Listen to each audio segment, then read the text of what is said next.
The story begins on the battlefield, where everything is shrouded in thick smoke. A young field medic, drowning in sweat from exertion, faces a difficult task. The situation he finds himself in seems hopeless. He wonders if he should have taken on something he had never done before. Who could have predicted that his favorite profession would lead to such consequences? The doctor recalls the time when a colleague offered him a high-paying job and thinks that if only he had known what it would lead to. Once, while working in a hospital, the same colleague approached him and told him that he had signed up to become a medical volunteer, urging him to join. He offered Dr. Chin to go along, but he, feeling good at the hospital, did not understand why he would go to such a remote place where he would have to work at the limit of his abilities. His colleague kept insisting that it was a great opportunity to gain invaluable experience. Dr. Chin didn't want to go, but his colleague arbitrarily put him on the list of volunteers. Who could have foreseen that he would be sent directly to a war that had broken out in one of the countries? The doctor had never experienced the horrors of war, but he found himself in the middle of a civil conflict, where there were so many wounded that there was not enough room for everyone. He did his best, as a doctor should, faithfully fulfilling his duty by helping everyone who needed help. Dr. Chin forgot about sleeping and eating. His only companions were the blood and suffering of the people he was trying his best to save. But one day, something happened that no one could have predicted. The rebels suddenly attacked their camp. They ruthlessly killed everyone they didn't like, quickly seizing positions and began to search the camp. There were too many of them, and they surrounded the area from all sides, leaving no chance of escape. The insurgents combed every corner, looking for survivors or those who tried to hide. Dr. Chin, along with the patients and children he was protecting, sat in a shelter, trembling in fear of the insurgents, not knowing what to do next. A few minutes later, the insurgents opened the tent where the young doctor was hiding and pointed their weapons at him. The cold-bloodedness of these men knew no bounds. Their beliefs were far from peaceful, and they came with clearly hostile intentions. The little boy clung to the doctor, and his mother trembled with fear as they saw the guns pointed at them. The tension reached its peak, and the young doctor felt the severity of the situation as the insurgent prepared to shoot. The worst happened unexpectedly. The insurgent opened fire, and although the doctor knew he could die, he could not stand aside, because his duty was to protect the lives of others. The insurgent squeezed the trigger in cold blood, pointing the machine gun in their direction. The guy could not fully realize that this heartless rebel would actually shoot innocent people. But it happened, and a burst from the assault rifle fell on the young doctor, who was shielding people from the bullets with his body. He did everything in his power, and when the last cartridge case fell out of the clip, it was over. Drops of blood began to fall to the ground, turning it red, and the doctor stood there, pierced by bullets, not even realizing what had happened. In his arms was the little boy he had saved. The boy looked at him with hope and gratitude. He realized that these were the doctor's last breaths. In his eyes, he became a hero, and when the boy looked around, he realized that everything had happened as it was supposed to. This is the fate of a hero. After all, a doctor has always been supposed to help people, and this was his destiny. His eyes slowly closed. He fell to the cold ground, his arms dropped helplessly, and the little boy shouted, "Dr. Chin!" But the doctor could not hear anything. Having fulfilled his duty to the end, he collapsed to the ground, as if his soul was leaving his body. The first thought in his mind was of pain. It felt as if his bones were breaking and cracking, and now he was falling into an endless void, feeling death gradually engulf him. Suddenly, fresh air pierces his lungs, and bright sunlight blinds his eyes. A dense forest appears in front of him, the likes of which he has not seen for a very long time. He looks around, not understanding why he is lying on the ground, what happened to him, and why he is covered in mud. Looking at his hand, he is surprised to find that it does not look like his. It is the hand of a child. There is blood on his hands, and he remembers that his life was cut short because he died in the war. Looking around, he does not understand where he is and why he is in the body of a child. For a long time, he looked at his new body and tried to understand what had happened. But when he looked up, he was shocked to see people around him. Lots of people. Warriors dressed in medieval armor were holding daggers and other weapons. It seemed that these people were on the verge of death, tired and exhausted. The place resembled a caravan that had been ambushed or attacked by robbers. The guy caught himself thinking, is this a dream, or is he misunderstanding something? Maybe it was all just a hallucination. Or maybe it was some kind of movie set. After all, he could not have invented such a realistic smell of blood that permeated everything around him. Approaching the dead, he examined them and realized that they were real. Their bodies were torn to pieces by a single blow, and the wounds were extremely deep. But how could a person be cut in half like that? There were no gunshot wounds, which looked strange. The people around him were also behaving very strangely, like children. The guy looked around for a long time, trying to understand what had happened and where he was. But one detail caught his attention, and he began to think about what it could mean. He seemed to be in the world of martial arts, and this place was simply incredible. The cold stones that reflected the sunlight and the area where the fight was taking place resembled a murim, a place from the legends of warriors. The guy looked at the dead man for a long time, not knowing what to do next. But despite the horrors around him, he felt good, and his body was intact. Even his soul felt a little calmer. He thought, maybe all this is just a fantasy? But if not, then this place is definitely not some remote wilderness or even Korea. His body had also undergone changes, and the 3 lanes ahead were empty, as if they had been attacked first. The guy looked at the dead and saw their frozen faces and necks, indicating that all this had happened quite recently. Most likely death had occurred no more than 2 hours ago. He decided that he had to pull himself together, get over his shock, and get out of here before the robbers returned. When he stood up, he heard a man screaming. It seemed that someone else was still alive. Approaching the wounded man, the boy asked if he was okay. The man picked up a bag with some jewelry and said, "Give this to my wife." The guy saw that it could have been hard-earned money or some valuable things, but he didn't say anything. He just looked silently at the owner, who looked extremely depressed. The man kept saying that he was dying, but his wife was still alive and she needed money. The guy quickly tore the clothes on the wound and realized that he needed to stop the bleeding immediately. Drawing on the knowledge he had gained as a young doctor, he quickly identified the location of the wound and prepared to provide assistance. His actions were clear and confident, as he knew how to stop the bleeding and save a life. Seeing that this man was incredibly lucky, the guy realized that although the wound was deep, his vital organs were not affected. Despite the significant blood loss, if the wound is sutured, the man will be able to recover normally. But for that, he needed to find something that resembled a needle and thread. He looked at the duffel bag. Dumping its contents on the ground, the guy began to search carefully for something suitable. Fortunately, among the things was a sewing kit used to repair clothes. Quickly threading the needle, he realized that this should be enough for the operation. If he did it right, it would help prevent further infection. Although he did not have anesthesia, and it would be very painful, he had to endure it, because he had no other choice. Gathering all his will into a fist, the guy began to sew the wound of the wounded man. After some time, the operation was successful and the bleeding was stopped. The guy almost finished his work, confidently continuing to work, knowing that he was doing everything right. He had practiced many times when he was a surgeon, and often faced similar situations. As the case was coming to an end, a slight smile appeared on his face, knowing that he had done his best. The warrior who withstood this terrible pain was a real fighter. Now everything will be fine. And he quietly thanked the guy. The guy said that he had done everything in his power, as he had no antiseptic at hand.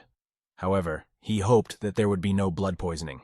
Taking a few things in his hands, the boy told the soldier that it was unlikely that God would help them in this, but there was still hope.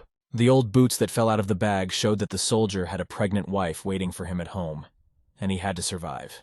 The boy carefully collected everything he had poured out of the sack. He brought the sack to the warrior and asked him not to die, because he was waiting for him at home. The sun was already setting over the horizon, and soon the dark night would come. The guide dragged the survivors away from the danger, trying to gather his strength after everything he had been through. He was completely exhausted, because all this time he had been helping people without thinking about his own strength.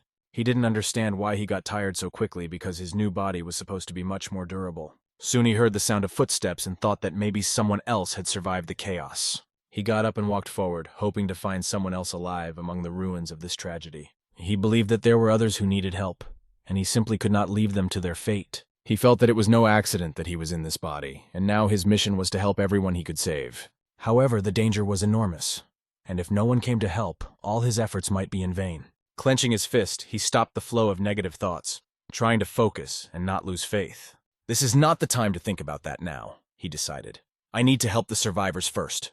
He could only see one thing: to fulfill his medical duty and help everyone in need, even in his new reality. Thick smoke rose over the rocks, horrified by the situation that unfolded around them.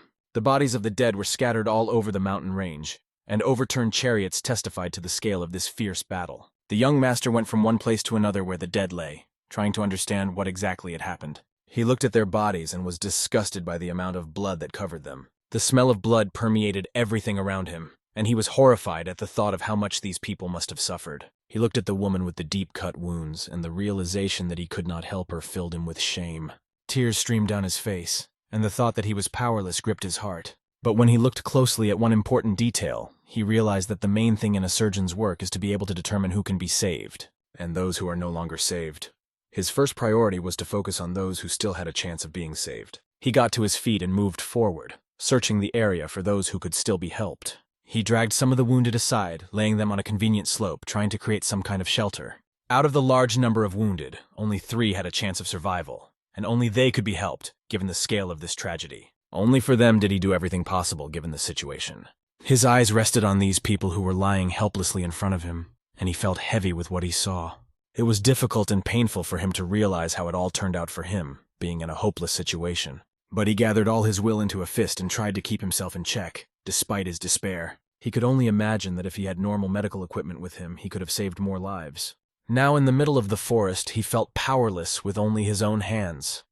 Looking closely, he noticed a handkerchief under one of the wounded. He picked it up, unfolded it in front of him, and saw that it had strange hieroglyphics on it. The hieroglyph meant flying kite, which was drawn on this piece of cloth, mysteriously glistening under the sun. It was clear that this was an escort carrier, an organization that transports people or goods for a fee. Such transportation companies are often found in martial arts novels, and the young owner realized that he had moved right into one of them, and the wounded were probably the guards who accompanied this caravan. If so, a rescue team should have already been sent for them. However, there was no time for delay. The boy found a sharp sword in one of the bodies and pulled it out. He sat down on a hill, stuck the sword in the ground, and began to sharpen it on a flint, preparing to make a fire. All of his efforts were directed at getting the fire going, and soon the flint began to spark. After a while, after many attempts, the fire finally caught fire, and the boy was happy because his military knowledge was finally useful. He started collecting firewood and carrying various materials to set up the camp, but as he worked, he realized that the body he was reborn into was very weak. After a while, he managed to create at least some kind of shelter in the area. Soon everything was ready and the place looked like a campsite. The guy fell to the ground, exhausted after a hard day's work, next to the people who had been unconscious all this time. From his tent, he looked up at the sun, which was bright red and slowly setting behind the clouds, illuminating the sky. He didn't understand, but he couldn't stop thinking. Why did he think that someone would come to rescue them? But before it got dark, he had to go down to the foot of the mountain to check the area. The people who had a chance of being rescued were warming themselves under a tent and were safe at least for the moment. The guy looked at them again, gritted his teeth, realizing that he had to act because their lives depended on him. His main task had always been to help ordinary people, and he could not leave these sufferers to their fate. He thought about his difficult fate, fell to the ground, and was overcome with sadness. Despite the fact that he is a doctor with full medical training and all the privileges, fate has prepared him for a difficult test. He did not come to this profession to carry the wounded on the battlefields of Murim's lands, but he could not escape his duty. He chose the profession of a doctor not out of altruism, but for the sake of making a lot of money to be able to support himself and his family. Although helping people has always come first for him, the financial side was of great importance to him. He had been poor and unhappy all his life, having grown up as an orphan, and this feeling of lack had always haunted him.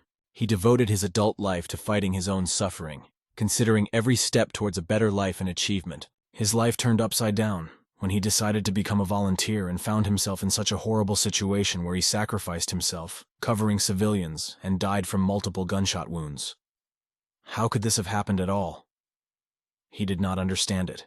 A sudden loud sound filled his ears, and the guy paid attention to it, feeling threatened. He wasn't sure what was happening, but he assumed that it could be wolves who were probably going to attack them.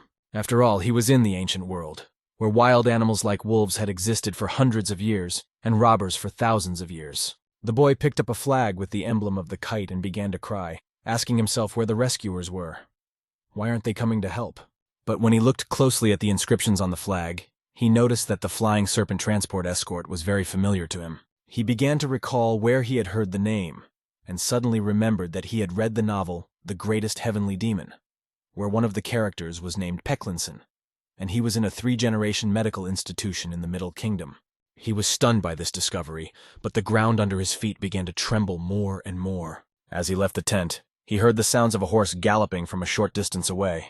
He grabbed the sword he had pulled from the body of one of the dead and began to wave it, hoping to attract attention.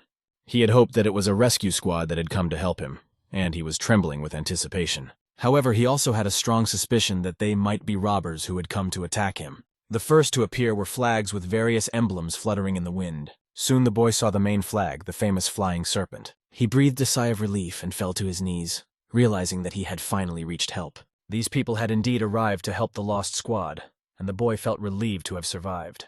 All the survivors, including him, would now be safe, because the soldiers had come to protect them. When the soldiers arrived, They were heavily armed, and their squad surrounded the boy as the only survivor of the horror. The boy noticed that the carts that arrived with the soldiers looked quite unusual. One of them looked like a huge first aid kit filled with medical supplies, and the boy remembered that he had already read about something similar. He recalled a passage from a book that described Peck Rick Inson's medicine cart, which was filled with medicines from top to bottom. And now he realized that this cart was the same one he had read about, and his eyes lit up with a spark of hope. The guy remembered the time when he was enthusiastically reading the novel, and how his colleague interrupted him, mocking the fact that the doctor was again immersed in a book about martial arts. The doctor did not care what others said because it was his hobby. His colleague then remarked that the greatest heavenly demon sounded boring, but the doctor was angry at this opinion and reacted sharply. The young master grabbed his head, not believing that the incredible was really happening to him. It seemed to be a coincidence, but it wasn't. When the soldiers arrived and saw the guy, they shouted joyfully that they had found at least one survivor. The guy had been kneeling all this time, waiting for their reaction, trying to comprehend what had happened. He was illuminated by the sunlight, and looking at the warriors, he could not believe that this was really the same world and the same master he had read about in the novel. The hawk flew like a wind over the mountainous terrain of Merim, the dry wind sweeping over the slopes, kicking up dust. The rescue team arrived at the scene and rescued everyone they could, including our hero. The boy looked at the person who saved him, trying to understand who this stranger was. When Chin was on his knees and the chariot stopped, a man who seemed strangely familiar to the young master approached him. The first thing he ordered was to check if there were any wounded and to thoroughly examine the entire area. After that, the man turned his attention to the young man who had miraculously survived the tragedy. The boy was standing and eagerly awaiting the reaction of the commander-in-chief of the unit. The man was approaching him with his huge steps, confidently standing in formation, demonstrating strength and authority. Standing over the boy, this stern man directed a penetrating gaze at him. The only thought that was going through the boy's mind was, why is this man so huge and powerful? He sat down next to the boy and asked him how he was feeling, looking at him with care that he hid behind his stern appearance. The man standing in front of him was called Hyun, and he was the head of the Flying Serpent. He asked the boy to introduce himself. The grimy and tired boy said his name, Ji Cheon. Looking at Hyun, he realized that he was much kinder than he had expected. The head recognized that the young master's name was quite beautiful and praised Ji Cheon, saying that he was a real good man, because not every adult man could show such resilience in a situation like this. But Ji Cheon could. Hyun's eyes drifted to the tent, and he immediately realized that the tent could not have appeared out of nowhere. It was made by this boy. When Chin reported that there were injured inside the tent, the head was shocked by this discovery. He looked inside and saw that there were indeed wounded people who had already received some medical care. A chill went through Hyun's body as he realized the situation, but he had to act immediately. He ordered his soldiers to provide emergency assistance and call Master Beck Rinsung as soon as possible. Chin hoped that he hadn't made a mistake because the guy in question was Rinsung. A carriage was rapidly approaching from the distance, and the silhouette of this hero appeared from it. The young master held his breath, feeling that something important was about to happen. It seemed impossible, but it was not a dream. When he turned his head, he noticed something incredible. The man who was getting down from the chariot was the same one described in the novel, Peck Rinsong, one of the doctors of the 3 generations of the Celestial Empire. Peck Rin got his nickname because of the color of his hair, which resembled the scales of a white dragon, and his figure was truly legendary. He looked like a magician, and his aura radiated incredible energy that everyone around him could feel. Although he was a man, everyone saw him as an incomparable beauty. The guy, seeing the silhouette, opened his mouth wide and didn't know what to say because it all looked like a fairy tale. Everything corresponded to what he had read in the novel, and the world he found himself in was not just the world of martial arts. It was a whole universe from the same book that had once been just an interesting novel, but now had come to life right before his eyes. The story went like this. The young doctor had read the novel The Greatest Heavenly Dragon several times in a row shortly before his death. One of the important secondary roles belonged to Beck Rinsung. According to the plot, when the transport squad was attacked, it was he who saved the main character, Hae Ryun. After that, there were many events in the novel, and in the end, Beck died of a chronic illness in the 2nd volume. But now everything went off script, because the guy, standing in front of Beck, realized that something had changed. The patient Peck was supposed to treat had already been stitched up by Chin. Peck looked at the victim's body for a long time and saw a striking picture. A deep wound was sewn up with threads, and the seam was already beginning to heal. The suture was made with incredible precision and skill, Dr. Peck appreciated the flawless work he had seen for the first time in his medical practice. All he had to do was to treat the wound, for which he took out a special ointment and applied it to the wound with his fingers. By putting his hands on the victim, his energy was transferred directly to the patient's body, and the aura around him shone. The head of the detachment came to check on the doctor, as he was interested in how the important warriors Unpaidu and Kongsong Paisa were feeling. However, the doctor didn't want to talk about their condition and changed the subject to a question that bothered him. Pointing to the stitch, the master asked who had sewn the wound. All the warriors paid attention to this question because it was serious. No one but the young master could have done it. The eyes of everyone present focused on the little boy, and he felt a lump form in his throat because of the unexpected attention. Chin admitted, when asked, that he had sewn the victim's wound. Peck emphasized that the boy had extraordinary surgical skills for such a young man, and smiled at him to express his surprise. Everyone was shocked to learn that the victim had survived, thanks to this young hero's skills. Praise from Beck Rinsung was the highest form of recognition in the society. They began to praise the boy, admiring how good he was, and could not believe that he was such a skilled craftsman who did not get confused in a critical situation. But the boy only wanted to help at any cost. Peck's face symbolized respect, and from that day on, Chin was accepted into the circle of confidants, which was very rare. The young master was left with the warriors who were to remain in place for some time. When he saw the chariot with the dignitaries leave, he breathed a sigh of relief. Falling to the ground, he felt heavy in his chest. It was hard to breathe, and he could not fully accept the new reality. He realized that the gratitude from the flying serpent himself was incredibly valuable in this world. The warriors around him promised that they would definitely repay him for his kindness. However, he would have to live a new life in which he found himself in a new, important role. The chariot with the dignitaries moved quickly along the mountain paths. Everything necessary for life was in these chariots, but their speed was their main advantage. Inside the chariot in which Master Peck was riding, a fire was burning and a kettle was heating up to make fragrant tea. Next to Master Peck was a servant who helped him in everything, because Peck spent a lot of his inner energy to heal people. The servant understood that his master was a pearl of kindness, but he should not go there because it was hard for him. Master Peck lay in bed, having no choice but to fulfill his duty. He remembered how last year, the head of the escort, Un, had helped him escape from the threat that hung over his family. Today he saved his younger brother, thus repaying the debt he once owed. The servant realized that the losses associated with Un Pyongyang were particularly painful. He was very sorry that others had survived, and he had not, and when they arrived, there was no way to help him.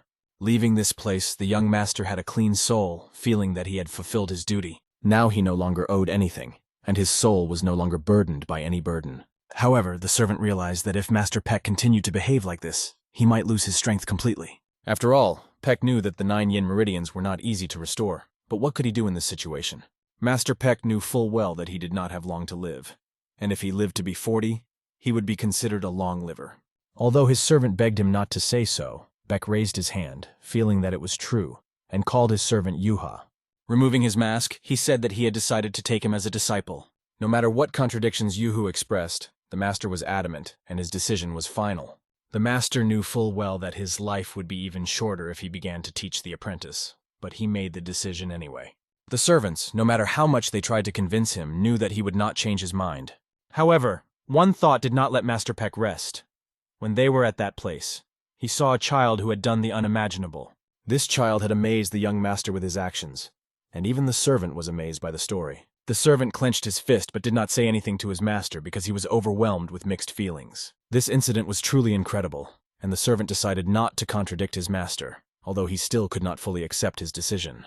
Chin was sleeping peacefully, not disturbing anyone, when suddenly a familiar smell began to wake him up, and memories of the medicine from his childhood appeared in his mind. For a moment he caught himself thinking that he had heard and seen this medicine when he was a child, and often visited the market where such herbs were sold. Then he decided to open his eyes. He noticed that he had woken up in a different place from where he had fallen asleep. The strong smell made him feel sick. He grabbed his heart and began to breathe heavily. Looking around, he tried to figure out where he had woken up. Despite the unpleasant smell of the medicine, he had to figure out what was going on. Warm air was coming through the thick window in the carriage. The rays of the morning sun penetrated the room, and he realized that the place he was in resembled a hospital. He saw the same legendary man he had seen before. But why did he come back again and stomp his boots loudly? The man only told him to stay in bed. Still not fully awake, Chin did not know what to say because everything seemed unreal. He saw Master Peck, surrounded by soldiers and his assistant, standing over his bed, and it looked like something very serious. Master Peck was feeling very well that day, and he had not gathered just to talk. The warriors stood around him on all sides, in straight lines, as if they were on an important mission. The young master could not imagine why they were all looking at him so closely. Next to him was the boy Chin had saved. He had survived, but what happened to the other two remained unknown. Chin asked the master where he was, and he replied in a light tone that they were in the Flying Snake unit. Master Peck said that the boy had fainted and slept all the way here, so he decided to let him rest.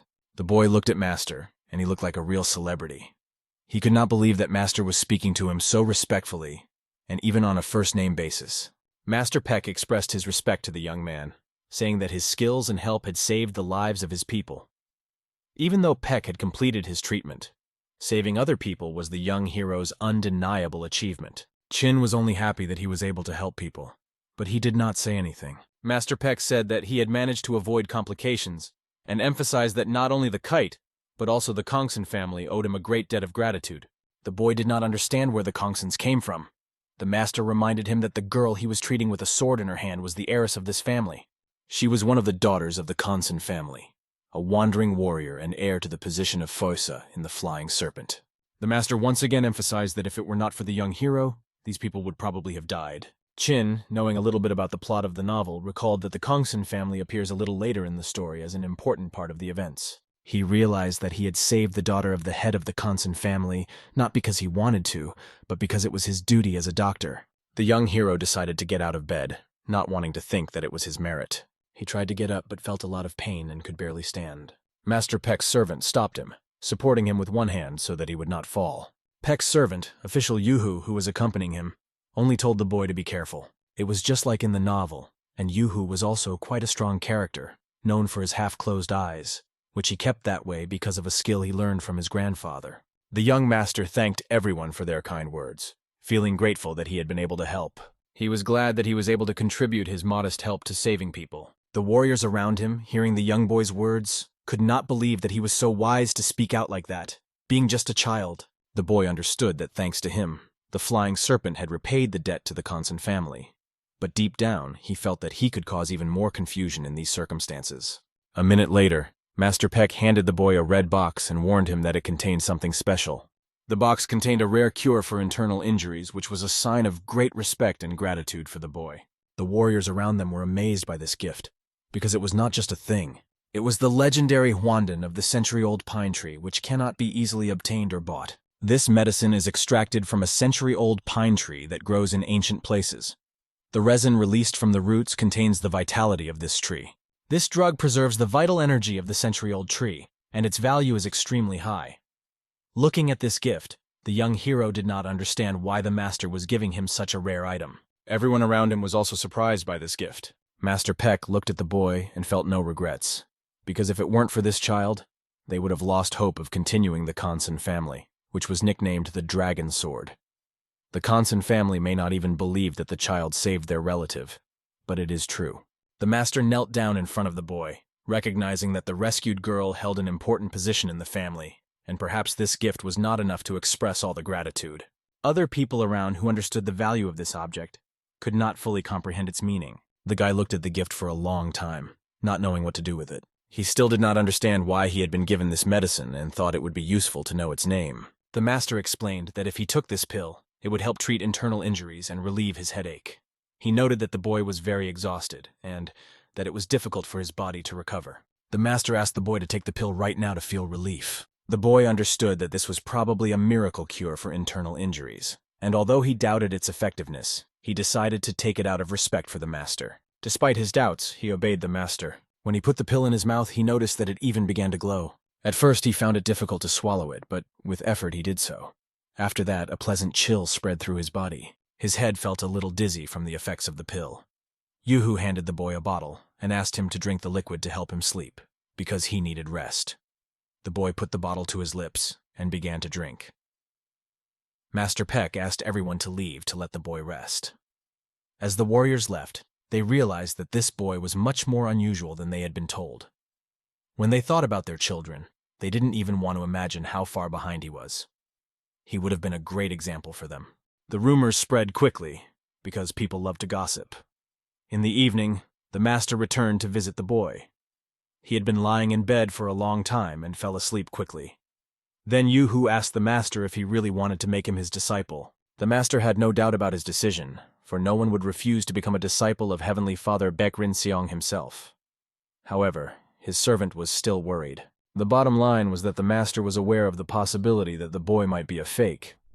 To check this, he went to the bed and carefully examined an important detail. Pulling out the needle and holding it in his fingers, he asked the servant, "When sincerity is revealed, does it not touch the heart?"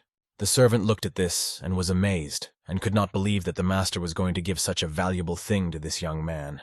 The master raised the needle above the young master's forehead. He ran it over the young man's face, and it began to glow with his aura, as if the aura was embracing his body, filling it with energy. The boy's hand began to tremble from the effect. Peck looked him straight in the eye and smiled as he watched the effect of this procedure, while the servant looked on with envy. The only question left was whether to envy this guy or to sympathize with him, because now under the master's care, his life would not be peaceful and safe. At that moment, the boy had a strange dream. It seemed to him that he had become a butterfly and was in the hands of a madman who was piercing his body with needles. He clearly felt every impact on his body in the form of a butterfly, unable to do anything. The boy begged the madman to let the butterfly go, realizing that this was not normal, but the man did not listen. All the guy wanted was for this nightmare to end as soon as possible. Suddenly he woke up, opening his eyes with relief to see that the ceiling was the same as it had been before.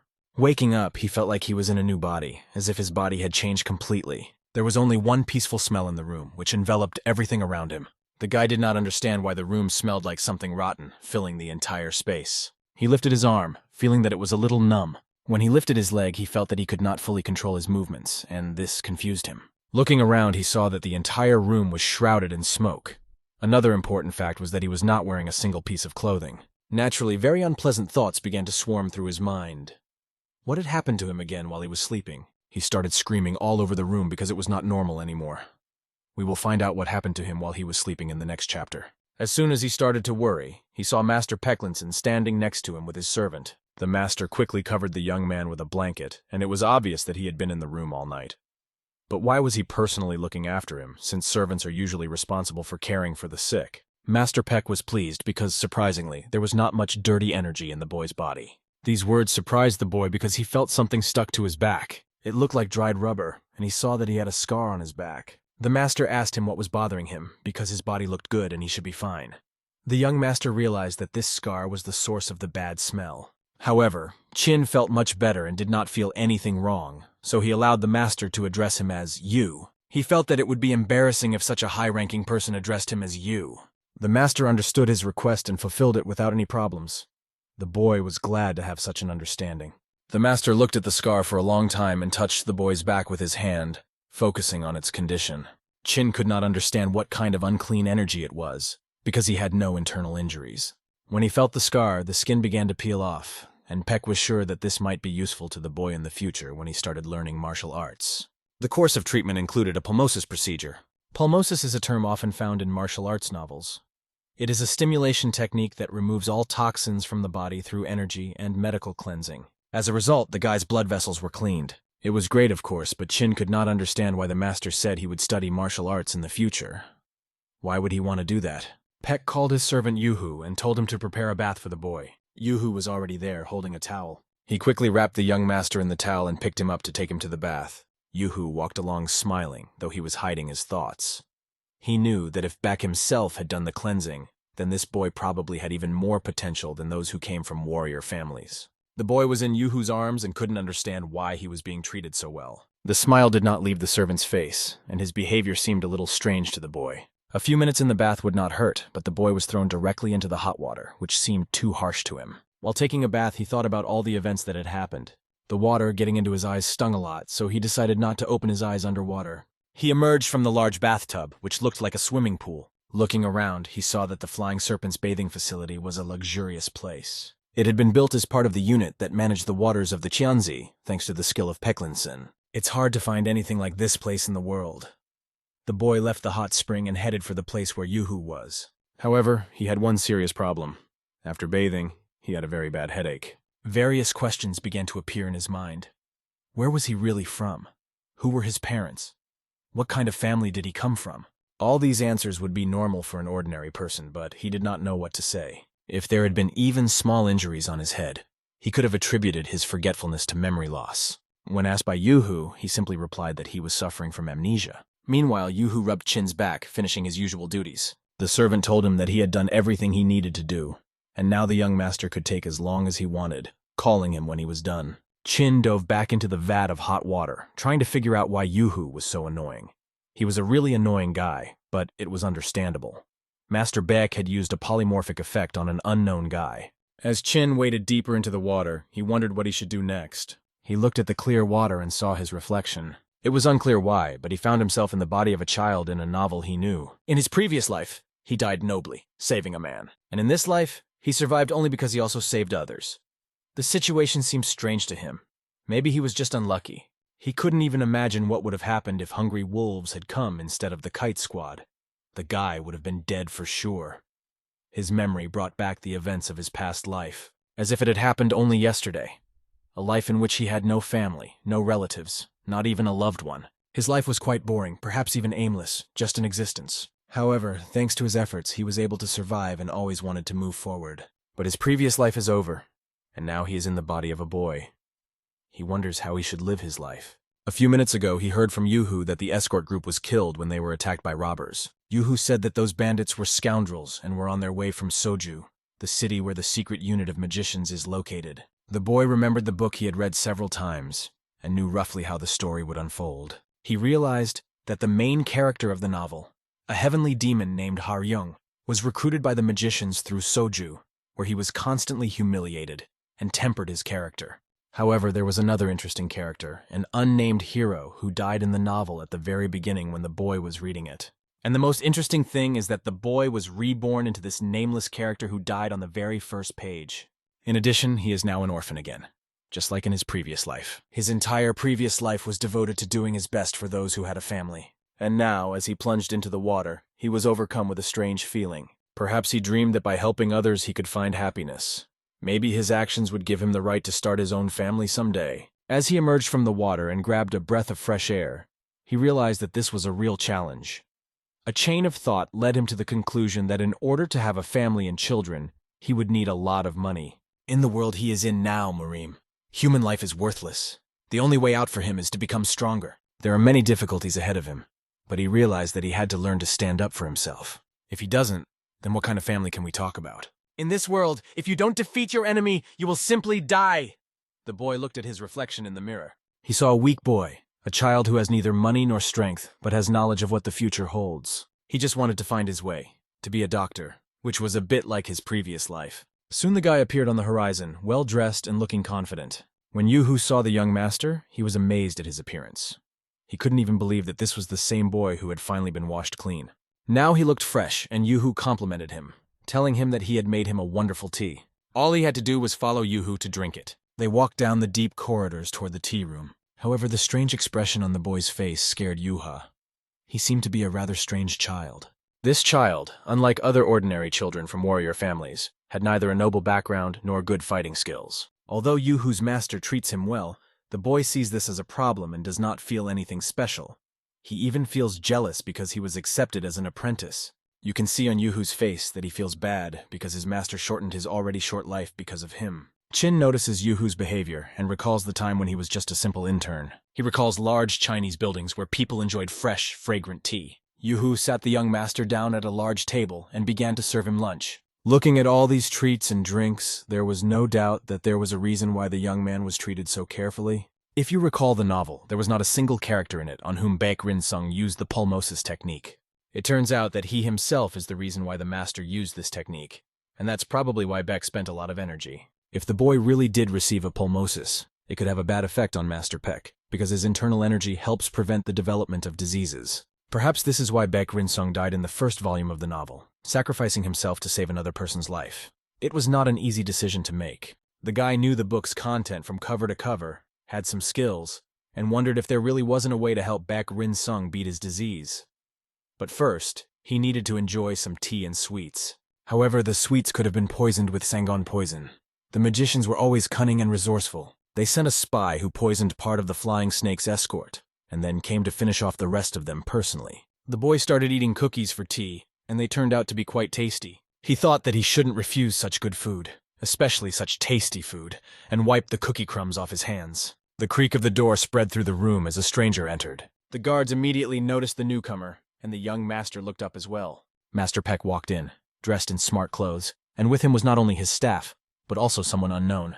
The person in the center was wearing a satchel, an Asian straw or bamboo hat, and it was quite difficult to tell who it was. However, when you looked closely, you could see that it was a girl. She came up, bowed to the guy, and began to thank him for saving her because she heard that if it wasn't for him, she would no longer be alive. The girl, as a member of the Kansen family, promised to reward the young master for his good deed.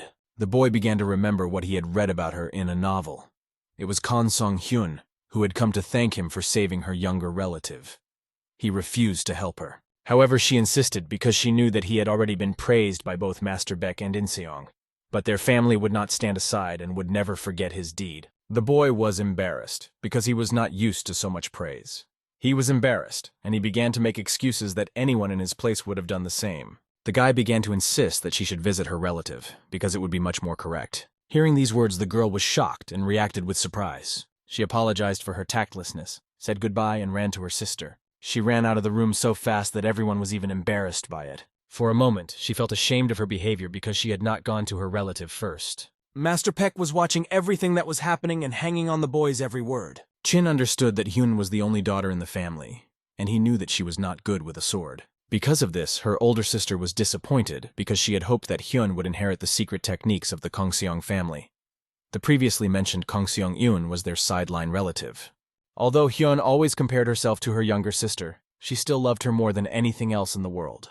According to the plot that Chin read in the novel, it was said that at this point, Yoon was supposed to die. After her sister Yoon dies, Hyun, who treated her like her own, falls into an uncontrollable rage. When she finds out that it was planned by their family, she sets off a real bloodbath, eliminating all those responsible. And the doctor who happened to be in this storyline turns out to be the one who helped to avoid these events in the future. But all of these people are now following a completely different plot from the novel the boy was reading. According to the story, the prologue of the first volume is now taking place, when Bak Rin-sung has to save Haryong from the Celestial Empire. It was in this chapter that one of the most terrifying events of the novel was described. Knowing this, the boy realized that he had to prevent the plot. Otherwise, he himself might die because of these events. Master Peck approached the young doctor and noticed that he was feeling much better, so he offered to discuss the events. Suddenly, the young man started coughing.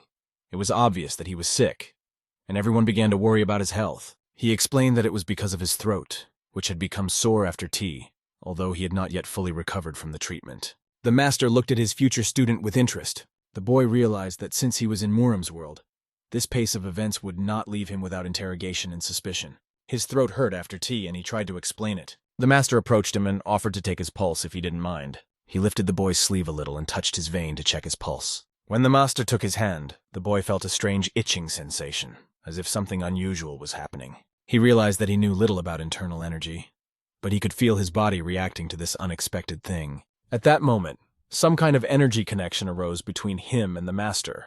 The master abruptly pulled his hand away and said that the problem was that the inner energy was scattered. The head could not understand how this was possible, because the guy did not show signs of being proficient in martial arts. Our hero did not understand anything. He just watched and was shocked by everything that was happening. However, Master Peck knew that the energy was due to a miraculous medicine sent by the Kongson family.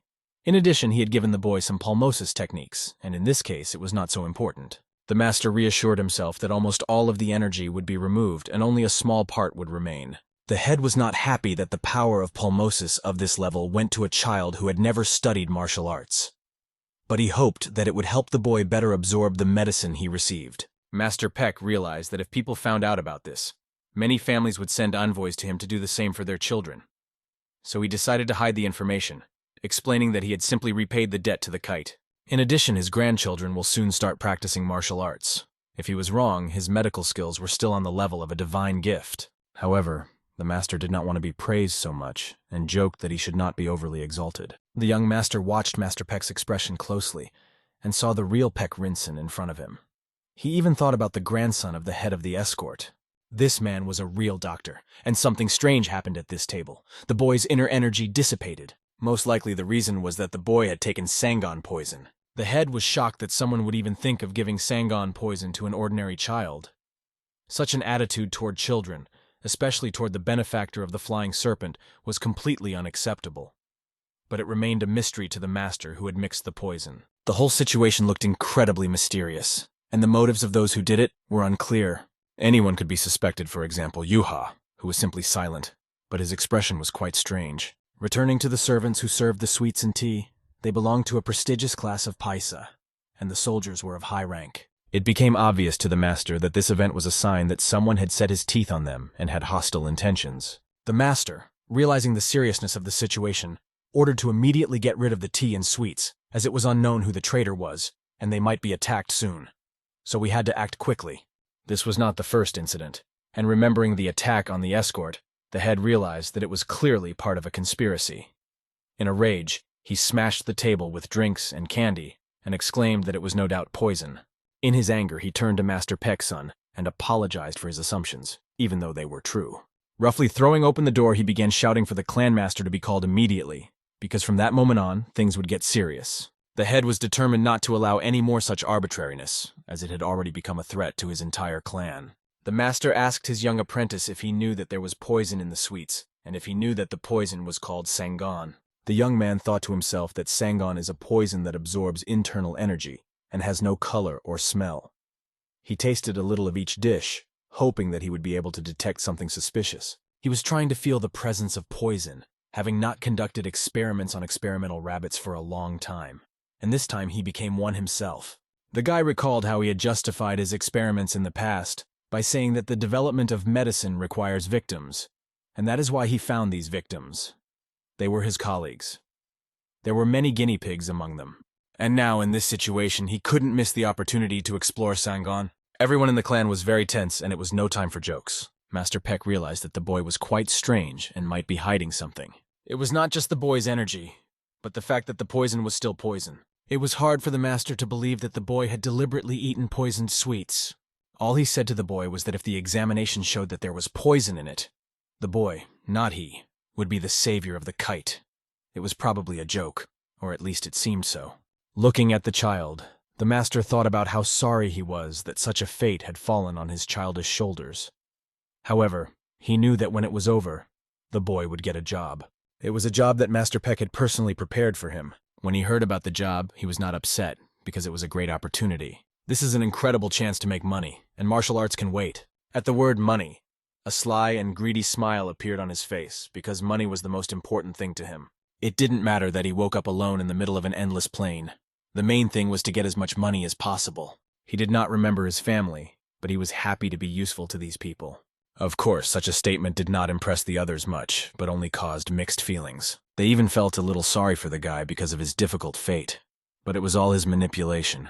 He knew that his handsome face played in his favor. The head, like a real father, bent down in front of the boy, patted him on the head and said that as the head of the escort, he was ready to help. The head tried to assure the boy that he would not be disappointed in his choice to live with them, because he had already become a real hero for them. However, this sentimental moment was interrupted by Master Beck, who put his hand on the head's shoulder and said quietly, "You can't." The head was well aware that the master had used the pulmosis technique on the young man. There was an awkward pause between them.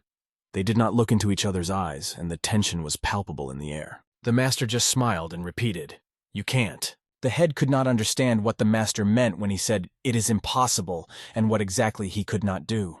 It was a dark night over the village, illuminated only by the moonlight. Some kind of smoke enveloped the streets and houses, spreading a strange odor throughout the area.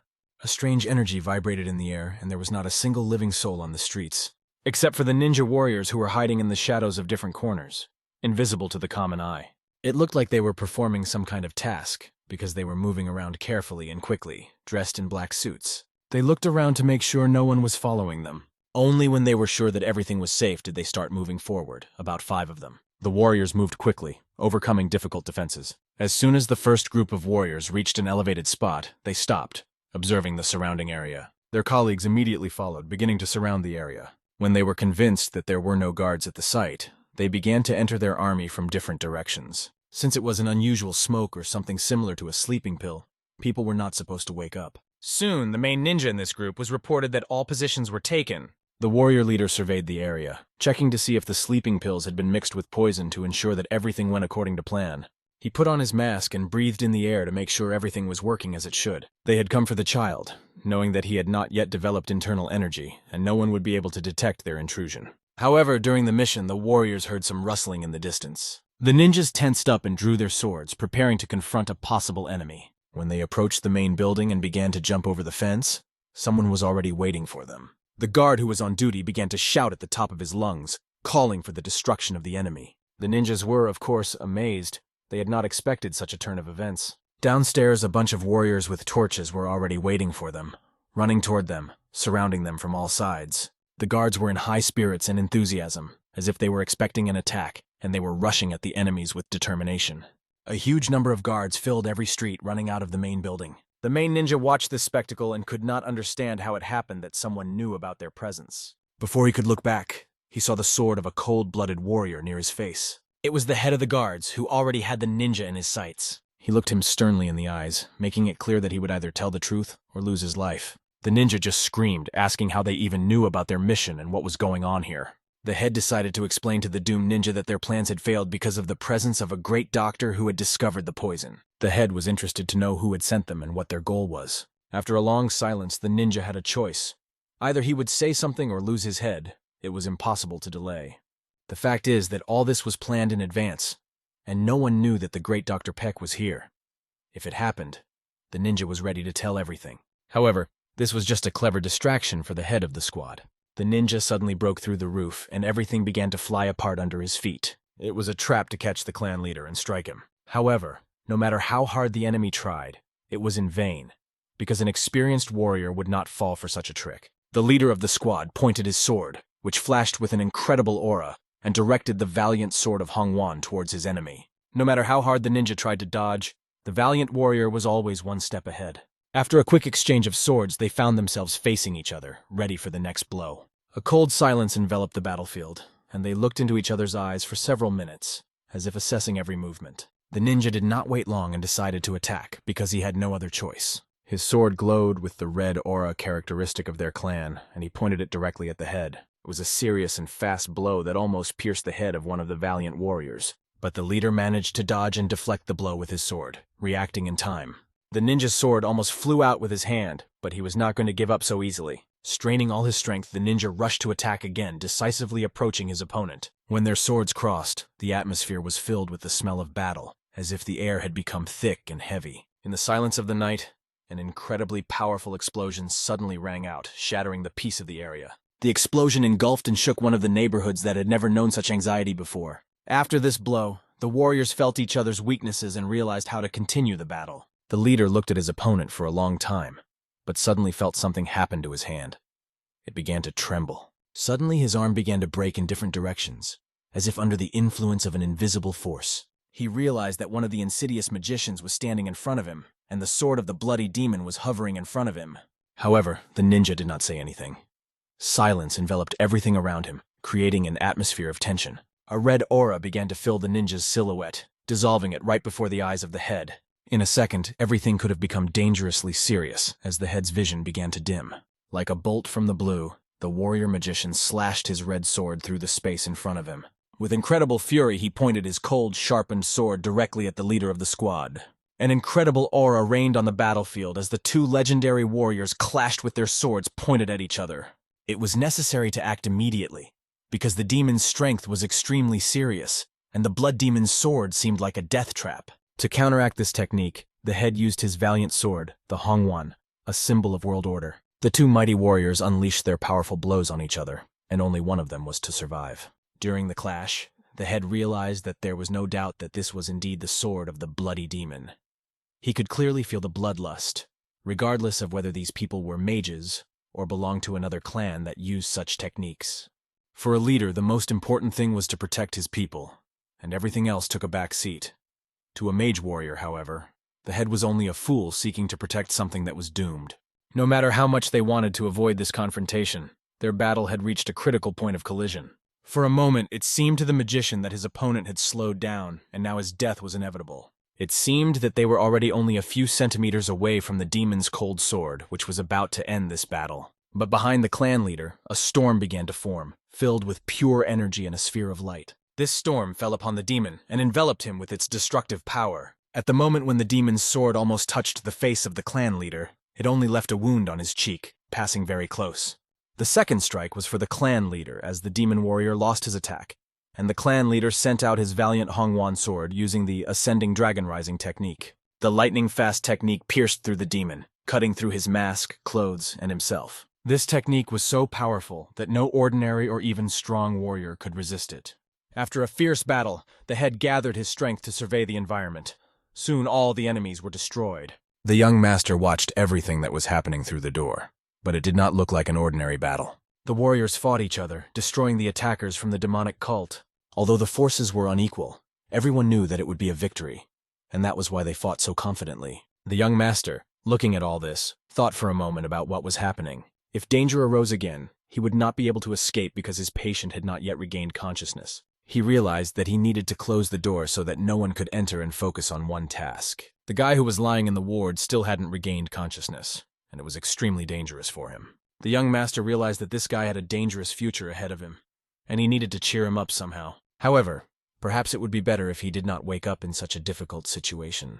The whole group of demon warriors came for a reason. This guy was their target.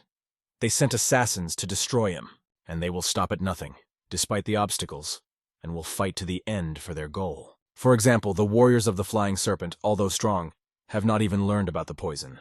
They believe they will still win, but it will require a lot of blood. And perhaps this will deal a fatal blow to the kite. If that happened, the escort drivers would revolt. In order to seize control of Yangqi, they would start their fight, and the battle would only gain momentum. Qin realized that something terrible and inevitable was ahead of them. He sat down opposite this child. It was hard for him to watch everything that was happening. But fortunately, the boy was at least sleeping soundly at such a moment. Everything was relatively calm until the boy started making strange noises. He started snoring loudly across the room like a madman. This snoring resembled the cries of wild animals in the forest. The young doctor, of course, did not like it, because the boy began to behave like a real animal in a human body. Qin had no choice but to try to wake the boy up, but no matter how many times he tried, he failed. He had been watching him the whole time, and everything was fine, but now the guy was snoring as if he had gone crazy. Perhaps it wasn't caused by nightmares. Perhaps the smell of blood from outside began to penetrate the room. He began to rummage through the boxes that stood by the boy's bedside, trying to find something that might help. Qin realized that he hadn't just gone through the boxes for nothing, because there must be some fragrant herbs somewhere. After a short search, he found the wrapped items and realized that they might be what he needed. Greedily and with joy, he began to unwrap the items, hoping that they were fragrant herbs. By lighting a scented candle, he tried to neutralize the smell of blood coming from outside. However, one candle was not enough, so he decided to light 3 candles at once. Although he was not sure what herbs they were, he was sure that they would help to destroy the smell because he did not want to anger the Death Star of the Sky. The Death Star of the Sky is one of the 2 stars of the Milky Way that governs people's lives and is considered a bad omen. The smell of the herbs began to fill the room, and the guy who had been sleeping so restlessly finally began to calm down. After a few minutes of inhaling this aromatic smoke, he stopped snoring. It was a real relief for the young gentleman because at least it was no longer pressing on his ears. As his friend lay in bed and finally fell asleep, Qin felt lighter at heart because he felt responsible for him. Qin understood that he was the protagonist of a novel, and no matter what his role was, he needed to be treated with the utmost care. However, it was somehow uncomfortable to fall asleep when there was a battle going on around him. It was a really bad idea. He decided that it was better to stay awake that night and stay alert. All the while, a fierce battle between the 2 factions was going on outside. But after a while, everything quieted down. There were no more screams or the smell of blood, which hinted that things might be coming to an end. The guy decided to look outside to see what was going on. When he put his eye to the crack in the door, he saw medics running from different directions because there were many wounded, and everyone rushed to help. This made him realize that the battle was finally over. The guy was amazed because he managed to change the course of events in which many people were supposed to die. Now that everything is calm in this place, he closes the door, and he begins to doubt what to do next because the plot is now changing. He has 2 options: either help them or just watch what happens. If he stays on the sidelines, no one will know about his abilities, and he will stay safe. But if he is called to provide medical care, he will not know how to answer all the questions. However, with his knowledge as a doctor, he could help people on the verge of death and save their lives. However, doubts plagued his soul because his own safety was still more important. In addition, the local methods of treatment might seem rather strange, and the guy might even be suspected of spying. He walked around the room, not knowing what to do, from one side to the other, and decided to do nothing for now, but just live and help the kite as much as he could. Remembering the past when he had tried to save many people, he relived that moment. Perhaps he could remember the time when everything seemed to be fine. He remembered how the soldiers from another unit broke into the camp and started shooting everything around them with their machine guns. The doctor rushed to cover the guy with his body, trying to save him from enemy bullets. It was a difficult moment. He sacrificed his life, but the question remained. Did it really help the child survive? Why did he save them at all if it had no effect? Perhaps he should have just left them all behind and fled, saving his own life. These thoughts plagued him, for he did not know what was good and what was evil in this world. A loud scream came again from the novel's protagonist's bed, like a beast that started screaming loudly. He was just screaming and not breathing, which was an alarming signal. The boyfriend began to wake him up, shouting, "Hey, Haru, wake up!" But he just gritted his teeth, scrunched up his face, and it was obvious that he was getting much worse. The young owner realized that the situation was getting worse. The boy began to have trouble breathing. It seemed that he had been holding his breath for more than a minute, and it looked very dangerous. Then the young master began to shake him with all his might to bring him back to life. After a while, his breathing resumed, and he opened his eyes a little. However, it was clear that he was not happy to be woken up in the middle of the night. The young master began to realize that he needed to run away, but he didn't have time. Haryung abruptly grabbed him by the neck with his right hand, as if with a spoon, and lifted him up. As he lifted him up, Haryung asked him furiously who had sent him, looking at him with such fury that it seemed he was about to strangle him. His eyes blazed with fire, and he was ready to destroy the one who had woken him up. The young master felt that things were bad, but he had to get out of it somehow. Otherwise, this rascal would just strangle him. Haryung lifted the boy up like a toy and began to strangle him, despite the fact that he was kicking his legs in the air, trying to escape, and was suffocating. Chin was shocked, because the protagonist of the novel turned out to be a real madman. And because he was strangling him, Chin couldn't even say a word. Haryung's cold gaze was directed directly at the man he was holding, looking at him like a small insect. He only coldly said that it didn't matter who it was, as he would find out later when he saw his corpse. After that, he squeezed the young doctor's neck even harder, and he began to sweat from the strain. Chin began to recall one of the reasons why Haryung became a heavenly demon in the novel. It was the blood of the Death Star. In general, the Death Star of Heaven is a demonic creature that can kill people, and the more it kills, the stronger it becomes. Its abilities are so unusual that even those who study martial arts and have innate talents cannot resist it. In other words, this killer, who came straight from the sky, was extremely dangerous, although he still had weaknesses. Later in the story, Haryung will fall into madness due to the influence of the Death Star of Heaven. However, as the protagonist, Haryung will not be able to inflict fatal harm on him. Over time, he will become omnipotent, and his power will increase day by day. However, in such a difficult situation, there was no time to think about the future. Haryung had used too much force trying to strangle the young master, and he realized that he had to get out somehow. He had only 2 candlesticks on the table at hand. He could only try to use them as a maneuver. As Haryung was choking him with all his might, burning with demonic energy, Chin grabbed one of the candlesticks. The candlestick fell to the floor, and a red light engulfed the entire room. When the candlestick landed, it began to ignite everything around it with its fire. After a minute, everything caught fire, and it seems to have gone according to plan. Haryung, seeing the fire, started to panic. Haryung regained consciousness very quickly, and his demonic figure seemed to disappear. His face took on normal features, returning to its normal state. He calmed down, and the young master did not see any more aggression. However, all of this happened for a reason. He was being controlled by the Death Star of Heaven. Haryung looked around, not realizing where he was. But when he looked at his hand, he saw that he was still holding the boy's neck. It was an incredible moment for Chin, because he would finally be able to break free. Soon, Haryung's grip loosened, and he let go of the boy's neck, which was not his fault. He threw him to the ground with all his might, trying to somehow maintain his balance. The guy couldn't understand how everything had changed so quickly, but at least no one was strangling him anymore. This crazy Haryung started falling asleep on the spot, as if nothing had happened. But even if Haryung wanted to fall asleep, the fire was engulfing everything, and there was no time to waste. Chin held onto his neck for a long time, trying to catch his breath after this terrible incident. Finally, he let go, but something went wrong again. After a while, Haryung's eyes turned red again, as if they were even more heated. It was unclear whether it was anger or the flow of blood that caused this. Perhaps the bloodlust was intensifying his desire for destruction. But everything was happening just like in the novel. Having dodged Haryung's punch, Chin noticed that he was going to attack him again. He had no choice but to try to calm this cold-blooded killer down. The guy started to dodge, climbed on the table, looking for a way to escape. But seeing this ferocious beast in front of him, it was hard to think of a way to resist it. But the young master remembered one important point, and at the very moment when this rascal was rushing at him, everything changed. He realized that all the events were like two sides of a sword, and he waved his hand as if to deflect a blow. Finally, Haryung stops, his eyes returning to normal.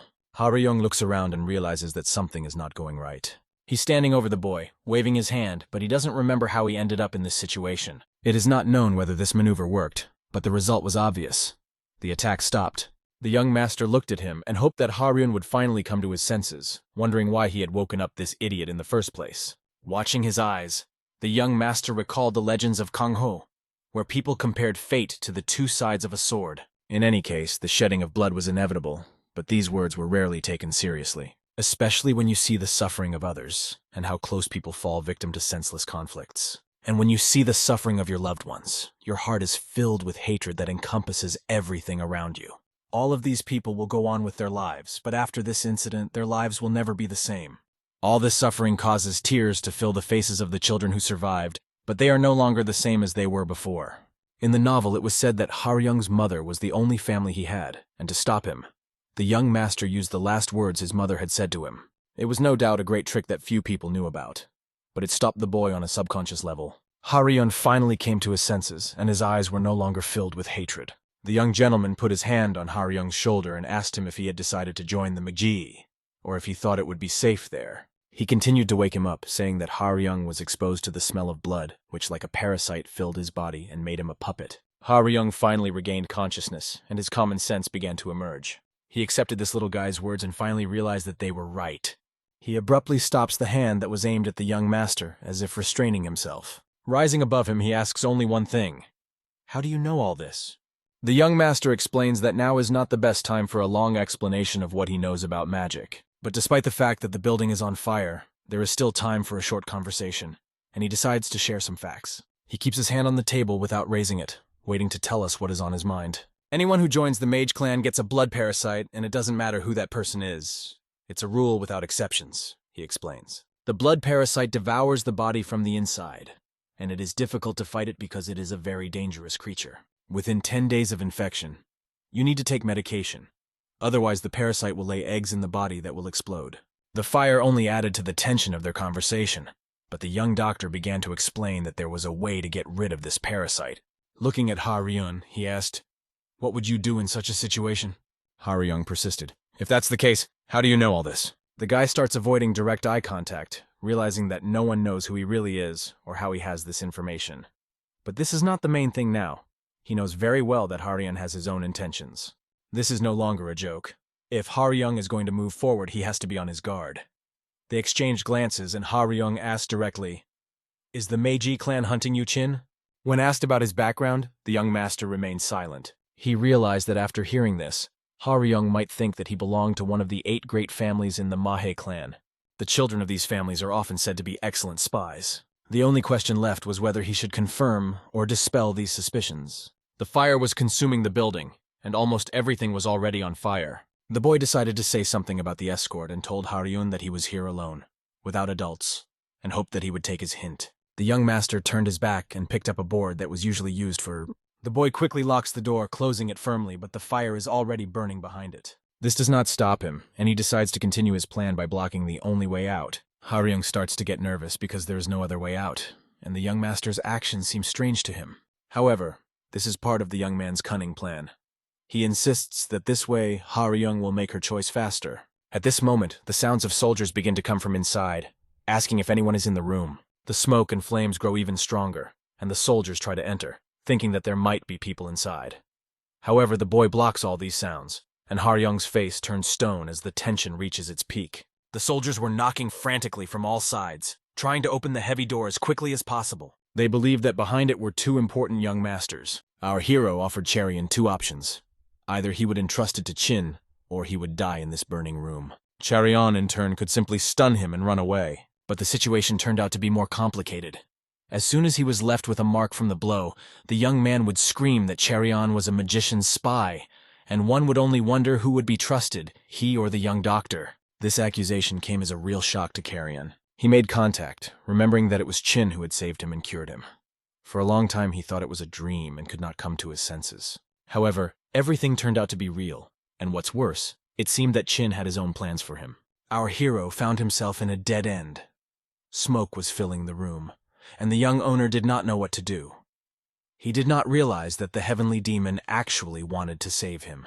But now he had to make a choice that would determine the further development of the whole plot. He bit his lips so hard that he almost chewed it off. Rage filled his soul, but he decided to trust this young man. Despite the fact that he did not like Chin's expression at all, it seemed that he could kill for that look. Although the young doctor hadn't killed anyone yet, the soldiers shouted, demanding that the door be opened, and tried their best to break it down. Inside was a child. Not one, but two. Time was running out, and everyone was trying to hurry. Finally, the door opened.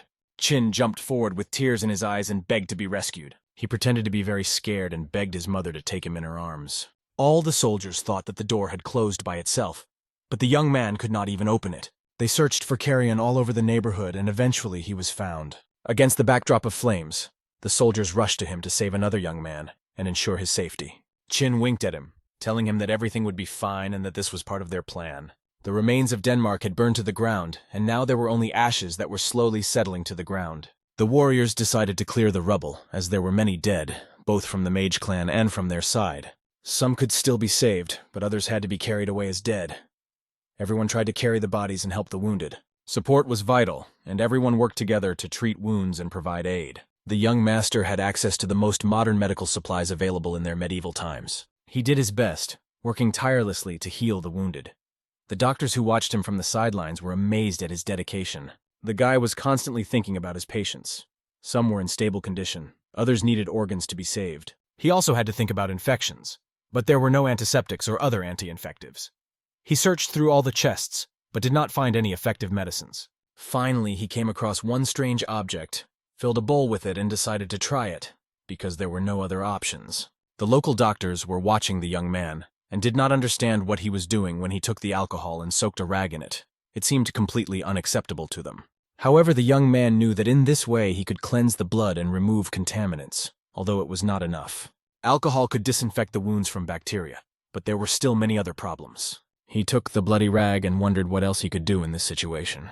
He was not sure if he could do it right, but he relied on his own knowledge and experience. He began to put pressure on the wounded warrior's body, using the skills he had acquired in his past life. The young man turned to the powerful energy of this world, hoping that it would help him, although he was not sure if it would work. Taking the needle in his hands, he thought about what to do next, looking for the best solution. The doctors continued to watch him, not fully understanding what he was trying to achieve, but their curiosity only grew. Soon he started making sutures that were an order of magnitude more complex and sophisticated than those that existed in the medical field. At that moment, the chief doctor, Master Peck, appeared. He is informed that there were 35 people with light injuries and 12 with severe injuries, of whom 6 did not survive. Master Peck turns his attention to the same guy who has been working on the seriously wounded all this time. There was a warrior on the table with his light sword pierced through his lung, and the situation seemed critical. The young man realized that he urgently needed a scalpel, and there was no time at all. In the box, he found only a dagger, although it was too big, but there were no other options. The soldiers just watched, realizing that the chances of saving this man were minimal, but the guy took the throwing knife and started to act. Chin exclaimed irritatedly that they were only talking and doing nothing, begging them to help in any way. The young master, looking at the severely wounded man, asked him to apply the Chomkel technique, a method of immobilizing the enemy by striking certain acupuncture points, which also helped to stop the bleeding. Chin knew about the existence of this technique because he had previously read about it and studied it. Gritting their teeth, the soldiers dared to try the technique, hoping that it would stop the bleeding and give them at least some chance of survival. Master Peck stopped the boy, not understanding his actions, and scared him, sure that it would not help. The boy carefully pulled the dagger out of the wounded man's chest, trying to control the bleeding. He looked at Master Peck, realizing that he had to continue despite his doubts.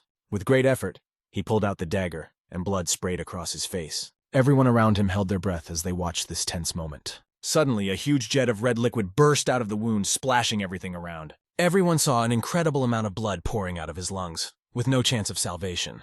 Everything around him was covered in blood because of the young master's maneuvers. Master Peck, standing next to him, could not understand why the boy acted this way, because it was not just the bleeding. Finally, the dagger was pulled out, and Juha was asked to help, even though the young master did not understand why he was there. In response to the situation, Juha directs his energy to the event, trying to take control of the situation.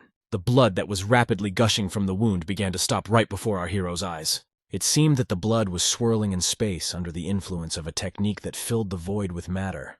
A martial art that allows you to connect and move objects through the power of energy. The guy couldn't believe his eyes, because he had never seen such technology before in his life, and he wasn't sure if it would work at all.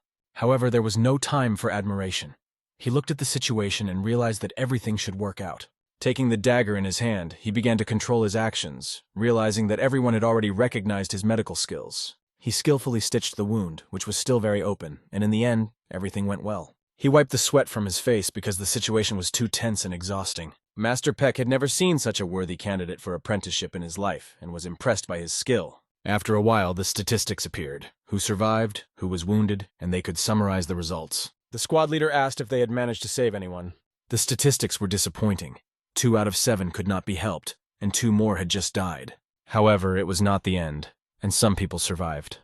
The commander thanked Master Peck for his help, saying that he had done a good job. However, Master Peck asked him not to thank him, because he was only present at the end of everything that happened and did not see the main part of the events. All the treatment was done by a young man whose skills were simply incredible. The commander was also amazed, feeling that it was like a dream, not believing in the possibility of such a miracle. The girl looked at this young hero, and at that moment he had already fallen asleep, although he had been standing up just a minute ago. He had tried very hard, and a lot of events had happened that night. He was exhausted, and Master Peck asked him to take him to bed. Yuha took him on his shoulder and carried him to a quiet place so that he could rest well. After that day, the entire campaign started talking about Jung-hee's exceptional medical skills. The next day, in the clan's territory, the warriors discussed the prisoners they had captured from the Magi clan. These people were extremely fierce and would not make contact, and if you talked to them, it was pointless anyway. They were silent, and as soon as you turned away, they were already trying to commit suicide. The soldiers lost hope of learning anything from them. Even torture did not work. They were stubbornly silent, but they decided to call the masters from the Gate of Hao, hoping that they could untie their tongues. The mages did not admit why they came and attacked. Probably their target was the young Mistress Conson, but they did not see much point in it, because they had nothing to steal. All this time, Chin was hiding in the rooms, eavesdropping on various conversations. Being small in size was very convenient. He could crawl in anywhere, hide anywhere, and watch anyone. Sitting behind the door, he ate delicious cookies and listened attentively to the soldiers' conversations. The rumors were that Kong Song-hin probably came because of her hatred for her younger sister, who remained alive even though she was thought to be dead. She allegedly came to avoid arousing suspicion. All these rumors were false because the soldiers did not know anything, so they gossiped. In fact, Hin loved her younger sister more than anything else in the world. In addition, she had a strict upbringing, and such gossip scared her very much. But then the soldiers' conversation turned to that boy, and Ching held her breath. The soldiers were gossiping that they had found marks on Chin's neck that looked like strangulation, but that everything seemed to be fine. They said he was sleeping next to the child when he had the nightmares. The soldiers could not understand how the boy could do this, because Chin had done so much for their escort. He seemed kind and sensible, so no one believed that they were deliberately covering up for him, protecting his actions. Our hero continued to eat the cookies, happy that the soldiers were on his side. Even the commander decided to find an ointment to heal Jung-hee's neck. However, his nightmare was not caused by the child, but by something sinister. It seemed that people suspected Hyun of having a malicious intent, and moreover, they believed that she wanted to kill her cousin. However, they didn't know anything for sure about her, and it was unknown. They planned to pass on the position of the head of the family to her. Moreover, Hen had probably already started looking for those robbers. Suddenly, someone approached the place where the young master was hiding. The door opened, and finally the person they were looking for appeared. It was Haryun. He had been looking for the young doctor all this time, not realizing where he had gone. They went far away from the city to discuss what exactly the young doctor needed from Haryun. Chin sat down comfortably on a rock and said that he did not need anything. However, if Haryun understands, he saved many people who were on the verge of death, discovered the Sangun poison, and prepared the escort for the attack in advance. He took care of Haryun during the battle all this time. Showing the scar on his neck, Chin opened it up, pointing to the dent that remained as a token of his gratitude for his help. Haryun, of course, did not like this demonstration and asked what else Chin wanted in return. The young doctor changed his mind, realizing that he could not trust Haryun. But if Haryun was expecting change, he was wrong. Chin simply looked at him, making it clear that he wanted nothing from him. However, after that, Chin agreed and said, "Okay, starting tomorrow, you can call me big brother or older friend by age." Of course, Haryun was not happy about this, because he didn't want to get closer to him as a brother. Even though this boy had saved his life, He was very afraid to call him his older brother. The young doctor wondered why Carrion thought this way and why it scared him so much. Since he considered himself to be the older man, he should be the older brother. However, Harun thought that only a fight would determine who was older. The young doctor realized that Haryon wanted to fight a peaceful civilian who did not even know martial arts. When asked why Haryon was so cruel and scared of the weak man who had saved his life, Haryon decided to back down. However, the young doctor still intended to make him call him his older brother. But if Haryon hit him, he would automatically become the younger brother, and the doctor encouraged him to try to do so. Haryon was shocked at the ridiculous situation before his eyes, and the young doctor kept insisting that he call him his older brother. Haryon thought for a long time what he should do in this situation. In the end, resigned to his fate, he reluctantly called the boy Big Brother. However, the young doctor did not like the tone and asked him to say it more clearly, more distinctly and louder. Haryon shouted Big Brother at the young doctor and started calling him that. However, the young doctor asked him to say it more clearly and better, as if he were training him. Eventually, after some time, Haryon safely began to call the young doctor his older brother. Chin was pleased that he had finally trained Haryon like a dog, and thought that if it had happened earlier, it would have been just perfect. But they were not alone. A girl was watching them, and she was amazed by what she saw and did not know how to react. The woman approached them and asked what they were doing. The guy said hello, but the girl was more interested in how the little savior was doing. Chin, hearing his new nickname, was amazed at how silly it sounded. This charming girl was picking flowers for her sister, and asking if the boy was a doctor, she wondered if he knew what herbs were needed for healing. The boy was reluctant to help, explaining that he had not studied these herbs properly. But the woman insisted that he help her anyway. Soon they decided to go in search of medicinal herbs that were useful in the Murima world. Of course, Haryon didn't feel comfortable in Chin's presence, but he had something to hide. The woman was glad to be helped with such a difficult task. From that moment on, the young doctor and Haryon became brothers. After they had collected various herbs, they talked to sisters Hyun and Yen, who were not only friendly but also energized everyone who talked to them. One of them gave the young doctor a very valuable herb sample. It was a dagger-like object, and it was called Wind's Click. It was one of the famous indestructible blades. Its dark blade did not reflect light, making it ideal for covert missions. When the blade was in his hands, the boy felt unworthy of it and did not want to take it at first. However, this was unacceptable to the girl, as it was her gratitude for saving her sister. The guy explained that the family had already thanked the young owner, but she wanted to do it personally. The fact is that this dagger was not suitable for the girl because of her abilities, so she was going to return it to the family, but she really wanted the young doctor to use it. She would be very pleased if the boy accepted the gift. The boy finally decided to take the blade, but on the condition that he would be shown how to use it. Soon it was time for training and self-improvement. The sister stood on the training ground, ready to demonstrate what the blade could do. The young master was eagerly waiting to be shown the Kansen technique. When the girl pulled the sword out of its sheath, a bright flash resembling lightning was heard around her, and its light instantly illuminated the entire combat perimeter. In the Kansen family, the most important principle is the speed of movement, which made the master of this family powerful and invincible. Swordplay in this family is based on the elements of water and wind, which gives the movements incredible fluidity and unpredictability. Everyone who watched her sword movements was fascinated by their grace and precision. The girl trained with this sword without feeling tired, embodying the image of a young genius endowed with extraordinary abilities. All these maneuvers were not just a demonstration. They had a specific purpose and strategic importance. The swordsmen of the Kansen family always inflict maximum damage on the enemy while expending minimum effort. The boy watched with admiration at her unique abilities and sword technique. Her movements were so perfect that it seemed as if she was dancing in a martial dance, completely immersed in her art. The principle of the Kansen family's technique was extreme speed and powerful counterattack, making it almost invincible. Her smooth movements were like the swaying of the wind in the pines. Her sword moved with precision, and her strikes cut through the air with incredible speed, reaching their maximum.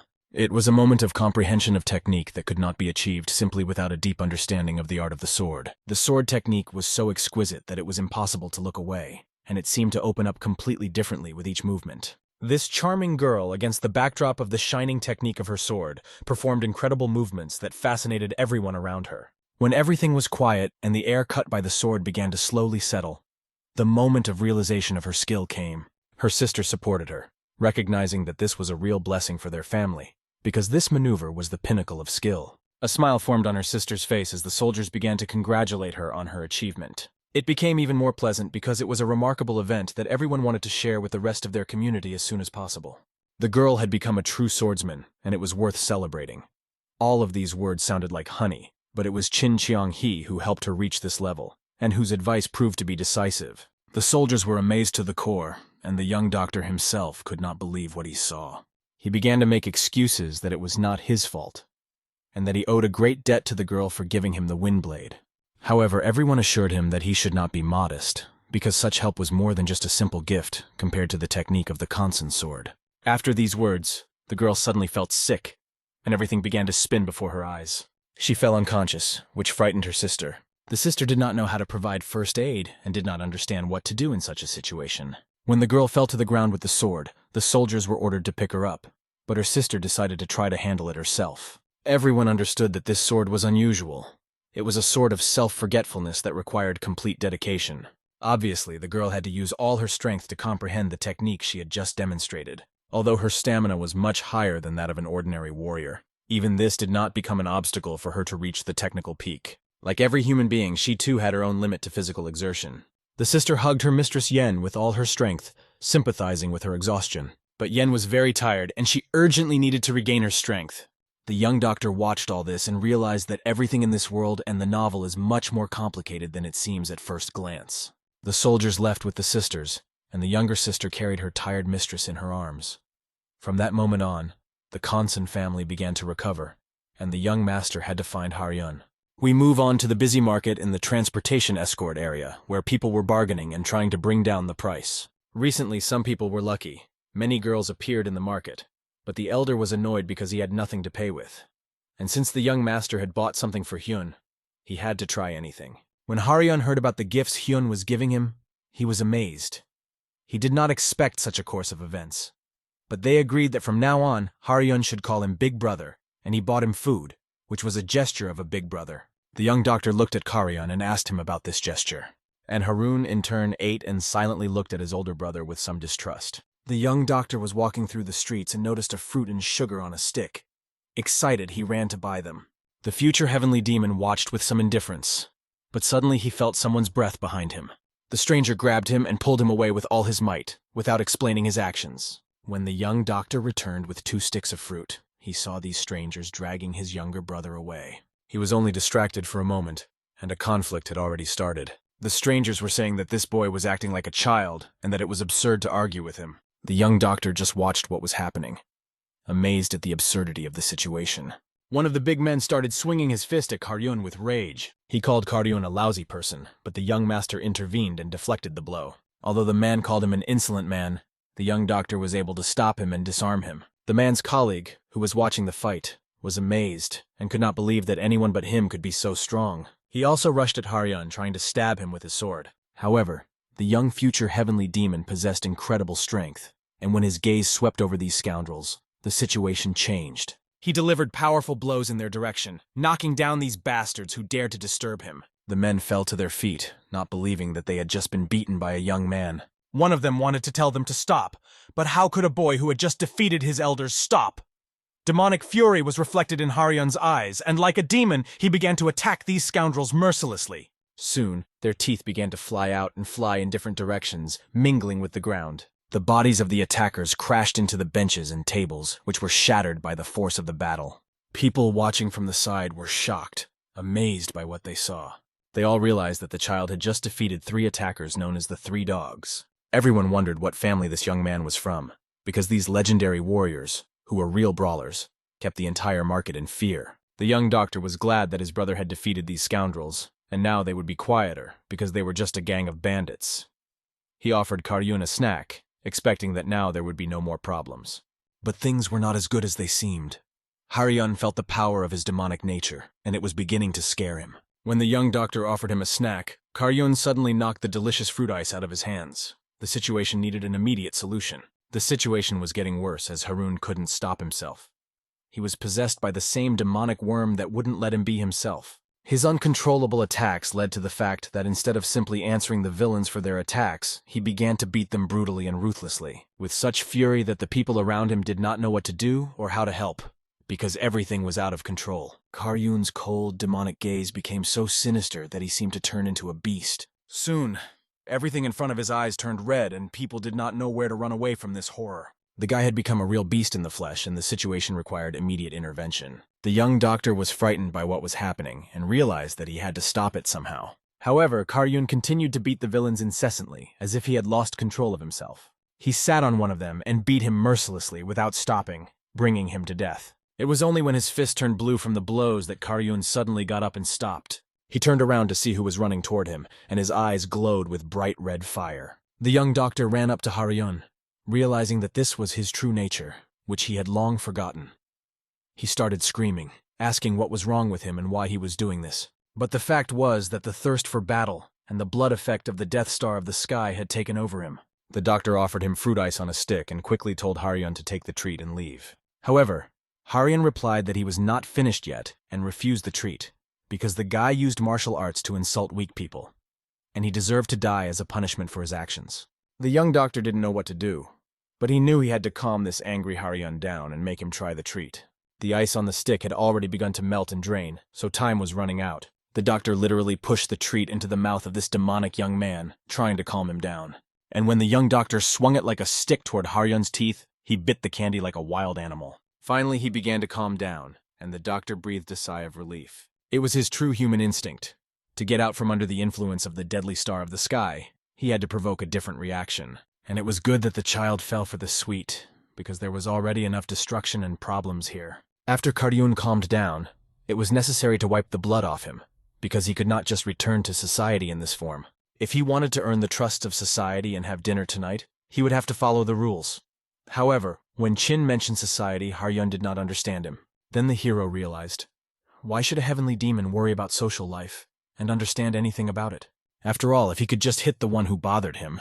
Even this thought made his hands tremble. Suddenly a man appeared behind them who was glad to see his master in these parts. They were representatives of the Baekdu escort, the carriers of the Ungesan kite, who, frightened by rumors about the events in the market, came to find out if they were all right. The young doctor assured them that everything was fine and explained that they were just a little bit out of sorts. They also noticed that a baby in the arms of one of the brothers was present at the scene. The younger brother said that it was his son, and that while he was away, the child had already grown up. The kid grabbed his finger, and the soldier added that such a story was not uncommon in their family. The father began to tell his son that Chin Chung-hee was a benefactor who saved his life. In gratitude for the young doctor's actions, he decided to name his son in his honor. The child, feeling this closeness, recognized his father's savior and reached out to him in his arms. The boy, of course, took him in his arms. He hugged the child to him and felt how strong he was, assuming that soon the baby would probably start walking. As he thought about it, he realized that children are a real miracle, and this baby looked so happy that he became attached to the joy of parenthood. All this became possible because the young doctor saved a soldier, and this trip ended well for him. Now he is retired and stays with his community. In fact, Hanim had been planning to make this warrior the head of the escort for a long time, but the warrior had a lot to regret because of his past, so he traveled and was under surveillance. Finally, everything fell into place, and now that Chin had saved his life, the warrior decided to dedicate his life to others. And thanks to Chin, he could now be with his son. The baby started to play and stretched his hand toward Karyun, as if he wanted to play with him. The child grabbed Harun's hand and started playing with him, although Harun did not understand what was happening at first. But when the child grabbed his finger, he felt some kind of lightness in his soul, and the child's gaze directed at him made him feel warm. The young doctor was amazed to see this scene, because he did not expect that Karyun not only did not reject the child, but also took his hand. The future heavenly demon's eyes were surprisingly kind at this moment, but despite this pleasant moment, the warriors had to continue their journey, so it was time to move on. The child waved goodbye, not wanting to leave, but her father took her away. The young doctor smiled and wished the child good health and a happy future. Karyun remained silent, and no one knew what was on his mind, because his eyes remained mysterious. As they were returning home at sunset, Karyun suddenly said that Chin deserved to be called his big brother after all. Even though the warriors of their clan only learn to kill, their training leads to one goal: victory in battle. Karyun always thought that it was easy to deal with bad guys, and that life itself was just a beautiful phrase that covered up murder. But the young doctor saved him and that uncle, showing him that it was possible to act differently. He saved not only the life of a warrior from the Kansen family, but also others, such as members of the Flying Snake clan. Looking into the young doctor's eyes, Karyun thought that things could have been different, but he would still continue to kill, because he had no other way, and someone else's death made him feel alive. Because of this, he believed that the young doctor was more deserving of the title of Big Brother than he was. Chin smiled at these words and joked, asking Karyun to repeat it again for fun, because it was nice to hear. After the repetition, the young doctor thanked him and told him he was good, laughing at the sincerity of the moment. The story of the heavenly demon in the court of mage showed that he had never been given the opportunity to live a normal life. But now he felt the taste of simple happiness, although he continued to humiliate himself by calling himself a murderer. However, the young doctor believed that such a life could also be cool. When they decided to rest and talk, the young doctor asked Haryun how soon he was going to leave for the mage clan. Haryun's gaze became wary and filled with contempt, but he still thought about it. He said that he would leave as soon as the next transportation appeared, but the journey would be difficult, and perhaps the best option was to change his mind. However, Haryun had nowhere else to go. He saw no other meaning to his existence. He asked why the doctor was even asking about this, and if he knew anything about the Magi clan that Haryun himself did not. Chin looked away, not knowing what to say, because only the future heavenly demon could resolve this situation, but there must be a reason for Haryun's question. After this sentence, Haryun looked at the doctor carefully, trying to figure something out. He asked when Chin was going to share the information he was hiding. The young doctor carefully watched Haryun's facial expressions, considering when it would be best to tell him everything he knew. But the fact is that the pressure from the future and what he might say will make him look like a madman. Chin promised that one day he would tell Haryun what he was hiding. But for now he decided to discuss something else. How to get rid of the bloody parasite that was tormenting Haryun.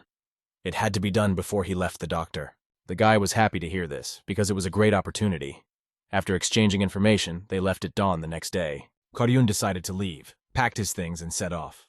The young doctor had done his best and passed on all the necessary knowledge. Now all that was left was to wait, because everything was in the hands of Haryun, who is the main character of this story. When the future heavenly demon disappeared from sight, the young doctor could not even imagine what he would do now. He was overcome with boredom, and even regretted that Haryun had left. All this time the struggle for life had been going on in Murim's lands, but now the doctor felt as if he had lost the meaning of this struggle. His thoughts were interrupted by Master Bake, who suddenly appeared. He had been searching for the young doctor all over the neighborhood to tell him something important. The fact was that Master Peck came to the boy for a reason. He had an important and personal conversation with him. The boy did not understand what was going on, but he opened his mouth in surprise. When Master Peck told him that he wanted to make him his disciple, he was seriously impressed.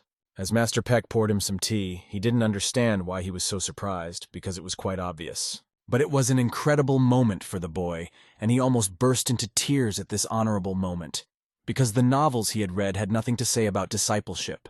Pouring himself some hot tea, Master asked him again why he was reluctant, but he replied that he was very much willing. It was a great honor for him. It was just unexpected. Master Peck was pleased with this answer, but he wanted to know why he had decided to teach him everything he knew. Master Peck's answer was clear and without any doubt. He was not joking and really wanted to pass on his knowledge. Master Peck could sense that the young man was a little hesitant, for the young doctor's pulse showed mixed feelings. On the one hand, he was lucky, but on the other hand, it could mean that Master Peck would die soon. Since Master Peck had no children, all of his achievements and property would most likely be inherited by his student. Master Peck suffered from an unusual disease, a phenomenon often described in martial arts novels.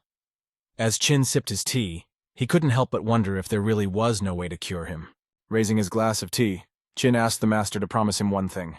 Peck didn't understand what the guy was saying, but the phrase, "hold on for dear life," seemed rather strange to him. Chin already knew about the master's illness, or rather about the peculiarities of his body, but he still believed that there was a way to cure him. Suddenly a strange aura enveloped the room, and the tension began to rise. Behind the master stood Juho. But why did he suddenly become angry? His eyes were filled with hatred, and his appearance became so frightening that it seemed impossible to understand the reason. Yuho was a minor character who was mentioned only a few times in the first volume. Chin couldn't understand why Yuho was behaving in such an obscene manner, and it raised serious questions for him. The atmosphere in the room was so tense that no one knew how it would end. Master Peck told his servant to behave properly and stop this behavior. In response, Yuho exploded with aggression. He didn't like the way the young doctor was talking to the master. Chin looked at the master, realizing how difficult it is for a patient with advanced cancer to hear about the possibility of a cure and a chance for healing. Hope was more painful than despair because it makes people cry and feel helpless, especially when death is inevitable. But is it really worth telling the truth in such situations? It is not always a doctor's duty. Life is a chance, and it must not be lost, and one must not give up, even when it seems that there is no more hope. Over a cup of tea, the boy continued his conversation with the master, trying to convey his thoughts. In the master's opinion, he was not going to take treatment and did not plan to give up. He would just die peacefully and accept his death. The young doctor began to get angry at the master's words because he believed that there was a way to save him. For the master, Chin's words were completely absurd, and he asked the young man to stop talking. It was not a good topic for jokes, and the master had been acting seriously and calmly all along. Earlier, he had seemed unpretentious and had won the love of others, but now the atmosphere in the room had changed. The master's face looked completely different, as if another person had entered him, and his true appearance began to manifest. Turning away from the boy, not quite believing him, the master decided to listen to him. However, if it turned out that Chin was just making fun of him, the master would take back his offer to become his student, and they would never see each other again. The young doctor realized that Master Peck's distrust was incredible, and he was not used to it. Leaving the building, he plunged back into the beautiful world of Murim. He continued on his way, thinking about how to prove everything he had said. After all, something had to be done since medicine in this world was very weak. Juho asked the master if he believed the boy, because if nothing worked, death from this disease would be neither beautiful nor easy. And he would not be able to die peacefully as a famous person. He would fight for his right to live and fight the disease to the last of his strength. However, the very presence of this guy did not give the master peace of mind. His words about how all people are doomed to fail, but at least once you have to try to win, deeply affected the master. That is why Peck decided not to give up and not to give up, because he had something to fight for. The boy's question sounded harsh. Is Master Peck ready to fight for his life? This question haunted him for a long time, but the master could not give a clear answer. No matter how well he healed the Murim warriors, they kept getting wounded in battles for valor, love, or hate. They seemed to resemble butterflies flying straight toward their death. If he healed them once, what would happen next? What was the point? This thought haunted the master for a long time. But all this time the old demon of the heart had been hiding inside him, and it finally broke out. He felt relief and emptiness, because this demon of the heart is a demonic being that sits deep in the human soul and whose existence is usually unaware. It manifests itself in the form of suffering when a person achieves awareness during meditation. Since then, young Master Peck had felt sympathy for Chin at first sight. Now he likes him even more, and he is determined to make him his disciple no matter what. Perhaps one day Master Peck himself will learn something from this boy, and in the future they will even switch roles. Juho did not believe Chin's words because he believed that no one could cure the master. However, Peck had no guarantees, but he was sure that there was always a chance, and it was true. Throughout this time, Master Peck had never allowed the thought that there was a cure, but now he realized that the search would be time-consuming and difficult. However, if a cure was found, he would be able to continue living. However, Juho looked strange. His face was upset. He still didn't like this guy and didn't believe him. Juho was convinced that Chin would simply not let the master die in peace, and he thought he was a tactless person. He spoke as if he was dealing with someone from a noble family, and it seemed that if he had the will, he would have cut off Chin's head long ago. Willpower is the most important quality for becoming a disciple of young Master Peck. Haryun did not see himself as the person Master Peck saw him, and he thought that if he were not that person, Master Peck would not have shown interest in him. The next day, they met by a lake in a rocky area, and Haryun's mind kept hearing Master's words that he would not let him die in peace. But before he began training, the Master asked Haryun to promise that he would be a devoted student, because being a disciple of Master Peck would not be easy. He was well aware that he had a lot of hard work ahead of him, and that training would be a difficult process. The master looked at his new apprentice carefully and squinted his eyes, preparing to demonstrate his abilities. Energy began to radiate from his hand, which seemed to grow into his fingers, merging into a single force. Soon his palm was filled with pure energy, and the surrounding aura was felt in every movement. The incredible power that Master Peck possessed began to manifest itself, and the young doctor was amazed at what he saw. His eyes almost popped up on his forehead in amazement, and he had a very strange feeling from this power. When he looked around, he saw an impressive picture.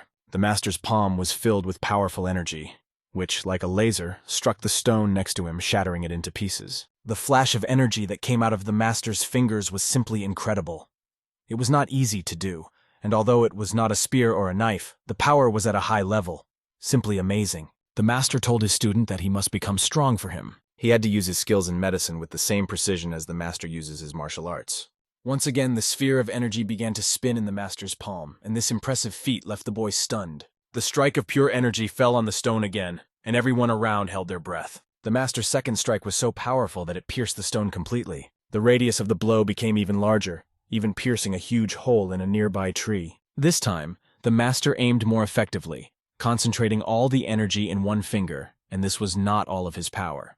The master said that the training would be different from the training in warrior families, because he would pass on his knowledge and power from the Chagall family, one of the noble families in the Marima world. The boy tensed up, realizing how many obstacles would be on his way, but despite this, he was ready to do his best. Every day of his life would be filled with strength and desire to please his master, as well as to benefit the future world of Murim. However, there was one more important detail that the master could not ignore. He asked his disciple not to let him go to the next world just like that, but to do everything to save him. The young man was shocked by this request and did not immediately know how to respond. But could he keep his promise? Tension gripped them, and it was unclear what the boy would say. A warm breeze blew through the place where they were training, and the tension was relieved when the boy promised with all sincerity and gave his word that he would do his best to fulfill the request. The master accepted this answer favorably, and it was a good sign. He asked the disciple to bow down before him 9 times. It was a rite of passage that symbolized the making of a great vow. The boy waved happily, realizing that when they met again, he would be a different person. Sometime later at the estate, the sisters asked the young doctor why he was leaving so soon. He replied that he was temporarily leaving the escort because of urgent matters. The teacher was nearby, and as soon as he finished his business, they would be on their way. The girls looked at the young doctor with a bit of envy, because he was the first student of the great Master Peck. Chin continued the conversation, asking how they were feeling and whether the girl who had been practicing with the sword could walk around and feel good now. She replied that she was feeling fine thanks to the young doctor's help and care, but that she still needed some time to recover because she had back problems. The gifts that the young doctor received from the chapter were luxurious, but he was saddened by his imminent departure. Sister Yen realized that all the warriors were looking for Master Peck, and he did not have long to live. Therefore, he decided to pass on all his knowledge to the young master Chin Chul-He, and this young man could become the next legendary doctor like his master. For their own benefit, the sisters decided that they should treat Chin well in order to maintain a good relationship. After all, when he grows up, all families will turn to him, and it will be too late to try to establish a relationship. They need to be friends with him now, while there is still time. The young master was invited to the hall and a box was opened in front of him, offering him to accept the gift. The young man was embarrassed when the bright glow of gold shone in his eyes. He asked the hostess to address him as you, and did not take his eyes off the box. His surprise did not leave his face for a long time, because the gift looked extremely expensive. When he opened the box, he saw an incredibly valuable gift. It was Cheon Sondan, which means 1,000. It was something similar to a guandan, but made of a 1,000-year-old pine tree. It was a real treasure, and one of the sisters even envied the boy, because this object is especially useful for treating internal wounds. The descendants of the Kansan family have very few such things left. Mrs. Hyun gave this valuable gift with understanding and asked the boy to eat it and show it to his teacher. The boy was extremely grateful for this gift and considered it a real treasure. He looked at the box and saw many prospects in front of him, not even thinking of refusing. Soon the young doctor said goodbye to his sisters, wishing them a good journey. He thanked Mrs. Hen once again for the wonderful gift and promised to use it. Chin promised to show the result to his teacher before he ate the valuable gift. Mrs. Hyun also emphasized that he should use his blade and promised to come to see how it would look in his hands. She hugged him from the bottom of her heart, thanking him for his work, and saying that he did a great job. She also congratulated him on becoming a master. All those present watched this hug and the farewell ceremony closely. Everyone expressed their gratitude to Master Peckrinson for his work, especially the head of the squad. The doctor was happy, but he thought that he should not be so happy. He was just glad that fate had brought them all together. Soon the carriage was off and speeding toward its destination.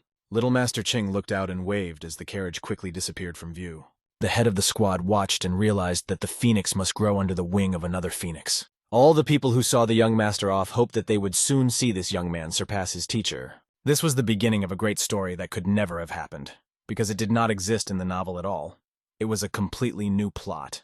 A few months later, interesting events took place in the mountains in Master Peck's medicine yard, not far from the Flying Snake unit. There were endless landscapes around the area of the extinct volcano. Every morning the boy woke up early and began to study martial arts. First, he had to walk all the steps, starting in the morning to fetch water. With each step he got closer to his goal, because it was not easy with his body at the beginning. He needed to strengthen his external energy, which is called Donggong. Donggong is a type of Qigong, and Qigong is a set of health and trauma exercises. He repeated the same technique and movements to increase his internal energy.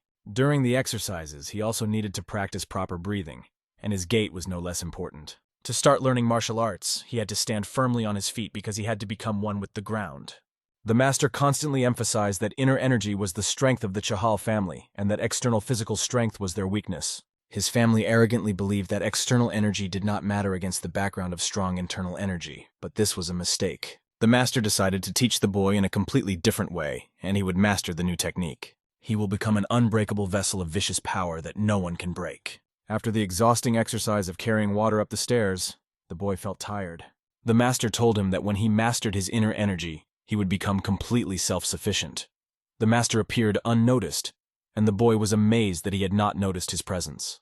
Watching him, the boy promised that starting tomorrow he would carry 4 water cans.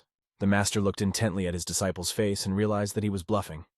However, the master's smile was almost angelic, and he did not show any mercy and said nothing. A few months ago, when he had just arrived here, he was shown the location of the master's residence and office. This residence was known to people as the Peck Medical Palace because of its large size. The boy remembered that he had read about this palace in a novel, which was located in a mountainous area, and now he realized that this was the same place. It was a huge area where many patients came to receive treatment. Even though Master Peck did not accept disciples, this place was known as the infirmary by itself. A few minutes later, they arrived and had to unpack all their belongings. Everything around looked ancient and old-fashioned. The flying serpent seemed empty and abandoned, but this place was filled with comfort. While the master was away, Juho checked on many postal pigeons, but they never got through all the letters. Watching this, the boy was fascinated and realized why pigeons were often mentioned in the novel. Postal pigeons were common birds that delivered letters and parcels, and seeing this with their own eyes was something unusual. The official was told that everything was fine, but at the same time, pigeons from Suramun and Chainin appeared, both messengers injured in a martial arts competition. Yuho wondered what had happened, why the conflict had arisen between them, and what kind of trouble had happened, because now they would all have to solve it. Both wounded warriors were to be treated by Master Peck. To find out what was going on, Master Peck decided to check it out for himself and see for himself. He opened the letter and began to read that Prince Samon had a simple sword wound and would recover soon. Prince Suramun, however, had a more serious problem. Suramun had used the Toki Munchiol technique, and although his case was more complicated, the local doctor would be able to handle the treatment. The young man watched Master quickly draw conclusions, and he was impressed. Master Peck decided to send a reply with recommendations, to prescribe bed rest for one of the wounded, and also provided prescriptions for puncture and internal wounds. He noted that the composition of the medicines was simple, and everything needed could be found in local pharmacies. The letter was written, and they had to decide who to send a reply to first. Since Princess Chang's condition was moderate, and her wound was more serious, although it was sustained in battle, Peck was afraid that their house would be angry if they sent the letter to the others first. It was an incredible display of wisdom on Master Peck's part to foresee everything in advance. These were the first instructions the master gave him upon his arrival at the workplace.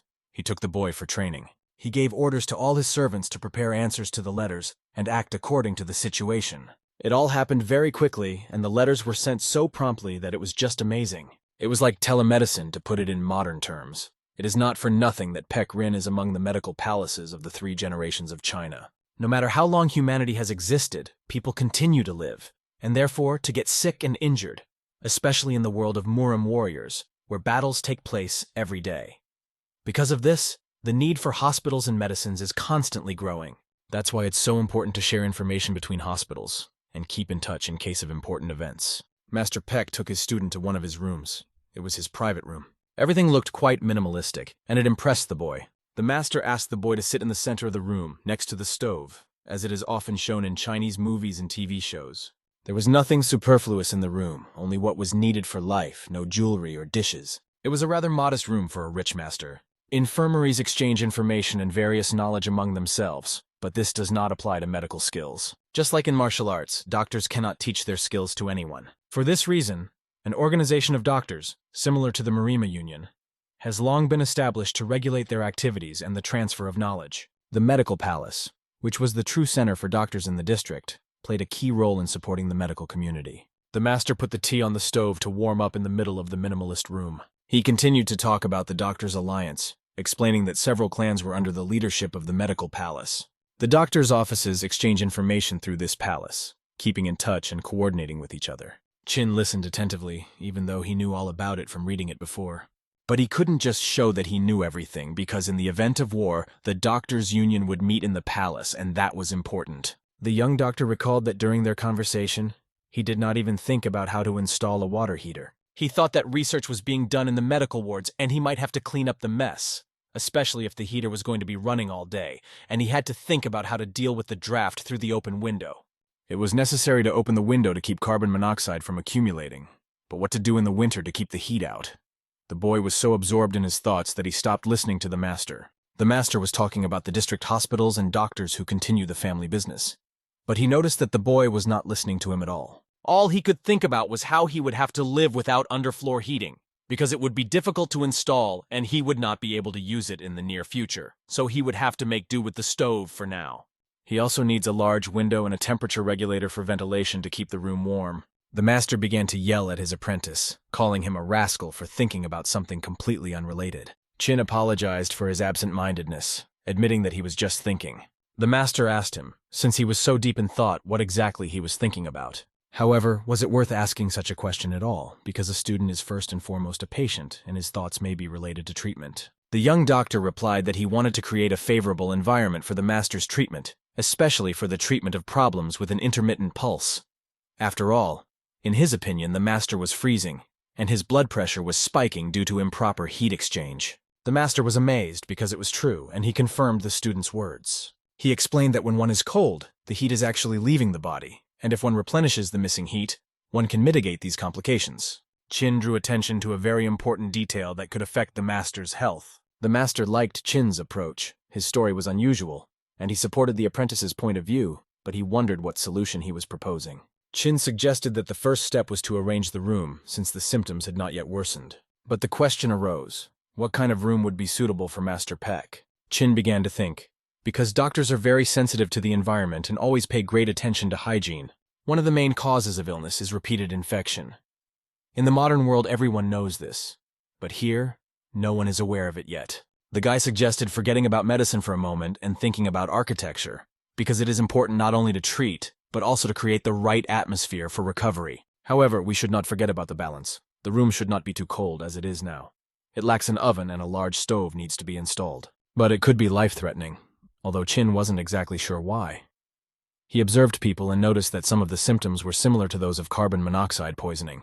He began to think about how to avoid the risk of poisoning due to improper room heating. After talking to the master, Chin thought about how to properly arrange the space to avoid the danger. The cause of all these problems was the carbon monoxide that was produced by the stove. In their world, they did not know about the existence of carbon monoxide, although they understood that oxygen is needed to breathe. However, the air also contains other gases that can become dangerous under certain conditions, such as rising temperatures. A lack of oxygen produces carbon monoxide, which becomes toxic if inhaled for too long. Chin explained that the effect of this gas on the body is similar to the feeling of drowning, but not in water, but in air. Master Peck didn't answer, just listened to his student in silence, amazed at how he could make assumptions so quickly without basic knowledge. He began to realize that his student was a true genius. After the conversation, the master poured tea for everyone and put the kettle on the stove. He wondered how such a young boy knew about these complicated things. The fact was that Master Peck's family had been collecting all sorts of knowledge for a long time, but what Chin was saying was new and unfamiliar to him. This was the first time he had heard of such things, and it was amazing. Now these secrets were coming out of the mouth of a boy who was only 12 years old. Even for the master himself, this information seemed very strange and unusual. Tension arose between them, as the boy could not explain his knowledge precisely.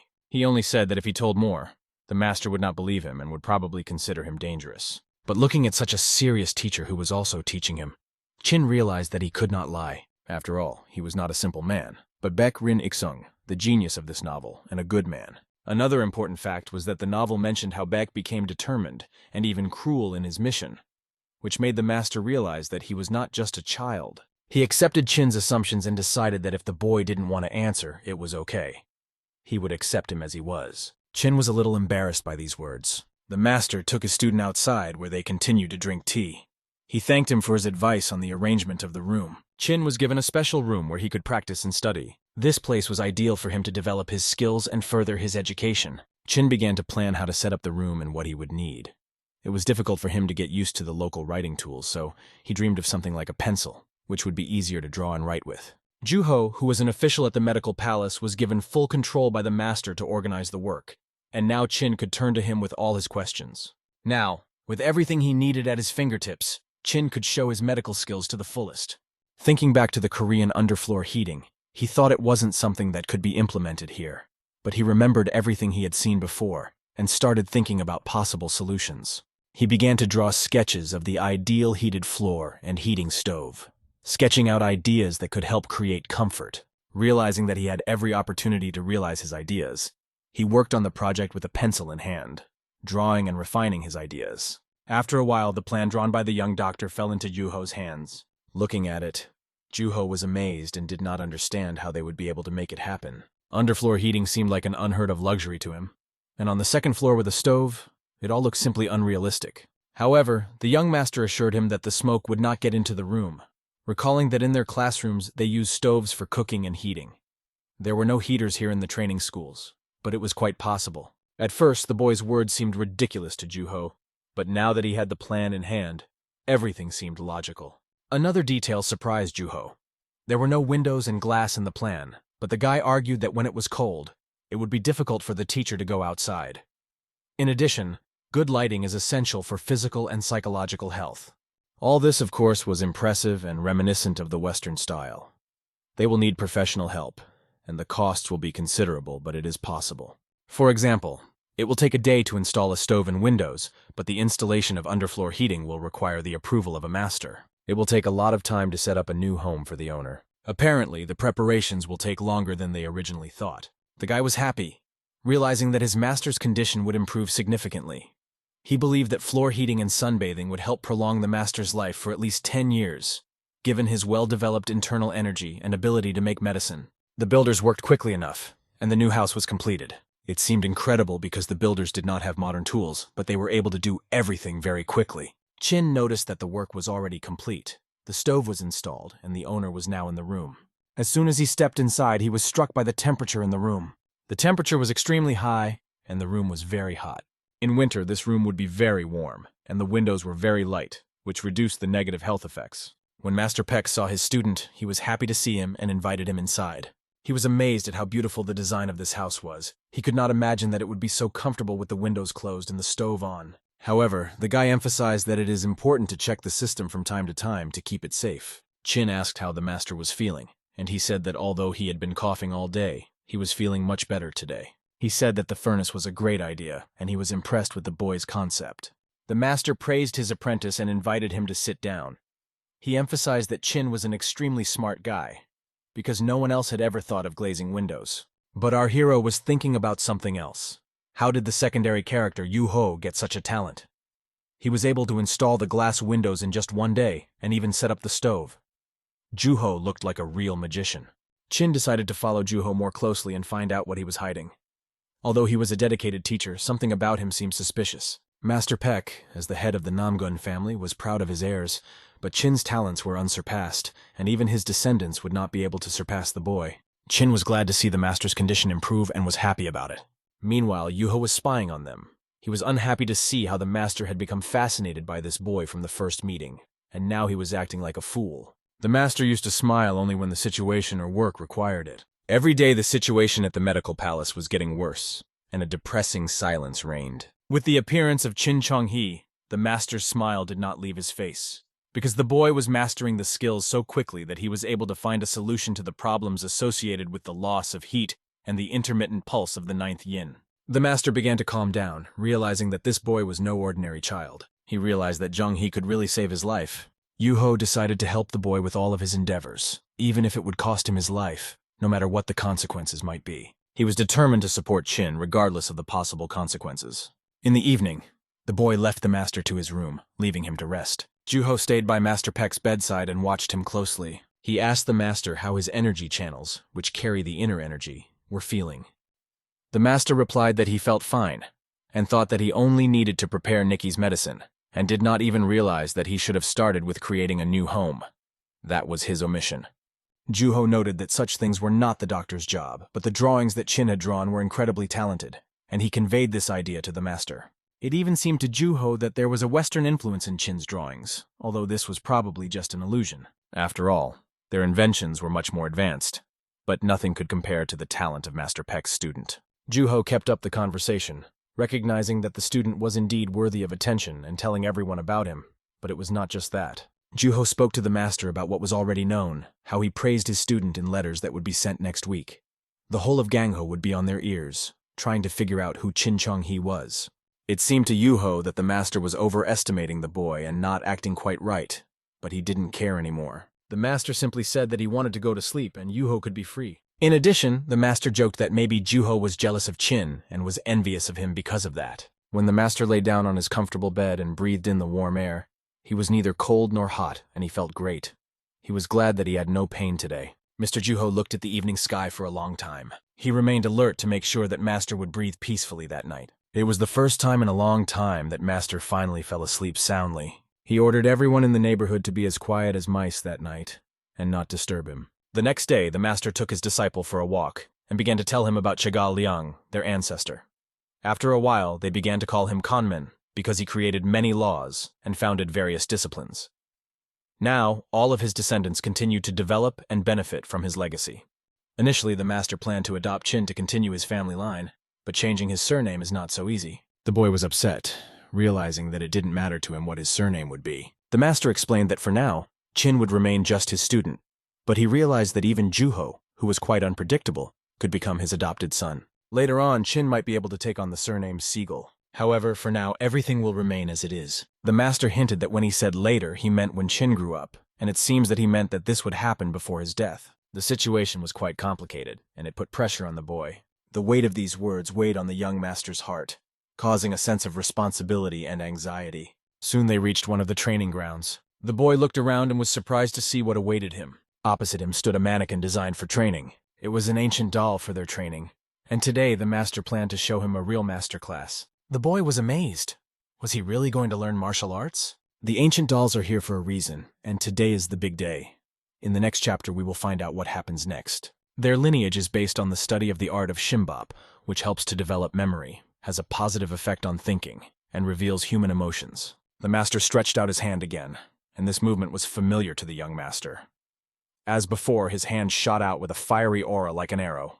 Exploding with his power, the master struck a powerful blow toward the dummy, and a huge sphere of pure energy hit the dummy's chest. This was an important lesson as the master showed the key points of using this power. Then he demonstrated the Chunun point, and the next was the Octane point.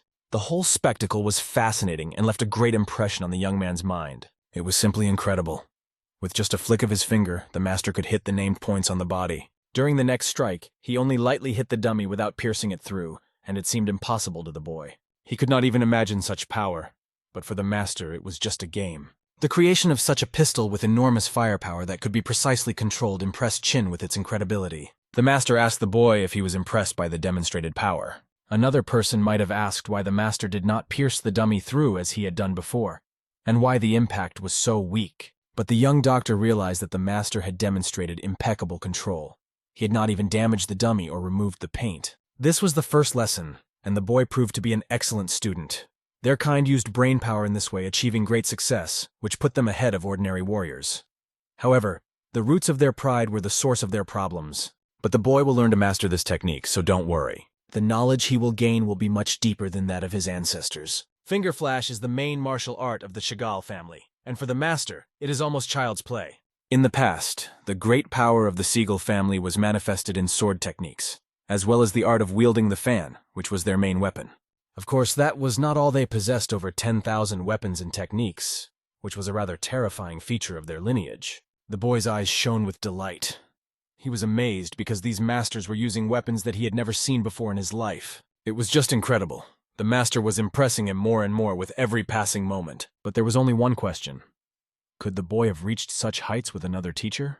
However, looking at his master, he had no doubt that in the future he would also be able to become an almighty warrior who would surpass all his enemies. His heart grew confident that he could achieve this through training. The master leaned over to his student and asked him if he wanted to master all the martial techniques of their family and become his successor. But there was one important but.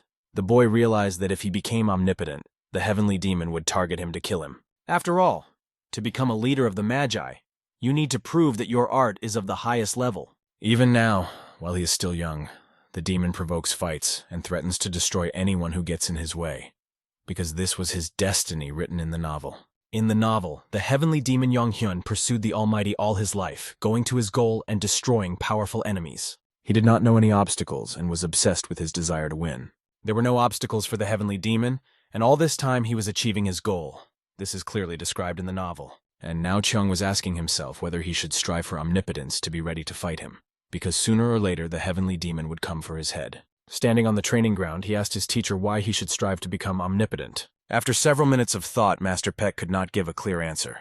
Watching him, Chung wondered why Master didn't pay attention to the fact that so many people in Kanho were training for this goal. However, no one would give him a medal or a certificate for becoming omnipotent. On the contrary, he will have a great responsibility, although many will consider him an idol. Once he becomes omnipotent, he will have rights that are not available to other people. And yet the Master asked his disciple, what does he want to become? Without hesitation, the boy replied that there was no point in striving for omnipotence. Then the Master asked him what he really wanted to become.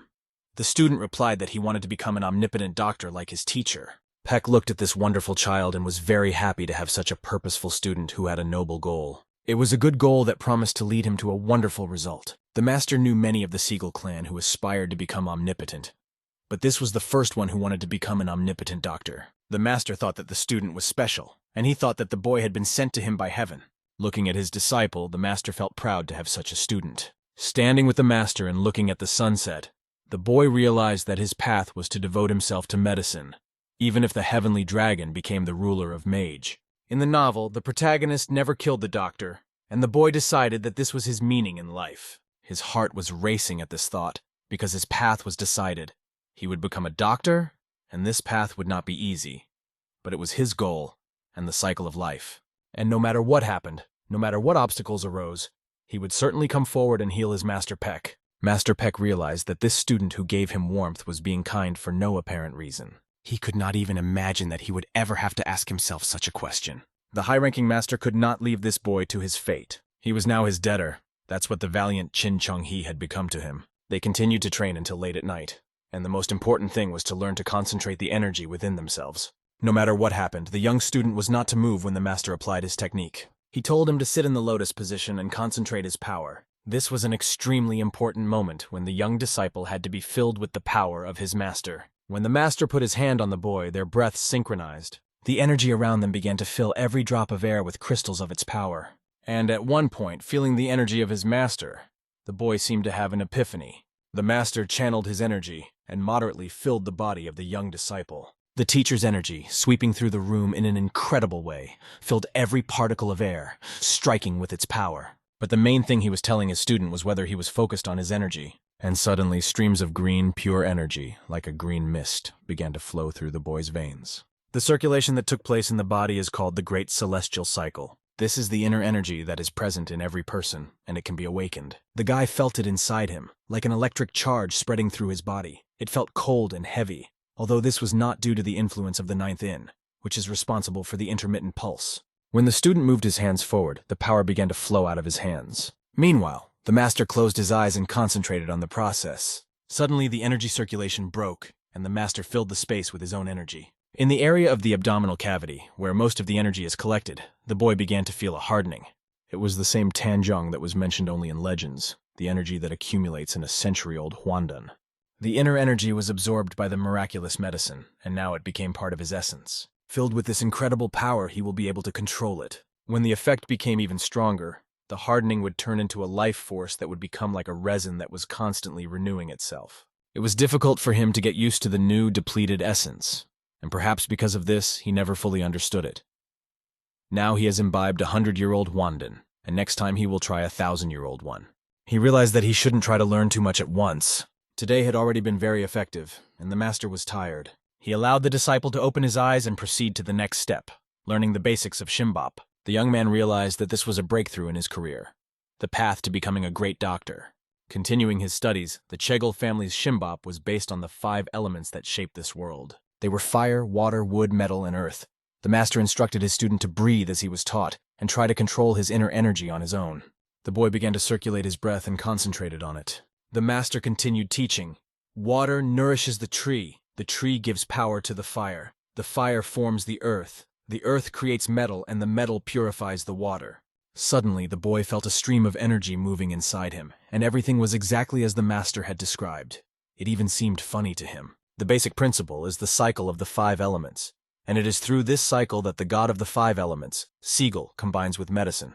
It is important that the internal energy does not conflict, does not mix chaotically, but moves harmoniously. No other energy in the world is able to heal internal wounds and stimulate life cycles so effectively. The boy asked what would happen if the energy started moving in the opposite direction. The master replied that this is a deadly combination. When everything goes the other way around, water meets fire, fire goes out. When fire meets metal, metal melts. Metal cuts wood, and wood becomes part of the earth. Was it bad? Of course, there are cases when it is necessary. For example, when a person falls into a state in which he loses control of his own body and abilities, becoming a demon, this deadly combination is used to restore balance. The cycle of the 5 elements in the deadly combination can be compared to medicine and poison. In modern medicine, this is called a side effect. Well-known examples, such as sildenafil or Viagra, were originally intended to treat cardiovascular diseases. But during clinical trials, a side effect was discovered. Treatment of dysfunctions became its main use, although it was originally intended for another purpose. There are other cases where the drug is used to treat obesity or diabetes. The master explained that any substance can be a medicine or a poison. It all depends on how you use it. The same applies to the 5 elements in the world. Tanjong begins to move faster, and cognition does not come immediately, but gradually everything comes in its own time. Cheon was a gifted child, and the saying, "When a bard learns a new chord, he writes 9 new songs," accurately described him. After all, he was a student of the master. The master realized that they would probably have to recognize the boy as the second best doctor in China, because they had a new talent in front of them. This was a serious statement, and everything had to be carefully considered before proceeding. Everything went quiet, and the boy went to his room. After a while, Juho brought him a miraculous pill to take. This pill contained 5 kinds of huandan: fire, water, wood, earth, and metal. The boy looked at them, and it seemed very strange to him. Ordinary huangdang usually had a cool fragrance, but these had no odor. The young master asked Juho if he should take all the pills at once. However, Juho looked down and said that he only needed to choose one, the one he wanted. The boy could not imagine what kind of test he was facing. Perhaps it was some kind of exam held to test his knowledge, and the boy's fate could depend on whether he chose the right pill. He had already taken a century-old huandan, born in deep villages and forests before.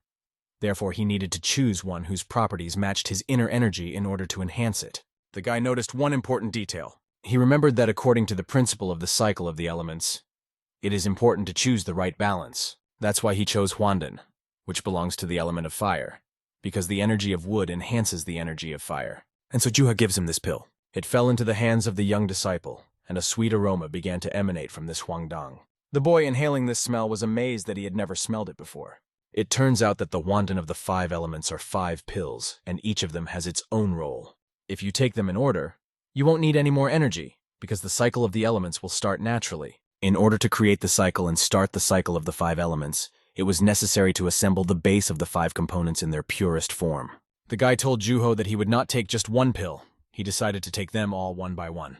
Juho was incredibly surprised by this statement, because it did not fit their scenario at all. He expected the guy to pass the test and be easier to deceive, but it turned out not to be the case. He was a strange guy, but in the end, he supported our hero's decision, and his words even made the guy a little upset. The guy was much smarter than he even thought. He continued to explain that if he had chosen only the fire huandan, the owner would have already considered his answer correct, and asked how long it had taken he to think of it. He clearly explained that it was all about the smell. Juho realized that it was the smell of the fire's huandan. At first he thought it was strange that none of them had an odor. However, as he watched, he noticed that each huandan had its own scent. They are so harmoniously combined with each other that when mixed, the smells disappear completely. Then he remembered the basic principles of the 5 elements. And then it was easy to guess the right answer, because it literally just came to him.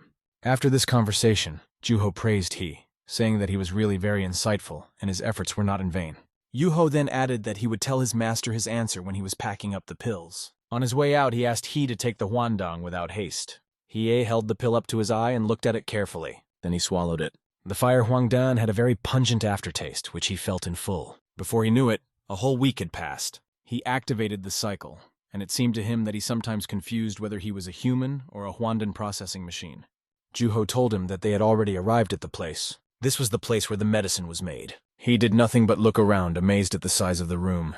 It was huge, more like the Peck Palace, one of the 3 generations of medicinal palaces in the Middle Kingdom. A medical palace was a larger structure than a doctor's office, which was much smaller. In other words, the Peck is one of the few palaces in the country that can be counted on one hand. It specializes in the manufacture and sale of huandan. It was mentioned in the novel, but he had no idea that it was so organized. Juho continued to explain and said that some people believe that palaces also practice Chinese food therapy, which is better, but this does not lower their status.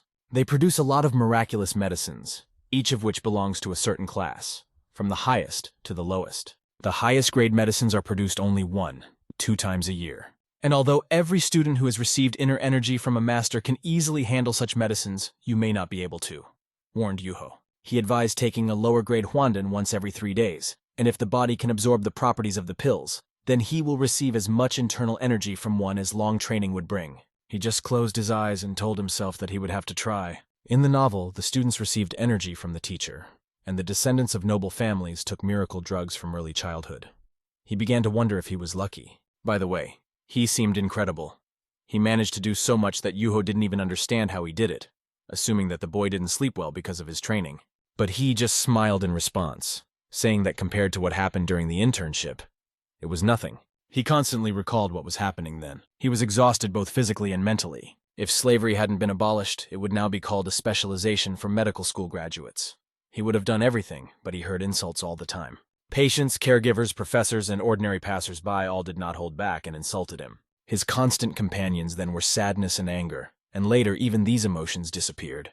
It was then that he learned what emotional exhaustion was. But here, all the doctors praised and supported him. He felt their love and respect every day. He wondered if this was real life, or was it the influence of the man from the Baekrin Palace? After walking through the palace, they went outside and met the teacher on the way. As usual, the teacher was smiling, and his eyes shone with a blue light. Coming closer, the teacher asked he what he thought of the drug manufacturing department. "It's an incredible place," he replied. Coming even closer, the teacher took he by the shoulder, and Juho thanked him for showing him around. The teacher touched his shoulder for a reason. The teacher began to feel he's inner energy and noticed that he had already reached the first level. "You did it very quickly," the teacher said. But he warned him not to overexert himself and asked him to rest. He immediately understood the teacher and agreed that he needed to rest because it wasn't work. So he wasn't going to argue.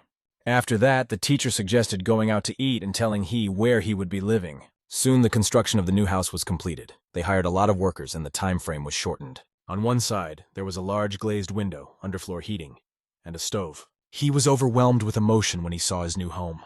The inside of the house was lined with wood and the walls were covered with clay. He was fascinated by this. A house with such thermal insulation was different from the typical Chinese style, and this house spoke volumes about its owner. The thermal insulation showed the teacher's willpower. The teacher was wondering if the bed, which was lying directly on the floor, would be suitable for he because he would have to sleep on the floor. Since the floor was warm, this only made he happy because it was good for his back. The teacher, on the other hand, was worried about whether it would be too hot. It seemed like they were in a bathhouse. Juho explained that the stove had been deliberately loaded with wood to the maximum to test its maximum temperature.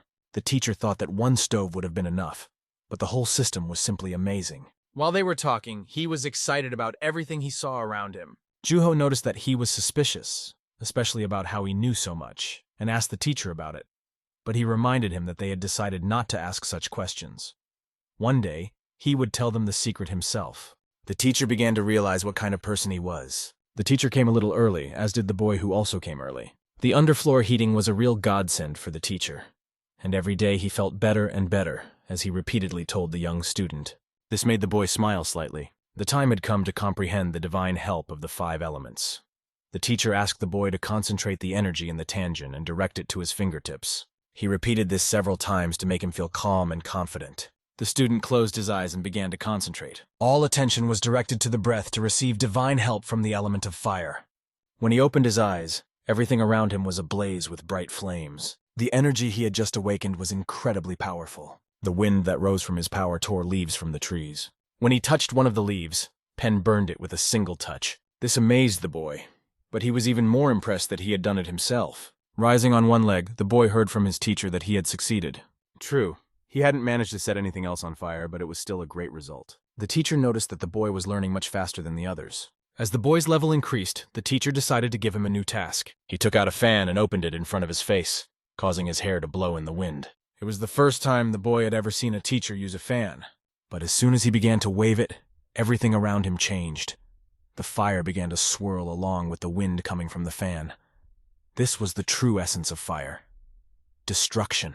The teacher stood on the tips of his fingers and rotated around his own axis. As he spun, he spoke quietly to himself, "Neither wood nor iron nor air." And when he swung harder, the tree flew into the air and split in half. This blow to the tree was like a sharp movement of a sharp blade that encountered no resistance. There was a slight rustling of leaves as the tree fell to the ground. The boy saw it with his own eyes, but he could not believe what he saw. A huge tree in just one swing. How is this possible? The place of the cut was burned, but the tree itself did not catch fire.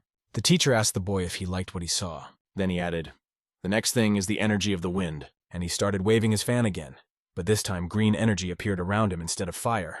The stump that remained of the tree began to rise into the air. The teacher continued to wave the fan more and more. The boy just covered himself with his hands, trying to protect himself from the gusts of wind. The energy of the wind was incredibly powerful because its essence was movement. It lifted the tree into the air with its power.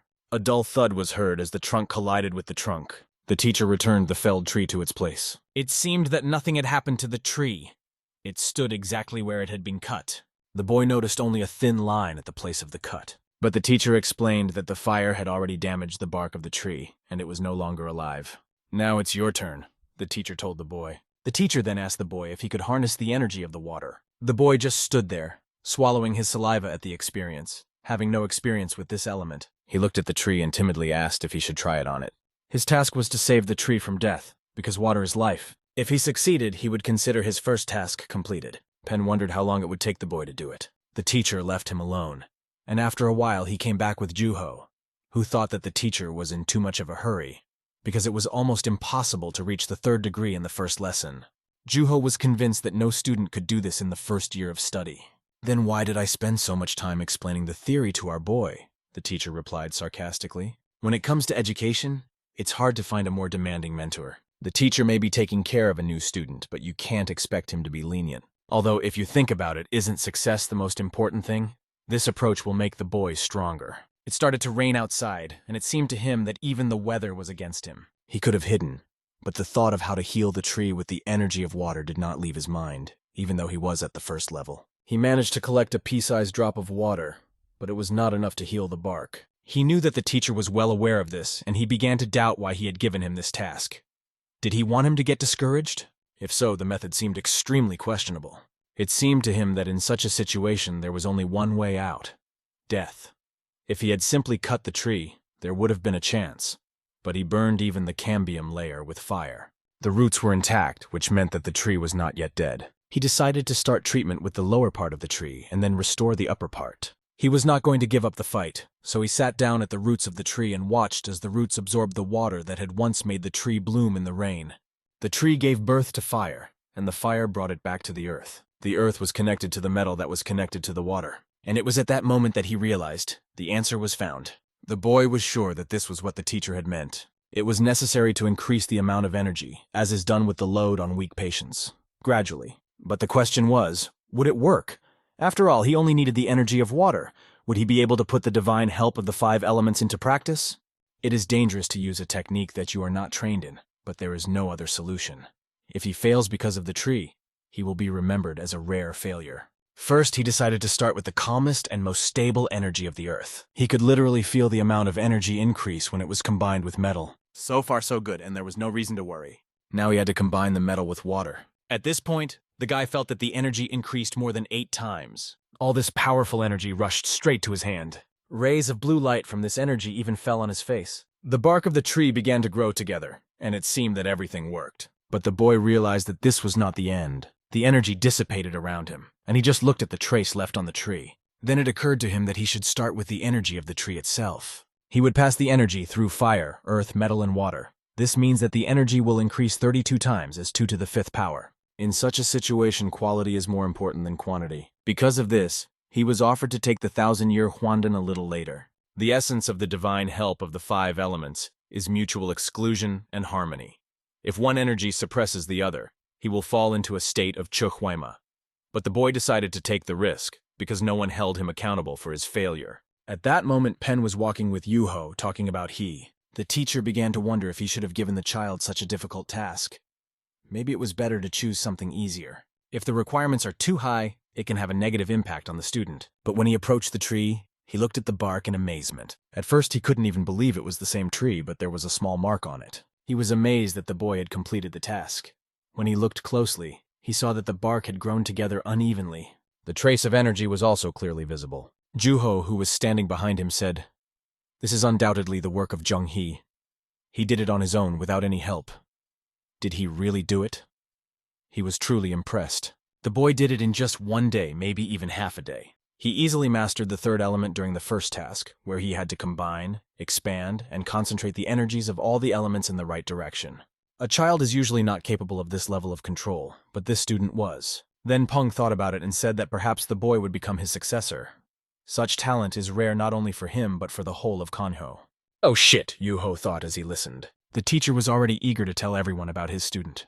When the owners of the doctor's offices found out about him, they would start making claims against their students. Juho thought the teacher was being too hard on the other doctors. The teacher was looking forward to the morning meeting to tell everyone about his student. Morning came and he slept the whole day. He felt 100% as if his body had become completely different, almost supernatural. All of his senses were sharpened to incredible limits. He started jumping for joy because he felt that this was just the beginning. Just the beginning. And his inner energy was already getting stronger. His abilities were developing. He felt as if he was no longer an ordinary person. Martial arts seemed like something natural to him, and he believed that he had already matured. This was probably the result of the miraculous medicines and techniques of the Seagull family. If things continue like this, he may be able to become stronger than the heavenly demon itself. It's unlikely, but he possesses the deadly sky star and knows various techniques. However, he is still far from being a heavenly demon, but one day he will definitely come to the Medicinal Palace. Until he becomes a real heavenly demon, he will need his help. Suddenly, he heard sounds behind him. Instantly, he turned his head to see what was going on. There was a loud sound that made he immediately run to see what happened. First, he decided to open the window to get a better look. It seemed as if the sound was so loud that the house was about to collapse. Someone was making a mess at the entrance to the palace, and the commotion was such that it seemed like they were being attacked. He couldn't remember a single moment in the novel where something like this happened. The doctors quickly lined up in a row. The demon archer asked one of the doctors for permission to meet with Baek Rin-sung. Meanwhile, he came closer and tried to understand what was happening.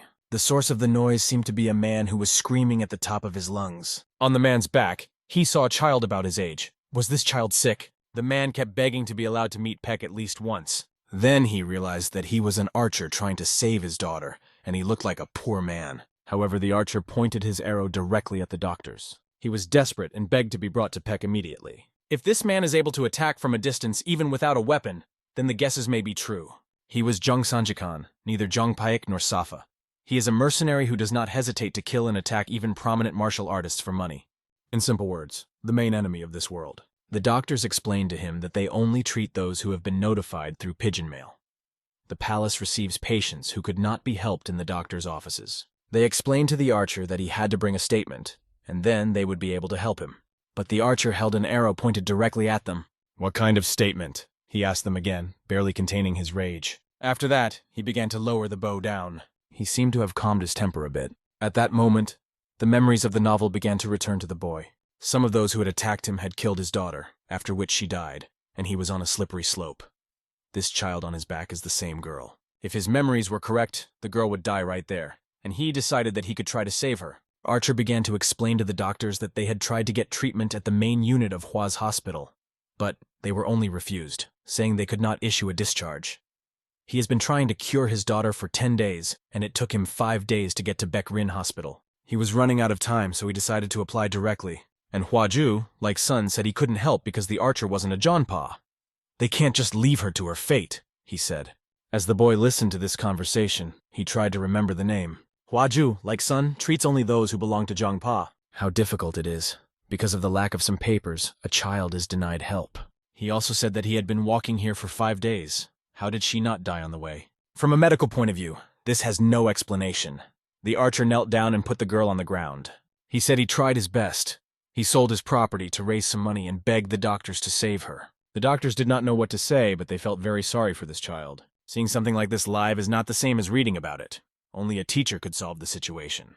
So he appeared, approached the archer, and asked permission to examine the child. The doctors immediately told the teacher that this man had made a real mess of things. The archer looked at him and thought, "Is this Baek Rin-seong?" After that, the archer began to beg Beck to help his child, kneeling down in front of him. He explained that she had been attacked by 7 people in Sun's doctor's office, was examined and told that her internal organs were badly damaged and was given medicine, but it did not help.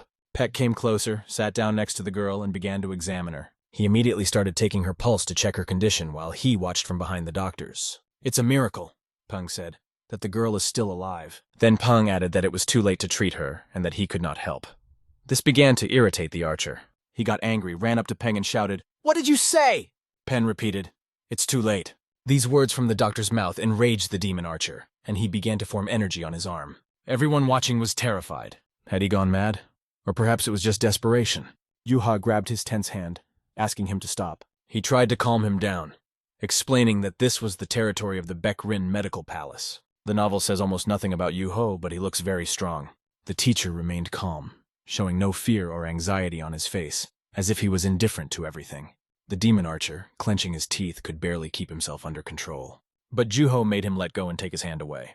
The archer asked them if they were acting like this because his money was earned by illicit means. He then called them hypocrites. His anger grew, a real demon archer. At this point, he did not know what to do. The situation seemed hopeless. Armed men appeared to calm the demon archer down. But this made him even more angry, because it seemed that the whole world was now against him, while his daughter was on the verge of death. The doctor's palace was impressive. Part of the Murim clan, fighting warriors, it was definitely not weak. Peck continued to say that the girl could not be helped and that it had to be accepted. The archer looked at the girl and then at the teacher, not knowing what to do. In complete desperation, he asked to kill them both right there and said that he would kill them all himself in the hospital palace. He added that Sona Hospital, which refused to help, would suffer the same fate. Oh, things are getting worse, and these two are acting like nothing happened.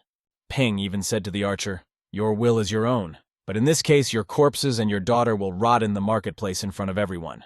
Hearing this, the archer's body was already completely covered with energy, and he was ready to end it all. Because of these events, he could not calmly watch the little girl die, and he managed to convince everyone to put her on a stretcher. It was not easy, but he did it. It seemed that if not for this, the demon archer would have simply killed Peng, and everything would have ended horribly. But after a while, there were no traces of aggression on the archer's face, only the calmness that was characteristic of a caring father.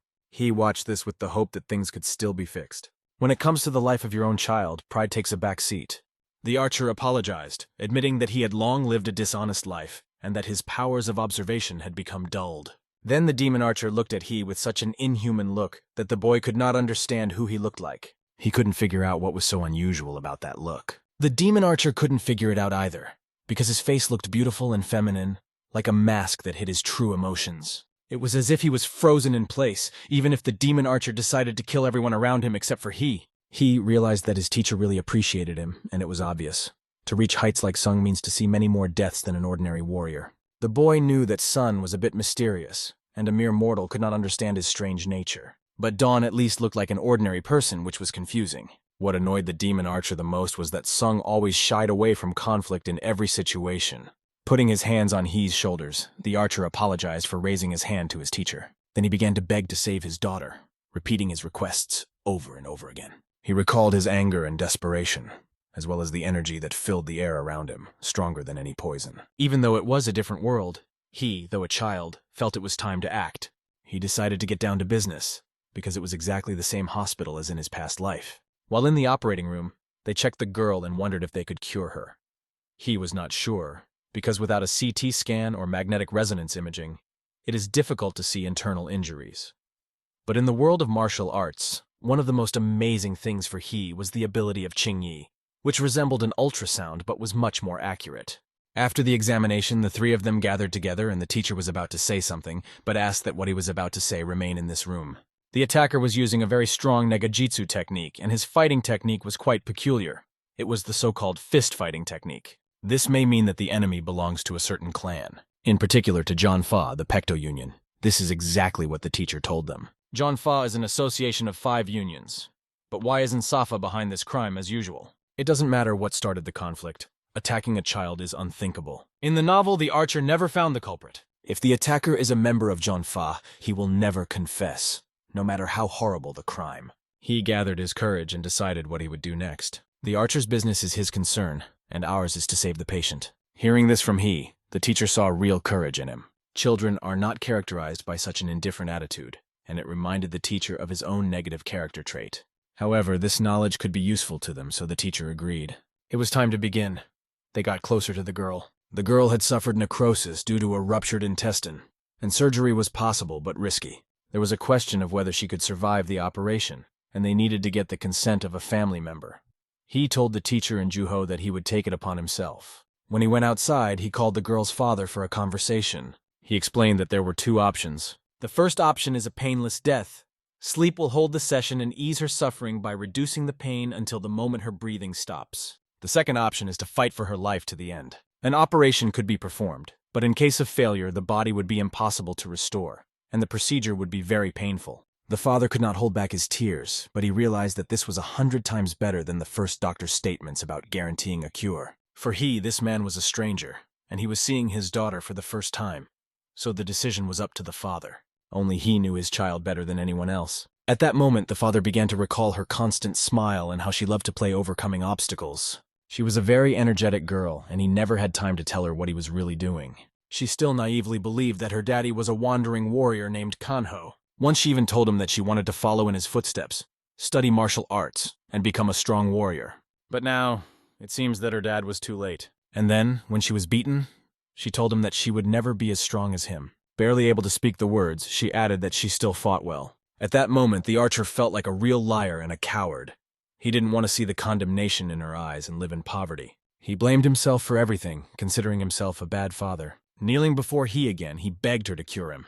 With tears in his eyes, he asked for help for his daughter. Then he knelt down and asked, "Why should an innocent child die instead of me?" His pain was felt in every word, and he saw how much this man was suffering.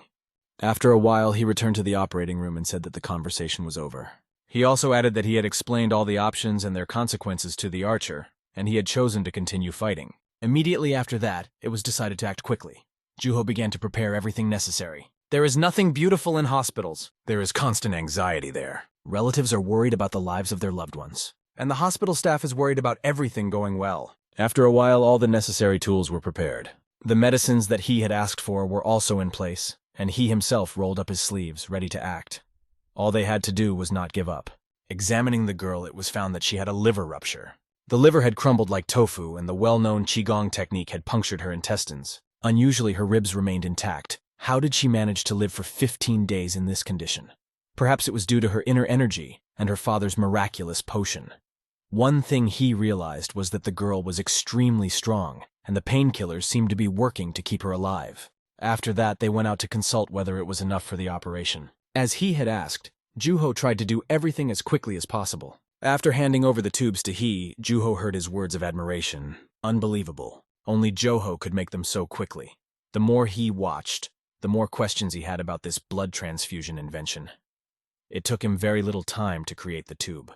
"Are we going to use this device to give blood?" the teacher asked. He explained that the girl would not survive without a blood transfusion. Blood could be taken from her father by simply connecting their veins with a tube. The father was ready for anything if it would save his daughter. After a while, they stood by the bed where the girl was lying. He was going to perform a posterior lateral opening of the chest cavity. To do this, the patient had to be laid on her side. Then an incision was to be made between the ribs to provide a good view. At Murima, the incision is made with a comgan, and then everything is fixed back together. The result promised to be promising. Modern medicine could not match the accuracy of local methods. The teacher just watched he work. The teacher saw in He's movements the skill of a man who had performed operations hundreds of times. It was not just amazing, but truly impressive. Not only the teacher, but also Juho noticed that He's skill level was extremely high. They had never seen anything like it, and thought that his knowledge did not belong to this world. It came to him from above, so the teacher and Juho thought. At this point, he was completely focused on the operation. Now it was time to make an incision to minimize bleeding. With the help of Hogan's somas, blood, toxins, and other fluids were absorbed from the body. The demon archer decided to pass his Qingyi source to his daughter to save her life. During the prolonged transmission of Qingyi, the teacher will strengthen the targeted effect by replenishing her vital energy. They all gathered here to save one child. Soon, all that was left was to connect the tissues back together. But the teacher noticed that the pressure began to drop. Why? Although there was still not enough Qingyi, it had already begun to penetrate the body. Suddenly, he put his hand right into the incision on her body. No one realized what he was doing, but suddenly he opened his eyes. It was expected for him. He told the others that his spleen had ruptured. Only now did they realize that they had been too focused on the liver. It was difficult to notice the tear, because it was in the area of the hypochondrium. The liver is recovering. You just need to be careful. There is still a chance for salvation. However, without the spleen, her immunity will be significantly weakened, and she will have to spend the rest of her life in a safe place, constantly taking care of and monitoring her health. And this operation means the end of her dreams of becoming a warrior. However, it was important to understand how serious the damage was, so they decided to try to do without surgery. The teacher asked he to rely not only on himself, but also on others, because although he was weaker, his name was known to everyone for a reason. The teacher could help by using his technique, which he had previously shown to he, but only on a tree. Inserting a needle into the girl, he began to transfer internal energy to her, and her pulse recovered. The gap was small and occurred in a favorable place. However, this did not diminish the fact that Peng was the best doctor in the martial arts world, and his reputation was well-deserved. But he had to focus. This was no time to get carried away, because the operation was not yet complete, and he had to act quickly. The needle was already sewing up the wounds. These were the final touches of the operation. After that, he, the kid, literally fell to the floor and exclaimed, "Finally finished!" During the operation, he did not even keep track of how much time had passed and felt completely exhausted, like a squeezed lemon. When the teacher came up to him, he immediately praised him, calling him a good man because he had saved a child from death, which was worthy of praise. But he replied that he should not thank him, but the teacher. In response, the teacher said that he shouldn't, because someday he would be able to use this technique even on him. The problem was that the archer had also used up all his strength. He had also risked everything he had to save his child. He had lost all his energy. At that moment, the teacher said that he also needed to lie down, and he began to fall. "Master, wake up! Master!" he was asked, shaking his body, but he fell down and even his mask flew off his face. The cold and torment were like an icy knife blade cutting into his heart, tearing it to pieces. He screamed loudly, begging for help, but no one could give it to him. However, he had already begun to get used to this feeling. He was told that his life would be short, and asked if he had thought about how he wanted to live the rest of his time. The medicine contained poison, but was used as a strong painkiller. It was the only thing they could offer him. The relatives of patients who had a short time to live were not concerned about the use of such drugs, perhaps because they dulled the pain a bit. Once, he felt nothing at all as he stood on the ruins of his home, swearing revenge on those who burned down his house and killed his family. It was his destiny to be the first in his family to die, but it didn't happen that way. This was the story of a teacher. Juho threw the unconscious teacher on his shoulders and started running, asking everyone to get out of the way. He ran as fast as he could, pushing everyone out of his way. He was fascinated by him at first sight. Juho had something that he lacked. Perhaps that was why he admired him so much. No, it was definitely not envy. It was admiration, or a feeling similar to admiration. He instantly started running after them to help as soon as possible. The moonlight was coming through the window, its rays flooding the room with their light. After a while, the teacher was already lying in bed. He began to open his eyes and noticed that he was at home. He immediately asked what time it was, but no one answered. He got up and noticed that he was sleeping right on his bed, sitting on a chair with his head on the bed. Has he really been there all this time? The teacher thought, looking down to see the boy's hand resting on his arm. At that moment, Juho came into the room, who had also been waiting for his master to wake up for a long time. The teacher immediately asked Juho, "Why is he here?" Juho replied that he was resisting and making up absurd reasons to stay. He said that he wanted to cure him with the help of the 5 elements Shimbop. The teacher stopped him with his hand outstretched and asked him to stop making excuses. After that, a slight smile appeared on the teacher's face. He looked at He and realized that it was like trying to pour water into the sea. The small amount of Qingyi that the boy was able to give the teacher hardly helped. However, the pain subsided a little, perhaps because he tried many times to restore the disturbed balance in the teacher's body. It was important that the boy used a lot of fire, metal, and wood energy, but he was still learning, so the effect was weak. Peng told Juho that He's temperament was very similar to his, but their energy was different. At this point, the teacher began to use his energy to help He, although Juho asked him to stop because he needed to rest. However, the teacher was sure that there was nothing to worry about. Despite the imbalance in his body, he would be able to transfer some of his energy to He. He held He's head, transferring the energy. Thanks to this boy, for the first time in a long time, the teacher had a desire to live. He wanted to see He grow up and become a part of Kanyo as soon as possible. After a while, they were both on their feet, and He brought the teacher tea. The teacher was laughing as he discussed the situation in which he had fainted, glad that everything had turned out all right. He was very scared and very worried about his teacher. This was an understatement. Rather, he felt a real universal emptiness. Chai stood by his teacher's bedside. Although he often had to deal with the deaths of patients, he had never experienced such a deep emotional shock. He felt as if he was losing his father. In such a short period of time, he began to see his teacher as a family member. Perhaps the reason was that he grew up in an orphanage and always felt that something was missing. It was like a thirst that could not be quenched. Perhaps thanks to the teacher, this thirst was becoming weaker. At this point, the teacher brought up how strange this feeling was, and said that he was sorry that he was making others worry. But at the same time, It was nice to see that someone cared about him. Now the teacher understood why clan elders become weak in front of their students. The old man grumbles in the hope of attracting attention. Pen did not even think that it would affect him. But it all happened because he had a student. Suddenly there was a loud cough, and all the food and tea flew away along with the tray on his lap. He instantly jumped up and saw blood coming out of the teacher's mouth along with the cough. The teacher put his hand over his mouth but could not stop the bleeding. Scared, he asked him to hold on and told him that he would bring Yuho in a moment. Yuho and Cheon rushed forward like the wind, not stopping for a moment. Yuho begged Cheon to keep going until the end. Cheon tried to run even faster, but he felt his strength gradually leaving him. Their goal was getting closer, each step bringing them closer to the decisive moment. Very soon they would reach their destination. They flew into the room where their mentor Peck was sitting. Without hesitation, they ran up to their teacher, anxiety evident in their eyes. Juho gently supported his mentor, holding his hands tightly. At the same moment, medicinal pills spilled onto Bak's palm. Cheon begged his teacher to come to his senses and eat the medicine. They began to gently pour water to make it easier for him to swallow the pills. Cheon watched the teacher hopefully, waiting for him to regain consciousness. After a while, they came back to him, hoping that he was feeling better. Peck slowly opened his eyes and said in a tired voice that he was fine. The boys were a little relieved, but they realized that this was probably not the first time their teacher had been in this state. In reality, everything looked much more serious than described in the novel. The description of the events in the novel did not evoke much emotion, because although the character was incredible, he still remained secondary. Besides, he died at the beginning of the novel. At this point, the teacher's breathing began to gradually return to normal. Juho noticed that the teacher needed to rest and decided not to disturb him. The teacher reached out to Cheon and told him that it was time to learn how to measure the pulse of a Qingyi, because he would not find such a patient anywhere else to practice with. Besides, he and the teacher had a homogeneous Qingyi, so even if he made a mistake, there would be no serious consequences.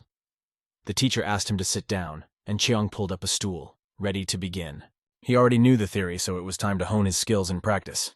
The teacher asked him to close his eyes and focus on Kugel, which meant controlling his internal energy. Kugel is a comprehensive method of controlling the body, breathing, stances, defenses, and attacks. During the process, they could neither open their eyes nor talk. Both of them immersed themselves in the practice, and energy began to form around the boy's hand, which held the teacher's pulse. Cheon closed his eyes and went deeper and deeper into his sensations. He began to feel many different sensations. At first it reminded him of ultrasonic waves. He was able to feel his body from the inside. His inner power gradually moved along the Kimeg, and his pulse and Qingyi, the pathway through which energy circulates, became tangible, indicating that he had acquired Kigami. It was easy to understand how serious his condition was. After that, he had to follow the Kigami and carry the energy through to the end, as the teacher told him. Cheon closed his eyes and focused more and more on the inner energy. When asked by the teacher how things were going, he replied that he had no idea how bad things were. Indeed, nothing could be hidden from the teacher. But with a clenched fist, he firmly promised the teacher that he would cure him. At first, Peck thought the boy would be afraid, but now he realized that his resolve had only strengthened. Yuho stood by and watched the scene closely. Cheon was ready to cure the teacher no matter what, and the teacher, seeing this, said, "Okay, let's try together." A few days later, the following happened. There were sounds of a conversation outside the door, where a father was talking to his daughter, not believing that she had survived. He was hugging her, blaming himself for what had happened, sitting by her bedside. He could not hold back his tears. But his daughter did not understand what had happened and begged him to explain. And he was crying and squeezing her so hard that she could hardly breathe.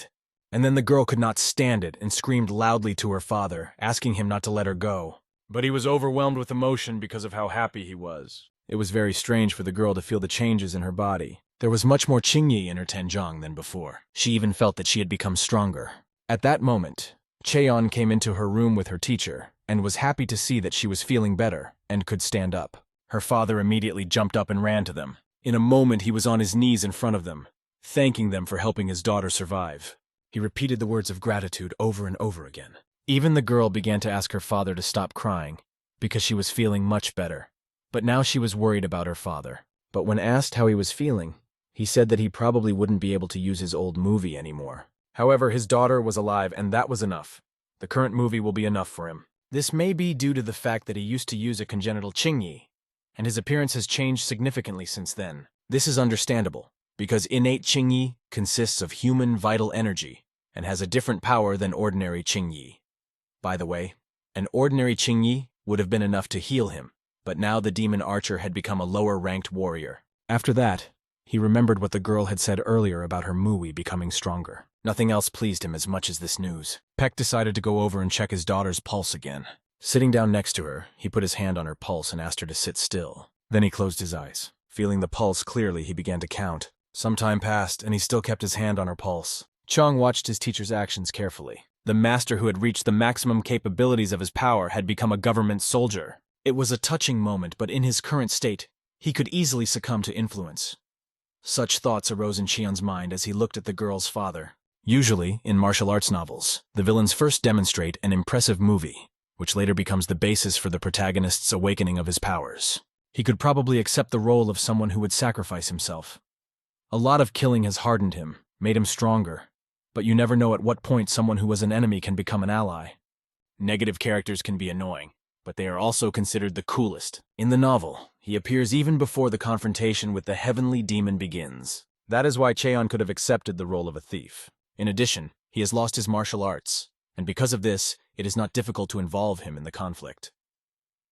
I'll have to try to avoid this scenario, Cheon thought. After a moment, Beck let go of the girl's hand and said that her veins were now open. These are also known as Simeg, and her father was even more shocked to hear this. Zhang listened carefully to what his teacher was saying. For 15 days, your daughter was on the verge of death. We kept her alive all that time with Qingyi, miracle medicines, and various techniques. Thanks to this treatment, she absorbed everything possible and then received your innate Qingyi. The fact that the Simeg is open is temporary. If you leave things as they are, they will close again. So the teacher wanted to say that for 10 days you will need to supply the Simeg with internal energy. The doctors will help with acupuncture, and after the 10-day course, she will be able to live with her Semeg remaining open. It was great news, and the father was happy about it. The girl could not hold back her tears at that moment. She began to thank them and her father, putting her head on his shoulder. She survived all of this thanks to the help of Teacher Beck and Cheon, the main character. Her dad didn't even know how to thank them for their kindness, which is what he said. Beck pointed out that his contribution to the case was not that significant. Then he put his hand on Cheon's shoulder and said that if anyone should be thanked, it was him. The girl opened her eyes wide and began to look at him intently. She got out of bed and stood up. A moment later, she was standing right in front of Cheon and said, "If it wasn't for you, I would have been dead. Thank you so much for saving me."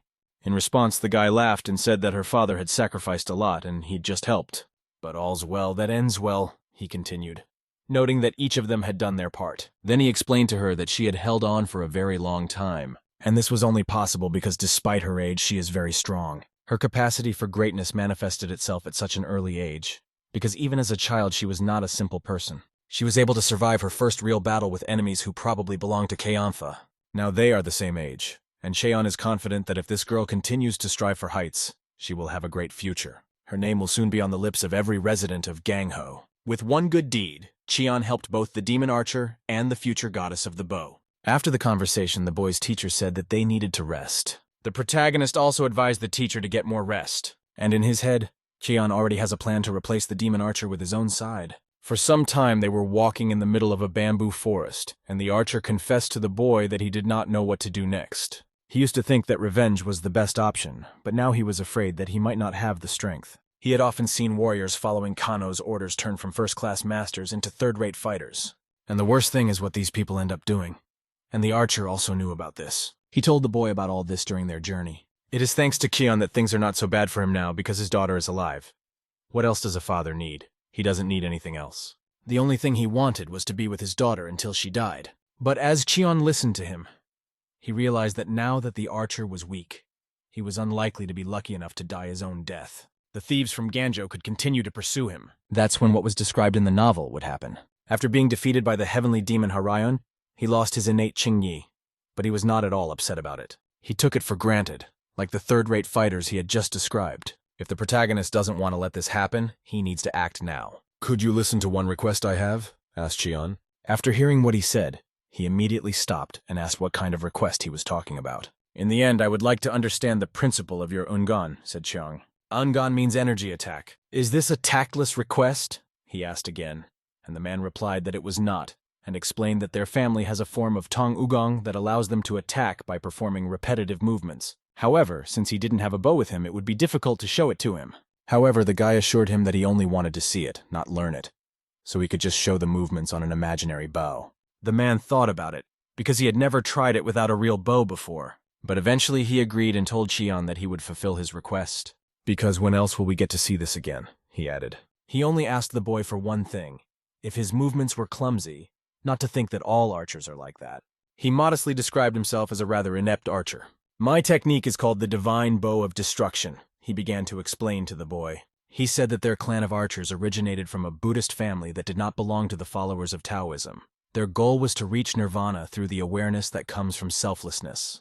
By repeating the same movements, you fall into self-forgetfulness and can use Ungon.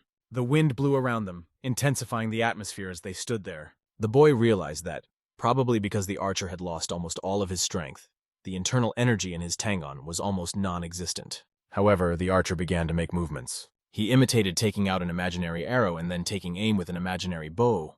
His breathing remained calm. Concentration was at its highest level, and he closed his eyes to find balance. When he opened his eyes, his gaze was completely different, focused and determined.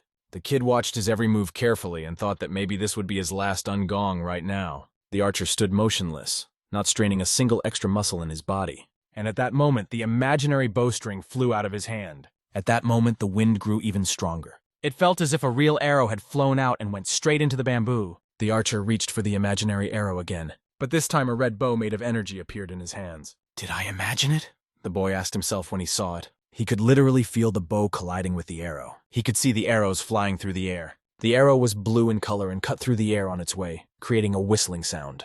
You could feel its plumage and the strength of the bamboo it hit. The archer repeated this movement over and over again. He carefully adjusted his stance and controlled his breathing. This is what allowed him to perform the movement so clearly and over again. His breathing was rhythmic and his grip was perfect. The grip was followed by the draw, which he also performed perfectly. Although there were no real arrows or bows, there was only perfect movement technique around him.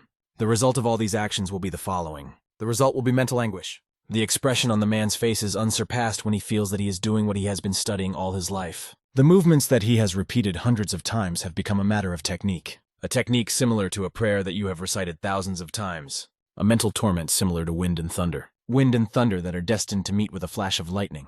The essence of the divine bow of destruction technique is endless giving. But when you give everything away, how can you accumulate internal energy? Qian asked himself. The conclusion that Qian came to after much thought was this. Archery, when you rely only on your own strength, is akin to self-depletion and is not the highest skill. At this point, the archer's eyes closed again. But when they reopened, Qian's conclusion was the antonym of what he had thought before. What you really need to give away is your own soul. At that moment, he became even more convinced of his words and thoughts. And when he saw the incredible energy surrounding the archer, an incredible, powerful energy wave. In the novel, it was not described as vividly as in reality. The archer reached the highest level, the spiritual bow. It looked impressive, as if he was surrounded by yellow ribbons of energy mixed with red. And with each moment, they became more and more powerful. The energy was directed both upward and downward. And then an incredible thing happened. Thanks to this energy, he rose into the air and soared above the ground. Wow, he's floating in the air! Has Pugon achieved Samadhi? But in the novel, when he awoke, he never reached this stage. This means that the protagonist managed to do what he had no doubt would be successful. He couldn't wait to tell his teacher everything. That he had succeeded, and that he had revived their future ally, the demon archer. The boy's eyes lit up with joy. At that moment, a person with red hair stood behind the bamboo. Yuho said that he was indeed an unpredictable person. The protagonist did not expect to see him behind him. He came so close, but his presence was not even felt. At that moment, the archer was still in the air. Juho said that at first everyone thought that after losing his inner energy, he would soon become incapacitated. However, he gained insight, all his wounds healed, and judging by the fact that he is a Pugong Samadhi, he also grew in his skills. Excellent work. First as a Kansen and now as an archer. The compliment was nice, but why it sounded so cold seemed strange. Because of this, the protagonist remarked that Yuho probably didn't come here to praise him. She agreed and said that she had been watching him for a long time. She also added that she had been thinking about something, and it interested the protagonist. Whether to kill you or not, she said. After that, her eyes, like cunning foxes, focused directly on the protagonist's eyes. The protagonist's pupils instantly dilated. This was because of the anger he felt when she said the word kill. Immediately afterwards, a loud sound echoed off the bamboo. A chill ran through Chion's entire body. Why do you want to kill me? He asked her.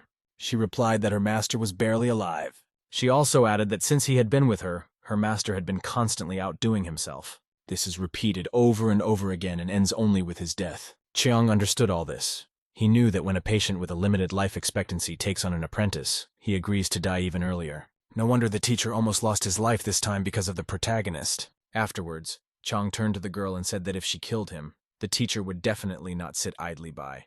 She replied that this was true, because he would kill her so brutally that it would be difficult to even offend him. Cheon then suggested that perhaps she would simply be executed. "Do you think the master is a very kind person? Do you think he will just let me die?" replied Yuho. She explained that he did not know his master well. Even the Magi themselves were speechless when they saw how cruelly he could treat her. However, deep down, he did not believe that his teacher was capable of such cruelty. If Yuho had seen her teacher in a rage, why would she have driven him to that point? Cheon's loyalty remained in doubt. Yuho went on to say that it didn't matter how she died. If the master could live longer after Cheon's death, she would see it as fulfilling her duty as his confidant. After that, their gazes met eye to eye. Her eyes reflected the scenes of the master stroking Cheon's head. "But I have doubts," she continued. "Have you changed your mind about killing me?" he asked. She replied that she would just continue to watch him. After that, she started to turn around in the other direction. After she had taken a few steps, she asked Cheon if he knew the name of a feeling. The feeling when you feel indignation, gratitude, and joy at the same time. And when at that moment the desire to kill becomes even stronger. "That's klesha," said Yuho, and then disappeared. Explanation. Klesha is a strong contradictory emotion that intensifies when we are trapped in disgust and attraction. 3 hours had passed since the demon archer had awakened. After that, he stood in front of Cheon, arms folded, fist to fist, and one hand on top of the other. His hair had darkened again, and his skin had become elastic. He was significantly rejuvenated, his innate Qingyi and Qingyi of vitality fully restored. Unbelievable, so much for the thief. He thanked Cheon for helping him to reach the level of Huagyan. Explanation. Huagyan is one of the levels of martial arts proficiency in Murim. In the novel, every Murim warrior dreamed of reaching this level, but in Zhongyuan, only 30 people were able to reach this level. Cheong expected the archer to simply regain his vitality, but the actual result exceeded all expectations. Kneeling down on one knee, he said he remembers the moment Cheong reached out to him when he needed it most. Cheong not only saved his life and his daughter's life, but also helped him reach the level he had dreamed of all his life. "No amount of gratitude can express what you have done for me," the archer said. Cheon listened to his every word with a serious face, and then he thought to himself, "I'm hooked." Through the bamboo, words were heard asking his uncle to get up. Cheon asked him to get off his knee because he was embarrassed. The archer called him a benefactor and said that he could ask for anything he wanted. He promised to repay him for his kindness, even if it took his whole life. "It's unlikely that the payment for the treatment has already been received by the infirmary through the teacher," Cheon said, adding that he just wanted to see Ungon. But the archer asked Chung again to tell him how he could repay him. "Well, if you insist," the boy said. At that moment, the archer remembered that although Cheon had managed to save his daughter and helped him reach a new level of skill, he was still a child. He bowed again in front of Cheon, and then he asked for permission to serve him for the rest of his life and to repay him at least a small part of what he owed. "Do you agree?" he asked again, standing in front of the boy. And in fact, everything worked out even better than Cheon had intended. After a while, they were already in another place. Cheon told the archer that the teacher was going to offer him a place in the infirmary. He explained that if the archer worked there, the issue of finding a job would be solved, and he would not have to deliver medicines, herbs, and medical messages. Compared to other jobs, it is quite safe, and as a bonus, it will pay well. Now the archer understood why Cheon had asked him to demonstrate martial arts. "It's because of this," Cheon said. "I didn't realize he was such a sincere person with a deep soul." Archer gladly accepted the offer, and not just to repay Chong for his kindness. "I don't have enough experience yet, but please love and pity me," Cheon said, and the archer bowed before the boy and said that these were his words. Cheon couldn't wait to tell his teacher that they now had a scout who had reached such a high level in their infirmary. In addition, his daughter Wang Kagyung had discovered Semeg all over her body, and now they could consider that they had killed 2 birds with 1 stone. It's easy to see why the heavenly demon had to suffer with him. The divine annihilation bow is like poison to demonic martial artists, and it's not for nothing that the word annihilation is in the name. Soon, the little heavenly demon Ryun-ha will be promoted to the position of junior leader, and the bloodshed will begin, with other Seogyoju killing and dying, just as he remembers from the novel. All of this will involve many people from Janfa, Safa, and the infirmaries during the war with Magyo, which is just around the corner. They needed to ensure the safety of the infirmary, and preparations were gradually underway. Cheon was confident that he could protect his men. Meanwhile, the teacher was already sitting at the table with the archer. The archer greeted him because he respected him. Peck smiled back at him as well. At that moment, Yuho was bringing them food. It was dark outside, and evening was approaching. Jong sat deep in meditation. At this pace, It would take 6 months to reach the third element of the Shimbop of the 5 elements. That's why if you try to do everything at once, you can't avoid side effects. You have to be careful not to overdo it. He also realized one important thing. Shimbop has a good effect on the mind, because the kugel he learned so long ago pops up in his head as if he had just repeated it yesterday. Moreover, by circulating the energy, he even manages to think about something else. He remembers how his teacher said that Juho is not capable of mastering the 5 elements Shimbop. So he studies other martial arts. His ability to control blood and other bodily fluids in the human body most likely belongs to the demonic martial arts, which Janfa does not use. At the sight of blood, Yuho maintains a clear mind. It is quite difficult to stay calm during operations. But he is a very good assistant. Moreover, if something needs to be made, Yuho can easily complete the work in a day. The more Cheon thinks about it, the more he realizes that Yuho is an extraordinary person. The demon archer decided to officially become part of the infirmary, and they felt peace again. A few days later, it was raining outside. Yuho was very irritated, and asked Cheon if he didn't want to die young. Cheon asked him why he had said that to his master. You could read a trick in the protagonist's eyes. Let's recall what he said, Cheon said, sitting at the table. Yuho is going to study medical arts with me. He said he wants to improve his skills so he can save as many patients as possible. Baekrin was excited to hear this. He had always thought that Cheon would never recognize him, and he couldn't believe that the teacher had developed an interest in medicine. At that moment, Juho looked at the boy and asked himself what the hell he was up to. It's better to tell the truth and then lose my head than to learn the art of medicine from him, he thought. Cheon immediately told the teacher that he and Yuho had agreed to cure him. The teacher turned to Yuho and asked him if he had really decided to do so. A wide smile never left the teacher's face. It was the first time that Yuho had ever seen his master with such an expression. No matter how hard he tried, he had never seen his master so happy, and this boy had only said a few words. At the same moment during the conversation, Yuho reached out his hand to Cheon and told him that he could kill him with a flick of his finger. Then he asked him to explain himself. He asked about his motives and why he did it, recognizing that the guy was not that stupid.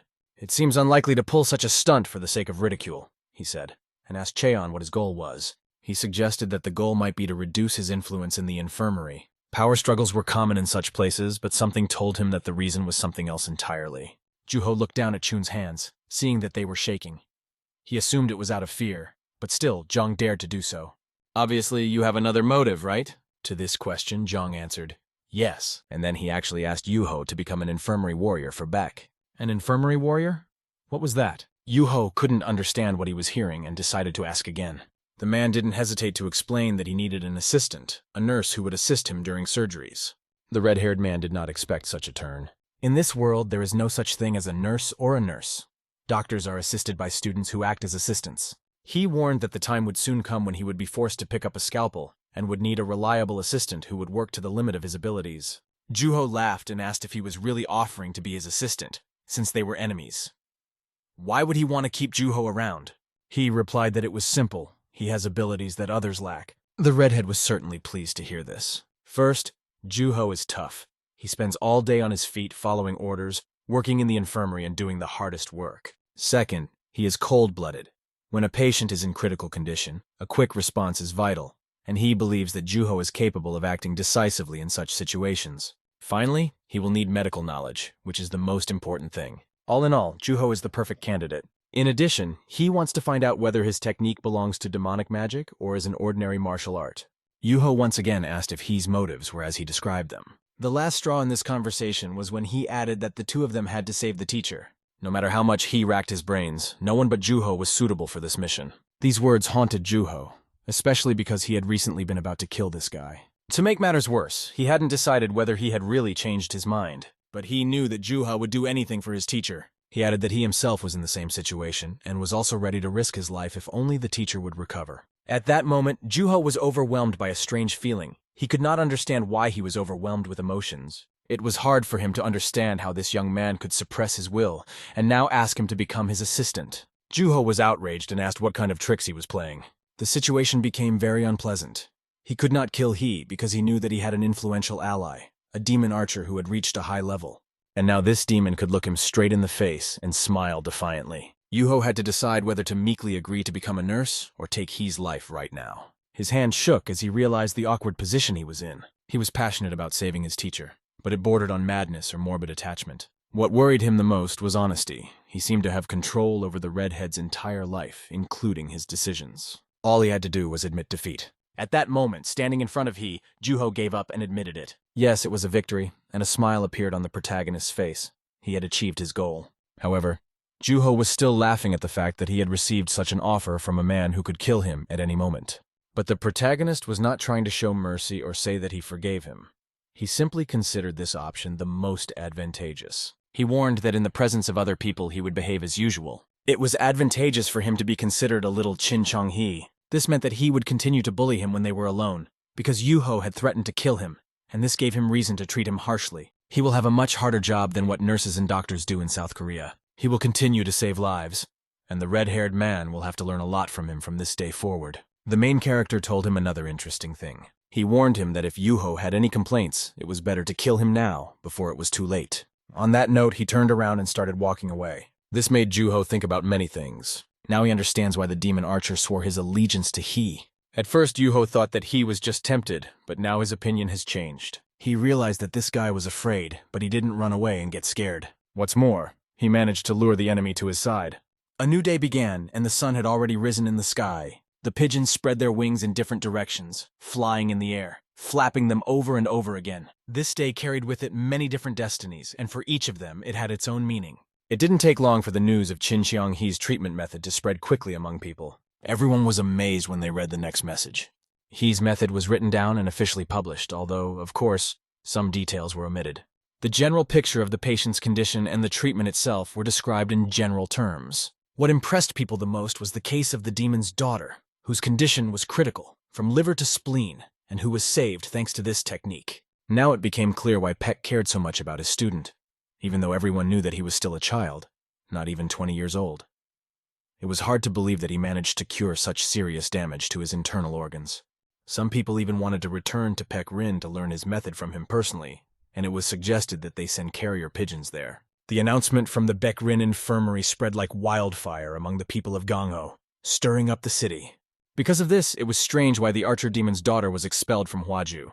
Perhaps the doctors simply did not have sufficient skills to treat her, and so they decided to abandon her under this pretext. Word of mouth spread, and over time, many families who had entrusted their health to other hospitals began to consider signing new contracts with Peck. Let's move on to the Hwaju hospital. Their panic rose to unprecedented heights. Questions were pounded on the table. What is this nonsense? What outraged them most was that Hwaju was inferior to Baek Rin in skill. Everyone was filled with fear as they watched the infirmary official. No one dared to say a word. They all sat silently and listened to him. He did not restrain his fury, and his name was Juma Jin. The conversation was about the demon archer, namely that he had been fulfilling orders for Jungpa. And wasn't it for money? He was kept in their hospital for 10 days to show Hwaju's good nature. The official could not understand this. He was told that this was something that ordinary people were discussing. But everyone knew that it was not the responsibility of the hospital to keep a patient with severe internal injuries for more than 10 days. The official's face was dripping with sweat. Others continued to say that if the Hwaju hospital refused to accept the demon archer because he worked for Sappho, then this needed to be clarified immediately. One of those present stood up and shouted that this was all nonsense. He believed that the Peck Rin infirmary was scheming because there is no room for rivalry in medicine, but their announcement looked like they wanted to show their superiority. The official listened carefully to every word. There was no mention of the Hwaju infirmary in that ad. It only gave minimal information about the patient's condition, so he couldn't understand why the rumors were spreading. Then they said that it was time to reveal the truth about Hwaju as a dream. The official was told that thanks to Keiban, they had learned that the patient was the daughter of the demon archer Wang Kog. But even after that, he did not understand why it was necessary to admit a patient who was almost certain to die. As a result, many hospitals are now in a state of panic. In addition, several clans had begun to show interest in the treatment methods of the Peck Rin infirmary, which irritated the official even more. But he still didn't dare to meet with Hwaju-san because he was convinced that it wouldn't end well in this state. Meanwhile, he continued to be told that the situation looked very strange, as Baek Rin infirmary was not known for complicated surgeries until now. The announcement praised the medical skills of the student, Chin-Chong-Hee, but there was a possibility that Baek Rin had used unofficially approved treatments on the patient. Hearing this, the official immediately looked at the boy. He realized that they had used the patient's body to test unofficial methods on him. Or rather, it was not clearly stated in the letter. The guy saw the official's expression change literally before his eyes. It was at that moment that the official asked to send several doctors to Peck Rin, especially those who can speak convincingly. All of this was to be done under the pretext that Baek Rin had endangered the patient's life by using unknown techniques. This happened on the 20th day, and the official believed that if they had 10 days, they might have been able to save the patient. The guy immediately understood the official. Even if the patient was not admitted to the infirmary, he could be treated in another hospital. But the demon archer did not wait and left. It was a great idea. They decided to say that their doctors had come to Beck Rin because they were worried about the patient's condition, so they wouldn't be kicked out. And what happens if they're kicked out? The guy asked the official curiously. Then it would be fertile ground for rumors to spread, and the official was going to use it in any way he could to keep the clans that had contracts with Hwaju Infirmary from abandoning them. It was necessary to prepare well, and it was at this point that the servant said he would do everything necessary and report back later. That was the end of their conversation. Cheon wandered through the forest with his eyes closed, standing right in front of a tree. His teacher's condition was much worse than he had assumed. He still lacked the inner energy and understanding of the Qingyi technique to perform the operation himself. That's why he needed to get stronger as soon as possible. He chose one of the most optimal options for training. He managed to reach a level where he could create and control the wind energy he had absorbed thanks to the demon archer. But there was still one more task to be done, learning how to use it properly. At that moment, he began to feel a flame in his chest. His power grew stronger and stronger, and he could feel the energy surrounding his hand. Eventually, he was able to clench it in his fist. The first step was to combine this energy with the energy of fire. He saw a tree in front of him, and he focused all his attention on it. He felt a good footing under his feet, and his fist tensed, clenching tighter and tighter. Cheon aimed his attack directly at the tree, and it hit the target like a hurricane of fire. Everything around him shone with a bright yellow-blue light. The leaves of the trees began to fly in different directions under the influence of the energy that crashed into them. The force of the impact was so powerful that it bent the thick trunk of the tree. Coming closer and examining the result, the boy was satisfied. This combination is capable of creating a much larger and stronger destructive force. However, when he looked at his hand from the other side, he noticed a red spot. No matter how careful his technique was, he still managed to burn himself. He realized that he should have foreseen this outcome. A second-degree burn could leave blisters if nothing was done. Fortunately, thanks to the 5-element Shimbop technique, he didn't have to worry about bacterial infection.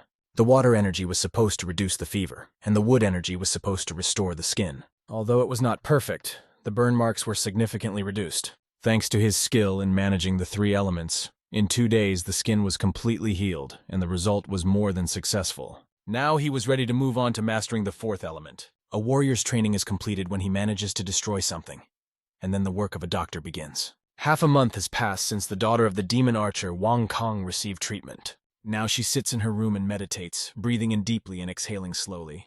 Although the Qingyi Nijia technique provides the power of recovery beyond human capabilities, we should not forget that her wounds were far from ordinary. Until she fully recovered, she approached martial arts with great caution. She gave all her strength to recover as quickly as possible, using Yosan Gyo, who had been taught to her in the hospital. During her training, she kept asking herself how Santa Claus had brought her to this state. Her desire to find the bastard and tear him to pieces was great, but her memories of what happened were very blurry. She could recall some things, like that he was wearing a mask, which made it much harder to find him. Every time she woke up, her body was in pain. She constantly forced herself to remember that reality. It was so hard for her, as if there was a heavy stone on her heart. One day, she woke up and decided to go outside. Outside, she always felt better and could take a deep breath of fresh air. And today, the weather was especially beautiful. A real balm for her soul. She came up with a great idea to relieve her boredom. Take a walk around the neighborhood. Suddenly, she noticed doctors carrying a man in a panic on their shoulders. She followed them as they carried him into the ward, where they began to apply a towel to his chest to stop the bleeding. She looked at what was happening with her small eyes, and it reminded her of the harsh reality again and again. As she watched the doctor work diligently, she could not understand what strange feeling was squeezing her heart. There were instruments for treatment on the table. When she went outside, she realized that she had survived, but here in the ward, someone's life could end. Everything inside her was shrinking more and more. Her attention was drawn to the words that the master of the dream was approaching. She decided to go back to the same room where Beck and Zhang were already standing by the man's body. Looking at the patient, Beck realized that the case was extremely complicated. He reached for the instruments to begin the operation. Next to him was Zhang, who was eager to help. That was the first time the girl noticed that boy, Zhang He. Together with their teacher, Beck, they began to treat the man, putting their hands on his chest. Their faces showed how hard they were trying. It was written on their features. The girl also noticed that Xion was handsome. Just looking at what was happening took her breath away. Is this really the ordinary life of doctors? After a while, the guy was meditating, practicing after a hard day's work, and the girl was spying on him, hiding behind a tree. She was surprised that he still found the strength to practice after such a hard day. In her eyes, Cheon seemed extremely diligent. How is it possible to work out all day without rest? He really was an outstanding guy, and even her father bowed his head in admiration. What amazed her even more was that he was taught very unusual things. After watching him for a while, she decided to turn around and walk in the other direction. Her thoughts were preoccupied with the question, what kind of person is Zhang? She also didn't know how to make friends properly, and looking at the incredible mountain peaks in front of her, she thought about it.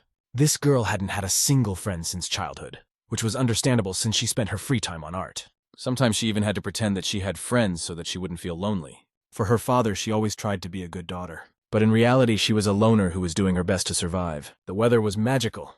The sun was burning hot with its rays. Doctors were walking down the street, each doing their own thing. Meanwhile, after finishing his morning chores, Chang was thinking about how to plan his day.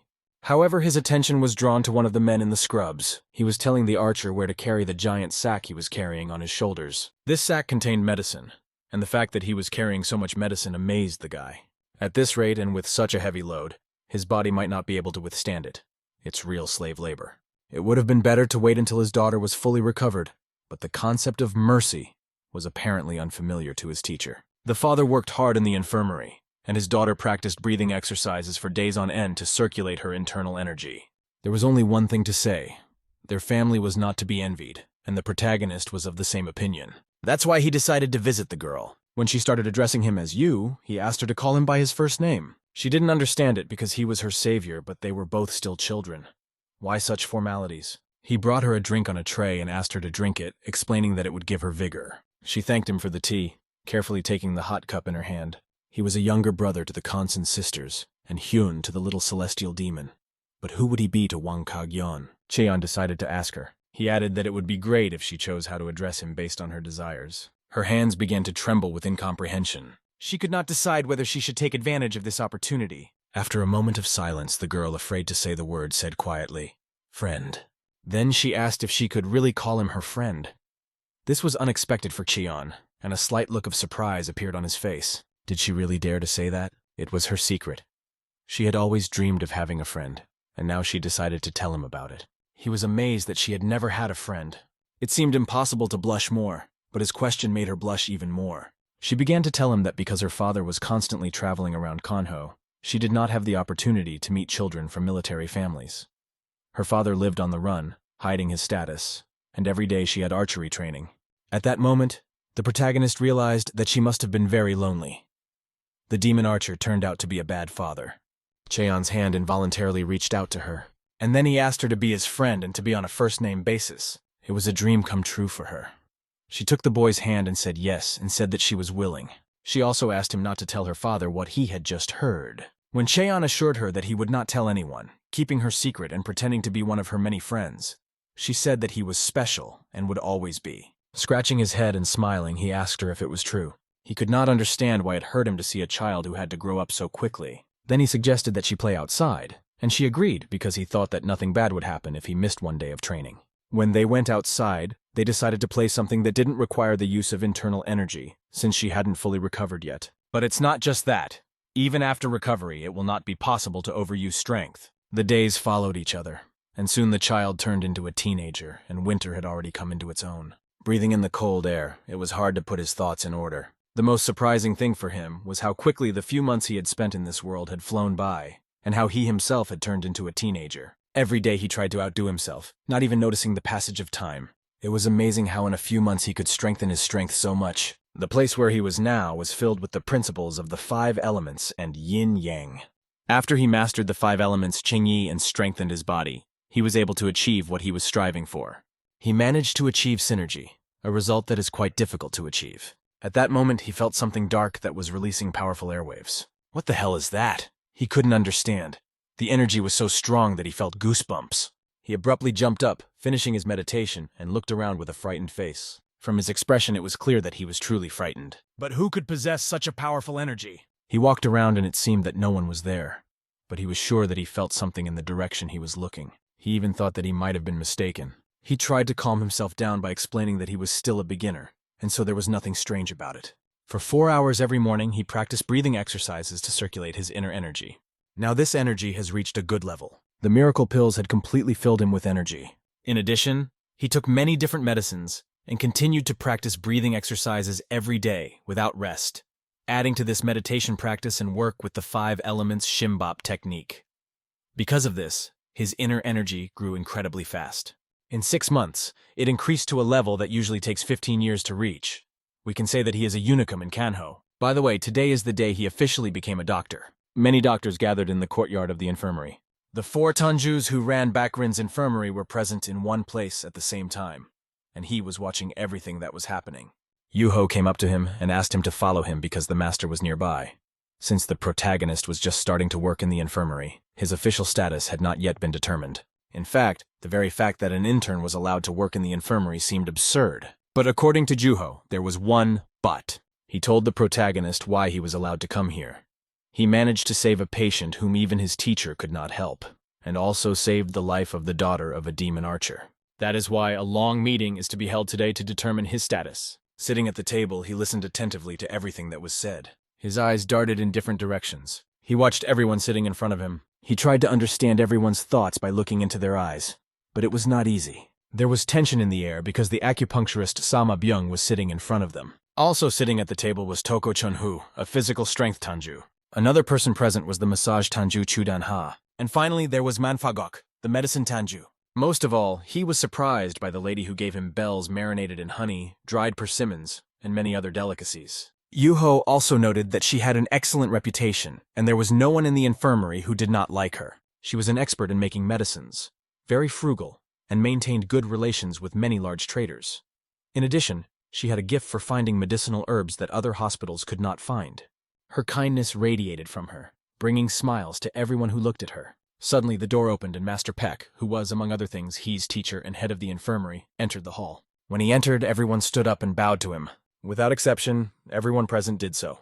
Step by step, he walked to his seat that had been prepared for him. His long white hair blew with every step he took, and then fell back on his shoulders. The head of the infirmary, Bakrin, took his place at the head of the room. He announced the beginning of the meeting. Yuho and Jonghi got ready because Yuho was to speak first. He picked up a sheet of paper and began to read. The first item on the agenda was an invitation from Murim in the upcoming Dragon and Phoenix convention. The Dragon and Phoenix Congress is a Pimu martial arts tournament held in Murim, in which young rising stars of various clans participate. The scale of the event promised to be the same as last year. At that point, it was suggested that people from the medicines division help out, as extra hands could be useful. One of the women said that she had heard that there would be many young talents from the Tang family present at the upcoming Pimu tournament, which could make the competition very difficult. Then one of the old men asked what they thought of the Tanju massage. He added that if his people were needed, he was ready to provide them, as they could help with moving patients. Each of the Tanjus expressed their opinions, and the meeting went smoothly. However, Peck's face remained serious. Having dealt with all the current issues, it was time to discuss the most important thing. Zhang was already impatient to get to this topic. Juho began to talk about the next item on the agenda. This item was about determining the position of young Master Qin. Baek was the first to stand up and said that he should be the first to express his opinion. He was surprised that his teacher was the first to speak. Peck reminded him that everyone knew that their infirmary had started out as the Chagall family's infirmary. If the Siegel family had one more descendant left, perhaps the name of this hospital could have been preserved. However, only Baek remained of those with Chagall blood in their veins, and he noted that if they had not been helped back then, perhaps the Baek Rin hospital would not exist today. If not for the efforts of everyone here, Baek would not have survived to this day. Everyone listened attentively to the host's speech, hanging on every word, and they could hear the pride in his voice. He continued by saying that, looking at the situation as a whole, he had come to the realization that he needed to think about the future of their infirmary. That's why he decided to take this student, as this child turned out to be very talented and has medical techniques that are much different from theirs. Today, Peck gathered a council, believing that this boy's skill is at a level sufficient to create a new unit.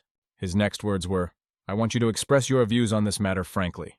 He turned to everyone and waited for their answers. The first to speak was the old man, who said that a teacher should be prudent in choosing his student, and the student, in turn, should make great efforts to take care of his mentor. He recognized the boy's wisdom, and was sure that it was he who had cured the demon archer's daughter.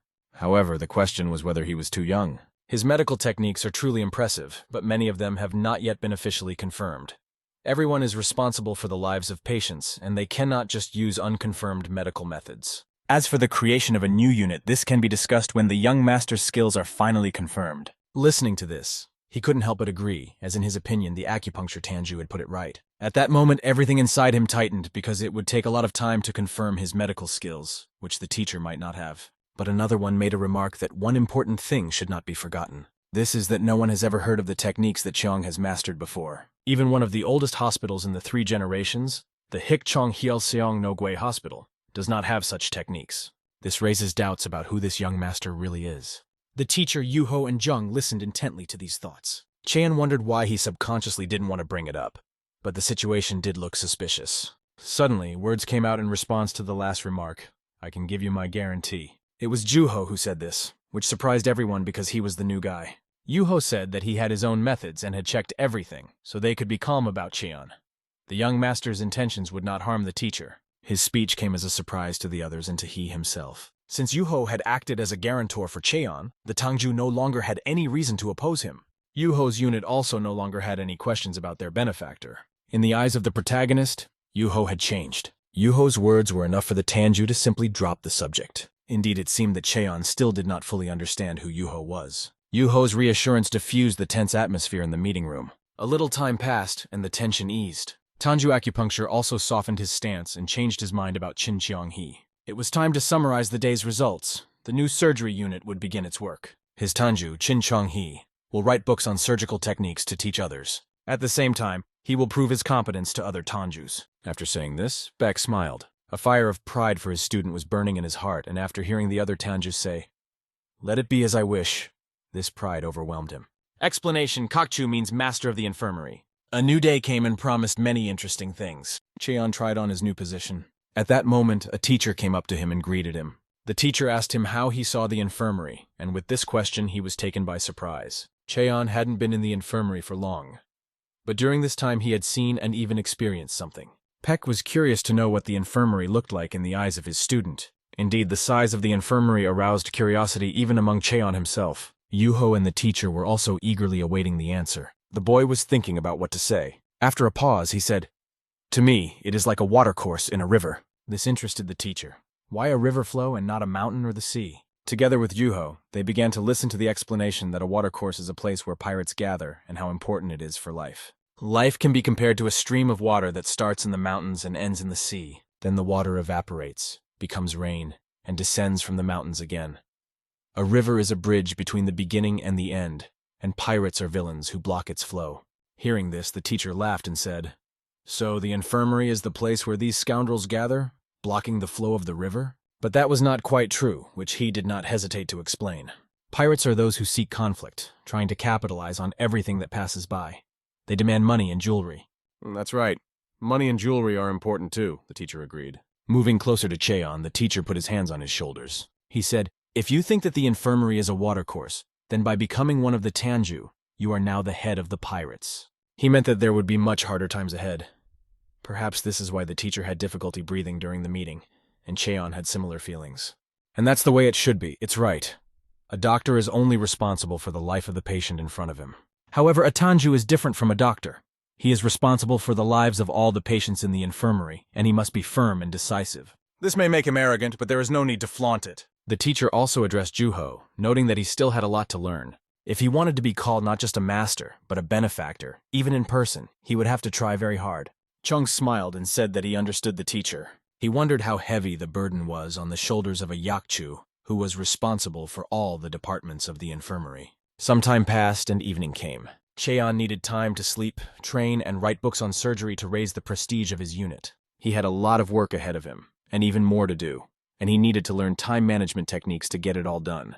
In addition, he had to share his knowledge with his teacher at night, and he had to find time for that as well. It was a crazy schedule, but he was happy to have a pencil. A pencil allowed him to write much faster and more conveniently compared to calligraphy brushes. The brushes needed to be constantly rubbed with ink, while the pencil was easy to care for. In addition, he wrote perfectly on bamboo sheets. He had the idea that it would be useful to distribute pencils throughout the hospital. Much of his medical knowledge could only be described in a foreign language, and it would be difficult to translate all the terminology into the local language so that everyone could understand. Since there were no analogues to his knowledge, he decided to rewrite everything based on the sound of the words. He decided to do his best to cope with this task. A few days later, at the in-house training ground of the infirmary, Yuho and Cheon were in the waiting room.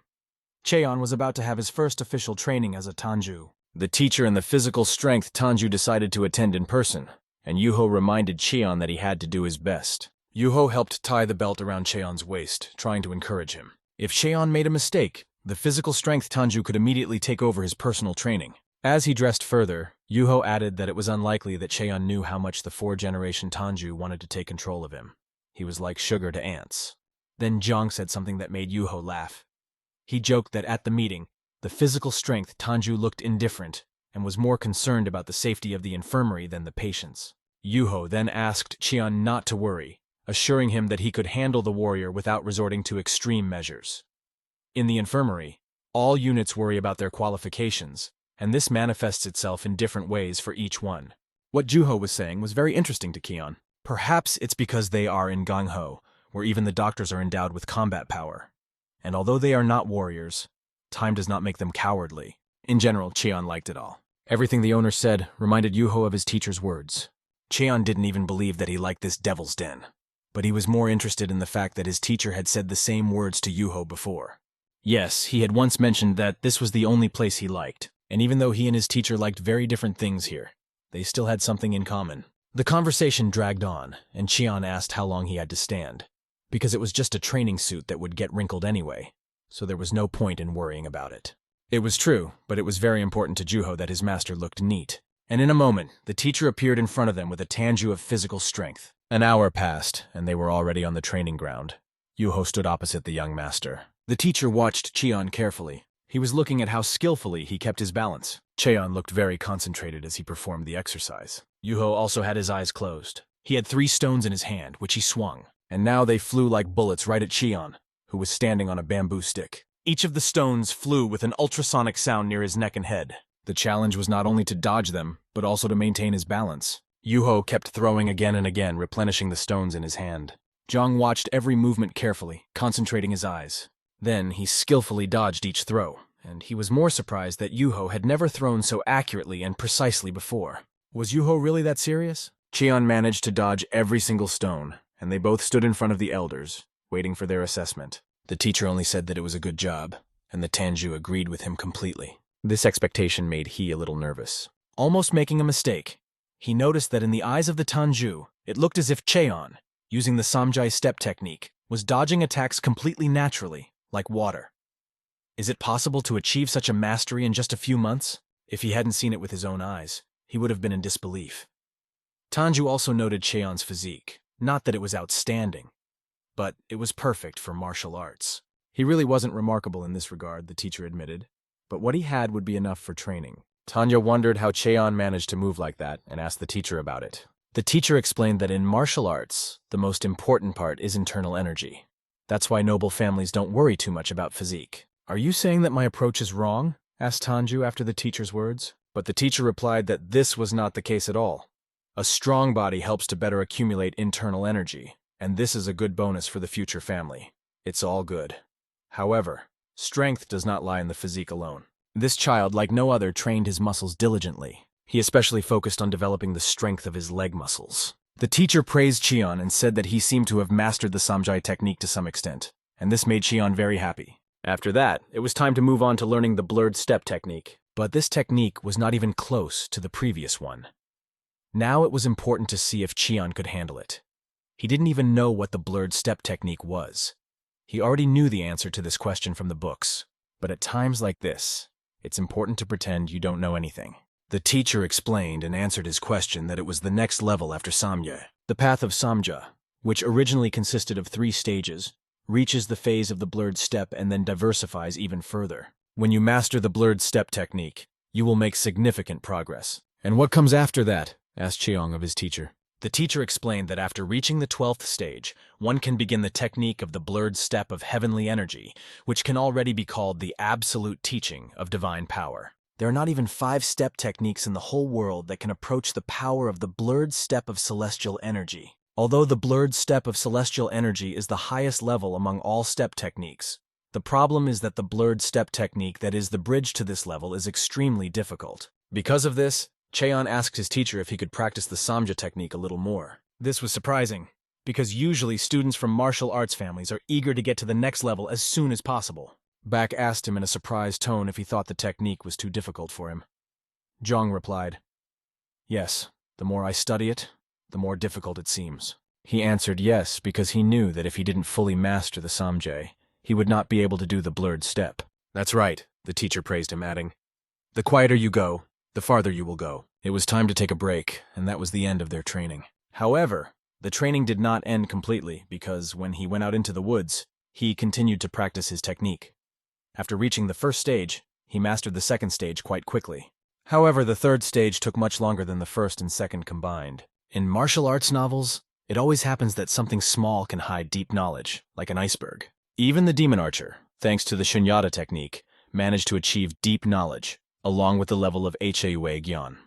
In general, it doesn't matter where you get your knowledge from. Small and insignificant things are still useful. This world is filled with such little things. It is important to understand an important thing. Together they are knowledge. The word samya itself means not just 3 directions. The truth is always on the surface. It is depicted as a dharma chakra that moves in different directions, and the steps form a circle. After that, they bloom like a mandala, a complex geometric structure that symbolizes the world order. After that comes the end of self-negation. The energy of gold protects the body. The energy of the earth maintains health. The energy of the tree absorbs the energy of the environment. By removing all impurities with the energy of water, they are burned by the energy of fire. This training was exhausting, and afterwards Cheon fell to the ground. He was incredibly short of breath from what he had just accomplished. Yuho came up to him and asked if he realized how funny it was to do Tamsolmukin. It means to walk in the snow without leaving footprints, and is similar to the name of a martial arts technique for high-level warriors, Chocholchin. Yuho started to laugh at Cheon because by this term, he meant only the samjay technique. He still remembered the fright in the doctor's eyes and didn't understand why He's story about Tapsolmuhin had caused so much noise. What made Yuho laugh irritated Zhang. From that day on, Zhang He was known as Mr. Snowmobile. A shape was drawn on a piece of paper, but there was one mistake. It was a little too narrow. Recently, he has been busy writing his medical papers. In many aspects, of course, his teacher helped him, but still he had to make the final conclusions on his own. After the work that Juho had done, he was surprised when he looked at the sheet. Juho had drawn with a brush, but his lines were much more precise and clear than He's own. When asked if there was anything that Yuho couldn't do, he replied that he couldn't save his master. These words made He feel uneasy. However, Juho's devotion to his teacher was impressive, and it made him wonder if there was a reason for it. Putting down his brush, Juho replied that there was a reason, but added that it had nothing to do with He. After that, Yuho simply changed the subject, saying that He had a great talent for martial arts. Being in the 4th stage of the 5 elemental Shimbop, he already has knowledge of the freezing technique, which is the 5th stage. He immediately noticed that Juho was trying to change the subject. This annoyed him a little because that's what Juho always does, and this behavior only piqued his interest. He decided to ask why Juho was suddenly talking about him. Juho was not a villain, like the archer who terrorized the Sky Demon in the story, but a minor character who was not given any personal information. Yuho remarked that He's interest was too great and asked him if his threats were not enough to quench his curiosity, because there are people who like to be tormented. At this point, it seemed to He that Juho was taking him for some kind of strange type. Putting his hand on the table, He replied that his attempts to find out more were not related to his curiosity about Juho, but that he could no longer work. He was surprised, because this amount of work would normally be done by 9 people, but it seemed that Juho was too calm for someone who was supposedly tired. Juho is one big mystery. Where does he get so much energy to do so many things? He is Murim's first nurse. He is also a graduate student, a laboratory assistant, and the head of the infirmary office. In addition, Juho is an illustrator of medical books and an engineer who designs medical devices. In addition to his main duties as an official, he is also a teacher's assistant. He was not going to let this issue go. After all, he remembered what Juho had done during the rehearsal for the physical strength Tanju. It was still fresh in his mind. He really wanted to know more about Yuho, not to give him more work but out of pure curiosity, because his teacher had known Yuho for a long time. When he said this, Juho finally realized that this interest came from an apprentice following his master. After that, Juho added that perhaps it was also the curiosity of a doctor who wanted to help more in treating patients. In response, he said that it was neither one way nor the other. He was just curious to know more about Juho because they would have to coexist in the same infirmary for a long time. After exhaling and closing his eyes, Yuho calmed down and replied, "If you don't make any mistakes in your treatment, and I don't kill you for it, then of course you will live here for a long time." He could feel the tension rising as Juho, in his secondary role, dared to threaten him. "Are you really going to kill me?" asked he. And Yuho replied, Do you really expect to stay alive after giving me so much work? After that, Yuho suddenly declared that he was a bodhisattva, a person who decided to become a follower of the Buddha in order to save all sentient beings from suffering. And the fact that he allowed he to live in peace made him perceive his threats as empty talk. He told him to stop threatening to kill him because it would never happen, but all he could see in response was a smile on Juho's face. Juho was sure that he would continue to do this anyway because he didn't care about the overwork of others. Standing up, he asked, "Are you saying you wouldn't do anything to save a patient?" Juho agreed and replied that he would do his best. He added that he tolerated he only because he was just like him. After this conversation, Hai realized that if he continued to exploit Juho even more, he might do something unpredictable. After that, Juho brought up the topic that he had asked about earlier, namely his relationship with his master. He held his breath and listened intently, and then asked if Juho wanted to talk about it. Smiling, Juho replied that he didn't really want to. He just wanted to get rid of his intrusive questions. After that, Juho finally said that his master was able to calm the Mimmel's anger. A Mimmel means a person burdened with many vices. In other words, a worthless creature. People perceive a Mimel as a miserable creature, but even they are not without the ability to feel hatred. And it was this hatred that the master weakened with the help of his powers. For this word Mimmel seemed like something that shouldn't be used for animals or plants. He couldn't understand why Juho would call himself that. A smile reappeared on Juho's face after this question. He put his hand on the table and started to get up. Then Juho asked he again, "Do you really want to know?" To which he replied, "Of course." Juho added with a smile, "Great. It would be ideal to catch some disease from the pent-up anger resulting from suppressing curiosity forever." He just gritted his teeth and continued to listen in silence, trying not to show his irritation. But Juho continued, saying that he could ask as many questions as he wanted, but he would not get a word out of him. He was evading questions more and more. It seemed to be his favorite trick. A little more, and he would have exploded with anger, so he decided to stop this meaningless dialogue. Words won't get through to him, he thought. So I'll have to make him work so hard that he grinds his teeth. Meanwhile, the book writing and teaching were going well. The assignments that the infirmary staff received opened up new horizons for them. If things continue like this, in a few days, he will be able to put all his duties on paper and pass them on to others. And also perhaps the Peck infirmary will gain dominance in medical circles and become the best infirmary in the whole world. A few days later, amidst this beautiful winter weather, people were saying how cold it was. No one felt it more than he who was walking along the fence. He looked up and watched the snowbirds flying overhead. Then he reached out to the door to open it. Stepping inside, he was surprised to see that everything around him now looked like an operating room from the early to mid-20th century. Finally, he was ready to really start his surgical practice. Meanwhile, winter was getting harsher, covering everything with snow and frost. Today was an important moment for he. For the first time after treatment, he would perform a surgery. This time, the patient was admitted to the surgical ward according to a standard scenario, unlike the case of the demon archer who suddenly appeared, begging to save his daughter. He pulled surgical gloves over his hands. He looked a little funny in this costume, but everything was ready. On the couch was a patient with acute appendicitis who needed urgent care. Others were impressed by the operating room, because it was their chance to expand their knowledge of so-called surgery. But he could feel the room getting tighter and tighter around him. The tension was building. It was time to start the operation. All the necessary anamnesis data were collected. The teacher carefully watched his two subordinates. Juho was also serious and focused. He relied on the teacher and Juho, and when he was ready, he took action. Putting his hand on the patient's body, he sent energy through his body. By moving the energy, he could feel what was happening inside the patient's body. After his teacher showed him the principle of the technique, he practiced it constantly, but each time the sensations were different.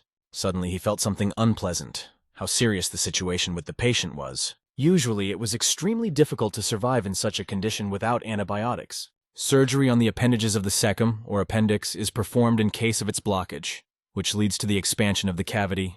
As a result, the contents of the gastrointestinal tract come out, contaminating and infecting the abdominal cavity. According to the records mentioned by he, the patient began experiencing abdominal pain 5 days ago. It was difficult to say when exactly the perforation occurred. Despite all this, the patient's vitality remained stable, and thanks to energy, it was possible to maintain this condition. Here is the knife touching his abdomen.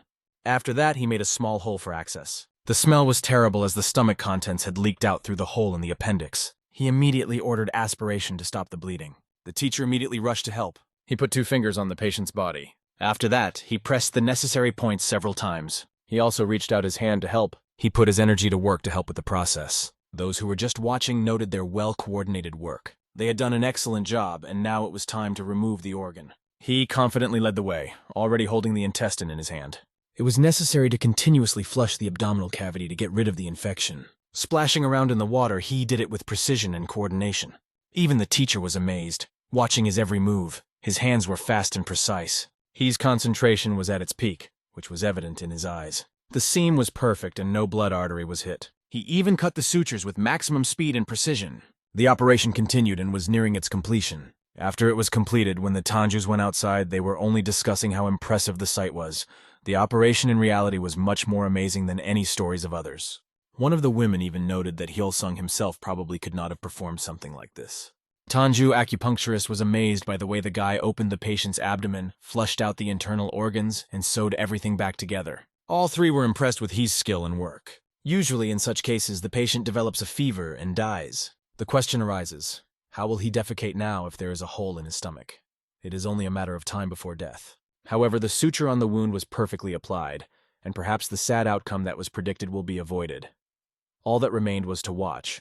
Medications for internal organ damage would not help retain heat, and doctors doubted whether the body could cope with the fever. But despite everything, the young man did his part. Meanwhile, the young man was resting after the surgery, but the thought that he was missing many things did not give him peace of mind. Especially he felt the lack of antibiotics and a surgical aspirator, which provides access to the organs, removing excess. Those who can use the Juho technique to fill the void with matter are very few and far between. Leaving the patient without antibiotics after surgery is also not an option. The inability to demonstrate even a quarter of his skills was depressing for he. There were a lot of problems, but the guy was worried about something else. He was most concerned about his teacher's condition. If he didn't prepare in advance, his life could be in danger, and it was scary to imagine what could happen during a rash operation. His thoughts were interrupted by a voice in the room asking if he was resting. A teacher came into the room and he told him that he was just lying down and thinking, adding that the surgery seemed to have helped him make some progress. The teacher came closer and asked him not to exert himself. Then he told me that the 4 Tanjus made a big noise like children, and he had a look on his face as if his whole life had passed before his eyes. One way or another, the thought of the teacher's life hanging in the balance made he anxious. It felt good when the teacher's large and cool hand stroked his head. He was ready to do anything to give the teacher warmth, but it would take a lot of effort. At this point, he told the teacher that he was going to create something important, but he didn't want to bother him. He explained that his goal was to cure the teacher before his condition deteriorated to the point of no return. The teacher closed his eyes and agreed, asking what exactly he wanted to do. He asked to lend him Juho for a long period of time. It was all in order to create penicillin. He didn't even know what was ahead of him yet, but already at that moment, a chill ran down his spine as he realized the seriousness of the situation. Over a cup of tea, they began to discuss this important topic. The teacher was curious what penicillin was because he did not know about it. He immediately explained that it was an antibiotic. He explained that it is a substance produced by microbes that has bactericidal properties and inhibits the growth of other microorganisms. Penicillin fights against bacterial infections that have entered the body. That is why he needs a team to grow penicillin. In his mind, he added, Yuha, you have become Murim's first nurse, and now you will be his first slave. Several surgeries later, he had a clearer understanding that energy is a powerful force, but it has limits, which was a concern. After explanations, the teacher agreed to follow up on his request. He was calm and thanked the teacher for agreeing to lend him Juho because he was an outstanding person. On the one hand, the teacher was happy, but on the other hand, he was a little jealous, because he would pass on a lot of knowledge and technology to Juho. If he hadn't been sick, he would have wanted to participate in the process with them. But he asked the teacher not to say that, because the most important thing for him now is to rest. They saw the operation on the Secum, and he realized that this method of treatment can be very dangerous. If the teacher suddenly had a seizure during the operation, he would be in a difficult situation. The ability to perform the surgery is limited by time. This problem is like a ticking time bomb, and the teacher's daily lifestyle does not play into his hands. The worst thing is that this bomb could explode at any time, in a year, in a week, or maybe even tomorrow, so the guy asked the teacher to take care of his health. The teacher agreed with his student with hope in his eyes. He promised his little doctor that he would try to take care of himself. After a while, he stood before Juho, putting him in charge of setting up a room to grow penicillin. They officially began work on its production. This, of course, did not please Juho at all. Penicillin belongs to the class of B-lactam antibiotics that are extracted from green mold. Mold is sensitive to temperature, light, and humidity, and it happens that even when all the conditions are met, it cannot be grown. Biology and math are completely different things. No matter how much time he spends preparing the containers for cultivation, without the necessary knowledge, nothing will come of it. It was more like a farmer growing mushrooms at home. The work was in full swing and everyone was busy. After a while, Juho reported that the containers were ready, and he stood in front of a large ceramic tank that looked pretty good. However, the doctors had to take responsibility for the lower fermenter as well. Using the wind energy of the 5-element Shimbop technique, it was necessary to ensure air circulation under the floor. Normally, this would have been done by a motor, but now this task fell on the shoulders of Murim's first-ever cultivation slave, Yuho. With his hands on his belt, Yuho said that although he had not studied wind energy, he could control it. Juho had the following question. What will happen after the fermentation stage? Doctors with ice energy would have to drastically cool the fermented liquid and start refining it. He assumed that 3 to 5 stages would be enough. Right now, the acidity of the liquid was roughly 2, but he didn't know how to determine this precisely in the future. He wanted to develop a method that would allow him to accurately determine the amount of internal energy and how to create refined water, although this was not an easy task. After removing the impurities, it was necessary to shape the medicine into pills and store them in the coolest place in the infirmary. The plan was in place, but there was always a risk that something would go wrong. Apart from the storage problem, the main difficulty was the unpredictable effect of penicillin on local people. The process of manufacturing the antibiotic went relatively smoothly. Of course, mistakes were made, but the first fruits of their labor began to appear before the end of the season. A whole month passed, and he stood in the cultivation room. With his head down in his glass, he noticed that the process was going better than he had expected, and he was prepared for the fact that it would take twice as long. Despite the lack of time, the quick results gave him strength. The 5 elements Qingyi was indeed a powerful technique, and it lit a fire in He's eyes. Training, research, and development had taken up the entire past month, and he was completely absorbed in his work. But his brain didn't even feel tired. On the contrary, his head worked like clockwork and his sleep became deeper. Unbelievably, he had made such progress in Shimbop inner energy despite his busy schedule. He was holding a glass of water in his hands, and there were only spots of water, indicating the success of the process. Looking at the glass, he thought about how good it is to be young. You recover quickly, your head works at full capacity, and you can see everything without glasses. It is said that when you become a master of inner energy, the aging process slows down. If you entrust your fate to the heavens, you can turn old age into a second youth. His teacher Peck was a great example of this. No one knew exactly how old he was, but it was clear that he was much older than the head of the Cloud Dragon Transportation Organization. It was a real miracle a middle-aged man, but he looked like a 20-year-old. At that moment, Yuho came in and asked if he was satisfied with the result. Looking at the glass, he asked if this was what he had been talking about earlier. Then Yuho asked what kind of medicine it was that required so much effort to make, and joked that it was like Western alchemy. He, curious, asked Juho if alchemy really existed in the West. Juho answered in the affirmative, but noted that almost no one knows about it. It's a bit like ancient Chinese chemistry, but in the West, alchemy is considered part of the knowledge of demonic arts or magic.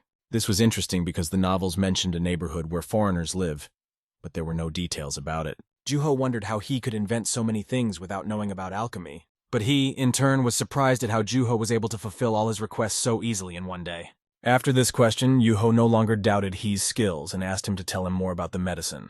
He looked down at the vial in his hand and began to explain. Based on the criteria of the current era, this medicine can be called a limited panacea. A panacea? Is it possible? Several questions immediately arose in Juho's mind. He asked to be skeptical, but assured him that after seeing the effect, Juho would change his mind. As for Juho's curiosity about why it was so much work, he would find out when the experiments gradually began. In the room, illuminated by the dim light of a candle, the protagonist sat deep in thought. There were pieces of paper in front of him, and the word syphilis caught his attention on one of them. It was known that syphilis could occur for various reasons, but the main one was a sexually transmitted infection. It is believed that syphilis first appeared on the islands of the West Indies, and it was Columbus who brought it to Europe. Later, the disease spread throughout the world. This is the version the protagonist was taught during his studies, but recently other arguments have emerged that prove the existence of syphilis in Europe even before Columbus. However, he was not interested in the truth of this story. His main concern was the method of treatment. In today's world, patients trying to find salvation take a powerful poison, mercury, as a treatment. They did not achieve any effect, but died one by one, suffering from poisoning. Now the protagonist faced a new problem, an incurable disease. The people who had just come to him belonged to the Hao clan, a group that included representatives of the lowest strata of society. He had heard of them only superficially. Yuho began to explain that the Hao clan ran brothels and taverns in Murim, and their influence was felt in many places. The clan is quite large because wherever people live, a bar must be built, and their base has always been located in a crowded place. As they say, even an emotionless chump opens his soul after a few drinks. The House make money by selling information, and send their spies to expand their influence. After these explanations, the protagonist remembered one detail. Most of the clan members were vagrants with nowhere to go. There was neither kindness nor honesty in the Safa clan, so its members were constantly at risk of dying at any moment, which made their lives different from those of ordinary people. The only thing that could be hoped for was that the case of the high-ranking official's concubine would be resolved quickly. After that, Juho reported that the syphilis patients Chin was looking for had arrived. Soon he was meeting with them. He noticed that their disease had become much worse. Their skin was so damaged that they were hiding it under a thick layer of makeup. Chin invited them to sit down, for which they expressed their gratitude. In addition, they were incredibly grateful that he paid attention to people like them. Chin planned to provide them with treatment in a medical office located under the mountain. He wondered what was the reason for their personal visit, and he asked about it. The woman asked, "Is there anything worse than human eyes?" Knowing that a thing is dirty and seeing it with your own eyes are completely different things. At that moment, the girl told the protagonist that he was a strange person to invite such disgusting creatures for treatment. He could not understand why they would be so rude. Of course, their position implied such an attitude, but Chin still thought it was wrong. He promised that he would do everything in his power to help them. There was no hint of joy on her face. All you could see in their eyes was fear of what was left of their lives. At that moment, her mind was preoccupied with thoughts of her student, Baek Rin. She knew that he was considered a weirdo, and although it was hard to believe that he didn't despise them, his impartial behavior raised doubts about his true nature. She suddenly realized that she had forgotten to introduce herself and said her name. MANHWA. Her younger brother, Wol, was sitting next to her. They were representatives of the Hao clan. The owner was shocked to learn that they were both sick. When he asked them about it, there was silence at first. Then Wol replied that they had contracted the disease around the same time. Chin understood and began to plan what to do next.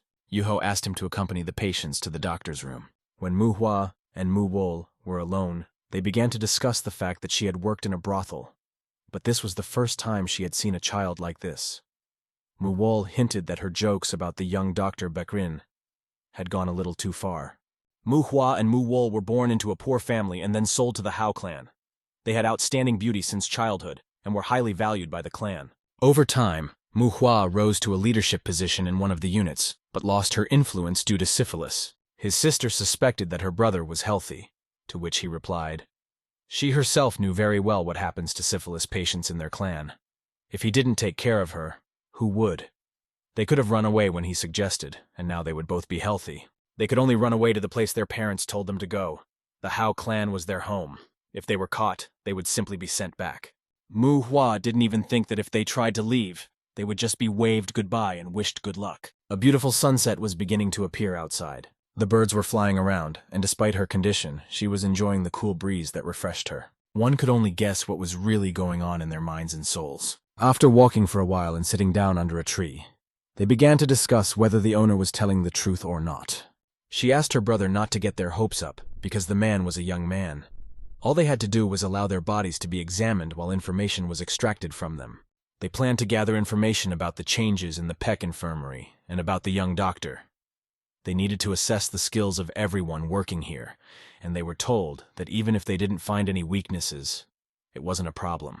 The task at hand is the task at hand, and the brother asked if they should concentrate fully on the treatment. "Do you think an incurable disease is called that easily?" she asked, and asked him to stop caring about her and instead attend to his own desires. Although he realized that this was impossible, he still had hope that perhaps the young master would be able to successfully treat her. However, there was no hope in her eyes. She only thought about who she was and believed that she was acting like a thoughtless person.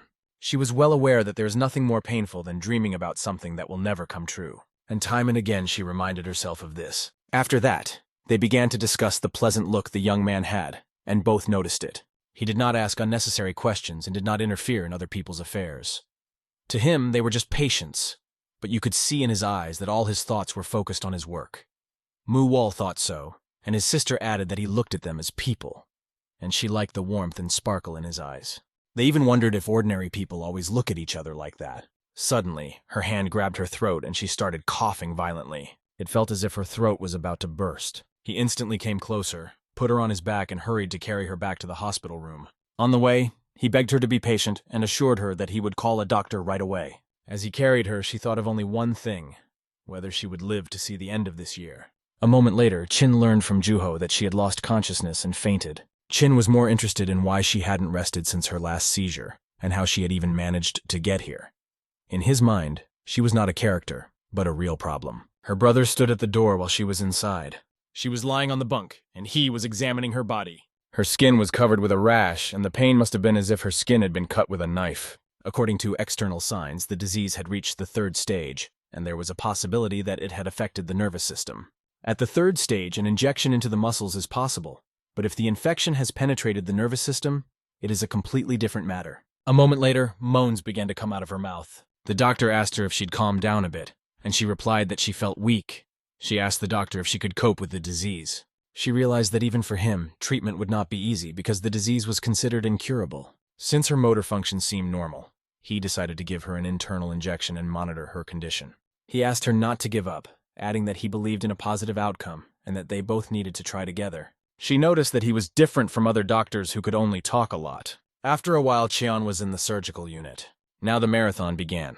First, he had to administer an injection and monitor the patient's condition, ready for drastic changes in his health. As for the information, he was not yet sure whether the antibiotic would work as effectively here as in his past life. Nevertheless, he was ready to continue recording all the changes in the patient's health and possible side effects. At that moment, Tanji came into the room and told him that she had heard the good news. She told him that if there was anything he needed, he could feel free to ask her, and she called him Young Yakchu. She suggested that he would be able to cure even this incurable disease. "First, I will observe the patients for a while," he replied. She noted that everyone in the infirmary was on edge about these events, and added that if the cure was ready, its name was too complicated. Neither she nor the other staff could remember the name, and asked him to come up with something simpler. He did not even realize that it had come to this. She thought he was a young treasure and understood why his boss valued him so much. She asked him to continue working and noted that she had just come in for a minute. He wished her a good productive day and walked her to the door. In fact, he was glad to have the medical unit next to him.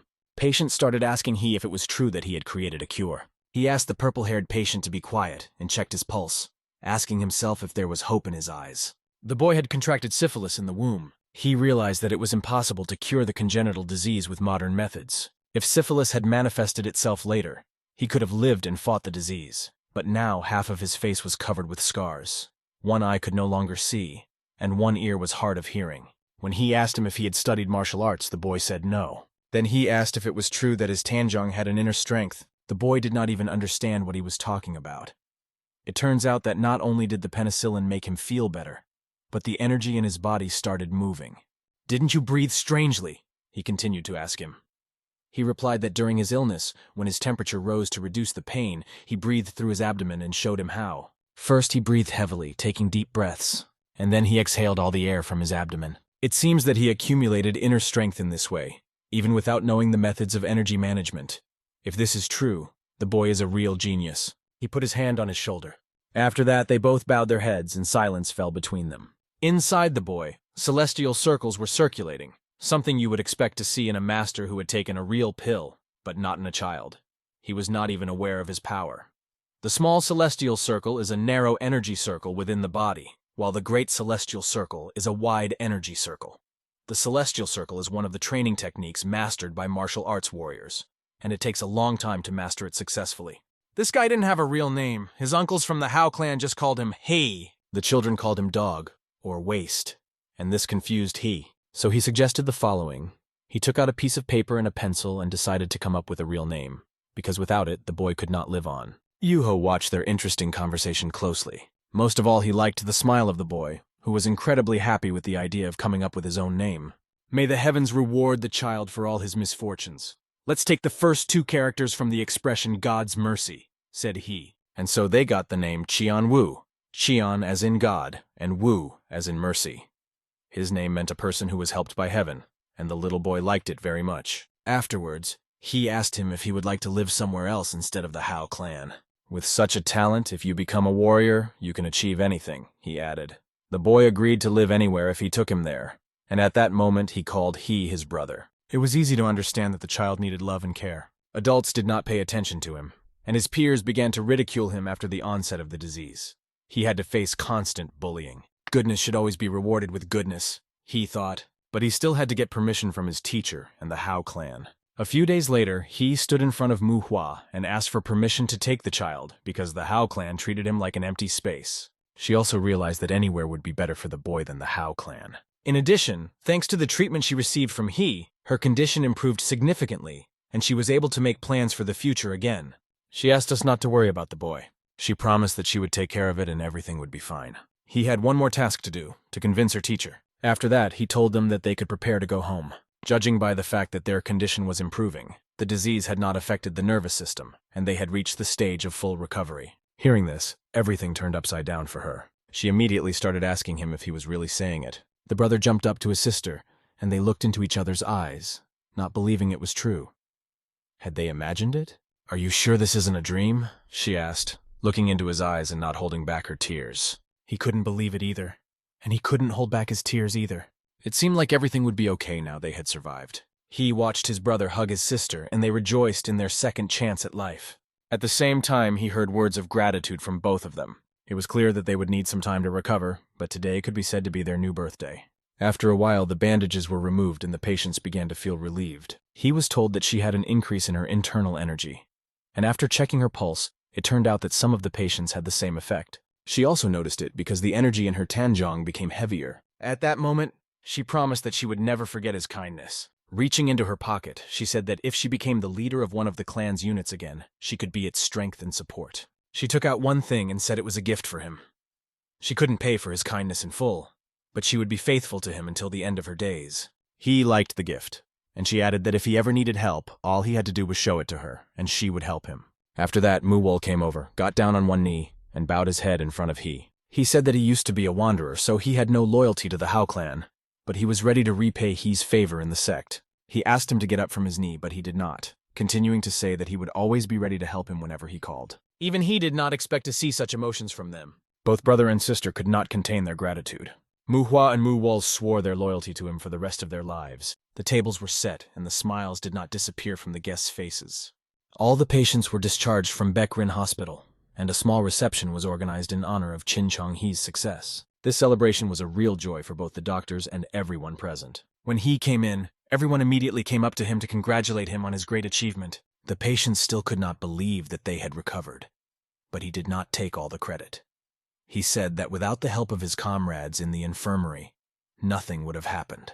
No one could even imagine that a cure for syphilis would become a reality, but the day had come. He held a glass of drink in his hands. However, he was sad that he could not save everyone. 3 of the 30 patients had a disease similar to syphilis. It was Hansen's disease, which was called leprosy here. He was unable to cure it. Leprosy affects the skin, which becomes like wax, and because of resistance to penicillin, rifampicin is needed, which disrupts RNA synthesis in bacterial cells. But rifampicin alone is not enough, as it loses its effectiveness over time, so it is recommended to use it together with other antibiotics. He thought that if he could produce streptomycin, an anti-tuberculosis drug, the problem of rifampicin would be solved. Suddenly, a teacher appeared behind him and said that he seemed depressed. The young master replied that he felt this way because he realized that he still had a lot to learn. Peck asked him not to rush so much. It seemed that the teacher no longer cared whether he survived or not. He was Muram's true self, but he could not allow a fatal outcome. At this point, Peck brought up the subject of the boy Jongwoo. His talents were indeed impressive, as he had said, but due to the nature of the Yahello family, the boy was not quite right for them. So Peck decided that it would be better to send the child to a clan that would match his skills. The head of the clan, Mudan, an old debtor of Peck's, will not refuse to accept him. Besides, Qian Wu is so powerful that the head of the clan will definitely not miss this opportunity. To this, he replied that the Mudan clan is located in Hubei province, and if Qiang Wu goes there, they will not be able to see each other. The teacher went on to say that meetings would be difficult for a while, but when the boy succeeded in his training, they would definitely see each other again. At this point, he remembered that the Mudan clan has a statue of Yuanshi Tianzong with a secret book hidden in its cubbyhole. Therefore, he immediately told the teacher that he needed to send Zhongwu there as soon as possible. At first, the teacher thought this was strange because one moment he wanted to wait, and now he says he needs to send him. After that, he was standing next to the kid and asked him to promise that he would come to play with him. Zhongwu replied that he would not come to play, but to check on him, and that he needed to make sure he was feeling well. He asked him to get along with the other members of the clan and learn to manage his energy every day. The boy, smiling, replied that everything would be fine, and that he did not need to worry about him. He had saved and changed his life, and now he wanted to live it with dignity. He saw such maturity and confidence in He's eyes. After that, the boy touched his finger to his finger and turned to He, brother. He was too shy to ask if he could consider him his real older brother. Overwhelmed with emotion, he asked again, "Are you offering to be brothers?" It was very cute. With a serious expression on his face, the boy replied, "Yes." Then he asked him if he understood how important brotherhood is for warriors. The boy replied that he did, although he was not yet a warrior himself. However, he already had a brother, the heavenly demon Yoha-ryun. Because of this, he couldn't accept Jungwoo's offer alone, and said that if his brother didn't mind, they could do it. "You already have a brother? Did you save him?" the purple-haired boy asked. The answer he heard was, "It's my duty as a doctor." The protagonist did not expect to have a second brother, and he was not even sure if it was the right thing to do. In martial arts novels, he had never met anyone who had multiple brothers. Hugging the purple-haired boy, he asked him to calm down and said that his younger brother would understand everything, and they could be friends. The kid replied that even if that didn't work out, he would still consider him his older brother. Their personalities are different, but both were saved by He, and the more associates the better. Putting the boy in a palanquin, he once again asked him to work hard and come to visit. The boy again said he had another request. "Can I take your surname Chin now that you have given me a name?" he asked. "Of course you can," he replied, and told him that he did not receive his surname from his parents, so it has no family tree. Holding out his fist, Qianwu said goodbye and asked He to wish him to become the best warrior in the Mudan clan. "I will become a swordsman, and you will be proud of me," he said to the sound of fists pounding. Someone sitting at the reins of the cart whistled. A moment later, the horses rushed forward, and soon they were heading straight for the Mudan clan. At that moment, he realized that the head of the medicine department was right. The name is very important. The medicine should be called Sacred Peck Rin Pill, and its liquid version should be called Peck Rin Oil. If you give a name, it should radiate power. This way, everyone will know about the infirmary and its Sacred Peck Rin Pill, a sort of panacea. The release of the new drug encouraged the doctors of the infirmary. They killed 2 birds with 1 stone. They all threw themselves into training, which improved their skills and made the pills faster. He didn't know what it was like in his past world, but in this one, penicillin was like a cow that devoured money like grass. The doctors who had reached the Shimbop level of 5 elements above the 3rd level, and 2 who had awakened the 5th level, had he made a medicine for 10 people. The pill was extremely effective, but it cost a lot of money to make. It not only cured, but also gave an impetus to the growth of internal energy, so there was no need to worry about the addictive effect. Yuho stood in front of his teacher and reported that he could indeed be considered the heir to Baekrin Yisun, and that he, who had never had a student before, had now gained an amazing apprentice. Yuho continued, "That's the kind of rumor that's been going around the infirmary." The teacher replied that they had completed equipping the place for a larger-scale production of the new medicine. Until the active production of the pills begins, the flow of information outside the infirmary should be limited. Yuho immediately understood the task and said it would be done. He also realized that the secret would soon be revealed, and he was sure that as soon as the recovered syphilis patients returned home, rumors would spread. Fortunately, the basic training had already been completed, and now all he had to do was continue to improve his skills.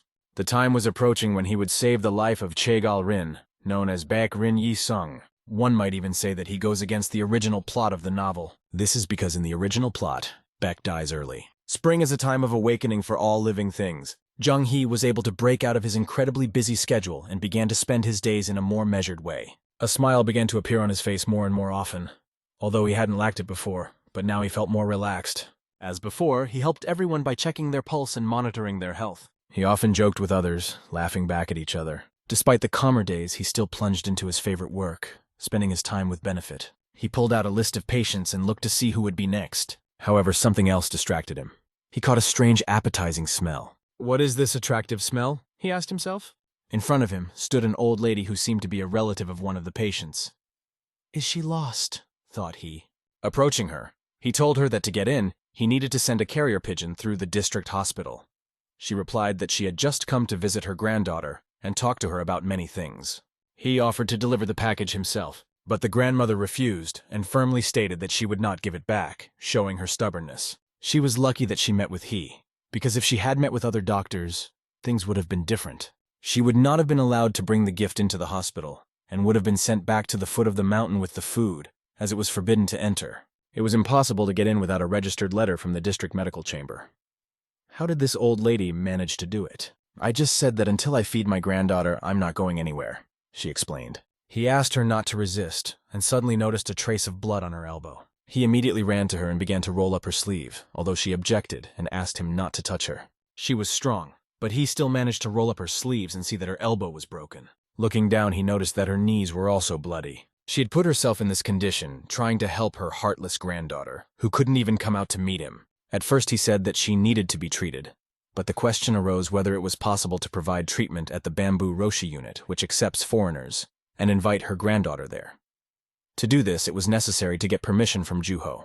The grandmother continued to be stubborn, shouting that she understood everything and asking him not to rush. However, he persisted in offering his help. He put his back to her and asked her to climb in because she was covered in blood. His persistence and conviction to obey made the grandmother agree. She wrapped her arms around his neck. Then she clung to his hips with her legs. As she started to walk, she told him that her daughter's name was Chu Do-hwa, and she worked in a unit that deals with glaucoma. Chin realized that the doctors in this unit were very busy, and told the grandmother that as soon as the treatment was provided more quickly, she could visit her granddaughter. He was in a hurry, but the grandmother even asked him not to push so hard. On the way, they met Juho, who asked who was on his back. My grandmother wanted to give her granddaughter some gifts in honor of spring, but she was so injured that I had to heal her wounds first, he replied. He also added that the granddaughter's name is Chu Do-hwa. Juho repeated the name several times in his head. At this point, the grandmother asked him not to stand still and to start moving on. Juho asked to give the patient first aid as soon as possible. In this situation, something was confusing for he. Usually, Juho liked to check everything 2 or even 3 times, but today he was somehow too compliant. Maybe he also has a grandmother somewhere in his native land? At this point, his grandmother turned to him again, asking him to hurry up. Let's go, little man. The other doctors watched and said among themselves that Baekrin's infirmary remained the same as always. Judging by their actions, they were from Hwaju's infirmary. They asked them why they were visiting the unit. He went to the Bamboo Grove unit. The guy at the entrance asked him to tell his grandfather to tell a girl named Chu Do-hwa from the glaucoma unit that her grandmother had come. He replied that he would, of course, but he couldn't guarantee that he would be able to find her because the number of patients had increased significantly since the arrival of spring. He, holding her grandmother on his back, asked the boy to do the right thing and find her. They arrived at the place, and the guy asked to let him heal her wounds, but she again said that there was no need. It will go away. But he reminded her of their agreement. She would listen to his stubbornness, and he would listen to hers. She could not resist his sincerity, and gave in again. After these words, Chin smiled at her and laughed. He took her hand and began to examine her, first washing away the dirt from her wounds. He asked her to be patient for a while, and she watched him do it carefully, noting that he really treated his patients well, no matter what. He provided first aid quickly and with great understanding. As he continued to treat her wounds, he carefully bandaged her arm. Finally, her elbow was securely wrapped. They sat next to each other under the bamboo trees. My grandmother asked him his name, and he answered, Chin Chong-hee. A person should not be so kind-hearted, do you understand? Said my grandmother, but he only replied that he had to take care of her knee now. There was a lot of blood, and it was surprising that she was not in pain at all. It is not known how my grandmother got up at all, given her condition. He asked permission to examine the bone and began to gently touch her knee with his hands. Not a single nerve in her face flinched as he did so. It was amazing. She had been bruised so badly, but her cartilage remained perfectly intact. The wound hadn't even festered, so it would be enough to just heal it on the knee. He took a needle and started pricking the characteristic areas to relieve the pain. At that moment, the grandmother felt like she was 17 again. Such lightness swept through her body. They started talking about whether he would stitch the wound, because she had heard that the infirmary was very good at it. Smiling, he asked if she was going to take up martial arts. Where do I go from here? She replied. Then you don't need to stitch it up, he replied. Meanwhile, in Baek's office, Yuho reported that he had arrived and brought with him the other members of Hwaju's infirmary.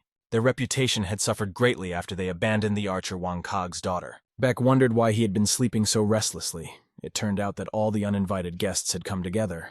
Yuho went on to say that, according to them, the reason for the visit was concern about the condition of Wang Kag's patient. However, the girl was already at the stage of full recovery, so Juho realized that they were just looking for an excuse to find fault with something. Denying them a visit would only give them a reason to complain, so Juho approved their visit to Van Kag. Now he and the doctors are examining the patient and taking her pulse, and Juho has already informed the archer of everything. Baek felt sorry for his doctors, as he realized that they would have a hard time. The doctors of Hwaju's infirmary would jump at any opportunity to discredit them, and his doctors would have to do their best to handle the situation. Yuho asked his master not to interfere in the mess. In fact, their colleagues from another infirmary were just visiting them. But it was not this trivial matter that worried Peck. He was most concerned about the person with whom he was to meet. Even Yuho did not expect that the lady would pay a visit in person. She seemed to be interested in what she had heard about the art of surgery. "Are we going to keep playing this game?" asked Yuho. "Someday it will have to be stopped," Peck replied. "But for now, the motives are not clear, so we should not interfere." Meanwhile, on the other side, they were already dealing with a rude tone and questions about whether patients were dolls to them. They wanted to accuse the doctors of daring to use unconfirmed medical methods to treat the patient.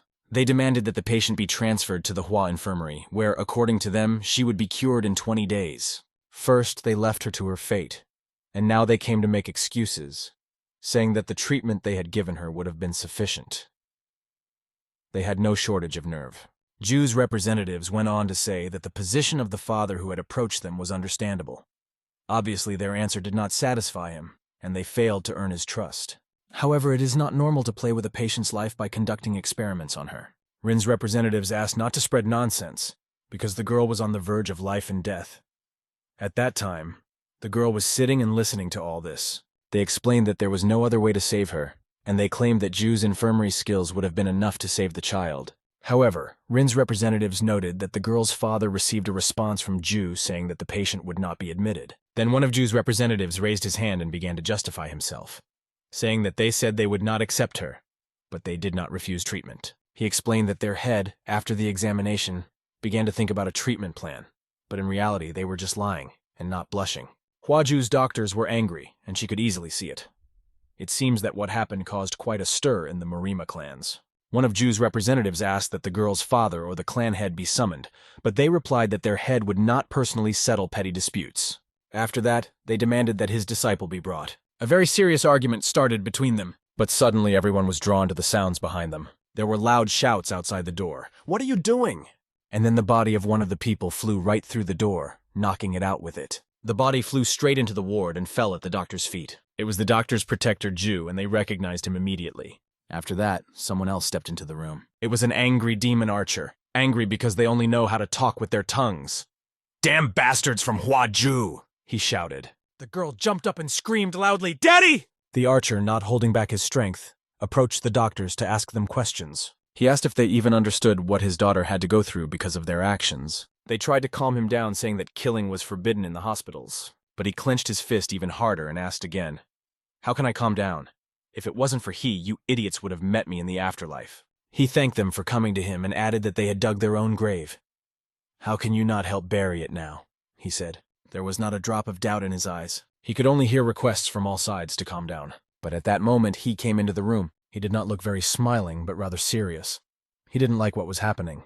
Everyone immediately froze when they saw him. He just said calmly, "We are in the infirmary." The girl watched silently, fascinated by the energy that radiated from he. He came closer and said that the showdown needed to be arranged elsewhere, not here. Gradually, the demon archer's energy began to fade. It became weaker and weaker, and finally he was able to calm down. He was calmed down by the appearance of his benefactor, he. After that, he turned to Ju's representatives and said that he had heard that they wanted to see him. They were still standing there, holding their breath, looking at this boy, wondering if this was the student they were talking about. He looks young, but in reality he's just a child, they thought. Then the demon archer said, "If you even try to harm our benefactor, I will not stand aside, even if I have to put my name as a demon archer on the line." "Don't," he asked, but these words were enough to calm them down. Ju's representatives didn't even understand what was happening to the demon archer, because he looked as fierce as a tiger, and one word from the boy made him calm as water. He decided to be reasonable, and said that Ju's representatives were only concerned about the patient's condition, so there was no need to be angry with them. Even so, the demon archer asked for permission to stay with him at least until the discussion was over. This news, of course, did not sit well with Ju's representatives. Those who were on he's side felt calm. This also pleased he, as he had been waiting for the archer to appear, and this development was favorable for him. However, the demon archer continued to hold a grudge against Ju's representatives, and reminded them that they were only living because of his benefactor's requests. He warned them that he would not let this go unpunished and would slit their throats as soon as they left the confines of the Baek-Rin infirmary.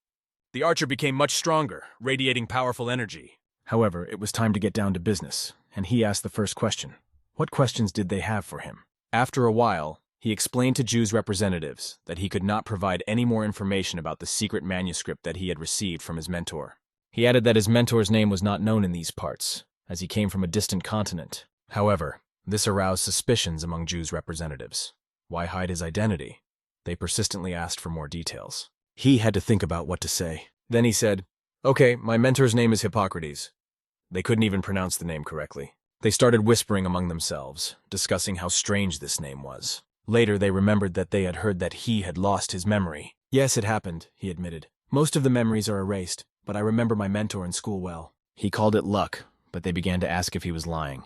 The demon archer decided to intervene and asked the doctor if he hadn't lost his fear, since he dared to suspect the benefactor of lying about his mentor in school.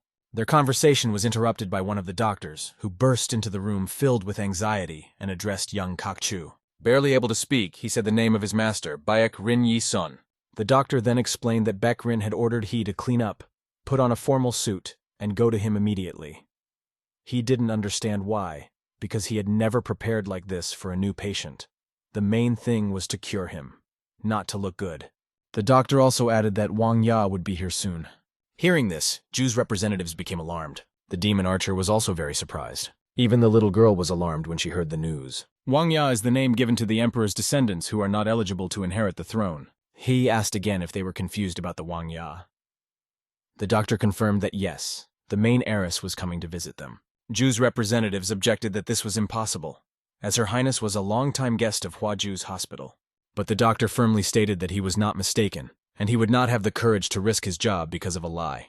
She is definitely the main heir apparent. No one could understand how the hell this happened. He tried to analyze everything, and then he smiled, realizing that they had a VIP client. In this world, all members of the Imperial family are descendants of the legendary first emperor Fu Shi. Fu Shi is an ancient deity from the time of creation. As one of the 3 rulers, he passed on to people the knowledge of fire, the 8 trigrams, and animal husbandry. In the human world, he had a child, and it was his descendants who became members of the Imperial family. All of them share the same surname, Fun, and as descendants of the creator of the world, they are endowed with exceptional abilities. The hierarchy of the Imperial family is established according to 2 categories.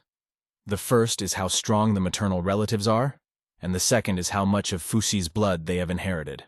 The main heiress has the most outstanding talent, but she refused the title of Empress. She was given 2 abilities, the ability to control and manage the heat of objects she touches. Cases when a descendant of the Imperial family has 2 abilities at the same time are very rare. Despite the fact that the main heiress had no strong maternal relatives, she, as the 8th princess, broke the army ranks and came out on top. She can be called a killing machine and a genius who defends the Imperial throne. That's the kind of person she is. I just wonder why she came here. They say that the main heiress has long been a regular patient of the Huaju infirmary. It seems that the news of the Archer incident has spread like wildfire among the people. Even influential members of the Imperial family became interested. Soon he finished his preparations. They hurried to the entrance. His teacher and Yuho were already waiting there. When he arrived, he could not understand what was happening. The situation was more than strange. All the staff in the infirmary were in a state of excitement. Even the teacher himself asked he to come to him quickly. Yuho's face remained as calm as ever. He realized that he needed to pull himself together and act as normal. At this point, everyone held their breath and began to look in front of them. At first, they saw endless mountains, but soon a wagon began to appear from behind the hill. He immediately realized that it was Madame Wang Ya approaching. From a distance, it looked like a carriage, but when he got closer, he could see that it was a palanquin carried by guards. They came closer and were already entering the infirmary. What surprised he the most was how big the palanquin the guards were carrying was. An incredible energy radiated from each soldier. They were serious and performed their duty with devotion.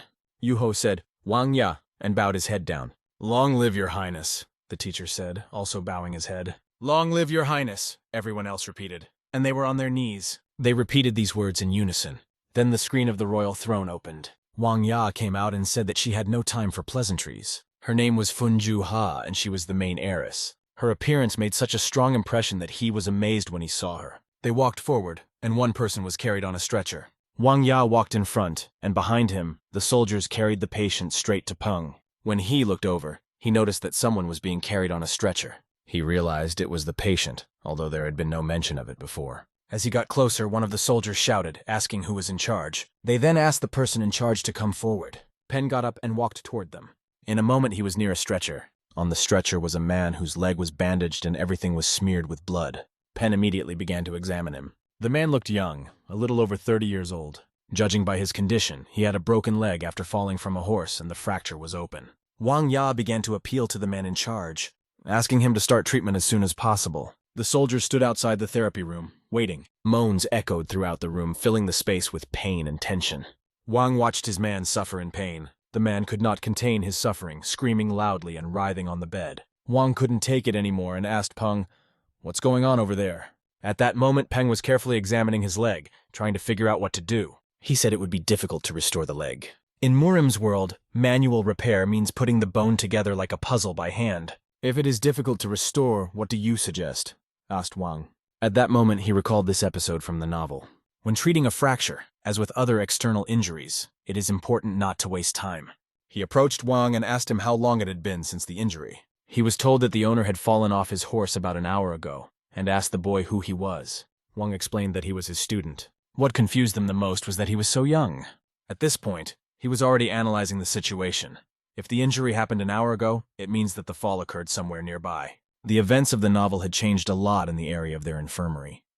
Since only an hour had passed, perhaps things were still not that bad. Representatives of another infirmary jumped out and said they needed a cut. Wang asked them, "Are you suggesting to amputate the leg?" Yuho ordered them to shut up, saying that they were only guests here, and this was the therapy room of the Peck infirmary, and asked the doctors of the Huaju infirmary to leave. However, they reminded him that Wang Ya had been a patient in their hospital for a long time. They said they only wanted to help the patient. Wang realized that Huaju's doctors were suggesting that his leg should be amputated. Their suggestion was to cut off the leg. They explained that if the bone fragments remained inside, manual repair was possible but very dangerous. Therefore, to save the patient's life, the limb would have to be amputated. Everyone listened attentively to their point of view. Both the teacher and everyone present, including Van. It's not a good situation, Wang understood perfectly well. He also had the same opinion, but he couldn't believe that the doctors at Huaju's infirmary had made such loud statements. They seemed to be willing to do anything to lure the main heiress back to their side. At this point, the patient began to raise his hand and address Wang. Wang walked closer and grabbed his hand, waiting for him to speak. "I would rather commit suicide than live with one leg for the rest of my life," the patient said. "How can you say that?" replied Wang, trying to calm him down. The patient begged him not to let him amputate his leg. He asked not to deprive him of the only joy in his life. There was no such scene in the novel. Did the plot change and everything went differently? It's more like a butterfly effect or a conspiracy, because in the original, the incident took place near Huaju's infirmary. The main heiress then rejected the young man's sincere request and agreed to his amputation. However, for Cheong Yulan, who had been a brothel performer and member all his life, the inability to dance was equivalent to death. Even if he was despised because of his low status, he could endure such treatment because he was cherished by the main heiress. After losing his leg, Cheong Yulan refused to eat and drink, which made him weaker. And the main heiress lost all sense of conducting state affairs and stopped going out. What happened caused a fierce struggle for the emperor's seat, and unrest broke out. What to do? Perhaps there really is a conspiracy here. Peng asked He what he thought about this. After that, Peng asked He to examine the patient. He could tell by the teacher's eyes that he was also leaning toward amputation. He came closer and asked Wang for permission to examine the leg. The patient was lying there, covered in sweat from his emotions. He closed his eyes and concentrated all his efforts on trying to feel something. He began to feel every point of the patient's body. Everyone was frozen in anticipation, waiting for the verdict of what the kid would say. His eyes were closed for a while, and then, when he opened them, everyone held their breath even more at that moment. "The leg can be restored," he said, turning to them. Afterward, he was asked how he realized this. The other doctors said that they shouldn't fall for Beckrin's tricks, who only wanted to get another achievement for himself. This was very upsetting for Joho, but he was understandable. They didn't know how to take the statement that a man who, according to them, would survive only after amputation could do without it. But he seemed to know that it was possible, and that the fact that others did not understand this was their problem. Wang asked again if the leg could really be cured. The patient was lucky. The blood arteries were not seriously damaged. He realized that his teacher probably thought the same way as he did, so he said that they were able to restore the limb with the medical techniques of their infirmary, but could not give an exact answer yet. Wang listened carefully to every word that he said. The representatives of the other hospital were hanging on his every word. After that, they started talking about some kind of bloody intrigue. Then he turned to leave, but the teacher's hand was on his shoulder. Peng asked him to leave it to him. Then he turned to the doctors and said that he was sure that there was no infirmary that would dare to fiddle with the main heiress. Wang Ya had to make the decision himself. Amputation of the patient's leg guarantees his salvation 100%. However, the patient can no longer walk, and he does not want to, so he will have to take a risk to save his life. If everything goes well, even with minor difficulties, the patient will be able to dance again. After hearing all this, Wang Ya had to make a very difficult decision. She thought for several minutes, weighing all the risks. In the end, Wang Ya accepted the sincere plea and appealed to the husband of the emperor's daughter. Despite possible criticism from the members of the Hua infirmary, he did not hesitate to treat the patient. He did so in front of his teacher. Yuho watched closely, keeping his fingers crossed that everything would work out. Peck Rin's infirmary came to life again, and preparations for the emergency surgery began. Soon all the necessary instruments were ready. First, for anesthesia, he concentrated his inner energy on his fingertips and began to pierce the energy points one by one. The gate of energy, the sea of blood, and then the crest of the mountain. Even in modern times, there are cases when wounds are anesthetized with acupuncture. However, this method of anesthesia is not suitable for an open fracture. Having carefully examined the wound, he made sure that the blood vessels were not seriously damaged. The peroneal artery was fine, which meant that the nerve endings were also in order. This could mean only one thing. The guy was incredibly lucky. Thanks to Hai, he managed to avoid amputation. The guy was amazed at how incredible the guy was, as they say. He asked him to call him by his first name, as formal addresses make him uncomfortable. But he replied that no. Even if he was called respectfully, being born of a concubine, he believed that it was the kid who should be addressed as you. At this point, he wondered what exactly the main heiress saw in him. Wang Ya couldn't help but know that marriage to an influential person would be a much more profitable political move for her. But whatever one might say, Buma was indeed endowed with good looks. However, compared to Teacher He, Buma could not compete with beauty, but he seemed to have a good character. However, he would have to work hard to continue his career as a performer. Question: what does dancing mean to Buma? His real-life image is not very different from the one described in the book. However, he still had one question: why? Why do his memories of what he read in the novel differ from his medical intuition? Standing by his bedside, he looked at his smile. It was indeed expressive, like red roses. But he found it increasingly incomprehensible. Why was this guy who had recently demanded that he heal his legs smiling so friendly now? Moreover, he was smiling at every word that he said. He seemed suspicious, thought he, as he put on a blue coat, mask, and gloves and said it was time to start washing the wound. This was only the second time he had ever performed an operation in this world. Water began to pour over his wound. However, this time he has more appropriate tools. If it turns out that the places where the blood is not in contact with the fascia and subcutaneous fat are a breeding ground for germs, they will have to be removed as thoroughly as possible. To do this, you need to work diligently, and it's time to move on to sanitation. Sanitation is the elimination of infected or dead soft tissue in the body. This is quite a tough job, and you even have to penetrate the skin. He did everything very carefully. His concentration was so high that sweat was running down his forehead.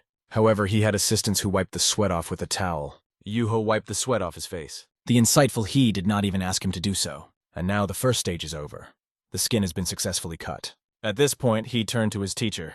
Emergency external fixation is a way of temporarily fixing a limb with the help of half pins. He showed the teacher where to attach them. The metal pins pierced the patient's leg like tofu sticks. The other doctors carefully wrote everything down on paper. For a moment, he even thought that he had been worrying for nothing, as everything was going very smoothly. However, now he needed to maintain the temporary fixation for some time and monitor the condition of the tissues, and then start the second operation. The teacher helped him very skillfully, but suddenly he noticed something and told He that the patient was moving his fingers. He replied that this sometimes happens during anesthesia. You could see in He's eyes that he was smiling, although it was not visible through the mask. But suddenly his eyes opened wide in surprise. Yuho exclaimed that his pulse was starting to increase. The patient still hadn't regained consciousness. This frightened G, and he looked like a characteristically frightened guy. The blades fell from his hands to the floor, and he couldn't figure out what the hell was going on. Suddenly, the patient started breathing much faster. Then he abruptly began to move his body in different directions. His arms were clenching, and then relaxing. Juho exclaimed that the patient was having convulsions. Uncertainty and anxiety were reflected in the eyes of he and his teacher. The patient's body began to bounce on the bed. The convulsions were getting stronger. Juho tried to hold him with his hands. He grabbed the patient's shoulder and pressed him to the bed. "What the hell happened to him?" asked Juho. For a moment, he seemed to be in another world watching this. However, no idea of what had happened occurred to him. The patient's body seemed to be enveloped in black energy that could be seen even with the naked eye. Strange shadows began to envelop his body. One thing was clear, he had to act very carefully. Behind Juho's back, the shadow began to move. The other doctors who did not participate in the operation were very frightened. What kind of equipment is that? It can't possibly be Zhongpa's, he thought.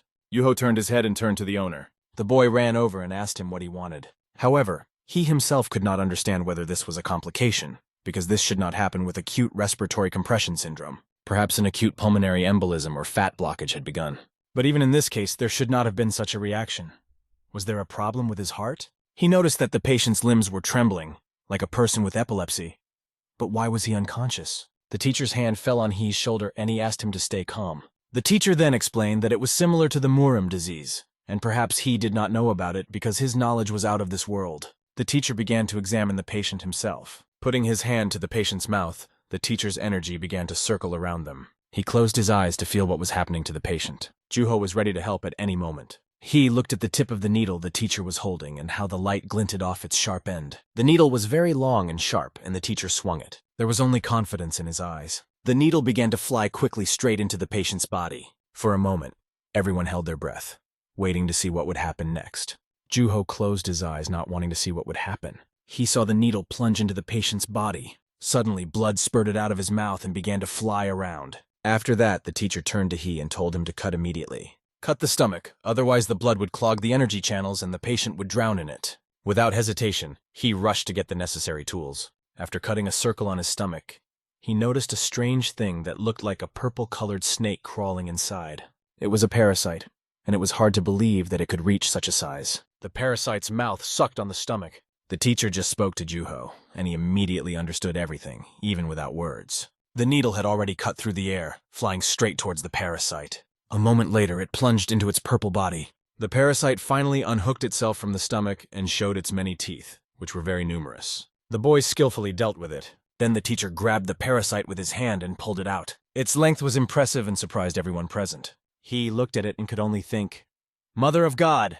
Juho had already taken out a jar to hide the creature inside. The parasite wriggled and spun very fast. It was difficult to control it, but the teacher acted very clearly. The teacher's glove flew right into the jar, dragging the parasite with it. "Now!" the teacher said, and Juho began to quickly screw the lid on the jar. The speed with which he did this made the sounds of metal on glass as he screwed the jar on. In a moment, the parasite was inside, and finally everyone could breathe a sigh of relief. A note of calm passed through their bodies. Even the steam came out of the teacher's mouth as he exhaled. The other doctors broke out in a sweat of bewilderment and fear. He looked through the glass at the parasite that was sealed in the jar. Everything happened so fast that the patient's clothes were completely crumpled. The seizures stopped abruptly, but one more important thing had to be done. The wound had to be stitched up. He began to pull the clothes away to prepare a place for stitching. The teacher explained to He that this creature was called a stomach worm. The patient had not taken the prescribed medicine for 10 or 20 days, which caused the parasite to develop rapidly in the body. "Is it similar to the bloodworms used by the demon school?" asked he. And the teacher replied that it was even worse. "They are used in some parts of Halmoon to appoint spies." Now he was thinking about telling Wang Ya about what had happened. It is true that if they hide the truth, they will commit a terrible sin. It is better not to interfere in the affairs of the imperial family. It's hard to imagine how things would have turned out if they hadn't found out, but now the truth has been revealed. And even the teacher is not sure what will happen to them. Hai said that after recovery, a second surgery will be required. This is necessary because the damaged tissues need time to regenerate. If left as it is, there is a high probability of complications. Since the patient practices martial arts, it is impossible to accurately predict the speed of soft tissue recovery. If the regeneration goes quickly, then after removing the temporary supporting rods, it will be possible to save not only the patient's life, but also his limb by performing the main operation. Juho listened to He's words and agreed with him. So did the teacher, but he was not sure if Wang Ya would agree. As the saying goes, you never know. The military was still standing outside the door. It was the same door behind which Wang Ya was sitting. Peng went to him and bowed. She was waiting to be told what had happened to her boyfriend. The teacher did not know where to start, but he had to speak clearly and to the point. At this time, he did not leave the patient's side. He kept asking himself questions. Why was the novel written in this way? All the stories revolved around the characters, and the details he knew about the heiress princess were described only from her point of view. However, the book did not lie, and certain assumptions began to come to his mind. What if everything had been planned from the beginning? Namely, Zhong Yulan is a Halmoon spy whose goal was to become the lover of one of the princesses, who happened to be the main heiress, Fun Juha. This scenario seems very likely. The protagonist began to realize that representing Halmoon, its members expand their influence through drinking establishments, fulfilling many illegal orders, the highest paying of which is the sale of information. The time when the heiress was called Fun Juha belongs to the moments of a fierce struggle for the throne. If Halmoon had wanted to order Cheong Yulan to infiltrate the imperial family as a brothel worker to obtain information, he would have done so. However, Cheong Yulan did something different. He refused. The novel said that Cheong Yulan was even ready to face death. But suddenly he was afraid not of death at the hands of the angry Wang Ya, but of Hao Mun. The teacher he was waiting for came into the room. He wanted to know something else from him. All the stomach worms that live in Kanhyo differ in function and shape, but they have some common features. All stomach worms grow in the larval stage by absorbing the internal energy of their host. Since worms are formed by the same internal energy as their host, it is not an easy task to recognize them by measuring their pulse.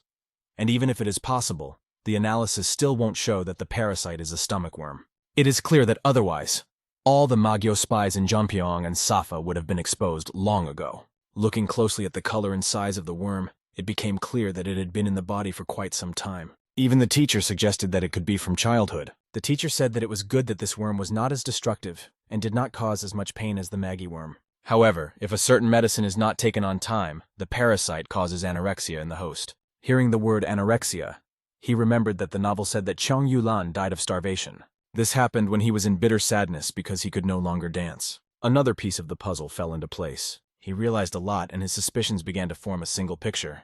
But at that moment, he turned his head, hearing a groan. Baum was awake, and the first thing he asked was, "Did the operation go well?" Of course, the fact that he was awake made he happy. He came closer and asked Baum not to move. Then he explained to him that they had found a parasitic worm, which was why they had to open his abdomen. Baum felt it on his body and started to lift his shirt. He asked him if he was okay. Baum thought, "Have I been exposed?" Suddenly his eyes met his. What the hell is he going to do, thought he. Was Baum going to bite his tongue out and kill himself? But he wouldn't get away with it because he was ready to make him calm down. He punched him so hard in the body that Baum's eyes opened wide. The blow was so powerful that blood spurted from Baum's mouth. All mermans are the same, like a copycat. As soon as something goes wrong, it's suicide, thought he. Do they really see their lives as a joke? But he acted clearly. He grabbed Baum's tongue and pulled it out. He immediately wrapped a cloth around it so that he could not bite his mouth. He then tried to calm him down, asking him not to do anything stupid. He also said that he was on his side. This made Baum calm down for a second. But unfortunately, it only lasted a minute. His hands suddenly grabbed He's body. If he had been brainwashed with spy stories since childhood instead of regular education, it would be difficult for him to trust a person. It was good that after the operation he had no strength left. And it seemed as if there were more and more opportunities to go to his ancestors. To save him, he worked for 10 hours without eating or drinking, performing the surgery to install bayonets for temporary fixation, a real work of art. And now this guy decided to destroy everything and commit suicide. The attempts to save his life almost cost he his own, so he will not let him bite his tongue out so easily. The soft moonlight penetrated through the patterned windows, filling the room with silvery light and creating a magical atmosphere of tranquility. The bright rays of the moon star penetrated the room, giving the room a magical glow that played on the walls and objects, creating a sense of mystery. The doctor's desk was in complete disarray. Elixirs were boiling over, spilling over, and clothes were scattered all over the room, indicating haste and fuss. Zhang, exhausted from the endless ordeal, was lying over the patient when he suddenly began to move, feeling fatigue grip his every muscle. The patient had exhausted him to the limit, and now many doctors had gathered around him.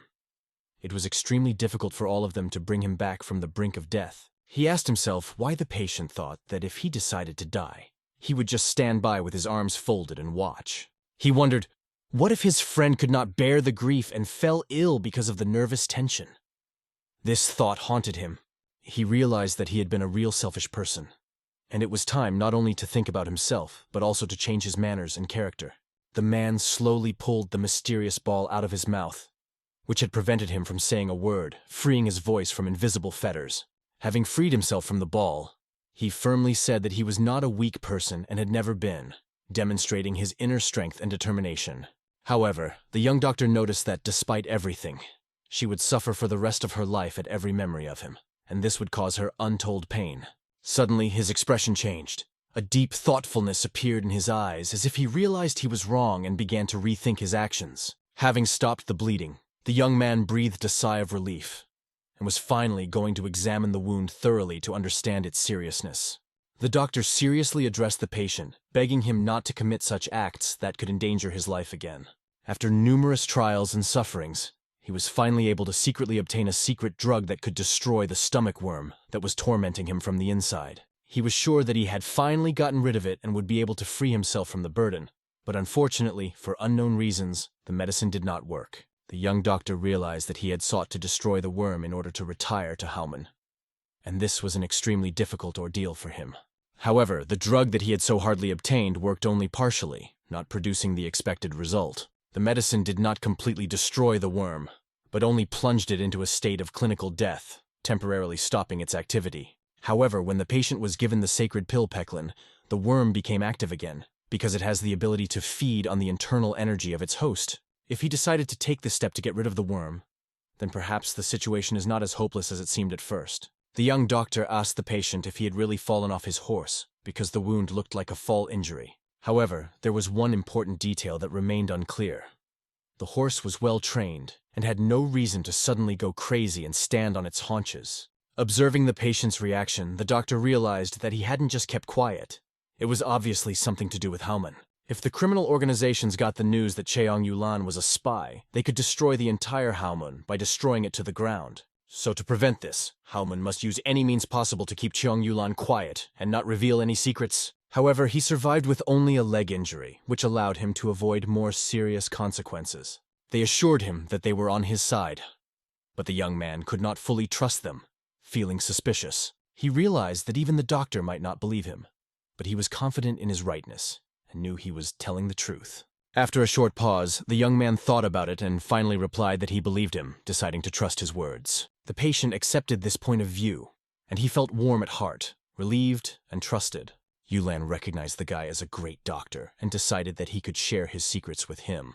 The next day, a very interesting event happened that changed the course of their lives. Things were worse than anyone could have imagined, as the Duke's wife had already discovered the worm, and it was impossible to hide the truth. The doctor, of course, convinced Yulan to tell the main heiress the whole truth and apologize.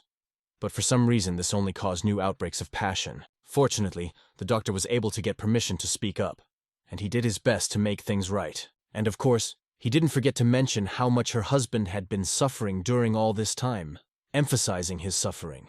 When they began their story, the faces of the listeners were filled with sympathy for the man. One way or another, they needed to accept this point of view, even if it was not true, in order to maintain peace and tranquility. Yulan was approached by his friend and asked if all this information was true.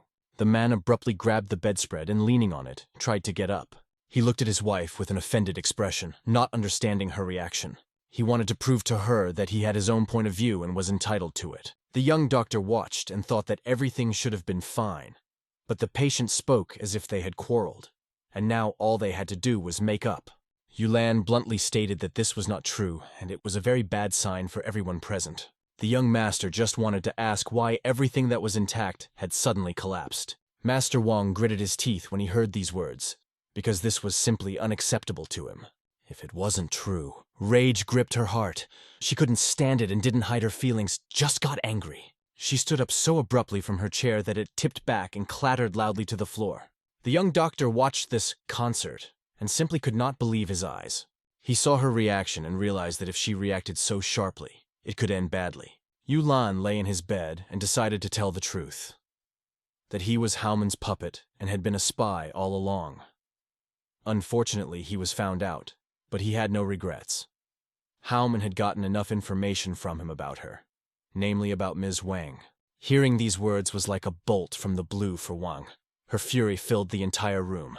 The master and Juho stood there, not knowing how to react. They could only hope for the best. The guy, realizing that everything was out of control, wanted to smooth things over somehow. He claimed that his patient had lost his mind and was sick, trying to justify his behavior. But no matter how much the young master wanted to fix the situation, the girl rejected his hand. After all, the doctor was only allowed to say one word, and only once. Chin turned to the patient, realizing that he wanted to help.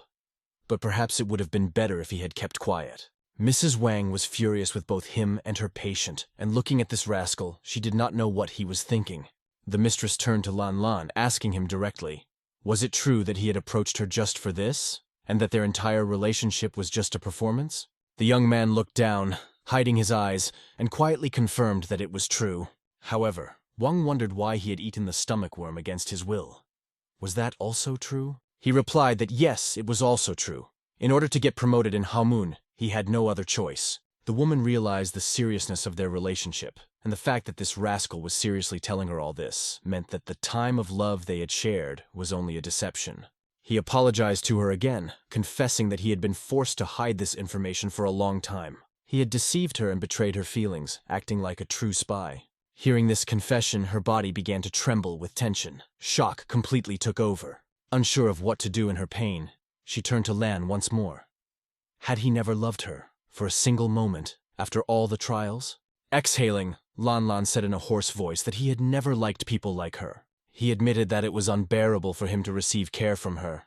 It was hard for everyone present to hear him say this, and they would have loved to stop him from causing more pain to Mrs. Wang. For Qin, it was a real disaster. He had planned everything so well, and this traitor had ruined it. It was as if Lan had deliberately torn his mistress's heart apart, and this act was a real self-destruction on his part. Lan looked at his wife's face, and saw in her eyes so much boundless grief and suffering that his heart shrank from indescribable pain and regret.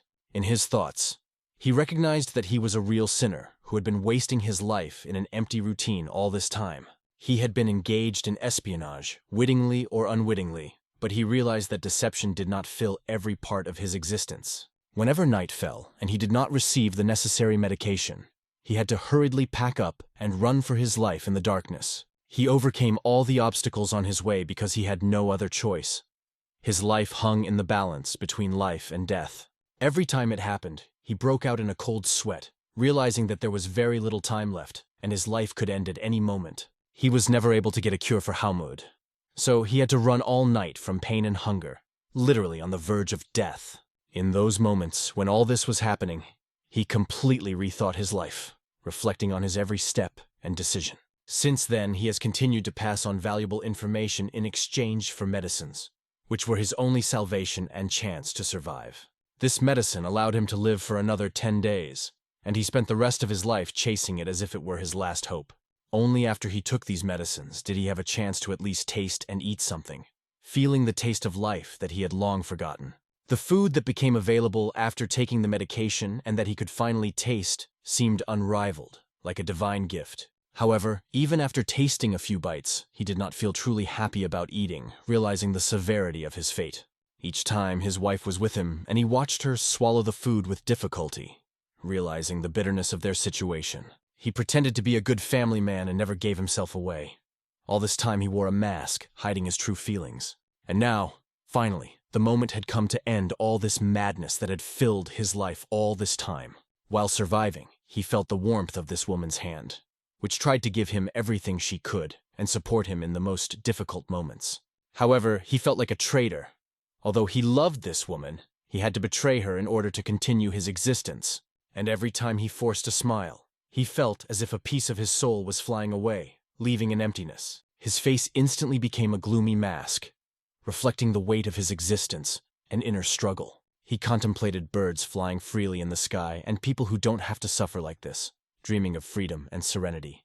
Every time he looked into the face of this woman, he repented of the unforgivable sin that weighed on his soul. Despite everything that had happened between them, he realized that he was deceiving her, wounding her heart with his secrets. And every time he saw a smile on Van's face, his heart would clench and he would feel uncomfortable with guilt. After all, he realized that sooner or later this whole performance would end, and the truth would come out, destroying their lives and relationships. After everything fell into place, he finally gathered his courage to tell her the truth.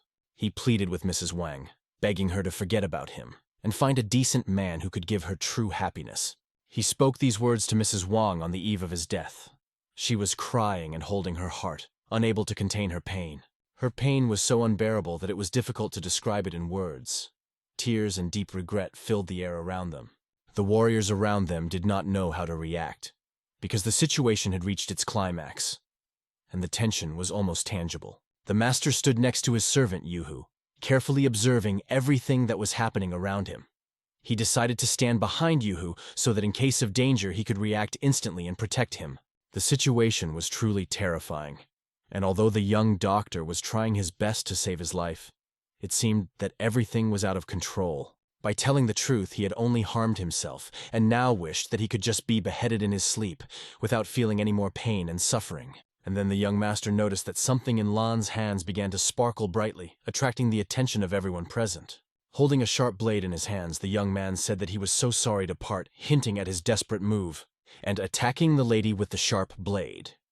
He invited her to go with him on his last journey, wanting them to be together even in death. Wang did not react to this. Her body seemed numb, and tears flowed from her eyes, reflecting the depth of her pain and despair. But as Lan raced with the sharp blade toward his wife, something suddenly shot into his shoulder, stopping his attack. He froze for a moment, stopping for a second. His leg suddenly hurt, all because he had damaged the support that had been supporting it. He managed to pull out the pin that supported his leg, and the soldiers had already caught him, holding their swords at the ready to act. And when he shuddered and screamed, it was the last straw for the soldiers, who decided to react immediately and put an end to this madness. The woman had been looking at this traitor all this time, not answering anything, and saw the tragedy unfold with her own eyes. Her ward, a warrior, took his sword, swung it over the scoundrel and dealt him a crushing blow, leaving him no chance of escape. A pool of blood spread across the room, and the young doctor, no matter how hard he tried, realized that it was over and nothing could be done. This epic ending filled the entire space, and the room smelled of blood. The atmosphere was tense to the point of being overwhelming, and everyone felt the weight of what was happening. Yu Lan got what he deserved and turned the color of blood red. He would never wake up again, as he had wanted, having completed his tragic story. Everything turned red and froze. The bed, clothes, underwear. Everything was covered in red, and in a moment everyone was numb, because everything was out of control. At that moment, Lan thought that he was dying and that he had managed to pay for his sins, feeling some relief. He wanted to cry because of what and how he had lived his life. But something went wrong. He felt no pain and was happy, thinking that the sword had just quietly ended his existence. But when he opened his eyes, he saw a terrible picture.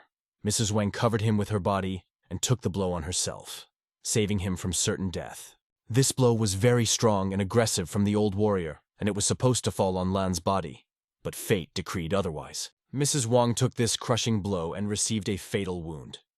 She fell into his arms, pouring blood all around, and when she looked into his eyes, tears flowed from him and from her. Their eyes met, and time seemed to stop.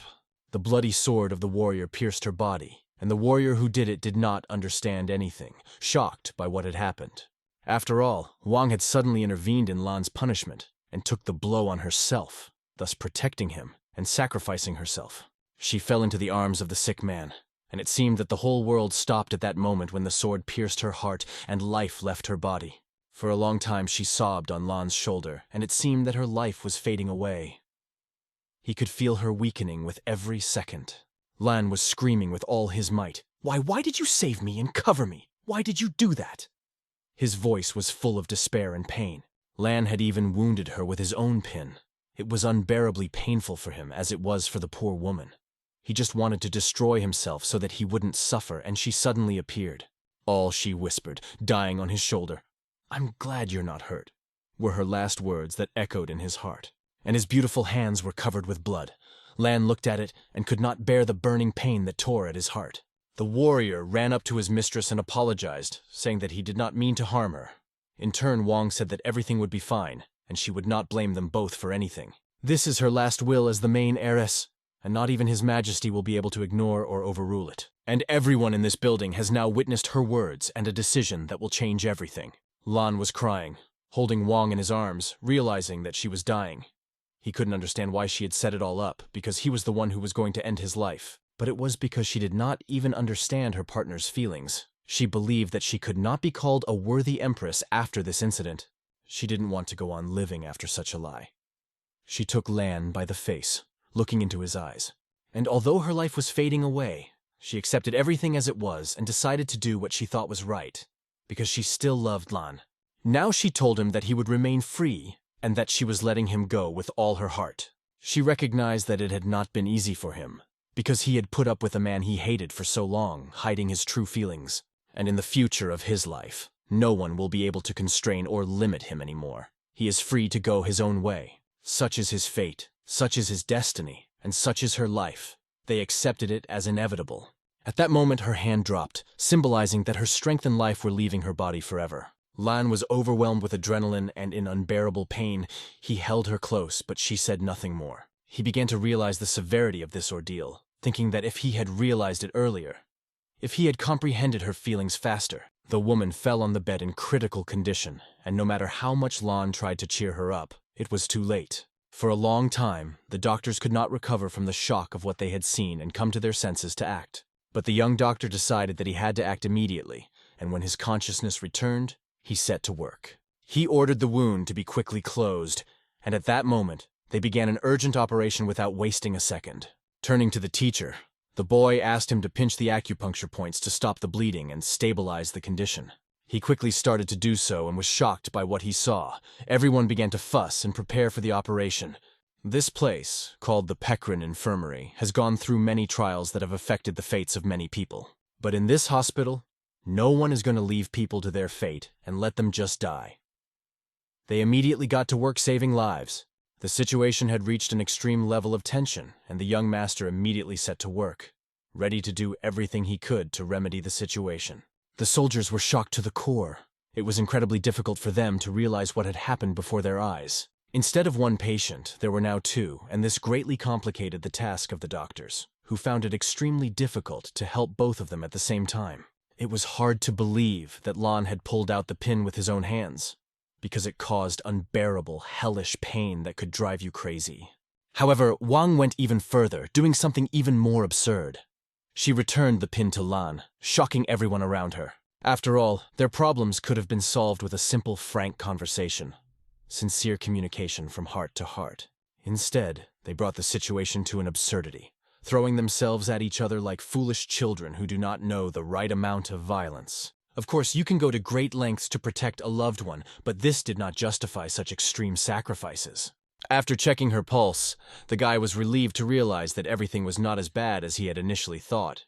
Feeling the vital energy flowing in her veins, the young doctor told the teacher that the situation was better than he had expected. All the energy channels and internal organs, including blood arteries, remained intact, possibly due to the fact that the pin was very thin. Then the doctors turned to Mrs. Wang, telling her that they were the only ones left in the room and she could get up. At that moment, the woman's eyes remained closed for quite a long time, which caused concern. But suddenly she opened her eyes abruptly and it became clear that she was probably pretending. The young doctor was amazed at what had happened. He thought she was sick, and she suddenly jumped out of bed. She also smiled, knowing that Baek Rin-sung could not be fooled. All of this seemed ridiculous, of course, but how could this have happened? After all, this woman had just been stabbed in the chest and back with a sword, and everything around her was covered in blood. Wang explained that she had bitten her tongue for effect, which was unpleasant but necessary, and suggested that the doctors first heal it. The young doctor was shocked to the bone by this turn of events, not knowing what to think. After all, the whole performance was a staging, but what else could she do? She was an outstanding warrior. Even if she wanted to take the hit, she couldn't. But sometimes you have to resort to little tricks for love. Chin listened to these stories and was shocked by how all the events unfolded right before his eyes. Han asked the teacher why he was standing so calmly when he asked him to pinch Lady Wang's acupuncture points, since she was covered in blood. And perhaps he knew all this from the beginning. And the nickname Holy Doctor is given only to those who have countless practical experiences. Over time, such people naturally develop insight that helps them identify simulators. And the novel did indeed state that the main heiress who held this position was an incomparable martial artist. Therefore, it was an impossible task for him to understand her between the lines, because she was so strong that she could overcome any opponent. But as it turned out, her love was truly sincere and deep. It turned out that she was actually healthy and strong, and this criminal could not be blamed for nothing. Everything turned out to be incredible. Master Peck emphasized that the woman had amazing intelligence, because it was not easy for her to throw herself under a sharp pin in that situation. The woman had thought this situation through and was well aware of all the possible consequences of her actions. She knew that Lan was not going to really pierce her when it all happened. She noticed that his movement was slow and staggered, even as he lunged forward. And even if he had actually pierced her, he would have done so shallowly, avoiding vital organs. The problem was with the guard. She told him to only lightly touch the skin, but if he did, her plan would have been revealed. Everything happened very quickly, but the guard almost gave himself away by swinging too slowly. They lost control and disobeyed her. It turns out that everything that happened had been planned in advance, and her entire entourage, including the soldiers, was aware of it. Now it was very important for her that they treated the wound and wrapped it with bandages so that the injury did not seem too light. She turned her back to the doctors, and they began to work on her back because the performance had to go on. Taking all the necessary tools and unwinding the bandages, everyone started working with maximum concentration. The guy was examining the wound and realized that it was good that the woman had not really thrown herself at the pin. Otherwise, the consequences could have been fatal. She noticed the young doctor. Why he was so calm? Because he had been deceived, and she thought he would be angry. He, of course, did not pay attention to this, because what could be more important than health? He was glad that what happened today was not real. It was just a well-planned performance, and although he didn't know about it, the main thing was that everyone was safe and sound. In turn, the woman noticed that the young doctor's point of view was quite wise. She had not met such intelligent and pleasant people for a long time. There were various rumors about him. The Heavenly Dragon Road Warrior Corps wanted to get this guy at any cost, and although he was young, he was completely different at heart. If he possessed such abilities, the whole world could lie at his feet, and she thought it would be great to have him as a bodyguard. Master Peck looked at this woman and realized what she was thinking and simply said, "No, that's not possible." She hadn't even said anything yet or expressed her thoughts, and he was already saying that it was still impossible. To her, it was as if Master Peck was not a person but a ghost. She turned to the boy and asked him his name, to know if there was any work that would bring money and fame. Would he accept it in the future? It was a rather controversial question, and the master was even worried about his young disciple's answer. The young man, who had just finished rewinding the bandages on her back, heard this question and abruptly tied the last knot. He did not fully understand what kind of work would make him the best doctor in the world. After all, his dream was to become an unrivaled doctor, and only in this way could his goal be realized.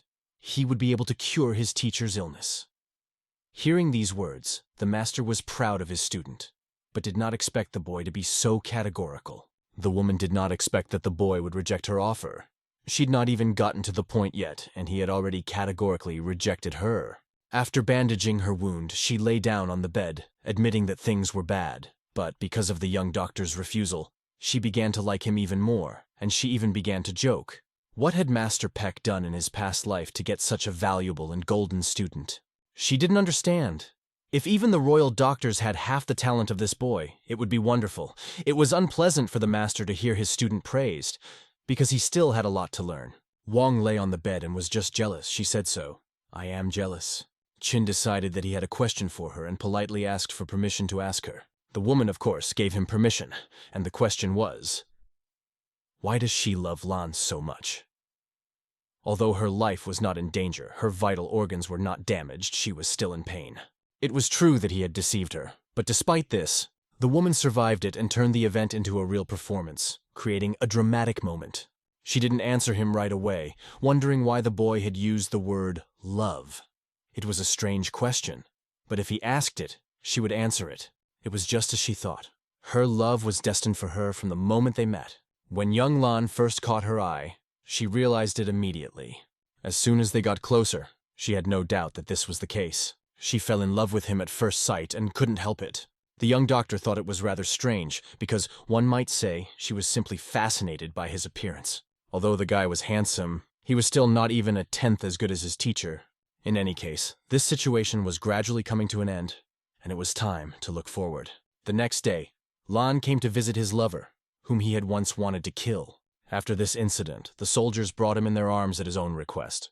When he arrived, Wang pretended to be sick for a long time and looked very unhealthy. She only opened one eye and looked at him, not even expecting him to come. Lan was holding on with all his might. Although it was hard for him, he was only interested in one thing, whether she was okay. The young doctor watched from the sidelines, not realizing that they were both turning into real comedians. They hugged each other tightly, and Wang, looking into Lan's eyes, asked if he would leave her again. The man firmly replied that he would never leave her, and would wait until she was fully recovered. He promised that he would never leave her again, regardless of the circumstances, and they clung to each other even more tightly, feeling warm and supported, as if the whole world had disappeared around them. Whispering gentle words in her ear, they expressed their love and support. Their voices quiet but full of deep feelings that only strengthened their bond. The young doctor watched this emotional performance and thought it was a real melodrama, like an endless Santa Barbara.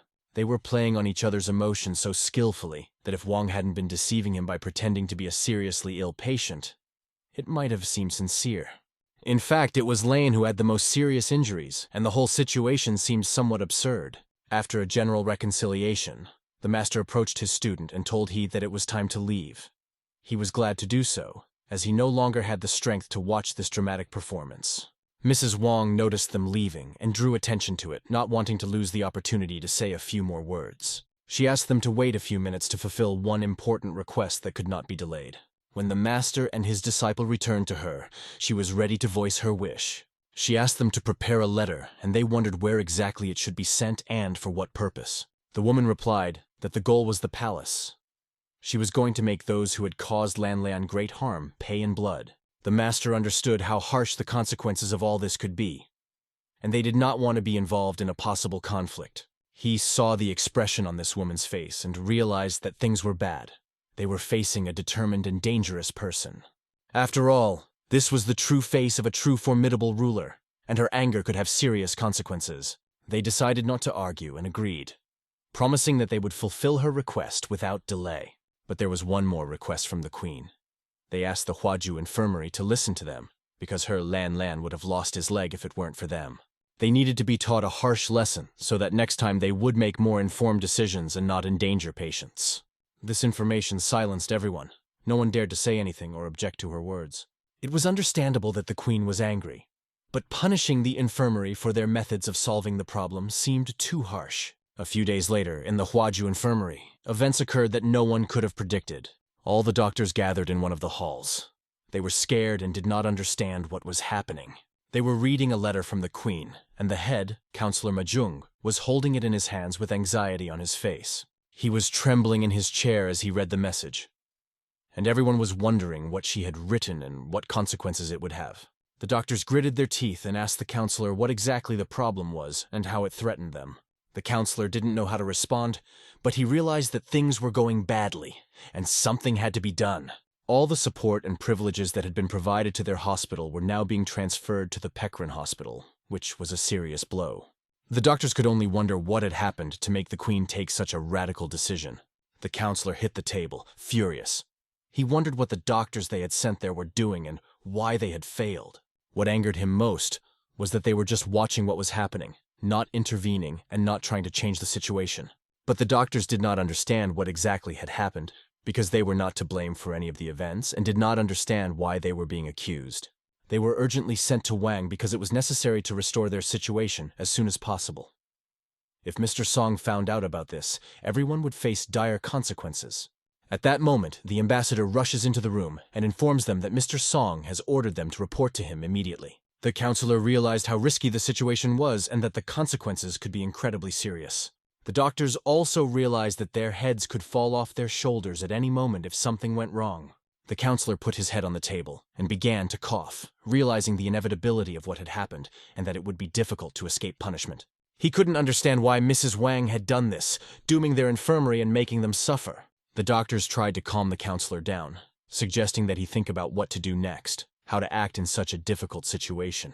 But the counselor already had a plan of action, although it was extremely difficult for him to make this decision. He realized that his anger would do no good, and soon everyone would have to come back to reality, accepting all the consequences. Meanwhile, the doctors had to check everything that had happened and decide what to do next.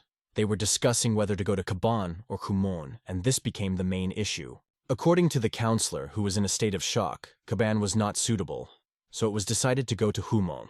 This decision turned out to be the right one, because their branch was located near Peklin, which could speed up the process. The doctors listened to the advisor and began preparing for the departure, gathering everything they needed for a quick move. The next day, the news that the main heiress had stopped financially supporting the Huangjun Infirmary on her own behalf spread quickly, and that all the money was now being transferred to the Peking Infirmary.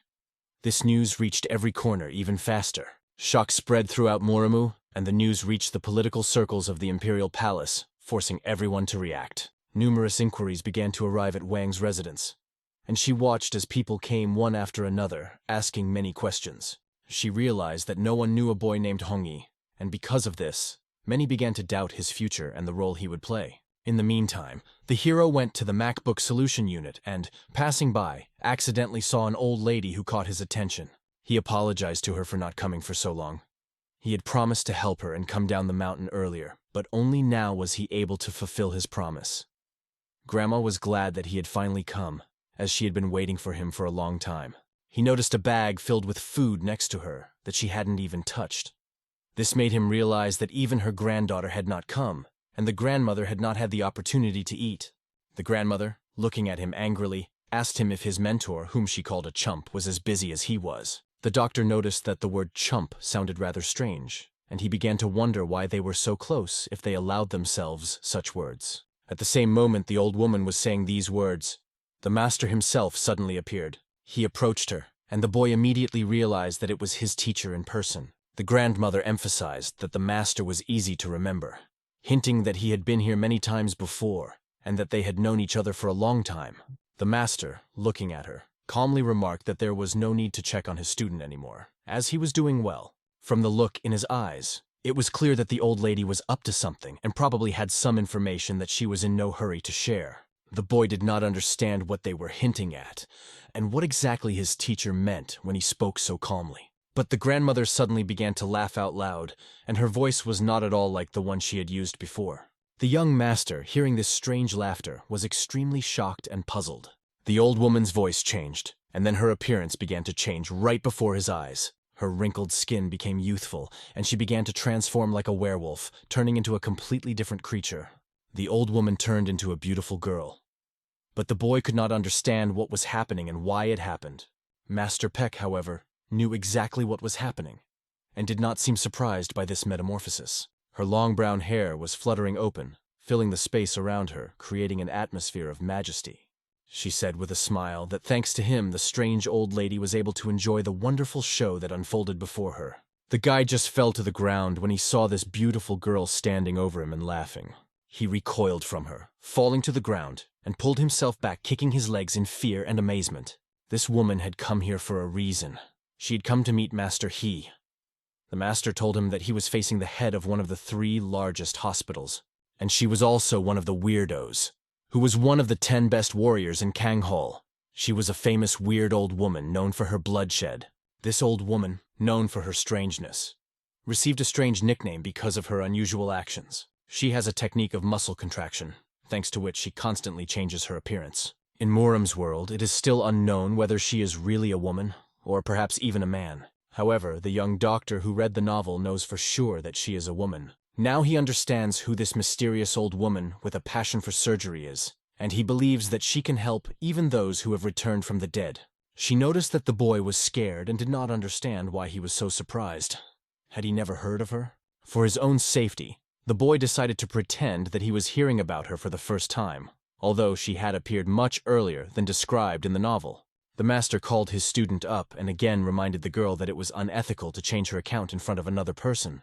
At Master Peck's remark, she became angry, asking why he had decided to judge her at all. However, the master was only interested in one thing. Was his student really that scared?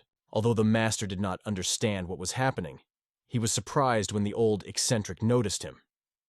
At this point in the novel, she hadn't kidnapped people for healing yet. Master Peck noticed that, despite all his doubts, she had kept her promise. And if you think about what she said, she did keep her promise not to cause chaos in his hospital. When he heard about this agreement, he realized that it was quite worthy. Young Master Peck remembered the moment when they had come to an agreement. A long time ago, an old eccentric woman had taken a keen interest in his illness and, without his permission, began to touch him to understand the nature of the disease. She wanted to take Master Peck for treatment by force, but he was against it. They made a promise to each other. He would become her patient if she beat him in 50 blows.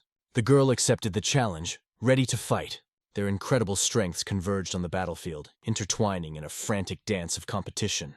Otherwise, the strange girl promised not to make any more noise in his infirmary. Hearing this story, the eccentric laughed, finally remembering, and the young master realized that his master had withstood 50 blows. She also recalled that Master Peck had won with ease, although it was hard to believe at the time that she was a second youth master, and he was seriously ill due to 9 torn meridians, and in that fight she had only managed to cut off some of his hair.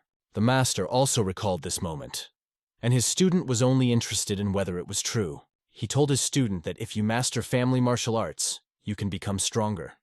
The eccentric girl noticed that the master was wasting no time in teaching his apprentice but that he had no problem passing on new knowledge. She walked over to the bench, took a bag of food, and offered to finish the greeting. Ipchun is the season when yin begins to replace yang, and she had prepared a dish for Master Peck. He realized that the package was actually meant for his teacher, The master did not refuse the offer because she always keeps her promises like her own life. The strange girl said that everything was exactly as he said, and she was glad that he trusted her. They went to a more cozy place where there was at least a small table. The old eccentric resembled another doctor, but she treated her patients with completely different methods. She had strange approaches that sometimes ignored the patient's wishes. He understood what the master was talking about because he had experienced it himself. The eccentric treats those whose chances of survival are minimal and close to zero, and her infirmary is one of the 3 largest. Because of its strange medical techniques, the old freak's infirmary was once considered an enemy in the Murim world. But time has eased the animosity, and now Hek-chan makes deals with mages and Saphas. They even treat diseases that the other 2 large hospitals cannot cure. She looks not just like a doctor, but like a real mad scientist of the second youth. Treatment at Haejong is quick and inexpensive, but there is one downside: side effects. On the plus side, the infirmary can obtain demon pills and various ingredients from mages and Sappho to help during operations, and the chances of survival are 50-50, but there is still hope. However, the boy could not understand why the old eccentric was checking on him again, pretending to be his grandmother. The girl didn't have to wait long. She quickly hurried to them. She had to sweat a lot to make the food edible. Anna brought the food right to the table and cheerfully encouraged everyone to pounce on her dish. Everything looked quite appetizing, and when the young owner tasted the dish, it turned out that it was not only beautiful, but also delicious. In the infirmary, Peck began to use unprecedented and unheard-of methods of treatment, and the girl could not miss such an event, so she quickly rushed over. She noticed that the boy had skillfully patched up her knee, but she thought it was still missing some important parts. Even in their infirmary, it was rare to see doctors as skillful and meticulous as this young man.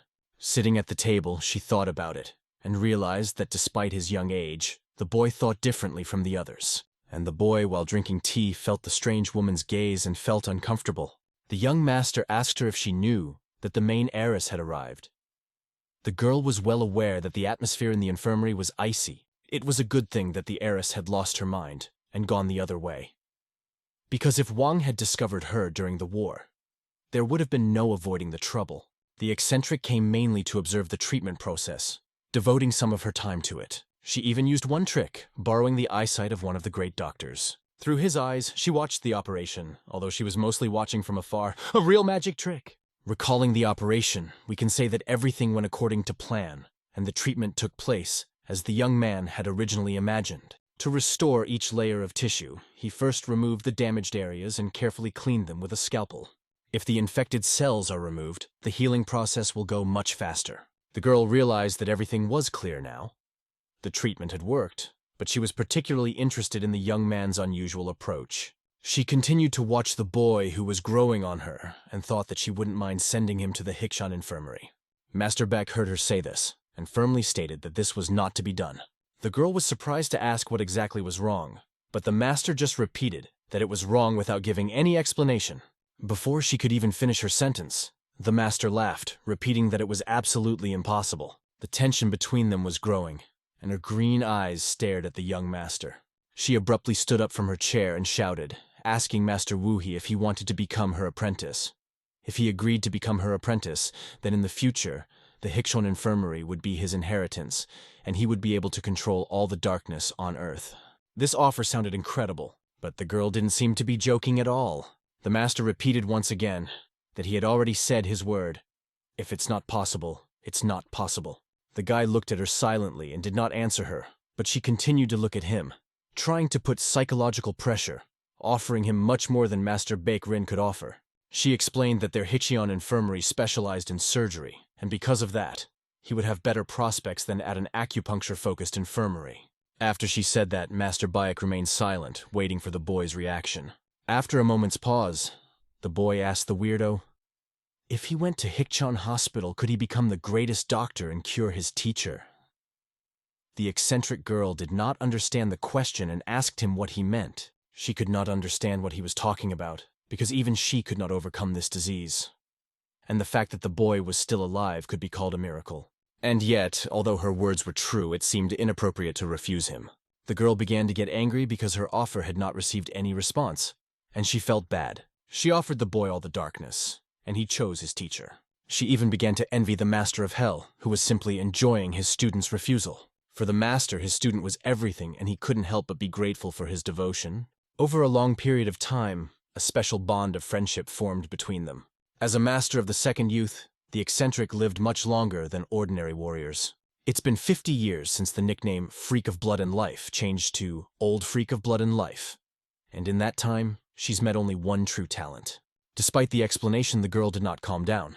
She said that if they didn't agree and the boy didn't want to be her apprentice, she had another great offer.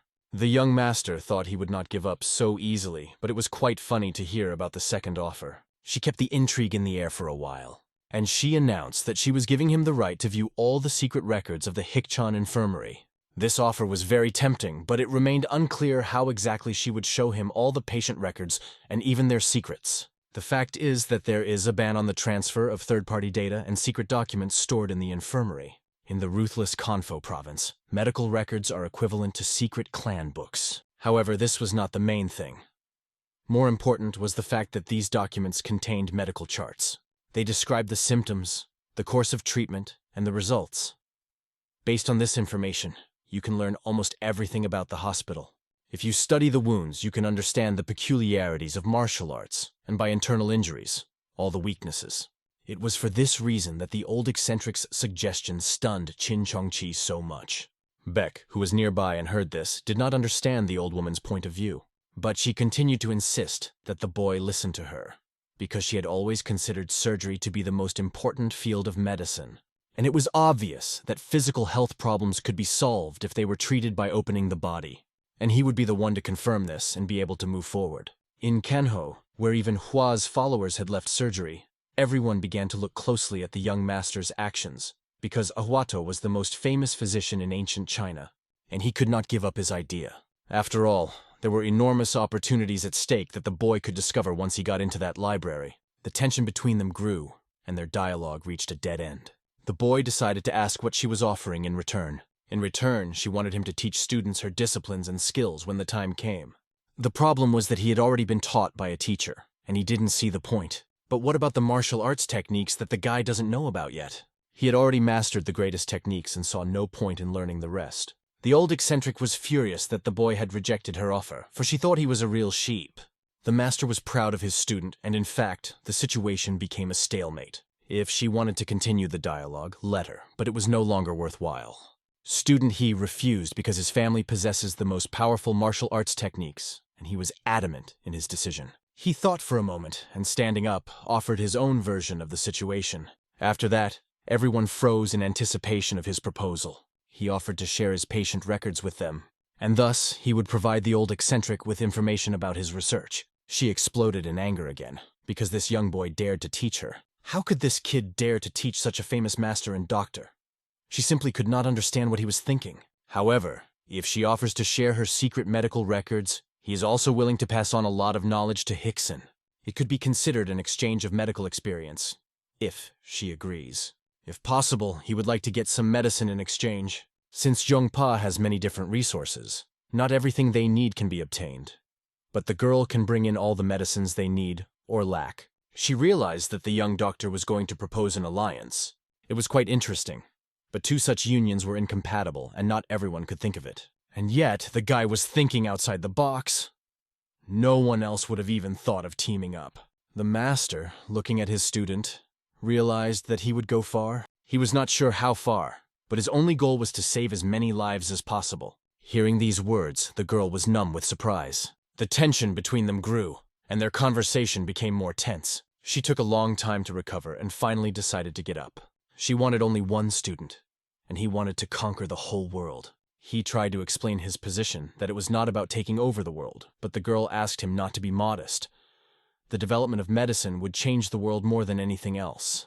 And all the heads of the infirmaries know about it, and Kangho only envied hell with all his heart because of such a student. After that, the girl realized that she no longer needed to stay here, and the guy just watched her leave.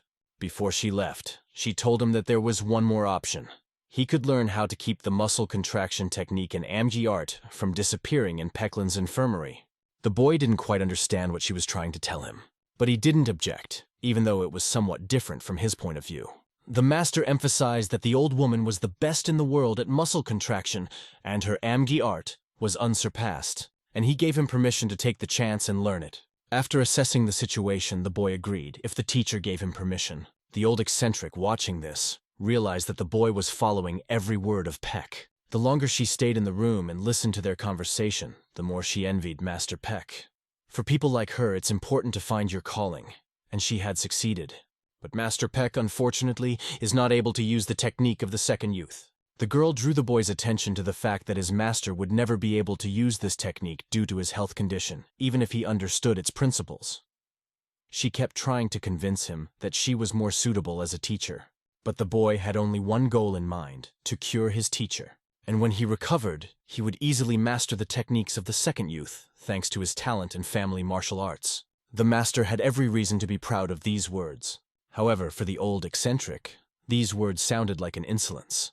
After all, she had a certain status and was quite a strong personality, and no one in the world dared to dare her except him. Master Peck turned to his disciple, saying that even though he had lived his life, there was no bitter residue on his soul. Although he was grateful for his words, he should not pay attention to trifles. The young master asked the teacher not to say that, as he was sure that he still had more to come. However, this was enough for him, and he did not say anything else. After that, the master put his hand on his student's shoulder and laughed softly. The girl watched and wondered if Baekrin had already made up his mind. Zhang-He completed Buma's second surgery without any problems. Thanks to his quick recovery and excellent skills, Zhang-He cured the patient without any doubts and successfully. And a few days later, the promised aid arrived in large quantities at Peck Hospital. Meanwhile, in Huaju Infirmary, the doctors who lost everything were reprimanded. Huaju Hospital suffered not only financial losses, but was also embarrassed because the masters were not up to the level of the Baeklin Hospital. A full-scale movement began on the part of the largest merchants who were close to the heiress. Everyone who had power in this world began to fuss. After all, the biggest fire of conflict broke out in Halamun. When the young host asked what had happened there, they could only guess. But the information would soon reach them in the next chapter. In one of the districts, they heard the screams of a famous doctor. It was in the doctor's office of the Huangju Infirmary, where doctors were explaining their point of view on why they had failed. Their medical fields were different. For example, Huangju Infirmary is still the best in medicine, and after all, how could they indifferently leave? However, the fact was that they were not leaving of their own free will. They were forced. They were asked to stay even because of old friendships, stopping them at every turn. But there are many soldiers in the trade organization who suffer external wounds on duty and need to be treated. The doctor replied that if someone had a fever like Buma's, they would have had their leg amputated immediately, not treated. He apologized, but said they could not pass on their skills to those who would not even risk their lives to protect the goods. The delegation left, and the doctors were left with nothing. Their situation was bad enough, and no one knew where it would lead. An urgent meeting was held in the office, where one of the soldiers suggested that the head consider cooperating with the Peck Infirmary. Most of the talk centered on the case of a guy named Boom. Isn't it important to the soldiers that limbs that could have been amputated were healed? There was certainly a silver lining, but their clan had always relied on and trusted the Huangju Infirmary's pill-making. If their clan was bigger, they could have had their own medical offices and produced their own medicine. However, they relied heavily on the Huangju Infirmary. That is why it was problematic to suddenly change the situation in one day. The head's words sounded categorical and harsh, and despite all the discussions, it was all in vain. This was only the opinion of the elders, but in reality the clan is led by young people like these warriors. The head suggested that it was necessary to start a new meeting with them, and a little fuss caused a lot of excitement in the Murim world. All the influential people of this world began to fuss. Master Peck read a letter that said that the greatest fire had broken out in Haumun. When his disciple asked what had happened there, the master said that the Haumun division, which Boom had previously relied on, had burned to the ground. Wang Ya's anger did not subside, but only grew stronger. All the members of the unit and its leaders were dead, and now it would be difficult to decide who would take their places. For the young master, this news was too turbulent and very different from what was described in the novel. The master turned to his disciple He, asking him if he knew about the truth that the crown is inviolable in the world of Murim. The student said that he knew it very well, but in reality these were just words, because there was no clear distinction. The city to which Wang Ya led them and their infirmary were in Kanho. Similarly, Murim and the crown used places like this as information and transportation organizations, and this only made things more complicated. The master clutched the letter with the news in his hand. He was philosophical about it because it was only human affairs. Their infirmary preserves traditions, and it is very important not to forget about this when making decisions. For a young student, these words sounded quite difficult. According to Master Peck, it was difficult to set standards that would satisfy both the Murim and the Crown. Homun failed to properly maintain these standards and became greedy, which led to his wrath. This was the reason for their defeat and the fate of those who go against the rules. The teacher's words sounded like he was talking about what would happen after his death. He wanted the boy to be able to handle everything when he inherited the Pecklin infirmary. However, in his thoughts, the boy stopped the teacher, not wanting to hear this because he believed that the master had not yet become too old. The young student could not even imagine what would happen next, but he asked what the future really held for them. The master answered that until alcohol and criminals disappear from the face of the earth, Homun will continue to exist. However, according to the teacher, their power will not be the same as before. Someday everything will be back to normal, because it cannot last forever. He believes that Mukfi's brother and sister, whom the young student once treated for syphilis, have a new chance. The boy thought about the fact that they were brother and sister. It was just incredible. The opportunity to rise to the post of head of the unit, and maybe even higher, is the fate of the younger generation. All of this was good, of course, but one thought kept coming to mind. If they really were brother and sister, the boy was in awe. It seemed quite interesting. A week later, the emperor issued a decree to calm Wang Ya and his queen, because if she arbitrarily assembled the royal army without the Quan's consent, the foundation of justice would only be shaken. The emperor granted Cha'ai Lan the title of Ho, so that he could have an official status in society. The emperor also accepted Chiyu Lan as an adopted son into the family of a high-ranking official, changing family records, and gave Wang Ya Boom, his granddaughter, as an adopted daughter to continue the Wang Ya lineage, which had the blood of the imperial family. Everything that happened surprised even the explosive nature of this woman. The young master, Qin Chong-hee, received a letter from Manhwa, saying that he would soon be able to announce good news. And, judging by the letter, it was clear that his position in Haomun was gradually rising. Everything was as his teacher had predicted. True insight. In the evening, over a cup of tea, the young man came to discuss something seriously. The young student was very serious, and intended to put everything on the shelves in front of the teacher. The master watched his movements and reactions carefully, waiting for him to explain himself. The student said that he had been passing on his medical skills up to that point, but they remained disorganized. The master did not understand why his student called his knowledge disorganized. In a general sense, the young man believed that he had to systematize his knowledge, and for this purpose, he wanted to ask the master to talk to him. He still had a lot of knowledge that he had not yet shared. The fact that neither the master nor other doctors can fully understand even the real properties of the antibiotic penicillin creates a difficulty. For the master, his apprentice is a real doctor, but he does not demand that the apprentice disclose all his knowledge. However, he does ask him to share some medical secrets. Peck, for his part, would like to teach him everything he knows. Their conversation became more and more heated, but it sounded insightful. Regardless of whether his teacher understands, he is still willing to share his absolute skills. After a few minutes, the atmosphere in the room became tense, and everything was filled with the master's energy. It was clear that the master wanted to apply or teach the young master the art, and they had to start right away.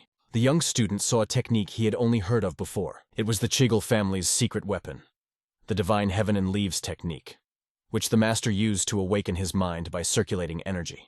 After a while, the young student brought the master his notes and drawings that he had been creating for a long time. After reading them, the master was amazed at his knowledge. The young man teased, saying that everything he had been explaining all this time could be called a short summary. A detailed study of these records would take at least a few years, which was simply amazing for the medieval master. After all, what the guy was describing was about cells, and what was depicted there was truly unusual. And these cells, which make up the whole organism, seemed to be simply incredible to him.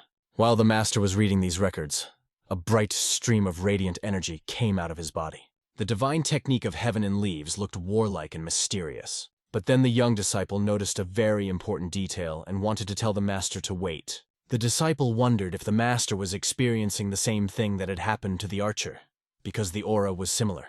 The master read through all these records, and it was just incredible. The records included descriptions of the brain, liver, various organs and cells, which amazed him. Looking at this, some special aura flashed in the master's soul. He could not even imagine that such knowledge could be comprehended at such a young age. The boy was fascinated by the energy that emanated from the master, but also returned. filling the air with incredible crystals and incredible power. This energy created the feeling that the air was filled with pure magic. If the master's health had been better, he could have achieved even greater results, and he was extremely sorry about that. The boy did not understand why the master was saying this, but he felt that it made it easier to understand his hopelessness.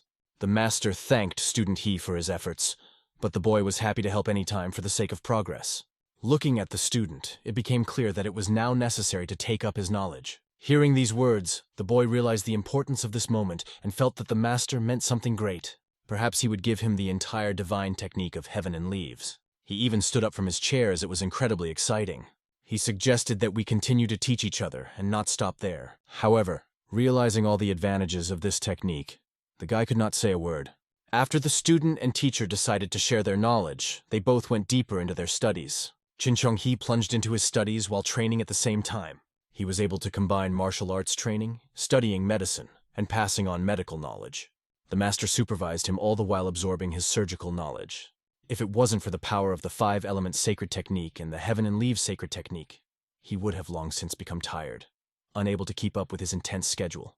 One day, he dozed off while reading a book. A passing girl noticed him and thought he needed to get some rest. Otherwise, he would soon be completely exhausted. The boy emphasized that he was very focused and did not understand why he needed it, but the girl suggested that he go play by the water. When he went with her, he decided to scare her, saying that he would tell the archer about her absenteeism. The girl realized that this was not entirely fair and thought that the guy was getting a little carried away. He did not leave the library because every second and every minute was valuable to him. He didn't want anyone to be able to say that he had finally studied all the Imperial records on medicine only after his death. The young master's studies went very fast. Every day he studied a new book and experimented. The nurses who were his assistants were simply amazed at his knowledge, because he learned in a week what other people needed years to learn. He experimented and watched experiments to find something that could help cure the master. If he hadn't studied the peculiarities of herbs and their combinations perfectly, he would have failed. Finally, the guy brings the same potion he had been preparing all this time and gives it to his master. He was on his knees bringing this potion, practicing every day. He carried water across the mountainous terrain to harden his muscles. And now, he is not the weak guy he used to be. He is now a balanced person. Every day his physical condition improved, and he moved forward. The divine heaven and leaves technique stimulated his brain and contributed to the rapid improvement of his memory, so he stopped being afraid of failure.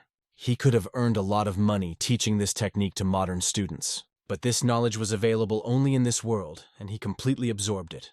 His energy was incredible, and he was getting stronger every day. The disease took away a lot of heat from the blood vessels surrounding the master's heart. Because of this, he overexerted himself even more, trying to keep moving and keep the energy circulating so that he would not freeze even in the height of summer. And this is what allowed the master to stay alive. The disciple understood that the attack was due to a lack of internal energy, and that is why the master had recently lost consciousness. Due to the excessive circulation of energy, his limit would soon be reached, and he would not be able to continue. The master has already experienced aura stratification and involution of the middle layer of arteries. Aura stratification is a condition in which the inner, middle muscular layer and the outer layer are separated. When the inner layer is destroyed, the blood begins to gush out, and the pressure causes the middle wall to crack along the major axis. However, due to the power of the divine 5 elements technique passing through the aorta, the upper body remained in good condition, and the brain was not damaged. The problem was in the descending part of the aorta, where the symptoms of the disease included loss of sensation in the lower body or partial paralysis.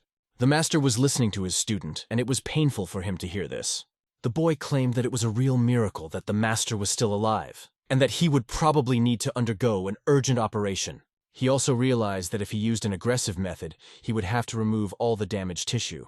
However, in this case, the teacher's body might simply not be able to withstand such a load. Even if the tissues were removed, the cold from the 9 yin and the severed meridians would return, and this struggle would have no end. I will have to use the same method again, and at this stage it would be a real suicide. It is not just a heart disease as in the real world, but a meridian gap that exists in Marima. And it is much more complicated.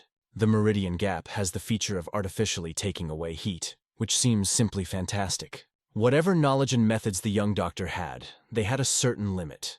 He thought about how to help the body through a stand, a special form of cylindrical frame that narrows the pathological process. And then he found several precedents in the Chai-Hal family's medical supplies. The master did not know about these precedents and asked what he had found. He needed an internal pill from the 10,000th fire carp. The fire carp lives in hot springs and accumulates fire energy with age. It is used to make internal pills. The pill can be swallowed as a source of internal energy, and there are many different kinds of internal pills. This type gives the body elasticity and stability, not to mention endurance, by giving it a huge amount of energy. Because of this, it is possible that this pill will be an ideal remedy for treating 9 yin and broken meridians. However, it is not known where the 10,000th fire carp lives and who is able to find it. The guy smiled, realizing that this was a new challenge. He was philosophical about it, saying that patience and hard work would conquer all. He was sure that even heaven could answer his request. The master was amazed by his disciple's answer. He recalled reading in a novel about a place where a carp was described. This place was discovered only 10 years later, but he would have to go there right now. With the onset of winter in Murim, the beginning of the Dragon and Phoenix Congress was announced. It was a battle festival where allies met and young talents from each clan gathered. They fought for honor and measured their strength against each other. This event was of great importance to Murim, and the excitement did not pass the infirmary by. Yuho and Master Peck watched as numerous carriages rushed to visit them. These carriages were traveling with one clear purpose. After that, complete silence reigned in the infirmary. When the Congress began, the master and the leaders of the other units went to the Union. Counselor Juho, however, did not go, and this remained a mystery to the young man.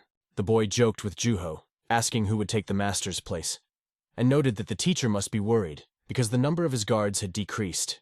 Juho continued to do his job as a guardian for the young student. These words struck a chord with Juho, and he became angry at the joke, promising the master that he would take his life if he continued to joke in this way. He explained that the master did not trust the apprentice Chin, and that was why he had kept him to watch over him, because such a small child could not cope on his own. However, Juho did not even realize the age difference between them, and at one point he remembered the message. He pulled a small box out of his pocket. It was a message from the northern part of Jiangsu province, and it was addressed to the young master. He wondered for a moment if it was a message from the demon school. When he was alone, he opened the letter and began to read. The letter was quite large and carefully folded, along with some kind of gift in a box. The letter said that he was allowed to send a letter to anyone at school, but that he had no one else to write to, besides Hyun. He wrote that he was living very well and that when the time came, he would definitely visit his young master. Master Peck's disciple immediately realized that it was Yaharyun, and was glad that he was okay. He had managed to restrain his bloodthirsty nature. Yaharyun had probably already gained some status in his school. Not every member of a demon school can just send a letter to other places, which means that he will get the position of young leader very soon. Initially, it was supposed to take less than 5 years, but that changed because he taught him the basics of life that he needed. Thanks to the young man's words, Yaharyun's anger subsided considerably. He always remembered the advice, think 3 times before killing a person, and saved many lives. Reading this message, the young master realized that Yaharyun was a truly dangerous person, and it was not easy for him to suppress his instinct of a deadly sky star. The last thing that was interesting was the description in the letter of the silk bag that contained the gift. The guy loved gifts, so he picked up the bag and was pleased. It looked like a heavy thing, and all that remained was to find out what kind of gifts Yaharyun tasted. He took out something that looked like a bracelet, but it was an unusual bracelet. It was heavy and resembled a dragon eating its tail. The bracelet was made of demon school steel, making it a very valuable artifact. The young master remembered seeing it once before, the same thing he had read about in the novel. Initially, the bracelet was supposed to belong to Yaharyun himself, a bracelet with the black power of bloody death. But why Yaharyun gave this valuable artifact to the young master so easily remained a mystery. The young man began to turn the bracelet in his hands and examine it, not believing that it was possible to send such a valuable item through a letter. But after several manipulations with the bracelet, dark energy began to emanate from it. For some unknown reason, the bracelet activated, and the guy could not understand why. He watched the artifact in amazement and did not know what to do next. The bracelet of the Black Blood Death Sect is one of the secret weapons of the Demon of Heaven that he used in the novel. The invisible strings from the bracelet compress and cut the enemy's throat, and at a critical moment, this bracelet can be used to create a trap and drive hundreds of martial artists into it. In the original novel, Yaharyun received the bracelet of the Black Sect of Bloody Death only after he defeated the Black Light Shadow Freak with great difficulty. One can only guess how calm Yahello feels since he sent this bracelet to the boy. If this is the case, then Yahello must have become friends with the Black Light Shadow Freak, because in his current state, it would be impossible to take the bracelet from him by force. One could only guess whether Yahello had become a student of the Shadow Weirdo, which was simply incredible, because everything happened 4 years earlier than in the novel. The black bracelet on his hand seemed small, but once it grew, it would become much larger. However, the boy did not fully understand why Yahello sent him the bracelet, because Yahello himself could easily use it. He was an ordinary person, and even if he didn't understand the value of the bracelet, what would he do if he just sold it on the market? After receiving the letter from Yahello, Jong-hee wrote him back, asking him the simplest things. If he was eating well, how was his health, and so on. At that time, the young master was busy in his workshop brewing another potion when a girl came in. He was not particularly happy to see her, and did not understand why she came in so suddenly, out of breath. She asked the boy to follow her because he needed to heal someone, which seemed like a rather strange decision. She couldn't tell him everything right now, so she just asked him to follow her. She pleaded with him, and the guy realized that she was not joking. He quickly went to treat the patient, no matter what. He ran forward without looking back, and the girl led the way. They ran into a dense forest that was covered with snow. They were already tired of running, but they kept going because the place was quite far away. The young master overtook the girl, which impressed her greatly. She watched his body flutter like a feather. The guy easily overcame all the obstacles, and they had to run farther and farther. The girl was surprised, because she could not imagine that the boy had already comprehended the principles of the 3 foundations, and it had such a great impact on him.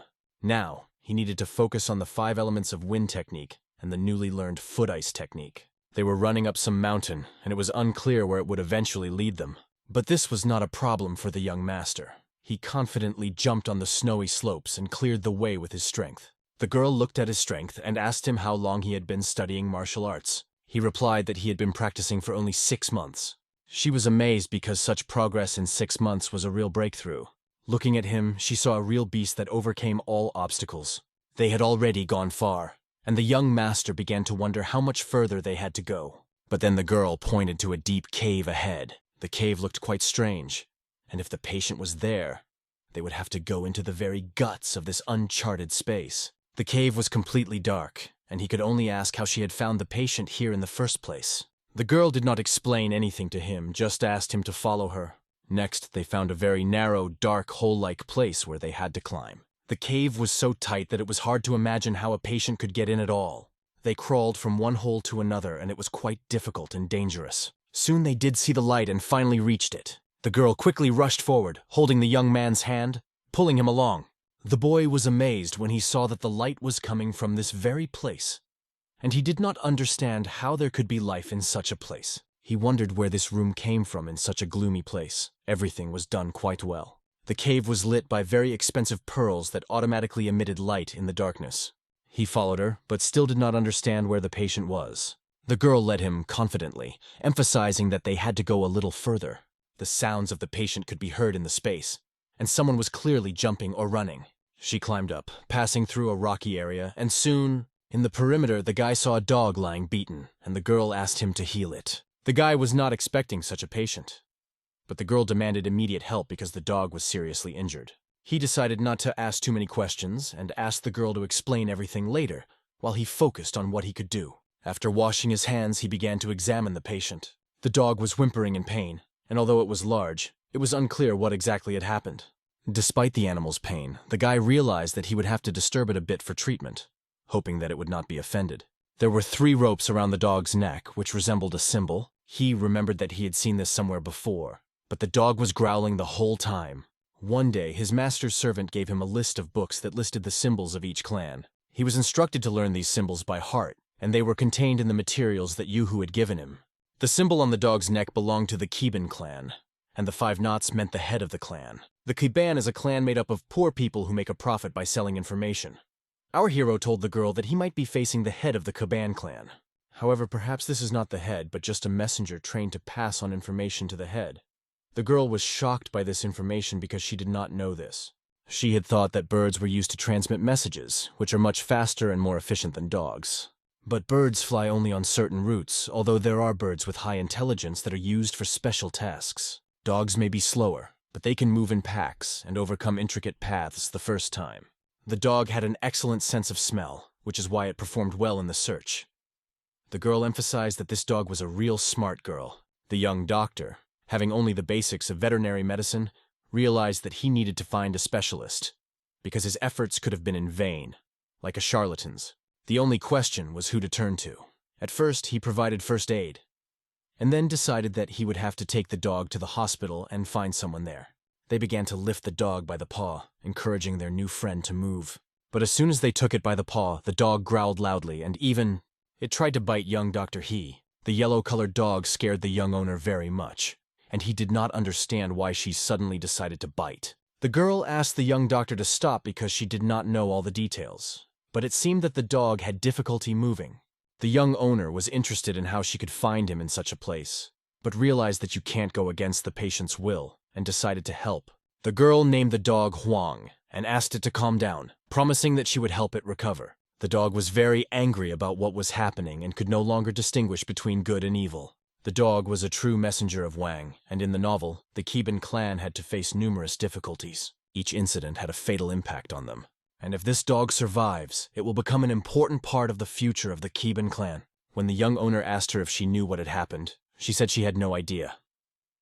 She often saw the dog in the neighborhood, and today she was drawn to it by its whining for help. He recognized that the dog was a real smart kid. She knew that the dog belonged to someone important, but she didn't realize that it was a messenger from the head. The boys she played with used to call the dog Huang, and that was all she knew. Today, she was hunting in the forest and accidentally came across him.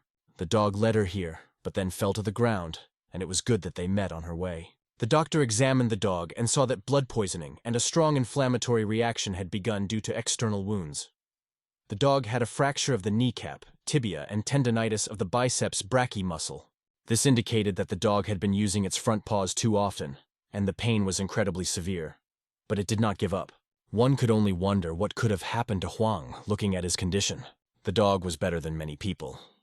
It was kinder, but it was attacked because of some important message. The enemy apparently did not attack it with swords, but with something sharp. Someone was trying to catch the dog alive and was in a great hurry to capture this messenger. The girl wondered if it would be more efficient to just kill the dog to take the message. But she could not understand why they would do it this way. The master also could not understand why this happened, and they realized that if they could not get the dog to the infirmary, they would have to bring someone here.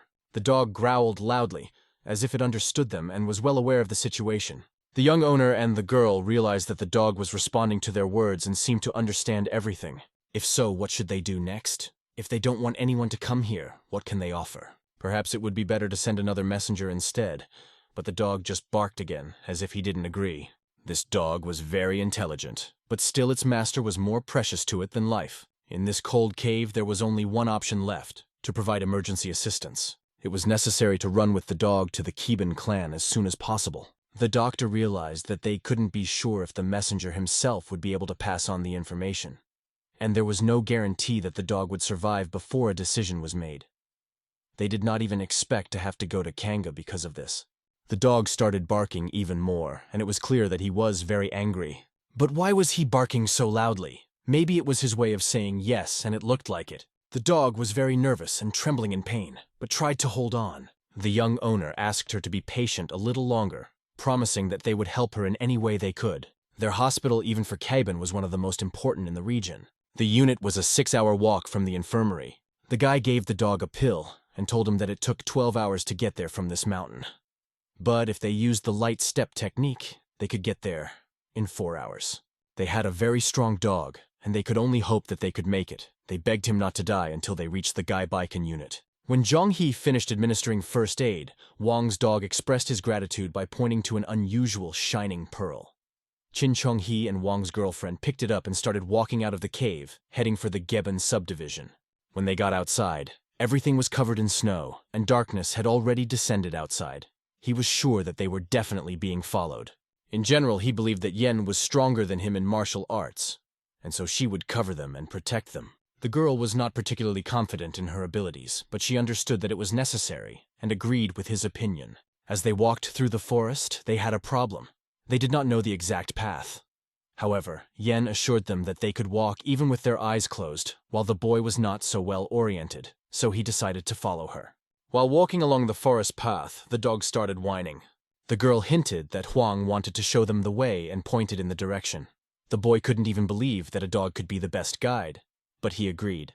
They asked the dog to lead them and began to follow its directions. The dog became their guide and they quickly moved forward. But before they set off, Yen asked if the young doctor would trust her with his life. The young man answered without hesitation that yes, of course. The girl's heart warmed as she saw that he trusted her. Now all they had to do was run, and the girl promised to shoot if she saw anything. They began to move rapidly, overcoming obstacles on their way. The girl looked at the young master and Huang, who was running behind, and promised herself that she would protect them.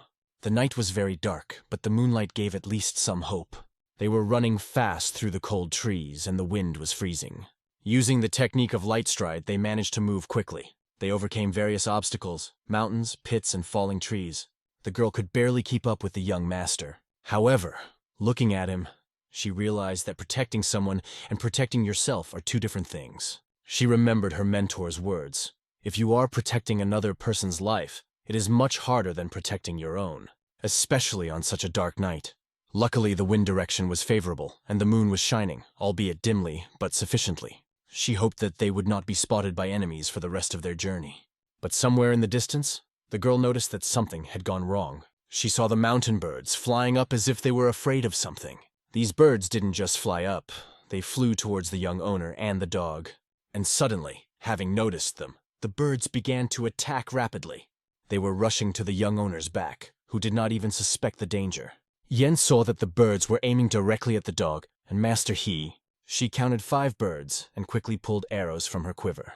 She loaded 3 arrows into her bow because she had practiced for a long time for moments like this. But now 2 lives were on her shoulders, and she had to seize the moment. She shot 3 arrows, deciding to shoot 3 birds first and see what would happen next. The arrows flew rapidly one after the other, and the girl kept drawing new arrows.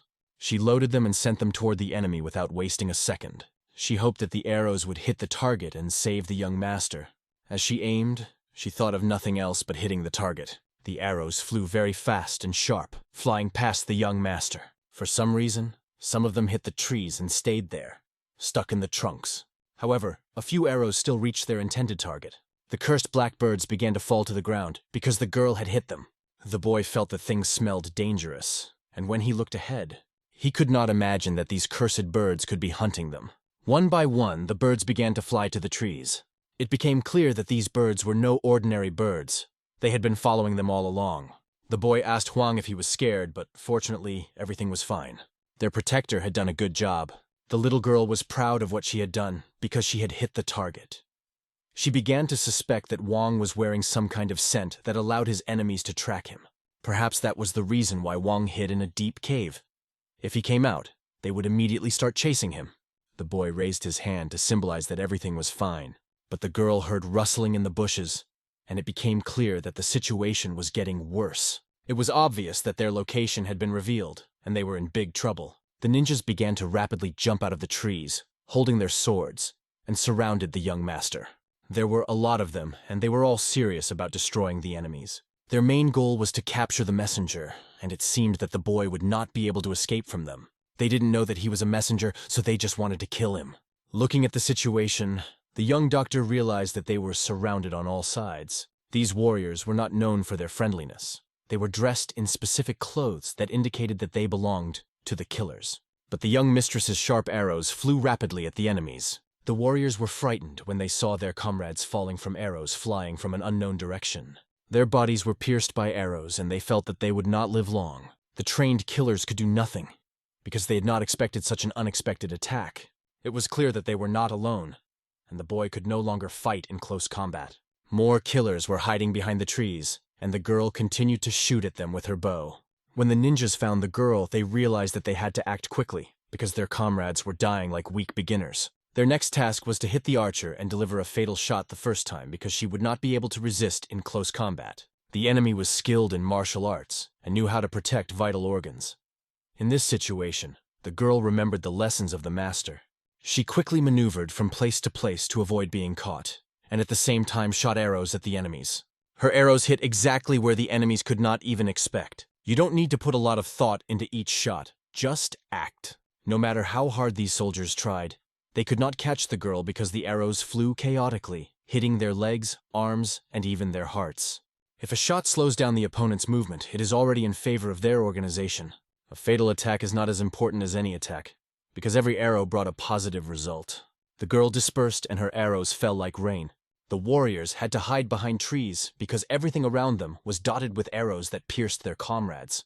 The boy, along with Huang, saw a brutal scene when a little girl literally showered tall and trained warriors with arrows. It was the first time he had ever seen such a technique, and he could not even imagine that scenes from the novel could unfold right before his eyes. The difference between vaguely imagining a situation from a description and experiencing it firsthand was enormous, like heaven and earth. The Kongan girl was incredible, but looking at her it was hard to tell if she was even okay. The guy, such a strong man, was even scared and afraid to watch her work. She was perfect in her craft. The girl fought desperately against a huge number of soldiers, which created many problems.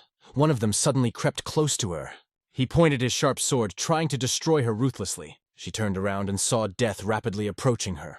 The words of the master, who had always emphasized not to be afraid of close combat, came to her mind. If the body is numb with fear, it is the end.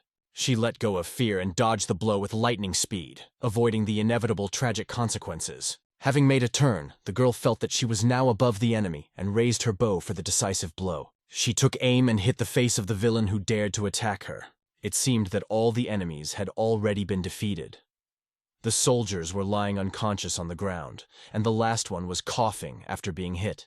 The only question that remained was, what kind of message did this insidious attacker bring? The cries of other warriors came from the forest, warning each other to be careful, because things were not so simple. The girl had only one arrow left, and the young master was already in danger. Holding the last arrow in her hands, she realized that now she would have to rely only on luck. The young doctor ran with his dog, trying to escape from these villains. He was scared more than anyone else. He had to at least save his life. A ninja appeared on the horizon, and he was no ordinary ninja. He was holding a cold weapon. He was holding 3 shurikens, ready to attack. The ninja took a swing and threw these sharp metal stars with all his might. Although he had trained before, this was the first time he had faced such strong enemies. When 3 shurikens flew straight at his head, he realized that he had to act immediately. Feeling the rhythm of the battle, he gathered all his strength and dodged the deadly stars. The guy successfully avoided being hit, saving his life. But that was not the end. The villainous warrior began to chase him even faster. It became a real challenge for the young doctor, because these enemies hide insidious weapons. The ninja watched the guy closely, and it seemed that he did not understand how he had not been able to catch such an opponent. Watching his movements, he noticed that the boy was acting according to the principles of the 3 pillars. He didn't evade with any special technique, but with his skills, which are usually taught to lower-level warriors. For a highly trained assassin, this young man was already quite annoying, beginning to get on his nerves. The dog began to bark loudly, signaling that the enemy was approaching. At that very moment, as the guy was running, the warrior swung his sword over his head. The villain got very close, and in a moment he was already in front of his face. But something went wrong, and the warrior suddenly received a fiery arrow. The arrow pierced his heart, knocking him down and taking him out of the fight. The arrow traveled so fast and violently through the warrior's body that blood spatter painted everything around him. The highly skilled assassin let go of his sword, realizing that it was over and that the arrow had hit his heart. It was the work of the young mistress, who ordered him not to look back and just run on. She would deal with the rest of the enemies. Hearing these words, which sounded like madness, the girl wondered whether she should leave her friend and run alone. It really seemed crazy. But what could he offer in return? The enemies were still here, and she had no more arrows. If they both wanted to die together, they might as well stay still. The guy looked her straight in the eye. He couldn't lose a close friend, especially a dog. No matter how important the information the dog carried about Muram was, it would not change their fate. She ordered the young owner to leave the dog behind, and everyone around her was shocked, both the boy and the dog. But for the girl, it was no longer a joke. She did not expect such a development of events. They had to run away if they wanted to survive. The dog looked into the eyes of the young owner, and he returned the same look. The situation was very tense. This dog had such sad eyes. He did not know what to do, but he had to move very quickly because the enemy was gradually and steadily advancing. In his thoughts, the guy realized that there was no other way out. They would not be able to cope with every enemy. They have no technique that would allow them to use their inner energy and win together. He sees a big mountain right in front of him. The guy realizes that they might have a chance. He squeezes the dog tightly in his hands. He orders the young owner to run as fast as she can without looking back. She doesn't know what he's up to, but the guy insists that she listen to him at least this time. The uncertainty was written all over her face, and it was very noticeable. But what else could she do? The situation was hopeless and they had to trust each other. A few minutes later, the guy activates the sacred 5-element technique. Fire begins to fill his every vein, and if the internal energy is enough to create a vortex, his plan might work. If not, everything will go to hell. The dog feels this power and starts barking nervously. The incredible power of the sacred 5 elements technique is so powerful that the girl sees it for the first time. An unusual inner energy fills the space, and only one question torments her. Where does this guy get such power? However, this energy envelops everything around them, and when the warriors begin to approach them, the situation changes. Something is disturbing their souls. They don't understand where the electric force that stands in their way comes from.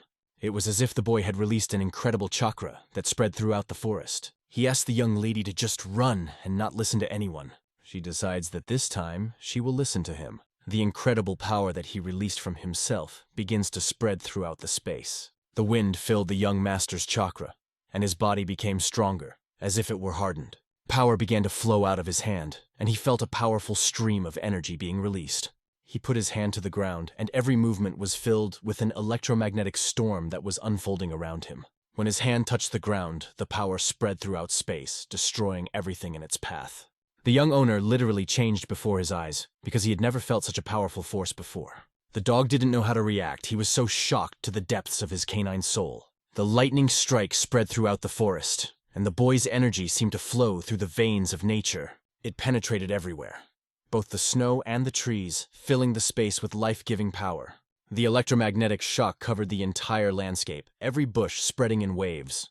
The force grew stronger and stronger until it reached the mountain. It shook the mountain, and it seemed to have succeeded. The boy looked at the mountain, hoping that it worked, because it could change the course of events.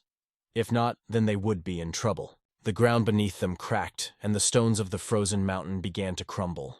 It looked like an avalanche slowly descending from the top of a mountain. Every minute the stones were getting bigger, and soon a big collapse started in the very center. It was as if an earthquake had shaken the place, forcing the mountain to move from its place. A huge mass of snow fell on the killer warriors. No matter how many of them there were, they could not oppose the power of the elements. It became increasingly difficult to run in this snow, and the huge amount of snow was carrying them away. The soldiers were caught in an avalanche, turning into frozen victims of the elements. The young master was laughing, happy that he had managed to do all this. The young mistress, running away from the avalanche, screamed, feeling fear and realizing that the power of his mind was more terrible than a sword. The girl remembered the words of the master. To use the surrounding landscape and nature is either to survive or to drive out the enemy. And these words were not just confirmed, they turned out to be the absolute truth. This technique is called disposition or gal, and although it may seem complicated to some, its essence is to react quickly and take advantage of the terrain without much preparation. A guy named Chul-hee didn't particularly impress the girl at an early age. She even thought something had happened to him, but when she looked up, she saw that the avalanche was moving behind her and the boy was ahead of it. He looked like he was surfing, along with a dog that was barking loudly. The dog had not seen such acrobatic stunts for a long time. They began to maneuver on the wave of the elements, sliding as if on snowboards. The young owner rode this wave of snow like surfers catching a wave at sea, enjoying it immensely.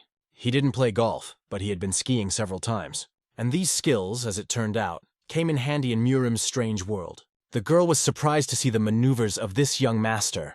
She didn't understand why he was so cheerful because the situation seemed quite deplorable. But why would he be sad at all if he was able to deal with such powerful enemies? Let's move on to the location where the poor live. They live quietly in their tent city and do not even suspect that a unit will soon arrive with a very important thing. When our hero and Yen approached the Keban unit, they saw a dog that seemed familiar to them.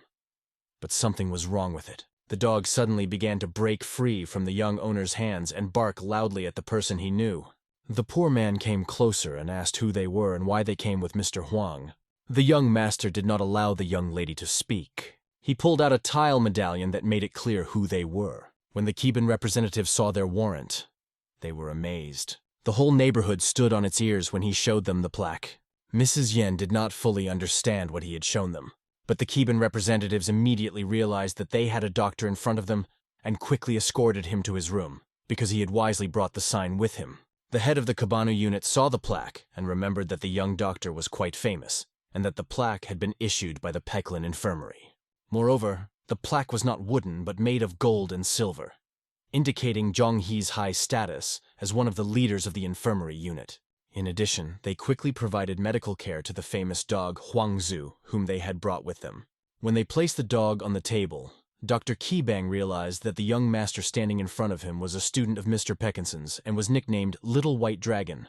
Hearing this nickname, the young master was upset. It was the first time he had ever heard people talk about him in this way. Mistress Yen, hearing these words, realized why he was called the Little White Dragon. After all, Mr. Peckinson's arrival had healed many difficult people, and that is why he had gained great fame in certain districts and places in the Congo. The dog was bandaged, and it felt better. Now nothing threatened its life.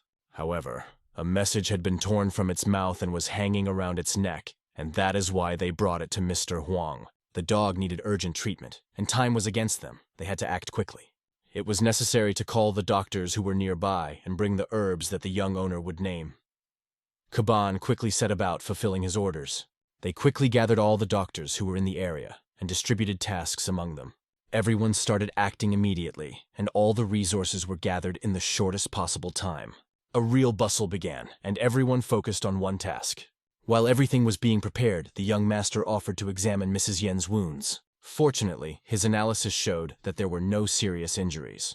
However, one of her hands was badly bruised. It was also necessary to disinfect the wound on her leg and stop the bleeding to avoid serious complications. He did everything skillfully, and even when he had to work with a scalpel, causing pain, he acted carefully. The girl endured and did not complain about anything. The young owner noted that she was a real strong girl, and thanks to her, he was still alive. In fact, it was because of her that he was in danger, but at the same time he was saved. The young master's hands were covered with bruises, and he could have used some treatment himself. But he just laughed, saying that he was only worried about her and Huang, and that he was an adult, so it was no big deal. Mrs. Yan heard him say that, and didn't understand how he could call himself an adult, because he seemed like a child to her. The boy accidentally blurted out these words without even thinking. He decided to justify himself by saying that he was older than her, so he considered himself an adult. In addition, he assured her that his treatment could wait, because he knew the sacred 5 elements technique that accelerates cell regeneration. The girl looked at him suspiciously, sensing that something was wrong. They were the same age, but his deep gaze was heavy and evoked a sense of experience. She had often heard that she was considered mature for her age, but the young master was different from all his peers. She emphasized that he had saved a dog and someone else very important today. He admitted that without Karen, he would not have been able to protect anyone. The dog suddenly barked as if to thank them for their help. It was an exciting adventure, and fortunately, they all survived. They exchanged warm smiles as they looked at each other. The girl whispered quietly that she would protect him. The boy did not understand why she said that. He assumed that it was because he had saved her life. But the hostess assured him that it was not about that. She was grateful for another reason. She is learning to shoot a bow, and the young master's goal is to save people in different situations. That's why she wants each of them to do what they are confident in and strive for their goals. It was a great idea, and the young owner thought she was really good.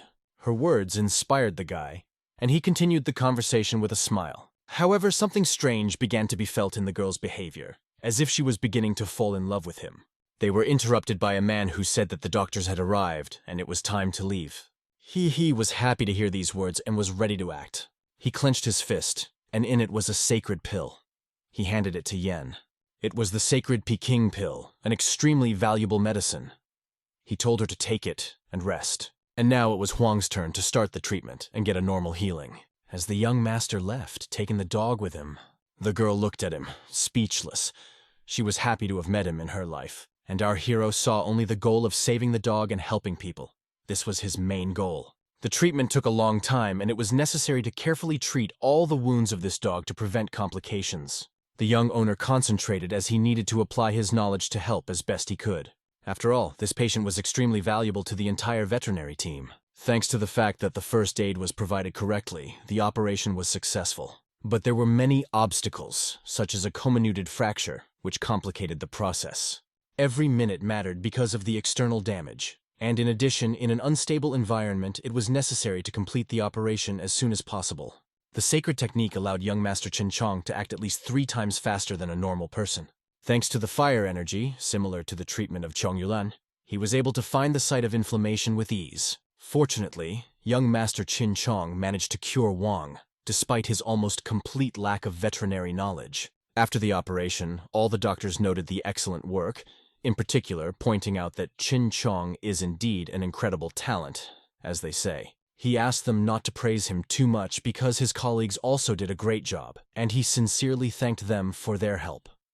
Although he thought that some of them would despise him because of his young age, they all had friendly looks. One female doctor remarked that for a cave of the poor, the sanitation was quite good. They expected to see dirt and an unpleasant odor, but inside this dugout, everything was clean and pleasant. The poor turned out to be different, just like everyone else in Murim. There are those who like mess, but some people prefer to live in cleanliness. The young owner fully agreed with these words, because being poor does not necessarily mean living in a mess. They had high-level information, and so they could make as much money as they wanted if they wanted to. Moreover, in the clan, unlike in Hamu, expenses are much lower. It was not at all obvious that the Kiban clan really had no money. He even wondered how much he should ask for treatment. But suddenly, the head of the unit bursts in and shouts to the head doctor that their chief elder is alive and urgently wants to meet with him. After these words, he went to the head of the clan, ready to listen to his request. Everything was happening in a rather luxurious palace that was striking in its wealth. Except for the head and his bodyguards, there was no one else there. Everyone was sitting on the rugs, waiting for the young master to sit down and listen to them. The boy looked around, noticing that one of the guards had more than 4 knots on his belt, indicating his high rank. These were quite high-ranking individuals who had to be handled with care. The head said that they had just finished translating an important message, and that young master, he was very much needed right now, so he was called. Hearing these words, the boy felt that something suspicious was afoot. The teacher always said that healing should be done well, but one should not get involved in complicated and undesirable cases. The head of the unit continued the story, noting that some rather suspicious people had appeared on the field, which greatly worried their clan. For a long time, the head had been trying to return from the neighborhood with his sacred object, but the situation was becoming increasingly dangerous.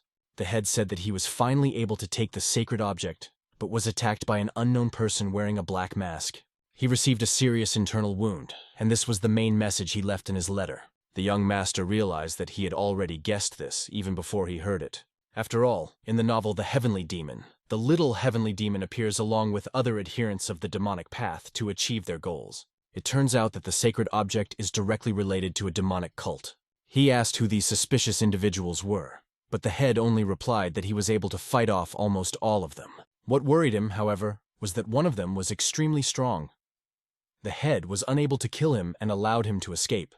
However, he assumed that he was unlikely to survive due to his serious injuries. For the young master, this sounded quite strange, because in the original, the head of Kabanu was supposed to die at the hands of those unknown people. Now it looks like more than just a storyline. It looks like a real butterfly effect. The deputy head of the Kiban clan, as the leader of the group, begins to bow to the young master. All of them felt uncomfortable asking the doctor for help, especially after he had just finished a complicated operation. However, they are in an emergency situation, and the life of their leader hangs in the balance. They all begged the young master on their knees to save their leader. At that moment, they trusted only the young apprentice of Master P. Crimson, believing that he could help. Realizing that both the head of the Kiban and the little heavenly demon were involved, things became even more complicated. The boy realized that he was involved in a serious matter that could not be easily abandoned. Returning to the mountains, where a great deal of blood had been shed that evening, the situation was becoming tense. In the same forest where the young owner had fought with his colleague, it seemed that danger lurked at every turn. Under the snow that came down from the mountain and covered everything around, the fight continued, hiding the traces of the battle. Someone was lying bloody in a cave. It was incredibly hard for him. His strength was leaving his body. The cave was covered with snow, and it was unbearably cold and scary inside. It seemed that no one would come to help him, and all his strength was disappearing every minute. The warrior leaned against the cold stones, plunged his sword into the snow, and tried to breathe to keep from dying. There was a terrible wound on his chest, which made it very difficult for him. It was Ye Haryun himself, who was severely injured, but was glad that the blow was at an angle and did not kill him. If the head of the cabin had not turned away, he would have died. He didn't understand why he was in doubt at the moment he was fighting. He did not know that the head of the cabin had such a fragile heart. How many people would pass by a child in a cold mountain forest begging for help and calling for his mother? The cabin chief fell for this trick, not realizing that this child was from their cult. When he became the head of the clan, he was unable to show composure in front of the crying boy. Feelings of guilt overwhelmed him, and now he had no right to consider himself a true leader. After all, the main rule of their cult is that mercy is considered a weakness. Everything was going smoothly, and he was sure that the mission would be successful. If the head of the Kabanu had not been a martial arts master, he would have fallen from the poison of dark blood. However, in reality, the head never once retreated, and all the while tried to repel the surprise attack group. He was in an incredibly strong physical state, despite the fact that his body was permeated with poison. His strength amazed all the demon warriors, and none of them could get close to him. He was both gentle and strong, so much so that even when his body was filled with the black energy of the path, he did not give up. He killed all the members of the surprise attack group with the poison of dark blood. But his gaze was full of sadness as he looked at the child who had stabbed him in the back. This was exactly the fatal chance they had been waiting for. The young representative of the demonic sect managed to concentrate his energy in his sword.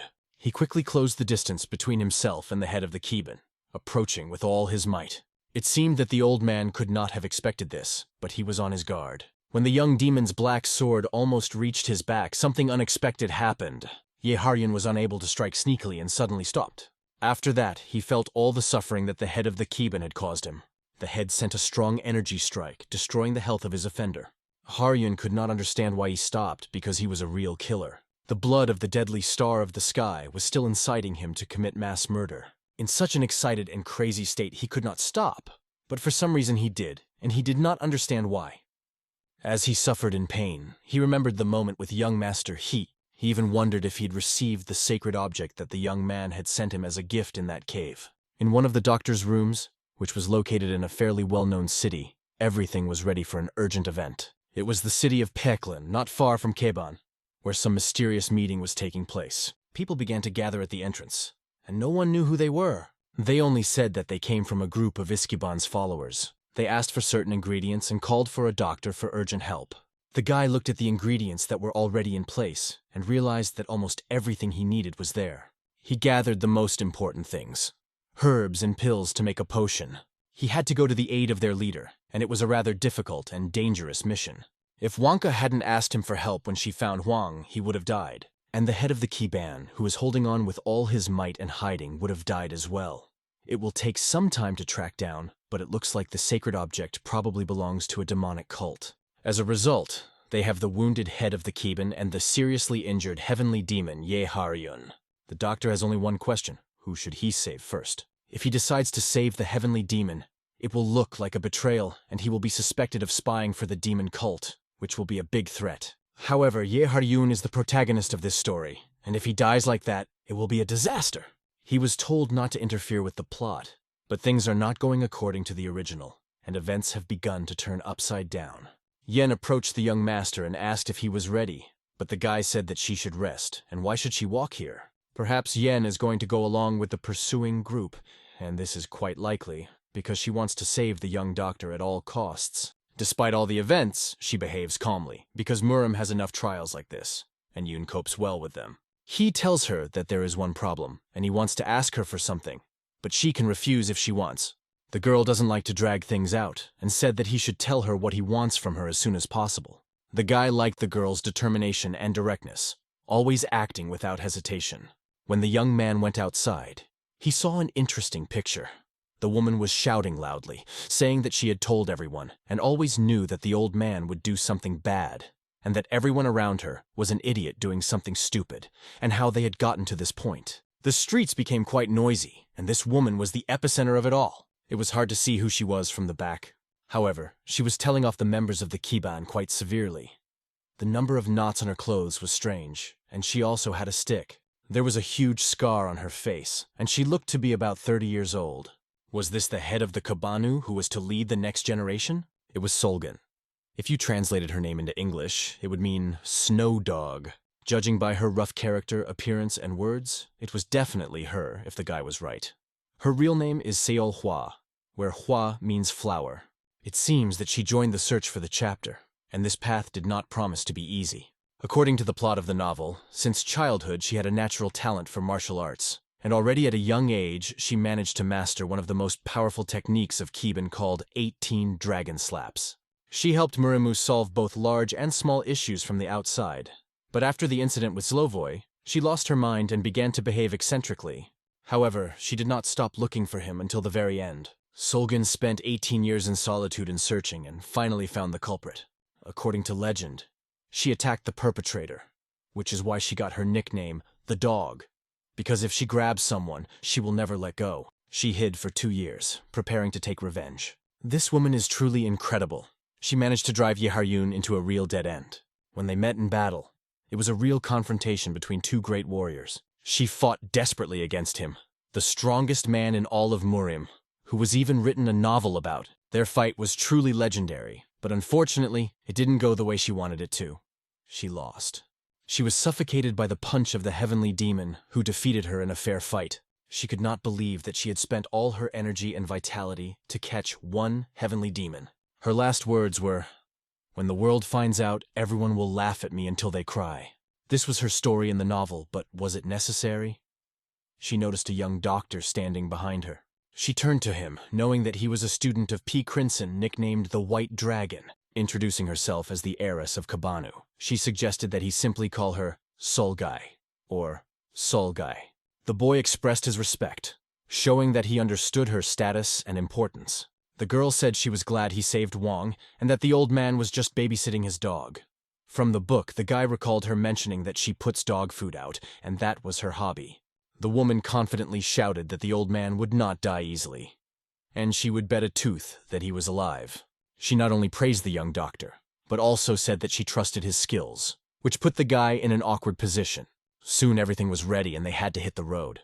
However, this woman had not yet found answers to her questions. Despite this, she was confident and in control. Seol Hui's parents were thieves, and Fa himself had committed many evil deeds and crimes. It all started after the head of the Kaiban, Yailgol, killed them. Naya Ilgol did not know that Solva was their daughter, and the girl herself did not know who she was, or who her parents were until she learned the truth. Accepting the teacher who had killed her family was not an easy task, but she did it. Once upon a time, she, the daughter of criminals, was affectionately called Flower.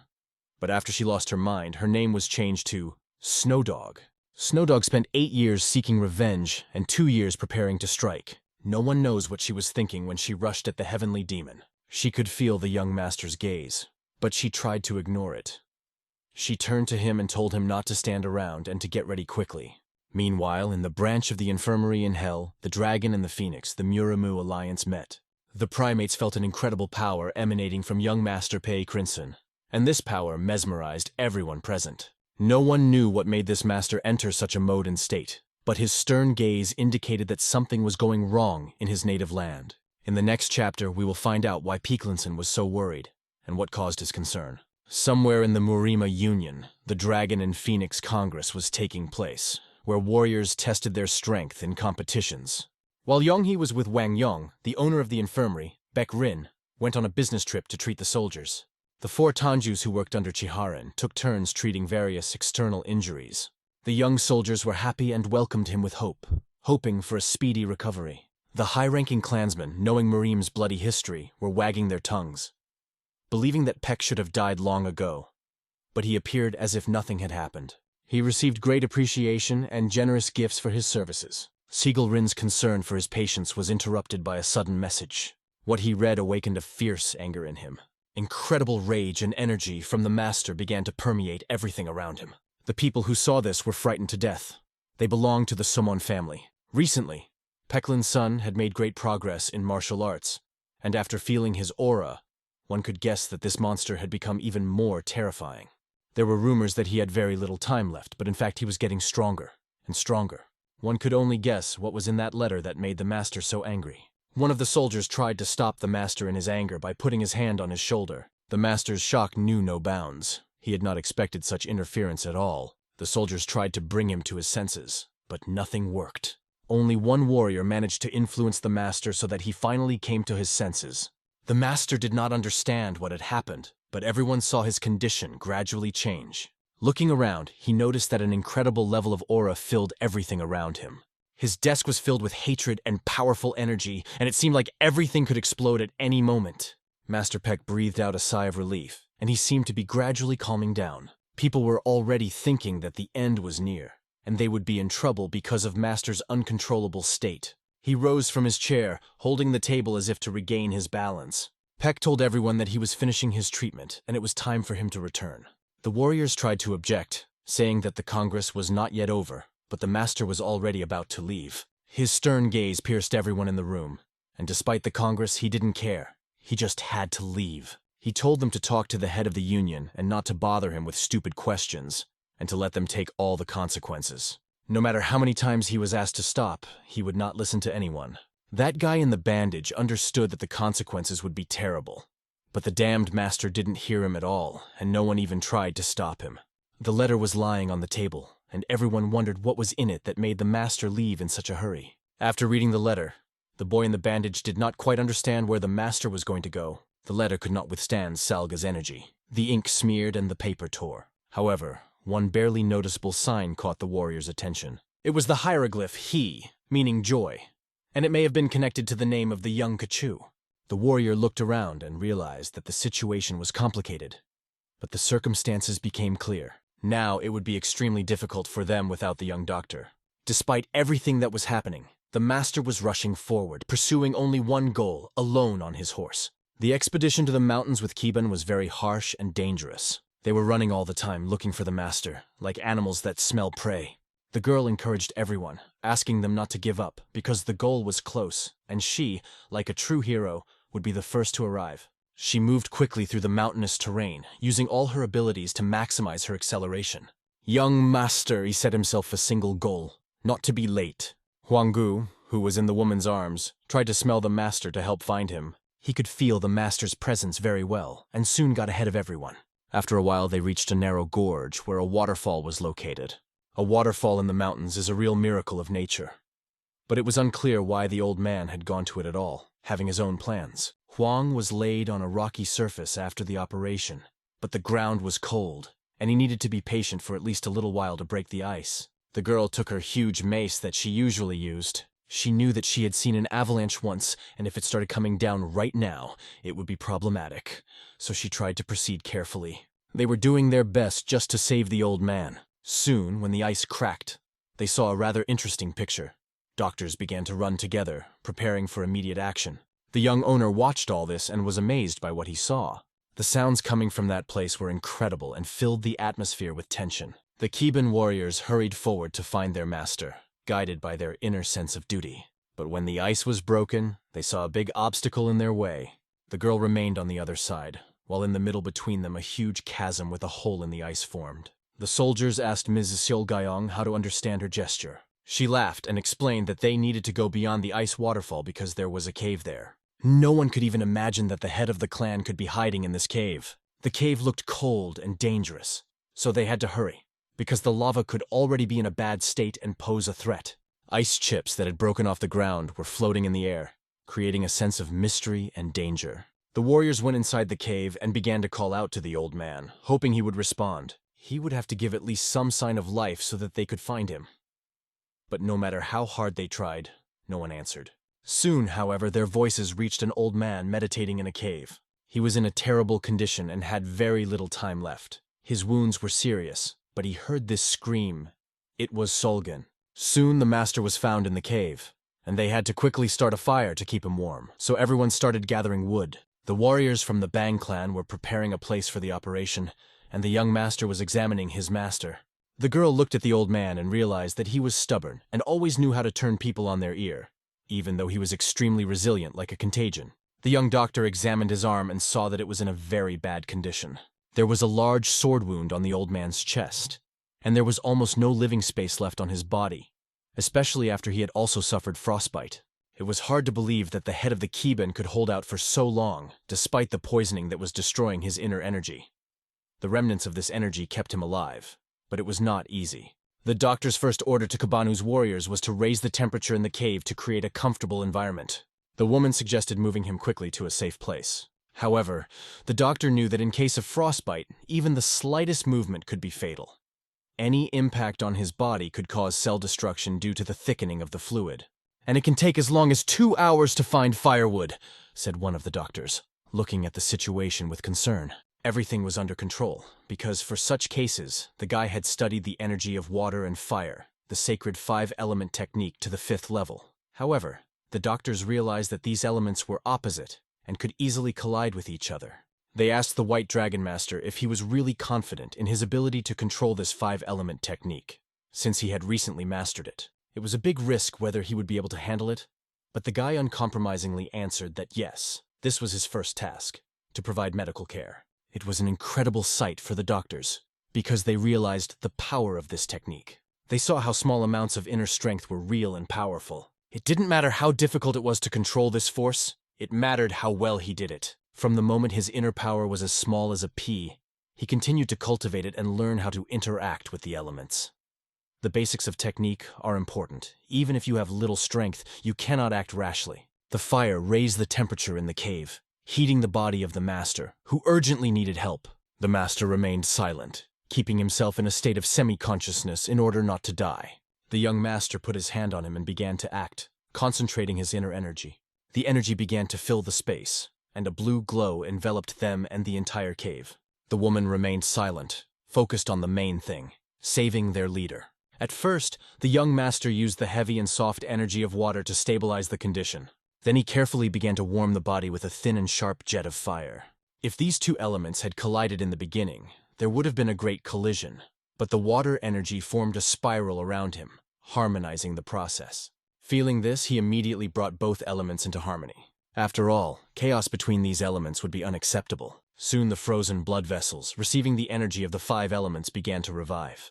It seemed as if a huge, fiery explosion had taken place inside the body of the head of the Keban. Now the young doctor faced the most frightening moment, the test that can be faced when treating frostbite. If the internal force is introduced too abruptly, it may collide with the energy of the cold, causing internal damage to the patient. The process will take some time, and the energy must be constantly controlled during this time. The energy must flow not only through the blood vessels, but also through the arteries and all important organs. It is necessary to promote inner strength by warming each blood vessel. A few hours later, 4 to be exact, the young man continued to do this without getting tired. The situation was becoming tense, as the old man had not moved once during this time. They were not sure that he would last, because the limit usually comes in a few seconds. The doctors decided to watch and wait a little longer, hoping for improvement. The young doctor did his best, controlling his breathing and focusing on the process. He felt that his efforts were paying off. The blood vessels and muscles began to soften, and blood circulation was restored.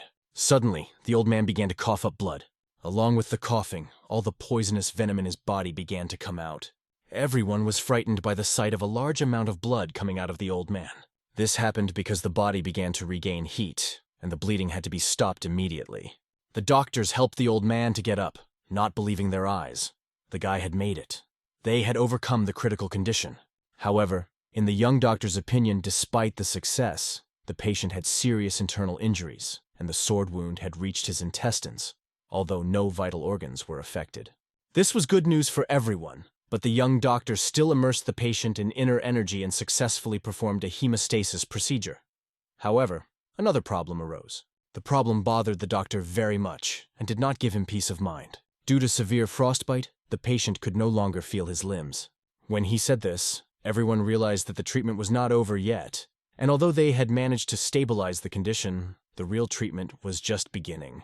If everything goes according to plan, the first aid has already been provided, but the main treatment is just about to begin. When the soldiers found out that frostbite is worse than cut wounds, they were shocked. The head of the Keban was at a temperature of 4 degrees for several days, which caused severe frostbite, and it was a miracle he survived to this point. Moreover, due to improper energy circulation, his energy pathways were intertwined. Because of this, if you force him to move now, he may remain disabled for the rest of his life. The right treatment needs to be done right here. Everything was exactly as the doctor said, and it was a real risk, but there was no other way out. The woman asked the young man to say whatever he needed to say, and she would do whatever he said. However, everything had already been prepared and the necessary equipment was in place. All that remained was to show determination. She would have to sacrifice her right hand, left foot, and 5 fingers, as well as part of her leg below the knee. It was a tough but necessary decision for the master to survive. Hearing these words, the woman was angry and afraid at the same time.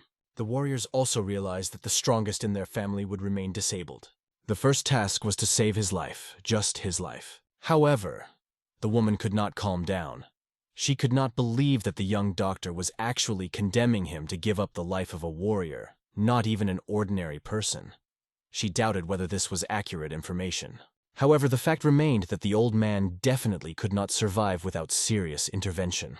The guy seriously explained important things to her, trying to convey the truth. Suddenly, they heard the old man's voice addressing Seol. Seol heard the old man joke that even the dead would wake up from her scream. Seeing his enthusiasm and liveliness, she was glad that the old man was beginning to come to his senses. The warriors of Kabanu almost started dancing with joy when they saw that their master had regained consciousness. Seol turned to the old man, telling him that according to this quack, he needed to have his arm and leg cut off, and that she should just sit and watch it calmly, because the old man looked quite good. However, the young doctor examined the old man's arm and, as expected, found that it had completely lost sensation. The old man wanted to deny it, but he knew perfectly well that the white dragon was not mistaken. He really could not feel his limbs, and the only way to save him was to cut off parts of his arm and leg. At this point, it was the best option, and although Seol was gritting his teeth, there was no other way out. Otherwise, the old man would simply die. When Seol heard that the old man agreed with the young doctor, she could not believe her ears. However, the fact is that frostbite is not uncommon among the poor, and the old man said that on the first day he stopped feeling his limbs, resigned to this fate. The old man thought that all of his limbs would be cut off, but the young master said that he could save 2 of them. Hearing this, the old man was extremely surprised. It meant that he was planning to leave the staff to Thag, and he added that it was not only the staff that kept him as the head. Although Seol had asked him not to become weak, the old horse did not even listen to her words. He realized that one puppy was crying at the foot of the mountain and begging for rescue. The old man knew that it was a trap, but his cry was so similar to Sol's cry as a child that he went to meet it unconsciously. From the very beginning, walking through the forest, he realized that it was an ambush, but the puppy he took with him reminded him of Sol as a child. These memories pierced his soul and scared Seol to death, making her worry. Even knowing everything about Keban, it was unclear why the soul dragon had plunged him into madness. However, he knew something for sure, and he was not going to betray these truths because the whole reason for his madness was his lack of moral principles. These words sounded like a bolt from the blue, and the atmosphere in the cave suddenly changed. The young master stood aside and realized that the head of Keban did not know why Seolgyong had gone mad, and the fact that he killed her parents also remains unknown to her, although she seems to be beginning to guess. From that day on, he took over as head and appointed a rather eccentric person as his successor. Seolgyong took his place and began to fulfill his duties. When she heard this, she did not know how to understand it, but realized that she should not relax. There is a long way to go, and she is a wise child, and the head believes that she will succeed. However, the woman explained that all his words sounded like a joke, because she didn't even have the right to become the head. And why should the old man decide everything as he pleases? However, according to the head of the Caban, she has enough rights, and although there are other options, he chose her, and no one else had such influence. Time was running out, and the head told her to listen carefully. She would become the head of the Keban, just as he had once been. He had always found it difficult, and every word he spoke was hard, but this position remained his great step forward, which he was now passing on to her. He turned to Mad Dog, saying that as the head of the Keban, she would have to sacrifice something for the position. The young doctor listened to all of this, and it seemed to him that this was not a conversation between his grandfather and his crazy student, but a conversation between the murdered head and the new head. Then the head of Keban turned to the young doctor, asking if he had something that needed to be gotten rid of. After these words, the atmosphere in the cave changed, and the head handed over his duties to Seol. Mad Dog could not calm down because of the dramatic nature of this moment. The operation had already begun, and Seol couldn't watch what was happening. She ran out into the open space of the cave, fell to her knees, and started crying. She sobbed like a little child, but she couldn't let anyone see her weakness. Anger and resentment filled her heart so much that tears streamed down her face, giving her no rest. She scratched the ground with her fingernails in anger and cried, pouring tears on every piece of ground. Meanwhile, the operation was taking place in the cave, and everyone was focused on this crucial moment. The head set himself the first goal, to survive despite the loss of his limbs. The young doctor gathered his thoughts, realizing that it would not be easy, but he had to do his best. Everyone noticed Soul crying at the exit of the cave, and it did not go unnoticed. She asked the master what made his soul fall into the clutches of the soul demon. The girl scratched the ground even harder with her nails, anger overwhelming her from the inside. She could not say anything, but she knew that she had to keep herself in check and continue on her way. Despite the tears streaming down her face, she decided to remain silent in front of her teacher and her parents' enemy. The head, knowing her well, could tell that everything she did for him was nothing more than an attempt to please. He asked her if she was afraid that if her secret was revealed, the soul demon would consume them both. But why would the old man want to know? The old man's harsh gaze enveloped the cave, and he no longer saw the mad dog who had lost his mind and had never bitten anyone. If he had gone mad himself, he would have felt better, and he laughed. If the old man found out the truth, he would live the rest of his life consumed with regret, the young doctor realized.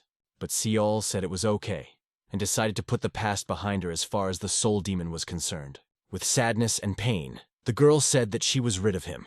Then the old man ordered her to untie the knotted soul belt and worship him. Everyone held their breath, and the girl examined her belt, weighing her decision. The warriors inside and the young doctor watched the scene, waiting for the next step. The heat coming from the fire was like the goodness that sometimes comes from people. Just like the hatred that appears in the hearts, the belt gradually slipped off Seolkyung. It was a legendary scene that was not even described in the novel. The girl lifted another burden from her soul, because once someone was everything to her, but now she let go. Seolkyung has always been chasing her past, but in the end, she decided to leave it behind. After she bowed to the former head of Caravan, she stood up. The master looked at her for a long time without saying a word. She had to make 20 bows, which meant that she had to get rid of 12 mental torments. This gesture symbolized a complete immersion in the new world, with a clean soul and new strength. Suddenly, the head shouted, "Take away my knots!" And the wound on his body began to bleed profusely. The young doctor noticed that there was almost no time left, and he got too carried away, distracting himself from the operation. The operation had to begin immediately, and all the extra people had to leave the cave. The doctors rushed to prepare the necessary materials for the operation. The girl watched everything and realized that if the operation was delayed, the old man might die. There was only darkness on the old man's face because of the suffering he was going through. All the outsiders left the cave so as not to interfere with the operation. The warriors stared at the new chapter for a long time, not knowing how to start a dialogue with it. Seolkyung looked at the space and realized what tasks she would face as the new head of Caravan.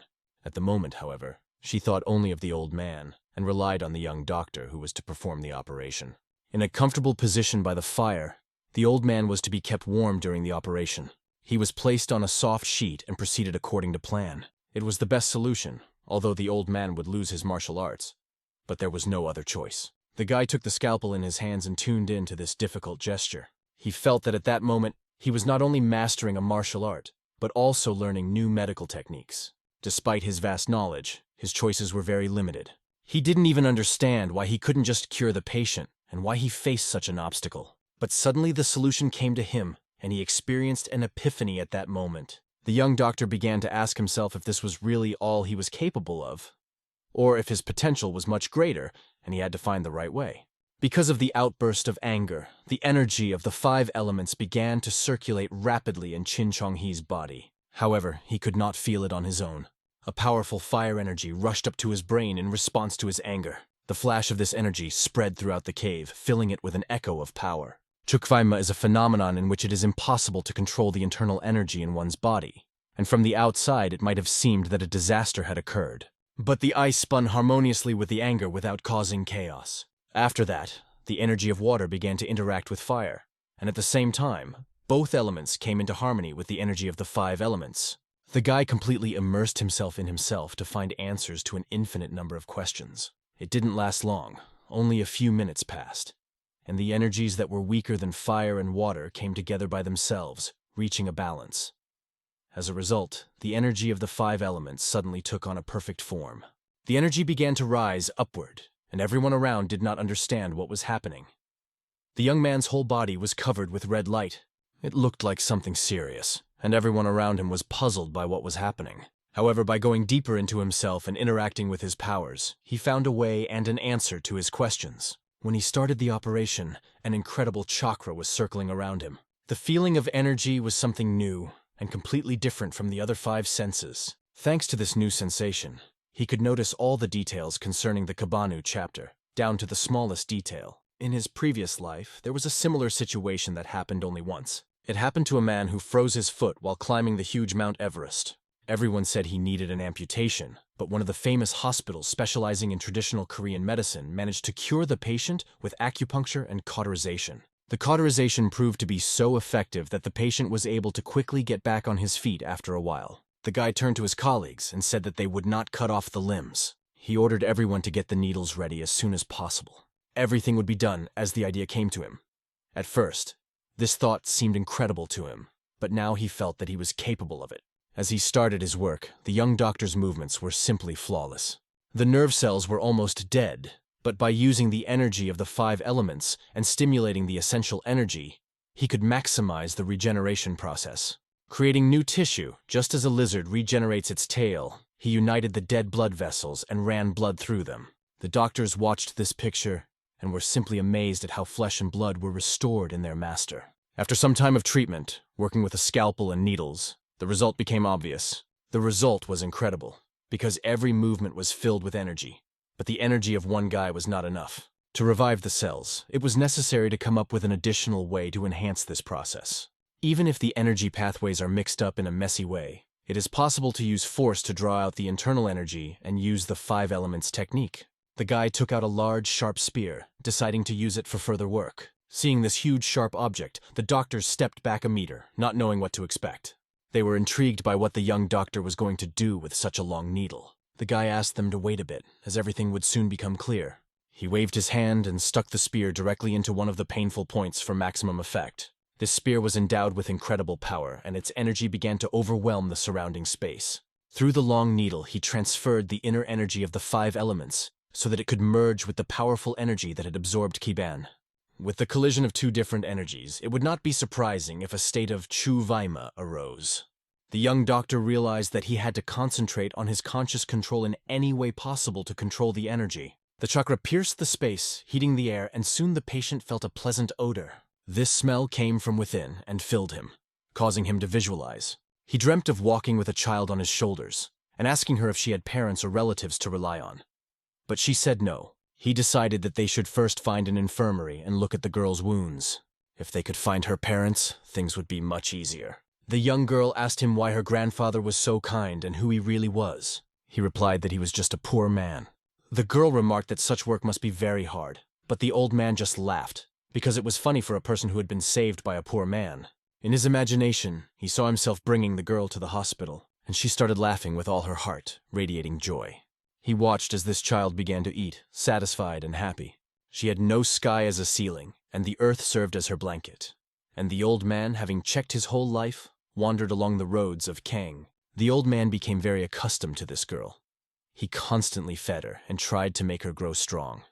He walked with her through the forests and was her mentor. He felt warm, even in the rain, when she was with him. The old man had never had children or a beloved woman. He always believed that a family was not a thing for a poor man. But with the appearance of this girl in his life, everything changed. She was always around, and he saw her grow up and became very attached to her. He felt a certain connection and treated her as his own child. He couldn't just go away and leave her with a peace of mind. 100 days passed, but no one came for this girl. No one took her away. And when she saw the old man, she told him that she wanted to be a poor girl like her grandfather. The old man yelled at her, "Little girl, what have you come up with? What good have you found in this life of a poor man?" But the girl grabbed his leg and shouted, "I will be a poor girl like you. I really like poor people." She was not going to let him go, holding onto his leg so tightly that she did not even let him breathe. And because of her stubbornness, he remembered how Ciel Hui had been stubborn since she was a child, as if her mother had taught her to be so. This thought and energy began to fill the old man. Blood began to flow into his limbs, restoring them. Although the acupuncture was very effective, something incredible happened. The arm, which was previously unresponsive, began to move right in front of the doctors. The doctors watched Master Peck's best student, and were amazed at his incredible strength. After the operation, everyone was waiting for the results, already resigned to the possible consequences. Suddenly, they heard joyful shouts from a person who said that everything was fine. The girl noticed someone running toward her, but she could not understand what was happening. The woman, a doctor, was running as fast as she could, filled with boundless joy. She announced to everyone that the head of the Keban clan was feeling well. Out of breath, she could barely speak, but kept shouting that he had regained consciousness. This message stunned everyone around her. Seol realized that the old man was not as simple as he seemed, but no one expected such a turnaround. The old man thanked the young doctor for saving him, as the Keban clan would never forget such a favor. However, before celebrating, they needed to check all the injuries to make sure everything was okay. The guy worked hard, sparing no effort, focused on every movement. He noticed that his arms and legs felt like wood, but he knew that there was still a chance to save 2 limbs. The old man realized that he had a lot of important knowledge and secrets to pass on to Solfa. Soon, when the soldiers came running and saw what had happened, it looked like a real miracle. From the hidden facts about Kanho to the location of Ban's secret hideouts, and many stories that are only available to the chapter. The old man believed that even without arms and legs, he would be able to convey all this to Seolha, and that would be enough. When Sela saw that the old man had regained consciousness, she was amazed at the young doctor's strength. All the while, the old man was joking, noticing a mad dog on the horizon. "This is not just a return to consciousness," he said. "He has started a new life. He's alive." The guy used his hand to block the path of the rabid dog, protecting the old man. She hit him on the arm and said, "Are you crazy, kid?" But the young doctor firmly asked her not to approach the patient again until he was better. Despite all her arguments, the guy simply repeated that he could not. The woman believed that if the old man had already regained consciousness, why not? But still agreed that rules are rules. Even if it's just a little bit, you still can't approach. He is being outrageous, she thought, not understanding how she could say that when she was so worried about the old man. The doctor apologized, saying that he should have tried harder. But the head of the Beibang clan did not understand what he was talking about because the boy had done better than his teacher. Sol emphasized that the young doctor, a true white dragon, had done his best and put in his best effort. Except for 2 fingers, everything else was fine. The old man was worried when he heard this. "What do you mean, 2 fingers?" The doctor replied that he was unable to save the index and middle fingers of his right hand, which is so important in Murim's world. The old man was shocked by this news. He looked down and seeing that all the limbs were in place could not believe this miracle. How is this even possible? However, he had lost much of his internal energy. But if he regained his strength, he would be able to use his martial techniques again. The old man, realizing this incredible chance, could not believe that he would ever be able to pick up his staff again. The doctor replied that yes, he had lost only 2 fingers. The old man was amazed. He thought he would lose his limbs, and if he had known that he had just lost 2 fingers, he would have organized a celebration. Tears of joy appeared in the eyes of his wards. The old man was extremely grateful to the doctor for saving his life. The guy was so tired from exertion that he could hardly breathe. Despite the fact that it was not possible to save all parts of the body, everything turned out in the best possible way. Mrs. Seol Hui took her belt and smilingly said that she would continue to kick him. The old man was finally healthy, and she took her belt back with a smile. The head of the Keban clan saw this and ordered her to put the staff away. "Stop tormenting the old man. Let him finally rest," he said. The girl joked with excitement that now she would have to work even harder. The young master noticed that her voice had become softer, meaning that she had freed herself from the clutches of the demon that tormented her soul. The master reached out to the mad dog. He gently touched its face and stroked it. "If I could turn back time 5 years, I would still choose you," he said. These words warmed her heart and added warmth to her soul. Her face lit up with emotions caused by the old man's words. The same old man who had saved her at the most important moment of her life. And if she were born again, she would still be a simple poor woman. The young owner watched this beautiful, sentimental moment. Right before his eyes, a new chapter in this life novel was opening, which had remained unexplored until now. Today he had created a real spectacle that touched thousands of hearts. But there was still one more very important detail. He dreamed of seeing it at least once in his medical career. After completing the first stage of treatment, Master Qin Cheong-hee transferred the head of the Kabang clan to the Pikrin Infirmary unit for further care. To ensure the best conditions for his recovery, he prescribed various treatment prescriptions. Rest, medication, and additional medical procedures were required for full recovery.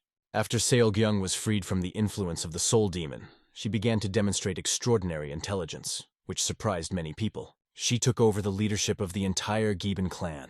Despite the difficulties that came her way, she proudly fulfilled her duties. Zhang He secured her promise to personally visit the main part of the Pecklin Infirmary one day, and then successfully went on a new mission to the Green Pines unit. He realized that he had to act quickly because time was of the essence. He activated all his strength because by saving the head of Kiban, it could change the course of future events. The future could change at any moment, but whether everything would be okay remained a mystery. The butterfly effect would manifest itself to the fullest, and no matter what you think, the answer is always the same. As a result, he will again save a life that is right in front of his eyes. This time, he has to save Ye Haryun's life, and he hopes that he will safely get to K-In, where he is already waiting for him. Managing the infirmary involves a lot of favor and disfavor for Kangho. In order to avoid conflicts in the infirmary, a system similar to one of the Mu Dan clans, called the Land of the Sword Belt, was created to help manage the infirmary. However, human behavior is unpredictable, and the Land of the Sword Belt rule means that anyone who wants to enter Mudan clan territory must surrender their weapons. There have been cases where both sides have laid down their weapons and had to be carried on stretchers at the same time. Because of this, the layout of the chambers is located as far away from each other as possible to avoid conflicts and separates the paths. The Chegal is considered a famous family of strategists and masters of mechanisms. It was Chegal Rin who designed and built both the main hospital and the provincial unit. The young master rushed to the aid of his friend Ye Haryun. He had to run through many forks in the road to find his way. He barely made it to the detached building where Wang Kagen was staying. She had been waiting for the young doctor for a long time, and he finally arrived. He asked her how hard it was for her, and sincerely thanked her for her help. However, she emphasized that he was always thanking her, even though it was not necessary. His friend, Ye Haryun, had received first aid, and was now sleeping under the influence of medication. When they opened the door, they heard loud snoring. Ye Haryun was lying in the room, completely immobilized. The young master had not seen him for a long time, and even missed him.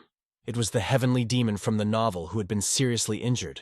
Armed with all the necessary items, the master set about saving his friend. It was certainly not the first time, but not the last. It was always a lot of trouble with this rascal, and he had to concentrate. Nevertheless, during the examination it became clear that there were no serious problems. All that was left was to focus on the restoration, and that was pretty good news. The young master realized that the heavenly demon's life would not end so easily, and his colleague, Kag-Yoon, did a great job of finding and bringing Ye Haryun to the infirmary while helping the Keban clan. He did the right thing when he entrusted her with this task, and Ye Haryun was personally treated by the heir to the infirmary and even given a separate ward. Despite the burns, everything piled up in front of the young doctor, who had to solve everything. During the time they hadn't seen each other, Ye Haryun had grown noticeably stronger and more mature. It turned out that he was a patient about whom even Master Beck knew nothing. Master Pexon burst into the room, roughly throwing everything in his path. It was Master Pexon himself in person. He asked the student why he had accepted a patient without informing his teacher. The boy merely asked why the teacher had come here. There were 4 of them in the spacious room. Not 3, but 4, and the master was rushing toward them. Master Peck asked who the rascal was, for the young student had not seen him in such a tense state for a long time. The student explained his point of view, emphasizing that he was not trying to deceive the teacher, but that events were unfolding very quickly. He added that the situation could cause misunderstandings. However, he asked for just 1 minute to explain everything. Hearing the scream, Ye Haryun got out of bed, ready to cause some problems for Master Peck. The girl noticed Ye Haryun's unprecedented activity. Suddenly, sharp knives flew at the young student, pointing at his teacher. It was a demonic force that aimed directly at Master P. Crinson's face. He did not even have time to react to repel this attack. However, the master was always on guard and did not tolerate such manifestations. He quickly deflected the daggers with his fan, which were flying directly at him. However, even after that, the sword was still flying straight at his face. The question remained. Where did Ye Haryun get these daggers from, and how did he throw them at his guest so quickly? Moreover, there were more and more sharp knives. Young Master Peck fought off all these dangerous objects, but the situation was already out of control. The young doctor took on the one who had attacked his teacher. It was a real disaster. The situation was completely out of control. What was going on? The heavenly demon got out of bed. He should have been sleeping like a baby after being medicated. But instead he got up. He decided to calm his friend down and stop him, because the situation was threatening to get very bad. The fact that he got up and wanted to attack was a very bad sign. It was clear that he was out of his mind. The teacher was ready to rush at him at any moment, and the student already thought that he would be captured as a traitor. The teacher nervously watched the boy who attacked him, and it seemed that he had seen him before. The heavenly demon looked at Master P. Crimson with hatred in his eyes. Our hero realized that things couldn't go on like this. He had to do something. He asked everyone to stop. He begged for some time to sort out the situation, because this case was extremely confusing, and the guy was in a very bad condition. Yahello proved to be inadequate and difficult to calm down, despite all attempts. He rushed past the young doctor, heading straight for Master Pecklin. Then he threw his friend on the bed so that he would not interfere with him. Despite his requests to calm down, the situation only escalated. Yahello touched the guy's hand, and then it stopped moving. The demonic energy was so powerful. Master Pecklin was in a state of complete excitement, capable of destroying everything around him. Everyone in the room felt the enormous demonic energy. It was the energy of the deadly star of heaven. Master Peck realized that the boy had been too young to realize it at the time, but now everything was clear. The heavenly demon stopped when he heard these words, and the master asked why the boy had tried to heal this rascal. When he looked at the master, he realized that he didn't even consider him a human being. The young master replied to his master that, although this boy was born under the deadly star of heaven, he was still worthy of respect. Master Peck was not sure whether the words herbivorous wolf made sense, which sounded absurd in the context. After all, the meaning of life for those born under the deadly star of heaven is to kill a lot. The boy stood in front of them, filled with demonic energy, even here in their infirmary. He was born under a star that haunts and kills, even if they were children. The situation became so confusing and went so far that young master, he realized that he could not cope on his own. The heavenly demon was in a rage, and bloodlust was in the air, and Master Peck, like a bright ray of justice, was eager to destroy it as soon as possible. Yem looked at this, sensing danger, and could not understand what they should do now. The master struck her hand with his fan and said, "Tell this rascal what I said. Tell him to take his dirty hands off my disciple, please." It was clear that both the heavenly demon and Master Peck were holding back only for the sake of he. The disciple, caught between two fires, realized that they needed to be calmed down before the situation got out of hand. Yahello held his doctor friend's hand, but the latter begged him to let go. In his rage, Yahello could not understand why the doctor was listening to this man. Master Peck could have easily destroyed this rascal, but he was holding back only for his sake. The heavenly demon speculated that perhaps this Pei Krinsong was the real master he had heard about. Yahello approached the young doctor and asked him to join the clan, promising good conditions where he would not even have to take the blood parasite. This offer sounded rather harsh to he. For a moment, he wondered what this man was doing in the clan. Perhaps he had been promoted, but the novel did not make this clear. Hearing these words, Master Beck began to radiate a powerful aura of peace. But he decided to explain to the heavenly demon that if he didn't know, he should pay attention to his words. After all, Divine Dr. Marima is so powerful that even compared to the clan leaders, he stands out for his fierceness. Yahello felt Master Peck's incredible strength and compared it to other masters and magicians who seemed weaker than him. He remembered that Master Peck was also a famous demonic archer, as mentioned earlier. He remembered those words again when they talked about his skill, which was like that of an experienced archer. The divine physician was gifted and always surrounded everyone with his constant smile. However, he was hiding his true self, which now came out, and everyone felt it. It was only in front of his student that the master showed his true face, behaving completely differently than usual. Yonghee knew that Master Baek was hiding something about the Chigar clan's past. Even the manuscripts did not detail what happened to him. However, the fact that the clan elders were afraid of him was absolutely true. It is hard to imagine where the line between revenge and simple destruction, driven by rage, lies. Zhonghee tried to take his hand away from his fierce friend's clutching embrace. He told Yahello that he was wrong, and the master was not what he seemed. But it was obvious that the master had more blood on his hands than any demonic creature, and he himself was well aware of this. Anne watched this performance, sensing the danger, and was so shocked that she could not do anything. Master Peck sternly warned that this was his last warning, and ordered Yahello to take his hands off his student, because the deadly star of heaven was already consuming him. How dare he open his mouth? But if Master Peck was really going to confront him, then he should do something about it, and not just stand there. The situation was already out of hand, and if a fight broke out, it would be fatal. The young master's energy began to fill the space. He was trying to suppress this unwanted conflict with his power. He couldn't understand why the heavenly demon still wouldn't let go of him.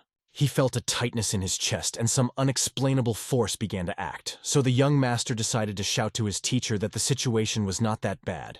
Although this demonic sect member was a magician, he was not that bad. Even if the deadly star of heaven had consumed him, he had always fought it on the side of the previous head. The guy had already sent the treatment plan to the main hospital, and Master Peck might have already seen it. Although everything looked tense, these words stopped the master for a while. He turned to Yahello, who was fed up with his ridiculous speech, saying, "If you're going to talk nonsense, at least have a little conscience. This is your teacher. He is like heaven to you, and you dare to talk to him like that, such a respected man." Looking at Yahello felt pain in his soul. Young Master He continued by saying that he can only cure this rascal Yahello because of the skills he learned from his teacher. And because of this, they must end this conflict immediately. And one can only wonder why there are always so many problems with Yahello. He suggested that they stop yelling at each other and try to negotiate. Yahello abruptly let go of young Dr. He's hand. The demon star still possessed him, but he was trying to regain his senses at least a little. Our hero looked at his hands and felt that Yahello had almost broken them, although it was good that he had listened to him. Looking at Master Peck, Yahello was sure that the guy could solve everything without his intervention. If he insisted on it, then the heavenly demon would agree with him. Master Peck watched this scene without saying a word. The boy rubbed his hands, trying to get rid of the bruises. However, the master's energy began to fill the entire room. He was angry for a moment, not understanding why Master He was wasting his time with this rascal. It was all because of the young man's kindness, as if good and evil had come together in a fight. However, the boy managed to stop this conflict. Master Peck spoke to Lady Wang, expressing his respect for her action, adding that if the demon archer had known about it, he would not have let it go. He could see that the situation was getting worse, as the master was still furious. How could he cope with his shame and not break down? The master allowed them to leave safely, saying that he would discuss everything later, and Jen expressed her gratitude by replying, "Yes, master." He could see that she was very upset. And it was all because of young Dr. He, who hadn't noticed this moment in time. The girl looked back at Chunghee, realizing that if she left, the boy would definitely be in danger. Tired of all this arguing, she decides to just leave, wishing him good luck in her mind. The master is left alone with these scoundrels, and he will have to deal with everything on his own. The master's energy and fury filled the room, and the heavenly star stood next to him, also filling the space with its demonic energy. Master Peck's disciple, looking into his eyes, tried to explain everything that was happening. But how could he not make things worse and complicate the situation even more? Young Dr. He asked his teacher for some time to make things right and explain everything verbatim. The next day, they had to get to work, and when all the ingredients were gathered, they could begin. The doctor was preparing some of the potions needed for his experiments. After yesterday, he almost went crazy, wondering why these two guys were in such a relationship. In the novel, they behaved like the protagonist and the character who saved him. Yahello no longer paid attention to his feelings. The teacher could not significantly influence his life because he died in the first half of the story. Their characters were diametrically opposed, and this greatly influenced the development of the script. After brewing some fragrant tea, the guy decided that it was time to improve the situation between them.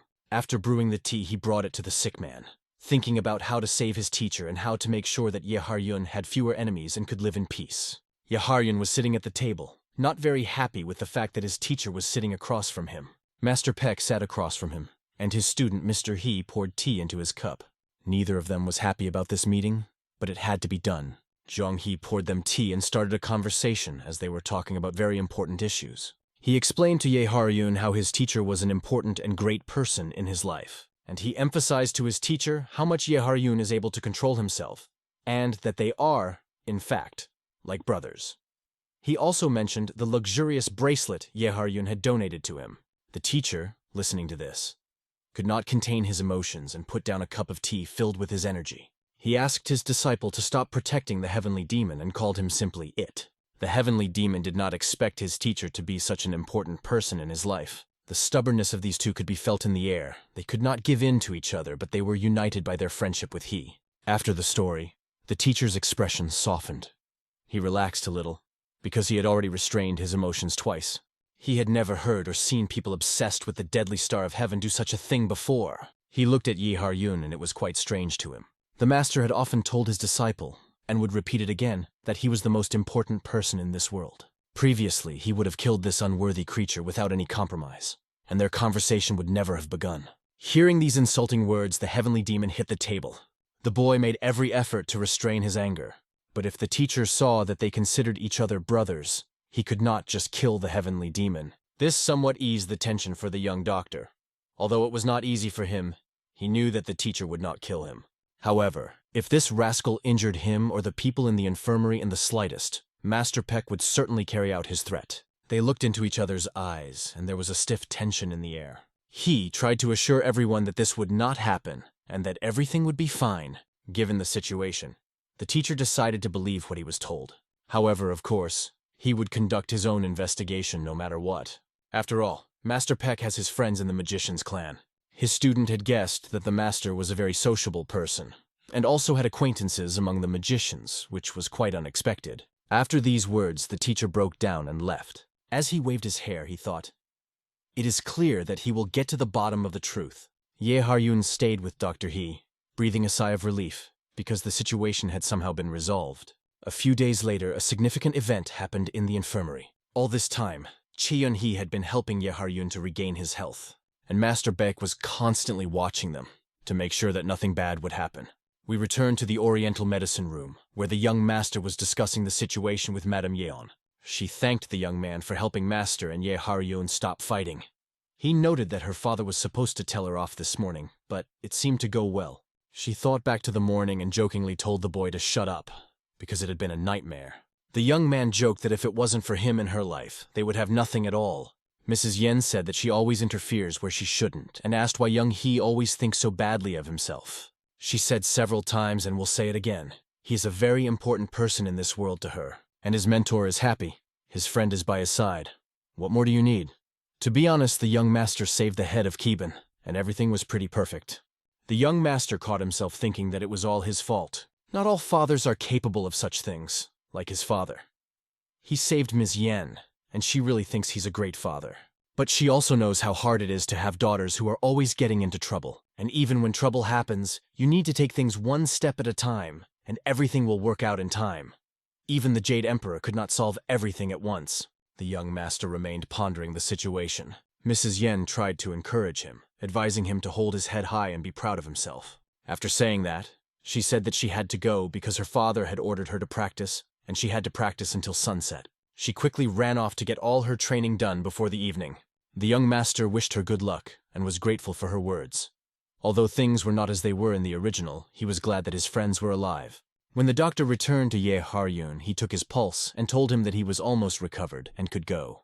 Yahello heard his friend mention something about a blood parasite. When a person first joins the magicians, they inject Go, known for its poisonous properties, under the skin. The young doctor assured him that everything was fine. The goo had been removed, but asked him not to tell others so that they wouldn't think it was a reckless act. He assured Yahello that everything would be fine, because he had not only healed his wounds, but also pulled the parasite out through his stomach and killed it. Yahello believed his friend, because he promised that he would heal him again if necessary. However, the young master told him that he had to hide the fact that the parasite was no longer in his body. Even if his associates ask, he must not say anything, not even to his teacher, not to anyone at all. Even though the parasite is gone and Yahello can now control himself, he feels strange. Every time he talks to the young master, he feels as if he is talking to a seer. He had to realize that he is a very cautious person and could not, in principle, burn out to expose himself. Although the difference between an observer, an advisor, and a ruler may seem insignificant, Yahello has developed excellent instincts that make him look like a protagonist. And although he is sometimes called an unusual teenager, he has the feeling that he is driven by pure evil. This partly frightened the young doctor. In this situation, Yahello stood in front of him, but the boy could not help him. Yahello offered the boy to return with him to the main complex. However, realizing that the complex was in the clan of magicians, they had to think carefully about this step. Although the heavenly demon had his influence, they could not ignore the power of the master who was closely watching them. Yahello assured the young doctor that everything would be fine, because in the mage clan, doctors are always treated with respect, and he would personally supervise him. He asked what position the heavenly demon held in the mage organization, and as far as he knew, he wasn't even a junior leader yet. The heavenly demon didn't see it as a problem. He would become a junior leader and then lead the clan. These words sounded very confident, and Yahello decided that he would reach the position of head. He felt confident in his words, because Yeharyon spoke about it as easily as if he were choosing what to eat for dinner. After thinking about it for a few minutes, our hero refused. He would not go. When asked about the reason, the boy didn't answer immediately, but Yeharyon suggested that it was because of his master. He looked away, as he could not allow his master to be disrespected. But still, if the circumstances were such that he could not influence the situation, what then? A very risky idea occurred to the Sky Demon. The Sky Demon suggested that his friend, he might follow him if his master died. The young doctor knew his friend well and realized that this was what he was thinking, for he had no other options in mind. He firmly told him that if his teacher died, he would die with him. These were harsh words, but how else could he convey this message? The heavenly demon only asked what he would do if he died first. All these conversations did not lead to the desired result. But the doctor realized one thing. Yeharyon would have done the same thing as he had done. He would have killed his murderer, and the young doctor would have done the same. It didn't matter if it was a ghost or a human being. This death would have been extremely cruel, so much so that the killer would have regretted ever having lived. Moreover, Yeharyon would even try to resurrect his friend He at any cost, and with any life. All these words sounded like incredible loyalty from one friend to another. After that, the doctor turned away from Yeharyon and said that he would do the same if necessary. It felt as if the boy was trying his best to distance himself from him. Yeharyon was getting ready to leave and said that if he died, it would be all the fault of Peckrin, his teacher. He said that this was nonsense, as his teacher was only suffering from the curse of the Star of Heaven. After joining the Mage Clan, he began to think completely differently, and Yeharyon only added that he envied Master Peck for having such a loyal and cool student. This even made our hero angry because he was tired of hearing such ignorance. However, for Yeharyon, Master He's opinion didn't matter. He would come to him in the main building anyway. Even though these words sounded like just another nonsense, the heavenly demon was confident. This conversation was going nowhere, and he was already tired of empty words. Yeharyon was already feeling healthy and said that he would leave tonight, and then everything would calm down. Hearing such harsh words addressed to him, and realizing that it was not a joke at all, the heavenly demon was angry. He wanted to stay for a few more days. But the guy had done his duty and had no particular desire to continue this tug of war. He reminded him that there was only one way out. If the main road was blocked, he would have to use his fists. These words came as a surprise to Yeharyon. He had given him just one piece of advice that he had to remember. Yeharyon was silent for a moment, which was extremely rare. He said that he should never take off the bracelet. In his mind, he realized that this was the fastest way to overcome all obstacles for the heavenly demon in the future. And Yeharyon, unlike ordinary people, would remember his words for sure, because he was turning into a little boy who always listened to his He. Soon, our famous doctor finally saw Yeharyon. His eyes showed that he would live for 1,000 years, so there was no need to worry about him. The guy thought for a moment. He was even a little sorry to let him go. But such is fate. Suddenly, the master appeared behind him and asked how the farewell went. The guy turned around, not expecting to see the master, but he was glad that he had seen off the deadly star so quickly. This was exactly what he had been striving for a long time. And to tell the truth, Yeharyon turned out to be a good guy. But for Master Peck, the concept of a good Death Star was incomprehensible. He had never met anyone like his student in his entire life, and he would hope that everything would be fine. However, in their business, it is difficult to determine whether a star brings good or evil. Master Peck didn't like Yeharyon hanging around his student and thought it might be dangerous. Master Peck never thought that as a teacher he would have to put up with such conditions for the sake of his student. The boy just smiled, but in his heart he was afraid of his master's anger. After the conversation with the heavenly demon, it was time to train.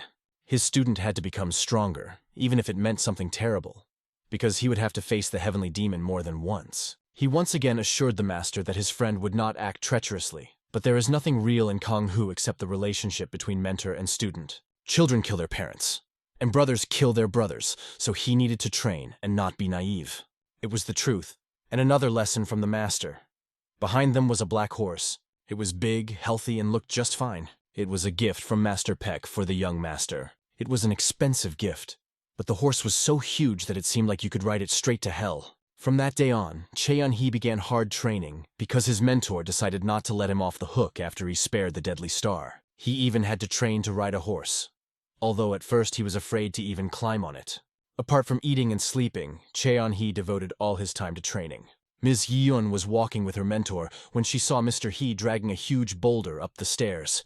It was a miracle that he had survived such training. Although it seemed that the mentor was calm, he turned into a real devil during the training. The guy worked hard to turn his still young and fragile body into something incredible. The young master patiently endured all these training sessions to move forward. Master Peck was supporting him all the while, adding even more tension. Both the student and his mentor were special people. Only God knows what lies ahead of them and what they can achieve. After long and grueling training, the result was not long in coming. The three-strike technique that the young master had practiced thousands of times, he could now perform with his eyes closed. Cheong-hee realized how important it was to improve his skills in practice, so he focused on each martial arts technique until he perfected it. After receiving advice from Pei Kring, he began training with spears, combining elements of the 5 elements. These were fire, air, earth, water, and a new element, lightning. The strike was completed the 6th strike, known as the lightning strike. When the master handed the spear to the boy, he warned him that it was called the Formidable.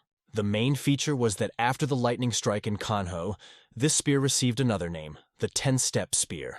The boy was amazed, but did not fully understand what it was all about. The teacher explained that the 10-step spear is an ancient and rare technique mentioned earlier, and it prohibits enemies from approaching within 10 steps. Usually, martial artists use swords or fists. But if you look at the current state of affairs, there are almost no martial artists left who can use a spear. It is thanks to this technique that sword and fists can be defeated. Ye Haryun also used the sword, and he had a choice that was clear to his teacher. From that moment on, they began to learn the 10-step spear technique. Apart from he, no one else had ever advanced in this art so quickly, but the young man almost died during training. Suddenly, the master was in shock. His face changed. He abruptly began to cough up blood, choking on his discharge. The young master looked at his teacher and did not know how to react, because he was already on the verge of death. A large amount of blood was coming out of his mouth. The master was holding his hand, and it was clear that he was not feeling well. The young doctor ran up to him, trying to help, but the situation became even more tense. The master called his servant Yuha to help him. Seeing this picture, Yuha could not contain his emotions. He could see that the master was lying on the ground and could not get up. Blood kept flowing from his mouth, and he coughed up more and more blood. He was quickly rushed to the hospital, and something had to be done urgently. The situation looked terrible, and the guy had to find a solution. Every day, the teacher's condition was getting worse. Although he had lived longer than it was stated in the novel, his condition was steadily deteriorating. Treatment with antibiotics and heat, the use of fire energy, all of this did not have the desired effect. This was not enough, and the guy began to think about a plan of action. He shared his thoughts with Yuka, but he thought it was nonsense. But what could he explain if he didn't understand? The teacher needed a pill of the 5 elements. Although Yuha understood the first time why he needed the pill of the 5 elements, he still did not understand why it was needed. But it was the only one that could help the master. Although Yuha believed that the pill only helped with paralysis or nausea, he thought it was unnecessary.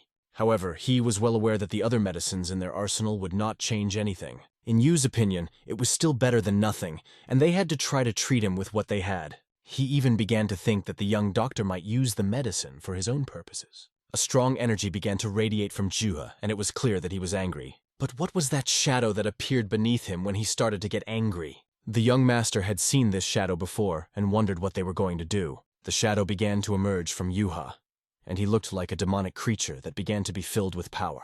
The guy asked him to calm down and not show his weakness. This approach to the situation was inappropriate, and if he continued in the same way, it would not help him.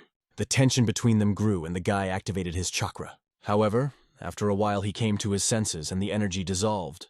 After that, they looked at each other, realizing that it was too much. Yua confirmed that it was too much, and it was a mistake to use the medicine so senselessly. But the young owner realized that this fool Juha wanted to kill him because of old grievances. He told Juha to use the medicine he had specially prepared for Pekrin. He would spend his time looking for something better. Juha apologized for crossing the line. He was embarrassed by his behavior. He promised to consult with the owner and provide what was needed, as well as give the guy what he wanted. The boy needed to get to the vault, to the deepest part where the secret books were hidden. He had already gotten permission from the teacher, so there shouldn't have been any problems. The teacher told him to study the techniques described in the books from the vault, which only senior officials have access to. As a junior officer, he has access to it. Yuha would prepare everything necessary for the young master, and finally, the guy got his way. Even though Juho was inferior to him, it was important to seize the opportunity and maintain a normal relationship. Juho asked when the boy was going to go there and find the 10,000th and 10-year Hara techniques. He replied that he would go back after training, but that the teacher must not know about it. Juho realized that the boy could be hiding this information from him, but why did he say it at all? The young master thought there were two reasons. First, if he hadn't told him, Juho might not have given the teacher the medicine. The second reason was more interesting. He believed that his mentor's life was more important than his own. The young master was ready to do anything to save his teacher, and although Juho was behaving unacceptably in this situation, he kept thinking about other things. Even when he was about to leave, he offered to accompany him, but Juho refused. To find the 10,000-year-old Vari, you need people who know the techniques of the 5 elements, and anyone who follows him will only get in the way. He had to kill this bloodless creature without harm, preserve the energy of the fire, and transfer it to a clay vessel. Juho understood his hints and agreed with his point of view, promising that tomorrow the pill of the 5 elements would be ready. The boy promised to return by noon, and now he went to practice. He was confident that he would be able to cope with this situation, despite all the difficulties. The Segal family is famous for its students, whose fighting skills are legendary, making them one of the strongest families in Marima. At the center of all the family's secrets is the library, which can be called the true heart of the Seagulls, where all their martial knowledge and techniques are collected. And finally, the legendary library he had heard about only in stories stood before his eyes. Now it was in front of him, in all its majesty. Juho led him deeper into the library, their footsteps echoing loudly in the silence of the vast hall. On either side of them were endless rows of shelves filled with ancient books, each with its own unique story. He approached one of the shelves, carefully examining the books, trying to memorize their number and location. Finally, he had access to the most forbidden parts of the library, but the place he was brought to looked quite open. He wondered why they had been brought to the public area, so he asked Juho what was going on. Juho calmly replied that knowledge can be found anywhere, but not always in the right place. Although he realized that complaining was not an option, as it might not please Juho, he did not like it, but he decided to keep quiet. He reached for one of the books he had been looking for a long time because he believed it held the key to everything. Juho doubted whether he really needed this book and asked him about it, wanting to be sure he had made the right choice. He took the book firmly in his hands and replied that it was definitely needed for the journey ahead. The method described in the book was called Nariotagon, a technique of avoidance by rolling on the ground, although it was not considered the best in Marima. After that, he ran his hand over a few more books, feeling the antiquity and knowledge stored in them. Suddenly, his eyes opened wide in surprise, and he could not hide his amazement, for what he saw was beyond his expectations. Juho warned him that this book was only available to adults, and that its contents could be dangerous for those who were not ready. "I'm already an adult at heart," he said confidently, not letting doubt cloud his resolve. These words seemed quite serious to the redhead, and he began to treat He with respect, like a real adult. Now Juho was ready to leave He alone, giving him space to work independently. He looked through several books again, wondering which ones might be most useful. Finally, he pulled out 2 of the most important books, which contained knowledge far more valuable than all other works on martial arts. Juho was beginning to guess what he was planning and why he had chosen these particular books. After a while, they were standing in front of a secret training center deep in a cave, hidden from prying eyes. He warned Red that he was going to practice here, and asked that no one be allowed into the cave while he was training. Of course, Juho assured him that he didn't have to worry about that and promised to keep him out of the way. Taking a few steps forward, he began to move confidently deeper into the cave, where something special awaited him. The eerie atmosphere made him swallow his saliva nervously, but he kept going forward, overcoming his fears. As he moved on, he felt the coldness that reigned in the place and realized that the cave was indeed a secret training center. Looking around, he saw that there was plenty of space in the cave to train, and the location seemed perfect for his plans. Through a small crack in the stone above his head, a ray of sunlight penetrated the cave, beautifully illuminating its dark depths. Various weapons were arranged under the walls, as well as several training dummies, creating ideal conditions for combat training. The strangest thing was that there was a bed in the corner. The opportunity to rest seemed unexpected, even unnecessary for a training place. Suddenly, a loud sound was heard, and he turned around to see a giant stone slowly moving, opening a new passage. More and more sunlight fell on his face as the stone moved further away, opening the way to even more uncharted depths. At this point, his only thought was that Juho would take care of his teacher while he trained here. After a while, he was sitting in a meditation pose, directly under the rays of the sun coming through a hole in the cave ceiling. The secret training center was the heart of all martial arts legends, a true place for those who seek to become stronger. Here, the main character could reach new heights, become stronger, and reach a new level of skill. There was no place for other people in this place, only training, concentration, and improving skills. Each hand stroke was honed to perfection, over and over again, until the technique became a part of the body. At first, he used a stick instead of a sword. But when the time came, he switched to a real weapon.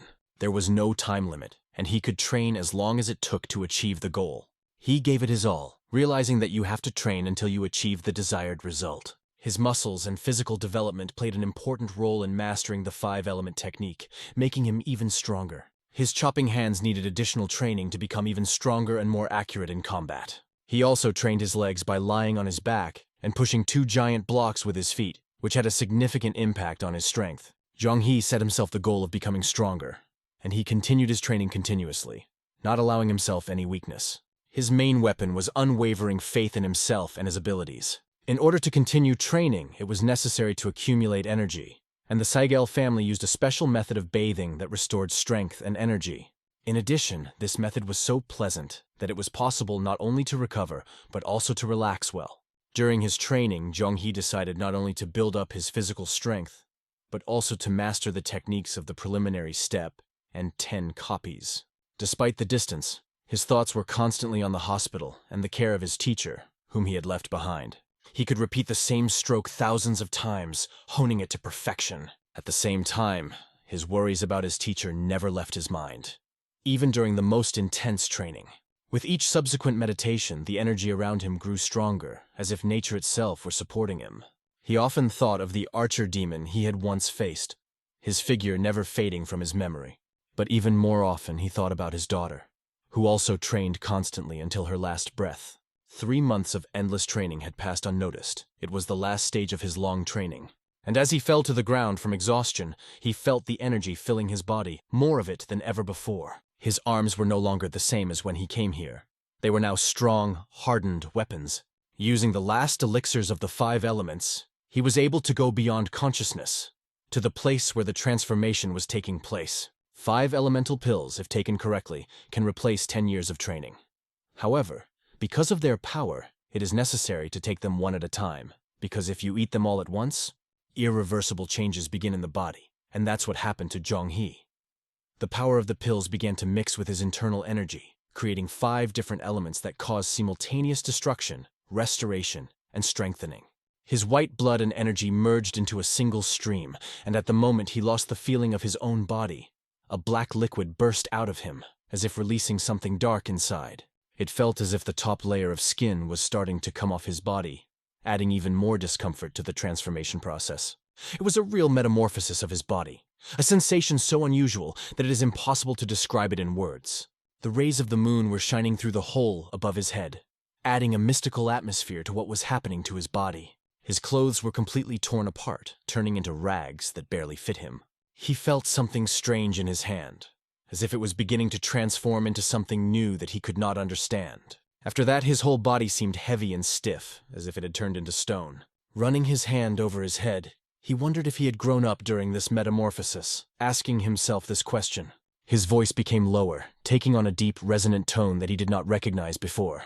He had heard of people going through bodily metamorphosis, but he could not have imagined that the changes would be so dramatic. Now he looked and felt like a completely different person, as if he had been born again in a new body. However, he still wasn't 100% sure he understood exactly how this metamorphosis process worked. The only thing he knew for sure was that metamorphosis unites the mind, heart, and body into a single whole, making a person stronger. After going through the bodily metamorphosis, his body acquired the ideal shape for martial arts, becoming flexible and strong, which greatly increased his combat potential. All unnecessary impurities disappeared from his body, and he felt as if he had been born again, renewed and pure. He realized that his mentor also had to go through this to cleanse his veins and become stronger. Walking over to the water, he sat down and dipped his hands in it, feeling the coolness wash over his fingers. Grabbing some water in his palms, he began to wash his pumped-up arm, feeling the strength building up in his muscles. Then he applied the water to his abs, which were now well-defined and as strong as armor. However, he could not understand one thing. Why the white blood, which according to legend is located in the center of the shadow, had leaked out. He could only guess that all this white blood had been blocked all this time. And now it was finally released. He hadn't gotten used to his new body yet. It felt strange, like he wasn't in full control of it. He didn't know anything about the origin of the guy whose body he was possessing. Neither his parents, nor his age, nor his place of birth, although he had previously thought that this guy was just a minor character who died at the beginning of the story. But now it seemed that something else was waiting for him. Perhaps fate was preparing a completely new role for him. Qianghee realized that he was now able to use wind and fire, and this gave him endless possibilities. He didn't even need to make any movements, and so he decided to clean the cave of moisture using only his spiritual power. Now he could kill his opponent with a single thought. His power was so strong. All he had to do was to want it, and the power fulfilled his desire without any effort. Now, standing in front of the water, he was confident that he could catch the carp, feeling his strength and skills would help him in this difficult task. Closing his eyes and concentrating, Qianghee completed his preparations in just a moment, ready for the challenge ahead. The middle of the pond was connected to a bay, and it was here that Qianghee planned to catch the 10,000-year-old prawn, a legendary fish that was the stuff of myth. The water currents resembled a spider's web, and if you lost the right path, you could die from lack of air. But the power of the 5 elements and his bodily metamorphosis protected him from any difficulties. He also brought along the Soso-Jigon he used during his first training, because if you feed it to a fish, it will receive a signal to escape. Qianghee set out on a quest into the dark and confusing waters, where he faced dangers and trials. Meanwhile, in the small village near Baekran's hospital, silence reigned, as if everything was frozen before something important was about to happen. 4 people approached the guards, and their appearance immediately attracted the guards' attention. One of the guards was very frightened when he saw one of them, and asked in a trembling voice who he was and where he came from. He also asked why this person was wearing no clothes at all, which frightened the guard even more. It was Qianghee. After introducing themselves, they couldn't believe it was him, and asked to see the seal to confirm. Qianghee took out the seal he had been carrying with him, but he could not use Baekran's seal, realizing that it would attract too much attention and might disturb his teacher. Instead, he decided to show the fake seal he had made in Kabang to avoid unnecessary questions. The guard took the seal in his hands and, after examining it, saw the inscription Heavenly Dog, which made everyone around him wary. The smaller the clan, the easier it is to forge a seal, but Solgan's joke seemed to have gone too far, and now things could go wrong. The guards quickly ordered the boys to get dressed, as their appearance could have aroused unnecessary suspicion. Qianghee was already inside and closing the door behind him, ready for the new events that awaited him inside. Inside, he was greeted by a man to whom Qianghee turned for help, feeling that this visit was important. He asked for clothes because after his adventures he needed something that would not attract too much attention. The man only wanted to know if Qianghee had any money, but there was no problem with that, and Qianghee confidently answered. The man invited him to follow him, saying that he had something interesting to show him and that he had something to show him. He remarked that he was glad that Qianghee's face was barely injured, adding that it was better to be robbed than to be killed or sick with something terrible. Qianghee just smiled in response, agreeing that he was indeed very lucky in this situation. After a while, the clothes were already on the table, ready for Qianghee to choose which one suited him best. He carefully chose what he liked and quickly dressed, ready to move forward with his plan. He really liked this place, and the hair jewelry he wore shimmered with different colors, adding to his mysteriousness. Now his appearance was completely different, but he still didn't understand what to do next. His plan remained uncertain. His goal was about a month away, and that gave him time, but it also made him anxious because of the uncertainty. The problem was that the exact location of the 10,000-year-old Huari was only described in novels, and no reliable facts existed. These thoughts led him to the idea that he needed an escort people who knew the place well and could help. As he walked down the street, he noticed people paying attention to him, admiring his appearance. Girls turned their heads and blushed uncontrollably when they saw him, unable to hide their admiration. Qianghee had a slight smile on his face, and he knew what kind of impression he was making on others. His appearance made the girls want to follow him, and he was thinking about how to ask the locals for help in his search. Now he was in Caban, where he planned to find the right people to help him. He decided to approach one of the men who was sitting outside his house, hoping to have a conversation and get some useful information. The man, curious, asked what such a handsome young man was doing in such a horrible city that had no place for people like him. It turned out, however, that it was a girl, not a boy, and Jong-hee thought she would be angry at his unexpected arrival uninvited. But instead she began to ask questions. "I wanted to send you a letter," Jong-hee said. But she immediately bombarded him with a lot of questions, saying why a letter if he could have come by invitation.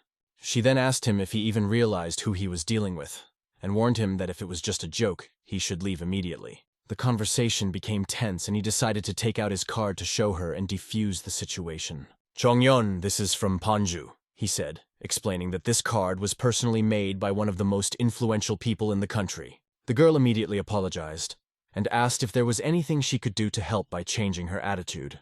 This surprised him, because in Caban, the reaction to this sign was completely different, and he did not expect such respect. He handed her the sign and she said it would only take 2 days to complete it. In the meantime, she suggested that he rest in a nice place and even promised to personally show him the place. When Jong-hee saw the cave in front of him, he thought 3 times about going there, because it looked a bit creepy. However, out of politeness, he thanked her for her help and decided not to refuse her hospitality. 2 days passed and the night came, bringing new challenges. The protagonist was approached by a man who asked if he was the same young gentleman from Chongyong. "Yes, that's me," Jong-hee immediately replied, trying to remain calm. The man looked around cautiously, checking to see if anyone was nearby who could overhear their conversation. After that, he put a bag on the table in front of Jong-hee, looking at him with a serious look. He told him that it was a secret and asked him to be careful, because from his appearance, one could think that he held some kind of government position. After saying goodbye, the stranger started walking in the other direction, and Jong-hee remained immersed in his thoughts. He was worried about his teacher and thought about how quickly rumors spread. He hoped that Yuho would be able to protect his teacher from these gossips. Turning his head to the package, he wondered if he should open it and what might be inside. After unpacking it, he saw that inside was a medallion of high officials. "Now it will be easy to get a horse," was the first thing that came to his mind, because this medallion gave him access to many privileges. In addition to the medallion, there was also a letter sealed in mystery. The letter read, "Wherever you are, have a good rest." It was a nice support, but it was hard to understand who sent it and for what purpose. Jong-hee closed his eyes, trying to remember who the sender could be. But instead of clarity, he felt a burden of responsibility on his shoulders that was difficult to carry alone. A very important order had been given in Kaibang, related to Jong-hee, who had once saved Panju, and now he had another important mission to fulfill. The people were ordered to protect Jong-hee with their lives and to obey all his orders without question, because he now had a special status.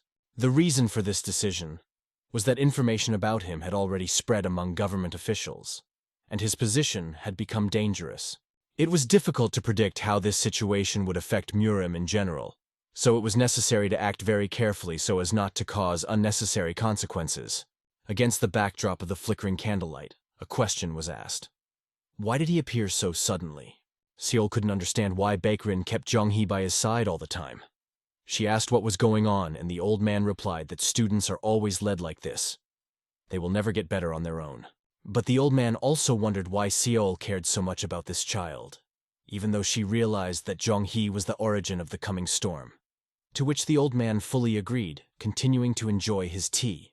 The old man had already heard rumors that the young man had managed to cure syphilis without any consequences, which added to his influence. Moreover, he had discovered the parasite, which brought him even more praise. Due to this, the Zhu family's anger did not subside so quickly, and Howman had to suffer a lot, but many people died because of this incident, including rebels and mundos. It seemed crazy to the old man. He had a feeling that he had been caught doing something bad, and now he was just trying to defend himself. As he sipped his tea, Sul reminded him that he knew much more about Safa than she did. He admitted, however, that it was difficult to make an objective assessment of the situation given all the circumstances. It seemed like they knew everything, even that Jong-hee had received a medal from the Zhu family. Now his movements would become even faster, and if they couldn't keep up with him, they would definitely not be able to catch him. And not only they, even Hao Mun will not be able to succeed in this pursuit. But the old man said that fortunately the MANHWA family had passed on information that, thanks to Hao Mun, they knew the approximate direction Jong-hee was headed. Seol was pleased with this, and became even more convinced that in Safa, children should be raised only with harsh methods to make them stronger. They were confident that the wind was on their side, even though they knew that the path would not be easy. And although these two children did not quite fit into Safa's value system, this would be an impetus for their development. Seol was confused that the old man seemed to be worried about these children. and she reminded him that Hao Moon had targeted Zhong He through the Zhu family. She acknowledged that they were stronger, but she asked the question, aren't they better at killing? And she warned the old man that if he left things the way they were, it would definitely not please Kabang. However, the old man was well aware of this and was not going to destroy Keban in any way, knowing the consequences. This puzzled Seol even more, and she couldn't figure out what actions they were planning to take. He also admitted that he didn't know who could catch up with Young He and give him the letter if he was deliberately hiding from everyone and carrying such a weapon. He added that this was the reason she was still staying in Panju. Suddenly a dog appeared and began barking loudly right in the cave where they were, attracting the attention of everyone present. But then, unexpectedly, it calmed down and began to behave strangely, as if it was anticipating something. Sol turned to the dog. Huang, where did you come from? The old man was very fond of Huanggu, took her in his arms, and joked that if Huanggu had been his student, all the issues would have been resolved long ago. Seol, hearing these words, almost fainted from surprise, because she thought she was doing the best thing. The old man asked her to calm down and explained that even water sometimes flows upwards, and asked her how many years Huang had been doing his bidding. She probably hadn't even learned to walk when she first started doing it. The old man looked at her and smiled broadly, showing his kindness. But he never got a reciprocal smile from Seol. The Hao clan is known for its involvement in human trafficking, murder, information selling, prostitution, and extortion, making them one of the most dangerous in Murim. While Kabani is dominated by ordinary thieves and louts, Hao is dominated by brigands who are cruel and ruthless. Life in the clan became much more complicated after Young He was discovered, which attracted too much attention to them. MANHWA wrote to the Hao clan asking for his safety as the situation became more and more dangerous. Her status grew so much that she could personally write such letters, having a great influence on clan politics. However, the final decision always rested with the head of the family, who determined the fate of all subordinates. It was late at night, and Mukvi was advised to go to bed, but she was too anxious to rest. She refused, saying that she could not sleep until she knew the fate of Young He. She was very worried about the condition of Baek Rin Sung, who was also an important participant in the events. She was told that nothing was known for sure about his condition, but it was clear that he was having difficulty moving around. MANHWA replied that this was why Young He was willing to do anything to prevent a disaster, because time was running out. Suddenly, a man ran into the room, saying that an important letter had arrived. She took the letter, because she had been waiting for it for a long time, and hoped to receive good news. At last! She breathed a sigh of relief as she received the long-awaited message. Opening the letter with the hope of good news, she began to read it, worried about what she might find inside. What she read next almost knocked her down. The news was so shocking that she almost lost her balance. A bounty of 1,000 nannies had been placed on the head of the White Dragon Doctor, Qin Zhonghe, making him a target for all bounty hunters. A limit of 100 days has been set for his capture, and if he is not caught within that time, the task will become invalid. The letter fell out of her hands, and everyone around her began to ask what had happened, what had been written, because her expression spoke of the seriousness of the situation. Her brother picked up the letter and began to read it while the others waited for a response. At that moment, it became clear that MANHWA and Muvol were forbidden to intervene in this situation. Their relationship was taken into account, but that was all they could do. Muvol indignantly exclaimed that they knew about the transfer of information to Caban and could not let it go unpunished. They could have been killed for that. The Hao clan just went easy on them, he added, clenching his fists in anger. The girl gritted her teeth and spoke. 100 days! But her brother asked her, didn't you want to move up in the ranks? This is your chance. She explained that in Safa, the strongest is the strongest, and that just because she had regained her inner energy did not mean she had to back down. Muvol waited for her decision, asking her with his eyes what she planned to do in this situation. With a confident look, she made a decision and told everyone that she was ready to act. She said she needed to train and asked her brother to keep an eye on things in her absence. She realized that the path would be difficult, but it was necessary to achieve her goal. She turned around and started to go to training, realizing that she had to act immediately because time was running out. Meanwhile, Zhong He continued his journey on the horse, not even stopping to eat, because every minute was worth its weight in gold. However, after reaching the 4th destination, he decided to take a break to rest a bit. Immersed in the warm water, he began to think about the fact that in the novel, the 10,000-year-old prairie dog grew up in the south, in an underground lake, as a mascot. Fortunately, there were no water robbers here, because this place used to be the capital, where wealthy families still live. so the area is not abandoned. He was hoping that maybe he could find a guide in Keban to help him in his search. But few people know about the underground lakes, and the deeper you go down, the hotter the air gets, and the harder it is to breathe. In the worst-case scenario, he would have to go through Tansen alone, relying on his own strength. At that moment, he heard quarrelsome voices outside the door. "Why are you behaving like that? Stop it! Shame on you, go away!" The voices were getting louder, as if something was happening right outside the door. And then someone answered, "Calm down, it's just a dog," adding to the comic relief of the situation. Outside, people were using a stick to chase away a dog that seemed to be bothering them with its barking. Young-hee peeked through the slightly ajar door and asked what was going on. He was told that a strange dog had run in and started barking loudly, attracting attention. He immediately recognized the dog. It was Huang, his faithful dog.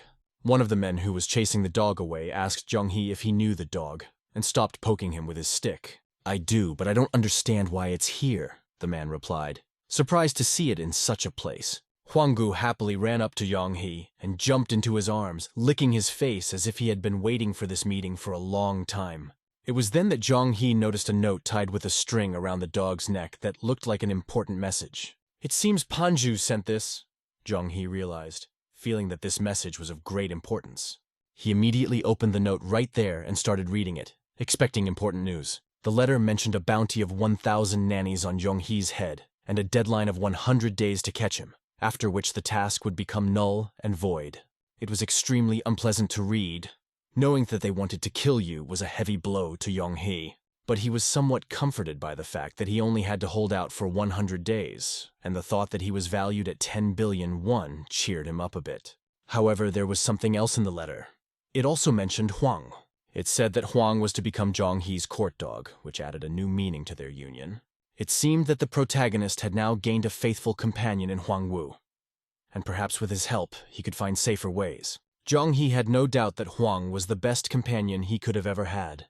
Indeed, when they fought against the Magyo, it was Huang who led them through the snowy mountains and always found safe paths. The protagonist was overwhelmed with trust in his dog, who had saved him more than once. He sat outside with Huanggu for a while longer, playing with him and petting him, enjoying a brief moment of peace. Meanwhile, up on the mountain, 3 people were talking about how if they killed Baekrin's disciple, they could bring a terrible wrath upon themselves. Some of them were worried about this, while others saw no reason to worry. These people were armed, and each of them wore a weapon at their waist, ready for any action. The reward of 1,000 nannies was important to them at any cost, even if they had to resort to the services of dark doctors. They were ready to go all the way in this confrontation. The Hao clan had a famous trio of assassins nicknamed the Rat Faces, who acted like hunters. Their methods resembled quick and unexpected raids, hence the name. Each of them had their own unique trait that harmonized with the skills of the others, so they became a well-known group in the clan. They assumed that Young-hee was heading to the lake and planned to cross the Chan River to hide or continue his journey. Their plan was that if he started the crossing at night, they would attack, and if it was during the day, they decided to wait to find the best time to attack. The first tracking master remembered the boy's scent and said that he had to hurry before his superpower lost its effect. He could find the target anywhere thanks to his unrivaled sense of smell. The second master had the gift of long-range vision, able to identify a target at a distance of up to 3 kilometers. The third master specialized in swimming and agility, and his skills were useful in any water conditions. They decided to waste no time and start moving so as not to miss their chance. Meanwhile, Young-hee had already reached Lake Hongtaek, riding his horse, with his dog Huanggu following faithfully beside him. What struck him most was how huge the lake was. It was so big that even in his past life he had never seen anything like it. Even Huang was nodding along as if to support the impression that this was a truly grandiose sight to behold. To a certain extent, Young-hee even envied his faithful dog, because Huangwu had already traveled to many places, and his life was full of adventures. Young-hee himself began to think, delving into his memories, reflecting on the past. In his previous life, he was always in a hurry, had good relationships with his colleagues, but no real friends to go on a journey with. And right now, standing in front of this endless lake, he could afford to think about such things. He looked out at the endless distance and the incredibly beautiful sunset, hoping that he would be able to return here with his mentor. However, Young-hee did not forget that he was on a quest, and before it got dark, he had to move on. "Let's go," he said, deciding to keep going, not stopping to face any obstacles. If he had to cross the river, he knew it would be better to do so by boat to save energy. His horse galloped forward, hooves pounding the ground, and Huangwu hurried after him, carrying his dog's paws on the ground to keep up the pace. At that moment, they approached a crowded market. Despite the late hour, there were many people here, and Zhang He kept asking Huangwu how far they were from their destination. Huang just nodded his head, confirming that they were on the right track. Looking at his faithful dog, Zhang He thought that Huangwu must have already picked up the trail and was leading him to the goal. A man began to appear from around one of the corners, catching Zhang He's eye. Zhang He realized that this man was from Kabang when he saw him, and the man stepped forward and pointed to the dog, saying its name. The man knew Zhang He's name and he introduced himself. "I am Ba Il from Kaibang." Zhang He immediately thanked him and his clan for helping him in this difficult situation. They began to talk about Zhang He's journey, and he said that it was all thanks to Huang, who had taken the shortest route. Ba Il informed him that he knew about his plan and said that the ship would be ready tomorrow. He advised Zhang He to get some rest and warned him to be careful, as the Hao clan might send mercenaries after him. Besides Ba Il, there are other allies, but they are not many, and each of them plays an important role in this situation. It seemed like Bach was trying really hard for Zhang He, putting all his energy into helping him. He had done so much good for Yung He that he didn't even know how or whom to thank for all of his efforts. However, Bach continued to warn that although the likelihood of an attack was now low, he needed to be especially careful on the ship, as there could be hidden dangers. He invited Zhang He to Gyeokchang, a place they are watching over and where one can rest under their protection. But even there, one shouldn't attract too much attention, as the Hao clan's henchmen could be anywhere, and danger is everywhere. It wasn't hard to guess that he needed to be careful to avoid trouble. Zhang He agreed to follow all the advice and do as Bachil told him. After that, Bach said that he would take care of all the preparations and said goodbye, leaving Yung He behind. Left alone, Yung He decided to have a good rest today to gain strength for the upcoming events. Zhang He asked Huang if he knew where Giechan was, and asked him to lead him there, trusting the dog's instincts. Along the way, he also thought it would be good to eat something to recuperate before the upcoming events. Meanwhile, another man, known as Flying Sword Cho Huan, who was a famous bounty hunter, was already on Zhang He's trail. He was literally in Zhang He's heels, feeling that he was getting closer to his prey. It seemed to Cho Huan that no one was around, and he was the first to find Zhang He. Based on this conclusion, he decided to act immediately and attack Yung He while he was still unsuspecting. He had a plan in his head to kill Zhang He quietly so as not to attract the attention of others. Hiding behind the corner of a building, he thought, "I'll go unnoticed, kill Zhang He and take the money." However, going unnoticed was not as easy as he had imagined, especially when Zhang He had his faithful Huang Wu by his side, who had a great sense of smell and could sense danger from a distance. When Huanggu growled, Zhou Huan darted around the corner and threw sharp knives at Zhang He with incredible speed. The blades flew straight toward him, moving so fast that it seemed impossible to dodge them. But Zhang He noticed them in time and reacted with lightning speed. In a split second, the blades plunged into everything around him, the walls, the ground, but not into him, although it could have been a fatal blow. At that moment, Zhang He remembered Ba Il's words that he could be attacked at any time and that he needed to be on the alert. Flying Sword Cho Huan did not expect a boy from a family known for their medical skills to be so agile. Soon, Zhang He was surrounded by men with guns who were ready to defend him. They warned Cho Huan that he could not attack a man who was under the protection of the Gyeban. They also asked him if he understood what this meant and what the consequences might be. But Cho Huan didn't care. He believed that the KGB had no right to interfere with him, and he wasn't afraid of them. He warned them that there was no way they could defeat him and took a fighting stance. In response, they just said, "Shut up," and prepared to fight. Standing nearby, Zhang He watched this scene and wondered how to deal with such fools who did not understand who they were dealing with.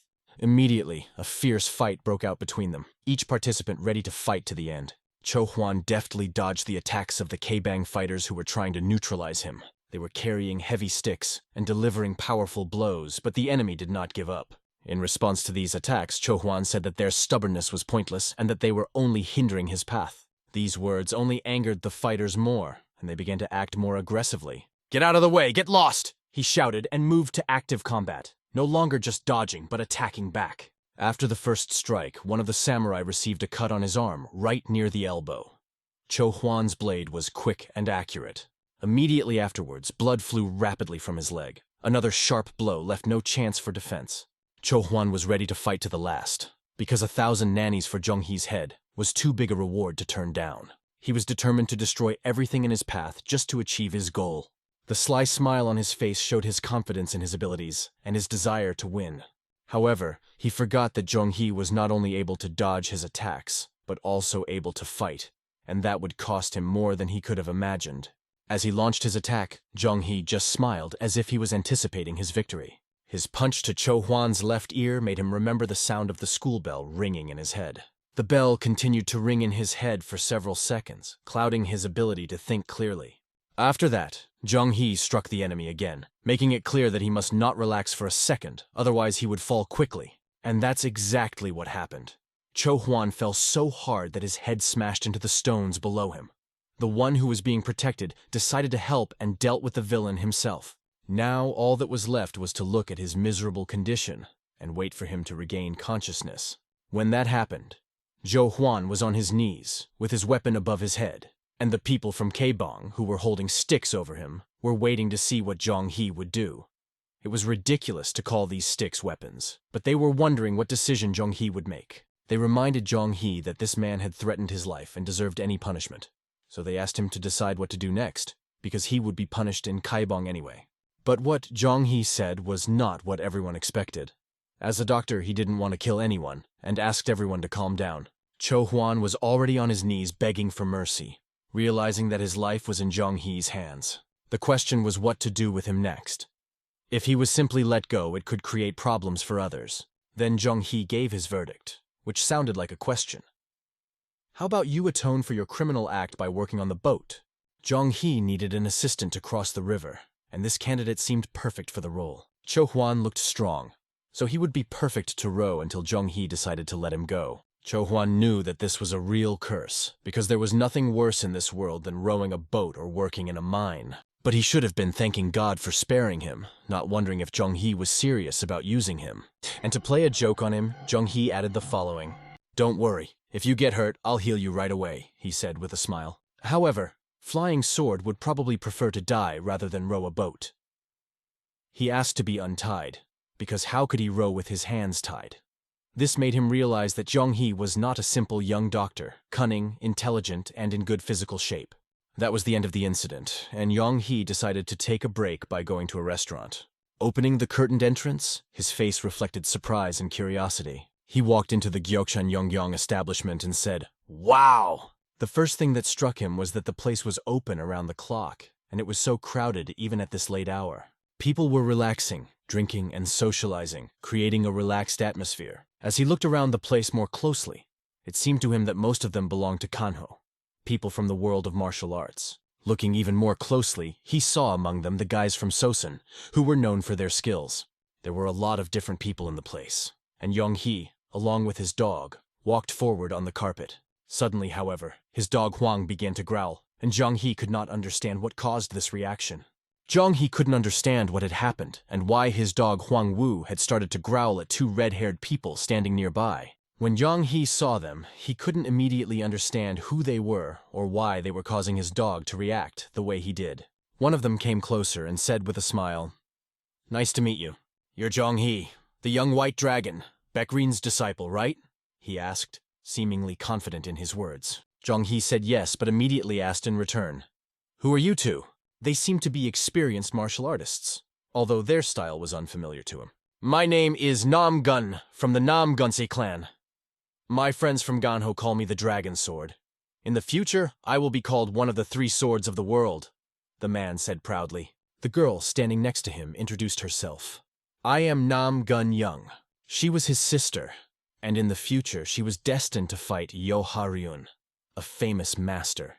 This meeting was very unexpected and mysterious for Zhonghee. What Zhonghee was most interested in was how they knew he would be here. In response to this question, a mysterious smile appeared on Namgun's face, as if he knew more than he was willing to tell. Namgun was eager to meet Zhonghee and just couldn't resist checking out the interesting information he had heard from someone.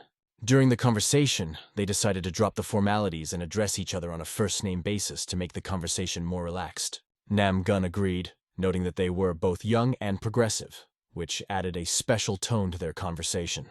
The place served excellent alcohol, and the red-haired Namgun suggested that Zhonghee try a drink. Besides, the pork dishes were incredibly tasty, and he couldn't help but recommend them to Zhonghee.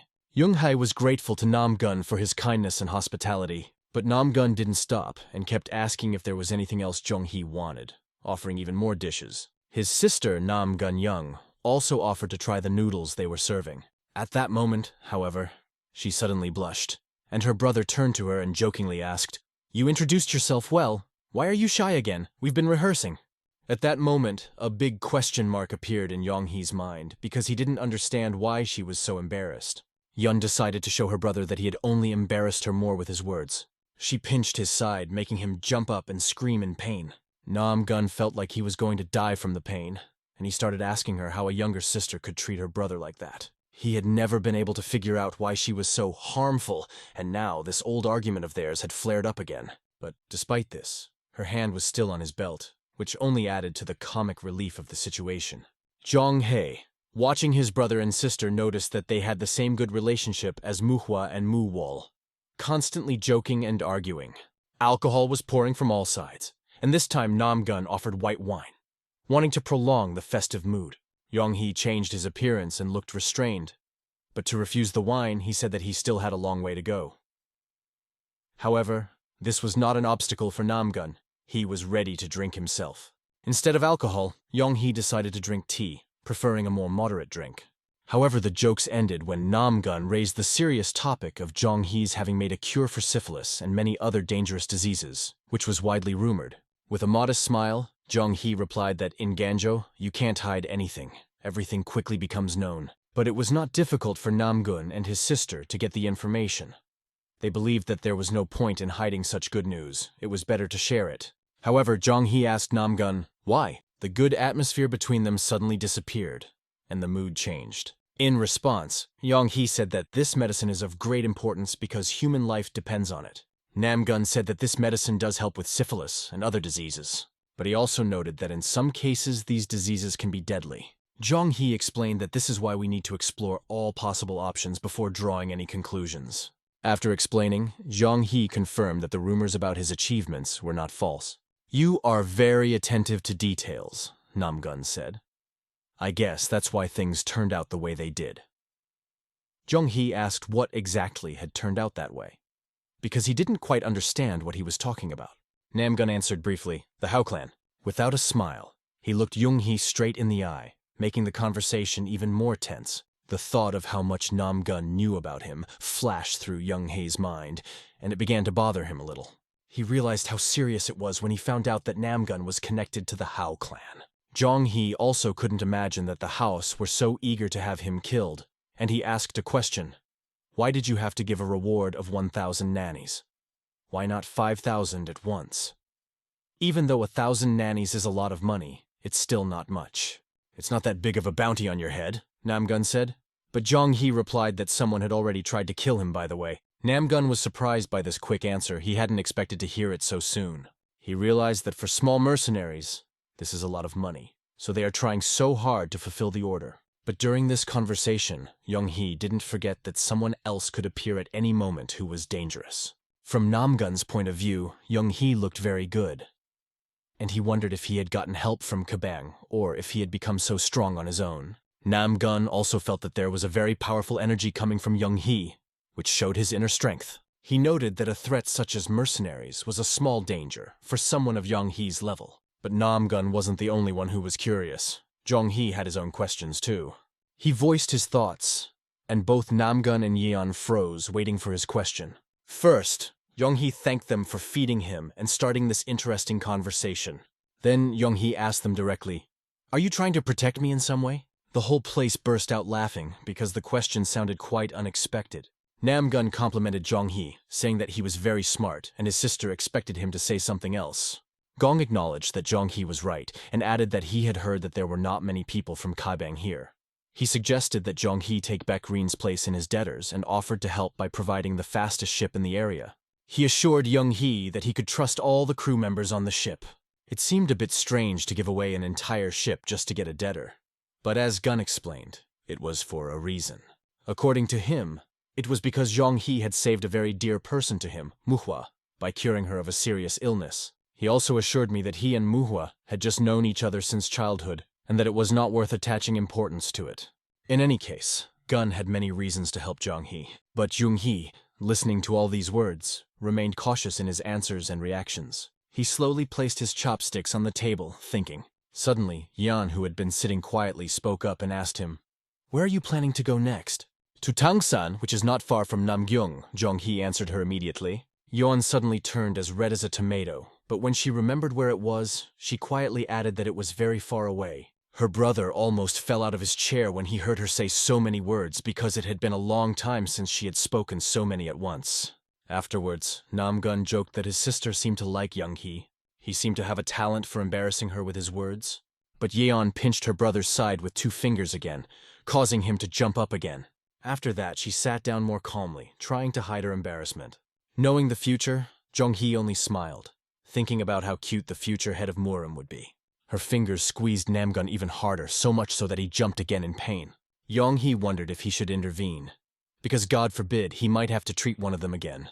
Namgun looked very worried after another pinch from his sister. "That's enough," Jong-hee decided and stood up, realizing that it was time to act. He put his hands on the table and asked them to wait a bit to express their gratitude. They froze, waiting for what he would say next. As a token of his gratitude for their hospitality, Jong-hee offered to take their pulse, bringing smiles to their faces. Yeon was the first to walk right up to Jong-ae and extend her hand to him, ready to be checked. His energy immediately flowed through her hand, creating a warm sensation.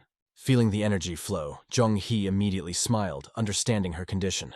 Then he said, "I can sense that you're a little nervous, but other than that, you're fine." Her brother couldn't help but laugh, walking over to her and putting his hand on her shoulder, saying, "She's a specialist in worrying." The doctor noted that her energy was harmonious, indicating a well-balanced training. Namgun was next. Sitting down on a chair, he jokingly said that he hadn't done this for a long time, but he was ready. He held out his hands so that Jong-hee could do the test. Jong-hee closed his eyes and immersed himself in concentration, feeling the energy flows in Namgun's body. He felt every cell in his body, carefully analyzing the condition. But in the liver area, he felt a clot of energy that alerted him. Jong-hee asked him a question.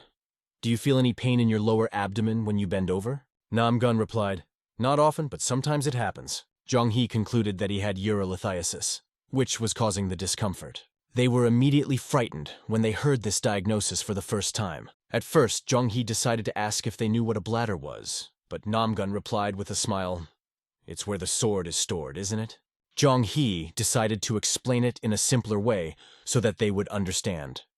He pointed to the approximate location with his fingers and explained that there might be a stone somewhere inside. He explained, "All of your body fluids pass through this spot, and sometimes when there are too many or strange, stagnation can form, and the stone tries to come out with the urine. Then you just have to guess what happens next," he added with a hint. But to keep them from guessing, Jong-hee decided to be blunt. "You will feel a lot of pain." He added, "Of course, it's not life-threatening, but the pain will be terrible, and you can die from the pain if you don't endure it." Hearing about the possibility of death, Namgun immediately jumped up from his chair and asked, "How can I be cured?" Jong-hee reassured him, saying that there was no danger yet, and invited him to come to the hospital for a checkup. He determined that the pain would not start soon, and that stasis would form in about 2 months. He then advised him to come for a checkup to be treated, and it would be better if his mentor did it. Jong-hee hoped that Namgun would come so that he could protect him from the upcoming attack of the heavenly demon. Namgun was very worried, but the news that there was a cure calmed him down a bit, and he thanked Jong-hee sincerely. Since Namgun was to become the head of Murim in the future, this problem would probably go away by itself, although Jong-hee did not want to scare him. However, as he said, forewarned is forearmed. In the end, Jong-hee gave him some advice. Eat less salty foods and drink more water. "What about alcohol?" asked Namgun, raising the issue with a pointed question. Jong-hee answered briefly. "The Chang River and the Hwangha River divide the empire into several parts. The Hwangha separates the northern region, and the Chang separates the central and southern regions. These 2 rivers, the Chang and Hwangha, are important trade routes for merchants, making them key to the region's economy. Of course, this has provoked the emergence of pirates, the most notorious of which is the 18 Waves, which controls much of the waterways. Fortunately, Lake Hongtak, where Jong-hee is currently being held, is located near Namgyong. This means that pirates rarely appear there, as Namgyong used to be the capital. There are many aristocrats and military men left in this region, so the area is well guarded and protected. After a while, the brother and sister said goodbye to Young-hee and wished him health and success in fulfilling all his plans. Words he did not want to forget.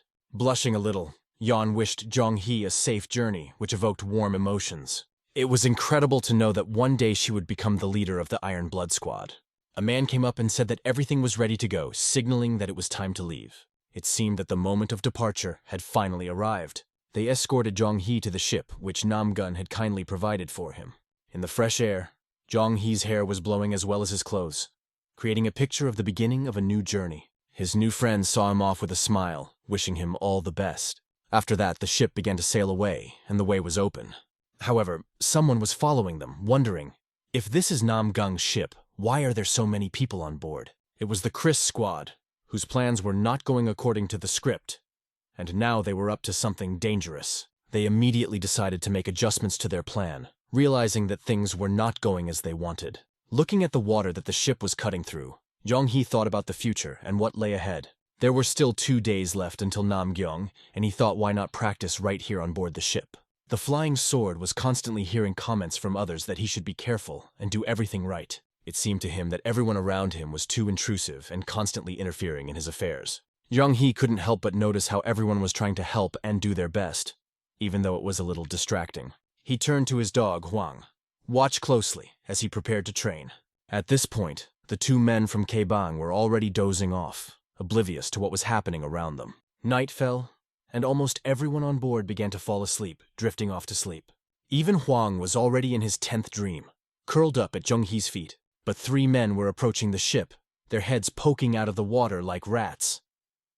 They approached cautiously, knowing that they had to be very careful not to accidentally kill any innocent people, because this was a Nam-gun clan ship. They didn't want to get into any unnecessary trouble with the clan, realizing that it could turn into a disaster for them. In addition, they realized that the young dragon, Jong-hee, was very strong and could easily kill them if they made a mistake. But it was too late to retreat. They were already here and were going to see it through, regardless of the risks. In addition, they had a debt that had to be paid off by the next month, and this motivated them even more to complete the task, because if they didn't pay the debt, they would simply die. Jong-hee was sleeping on his bed when he suddenly woke up because his dog started barking loudly. He decided to run outside, and while running, he heard someone shout out, "There are 3 of them!" Wasting no time, he decided to run to the top of the ship to see what was happening. Meanwhile, his dog was barking loudly, warning him of the danger. Suddenly, one of the swordsmen fell down, confusing everyone who was nearby. The others looked at him in horror, not realizing what had happened. And then they appeared, the criminals from the Chris squad, who were already ready to attack. The tracking master looked directly into the eyes of Jong-hee, who ran out in front of them, stopping right in front of them. Jong-hee didn't look scared. On the contrary, he calmly walked out to them, thinking that if the mountain doesn't come to Muhammad, then Muhammad comes to the mountain. He just wanted to ask, "Who are you?" He was even more interested in why they had come to this ship. Between the fingers of one of the criminals were 4 blades, ready to attack. "You don't need to know that," he replied and immediately charged. They believed that Hwang-hee would die under any circumstances because they were confident in their abilities. But Jong-hee used his energy to deflect the bodies flying at him, maintaining his calm and control over the situation.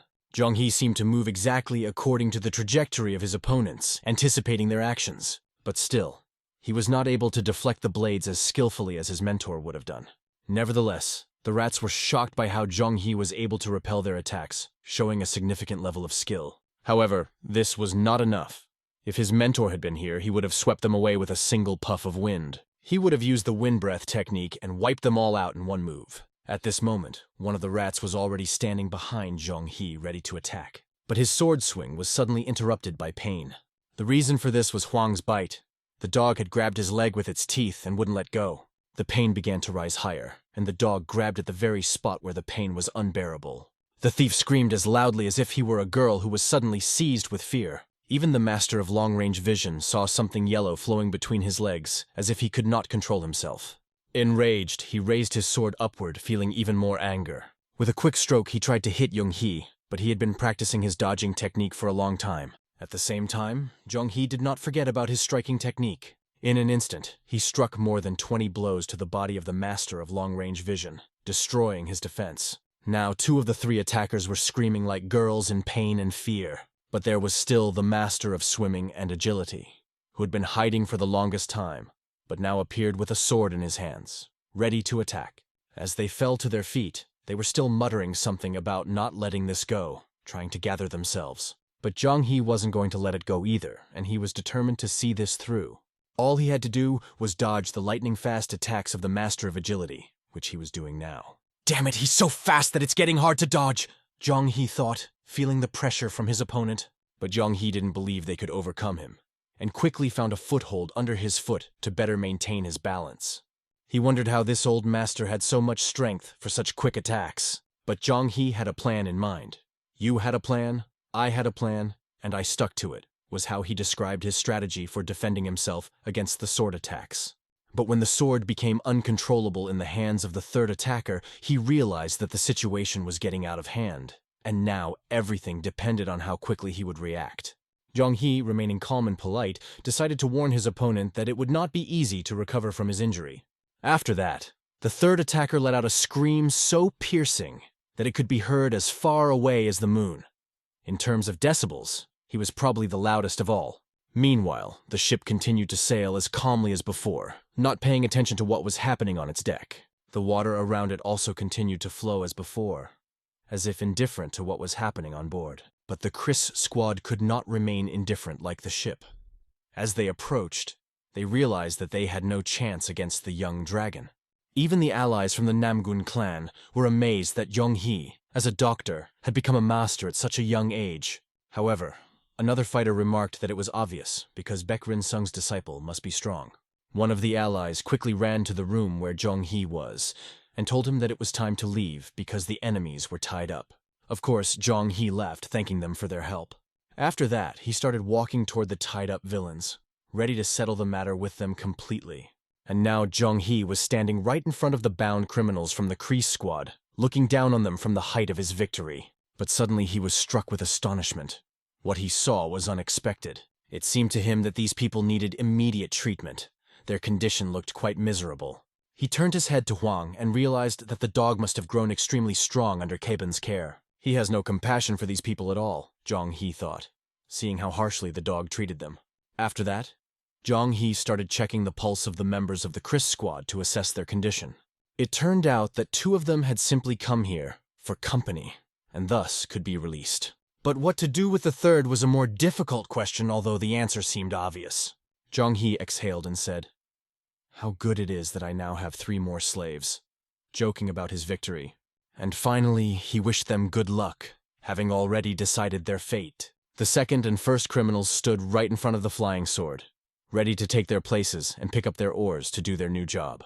They explained to him that they had been sent here by the young dragon, Zhang He. When asked where they had come from, since Flying Sword had not seen them when the ship left, they shrugged their shoulders and replied, it was the way things were.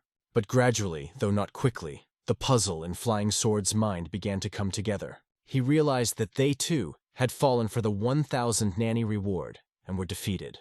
Their conversation was quickly interrupted by the man with the spear, who ordered them to work. The master of long-range vision only whispered, "We are the killers of the trio of mice." When the armed man left, they continued their conversation. Flying Sword asked, "Where is the third one?" They replied that the third one had met with a great setback. "Perhaps it's best not to ask what kind of failure," they added, exchanging heavy glances. Later, one of the Namgong clan appeared and said that 2 would stay here, and 1 would be placed in the back. Flying Sword thought with relief, "Finally, I can escape from the bow of the ship," realizing that his duties were finally complete. They needed to pick up the pace, because at this rate they would not get anywhere in an hour. These scoundrels were constantly given orders, and they obeyed them with their heads down, which always happens to those who fell for easy money and wanted to get it through evil or murder. A little time passed, and Namgyong appeared on the horizon. Yonghi stood with his dog at the stern of the ship, watching the view. When he saw this majestic landscape, he opened his mouth in awe. Just as he thought, this place was incredible, and made an impression on him. The ship was getting closer and closer to the pier, and they were 1 step away from arriving. Yonghi was glad that they had arrived safely without any major problems, except for the addition of 2 slaves. Now all that remained was to find the 10,000-year-old quarry, the main goal of his journey. This city used to be considered the capital of the empire, but after the capital was moved to the north, Namgyong was called the capital of the south. It was an amazing city that combined the culture of the past and the traditions of the present. Yong-hee left the ship in the charge of the boys from the Namgan clan, and went to the city with members of the Jiban clan. He had to return, and the 3 mice and the flying sword remained waiting for him on the ship. Of course, he took his faithful friend, Huang the dog, with him. The dog was supposed to help him find what he was looking for, a 10,000-year-old brave. Most of all, Yong-hee relied on his 4-legged friend, believing that he would help him solve the problem. Huang seemed to understand exactly what Yong-hee wanted. He quickly teamed up with local dogs and headed to Mount Tan, showing his determination. It even looked funny in the eyes of the young dragon, who was watching his friend's clever behavior. Yong-hee was surprised at how smart a dog could be, and Huangwu was particularly outstanding at it. However, their journey did not promise to be easy, as they faced challenges ahead. The road was covered with mountains and rocks, making it difficult to overcome. They walked for a very long time, more than a day, without stopping to rest. The next day, he and Huang finally reached the entrance to the cave, but Yong-hee noticed that it was very narrow, and it would be difficult to move around. Despite this, he realized that he would never have been able to find the place without the dog. Suddenly, he put his hand over his mouth, trying to hold his breath. This happened because there was a persistent smell of sulfur that filled the place. It was obvious that Huang was also very hot, and Yong-hee realized that the temperature inside the cave was even higher.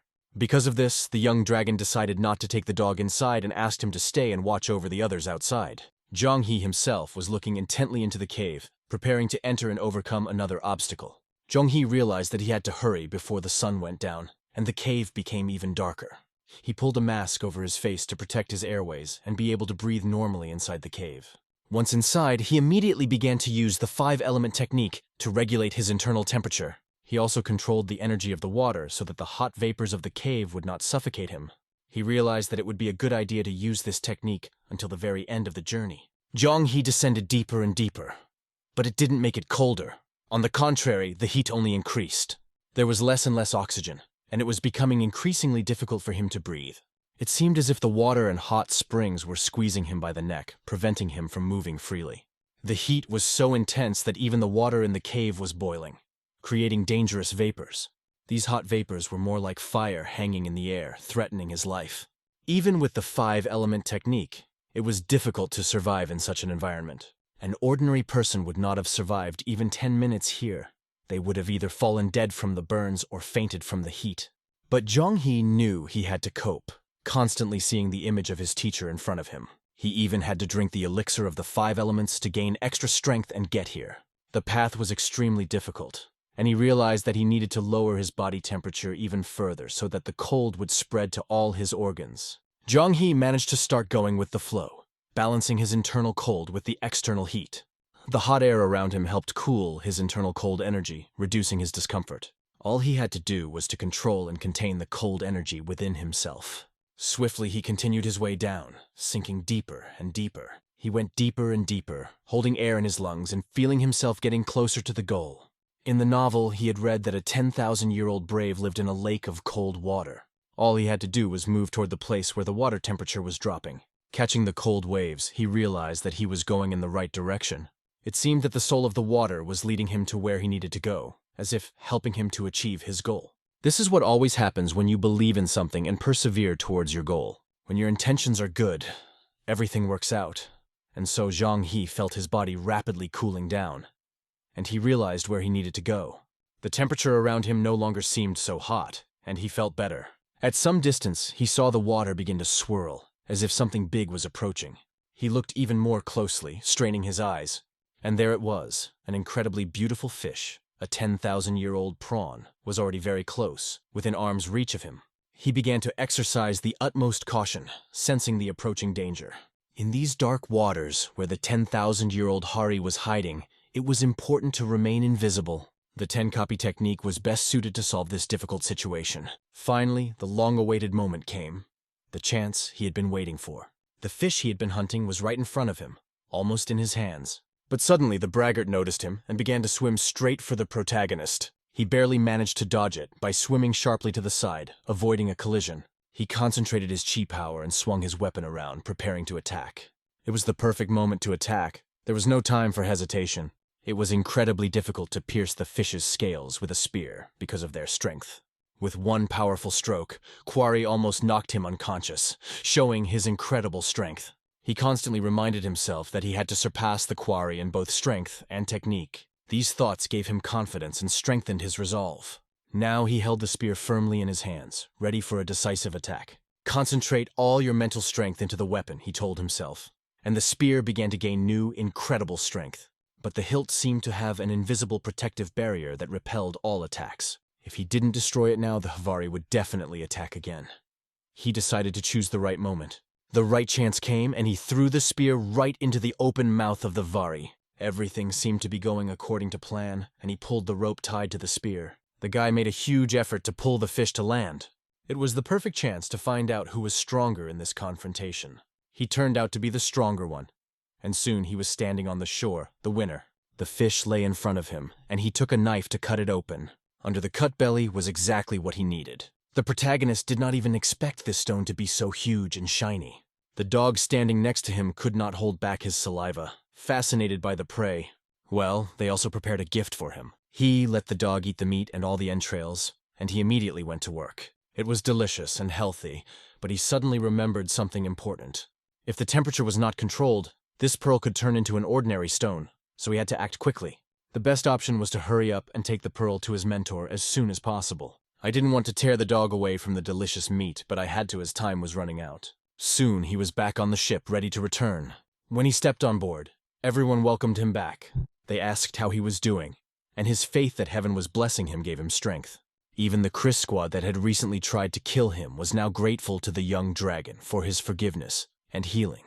They were even eager to follow him further, not out of duty, but out of desire. Listening to this, the young dragon could not understand what was happening. At first, he was going to use them only until the end of the journey, and then let them go. But when they felt his real care, they became devoted to him and sincerely wanted to follow him further. Their words sounded sincere, and it was evident even in their faces. In any case, the infirmary needed not only doctors but also other workers. The young dragon agreed, although he warned that the work would be difficult. But the conversation was suddenly interrupted. It was stopped by the unexpected appearance of another figure. A flying sword suddenly appeared behind them and expressed a desire to join their team. If it weren't for the trio of mice, he would probably have tried to run away right away. But they showed him how honest and kind their master was. From the young dragon's point of view, the whole situation seemed a bit funny. Although he trusted the sword the least, if he insisted on it, why not give it a chance? At least it was worth a try. They returned to the medical facility, where Beck Rin, the trio of mice, and the flying sword continued to perform their duty. Even though the young dragon could not yet fully trust them, he began to see them as important. They had an overwhelming desire to fight and change for the better. Suddenly, he ran fast, because time was running out and he had to hurry. He ran to his faithful horse, who was waiting patiently for him. After saying goodbye to them, Cheonhee and Huang continued on their way. Time passed very quickly, and it seemed that only he blinked his eyes as 2 days had already passed. The protagonist arrived at the entrance to the valley near Mount Baekrin, which was connected to the closed training area. He thanked Huang and said that he could go now, expressing his gratitude for his help. However, the dog's face began to nod in different directions, hinting that he did not want to leave him at all. At first, the young dragon did not understand why the dog was wagging his head like that, because he knew the way back. However, the expression on his face spoke for itself, and there was no doubt. He just sighed and said, "You're a pest. Do what you want." Still, he needed to train alone, so he asked the dog to stay and wait here. He was about to go to the training room, preparing for the next test, but suddenly the dog began to growl, baring its sharp teeth. What happened? The guy jumped, looking around cautiously. 2 shadows appeared behind him, and he immediately thought that someone had come for his head for 1,000 nannies. But when he looked closely, he froze in place, and a question was addressed to him. "Why did you lie to me and leave?" Under the sunlight, the blonde hair of the person who asked this question began to show, and as the silhouette drew closer, he saw a clear image. It was his mentor. A wave of memories swept over him, and he realized that there were still many important meetings ahead. It was not difficult for the protagonist to feel how fierce the energy radiated from his mentor. Was this energy also coming from the red-haired man who had come with his mentor? A tremor shook the young dragon's body as his mentor's hand reached for his ear. Grabbing his ear tightly, the master asked him how he had ended up on the street when he said he was going to train. Even the dog's face began to sweat from the tension of the situation. Without giving him a chance to say a word, The mentor asked why he felt that the boy had changed both physically and in his skills. Feeling unbearable pain as the mentor used one of the most terrifying techniques, wondered how the mentor had so much strength after his recent illness. However, they decided not to talk here, but to move to a more comfortable place. The teacher already knew what had happened, but wanted to know the details directly from he. He said that he had brought a 10,000-year-old Fari to cure him. He took out the pearl and carefully placed it on the table in front of his mentor.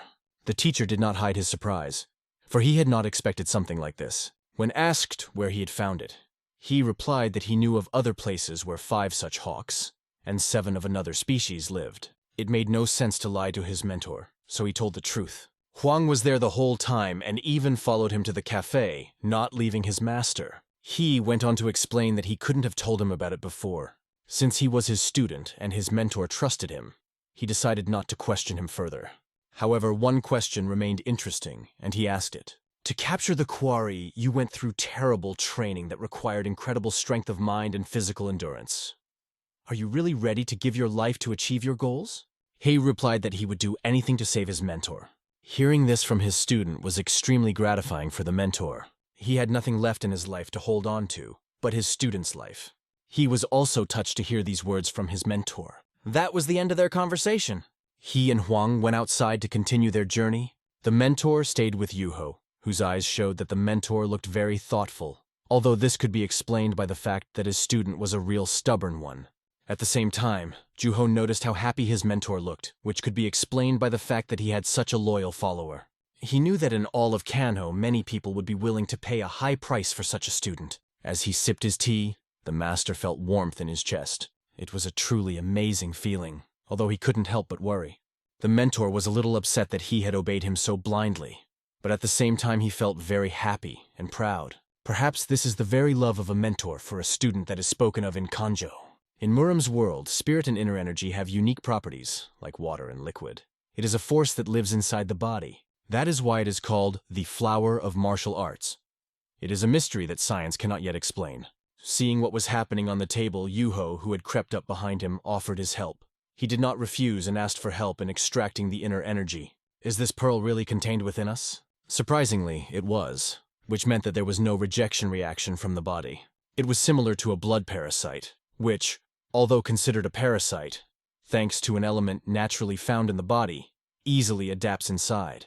The energy in the air created an incredibly beautiful sight, but Juho was curious how he managed to purify his inner energy and at the same time increase his endurance. The answer to the question was quite simple. Through constant training, Juho knew that martial artists quickly build up both physical and inner strength.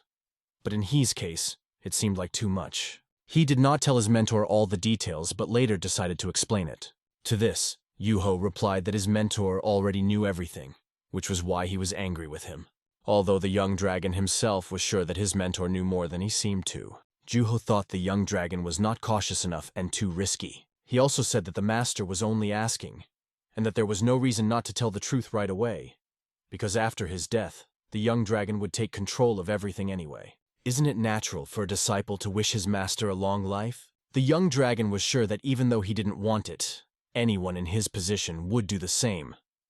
Having accepted he as his student, the master could not reject his loyalty. This conversation forced Juho to recognize that the young master was right. This conversation could not go on forever. And the young dragon turned to Yuho and said that it was time to end the discussion. After all, they had already decided everything, so why prolong the conversation? A few days later, the young dragon successfully completed the first stage of processing the 10,000-year-old Fari, and the second and third stages were entrusted to the workers, and to Yuho. The young dragon trained the other doctors in thoracic aortic stenting and implantation. This process was extremely responsible and required great skill. He was very careful to ask the doctors to watch him perform the operations to learn the correct technique, but he was sure that everything had to work 100%. A whole week of preparation for this important event passed, and then the day of the operation came, and everyone was ready for the decisive moment. Everyone felt very excited, because this day was crucial. The instruments needed for the operation were lying neatly on the table next to the operating table. The young dragon asked Juho about the patient's pulse, and he replied that the pulse was normal. The daily glaucoma and other suffering was done to prepare for this important day. The mentor had held on for so long, and now it was time for the young dragon to help him. He had warned his colleagues in advance that the operation would be simple, but provided everyone did a good job, the consequences would be minimal. This time, there was no need to cut through skin and bone, as there had been before, and that reassured everyone. It certainly made the situation easier, but everyone was prepared for any eventuality. In his mind, the young dragon only asked that his mentor trust him and hold on a little longer. Of course, he believed that everything would go well. He was convinced that the operation would be successful and end perfectly. First, he had to insert a catheter into the artery. After that, he carefully guided the golden wire along the slow pulse to lead it forward. He acted with the utmost care, realizing the importance of every movement. Who would have thought that he would perform such a complicated operation in Murim's world? Next, a thin tube about 6 millimeters in diameter had to be inserted and guided along the aorta. The other doctors watched the process closely, not even realizing before that it was possible to operate without a knife. Although they had seen that it was possible, they had questions about whether it would really work. Since the chief doctor had undertaken such a complex operation, it must be successful. At that moment, Yuho wondered what would happen if everyone in Kanho found out about it. A real stir would ensue. When the young dragon finally guided the lead to the heart aorta, he said with relief, "At last!" Everyone watched his every move with excitement. Juho was ready to help at any moment if something went wrong. Any mistake could lead to bleeding, and then they would have to start all over again. The problem was that there would be no second chances. Here, everything had to be done right the first time, clearly and flawlessly. At that moment, he remembered everything he had gone through, how hard he had gotten this medicine that was now in his hands. He mentally returned to the moments with his mentor. Memories of the important lessons his mentor had taught him filled his heart. Horrific moments flashed before his eyes when his mentor became so sick that he could not stand on his feet. In his mind's eye, he saw a picture of his mentor lying on his bunk, which had become his second home. He remembered the coughing accompanied by blood from his mouth. But even in those difficult moments, his mentor looked at him with a kind and warm gaze. His charming smile and blue kind eyes never left his face. These memories awakened even more emotions in him. In his past life, he had no friends, only endless days filled with chaos, treating patients and being completely dedicated to his work. But in this life, he had a mentor who became almost like a father to him. And at that moment, he felt it like never before. When he opened his eyes, he could not understand what had happened. Because the pain in his heart had disappeared. He felt someone's touch on his hand. The young dragon was sleeping with his head on his bed, and he was sitting next to him on a chair. It was easy to understand that the young dragon had personally looked after him after the operation, but it was difficult for the mentor to realize how long he had stayed here. He could only realize that the young dragon had been suffering all this time because of his condition. The mentor did not want his student to go through such difficulties with all his heart. However, he was also infinitely grateful for his care and efforts.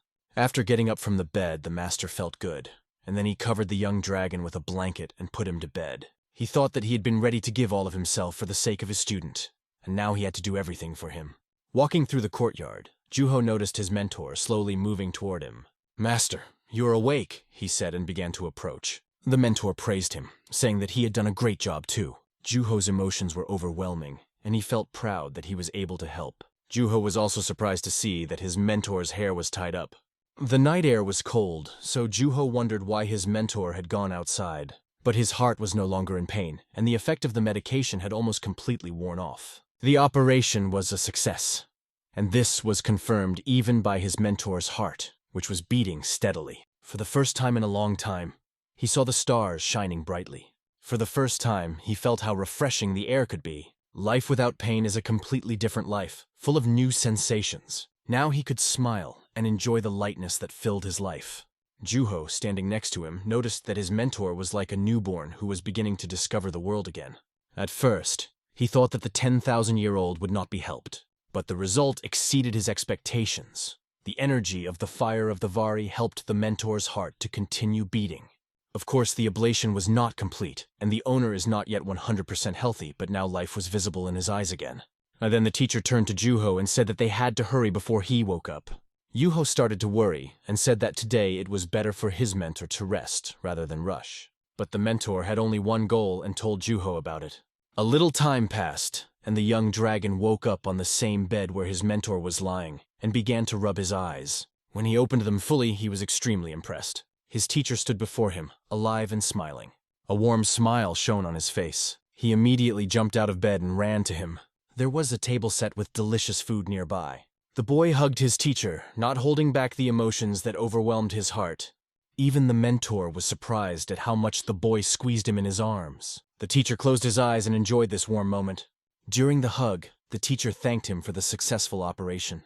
But he may not have even heard this, because his head was full of joy. The aroma of food filled the room, and the mentor said it was time to eat before it got cold. Sitting down at the table, the teacher asked the boy to eat because he needed to eat well.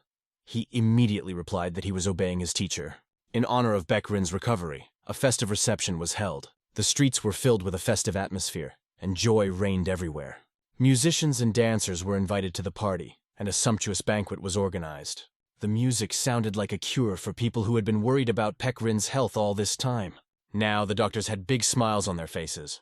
They all congratulated the master and the young master, wishing them long life. They expressed hope that they would live another 1,000 years. The master was happy to meet the guests who came to the banquet. The young dragon noticed how sincerely happy the people from the infirmary were over the teacher's recovery.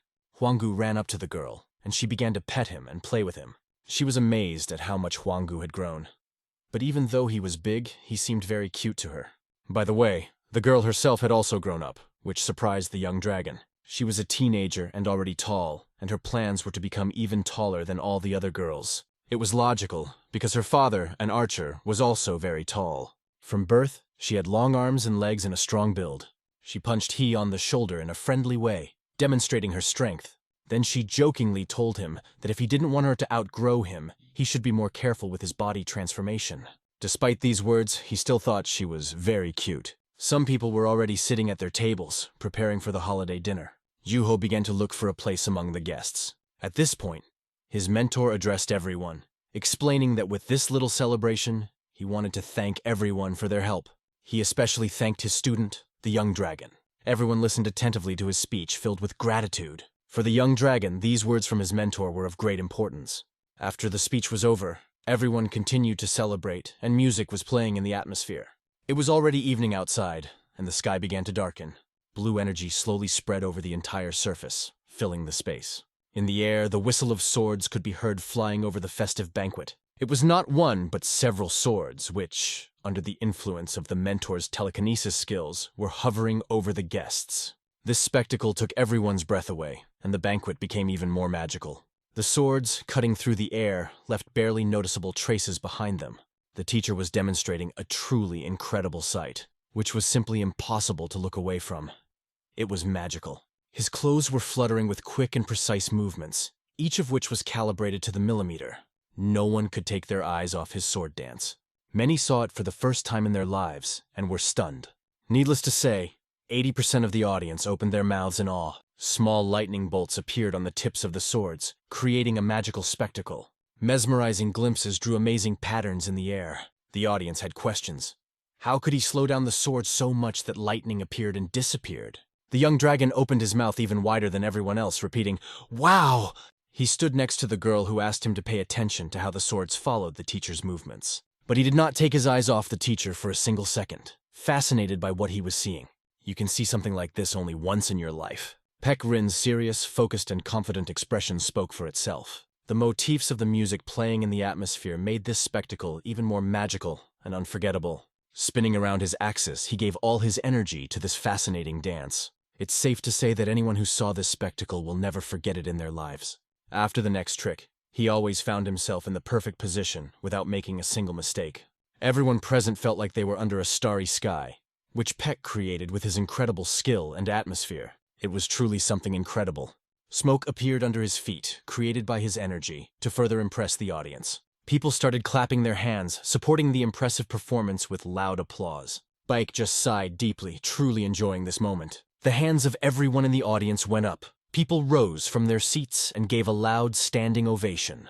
But this was not the last surprise for them. While dancing with his swords, Beck carved a huge dragon into the stone under his feet with lightning, and the audience began to shout in unison that a dragon had appeared on the floor.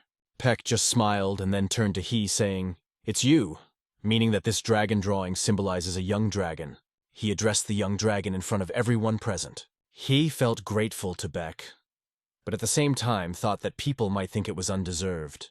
It wasn't hard to see the resemblance, and everyone was remarking on how accurately the image was captured. The drawing created by the flying swords amazed everyone, and people only talked about Peck's incredible skill. However, it was a special phenomenon that happened only here and only on Peck's birthday. The young dragon could not find a place for himself, thinking that next week everyone would know about it. News of the mentor who would do anything for his student quickly spread throughout Murim. It spread even faster than the young dragon could have imagined, and the very next day he received a letter from King Zhu. He immediately picked up the letter and began to read it. In the letter, the king made a little fun of the dragon's drawing. The handwriting was crooked, and the young dragon realized that the king was undoubtedly laughing while he was writing it. This caused mixed feelings within him. A few days after the end of the festive reception, numerous gifts began to arrive at the Peck Medical Center. Everyone sent congratulations to the leader on his recovery. There were so many gifts that everyone had to help carry them. The CAG was very surprised at the number of gifts. The heir was holding a letter of congratulations. Although there were many letters, he realized that his recovery could have serious consequences. Those who thought he was already dead would want to kill him with their own hands. They had hoped that heaven would take him, but now they would have to act on their own. Of course, there were also those who did not believe in his death from the beginning. To this he asked, "Didn't everyone know that he had been suffering from the yin disease of intermittent pulse since childhood?" This is true, but the problem is that many people believe only what they want to believe. From the outside, it looked a little funny to discuss such serious things in front of a mountain of gifts. But regardless, if they found out that heavenly punishment was no longer in effect, they would definitely do something. The young dragon realized that it was time to be careful and think about the next steps. Finally, the time came and the teacher began to unpack the gifts that had accumulated. He was curious to see what was in the boxes. The teacher told the young dragon that he could take whatever he wanted because mentors often give things to their students. Then Peck noticed something particularly interesting. Expensive fabrics and even an ice sword sent from the palace of the Ice North Sea. When he heard the word ice sword, he immediately shone with joy. The teacher couldn't help but notice how his eyes lit up when it came to the sword. Using telekinesis, the teacher picked up the sword and brought it to his hand. Then he took it by the hilt, feeling the coolness radiating from the steel. The sword was made of North Sea steel, and the scabbard was a beautiful purple color. In addition, the sword had a special spiritual power that would help the young dragon master the elements of ice while learning the 5 elements. This meant that the young dragon would be able to master sword control. The teacher taught him to use a spear for self-defense, but the sword had a different purpose. Handing him the sword, the teacher suggested that he try it in action. With a hint of excitement, the young dragon reached out and took hold of the hilt. When he took off the scabbard, a bright light blue color flashed before him, and the sword appeared to be very large. The hilt was cold, and out of concern for his teacher, who had not yet fully recovered, the young dragon said that he should not use such a weapon yet.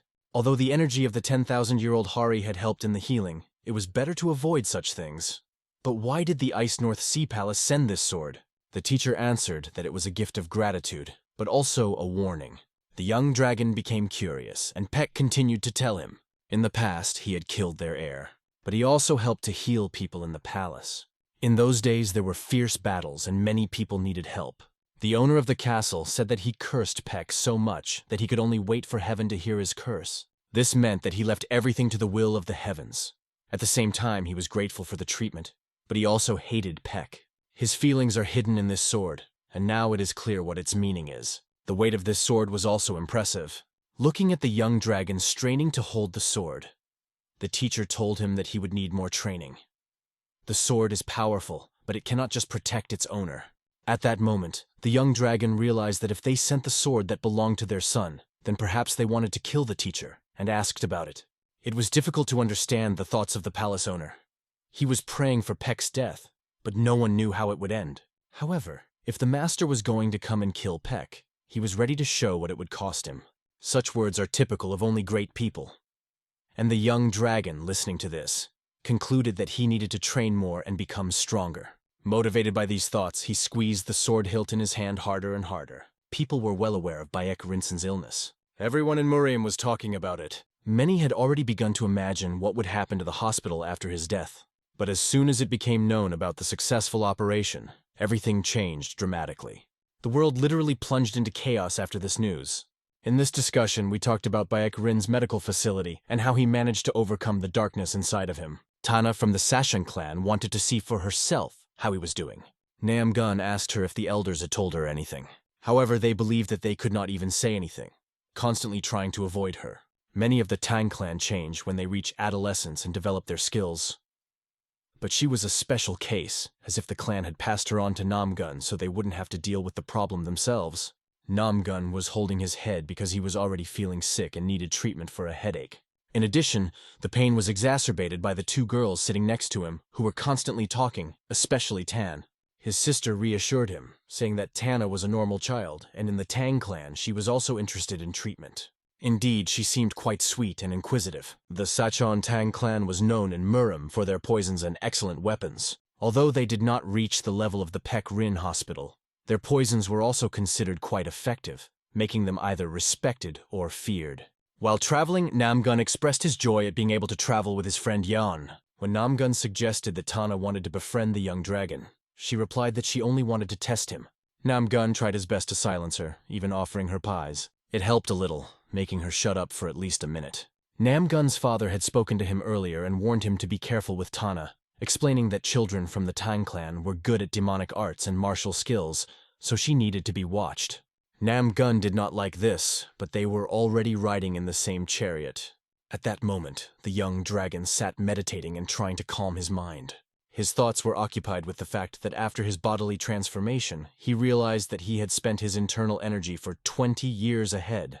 He was worried whether he would be able to master the skills of a martial artist in this state at all. In the future, he would have to learn even more techniques, and he realized it. Before that, the teacher had explained that the 10-step spear was a great weapon, but that these techniques were not really sacred. The young dragon was shocked then. It was hard for him to believe that even the techniques of the 10-step spear of the Seagull family were not considered sacred. These techniques are only the first step to learning the sacred techniques of the Keigel family. He gave his training 1000%. The protagonist also had to learn demonic techniques for the overall development of his fighting skills. And he did not lose sight of this either. He paid special attention to the movements of his arms and legs during strikes. "What about Taya's broken immortal sword?" the young dragon asked his teacher. The teacher explained that this sword works even on immortal beings and is made of 24 parts.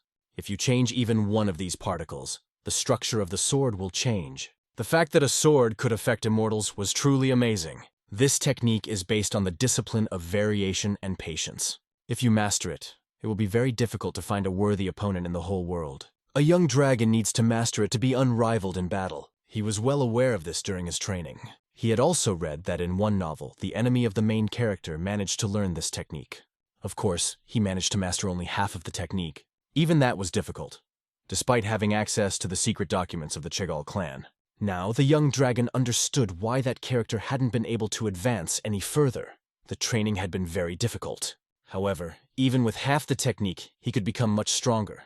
And if he mastered it completely, no mountains would be able to stand in his way. After a while, Cog suddenly called the young dragon into the bamboo forest, explaining that she did not want her father to find out. Then she reminded him that he too sometimes hid from everyone in Kanho. It seems that this girl started to lose control of herself. She continued to explain that this decision was not spontaneous. Since the young dragon had become much stronger through training in Kanho, she decided that now was her time. The young dragon did not know what to do in this situation, as he felt he had no right to stop her. Then he decided to talk about money, explaining to her that traveling outside of her home could be very expensive. But for her, the money was her knowledge of martial arts. She believed that if she knew the techniques, she could find a way to support herself. This stubbornness amazed the young dragon, but he also realized that she would definitely not be able to cope on her own. He had no idea how to convince her. Then he remembered and told her that in that case, she should go to the Heavenly Dragon Association, where people from the Keban clan could help. The leader of the association is a kind man who could help her learn martial arts. But she was worried about her father's connection to the association, and if someone found out about her. The young dragon explained that once the contract was signed, it was unlikely that anyone would tell her father, and even Elder Flying Sword would not be able to intervene. He promised to give her a letter with him. She agreed to do as he suggested. The young dragon handed her the letter.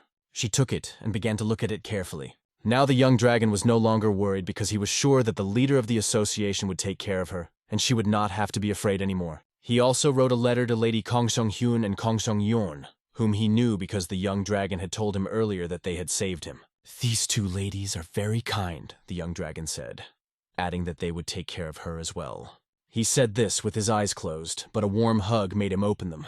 Kag immediately pounced, hugging him tightly. She was infinitely grateful to him for everything he had done for her. The young dragon did not even have time to react when this happened. Then he closed his eyes.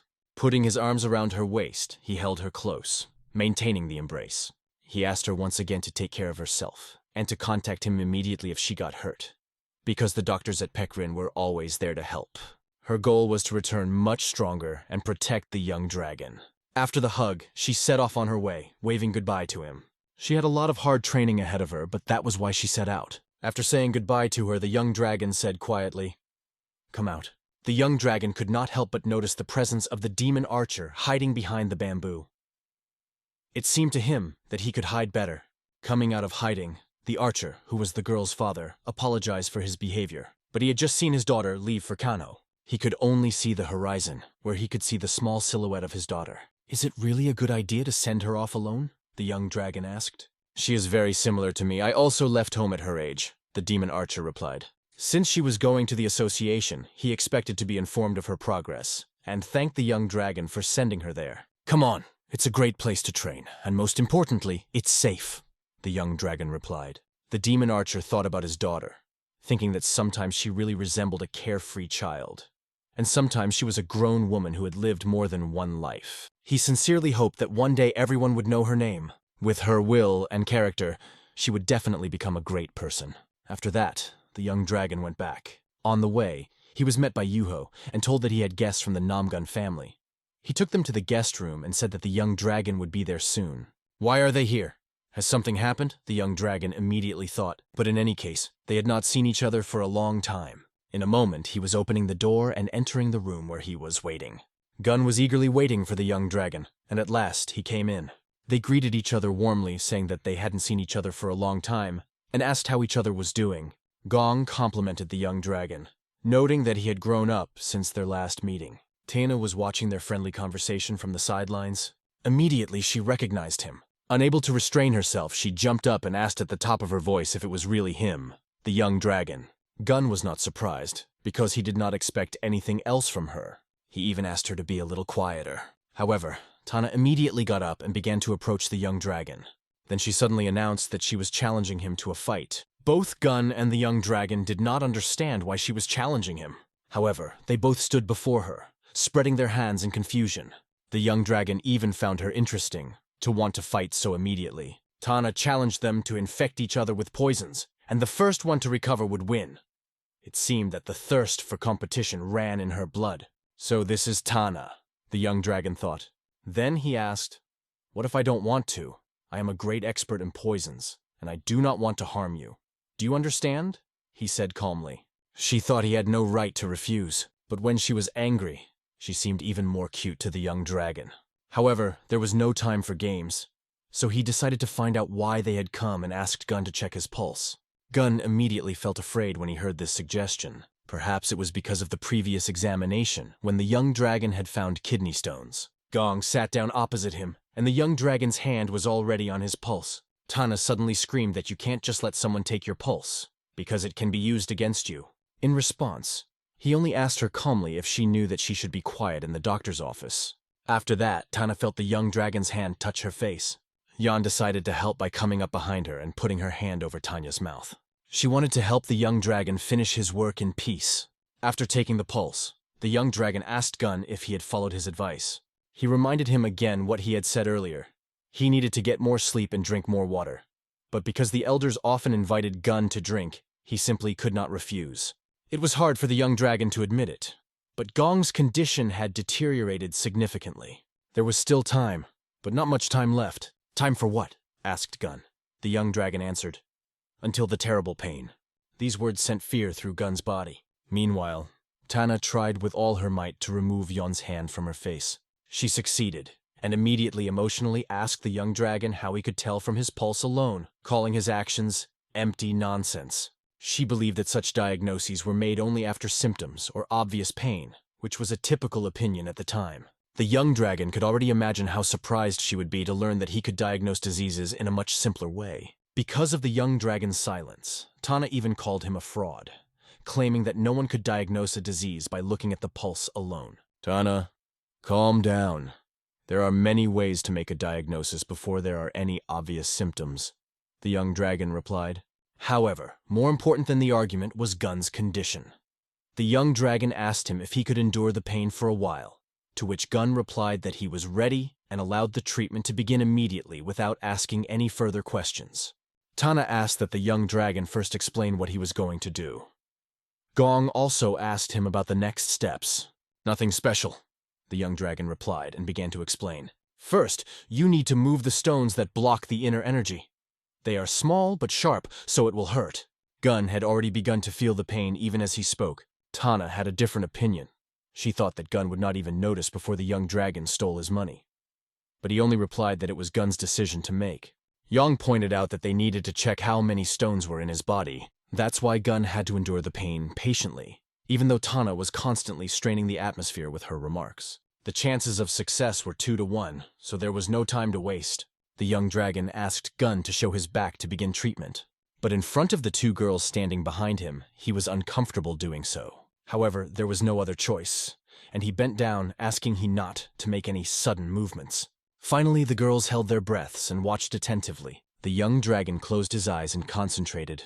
He put his hand to Gun's back. There were a lot of stones, and as patients often said, it felt like a bullet had stuck in his back after being hit. The young dragon understood perfectly well how severe the pain was. Using his energy, he could feel what was happening in Gun's body. At the same moment, loud screams were heard from Gun as he grabbed the back of the chair with his hands. The pain pierced him like lightning, as if it had struck him in the stomach and would not let go. He begged the young dragon to stop.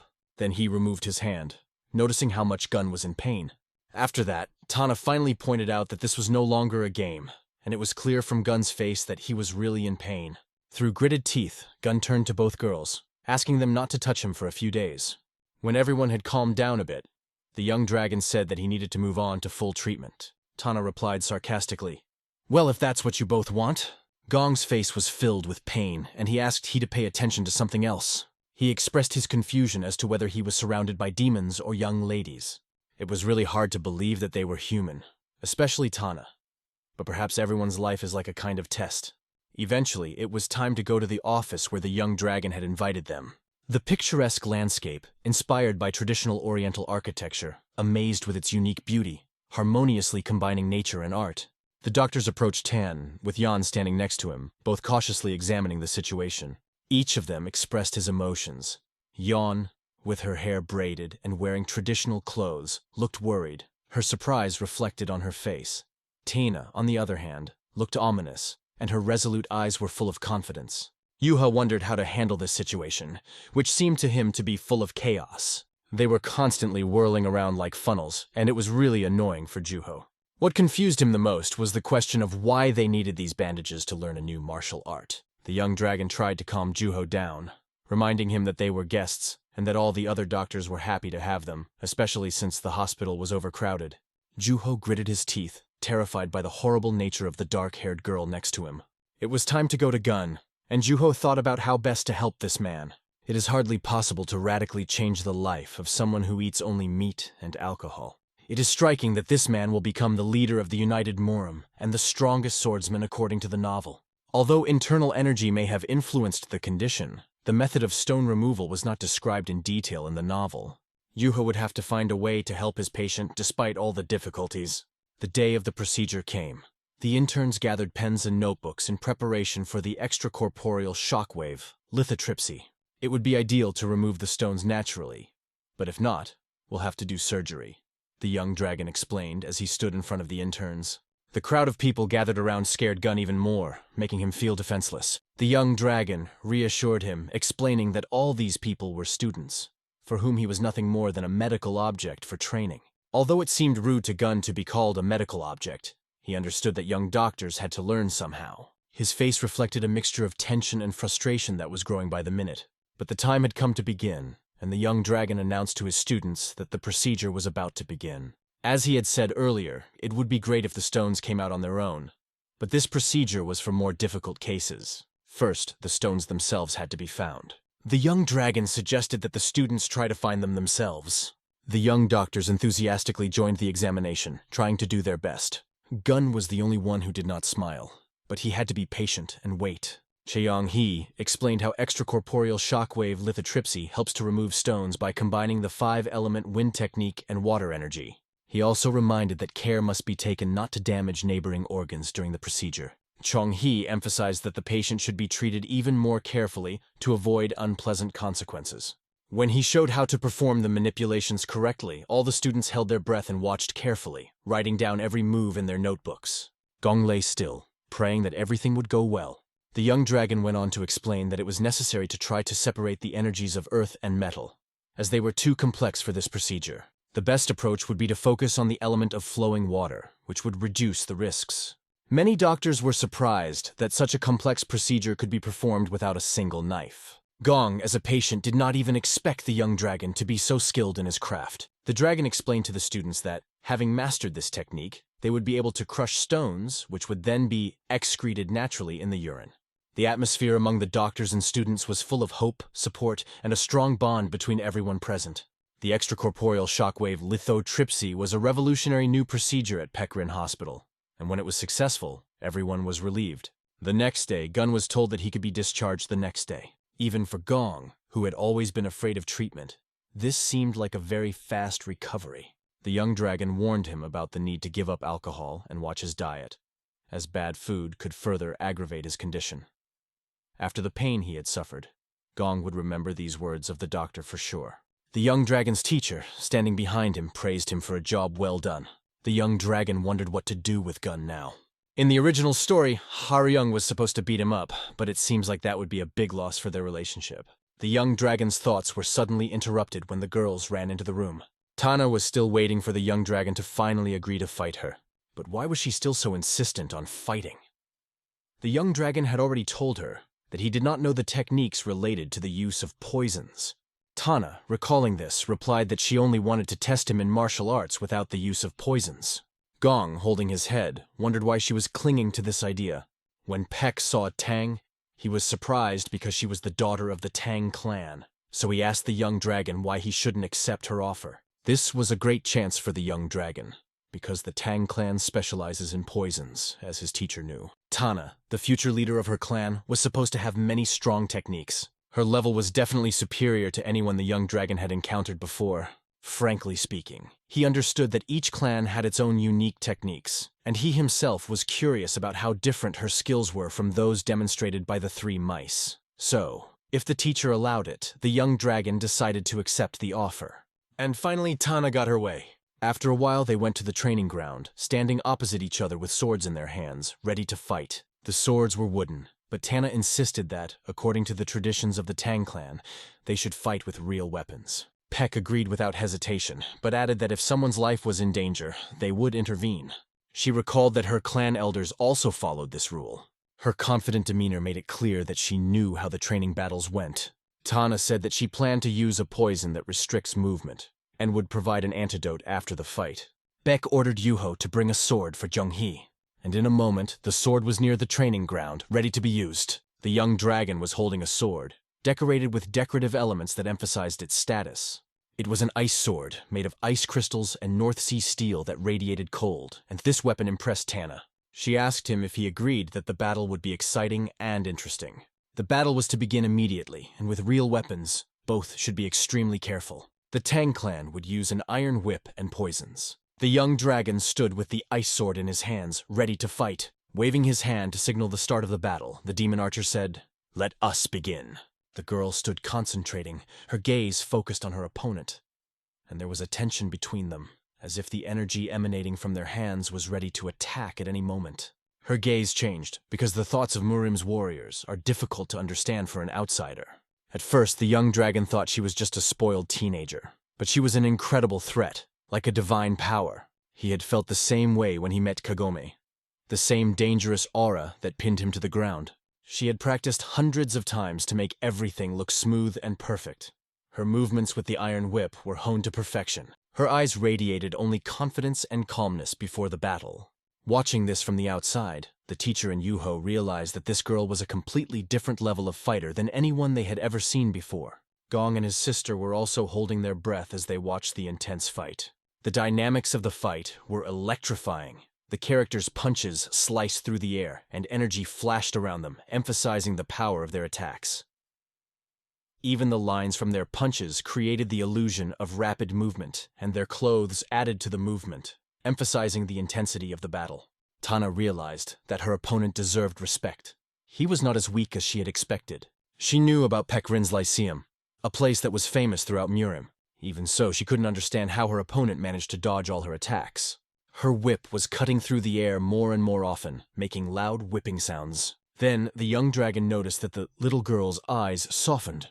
She was probably surprised by his skills. His brain worked faster, and his reactions became even sharper, allowing him to react instantly to her attacks. The young dragon had a feeling that everything around him was beginning to slow down, which helped him to focus better on the battle.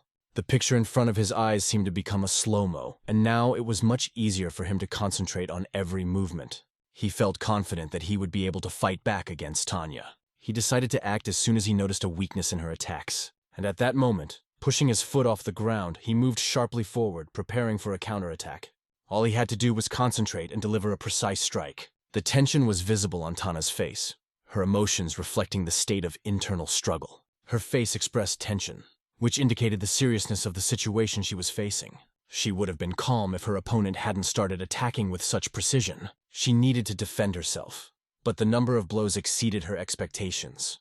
Her whip, however, could handle even this many attacks. The speed of both fighters was extraordinary, the blows flying at blinding speed. Their blows became more frequent, and energy condensed around them, which emphasized the power of their attacks, making the fight even more intense. The young dragon, holding his sword, felt as if this weapon could kill even a god. He had only 1 second to strike the decisive blow. At that moment, the brother and sister were discussing how the young dragon's sword was changing, and he was changing with it, as his movements were becoming faster and faster. This battle made an incredible impression not only on them, but also on the teacher and Yuha, who were watching every movement carefully. The teacher noted that his student had indeed reached new heights in training, but he could not relax. The fight continued. Despite the tension, the young dragon successfully deflected the blows, waiting for the right moment to counterattack. During the battle, Tana said, "We can't be on the defensive all the time," and gripped the handle of her weapon even tighter. With one clear motion, she began to spiral her whip. The end of the spiral tightly wrapped around the young dragon's sword. The whip now looked like a snake that had come to life and acted like a living creature.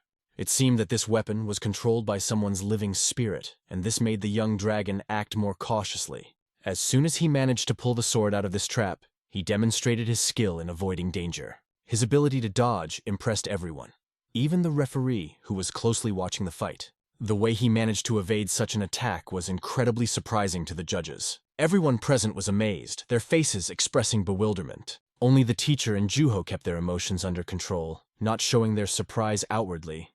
The fight was so intense and hot that it seemed as if you could fry eggs right on the playground. The sounds of the whip were so loud that they echoed for several kilometers, as if the air itself was being cut. Tana swung the whip and deftly wrapped it around her right arm, demonstrating complete control over the weapon. She was furious that the enemy was able to dodge the blow, because usually after that it was all over. The young dragon looked at his hand and realized that the girl's attack was extremely dangerous, and he almost lost his sword. Gong remarked to Lady Tanya that the young dragon had been studying martial arts for only 2 years and had already caught up with her. Everyone was amazed that he had reached such a level of skill in such a short period of time. It was really something incredible, and even the young dragon himself could hardly believe it. However, it did not matter because at any moment he could die if he was not careful. The girl was amazed that he had been training for only 2 years, because she herself had started studying martial arts since she could walk. The whip she was holding did not allow the young dragon to strike a decent blow. If not for his new techniques, he would not even be able to resist her. She noticed his confusion over her iron whip and realized that this was her advantage. Tana pointed out that not only the whip, but all her techniques were special and unique. She announced that she would finally release the black dragon she had been holding back all this time, and the real battle would only begin now. As soon as she said this, everyone was filled with a terrible fear, and the atmosphere became heavy and tense. Tana didn't want to blame herself for this battle in the future and regret not giving it her all. Her growing brain was working under the influence of hormones and the guidance of the Tang family, which further sharpened her decision. She was going to show the full power of her clan, Even though she was emotionally affected, she still maintained control. It was noticeable from the outside, and the young dragon also understood it perfectly well. This was the basis of the Tang clan's fighting philosophy. The whip began to attack even more fiercely, its blows becoming more dangerous with each passing second. The young dragon could only feel the skill with which the girl controlled the whip when he repelled her swift attacks. The comparison of the whip to a snake was apt, because during the battle, this feeling arose repeatedly, as if the whip had come to life and was acting on its own. Another problem was that it was almost impossible to predict the trajectory of the whip. The girl's eyes grew more and more excited about the battle, and she enjoyed every stroke. But the young dragon could not even approach her, feeling constantly threatened by her attacks. It was hard for him to believe how such a seemingly fragile girl could be so strong. In addition, he did not remember her in the novel. She must have used a pseudonym. However, the book mentioned the owner of the Iron Whip. She was known as the Lady of Blood, one of the strongest teenagers, and perhaps it was her. Since there were no illustrations in the novel, it was difficult for him to recognize her at first glance. But with every second of the battle, it became more and more obvious that it could be her. In any case, he personally realized how dangerous this weapon was. Now he could only rely on his own senses. As he began to understand her attack pattern, it became a little easier to dodge and defend himself. However, this was not enough. Now, he needed to use her strategy against her and go on the offensive. When he tried to attack, the young dragon saw that Tana deflected all his blows with ease, so he decided that he would have to use another weapon to have a chance in the fight. Meanwhile, Namgun was discussing with his sister that the young dragon was successfully deflecting attacks. However, Tana was already quite angry because of his endurance. Yon wondered what would happen if she used a different weapon, to which Gun replied that the battle would become even more dangerous. The teacher noticed that the young dragon was holding up well so far, but he also realized that the power of the Tang clan was too dangerous to underestimate. Tang's whip was getting closer and closer, the danger growing with each stroke. But it wasn't just the whip that was getting closer. Tana herself was getting very close, and it seemed like she was up to something. Something moved behind her cheeks, as if she was chewing on something. Suddenly, she spat a purple liquid into the young dragon's face.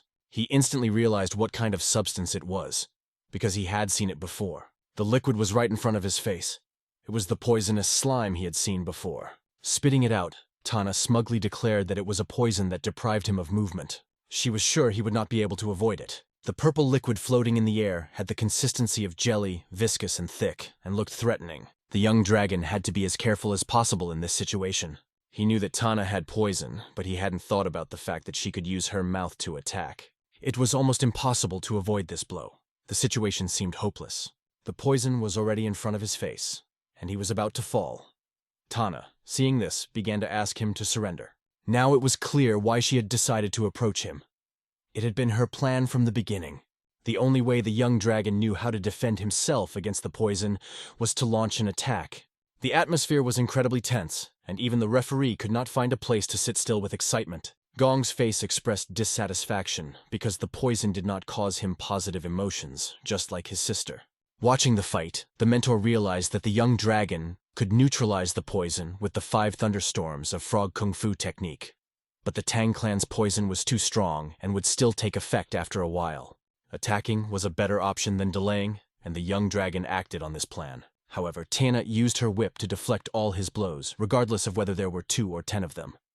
Her skill allowed her to deflect even the fastest attacks. She realized that her opponent was trying to defeat her before the poison took effect. The young dragon's strength was gradually leaving her, and it was becoming increasingly difficult for her to continue the fight. However, Tana did not stop her attacks, and he knew that he would not last long. It was time to use all his remaining strength. Having found the ground under his feet, the young dragon decided that it was time to end this fight once and for all. The young dragon decided to end this battle with his victory. The two rushed toward each other, preparing for the final attack to put an end to this intense battle. Suddenly, Tana's whip flew out of her hand as it seemed the young dragon had hit the right spot. Now her feminine gaze was able to catch the moment when the young dragon's sword was rapidly approaching her. For the young dragon, after such a grueling battle, it was a real pleasure to carry his sword at breakneck speed toward her. He wanted a clean victory, without any excuses or hesitation. The young dragon's sword moved with incredible speed like a bolt of lightning ready to strike its target. However, his thoughts were focused on whether his mentor would stop him at this crucial moment. But there was no action from his mentor. He just watched the battle. The young dragon even began to wonder why his mentor did not intervene and just stood there, watching everything in silence. But suddenly his movement stopped. His legs refused to move, and his whole body seemed to have lost its strength. He could only stand still, unable to take a single step. It was the effect of the poison. He could no longer feel anything. His body became as heavy as a stone. It was an incredible turn of events that stunned everyone watching the battle.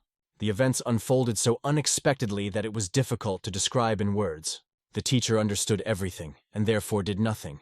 He had accurately calculated the moment when the poison would take effect. Tana laughed out loud, feeling triumphant, because the young dragon would now finally taste the taste of darkness. Her joy knew no bounds, and it seemed that all her worries were in vain. The young dragon could not understand why this had happened now. It seemed to him that his own energy was not enough to get rid of the poison. The girl grabbed the whip again, confident that this would be her glorious victory. She rushed in his direction, asking him if he agreed that it was time to end this fight. The young dragon realized that he was in a desperate situation. It was hard for him to even imagine what he was feeling at this moment. Looking at this little girl who was already celebrating her victory. She hadn't put the final touches yet, but she was ready to pick up the brush to complete this picture of victory. She instantly rushed forward, rapidly closing the distance between them. Her eyes burned with determination, and her every move betrayed unshakable confidence. At the same time, she mocked his defeat with a ringing laugh, emphasizing her superiority and disdain for his efforts. With a challenge in her voice, she asked if he could stand up to her black fire dragon, inviting him to see his inevitable defeat. She was impatient to execute the attack, and she rushed forward with all her speed, trying to get close to him as quickly as possible to deliver the decisive blow. Anxiety appeared in his eyes, which was understandable, as the situation was becoming more and more tense and dangerous for him. The end of her whip touched his ribs with lightning speed, and a sharp pain pierced his entire body, making him grimace at the sudden blow. When she pulled on the other end, a loud clang was heard. Although his body was as strong as stone, he still felt a piercing pain. After the blow, the young dragon took a deep breath, filling his lungs with air, trying to gather strength for further confrontation. However, even this didn't help him to stay on his feet. His body began to sway, and he felt himself losing his balance. Falling on his back, he slid across the floor as if wiping it with his body, and dust rose around him from the sharp collision. This was a real test for him, questioning his abilities and forcing him to fight with his last strength without giving up. At that moment, the audience was filled with pity as they watched him struggle to get up, fighting with pain and exhaustion. They had hoped for the young dragon's victory, but events were not going in his favor, and their expectations began to melt away. However, the teacher realized that he still had a lot to learn, and this battle became an important lesson for the young warrior. Lying on the ground, the young dragon bitterly admitted his defeat to his mentor, feeling a mixture of shame and disappointment. The mentor came closer, put his hand on his shoulder, and assured him that defeat was not the most important thing. What mattered was what he had learned. Fortunately, his wounds were not serious, and he gained the valuable experience he had desired before, confirming the significance of the ordeal. When the young dragon expressed his regret at his defeat, his mentor assured him that there was no reason to be upset, because every failure is a lesson. Moreover, the young dragon had only been training for 2 years, which the mentor reminded him of, emphasizing that the fact that he had held out against the Tang family member for so long was a great achievement. The girl continued to be surprised to learn that he had only trained for 2 years, realizing that if it were not for the paralyzing poison, he could have easily defeated her. Then, with disbelief in her voice, she asked the teacher if he was lying about the boy's 2 years of training, because it seemed unbelievable. The teacher confirmed the truth of his words, and added that the young dragon had actually fought only twice, making his achievement even more impressive. The first time he fought, trying to save the head of Kiban by fighting dangerous mercenaries, and even then he showed great courage. And the second time, traveling in Kanho, he met a warrior from the Hao clan in a duel, continuing to expand his combat experience. Tana could hardly believe what she was hearing, but she could not doubt her teacher's words. She realized that he was telling the truth, no matter how incredible it was. Even Namgun had heard for the first time that this was his official duel, and he was amazed at the young dragon's achievements in such a short time. Now the girl was disappointed, realizing that she had almost lost to a beginner who had only been training for 2 years. The young dragon's arms began to gradually recover, and he could feel his strength returning to him. Using the sword as a support, he began to rise, leaning on it, and soon stood on his feet. A moment later, he was standing next to his mentor, who was teasing him, pleased with his resilience and perseverance. The mentor was pleased that the young dragon had managed to cleanse himself of the poison and get up, showing his endurance. Tana could hardly believe that he was able to get up, because she had used a large dose of paralyzing poison on him. It was amazing that the young dragon managed to recover so quickly, demonstrating incredible abilities. Behind his smile, you could see a drop of regret, but he was glad that this battle had taken place and brought him valuable experience. The same could not be said for the demon archer's face, which looked dissatisfied and worried. Yuha also said that he would have to train harder to achieve similar results. It was said that although his inner energy was being kept up by the medication, his movements and strikes showed that battles were a matter of course for him. It was already night outside, and light clouds covered the moon, creating a mysterious atmosphere. Lady Tang felt tired and decided to go to rest, leaving the others to continue the conversation. Namgun and the young dragon remained at the table, discussing how winners get tired more than losers, and that this girl had outdone herself today. They could only imagine how disappointed that kid was after the fight. Afterwards, they brought up the fact that the young dragon had become a worthy opponent for the Tang family after 2 years of training. Namgun suggested that it was all thanks to the secret technique of the Chagall clan that produced such impressive results. He tilted his glasses sip by sip. Having recently undergone surgery, he was already allowing himself to get drunk. The young dragon asked him how he knew about his master's techniques, and he replied that the 9 great clans and 8 great families knew little about each other's techniques. The Cheagle clan had not always been honored, but now the situation had changed, and more people were talking about it. The protagonist understood that the Namgong clan was suspicious. He had heard about the fall of the Cheagle clan, but he knew that his mentor would no longer be sick if he found a wife and had a child, and then the clan could prosper again. The problem was that he did not want to get close to people and remained reclusive. Namgun continued to talk and said that he had heard that if you master the 5 stars of the Holy Infinity technique, you can gain a special ability. This ability does not require much internal energy, which helps both sides in a fight, especially when you need to repel a second attack, radically changing the course of the battle. Hearing this, his sister remarked that he was completely drunk. She also reminded him that they knew very little about each other's techniques and should not jump to conclusions. He then asked her if she wasn't curious about how the young dragon had become so strong and achieved mastery so quickly. After that, an argument started between them. And watching it, the young dragon thought that he had organized the send-off in vain.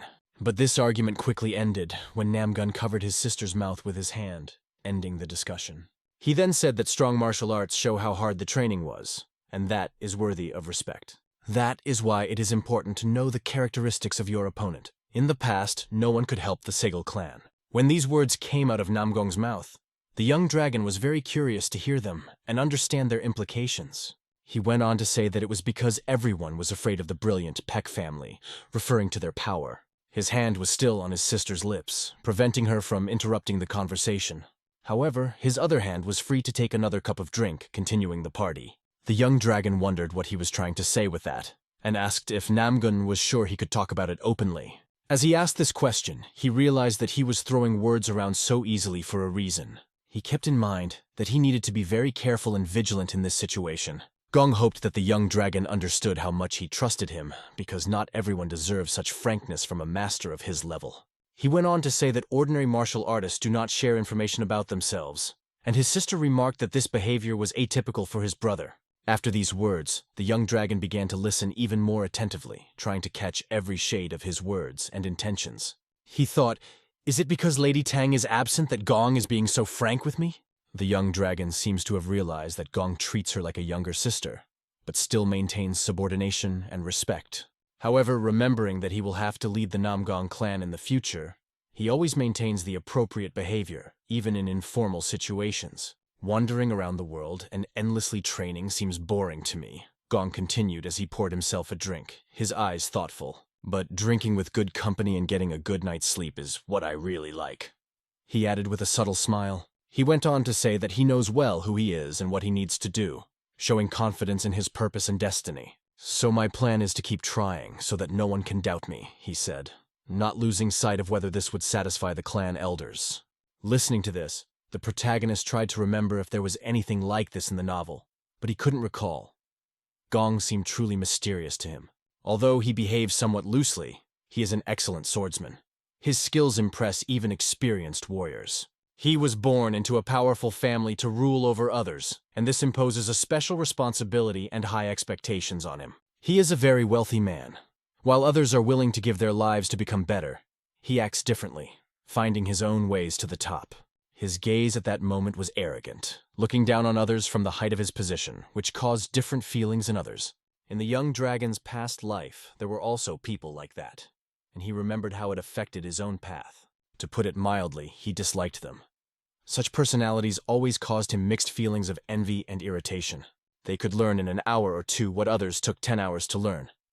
And they had a wonderful character, which made them even more unapproachable. The young dragon then asked, "Why are you so open with me, Mr. Namgong? This is not typical of masters of your level." "Like I said, I like you," Gong replied. "Your desire to fight, your self-doubt, all of it makes you special. I am pleased that you stopped your last blows in the fight with Lady Tan," he continued, making it clear that he had noticed his mercy. The young dragon was impressed that Gun noticed.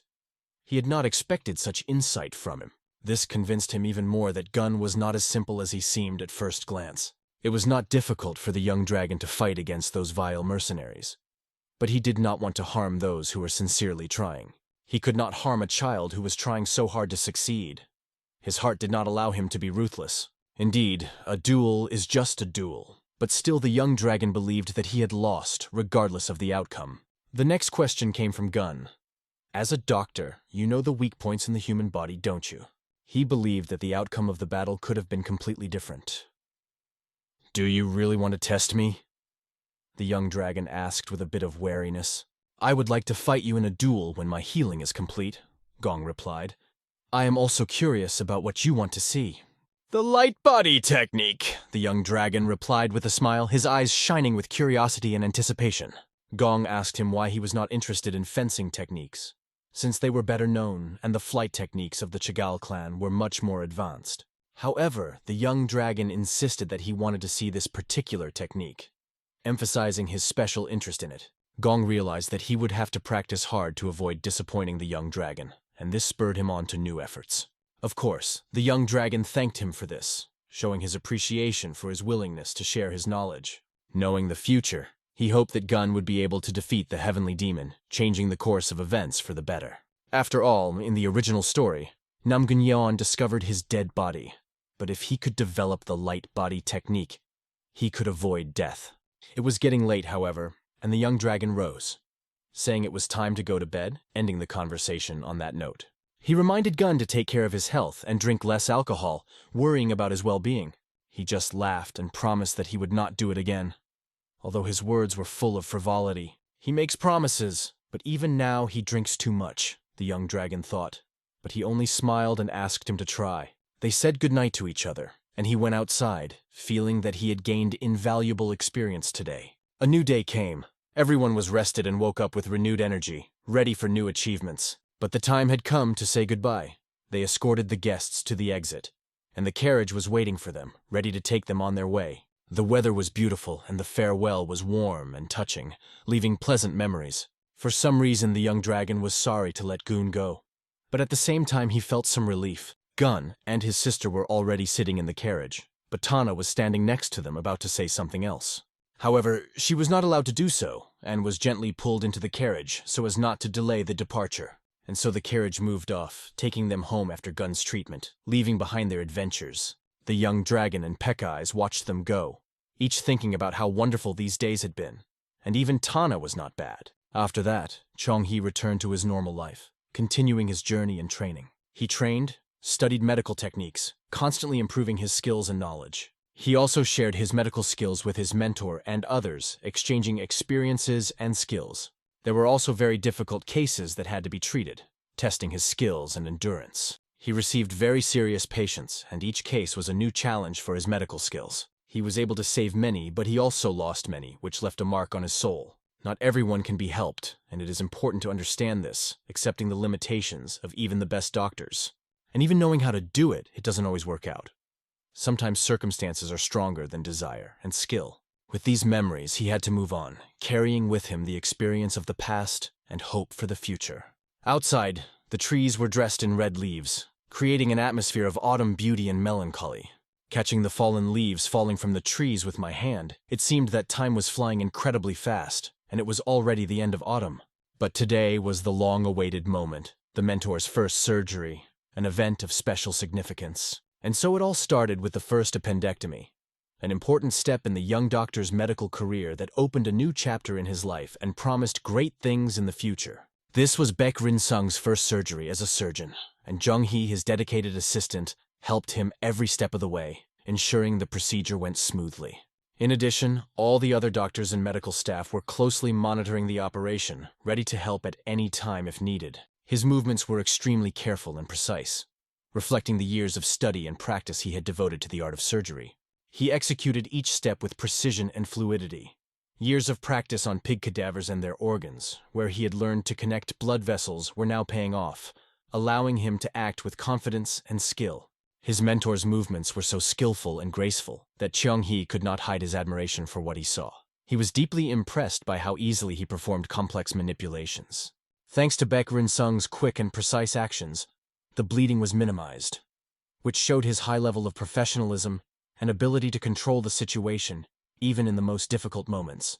The young dragon remained calm and focused until the very end of the operation, showing no signs of anxiety or doubt. His confidence was unbreakable, and it inspired everyone around him. Therefore, the assistants only handed him the instruments and took away the used ones, without distracting him with unnecessary questions or movements. They understood that every second was important and did not want to break his concentration. And so, after a lot of hard work, after a while the wound was completely sutured. The operation was successful, leaving everyone present in awe of the surgeon's professionalism. Now he could breathe a sigh of relief. Without a single mistake, with absolute precision, Baek Rin-sung had successfully completed his first surgery, opening a new chapter in his medical career and gaining the respect of his colleagues. "You really did a great job, mentor," said Cheong-hee with respect. Baek Rin-sung, however, replied modestly, "That's only because I've watched you work many times. You've been a role model for me." Cheong-hee also noted the speed and precision of Baek Rin-sung's work. This was understandable, because everything indicated that he was already an experienced doctor and his skill was beyond question. And even under the mask, one could see a slight smile appear on his face. It was a rare moment when he allowed himself to show emotion, and it did not go unnoticed by those present. All the other colleagues came up to congratulate Baek Rin-sung on his successful first surgery. They were sincerely grateful for the invaluable lesson he had taught everyone present today, inspiring them to new achievements. Now, all the other doctors had the opportunity to learn how to perform surgeries by following Baek Rin-sung's example. His success opened the door to developing new skills and improving the level of medical care at the hospital.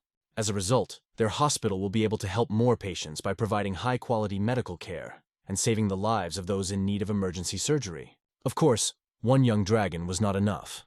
But thanks to the teacher's example, other doctors would also have the courage to try their hand at the operating room, expanding the team of specialists and raising the overall level of skill. Now they didn't even have to worry about anything going wrong. Self-confidence and the support of their colleagues created an atmosphere in which everyone felt capable of great things. It was safe to say that everything would be fine. The hospital staff became a stronger team, ready for new challenges and confidently looking to the future with hope and enthusiasm.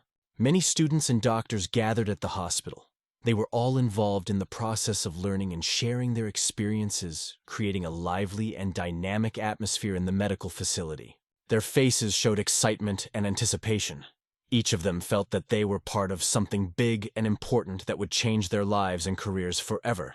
All of these events took place in the hospital's dining room, which usually has a calm atmosphere, but today it was filled with energy and excitement because of the recent events. Everyone who saw Baek Rin-sung turned their heads in his direction. His presence was an eye-catcher, and people couldn't hide their interest in him. And people's excitement was noticeable at a glance. One had only to glance over to realize how enthusiastic and interested they were in what was happening. Perhaps the young dragon had been wrong to invite his mentor to have lunch in the common dining room. Now they were in the spotlight and privacy was lost among the inquisitive gazes of colleagues and students. But his mentor had suggested that they have lunch together, and Cheon-hee couldn't think of a better place than the dining hall, although he didn't expect it to attract so much attention from others. They chose a cozy table by the window and sat down across from each other. The atmosphere was filled with a slight tension, but also a friendly understanding between teacher and student. The food on their table looked and smelled delicious. The delicious food was supposed to help them relax after a busy day and get them in the mood for a frank conversation. Baek Rin-sung brought up the fact that New Year's Eve was coming up, and the Murim Alliance had invited them to assist at the Dragon and Phoenix gathering. He expressed concern about taking on such a big responsibility. He asked his mentor, wouldn't other hospitals like to be asked to do this? He wondered why they were chosen for this honorable mission. Well, they would, Sung replied, because the descendants of the best families will be there, and everyone would want to be involved in such an event. They are usually very dismissive of their doctors, he added, alluding to the difficulties of working with such patients. Beck opened up the surgical department, creating something of a revolution in medicine. Perhaps that's why they were asked to participate again despite their previous dream leaving early. He recalled this moment from the novel. Dream had run away on the Black Demon horse, and he wondered if he had gotten it back after that incident. Then he asked his mentor about the Black Demon horse, and he said that maybe Nam Gun-un would ride it this time. Last time, he defeated the Mudan family and was honored with such a horse. And Sung could only imagine how upset the Mudan family was about that defeat. As far as they had heard, Gun would not be competing, but this was not the case for his younger sister Yeon, who was going to compete. However, Song said he's not sure if everyone knows it, but she's strong enough to be a serious contender. If she was more confident, she could compete with the Mudan family and everyone else, he added, emphasizing her potential. Taking another bite of food, he asked, will Lady Tan enter the competition? Sun was not sure whether to include a child with such a dark heart. He had doubts about her participation. According to rumors, the elders of the Tang family are still hesitating and cannot make a final decision. She has left a very strong impression of herself, and this has caused some concern among others. Although she is still in her teens, her strength is impressive, so she will definitely be able to compete in the finals. Lady Tan insists on participating, unwilling to back down from her decision. She even asked to have the Black Dragon engraved on her weapon, emphasizing her determination and ambition. The teacher then suggested that it might have something to do with the bracelet on He's hand. He looked at his bracelet, trying to understand the connection between the two. This bracelet was created from the madness of Ryun, the heavenly demon. Does Tan also want to go mad, he wondered, feeling a little uneasy. Maybe the elders are not afraid that she will follow the path of the previous head, he mused further. He listened intently to everything that he was told by his mentor Seung, trying to understand the depth of the situation. Song went on to say that rumors had it that he had changed his name with his parents' permission, which was quite expected. Lady Tan could be the future queen of the Blood Scourge, he said, emphasizing her potential and danger. But if we can't keep her from participating, she might meet the young dragon at the meeting. Hei could only imagine how many problems that could cause, as wounds from the scourge are difficult to heal. It's an unusual weapon, so there aren't many healing techniques, he added. And she's using it along with poison. The head of the medicinal herb department, Man Pagok, is praying that she won't be allowed to use it. It is so strong that the number of patients may increase significantly, he reasoned, and it will be a challenge for me as a doctor to treat wounds from a poisoned scourge. It is indeed a very difficult task. But anyway, it's good that we've started to train other doctors in the operation, he concluded. So there will be a better chance of helping the injured in the assembly.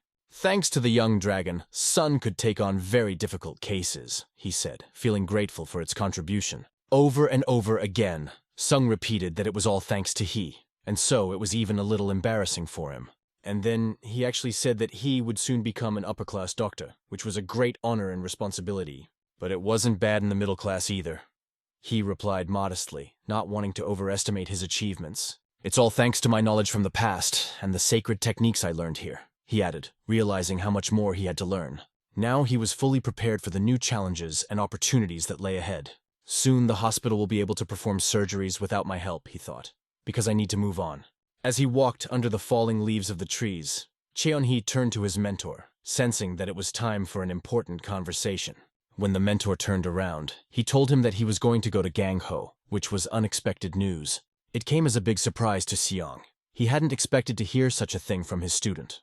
A meeting is taking place in Baek Rin-sung's office, although it is probably more appropriate to say that the teacher is having lunch with his student. In fact, it's not so much a meeting as a casual lunchtime conversation between a mentor and his protege. There is hot, fragrant tea on the table in front of them, poured into elegant cups. creating a cozy atmosphere for conversation. They are talking about an important topic. The young dragon wants to go to Kanho, and this is causing concern for his mentor. Although the teacher understands his aspirations, he wants to know exactly why he decided to go there. Was it because of the 5 mystical animals and 7 great elixirs? Yes. Recalling what he had told him earlier, the teacher had no doubt about his serious intentions and purpose. The young dragon explained that he wanted to find them before someone else did, and that was his main motivation. Sun was sympathetic to this, but still had some doubts and questions. Yuho also joined their table, listening intently to their conversation and trying to understand the situation. He overheard Sung say that he didn't think that was the only reason and wanted to know more. The mentor could sense when his student was hiding something, and it made him worried. Ryun, the protagonist of the novel, is the greatest heavenly demon who had a complicated and tragic fate. Being possessed by the Death Star of Heaven, he did terrible things against his will, which he deeply regretted. Taking the place of the heavenly demon, he completely changed Magyo to suit himself, influencing the course of history. After that, it turned out that the real villain of the novel was someone else, an enemy of the great heavenly demon who operated from the shadows. The Mixed Blood clan, whose full name is Magyo, was the Holy Magyo, as the clan originally worshipped both saints and demons. One of its offshoots was the spiritual cult, which practiced sacrifices that cause fear and rejection in others. Of course, there are other enemies besides the Mixed Blood clan, but if we think about the future, it is them that should be stopped now. However, there was no way to explain this to his mentor. He would definitely try to stop Hei if he knew that he wanted to attack a clan stronger than Magyo. The young dragon thought it would be better to bite off his tongue than to tell his teacher. He was afraid of his reaction. He did not want to lie, but he did not dare to tell the truth for fear of misunderstanding. And this basic goal would be difficult for the teacher to accept, and it would take time to learn, which Hei does not have. He may miss 2 of the 5 mystical animals. Others may also be the first to find 4 of the 7 great elixirs, so he needs to leave right now. The protagonist saved his mentor's life. Now it's time to help Yohar Young and be the first to find the 2 mystical animals and the 4 great elixirs, thereby reducing the enemy's potential power. However, the teacher had one condition to fulfill. The young dragon was eagerly waiting for him to voice it, feeling a little tense. The teacher said, "Learn 1 more technique, and then you can go," setting him a new task. But these were not all the conditions. There were other requirements that had to be taken into account. He had to learn this technique within a certain time, and only then would the teacher give him permission to go to Kanho. If he failed, he would have to stay here until the end of the meeting, abandoning his plans and accepting the new circumstances. After that, the teacher said to Yuho, "Bring them," which caused the young dragon to wonder who exactly he meant. Juho went to the box and began to rummage through it, trying to find what his master had asked for, and he did so with great care. For several minutes, he searched for something, going through different items until he found what he needed. Then he picked up the bag, holding it carefully in his hands as if it were something very valuable and important. In this bag were handcuffs with 2 deer engraved on them, symbolizing a special meaning or tradition. When asked what they were, the teacher explained, "These are special handcuffs made of 10,000-year-old iron, a rare and extremely strong material." Since the teacher believed that the young dragon was definitely hiding something, he decided to approach the question with particular rigor and seriousness. He understood what 10,000-year-old iron was. It was a treasure from which the best swords were forged, and it was almost impossible to find. The master managed to obtain this rare material and made handcuffs out of it, which showed his determination and deep intentions. Then the mentor stood up and said, "There's no need to be afraid," trying to reassure the student and instill confidence in him. "If you win this competition, everything will be fine," he added. But just one look from his mentor was enough to make the young dragon feel the tension and responsibility. A slight smile appeared on his face, adding even more mystery and intrigue to the situation. The technique that the young dragon had to learn was the art of poison, a complex and dangerous science that required complete dedication. He was given a whole week to study it, which seemed too short a time to master such a complex technique. "You can simply refuse and forget about going to Kanho, or you can go there with me after the gathering of dragons and phoenixes," the teacher offered, giving him a choice. The young dragon almost panicked, thinking that it was impossible to learn the art of poison and fulfill his master's conditions in a week. But these were the conditions, and he could not deviate from them. It was a test of his determination and abilities. "How can I cope?" he thought, looking for a way out of the difficult situation and thinking about possible ways. He realized that if he acted too late, the Mixed Blood clan would win, and that would have serious consequences for everyone. The mentor asked him again if he agreed with his proposal, insisting on a clear decision and responsibility for his choice. Refusing would not solve anything. It was impossible to do it in a week, but there was no more time and he had to act now. Nevertheless, the young dragon decided to try and believe that he had to cope, despite all the difficulties and obstacles. He agreed, and this made it clear to the mentor that the student was trying very hard to hide his secret, but was ready to do anything for the sake of the goal. Yuha just watched in silence, not interfering in their conversation, but feeling the tension in the air. This would be a real test for the young dragon, and if he failed, he would have to wear handcuffs, limiting his options. The next day, he was already in the training room, ready for new challenges and fully focused on the task at hand. Yuha held a pill on the board, looking at him with a serious expression and waiting for his reaction. The young dragon knew what it was. He understood that he was dealing with a special substance that required caution. It was the poison of the 5 great elements, a powerful and dangerous agent that needed to be handled with extreme care and skill. Cheon-hee was given the 5 great elements poison. Only those who have mastered the 5 great elements technique can practice with it. This poison was created by the 5 poisons family of Unnam, who were engaged in the development and study of the 5 great elements technique. Since everyone in the clan had mastered this technique, it had its consequences. Their abilities began to stagnate.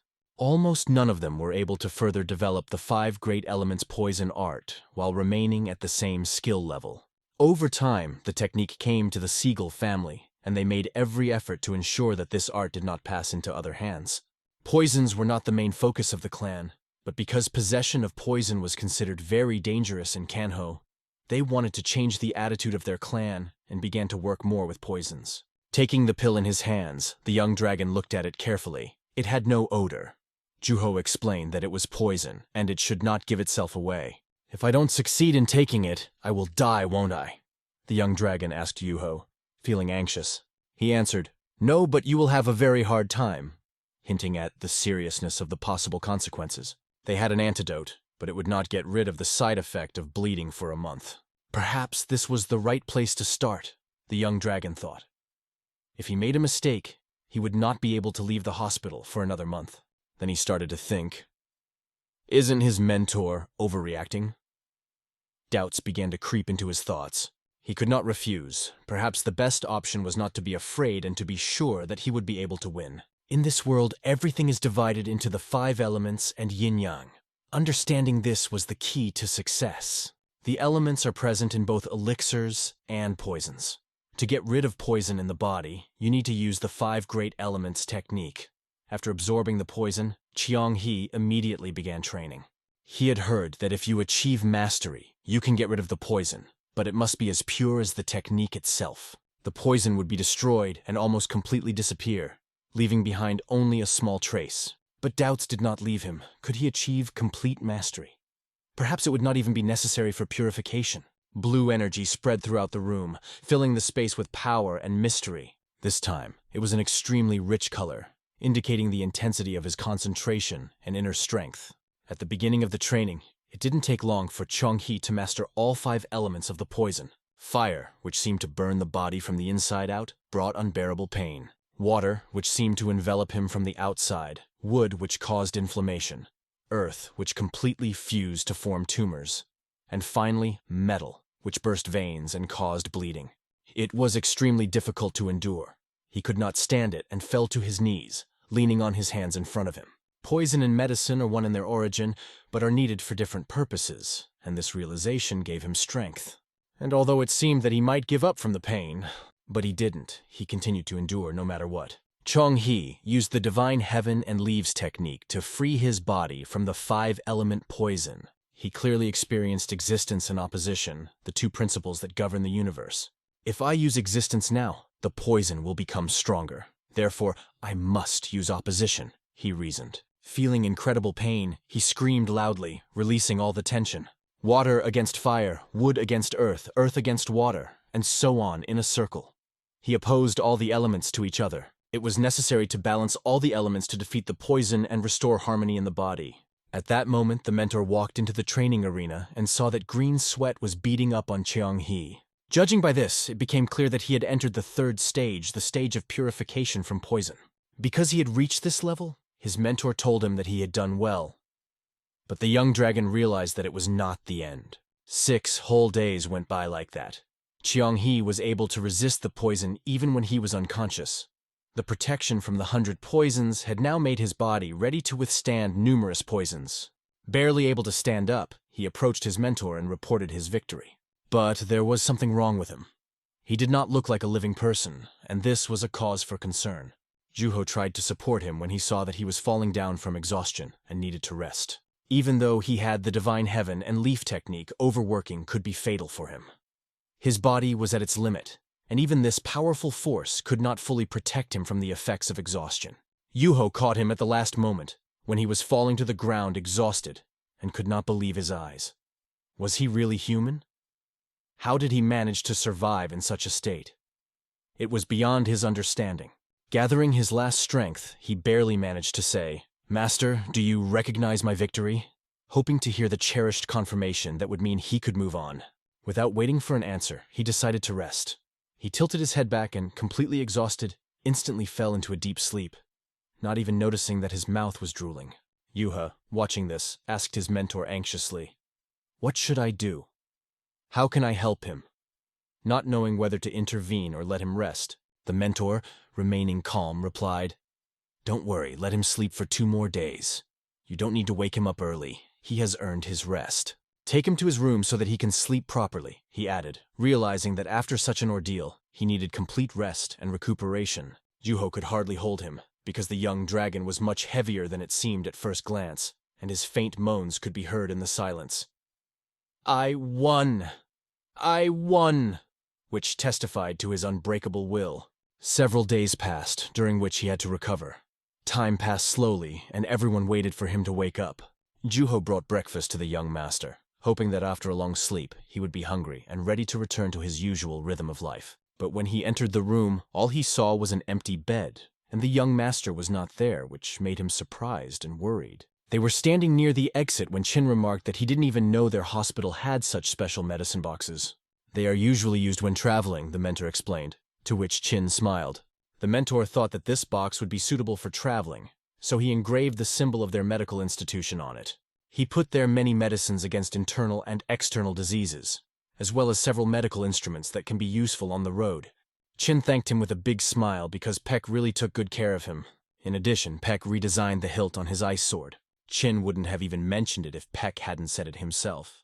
He specially changed the handle so that no one would recognize the sword and made it more convenient to use. Now the sword looked very luxurious, and for sure no one will understand what kind of weapon it is until they face it. Chin had 2 swords with him, Gong Seongyong's wooden sword and an ice sword. Meanwhile, Yuho was saying goodbye to his dog, wishing him a good journey, gently calling him Mr. Hwangu. Looking at this farewell, Chin understood that they had a special relationship, as if Yuho understood what the dog wanted to say. It looked like the dog was not going to return to Kaban. He was wearing 100-year-old silver snake armor made from the skin of a snake that lives for over 100 years and protects against invisible arrows.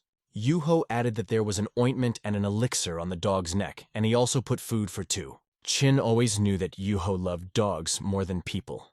At that moment, Hwangu started barking loudly. "Is it mandatory?" Yuho turned to the dog as if talking to him. The dog began to growl in response, looking directly at his master. "Do they really understand each other?" Chin thought as he watched this. Yuho laughed loudly, as if he were really talking to a dog. Then he gravely said, "Good Lord Huang," to his faithful friend. Yuho took the bracelet from his hand and threw it to Chin. "Take it," he asked, handing the bracelet to the young warrior. "What is it?" Chin looked at the bracelet in surprise. The bracelet looked very simple, as if it was an ordinary thread. "This is the tail of the fox. It will help when meeting spirits," Yuho explained. "Wool from the tail?" But how can she help? Chin didn't understand, looking thoughtfully at the bracelet. Despite his doubts, he still put the bracelet on his hand, trying not to show his excitement. Suddenly, a dog ran up to Chin and heard a strange voice, which he had never heard before, asking for treats. It was as if lightning struck Chin, when he realized that the words of goodies were coming from the dog. Hwangu repeated the word goodies again while staring at Chin.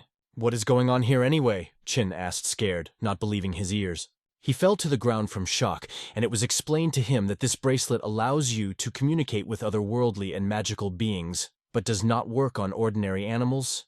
Meanwhile, Huang continued to ask for goodies. His words did not subside.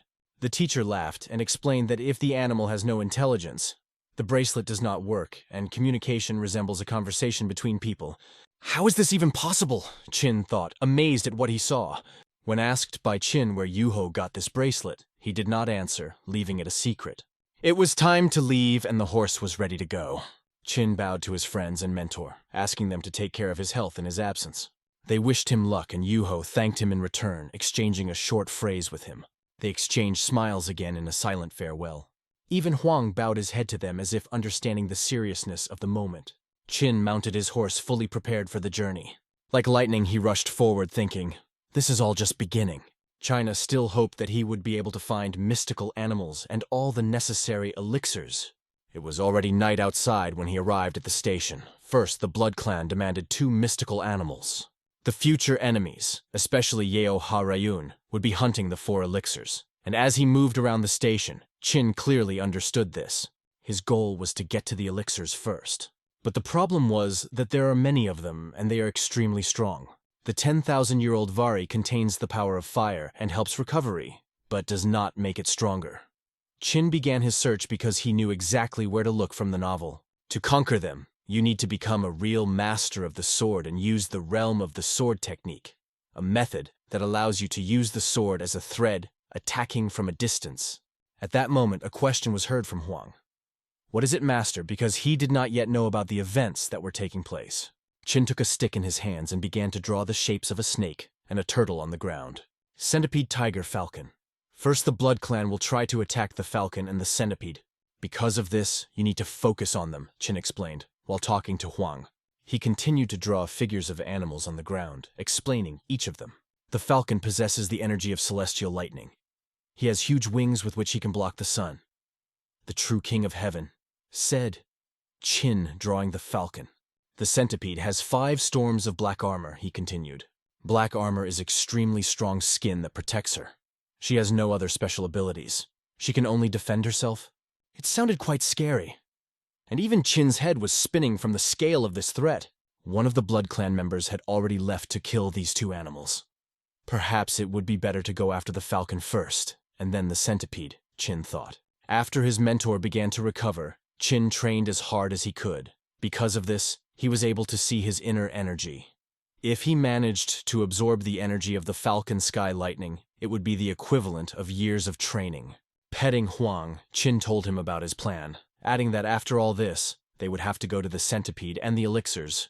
There were papers on the table, and Chin was already sailing on the ship preparing for the next part of the journey. Thanks to the help of the Hao and Mu clans, as well as the trio of mice, his letters with tasks reached Keban. The mentor shared valuable secret information about Kang Ho with Chin that will be very useful in future cases. In his hands, Chin began to unfold the letters that contained important details.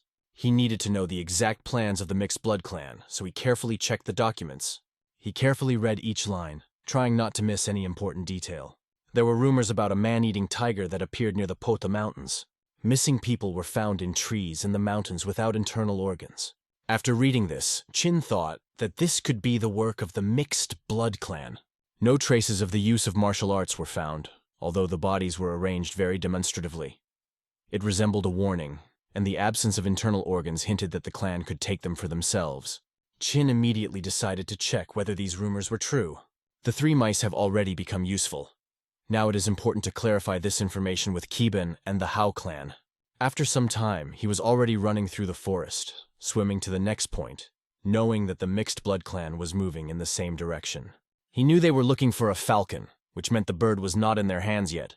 Huanggu followed Chin closely and asked him, "Where are we running?" Chin explained that they needed to go to an island in the Cholgang area. There in the port, he plans to find out about a ship sailing to the Joshan Archipelago, where the Sky Falcon is rumored to live. "Got it! Give me a treat!" Huang barked happily. This confused Chin a bit as he had been feeding him recently. Sometimes Chin felt that he was becoming a servant for the dog who only brought him treats. They decided to rest a little to gain strength before the further journey. After a short rest, Chin realized that it was necessary to restore energy. It was also important for him to think about the whole situation, and he decided to do it during the break. At that moment, Chin realized that Mount Potha and the Sword Potha family were located on the archipelago. This place is famous for its nuns.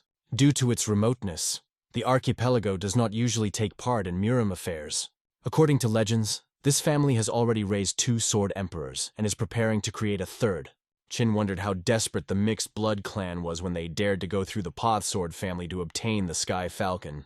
Suddenly his thoughts were interrupted by the loud barking of Huang, who said that someone was nearby. The dog surprised him even more with the words, "Someone is dying there." They instantly jumped up and ran in that direction without wasting a second. When they climbed the mountain, armed men appeared in front of them, brutally killing civilians. They begged for help. Qin could not understand what was happening but decided to watch the events from afar. By the clothes of the men, he understood that they were mountain robbers. From the number of bodies, he guessed that they had killed at least 12 guards. One of the escorts begged for mercy, explaining that he had no more money because he had already paid the robbers. However, they did not believe him and pointed their swords at his head, claiming that he could not have so little money. The robber said that if there is no money, then you can pay with the people he accompanied. What to do? Qin's thoughts diverged as he observed the situation. He began to assess the situation by looking around. Qin noticed a large crowd of a few surviving guards and civilians. It seemed they were trying to cross the mountain. Watching everything, Qin guessed that the escorts were not that strong. This situation angered Qin, and he decided to show the robbers their place. At the same moment, the chief robber ordered his men to quickly capture everyone. He already believed that all these people became his slaves.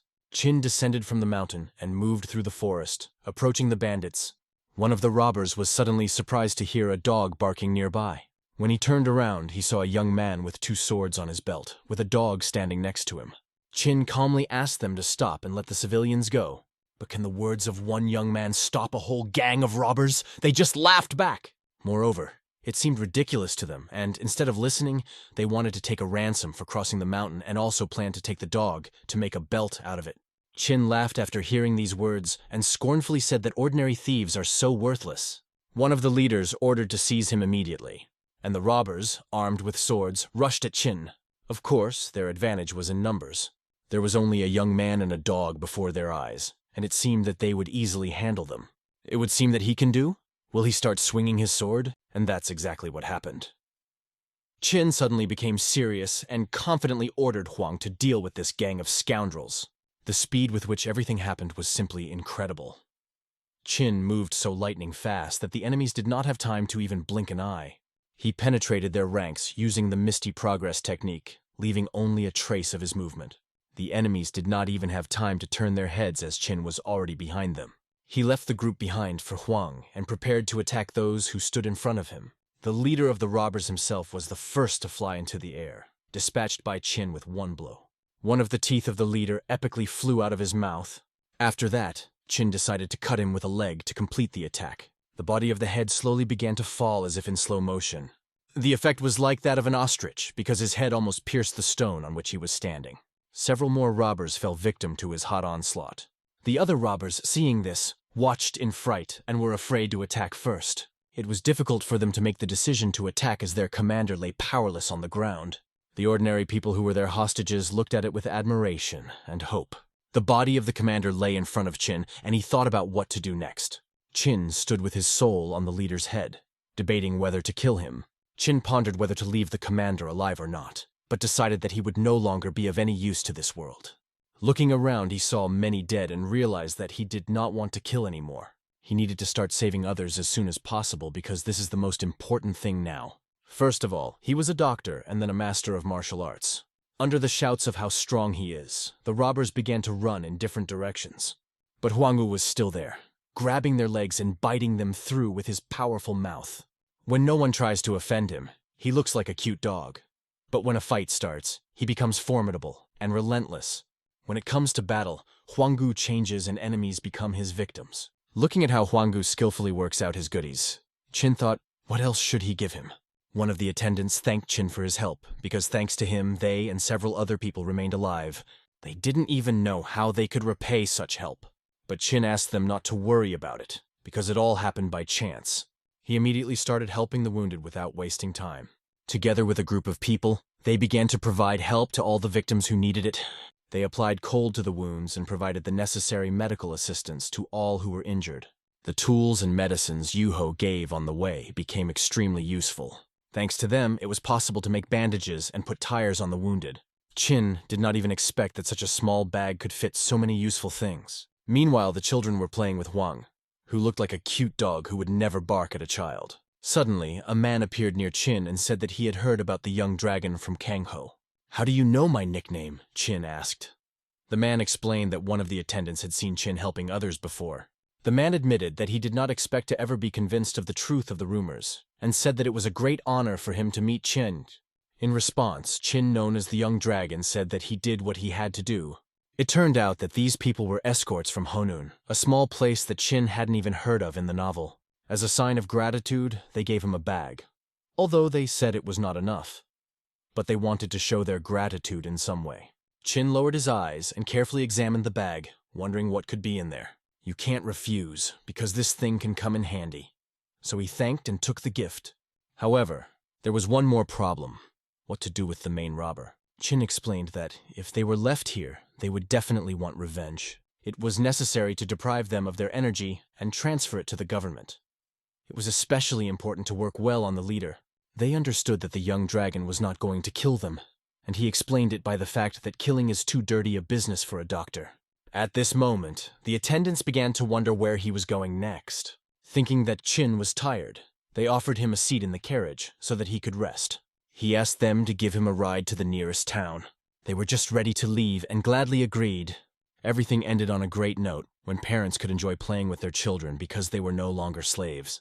Huanggu barked, telling his master that it was time to move on. Chin, known as the Young Dragon, did a great job with his mission, which he set for himself, showing nobility. Thanks to him, many people remained alive, and they will be grateful to him for this. Hangzhou is the city where the Yangtze River flows into the sea. This prosperous city was founded during the Sui Empire. Hangzhou was mentioned in the travels of Marco Polo. The city is a place for the development of travel and entertainment business. It was Huang's first time in such a luxurious place. There are a lot of people and lanterns, from which it is easy to lose your head. The smile did not disappear from the young dragon's face. There is a lot of light in the city, but there are also enough shadows.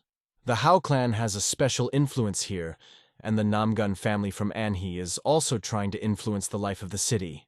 The possessions of the Potha sword family are also located in the city, and a lot of money is made here. Because of this, the Safa and Chan Fa clans are trying to establish their positions here. The young dragon was so handsome that all the girls could not take their eyes off him. When he passed by, they opened their mouths wide in admiration.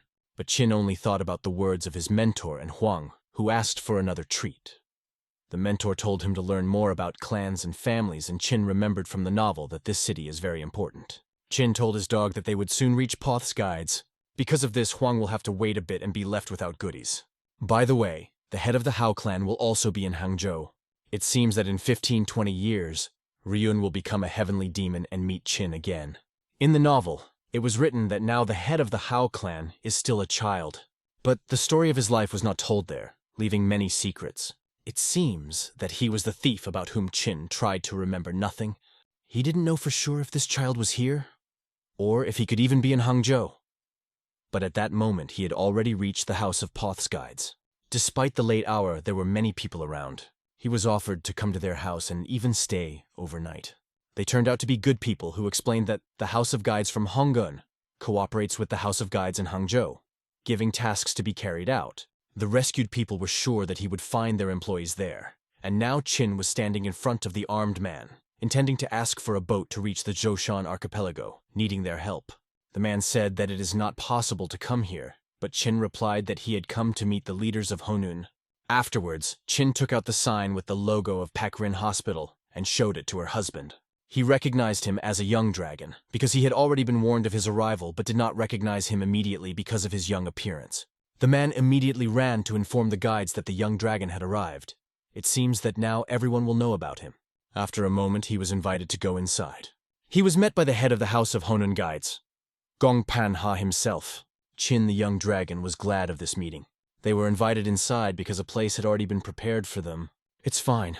I don't want to cause inconvenience," replied Chin, "as it was my first time in Hangzhou, and I thought it would be better to stay in a guest house with delicious food." The gentleman assured that he would take him to a wonderful guest house and asked if there were any other wishes. It seemed that they were deliberately stalling for time. hoping that the young dragon would check their pulse just like that for no reason.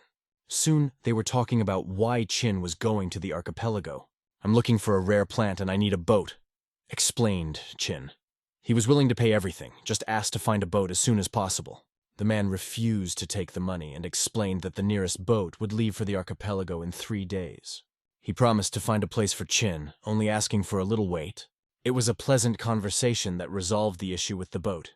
Guesthouse Visukia Nebesa impressed with its comfort. There were many beautiful women inside. The atmosphere was incredibly warm and Chin sat at the table waiting for his food. When the dish was brought to him, he opened his mouth in surprise because it was the same pork soup he remembered. "I wonder if it tastes the same as I remembered it in the future," Chin thought as he looked at this delicacy. Behind him, Huangwu barked softly, wanting a taste as well. Pulling down one small piece, Chin decided to order a separate portion for Huang. Chin was ready to enjoy the incredible food in front of him. One of the visitors sat down next to him and said that it was finally time to start, and the woman behind him remarked that they had come to the right place because here you can eat and watch the performance. "They say performing with masks is very difficult," she added, and so the main character of this performance came on stage. In the hands of the children on the stage were musical instruments, which added to the charm of the event. The fact that they were children and performed on stage really impressed all the audience. But what happened next shocked those present even more. A mask magically appeared on the face of one of the boys. He began his performance to an explosion of cheers from the audience. The mask on his face changed its color and patterns every time he touched it with his hand. Then with one movement he took off his mask and a fan appeared in his hand. With a gentle child's voice he said, "Greetings to you, the audience. Elder Seok, who founded our group, unfortunately left us, but now Aisama Hyun will entertain you and show you what my mentor taught me." The young dragon, sitting at the table, paid attention to these words, which attracted his interest. Huangwu was also turned towards the stage, watching the performance intently. Chin wondered why only children were performing, and it seemed strange to him. In the first-class guest houses, there was a wonderful atmosphere and soft music was playing around. Sama confidently continued his performance, showing confidence in every move. He raised the fan to his face, and when he removed it, a new mask was already on his face. Sama waved his hands and fan as if mesmerizing the audience with his movements. Around him, flower petals fell to the incredibly beautiful music that sounded around. With each wave of his hands, a mask appeared and disappeared on his face, impressing everyone present. How does he manage to change masks at every turn? Chin thought as he watched the magical performance. Each mask was incredibly beautiful and made with great skill, but he was also a child, which only increased the admiration of the audience. His every movement was polished, as if a real professional was performing on stage. Young Dragon, possessing various martial arts techniques, almost did not catch exactly how Sama changes masks. Even Huangwu was shocked by what he saw, not believing his eyes. It was a real sight that impressed everyone who was present. But suddenly, Chin remembered that the head of the Hao clan was also a master of mask performances. Meanwhile, the young man's face on the stage continued to radiate love to the audience, giving them unforgettable emotions. The special technique of the head of the Hao clan is to change faces.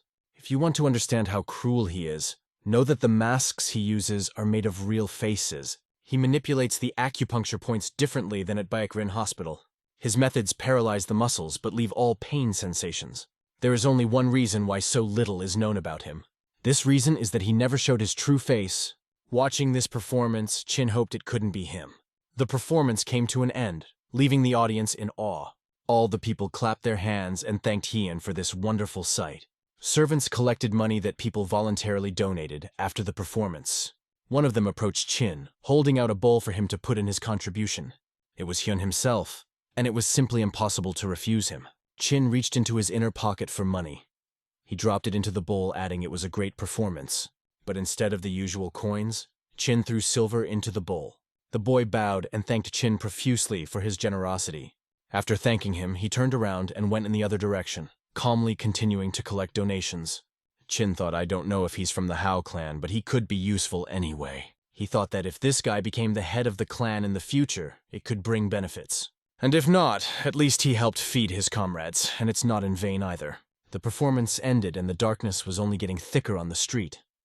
It was time for the tiger. It was about 35 o'clock in the morning. The door to the young dragon's room was slightly ajar. Don't use one technique all the time, Chin thought. other skills need to be slowly developed and refined, and he addressed this in his meditation. He plunged into a state of meditation, feeling how his abilities gradually strengthened. Chin clearly felt the difference between the peace of a deserted mountain and the hustle and bustle of a crowded city, and understood that the more people, the more problems, and here he might have to fight more often. Suddenly he heard a sound as if someone was being beaten on the street and quickly ran to the window to see what was happening. Apparently it was a small child's voice calling for help. Chin understood that he was in Kangho, and such events happened here at every turn. Looks like it's time to act, thought Chin, and called Huang to come with him. He asked the dog whether it would go with him or stay to rest. Huangwu barked back that he would go with him as he had to protect the young dragon. Chin climbed over the railing, his feet landed on the slate, and he ran in the direction of the screams. He rushed straight to the place where everything was happening, and the screams were getting louder and louder. There, he came across a group of people who were brutally beating children. And in the very center of the beating was Hyun, who was being kicked by an adult man. It seemed that they knew each other well, because the man told Hyun that he should have worked for him from the beginning and not rely on his martial arts. After these words, the man punched him right in the face. The blows did not stop. The man beat him again and again without stopping.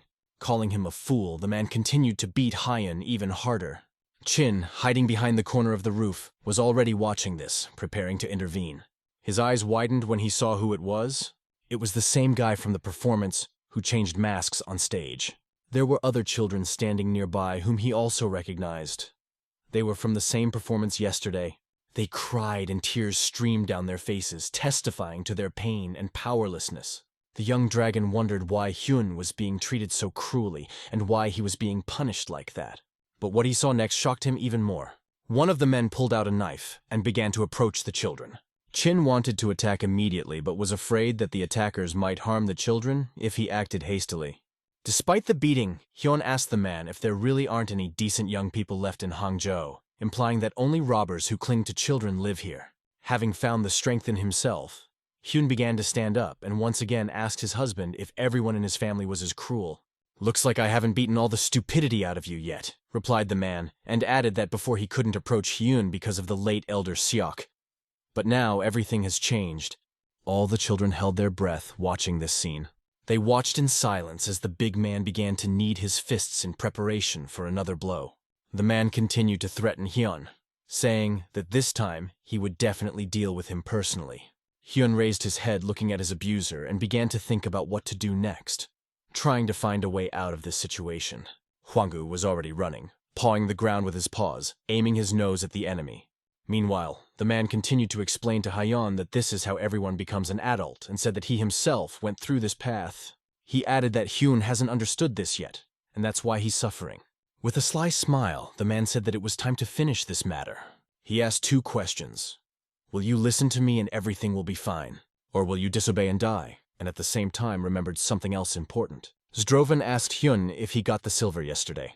Hyun, being in such a helpless position, realized that it was naive to think that it is possible to live as a human among a pack of dogs. He turned to his friends and asked them, is it time to die together rather than listen to all this nonsense? His friends just continued to cry, unable to answer. Silently calling Hyun their brother, they didn't stop crying. They remembered the dirty warehouse and the rats where Elder Sok locked them up and taught them how to earn money. They were constantly beaten, and there was always not enough food. They were beaten hungry children who suffered every day. Only tears were abundant, and they flowed continuously from their eyes. Since then, nothing has changed, and Hyun continued to suffer the blows of this cruel man's fists. The man continued to tell the child that he knew nothing about death. He stated that he personally signed the death sentence for all those present. Hyun fell to the ground and endured these incredibly strong blows that fell on his body. But the force of the blows became more and more, as if the man found even more anger in himself. And suddenly Hyun saw a huge creature that flew right over his head. By the tail, he understood that it was Huang's dog. Huangwu attacked the scoundrel and chased him away from Hyun, saving the boy from further beating. The dog continued to growl at him, and the man who had been so brave when he beat the child now did not dare to oppose the dog. He could not understand where this dog came from. Suddenly, Huang's mouth opened wide and his sharp teeth began to move towards the scoundrel's most vulnerable spots. This technique could be called the last bell. At the same moment, the young dragon had already considered his plan of how to proceed. He appeared behind the other scoundrels. They did not even expect it and did not have time to understand anything. Chin protected the children with his body, thus saving them from the threat. He started talking to civilians, asking what was going on here, trying to figure out the situation.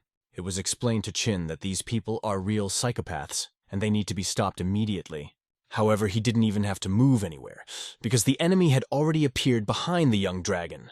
Only the whistling of the blade sounded in the air, but Chin managed to dodge the blow. He used the technique of hitting the opponent's bone with his palm. As a result, the enemy's arm was bent in 2 places, and Chin, as an experienced doctor, made him a perfect fracture. After that, Chin felt the pulse on the opponent's liver with his foot and struck a powerful blow. From this, the opponent screamed in pain, knocking down his comrade. Their cries resembled those of girls, but they had no other choice. Both magically crashed into the wall, creating a real spectacle for children. The children stood with their mouths open, shocked by what was happening. Without stopping, Chin continued to act decisively, destroying everyone in his path. He didn't leave his enemies even a chance to squeak, although when Chin passed on, the beeps still continued, and at that moment, Hyun intervened in the battle. Hyun also had an interesting fighting technique. He covered his opponent's face with his hand, thereby blocking his view and control over the situation. After that, Hyun entered the hermit state, his inner rage bursting out. He began to scream and tore the skin off his enemy's face with his bare hand. The mask was now in his hands and blood was splashing around in all directions. Having awakened the true power in his body, Hyun began to radiate an energy that enveloped him. He proved to his abuser that his place was in the dump. Even Hwang, turning his face towards Hyun, was scared of what was happening. Even the dog was shocked. Hyun's comrades covered their faces with their hands, not believing what they saw. They could not realize that Hyun was capable of such cruelty.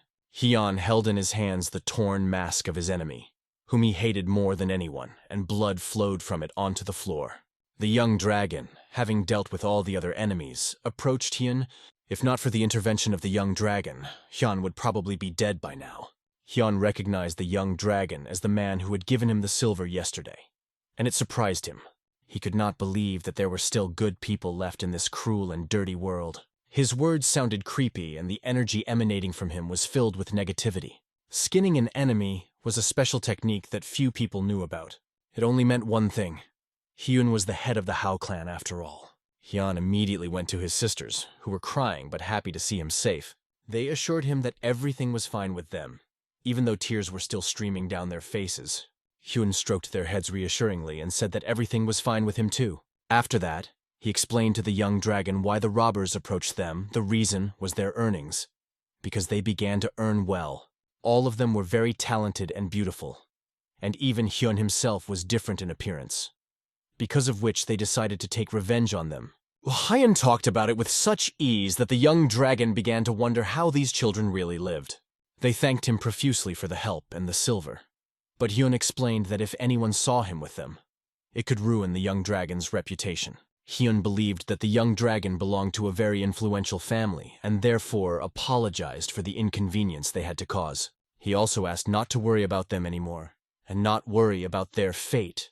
Hyun jokingly added that he hoped that the next time the young dragon would give them the same amount of silver again. He asked his companions to thank the young dragon, which they gladly did. "Thank you, sir! Thank you for your help!" they exclaimed in unison. After thanking them, they said goodbye, and Hyun led his sisters behind him, taking care of them.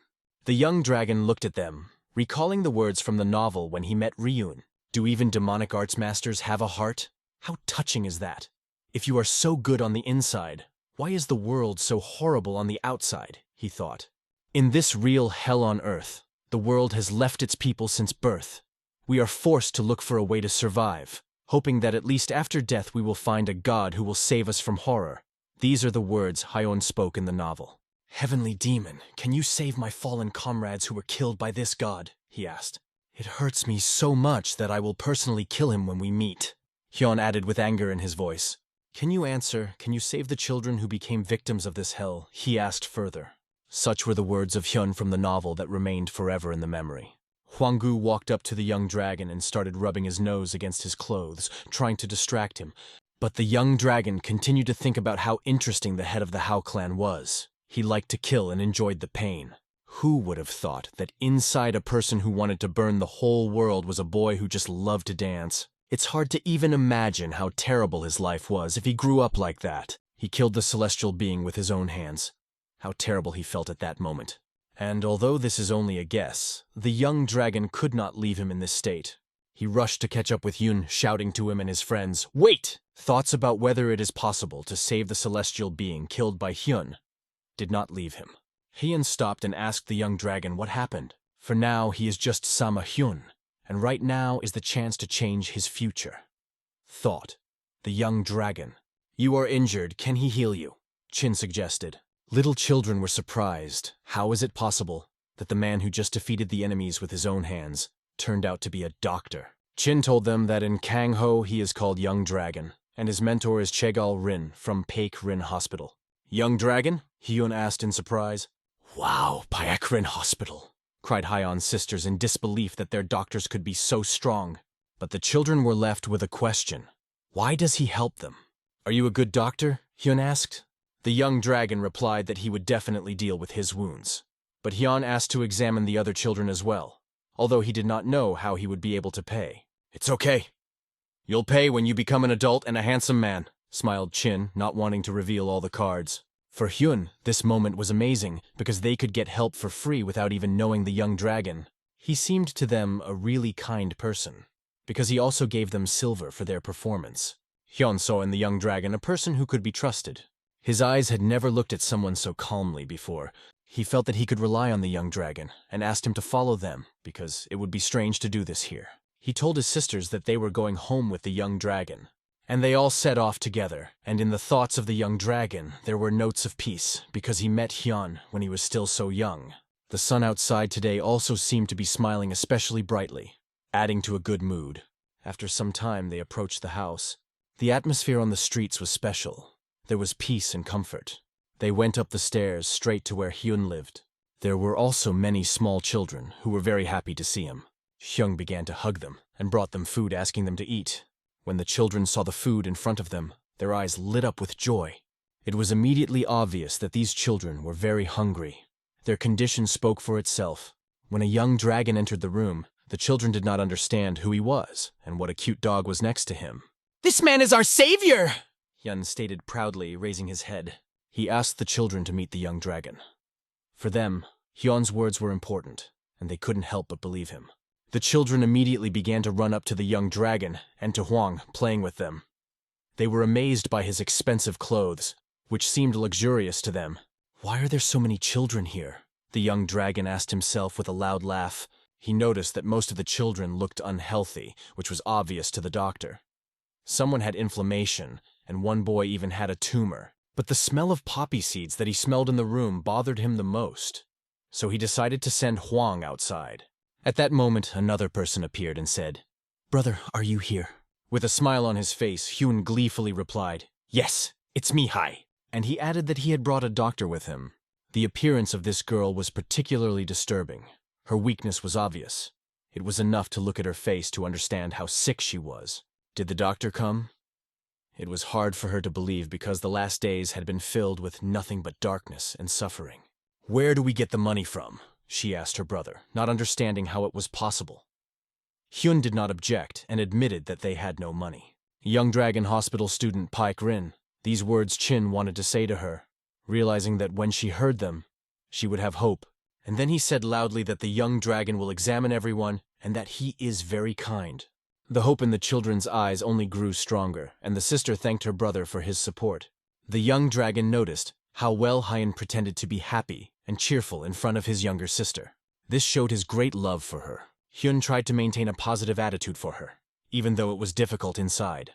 Meanwhile, children began to run up to the young dragon with many questions. They were surprised that he was so young and already a doctor. Their suspicions were understandable, and the young dragon understood it too. He spread his hands and turned to everyone, saying that it is necessary to start with those children who need help first, and promised to check the pulse of everyone, asking them not to worry. "Don't crowd, rather stand in line," he added to reassure them. Fortunately, most of the children suffered only from malnutrition, but some already had chronic diseases that were more difficult to cure. They were young, so the therapy could be quite effective, but only time and their willpower will tell if the treatment will help completely. "Woo Hyun is so cool my arm doesn't hurt anymore." Each child was grateful to their brother Hyeon for their care. Hyun walked up to the young dragon and expressed his impression of how cool he was. He had no doubt that the rumors about the young dragon were true, although for some reason, he whispered it in his ear. Young dragon did not quite understand why this was done and asked Hyun about it. But then Hyun said that there was only one patient left, his sister, Samahai. She was the only one who had not yet been examined, and it was clear from her that her case was complicated. Problems with her back immediately caught the eye. This is the advanced stage of scoliosis. The young dragon instantly identified by looking at her carefully. He decided to come closer and examine her more thoroughly. Samahaye noticed him approaching, and Hyun told her that the young dragon will examine her now. He said this to calm her down and ask her not to worry and relax. Hyung asked her to give him a hand to begin the examination. She held out her hand to him without hesitation, trusting her brother. She was very scared, but at the same time full of hope that they could help her. Only by touching her hand, the young dragon immediately felt the condition of her body and realized that she was suffering from chronic pain. He could only imagine how difficult it is to live with such problems, but he tried to find out what caused her illness. He decided to take a closer look at her spine and began to carefully explore that area. Suddenly, delving into the examination, he realized that the situation was serious. There was a tumor in her back. Realizing such a problem, even the doctor himself clenched his teeth, feeling internal tension. Others only watched how professionally he did all this. They were delighted because they had never seen such a doctor before. He did not just have advanced scoliosis. Most likely something happened at birth that caused the disease to develop. Even modern medicine cannot always find the cause of scoliosis and completely get rid of it. The young dragon let go of her hand, fully realizing the seriousness of the situation. He decided to focus on removing the tumor first. Then he explained to her that her spine is crooked and it affects the whole body, especially the internal organs, which makes it difficult to breathe and eat. And then she received very terrible news. The tumor needs immediate intervention, and her life depends on it. With such a distortion, it is impossible to live any longer, said the young dragon with a heavy heart. However, Hyun sighed and said that they didn't even hope for it because everyone knew it was impossible. Is it possible to at least reduce her pain? He asked, desperately needing help because it was obvious how dear his sister was to him. Deep concern for his sister could be read in his eyes, and this only intensified his despair. In the novel, it was his sister's death that made Hyun hate the whole world, and then the sister quietly asked, "Will I be able to die without suffering?" Hyun angrily emphasized to her once again that he had already asked her not to say such things because it makes him very angry. The young dragon listened to their conversation with his eyes closed, thinking deeply about this situation. Her constant pain took away her will to live, and it was obvious. In the novel, Hyun had to kill his sister to end her suffering. It was so painful for him. After the sister's words, it was clear that she was still full of suffering, and the pain did not give her peace. To become a thief, a lot of bad things have to happen, thought the young dragon, looking at their story. Then he announced that an operation, or rather a special treatment, was needed to save him. Hope immediately appeared in their eyes, and they asked if they had a chance. There was a chance, but the young dragon warned that this was a very dangerous procedure. Hyun, being in a state of hope and mixed feelings, said that the most important thing is the opportunity. The operation will be very dangerous, emphasized the young dragon once again. But Hyun only replied that she should try because without treatment she would die anyway. We should at least try, Hyun continued, and the young dragon had no intention of arguing with him. Moreover, he himself was in the same position. It is better to take a risk than to simply wait for death. We have to do the operation. Better to try than to wait idly, Hyun repeated, waving his arms to emphasize his determination. It will be a battle of patience. Can you win? Asked the young dragon. Hyun was confident in his strength as he was still alive and not broken. He begged the dragon to start the treatment as soon as possible, feeling the urgent need to act. Meanwhile, the robber's body was found on the street. It was the same robber who tried to take the last money from Hyun and threatened him earlier. People who found a body without skin on the face thought that it was the handiwork of some criminal who operates at night. They have seen many things, but they have never seen such a thing as removing the skin from the face. The guards tried to determine what to do next. If it was possible to identify the deceased, they would have started an investigation. But due to the complexity of the case, they decided to simply bury or burn the body, believing that it would be very difficult to find anything. It was not the first corpse they encountered, but they were glad that at least they found an adult and not a child. The guards ordered the others to hurry before a crowd gathered on the spot. They began to gather everything they needed in preparation for getting rid of the body. The enthusiasm of the idea was quickly covered with a white sheet that was used to cover the body. The body was sent to the furnace for burning. But from around the corner, the actions of the guards were watched by an unknown person. A man or a woman, it is difficult to say because their face was covered by a mask. Meanwhile, the weather was clear at Peck Rin Clinic in Hangzhou. The two doctors tried to calm the children down and somehow entertain them. Some children have already bathed in the hot water, getting a little relief after their hard days. Behind the door, there was a serious conversation that one operation was not enough for treatment. It will be necessary to carry out daily physiotherapy. "What is physiotherapy?" asked the girl. And the young dragon explained that these are special exercises to support the muscles. When the young dragon explained everything in simpler terms, it became clearer to the girl. He was glad that, although it was still impossible to completely remove the pain, her life was no longer in danger. He told Hyun that luckily he managed to avoid paralysis, despite the serious condition of his spine. And then he told them the long-awaited words, "I will perform the operation as soon as possible." Everything changed for the better. The children who came with them to the hospital were satisfied. They were fed here and smiling. Their faces were glowing with happiness. However, Hyon stood behind the young dragon and whispered in his ear, "Are you absolutely sure that even you, young dragon, can do this?" He reminded that they are poor. The young dragon understood that nothing in this world is free, but he told Hyun that there is a donation system at Baekrin Hospital. At this moment, he asked to gather all the children. Each child was given a piece of paper. The Baekrin Clinic is one of the top 3 in the world, which makes it a lot of money. Many famous people from Murim turned to them for help, and this allowed the hospital to achieve well-deserved success. Money came in so much that they were able to open their own foundation. Hyun couldn't believe what he read on that sheet, that it was the Baekrin Clinic Foundation. The young dragon explained to him that this contract meant that the children would undertake to do 3 good deeds when they became adults. Some children could not read, so it was decided to read the contract aloud to them. Their brother Hyun read these terms out loud to them, explaining each word. In exchange for the treatment at the coming-of-age clinic, you will have to do 3 good deeds. This will be your payment for the treatment, he said. Now the children understood what they will need to do when they become adults. However, not everyone believed that it could be so simple. The young dragon himself assured them that these are only 3 actions. For example, they can save a dog on the street, and this will already be 1 good deed. He could not know what path the children would choose in the future, but he hoped that these 3 good deeds would keep them on the path of goodness.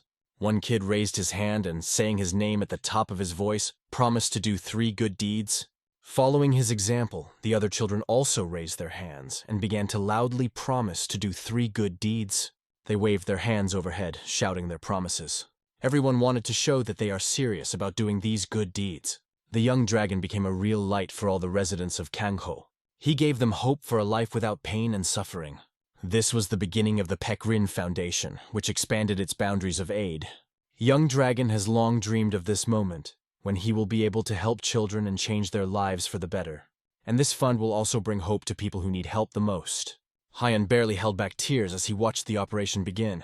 His sister was lying on the operating table and multiple brown spots larger than 5 millimeters were visible on her body. Anomalies of the skeletal system, a tumor under the armpit, scoliosis.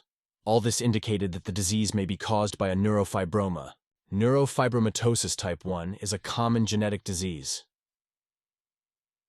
Young Dragon didn't know Hyun's family history, so he couldn't say for sure. But there was a possibility that the disease was inherited. Examining the body, the young dragon noticed that the tumor fortunately did not look malignant. Other doctors hesitated whether the patient would be able to survive the operation, and told the young dragon that she might need a special fixation for her back. Features of the blood vessels around the spine were a problem.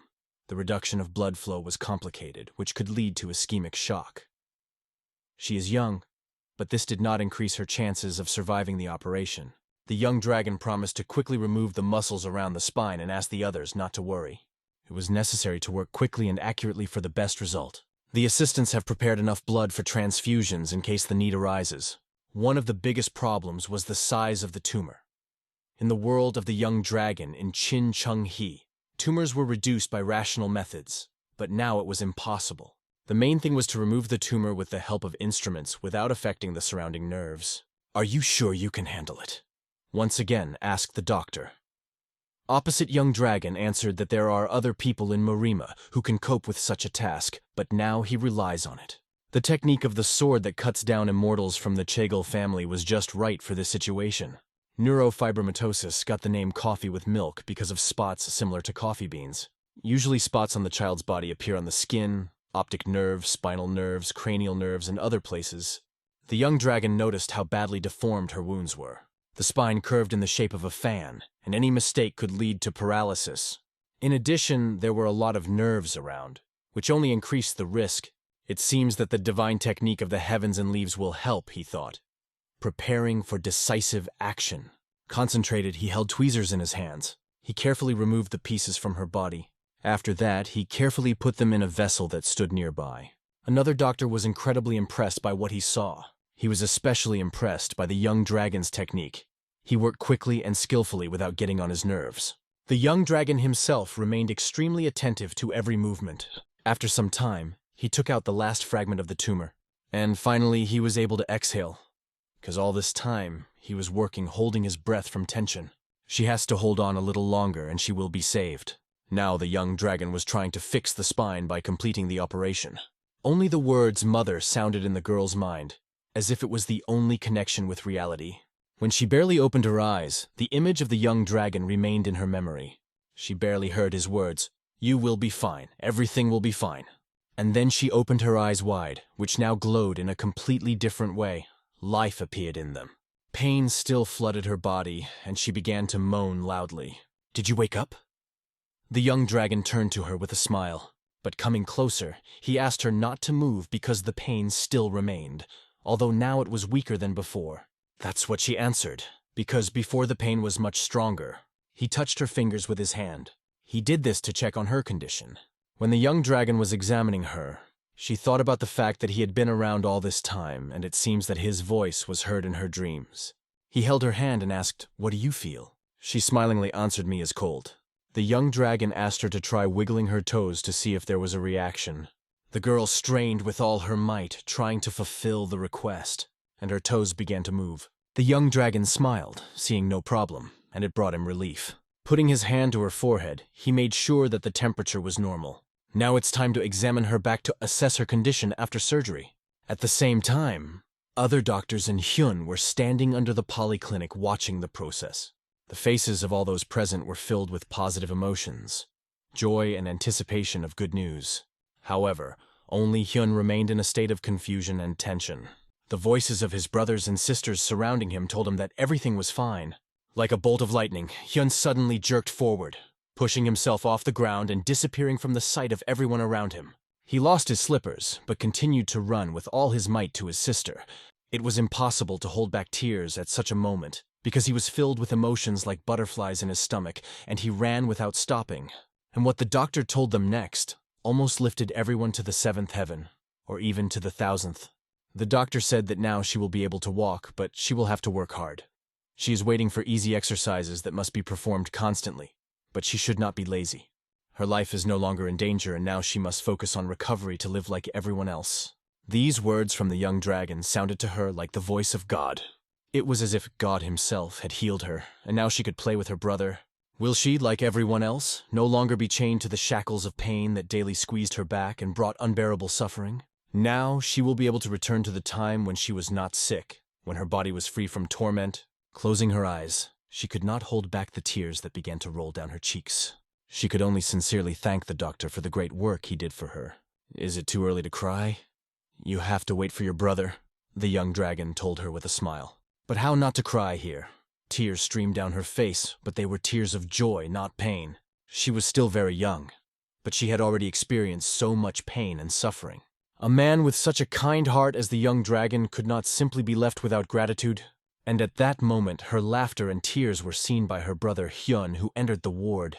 The young dragon waited impatiently for Hyun to finally come running. "Is it true that my little sister is smiling happily?" Hyun asked as he ran into the ward, his heart overflowing with hope. He immediately rushed to the young dragon, exclaiming that everything had worked out for him, and that it was a real miracle. The young dragon explained that she needed observation, but at the moment, everything was working out for the best. Hyun ran up to his sister, petting her and asking her if she was in pain and if she was okay. Her body was returning to normal, although everyone told Hyun that he should give her peace. But how glad he was that this day didn't turn out to be sad. "There will be many more such happy days," said the young dragon confidently, adding confidence to everyone. Hyun hugged her so tightly that for a moment he forgot that she might be in pain. She reminded him of this with a smile. He immediately apologized to her, but his emotions overwhelmed him so much that it was difficult to contain them. Their feelings barely allowed them to control themselves, and happiness literally radiated from both of them. A smile appeared on their faces by itself without any effort. The young dragon understood that they needed time alone, and decided to leave them together for a while. The young dragon and Hyun went outside to talk alone. The little one was wondering why the young dragon was helping people like them. Although he didn't understand why it was necessary, Hyun just reminded him of a promise he shouldn't forget. He didn't ask Hyun to be completely good, because he knew it was difficult in their world. But still, I asked to try to help those who seem to be in trouble at least 3 times. "I will still kill people," said Hyun, because his life was already destroyed, and he lived with a constant wound inside. It seems that Hyun decided to remain who he was in the novel without changing his fate. Clan leader Hao is a pitiful creature. Will a river of blood spill from his hands again? But the young dragon hoped that this time the river of blood would be smaller. Hyun still promised to try to do at least 3 good deeds. He also asked the young dragon why he continued to help them. The dragon could not answer directly, and said that the answer would have to be sought until the very end of his life. The rain poured continuously on their faces. The young dragon doubted whether he had done the right thing. But maybe he managed to reduce the degree of Hyung's madness a little, and that was already enough. On the bed lay a corset intended for my sister. The young dragon brought it to her, explaining that it would help straighten the spine and that she would have to wear it in the future. The corset was heavy and uncomfortable, but useful, so she would have to try. The young dragon was sure that everything would work out for her. She took the corset in her hands, hoping that it would help her stay healthy as long as possible. He gently patted her on the head and praised her, calling her well done. She felt ready to say if something went wrong. The young dragon hoped that she would stick to the treatment plan and survive the ordeal. They also needed to see a doctor at home regularly, so the young dragon chose the best things for them and asked them to be disciplined. "And how about you?" they asked. To which the young dragon replied that he would rest in the guest house until the next ship arrived. A tear appeared on her face, which she tried to hold back. Her brother reassured her by explaining that a young dragon should also help other people in need. Looking at the corset, she realized that it was really so. She asked if she could become a doctor when she grew up. "Of course, but there will be a lot to learn," the young dragon explained, and she was ready to make an effort. After that, the young dragon said that he hoped that she would become his student in the future. But first she needs to recover. She was supposed to be healthy and strong, and after a while the young dragon and Hyun were already outside. The young dragon explained that he had made an agreement with a guest house where they would be welcomed and well paid. He also added that he no longer wants to cause inconvenience to the clinic, so Hyun will work and live in a guest house. For Hyun, this was incredible news. The young dragon was clearly not going to leave either Hyun or his sister. He believed that he helped only those who were really in trouble. Then he asked Hyun if he knew what kind of hypocritical adults there are. They boost their self-esteem when they give money to the poor, calling it charity. He called this act his form of self-affirmation. "And does it help you too?" Hyun asked curiously. A wide smile appeared on the face of the young dragon, and he added that helping others heals not only the body, but also the soul. Their conversation took place against the background of beautiful mountains and sunset. "Will it really help me too?" Hyun asked. The young dragon wondered if there was a chance to change Hyun even a little, as he had once changed Ha-ryun. But it will definitely not be possible to forcefully change him completely, so he will have to forget about this selfish desire for the time being. A thought flashed in his head. After these thoughts, the young dragon spoke. "One day you will hate this world. You will have to do what you don't want to do, because killing is inevitable in Marima." However, the little one didn't understand. Isn't he already living like this? You just needed to know that even small good deeds help to balance the world. When it will be difficult for him to do good, let him at least pretend to be a hypocrite like real adults do. And this will also help protect himself. This is exactly what the young dragon Hyun explained. He didn't quite understand, but he promised that he would try. The young dragon also protected himself all this time by trying not to kill people and not be like the rest. However, as long as the doctor and the master of martial arts fight with each other in it, it will not be possible to achieve an internal balance. His deep thoughts are interrupted again by Hyun calling him like an old man when he says wise things. And if I need you to find me, where should I go? Asked the little one. But the young dragon was still on his travels, although he usually lived in the Peck clinic. He advised him to send a letter there to find out in advance. Maybe he will be redirected to where he will be at that moment. This meant that he could not say anything specific. For now, the young dragon had an important mission. But once Haiyan's sister got better, he asked him to protect her and support each other. Hien had no doubts about it, and although he did not consider himself the best person for them, he was ready to do everything possible. Then he placed his hand on the young dragon's chest and asked him to try to survive his journey. Of course I will try, Chin answered him. They exchanged wide smiles. The young dragon went further because new adventures awaited him, and Hyun stayed there, ready to start his new life. There was a lot of delicious food on the table, and the sight of it made the eyes widen. The young dragon was admiring the dishes because everything here looked very expensive. Eggs, chicken sprouts, even mushrooms were added to the dish. It looked so appetizing that it was hard to stop drooling. Next to him sat Hwanggu, who was also hungry and impatiently jumping up and down. This time, the young dragon specially ordered food for him. He brought the dish to Hwang, inviting him to eat. He himself began to eat this perfect dish. He brought the spoon to his mouth, slowly enjoying every moment. At that moment, he froze. It seemed that everything around stopped and the world looked different. How can such a taste be real, he thought. Maybe it's all about the local mushrooms. They were fragrant and large.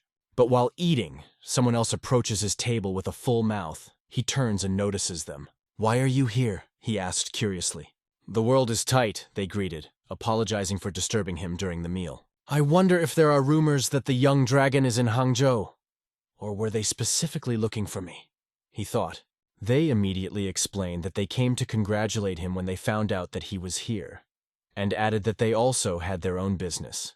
When they mentioned what they knew about his trip to the Zhoushan Archipelago, it became clear that they were from the Hao clan. The girl explained that this is not a secret trip. Everyone who is interested in the young dragon knows about her. Kango really has eyes and ears everywhere. However, they had a reason why they wanted to speak with the young dragon. "I understand you. Traveling alone can be dangerous, but you are an important person to Kangho, so be careful," Muwal said. His sister added that the young dragon should help people. She did not understand how you can become a doctor if you are afraid of people. Hwanggu ran up to them, and the young dragon assured them that there was no need to worry because he studied martial arts diligently and would not be alone at all. They had already heard about Hwang. He was famous, but in real life he looked much bigger than what was said about him.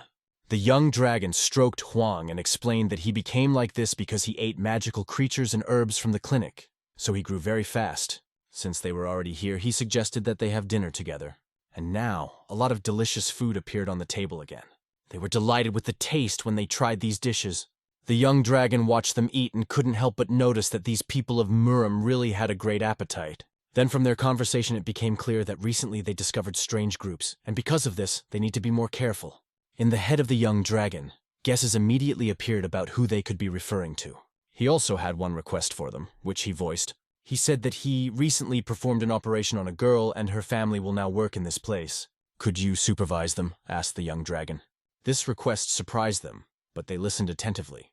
The young dragon explained that they were still children, and he was afraid that someone might try to take advantage of them, or take their money. She immediately replied, "Of course we can handle it without any difficulty." They were even happy to help. After all, a young dragon once cured them of syphilis. After he healed her sister, they refused further help because they didn't want to cause any more inconvenience. Therefore, the young dragon decided to watch over them, at least in this way. He understood that he would become the head of the Hao clan in the future, and it seems that this will be enough for now. After dinner, they said goodbye. Tomorrow, the young dragon had to go on a ship, so today, he decided to have a good rest. Oh, it seems they overate this time. The food was so delicious that it was hard to resist.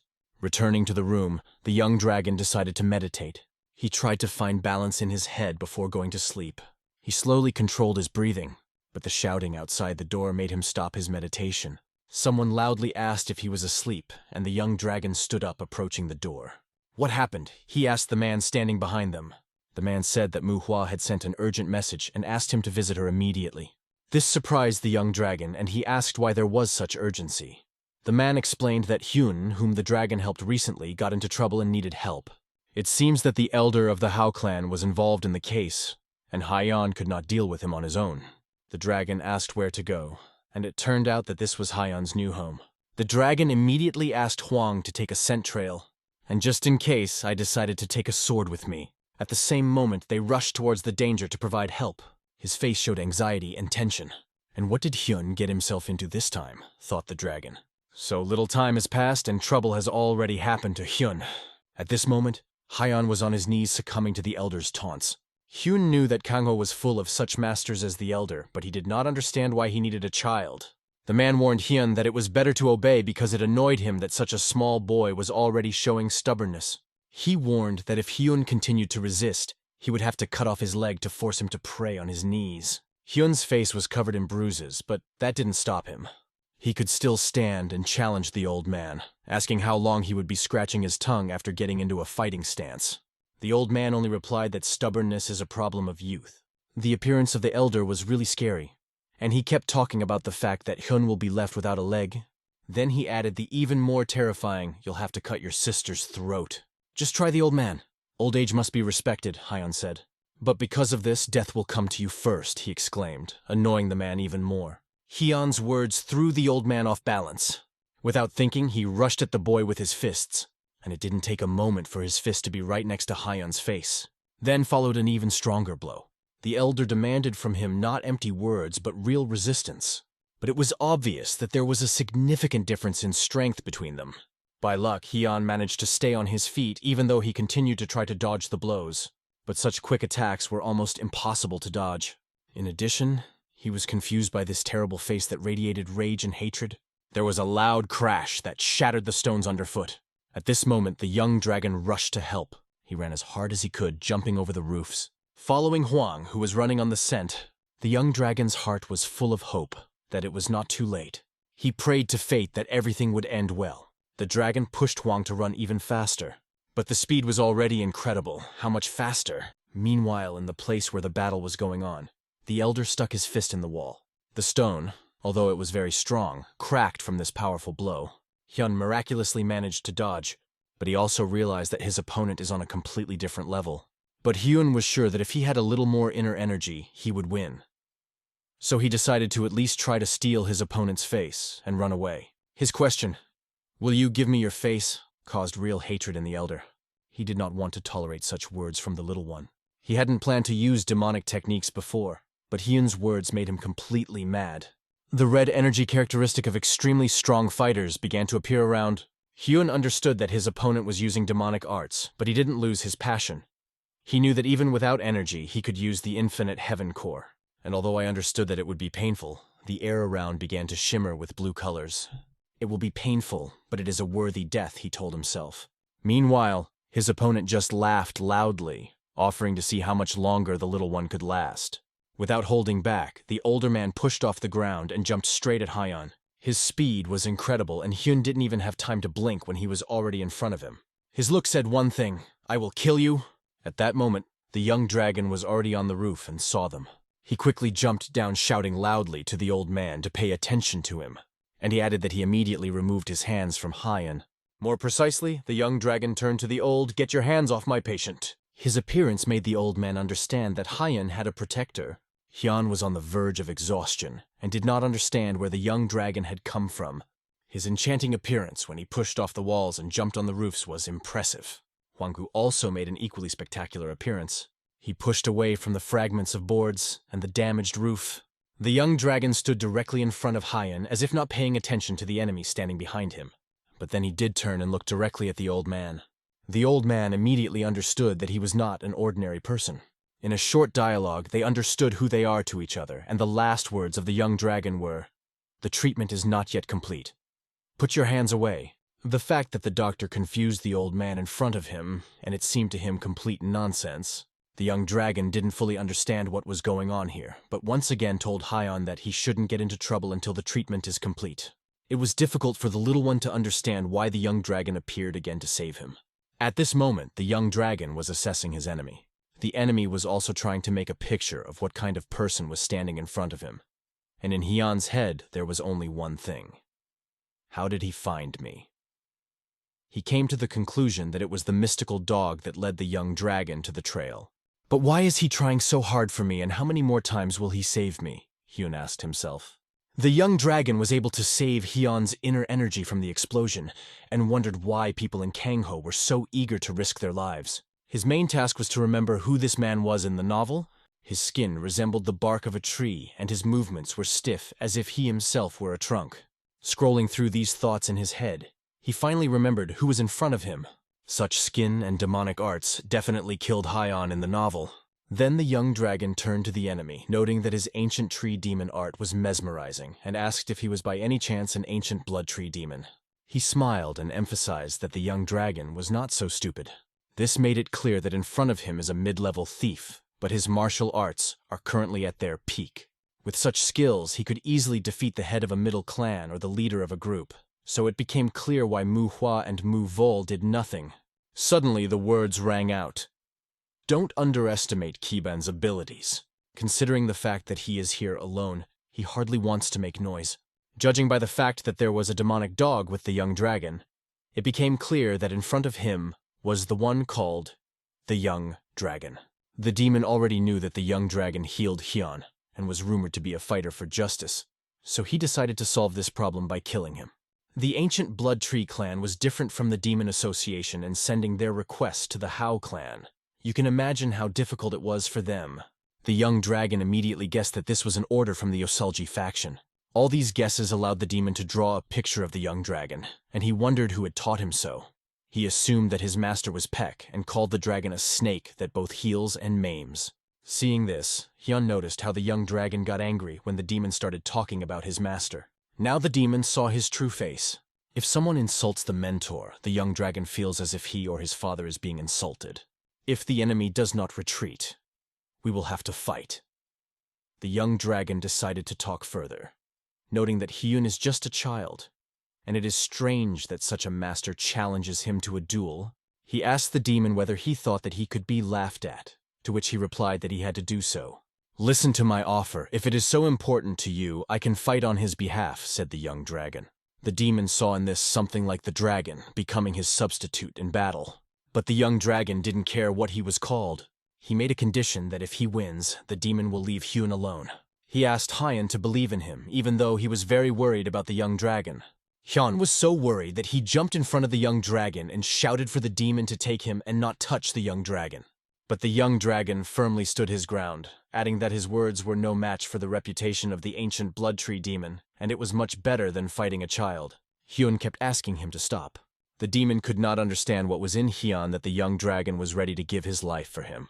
But it seemed to the demon that it would be better to fight with an enemy who has a name. Chin reassured Hyun by asking him to just wait. Hyun still didn't understand why the young dragon was doing this. He realized that he owed him again, so he asked the young dragon not to die. Hyun warned that the demon was very strong, but the young dragon knew it himself. He was confident in his actions, because he knew that his teacher would definitely say that he made the right choice. And so they stood facing each other with raised weapons. They drew their swords from their sheaths. The blade of the young dragon's sword was exposed and revealed in all its glory. This impressed the demon, and he recognized the sword as worthy of what he said. But the young dragon did not react to the demon's compliment. It was an ice sword forged from northern ice iron. The young dragon tossed the scabbard to Huang for him to hold. Huanggu held the scabbard as the sword was about to go into action. The demon began to release his energy and offered to test how strong the young dragon was. A devilish demonic art thought the young dragon as the demon's inner energy seemed extremely powerful. The demon was the first to go on the attack, hinting that it is worth ending the battle before the spectators begin to appear. He offered to finish faster and began to throw a lot of punches. The young dragon braced his sword for each blow. There were too many blows, so it was difficult to counterattack, and so far he only defended himself by placing his sword. Hyun watched the battle with delight, not understanding how the demon got such speed with his massive build. Each of his blows was filled with overwhelming demonic energy. The demon parried all the young dragon's blows with his bare hands. It turned out that his skin was so strong that it could withstand the direct blows of the sword, and the dragon barely began to deliver the first blows. So he really was a devilish demon. Thought the young dragon impressed by his appearance. This fight will definitely not be easy, the young dragon told himself with confidence. A stream of blue energy shot out from the palm of the young dragon, holding the sword, trying to cut through the demon's red energy and make its way to his body. But it was incredibly difficult. Nothing worked. The young dragon began to use his maximum speed. The amazing sword said by the demon. It repels my demonic energy so easily. After that, shadow waves of energy began to cut through the space, and the demon became even more saturated with red energy. At that moment, he spoke. It was in vain that I thought the young dragon was a weakling, and so the two elements of good and evil collided at one moment. The demon's tense fist slammed into the tightly clenched sword in the young dragon's hands. The problem was that the sword was one and the demon had two hands. He stretched his arms to full strength and hit the ground so that the wave threw the young dragon back. The young dragon could barely stay on his feet and not fall. Worried about his brother, Hyun sat next to Huang, but suddenly a smile filled with hope appeared on his face. This is because the released energy of the young dragon made the earth tremble, and he became much stronger. You will not be able to defeat this enemy with normal attacks. It was necessary to end this fight with one precise blow. The young dragon decided to use his true power using the Heaven and Leaf Divine technique. The enemy confirmed his thoughts by saying that he would have to use real force if he did not want to die. An orb of pure power exploded from his chest, and the air froze as he held his sword. Only in this way will he be able to pierce the opponent's skin. An incredible blow began to take effect. The sword was aimed directly at the demon's neck, cutting through the space, and the young dragon was moving in his direction. Great Sword of Destruction. Basic strike, 24 slashes of destruction. He breathed in slowly and breathed out just as slowly. With each exhalation, he delivered a blow, but the opponent was confident in the strength of his skin. The demon believed that the young dragon would try to end the fight with one powerful blow. But the dragon's movements and his swordsmanship reached a completely different level. In the thoughts of the young dragon was that he managed to leave marks on the demon's skin, but not completely damage it. Only traces of the use of ice energy remained on the skin. If he cannot penetrate the skin protection, he will not be able to deliver a decisive blow. Do not forget that the demon can also attack, and his blow just passed literally millimeters from the young dragon's shoulder. The demon also seemed to be well versed in martial arts. But these refined movements of the young dragon who moved like a cat while holding a sword confused him. His movements were plastic and precise with impeccable technique. But it was impossible to kill this monster with one blow. So you need to accumulate hits and use them together. Such a plan arose in the young dragon's head while Hyun continued to watch. He did not lose hope for his doctor and new brother. Hyun noticed that they were fighting on an equal footing, and that made him happy. But so far, the young dragon has not managed to break through the skin of the demon. However, the ice energy began to accumulate in the hands of the ancient blood tree demon. The Chehal family's mysterious sky step technique was familiar to the demon, and he was amazed at how the young dragon used it. But the demon continued to claim that the young dragon would not succeed. His eyes glowed red. He used the ancient blood tree's demonic magic to use the altering technique, Sealing Demonic Strike. Sparks began to appear around his fist in addition to the blood-like red energy. The young dragon understood that now it was necessary to be extremely careful. One blow from the demon and it will be over. He won't even be able to push back. The demon's fist was clenched so tightly it felt like it was made of stone. At this point, the young dragon decided to play his game. He began to rapidly circulate the internal energy in the power core, and channeled the fire energy through the veins of his entire body. After his body was completely transformed, he must endure. At this point, the sphere was already formed. They are like yin and yang, two completely different elements flew at each other. The energy collected on the young dragon's sword was directed directly into the demon's body, while a clot of no less powerful energy gathered on the demon's fist. The young dragon swiped his sword right through the demon's arm. Shocked by this blow, the demon looked at his hand. With a voice as if he was losing something, he said, "My hand," finally managed to break through his skin. The young dragon managed to wait before attacking until the cold passed through the skin and condensed the plan worked. It was a simple principle of thermal expansion, but of course the demon didn't understand what it was all about. Filled with confidence after that, the young dragon was ready to fight on. He found himself behind the demon listening to his moan. The demon could not understand what kind of strange martial arts the young dragon was using. His surprise was so obvious that the young dragon himself noticed it and thought that the demon should study science. Hyun froze in anticipation of the young dragon's next move. Suddenly there were loud screams of the demon. The young dragon lunged at him to end the fight and end the damn bastard right here. He was ready to tear it into small pieces with his sword that pierced through the demonic energy. His sword was to pass through the demon's worthless pumped body and leave him with an experience he would never forget. The demon fully tasted the defeat that engulfed him now, And the young dragon, unlike the demon, enjoyed a completely different taste. It was the taste of victory over an enemy who did not know the words honor and dignity. From now on, the demon knew only the word defeat, and with these thoughts, he fell to the ground. The demon asked himself, what kind of nonsense is this? How and when did the young dragon beat him in internal energy? This question will remain unanswered in the demon's mind. Hyun, inspired by what he saw, stroked Hwang and told him, "This is my master." Defeating a demonic energy master of this level and not being seriously injured is unbelievable. In Hyun's eyes, the young dragon was unbeatable. The young dragon did not want to kill his enemy, so he approached him and asked if he would admit his defeat. The demon muttered something incomprehensible, gritting his teeth in anger. "I don't want to fight anymore. Chong Clinic can help you with a new hand, hurry up." Hearing this, the demon realized that he was not just an enemy, but a doctor. The demon got up and said, "Agreement is an agreement." He agreed to go, but warned the young dragon not to forget that this is not the end. Their meeting will definitely take place again. The strange old woman, Bloodshed, intended to hand over the Chong Clinic to the young dragon. She will definitely notice the traces of using the 5-element technique and understand whose business it is on the demon's body. However, the young dragon was interested in only one thing: how she would react to this. Can he survive if he tries to talk to her? At that moment, Hyun and Hwang ran up to the young dragon and asked how he was doing. But at the same moment, his body weakened and he fell to one knee. Coughing, he spat out blood that was darker than usual. Picking it up from the ground, Hyun noticed that the blood was black. This was a sign that the young dragon's internal organs were damaged.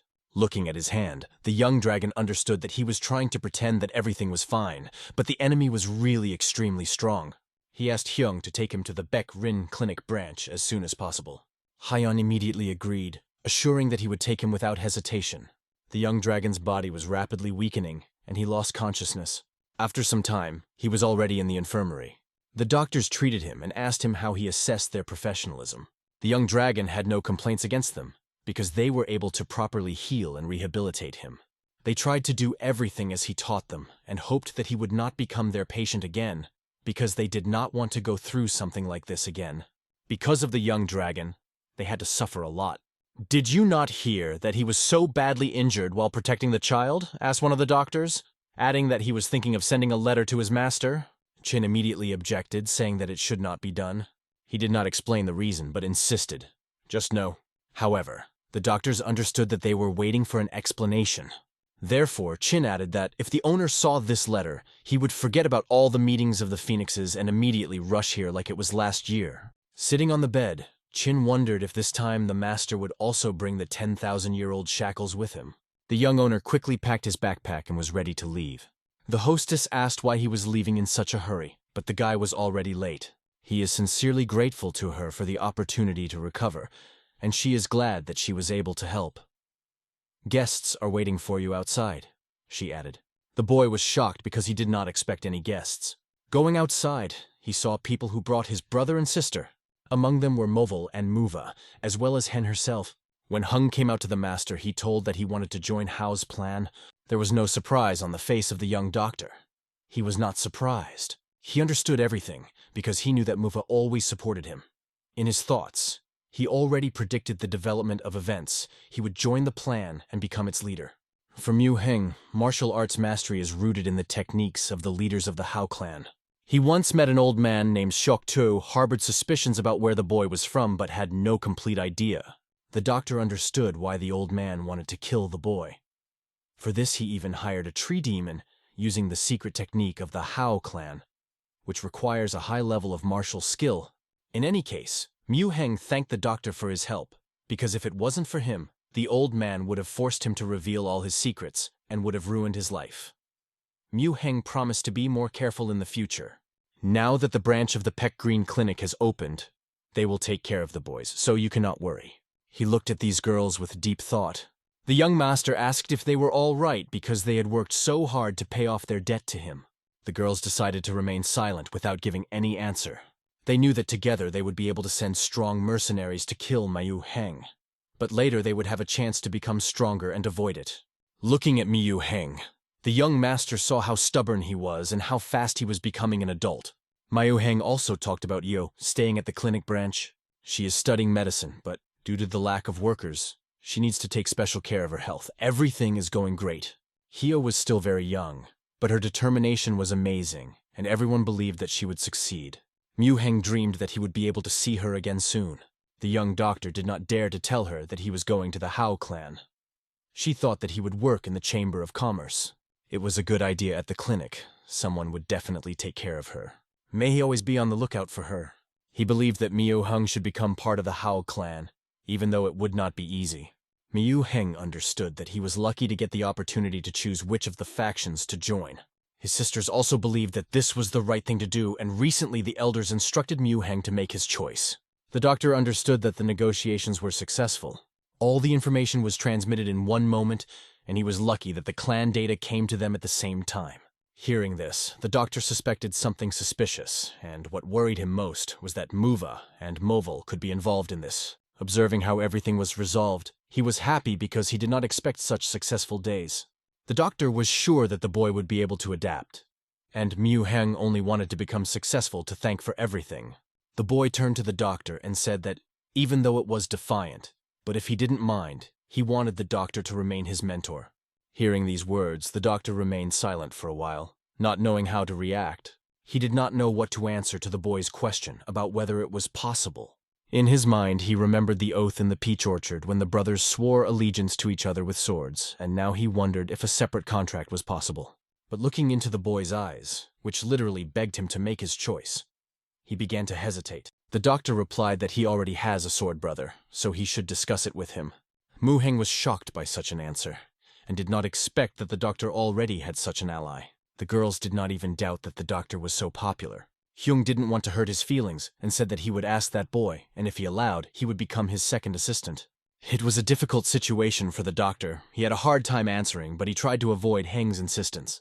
The stormy sea rocked the ship. The waves rose higher and higher. The young master was meditating against the background of the sea, immersed in his thoughts. He understood that even though he had not defeated the martial arts master, it was all due to the difference in their styles. If he was a master who preferred technique and speed, he would have lost this fight, and there will be even more such opponents in his life, and this caused concern. He reflected on the fact that although he does not know much, his base is stronger than most others. There was only one question left. What can he do to become even stronger? He understood that elixirs were still available to him. In order to increase your internal energy, if he learns the dual energy martial art and the great Paraja martial art, it will be enough. Looking at the beautiful sunset, he thought. He realized that the spirit of energy martial art allows splitting thoughts into two parts. But it is dangerous. When a martial art works directly with the mental state, there is a risk of going crazy. He remembered a scene from a novel. In it, master of martial and demonic arts, Marima finds and retrieves the remains of the missing master of the Mudan clan. He realized that he should focus on the essence of the technique, taking only what he really needs. Only in this way will he be able to achieve the desired result. The following martial art. Great Paraja makes the body strong, even stronger than the body of an ancient blood demon, without any side effects. But the Shaolin Temple will not teach this technique to a foreigner. To get access to this knowledge, you need to have a good reputation, or make them your debtors. The captain of the ship drew the attention of our hero to the island that was visible ahead. This meant that they would soon reach Joshua. The young owner looked at the huge and beautiful island. He wanted to find the Skyhawk as soon as possible, and only then learn the martial arts of two energies and take elixirs. Putoshan is one of the mountains among the 1,300 islands located in the archipelago. Here is the Puto clan, a sacred place of Buddhism where mountains, seas, and islands intersect. This place is called the largest port, but despite this, there are only a few guest houses. When the young owner arrived here, he immediately felt the atmosphere of the unusual. He needed to find a boat to continue his journey. However, local prices were too high for travelers. They did not want to simply agree to the terms of the young owner. He encountered the first difficulties in the search for this boat. It turned out to be very difficult for him to find a boat among local fishermen. And until they could do it, they had to stay on the island. Nobody even wanted to lend him a boat, because for the locals, the boat was the main way of survival, because everyone here was engaged in fishing. The problem turned out to be bigger than they first thought. Once the dog smelled an unpleasant smell that made him wary. People like monks marched one by one to the place where the young master was standing. They were looking for him, and when they found him, they stood next to him. Master Hearn understood that these were monks, but he could not understand what they were doing here. The monks carefully followed them without lowering their gaze. A strange energy emanated from them, indicating that they belonged to the Puto clan. The monks greeted the young master on behalf of the Puto clan. The Buddhist clan consisted exclusively of women. The young master immediately felt their energy as a powerful clan. One of the nuns immediately turned to the doctor with a question. Judging by the symbol on his bag and the accompanying dog, she recognized him as a young dragon from the Peckland clinic. The boy was amazed by their observation. Even in these remote places they know about him. He confirmed this and shared his guess what he had understood with the nun from the Puto clan in front of him. She confirmed that they were indeed students of the clan and introduced herself to An Hyung, talking about the difficult situation that brought them to him. The young doctor began to guess what the problem might be. He saw seriousness in her eyes. There were rumors that a strange disease had recently begun to spread, because even martial arts do not always protect against common diseases. However, powerful internal energy allows for faster healing. The guy felt that the woman spoke to him telepathically. It is a martial art that uses Chai energy to convey thoughts to a chosen interlocutor. He also possessed this skill, and they began to communicate on a mental level. He confirmed that this is usually the case, but this time the disease behaved very strangely. Therefore, they turned to the young master for help. They believed that the Buddha had blessed them because he appeared at this important moment. Heng thought in his thoughts that there was no mention of such unusual diseases in the novel. He suggested that something could influence changes in the future. Hyun asked the nuns about the symptoms, but they decided to show him everything with their own eyes. They invited him to the Puto clan, and the doctor understood that if it was an infection, it was necessary to act as soon as possible. Although the Skyhawk was important to him, people's lives were in danger, so he decided to help them first. And yet the question remained, would he be able to help them again? They went to the Puto clan, which was far away in the dense mountains. The beautiful building was the center of the Puto clan. The young master once heard that men are not allowed to join this clan. And it turned out to be true. Ordinary men are not allowed. But an exception was made for doctors. After all, the health of the sisters was a priority, so the young master had to be extremely attentive and careful. And Hung noticed that this young man was not at all like other masters of his age. The door opened and a woman entered. She learned that the doctor had arrived and happened to meet him at the port. It was an elderly woman who gladly welcomed the appearance of an important person. The guy wondered who she could be. He introduced himself by name and added that he was from the Peckland clinic. The woman introduced herself as Avi, short for Avich. Avich is the last of the 8 hells in Buddhism, the most terrible of them. The guy understood that this was an unusual name, but why was she called that way? It turned out that the woman left all worldly affairs behind. He remembered her name from the novel, where it said that during the attack on the heavenly demon, she fought him as the best swordswoman of the clan. She couldn't rise to the level of an emperor swordsman due to her lack of 5-star enlightenment. But that was just a guess. Avi asked to examine their patients. The boy went with them to the sick. They went outside and walked straight down the narrow path. Hwanggu asked to go with them, but was not allowed. The young man wore protective equipment, gloves, a mask, and a gown. Approaching the door, he took a deep breath. Going inside, he saw that it looked like an infirmary with many patients. The situation was very serious and urgently needed to be resolved.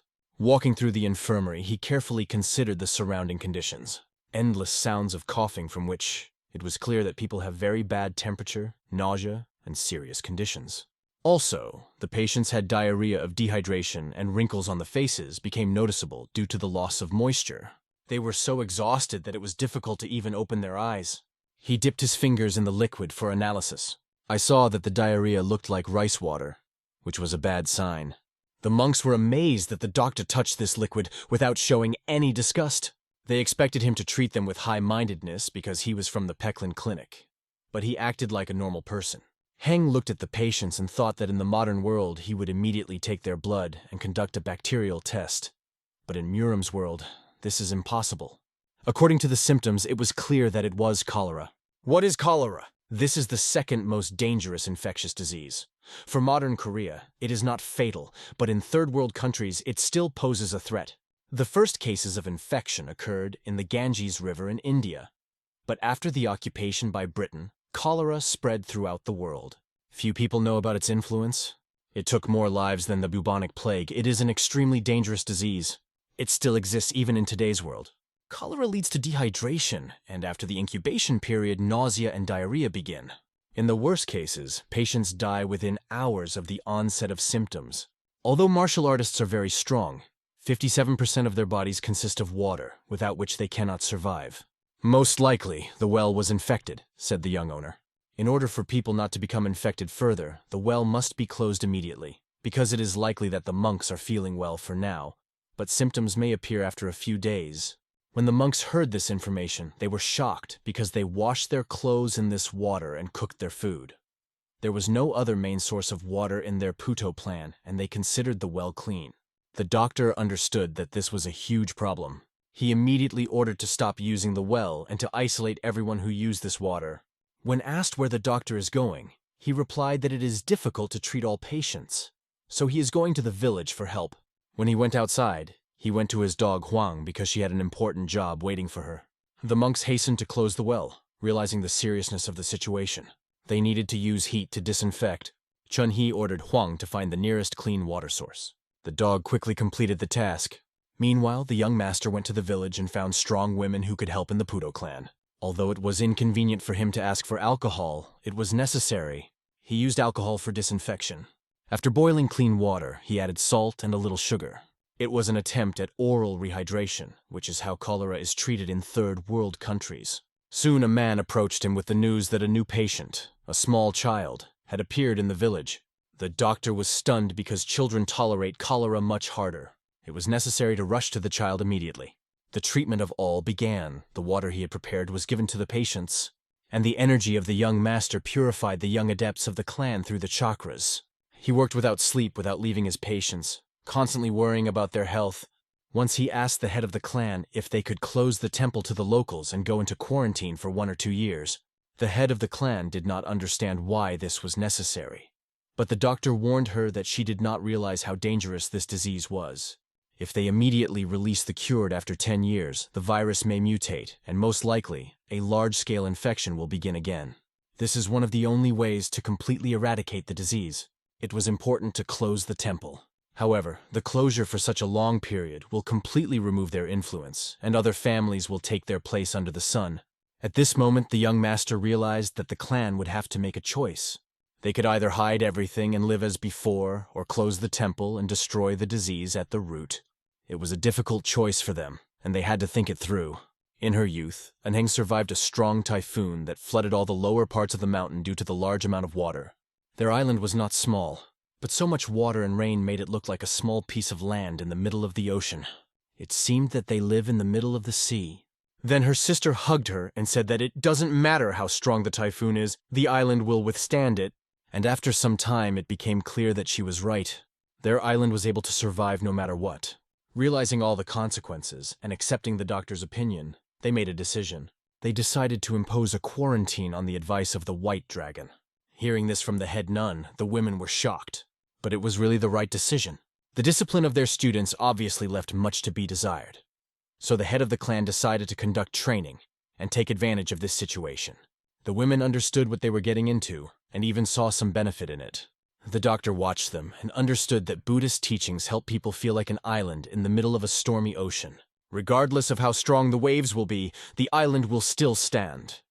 He was glad that such a decision was made. When everyone left, one of the nuns drew attention to him. She wanted to ask why he had come to Zhoushan and also wanted to thank him for his help. The young master knew that they saw him through and through, and he had nothing to hide. All residents of Murim have their own desires. The guy openly shared his intentions. He came to find the core of the sacred being that lives here. After the boy told her about his intentions, she invited him to her room in the residence. If she understood correctly, he wants to catch the Skyhawk, and it turned out to be true. There was a misunderstanding between them, and the woman's face looked confused. The guy even thought that he had already crossed the line. Asking for help in the murder was too much. The woman closed her eyes, which indicated her disappointment. He realized that he made a mistake by saying this, and it will not be easy to correct the situation. He decided not to inconvenience her anymore. The boy explained that he was only looking for information about the Heavenly Hawk. He realized how much the people of the village love him. He even heard the story of how a bird caught a child who fell from a cliff and miraculously did not get hurt. The woman looked at him from the other side, changing her mind. The doctor continued to make excuses, explaining that people consider the hawk to be their protector, so he does not plan to kill him. And when he had gone so far, The boy asked her to show him more about the hawk. The woman did not understand what he meant, but it was clear to her that the boy had a good heart, and she decided to help him. She opened a chest, in which there were 3 feathers of the legendary hawk. She suggested that he touch them because these Purins contain lightning energy. As soon as the boy reached for the feather, he felt an incredible electromagnetic force. The aura of one feather was simply incredible. He tried to protect his hands, using the power of the earth, but still felt the power of lightning. The woman understood that the skyhawk is capable of absorbing lightning during a storm, and this is probably why he lives in an archipelago, where there is always a storm or thunderstorm. Suddenly, a dog outside started barking loudly. The young master understood that Huanggu smelled something and quickly began to react. This dog was unusual and therefore never forgot the smells it encountered before.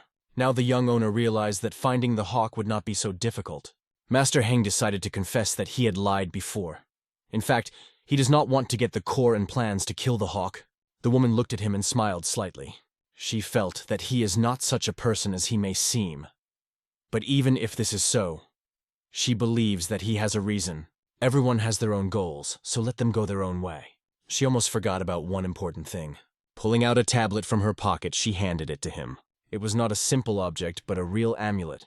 Zhoushan's amulet, made of Ziziphus, was proof that he was now connected to their clan, and would receive help anywhere in this land.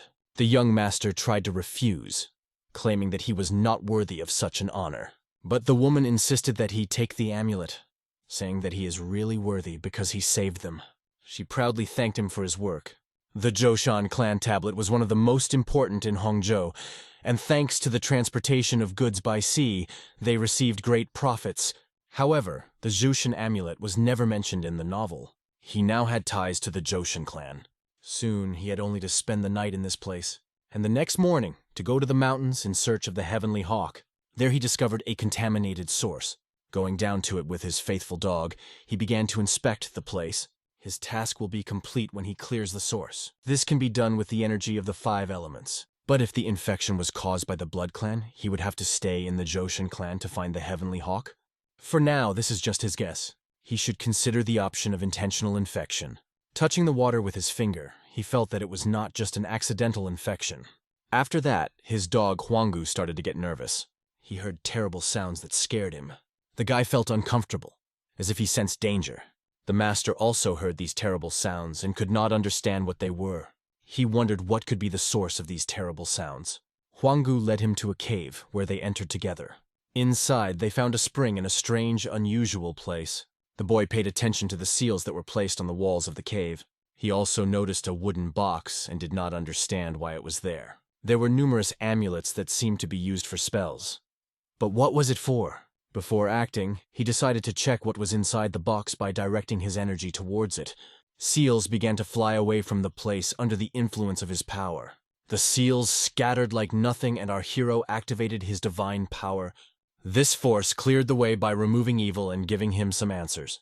However, despite this, the strange stone continued to have a negative effect. Dark energy could be felt in the air.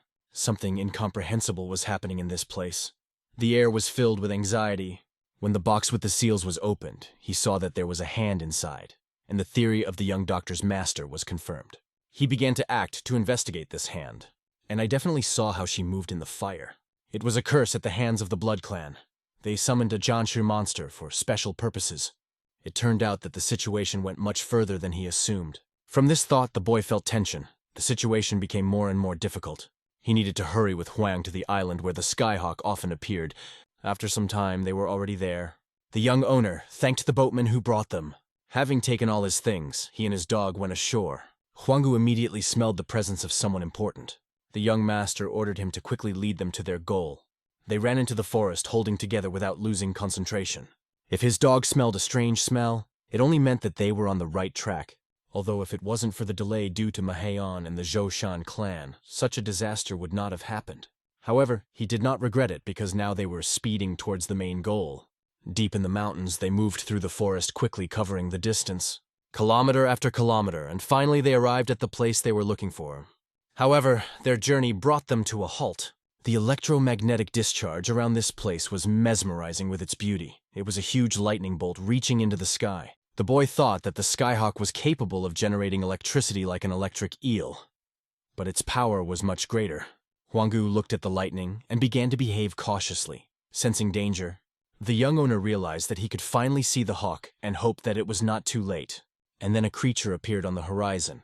It was the legendary hawk. Its incredible power was felt even from a distance. The electricity it emitted rose into the sky, creating an incredible sight. This bird turned out to be simply gigantic in its scale. It was so big that it was difficult to imagine its dimensions. Heng didn't think that the skyhawk lived in such a deep canyon. The bird began swinging its powerful claws over the boy, preparing to attack. Flying closer, the young master activated his powers to defend himself. The bird looked quite aggressive, and it was unclear what caused this behavior. Until the moment when Huanggu started barking hysterically. Strangers appeared on the horizon, and it was they who caused alarm in the dog. The foreigners were attacked by a bird, and it became clear that they had taken something from him. One of them shouted that if the skyhawk does not want to see the death of his children, then let him surrender. He demonstratively raised one of the baby birds in his hands. It was painful for the hawk to see what was being done to his babies. But the man shouted that any actions of the bird would be useless. The young master understood that these people belonged to the Blood Clan. It is obvious that they have captured his children and are using them as hostages. One of the foreigners, angry with the hawk, even fainted after being struck by lightning. From the main one of them, from which smoke came out, it was clear that he was their leader. His other subordinates kept the chicks in captivity, and it was clear that they were very dangerous. Then our hero turned to Huang, ordering him to listen carefully. Huang was supposed to bite whoever was holding the chick, and the boy himself decided to become a leader. Although this plan was dangerous, they had to carry it out. The skyhawk furiously attacked the scoundrels with his lightning bolts. His lightning strikes were so strong that the stones under his feet shuddered and crumbled. The warriors saw that this mighty bird was seriously attacking them. The head of this team, noticing the vulnerability of the hawk, extended his hand to him. He jumped into the air trying to catch the huge bird. He was sure that lightning would not harm him. Seeing such resistance made the hawk even nervous. But at that moment, hope appeared on the horizon. Huang's dog attacked from the side trying to bite the scoundrel. And when she opened her mouth and reached for the warrior's leg, he felt incredible pain in his joint. Out of pain, he threw the little bird from his hands, letting it go. Suddenly the dog latched onto his leg, disrupting their plan. The head of the team looked at the dog in surprise, not understanding where it came from. But there was an even bigger problem. Hawk began to run away. They couldn't even keep a single chick. He tried with all his might to catch up with the bird. He was aware that this was a great danger, but suddenly another obstacle appeared before his eyes. It was a young master who held his sword in his hands full of determination and looked straight at the enemy.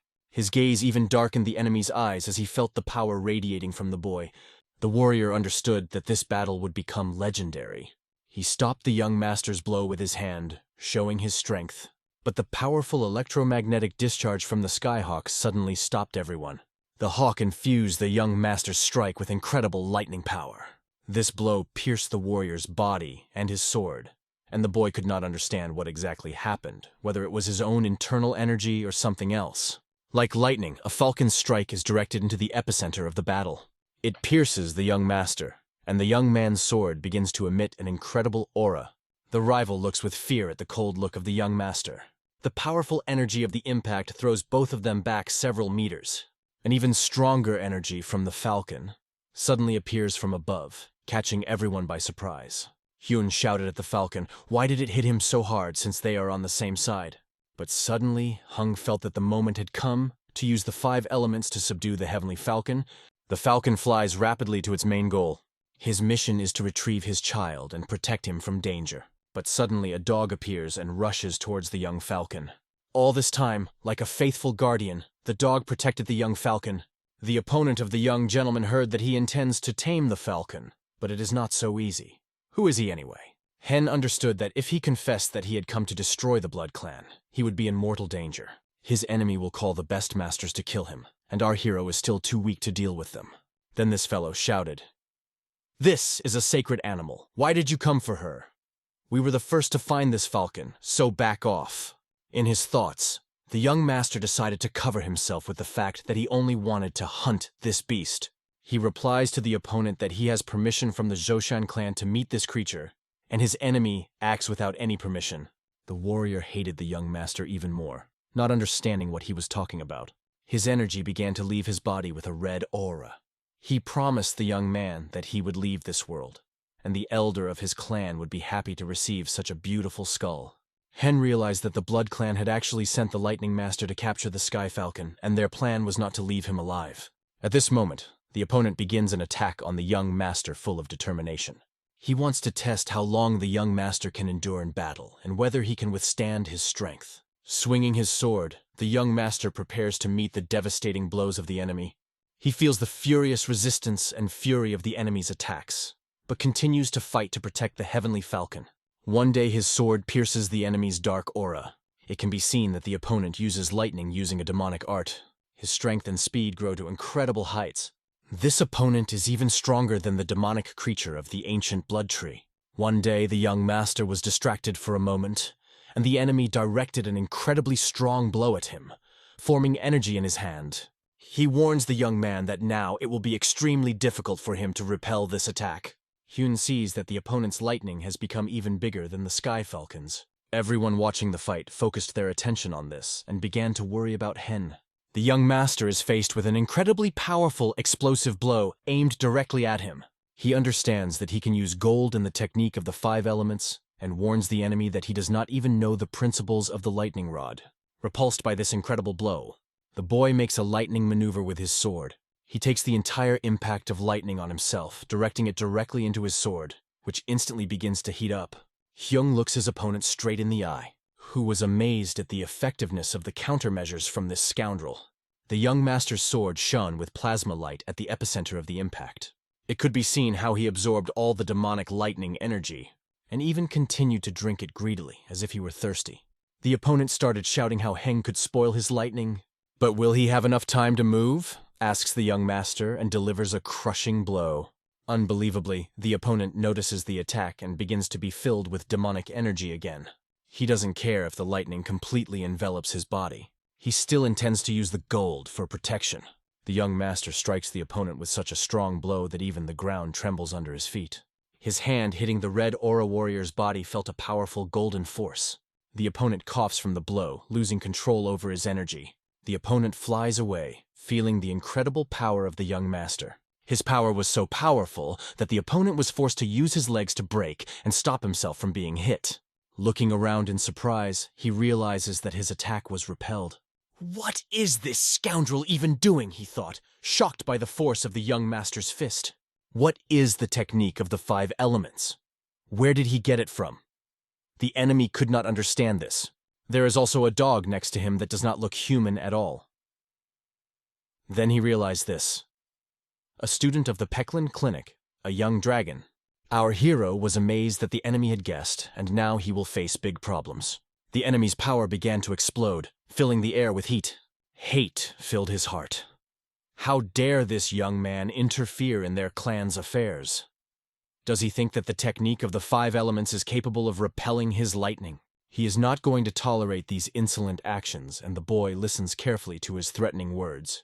"I will kill you with my hands full of demonic energy!" he shouts, filled with rage. Standing opposite each other, a strong tension arose between them, as if the air became heavy with energy. Hen understood that one of the bosses of the Blood Clan was standing in front of him, and this was not a simple opponent. His enemy uses the sacred technique of thunder, full of incredible power. This is the true master of thunder rolls. The young master in his head is already starting to build a strategy for how to defeat the enemy, clenching swords in his hands. He carefully looks at the opponent and understands that his internal energy has the attribute of electricity. This means that his power is like lightning that flies out of his hands, and they begin to oppose each other in a fierce battle dance. The young master understood that in front of him was an enemy whose body was covered with lightning, as if he were a living Tesla coil. The opponent shouts that if Hen's sword is made of ice, it means that he got it from the Silver Sea Ice Palace sent to Peckland Clinic. Heng replied that his mentor just really loves his students and cares about them.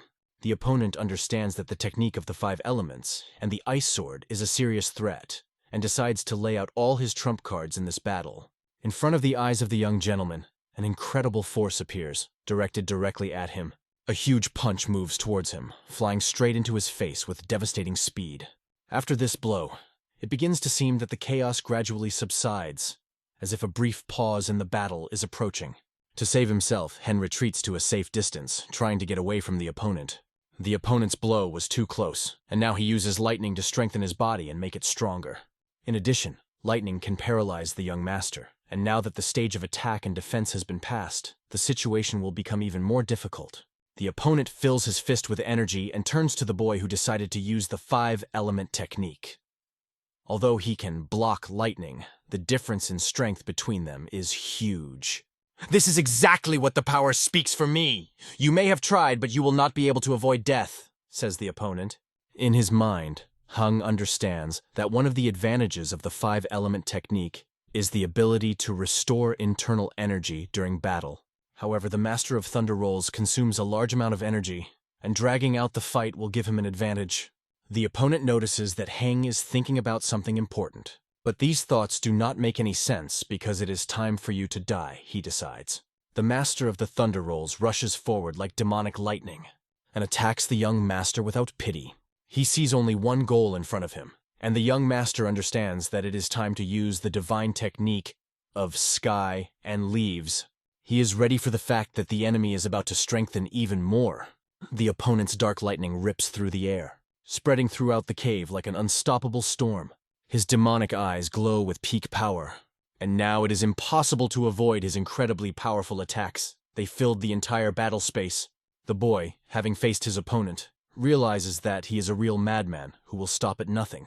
The power of his blows is so great that it seemed that he would not be able to stay on his feet after such an onslaught. The attacks of the young master do not bring results because the opponent resorts to incredible tricks. He converts his own blood into energy, turning it into strength. This is one of the Blood Clan's dark blood explosion techniques. The opponent understands that the actions of the young master surprise him because he was able to block his chain of attacks. But the opponent cannot answer, wondering how the young man wields the sword so masterfully. A huge number of punches on the sword symbolizes that the demonic scoundrel still has the upper hand. The young master patiently waits for the perfect moment to deliver the decisive blow, and when he feels that this moment has come, he attacks the opponent with a sword that flashes like divine lightning with a powerful flash of light. Such opposition was a surprise for the opponent, for which he was not prepared. It was an extremely serious attack that caused great damage to the opponent. Now they fight with new passion, and the young hostess should be very careful. The doctor's massive strike and Taya's shining sword are directed towards the opponent, who sneers that this attack will be in vain. But in contact with the hands and feet of the enemy, the technique gives a positive result, and the enemy receives a devastating blow. Even the dog began to worry about the young master, impressed by his strength. The adversary understands that the Pecklin Clinic managed to raise a real dragon, but his eyes flash with red demonic fire, and he warns the boy that he will not let him go alive, no matter what. The demonic power began to drain from the boy as he thwarted the enemy's great plan. He decided to kill him right now without delaying for a moment. Demonic energy began to fill his body, and every cell was burning red like fire with the power of the demonic sect. He summons a huge bolt of lightning to gain even more power, like a real demon in the flesh. He emerges with a new, powerful aura. The young master understands that in front of him is an army of 10,000, one of the highest techniques of the Blood Clan, which he read about in the secret records of the self-destruction technique of the Blood Clan. His opponent turned into something like a demon. His body changed, and now he became a real monster who rejoiced in the suffering of his opponent. Laughing, the demon warned that no more tricks would help and began to accumulate incredible power in his hands.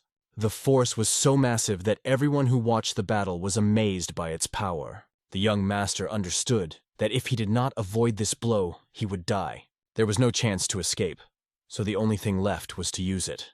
Method of building chi energy from the Chehal family and quickly draw symbols on the ground during battle.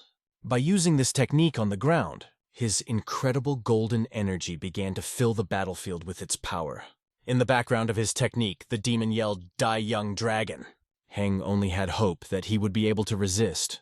Looking at the demon that mercilessly rushed at him, the young man understood that he saw in him just another victim. The demon rushed at him with a smile, but the boy miraculously dodged the fatal blow, barely heaving a sigh of relief when he was able to avoid this terrible technique. He drives the demon right into the energy circle that activates the Cheal family's lightning power and reveals its true power. The equipment began to emit incredible circles of golden energy that belonged to the hidden equipment of the Chigal family. It seemed that everything was successful and the enemy was trapped. All that remained was to take control of the situation and consolidate the victory. Energy began to envelop the young master's dagger, and all he had to do was withstand the enemy's attack. The opponent, full of incredible power, rushed at him to destroy him once and for all. The power of this hated enemy that faced the young master was simply incredible. It was his first real test. They whirled in a fierce battle dance. Two extraordinary forces collided with each other with devastating power. For a moment, everything froze, as if the world froze in anticipation. Their energies began to fight with each other, clashing and opposing each other. Huanggu felt an incredible demonic power emanating from his opponent and tried to stay away. He saw how his mistress managed to repel a blow, but the demonic creature dodged his sword and almost grabbed him. The boy felt the incredible inner strength of the opponent, which seized the sword. If one of them surrenders now, he will definitely lose to the young mistress. One must hold the sword. Otherwise, death will come before he has time to make a decisive move. And then something incredible happened. His sword burst with a golden glow. The boy's impressive strength confused his opponent and made him tremble. His cold weapon began to melt the demonic enemy. And the young master felt the force of this devastating counterattack. The young master tried to bring the case to the end without stopping halfway. And at one point, his power began to surpass even that of a demon. Everything exploded with the blue aura of the Chehal family, which extinguished the demonic energy of the opponent. The blast wave threw everyone in different directions. Chaos filled the cave. Stones began to fall, destroying its walls and ceiling. Hagen tried to escape from this incredible energy and the chaos it created, but he was stoned and trapped. The falcon and its chick found a way to escape, flying away from this evil place, away from these crazy people who were hunting him. After a few minutes, the chaos began to subside and the dust settled to the ground. The doctor was sitting on one of the stones, holding his sword, breathing heavily from fatigue. Blood flowed from his mouth due to the tension and force of the blow, and he almost died, not expecting to start melting from the pressure. He thought that his opponent had died, but he saw a silhouette in the fog that was beginning to settle. Squinting his eyes, he could not believe what he saw. His opponent was still alive, but his lightning had weakened and was almost extinguished. The opponent began to shout at the young master, asking what he had done with his power. Heng, breathing heavily from exhaustion, greedily swallowed air, trying to regain consciousness. The doctor explained that he had sealed his energy in a lightning-suppressing circle. The opponent could not understand how this technique was able to seal his powerful lightning. And then the opponent looked around and saw the seal of the Chehal family. He realized that he was inside this circle, and his magic was reduced by more than half, and continues to weaken. The doctor approached him and ordered him to stop using the bloody arts, offering to surrender in order to save his life. The demonic scoundrel recognized the strength of the young master, realizing that the great dragon who thought everything through, even though he made some mistakes. But he warned Hen not to think he could defeat the entire blood clan, and at that moment, his eyes filled with blood. His body began to self-destruct, exploding like an overripe fruit. He planned all this from the very beginning. Smiling, he stopped seeing laughing and coughing up blood. Before his death, he promised that the blood clan would definitely take revenge and kill the young master. The doctor watched as his opponent took his own life, having destroyed himself so miserably that he was already lying dead on the ground. The doctor felt that his ice sword changed, acquiring new properties. Looking at his opponent, he hoped that he would choose a different path in his next life. Having recovered from this brutal battle, he began to look for the dog. When he saw her, he understood that everything was fine with her. The dog was scared, but now everything is fine. However, immersed in the battle, they lost sight of the falcon, and its chicks disappeared.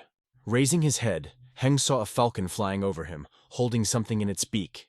The incredible power of the falcon could be felt from afar, and Heng seemed to begin to feel a connection with it. The falcon flew past him and telepathically thanked the people of Murim and the big dog for their help. Thanks to Hen's help, the falcon managed to save its chick. The falcon drops something in its beak and conveys the message, "Eat this man." This thing falls right into the young doctor's hand. The question before him is to eat it or not. Even the dog that has always been around does not understand what it is. The doctor himself also cannot determine the nature of this subject. In appearance, it was an ordinary mushroom. Nothing special stood out. However, it occurred to him that what if this is the same legendary mushroom of the Earth of Lightning? After night fell, only the rustling of leaves and a soft wind filled the silence. The young master understood that he needed to find a place to rest and recover his strength after the exhausting battle. The doctor guessed that it could be the mushroom of the Earth of Lightning, a legendary plant that grows only where the energies of heaven and earth meet and coexist for thousands of years. However, he wasn't sure if it was a real mushroom because there were only legends about it, and he looked at it with cautious disbelief. He understood that he was given such an important thing, and it meant not only respect, but also willingness to cooperate both from the people of Murim and from the animals. The boy decided to accept this gift without destroying it. And for this, he received a reward. Energy began to fill every cell of his body. He could feel the energies of heaven and earth flowing through his body, giving him strength. Thanks to thousands of years of influence, if you combine the energy of heaven and earth and direct them, his body will recover much faster. His body began to absorb the divine energy that gradually filled him. Meanwhile, his faithful dog slept by the fire, not even noticing what was happening. Throughout the night, the boy was filled with incredible energy, feeling the power of every cell in his body. Unbelievably, thanks to this herbal gift, he restored his body and organism in just one time, creating the perfect internal energy that he would normally develop for another 10 years. Now he could choose a particle of this energy and make it his permanent power. The young master was delighted and amazed that his healing was so perfect. Even his dog was happy and looked at him with gratitude and joy. After this incident, Hung and Huanggu decided to return to Hangzhou. The ship was sailing on waves that beat against the side with force. The young doctor held onto the railing of the ship, watching the island disappear over the horizon. And suddenly he noticed a silhouette in the distance. It was a falcon that swiftly flew after him. But why did he appear here? He assumed that perhaps the falcon had come to say goodbye to him. The bird began to communicate with him using telepathy, explaining that the dog told how they were constantly enjoying something delicious together with the young doctor, and that she was tired of constantly changing her place of residence because of the Murim people. The falcon flew closer and said that he was ready to give thanks if the doctor continued to feed him. At first, the boy did not understand what was being said, but then he realized that the falcon was hinting that they, together with his children, wanted to fly with him. The young doctor was amazed because the falcon had brought its chicks with it. They circled around the young master as if they had decided to join him. The dog was delighted to meet the heavenly falcons. The young master was stunned when he saw that 3 heavenly falcons were flying behind him. He definitely did not expect such a turn. Even if he asked them to get away, they surely wouldn't obey. It was noticeable how these little falcons were reaching for Huang as if they found a friend in him. One could only wonder what the dog had told the heavenly falcons, and now their ship had turned into a feeding trough for sacred beings. We are moving to the branch of the White Dragon Clinic in Hangzhou. People were shocked when they saw the same legendary sky falcon in the sky. Rumors spread throughout Chusungundo that the young dragon had won the trust of the sky falcon. But instead of killing him, as was customary, he let him go. And because of this, the falcon with children decided to fly after him. Such rumors circulated among the people. The young doctor himself could not believe that all this happened because he could not have assumed such a development of events. Rumors about this incident spread throughout Murim, making it famous. The young master decided to give names to these birds. One of them emanated blue energy. He named the sky falcon Nuejin and his children Chongjin and Nanman. The sky falcon agreed with these names and asked his children, to which they all happily agreed as well. When they entered the clinic, people greeted them with joy, greeting the young owner and hoping that he was all right. The owner of the clinic sent a letter. It was a reply to the young doctor's letter. However, the young hostess did not like the expression on the doctor's face. He suspected that something was wrong, feeling anxious. Despite this, they said goodbye, wishing each other a good day and a quick rest. Walking through the streets, the boy decided to inform the clinic that now the Sky Falcon is part of the White Dragon Medical Facility. And from there, send a message to Keban and the Hao clan to spread the word. Many new messages have been received during this time. When the young doctor saw the number of messages received, he was amazed. When asked why there are so many of them and why they are all from Yangbon, the girl answered that these are letters from the families of Samun Nam Gun Mudan, and also from the association of Chongpao and the Tang family. However, they could not be sent just like that. Something obviously happened. The woman explained that the Pecklin Infirmary had made an inquiry about the condition of their chief student. He was informed about the victims in the Yangbon branch, and because of this, he was given this letter because everyone was worried about him. Opening the letter, he wanted to know what happened. The woman added that according to her information, the heir of the Sacheon Tang clan appeared in the Yangbon Infirmary, and because of the special poison, it was very difficult to treat the injured. Now he understood the situation completely. Baekrin Sung cares about the safety of his students and followers and will not rest until he is sure that everyone is safe, even if it concerns the Yangbon branch. For him, the most important thing is to protect his people. The girl continued to report that the Tang family, which was in Yangbon, was known for its masterful swordsmanship and ruthlessness, for which she was even nicknamed the Blood Queen. Then the young doctor remembered what the title Queen of Blood meant. It was the head of the Tang clan. She has a chance to win, and very soon the final battle will take place where the result will be known. If she wins, it will be the first victory for their family in over 100 years. Now the history of the Tang family is being written before Muram's eyes, and thanks to her power there is a chance that she will be able to clear her name. But now was not the time for thinking. It was necessary to deliver the letter to the mentor as soon as possible to inform that the young doctor was safe. By candlelight in the library, the young master tried to describe the complicated reason why the Sky Falcon was now with him. He decided that it was better not to mention the Blood Clan in his reply to the letter. Even the fisherman with whom he arrived yesterday does not know about it. So if he does not tell himself, no one will know this news. All that remained was to describe the fight with the demon of the ancient blood tree. It had to be done in general terms by reducing other details. However, even so, the letter turned out to be quite large, about 30 pages. Finally, all matters were settled, and he could relax a little. The young doctor was still worried about his mentor, and because of this, he did not sleep well at night. Even compared to the warm and cozy infirmary, Peckland Kanfo turned out to be a very cold place. He also needed to describe how after consuming the elixir, his internal energy had increased significantly. At the end of the letter, he decided to conclude with words of admiration for his mentor as a person who treats patients despite fear for his students, having put the last point on the paper. The young master understood that this would be enough. A little embarrassed, Heng hoped that the mentor would not think that he was stingy with words. Among these beautiful mountains, the young master never stopped cultivating his strength. The 5 elements were a challenge for him. Only gold was missing, but this did not prevent him from restoring harmony if he made an effort. He thought that controlling the elements becomes more difficult when there is too much internal energy. But this was not quite the case. Over the years, he had studied martial arts and was now seeing the results of his efforts. And now, having reached a certain peak, he felt how his abilities were growing. Now he needs to master the dual element technique and then go in search of the second sacred beast. Soon a lady rushes to him who really wanted to see the doctor. Hyung was also happy to see her. She looked healthy and reported that the doctors were taking good care of her. The doctor looked at her and understood that she became a completely different girl when her condition improved. He noticed that she started reading basic books, and this meant that she took up her studies seriously. However, she explained this by the fact that she simply likes pictures. Then the doctor offered to show her his books, and she could not refuse. He stroked her head, calling her well done. The doctor decided that he would continue on his own path and did not even think about the children. But maybe this is how the parents feel. He hoped that she would grow up happy and healthy. Soon the young owner leaves this place saying goodbye to the people around him. The deputies and the girl showed him their respect by giving him a sign of respect. He saw them off with a warm smile and asked Huang if he rested well.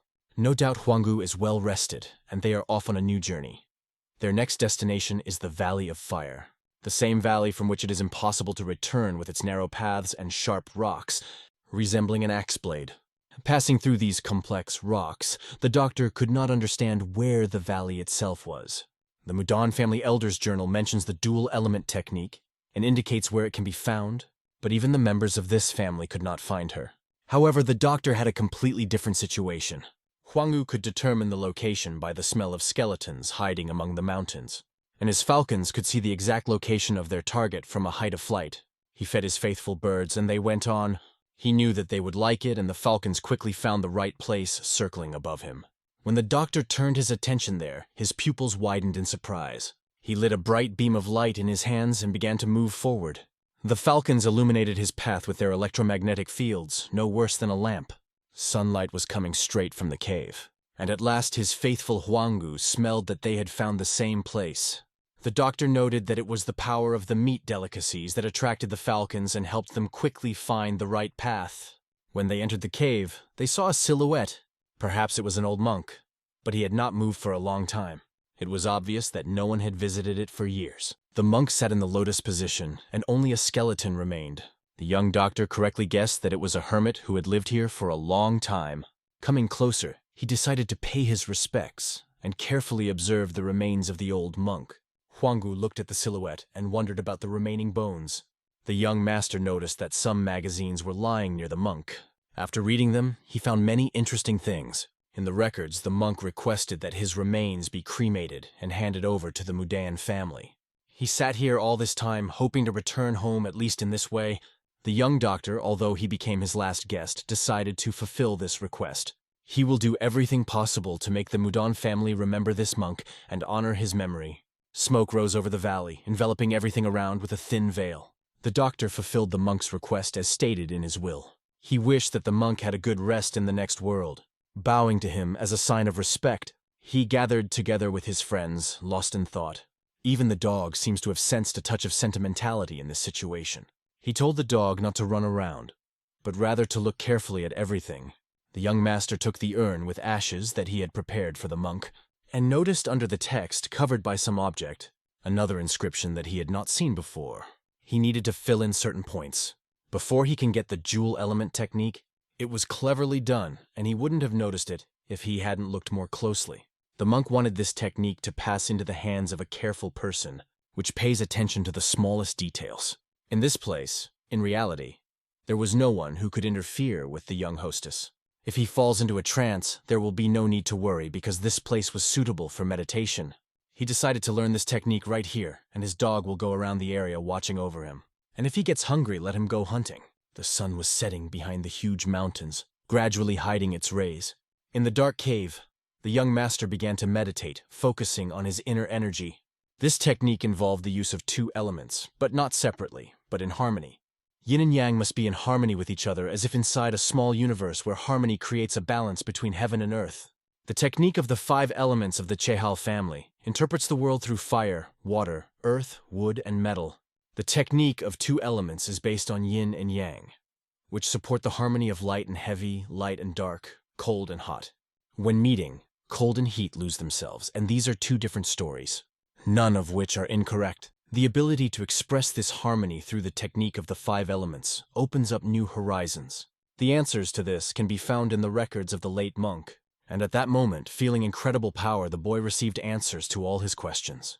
To keep these answers, he needed to delve into the web of his thoughts. He returned to those moments when he experienced the strongest emotions, until those moments when he did incredible things that affected his life. He did not regret his path. His hands, although not stained with blood, took life in order to guide him to the right path. He helped his patients to do the right thing, and thus he was on the right path to his true self. His life did not contain internal contradictions, so the spirit of the demon could not penetrate into his soul. He was never lazy and always tried to achieve his goals. He never hesitated and always made firm decisions. He was proud of his life and always followed the right path. The main thing he did was not to stop, and the spirit of self-discovery now came to him. He immersed himself in a sea of chi energy, and at that moment, demonic energy also began to enter him. He realized that it was the technique of double consciousness, the basis of the technique of 2 elements. It was as if he looked at himself in the mirror and saw his own reflection, as if he was standing in front of himself, feeling the bliss of having finally found an answer. After many years of cultivation, he could not believe that he had finally reached this moment, and the leaf he held in his hands began to turn into ashes and dissipate into the air when the young master fully understood its meaning. The energy of the fire ignited a spark of life in him, giving him new strength. Thanks to the falcon, he easily found dry firewood. They decided to stay here for the night and rest. Today, the young master realized new knowledge that gave him 10 years of inner strength. Due to the dual consciousness technique, he could use 2 thoughts at the same time and master 2 martial arts. Of course, this threatened him with mental illness, but if he overcomes this barrier, a new world will open before him. By combining the technique of 5 and 2 elements, it will be much easier for him to defeat opponents such as the ancient blood demon or the master of thunder rolls. And operations will also become easier. He will be able to examine the patient from 2 sides at the same time, and the operation time will be halved. This was a huge advantage, as he would now be able to safely treat diseases that were previously limited to the time of the novel. It felt like he was in a dream where the possibilities were endless. But suddenly he remembered that he had forgotten to take his medicine, so he decided to eat it raw and go to sleep to regain his strength. 2 days later, being in the village, the young master finally reached the stormy city. He and Huanggu finally reached their destination. The young master had a specific goal. He felt the presence of the spirit of the Dark Centipede and its energy here. Approaching one of the merchants, the young man bought a piece of the skin of the spirit of the Dark Centipede. Without further ado, he gave the merchant the money.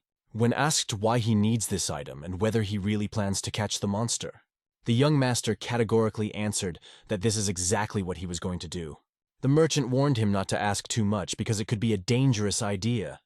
This monster could eat him as it had already destroyed many Murim people, so it is almost imperceptible, as if a ghost was added by a merchant.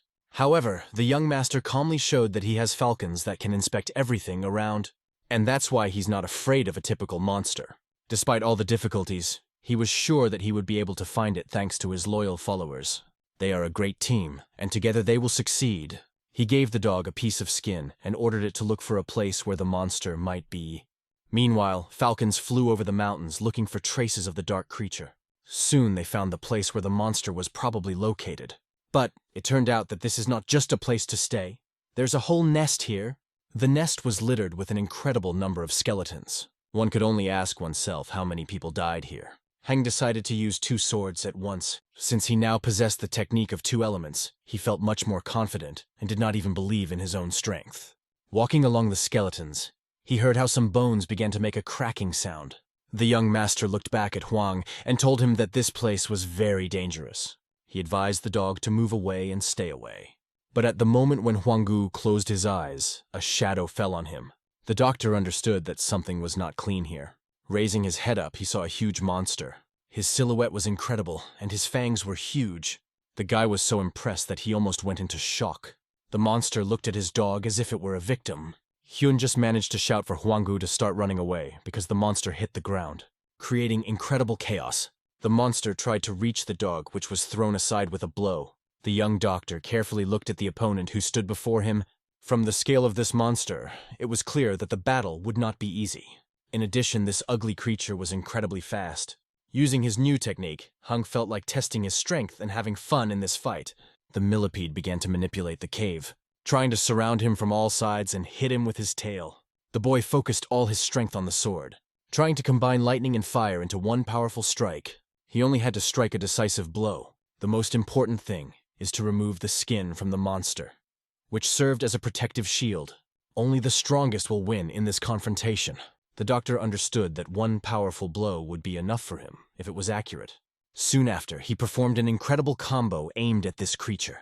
Black blood began to pour out of the centipede as the blow hit its target. The scale of this blow was simply stunning. No matter what blows the monster threw, the young master blocked them and suppressed them with his aura. Looking back, he saw that the monster fell. Everything was done faster than he expected. After several attempts, he managed to inflict significant damage on the enemy. The incredible power of his blow exceeded all expectations. All that remained was to pierce the skin of the ancient blood tree demon to end the battle. And at the moment when the monster tried to escape, it could not hide and fell, destroying everything around it. It lay in front of the young master, who could not believe that this whole being really died. It turned out to be much easier than he heard in the rumors, or he himself became too strong. He didn't even expect such an incredible level of strength from himself. Shortly after the battle in the cave, he went outside. Everything was fine, everyone remained alive, and today they will be able to cook their favorite dish for dinner. But first, he will have to try to clean up everything after the battle. But the main thing is to find the core. Soon night came and he finished his work. The Dark Centipede spirit core lay in front of him. It was much smaller than he expected, but that didn't mean it contained little power. Inside was something similar to a poison that could turn out to be dangerous. The young master's animals were amazed at the amount of food they found after the battle. He noticed that they began to consume meat in large quantities. Is centipede meat really that tasty? Or maybe it seems like an incredible delicacy for animals. Now it remained only for the young owner to taste the core of the centipede himself. He ordered his dog to guard him while he ate the core. He believed that a faithful dog would be able to protect him in case of danger. At first he decided to separate the poison, but then he thought that the effect might be weaker without it. So he decided to eat the kernel along with the poison. After swallowing the core, he had to make great efforts so that his body could absorb everything. He began to use all his energy to suppress the effect of the poison and turn it into power. The 5 elements in his body began to move due to the 5-element technique, but with the energy of the 2 elements, Their movement became much smoother and coordinated. Usually he was just trying to see particles of energy, but now he could separate everything into water, metal, and earth separately. An incredible power began to envelop his body, although it was extremely difficult for him. It seemed to him that his body would now be torn into small pieces. He endured the incredible impact of the core on his body, when the poison of the 5 elements and the power of the core collided. It was an incredible confrontation that literally destroyed him from the inside. But if he loses control over this process, he will die. Suddenly, an insight came to him like an illumination. A sea of energy began to pour out of him in a stream, filling the space around. When the morning came, and the sun began to rise from behind the mountains, the young mistress still had halfway left, and this core cost him 40 years of training. There are very few masters in the world who can accumulate so much inner energy so quickly. Except, of course, the main character of the Heavenly Demon. Walking through the mountainous terrain, he suddenly noticed that something had changed. His pet animals got better, or maybe they even grew bigger. Maybe his dog Huangu is going to turn into a bear. The Sky Falcons also increased in size significantly, and this surprised Heng in no small way. He began to understand that he himself had become bigger. His body became stronger, and his structure stronger and more durable. Of course, Murim people grow faster than ordinary people. But can they so suddenly achieve such a change? He looked at his reflection, and saw that even his skin improved, became stronger and healthier. These were pleasant changes, and his animals became much stronger. Although he was happy about such huge changes, he understood that it was still not enough to destroy the Blood Clan. He needs to find 4 more items and swallow them. He vowed to use them as soon as possible to further strengthen his power. Their next target was the White Heavenly Ginseng. They have strengthened themselves well, and now it's time to work on achieving the goal. Their speed increased significantly, and they could easily move through even the most difficult places. Becoming strong is the main goal of the young master, and he was happy to see how everything turned out in his favor. Cheon-hee went to the nearest village to write a letter to the mentor that he had gained inner energy for 40 years, and sent him a small gift. After that, he, together with everyone, went on a new search. Now they faced the task of catching the White Heavenly Ginseng. The road to this was difficult, but fortunately the young owner managed to find this special item. When he held the ginseng in his hands, he realized that this was the same metal that he was so lacking in order to complete the technique of the 5 elements. Thanks to this, he was able to fill the gap in his energy that he lacked. At that moment, he felt his body being filled with new strength. After that, Zhang-He set out to find the next special ingredient in a small town. They needed to get a matsutake mushroom and send a letter to the mentor. The atmosphere in this place was great, but there was one problem. There was no one on the streets. Passing this place, he noticed that the streets were strangely empty. Now should be the time for trading, but there was no one anywhere. The only people he saw were people with swords and grim faces wandering around. It seemed that they were guarding something, and something must have happened. But so far, the doctor had no idea what could happen. Soon, the guards approached him and the dog began to bark, sensing danger. They greeted the young master and approached with caution.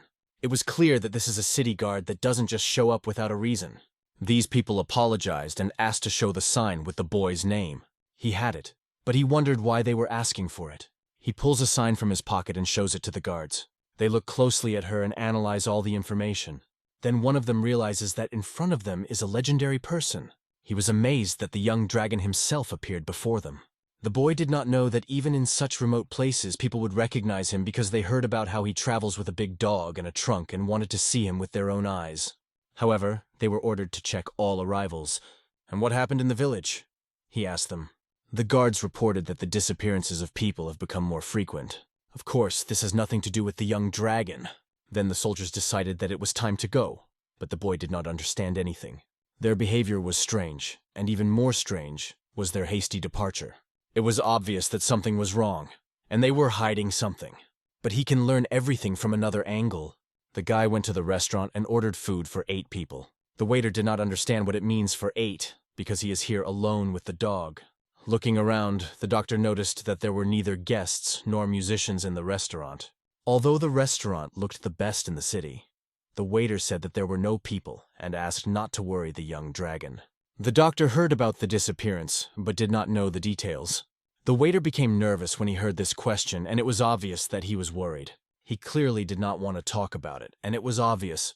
The doctor understood that the guard could keep his mouth shut because of the connection with Murim. But why this waiter did not say anything remained unclear. Behind him, someone suddenly clinked a glass and said that he could tell everything to the young hostess. Turning around, the young master saw a rather strange person, who said that she would tell everything only in exchange for alcohol. He asked if the young master was willing to pay for such information. The doctor could pay for the drink, but wasn't sure who the man was. She exuded a strange energy, and her relaxed posture and relaxed style spoke of the fact that this person belongs to the top. This is clearly someone important. The boy moved his desk closer to the stranger and ordered a bottle of wine for his table. They were already sitting at the same table and drinking. The stranger was clearly happy to have a drink with someone else's money.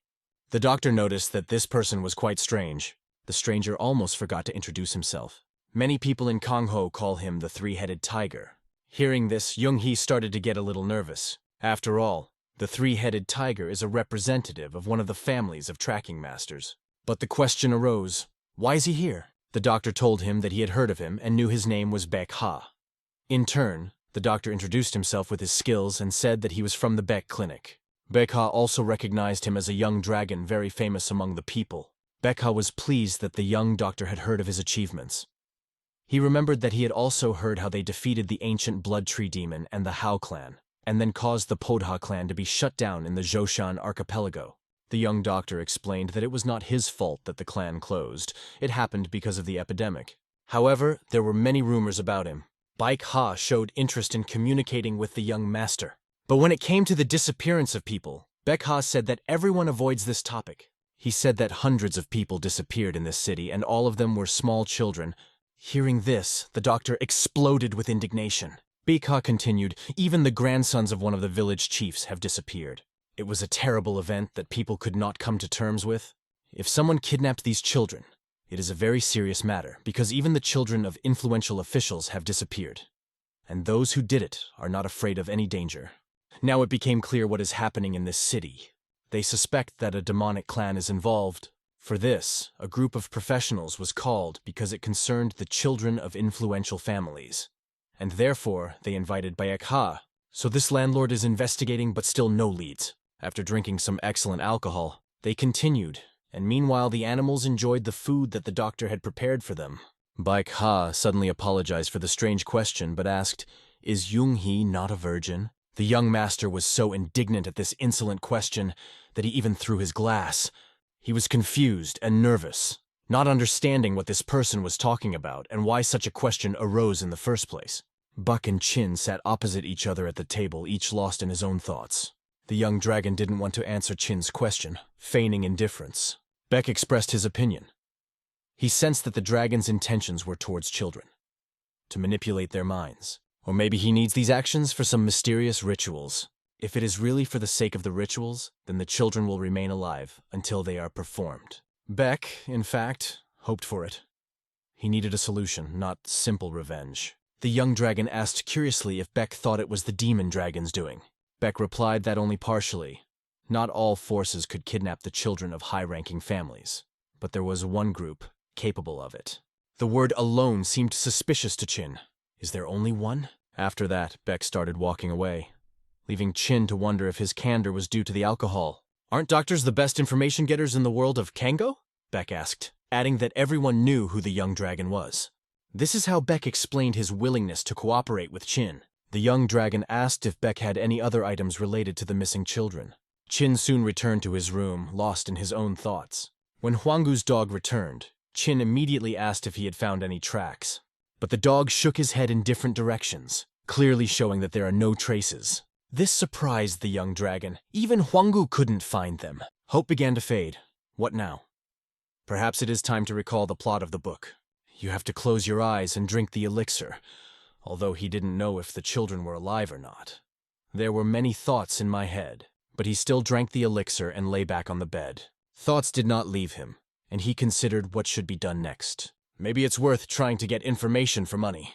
And he, having concentrated, focused on recalling the events of the novel. He remembered how Ryun had heard from the demon of the ancient blood tree that the local residents were alarmed by the disappearance of the children.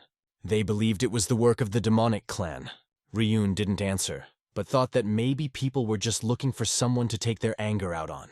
All events have their reasons. Ryun intuitively felt that the demonic clan or the Sun and Moon God clan would one day suffer great losses. That was all the young dragon could think of. Opening his eyes, he spoke the words, "Clan of the Sun and Moon God."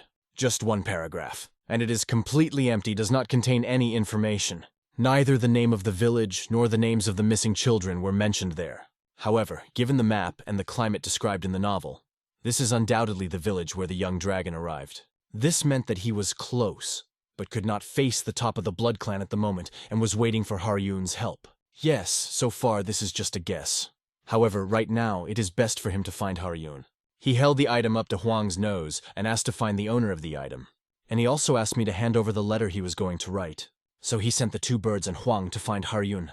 While they were on the road, he decided to try to learn something else useful. The cave was cold and eerie. Children were forced to eat more to keep their blood clean and healthy.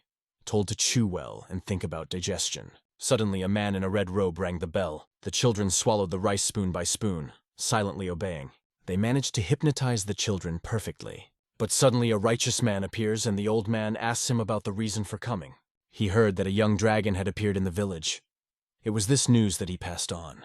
They knew who the young dragon was, Pak Rin's apprentice. In addition, it was assumed that he may still be pure of heart. This information became known thanks to their spy. This became clear during a conversation with the three-headed tiger. He laughed, pleased that such an important person would appear here.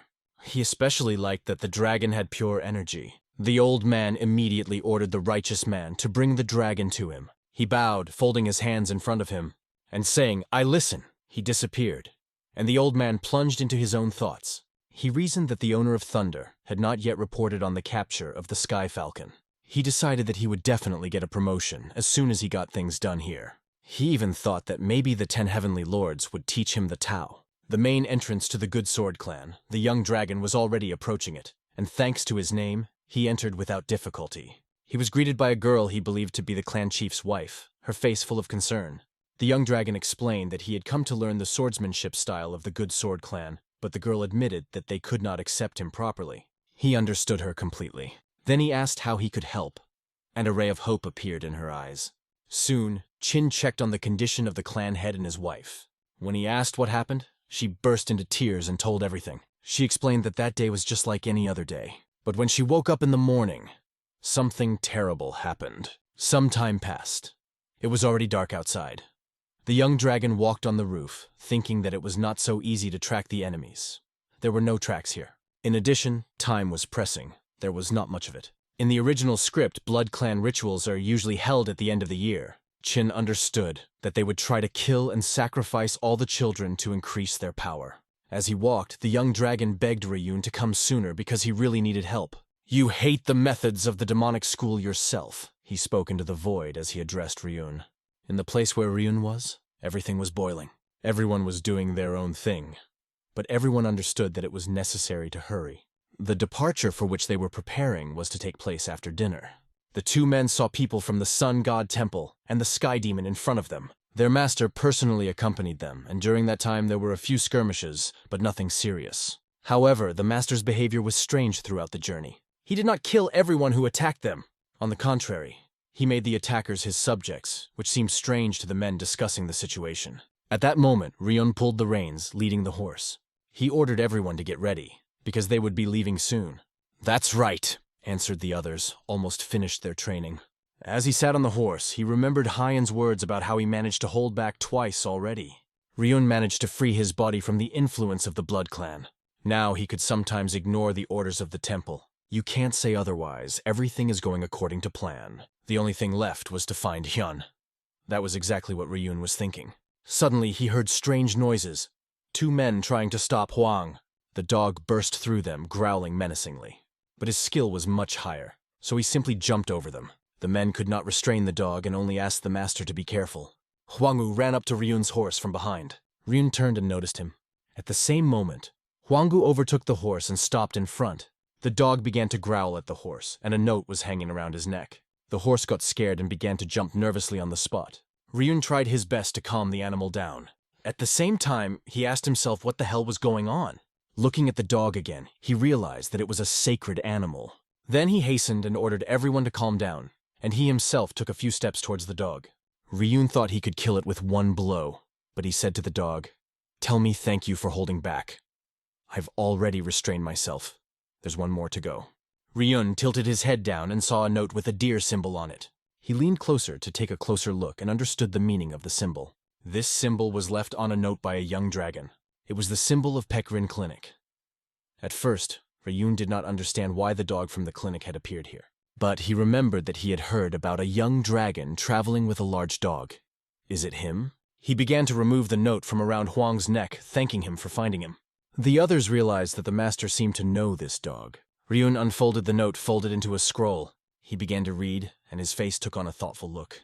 He wondered in his mind if the young dragon had lost his mind. What is he thinking, putting himself in such danger? He turned to Huang and asked him to lead him. They had to find and save the young dragon. The dog, without thinking, immediately rushed forward. Ryun ordered his men not to follow him. He ordered them to continue to fulfill the tasks of the temple because he was in a hurry. The master left them with several questions in his haste. Ryun was getting closer and closer to the young dragon. Meanwhile, the young dragon discussed the plan to track down the kidnapped children with Beck and asked his opinion on the matter. Beck replied that it was a good idea, but he had already tried it several times. He explained that it would be extremely difficult, because one of the children could be kidnapped. The young dragon understood him. But what? How were children really used in sacrifices? Perhaps they can be traced by their birth dates. It wouldn't make sense to kidnap the children of influential families for a simple murder. No one would notice the disappearance of poor children or orphans, and they clearly choose children according to their taste. The young dragon's words made Beck think. He asked Qin what he would know when he got the information he needed. Don't worry. When I learned the techniques of the Chagall clan, I also learned the tracking technique, the young dragon explained. But the problem is that it is almost impossible to get the birth dates of all children. And here Beck could help. He had some information about these children. This became possible thanks to the support of the Sword of Good Clan. You just have to wait a little. After these words, hope appeared in the eyes of the young dragon. It seemed that everything was resolved. Beck quickly figured it out and soon brought documents about the missing children. The young dragon sat at his desk, going through one document after another. When it comes to tracking techniques, everyone first thinks of divination. But in the Chagall family, special attention is paid to working with documents. It will be necessary to analyze all the dates of birth of children. Even for a young dragon, this seemed like an incredibly difficult task. Suddenly, Beck asked an unexpected question. Will the young dragon be able to verify that a child he knows has been kidnapped? Who are you talking about? Asked the young dragon, turning to him. Beck closed his eyes and talked about his younger brother. He disappeared under similar circumstances. Qin was very surprised to learn that Bayek had a younger brother. It becomes clear that information about the family of the three-headed tiger is not available to the general public. His short words and cheerful style hide a personal story. Beck said that one day, he returned home to find his parents killed and his younger brother missing. There was nothing he could do but pick up his sword and try to find his brother. This is how the name Three-Headed Tiger appeared, but none of the heads helped to find him. And when did he disappear? Asked the young dragon. Over 20 years ago, Beck replied. He had already lost hope, but at least he wanted to find his brother's body. The young dragon thought about the depth of the words he heard. Beck said that from that day he even started drinking. He also understood that he could not do anything without having certain powers from birth. There are very few people like him, but misfortune comes to them as it does to everyone. The young dragon agreed that the world was extremely cruel. The three-headed tiger clenched his fists. He was incredibly sorry. He became a master swordsman, but truly talented people at his age reach other heights. That is why he spent all 20 years looking for his younger brother. At least, he thought so, based on his words. All these years, he only drank alcohol, nothing else. He stayed on alcohol, overcoming numerous obstacles. Not everyone could withstand this. Then the young dragon asked him to name the date of birth of his younger brother. When Beck heard that he would try to find him, he was genuinely happy and thankful. He began to write down his brother's name in hieroglyphs. Then he handed this leaf to the young dragon. Qin himself had never heard of this character in the novel, but action novels often use nicknames. The kidnapping method is really similar. The young dragon read on. Beck understood what the matter was. He slammed the table, exclaiming that he knew it. Rejoicing that they had learned the truth, Beck said with determination, "I'm coming after you, brother." The young dragon also understood that now Beck would be even more active in looking for criminals. He narrowed the list of suspects down to 2 children. Beck took the 2 notes and began to read them over. Both are children from rich families. He asked if there was a sick child among them. Beck replied that he had heard of a boy named Ken who had recently come down with a cold. Their captors would hardly take a sick child.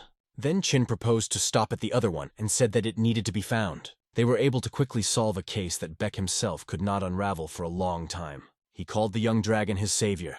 Beck agreed to lead him using the quick step technique. The young dragon, just in case, warned him. Interference in the abduction process could lead to the loss of other children. Otherwise, the lives of these children will be lost forever. They soon reached their destination. It's getting dark soon. We need to hide, Beck warned. We'll communicate telepathically. Thanks to the 5 elements technique, they will be able to easily communicate with each other. Fortunately, the young dragon possessed this technique, and at this moment, he was wondering if Hwanga and the Sky Falcons had found Haryun. Deep night has already fallen on the street. The two of them stood guard, Beck wearing a black hood. Suddenly, they heard a creaking window from which a man in a red robe climbed out. He had a big bag on his back. He moved quickly, jumping from one roof to another. His agility and speed were impressive. Well, it's time to get moving, Beck said. Having agreed, Beck and the young dragon moved forward. They began to follow the man in red, who belonged to the Blood clan. Having passed further, they found themselves among the mountains. Beck lost track and assumed that the formation was used for defense. The young dragon began to concentrate energy around his hands. Thanks to this energy, he decided to take a closer look around. Beck was amazed that the young dragon could even do that, and with the help of the 3 lines technique, he was able to keep up with him. In response, the young dragon explained that this was made possible by his mentor's training. Meanwhile, he was already using the technique, trying to detect the formations. As Beck said, there were indeed many formations here, but not at all like the Chegel family. Many of them were connected with each other, but if you destroy these connections, you will be able to find a way. The young dragon decided to take on the role of guide. They immediately set off, moving very quickly. The young dragon relied on his senses as he moved forward. He did not let go of the sword, remaining ready. Suddenly he swung his sword and a wave of energy hit the rock directly in front of them. They were able to go through all the difficult stages of the journey. Beck admired his skill, but the young dragon called it mere skill. They went further. As they got closer, they saw in front of them a large tree with the smell of resin, as if specially created for the ritual. The young dragon noted that by destroying the formations, they would soon attract the attention of the enemies.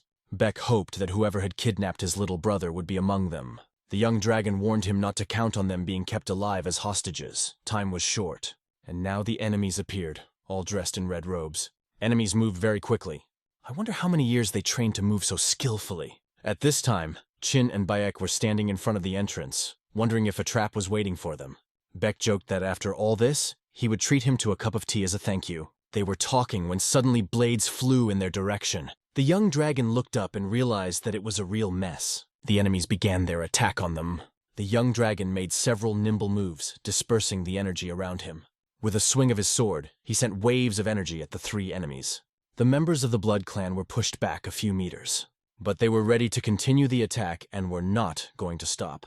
They gave orders to each other in an incomprehensible language. There were more and more of them, and they began to surround the boys. The rustling of their footsteps and small stones echoed across the ground. Enemies tried to completely enclose them in a ring. What to do? They didn't have time for a duel with everyone, and they didn't want to linger here. The young dragon heard an offer from Beck. Beck was willing to go into the lion's mouth to give the young dragon a chance to get into the very throat and try to save the children while he held off the enemies. In response, the young dragon ran 2 fingers along the blade of his sword. He asked Beck not to worry, assuring him that he was capable of dealing with everyone on his own. Incredible power, thought Beck, amazed at the inner energy of a young dragon at his age. However, although the enemies felt this power, they still continued to approach. Despite their fear, they acted on the orders of their chief. The young dragon began to use the 3-sword technique, adopting an incredibly beautiful fighting stance. And as he concentrated, he said, 3 swords blast! Each of the enemies had an excellent opportunity to escape, but they did not take advantage of it. They just decided to rush forward at the 2 boys. They seemed to believe that the numerical superiority would help them, but the young dragon was already showing his prowess.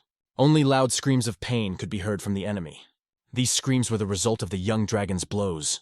If Beck had known it would turn out like this, he would have learned the 3 swords technique as well. He watched with pleasure as the young dragon acted masterfully.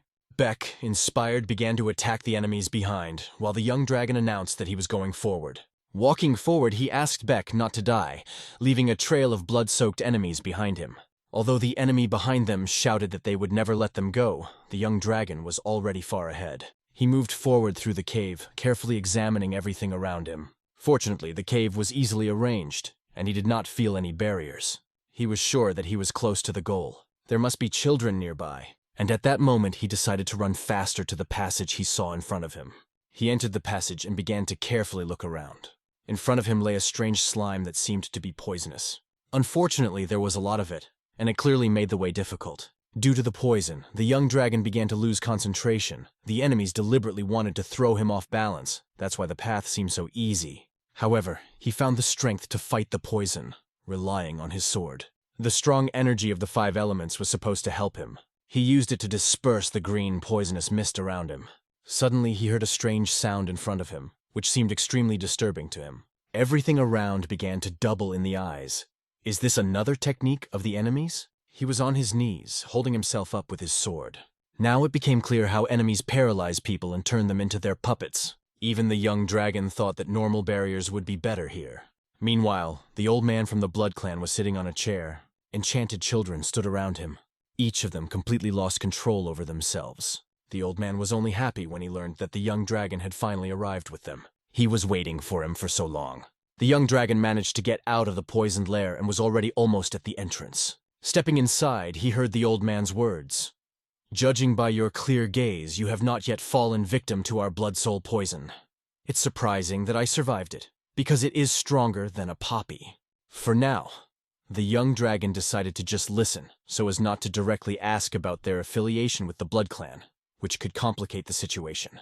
He then spoke, Are you the Demon Clan? It's amazing what a place you've built in the dungeon. He looked at the children and saw that they still seemed to be okay. Hearing the mention of the demonic clan, the old man just laughed. He said that the young dragon could think as he wanted, because he would soon become a victim himself.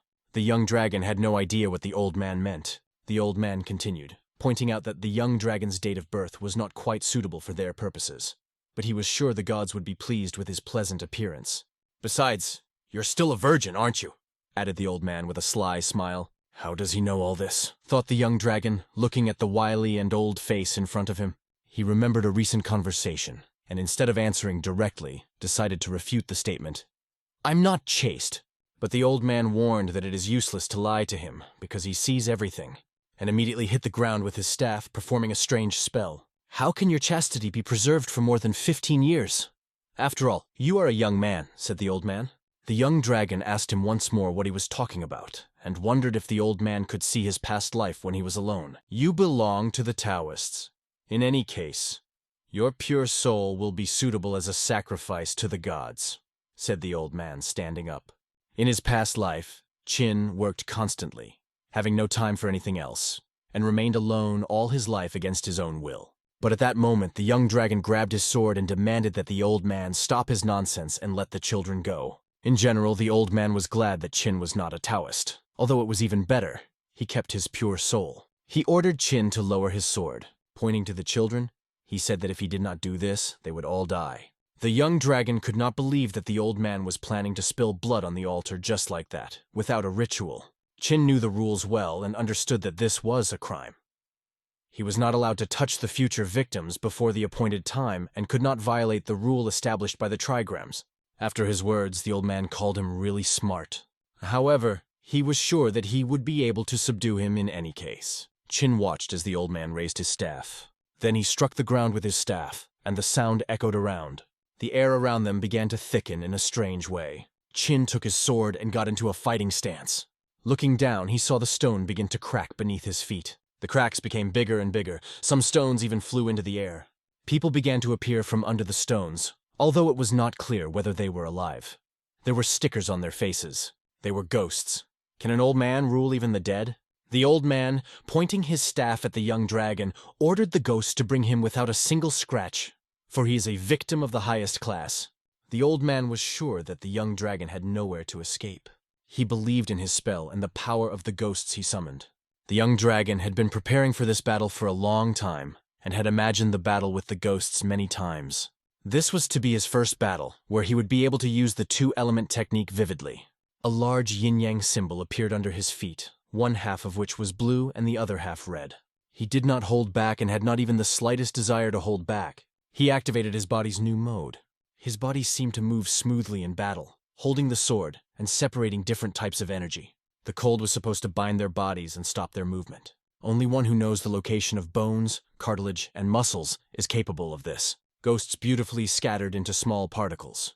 The young dragon was ready to use an even more interesting technique. Taiyi's sword, Taiyi's specter, was an incredible sight that the old man watched while holding the staff. He couldn't believe that such a young fighter was capable of using 2 of the 5 elements at the same time. "Who are you?" the old man asked himself, watching this incredible sight. At last, he began to realize that he had been overconfident, thinking that he would easily capture him. Realizing this, he decided to summon dark ghosts. Wasting no time, he struck the ground with his staff several times, and he began to loudly say the spell that he had been preparing for a long time. Other ghosts, more muscular and powerful, began to appear from under the stones. On their foreheads was the same seal that kept them under control. The young dragon realized that he was in serious trouble. These were dark ghosts. The experience of fighting an expert-level warrior was enough for him. And now he realized who his opponent was. He was a demon who controlled the dead and used murders for his rituals. Only after realizing this did the young dragon realize that the danger had become even more serious. It became clear that the jokes were over. The old man ordered the dark ghosts to seize him. Meanwhile, Peck continued to fight other enemies. But at a certain point, he was suffocating, feeling that he had become too old. He tried to fight as long as possible, but he didn't even know what was happening to the children. Suddenly, he noticed how the faces of the people under the hoods began to change, contorting into grimaces. Peck turned, hearing the sounds of a dog behind him. Behind him was Ryan, who asked if this was where his older brother was. Peck didn't know who he was, but he sensed an unusual energy in him. At this time, the young dragon continued his battle. His opponent became much more serious. The dark demons managed to attack him and inflict blows on his body. He quickly realized that they were not at all like ordinary mortals. Their bodies were much stronger, and even a sword could not pass through them. These corpses were surprisingly agile, and could move almost like living people. Damn it, he thought. And the head of the demons just watched, laughing at this scene. He was confident in the strength of his dark knights, and wanted to ensure that the young dragon had a decent end. Qin, meanwhile, knew that stalling would only make matters worse. First, he had to deal with the demon so that it would lose control over the ghosts. The technique of the 5 elements. Fire, water, the path of yin and yang. He had to channel all his energy into the ice sword and transfer the fire to the black pine sword. It was a great plan that Qin had come up with. All that remained was to wait for the 2 swords to unite. He was the first to rush at the dark ghosts. When the water heats up, the pressure will increase rapidly. That was exactly what Qin planned to achieve. He just had to wait a little longer. And when that happens, the steam explosion will destroy the ghosts. Finally, it happened. The ghosts began to feel the immense pressure. More precisely, they felt nothing, but their bodies moved more and more slowly. Qin was putting his plan into action until the demon chief didn't understand what kind of attack it was. He realized that he could not just sit idly by. Therefore, he decided to show his strength by launching an attack on the control of the dead. His eyes glowed red, and the energy around him took on a green hue. It was a special attack of a demon that controlled the dead from the core clan. Qin only tightened his grip on the sword in his hand, realizing that this scoundrel was making his body as strong as the dead. In the novel, it is stated that his power is so great that it could put the last stone in Neconstatology. Over the years of his battles with Ryun, he would demonstrate the ability to withstand such attacks. But it is still far from that. The strength of his body is still less than that of the real dead. Qin got into a more comfortable position, looking for solid support under his feet. His sword rested even more confidently in his hand. He optimally assessed the situation, finding more and more chances to win. This optimism was bolstered by Taiyi's sword, which boosted his fighting spirit as it flew straight at his head. He swung his sword and a blue flame spread around his body. Qin made a direct sword strike, but the chief didn't care. Qin just stared at his creepy appearance. They met in a fierce battle, which was difficult to see because of the fog that rose around them. The rocks cracked from the waves that came from their blows. Qin held 2 swords, while the old man used a staff to parry the attacks. Despite the speed with which Qin swung his sword and struck, this scoundrel held back his attacks. It was hard to believe that he could stop them with his hand that could withstand the energy of the sword. It became obvious that his body was not at all like the others. Dust settled all around, falling on the bodies of the children who stood and silently watched. During the battle, the old man called him Kid, and even complimented him on his excellent tricks. But at the same time, the old man said that he had greatly underestimated his dark dead warriors. He explained that they will not give up so easily. Chin quickly realized that he needed to destroy the old man before they could surround him. He hit the old man's staff again and again, but the old man repelled all his attacks. Victory depended on the amount of true energy that could be transmitted at one time. But the young dragon had accumulated it in advance and spread it throughout his body. This helped him move forward, creating more and more ki around him. The young dragon's face radiated confidence, but suddenly he looked down. He noticed that the old man's hand was firmly gripping the blade of his sword.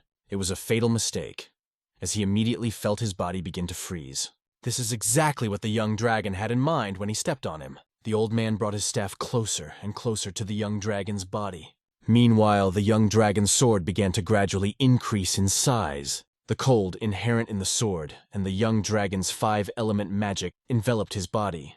It was a mixing effect of heat and cold that the young dragon was using. He could freeze an opponent and immediately tear him to pieces. But the stones around continued to tremble.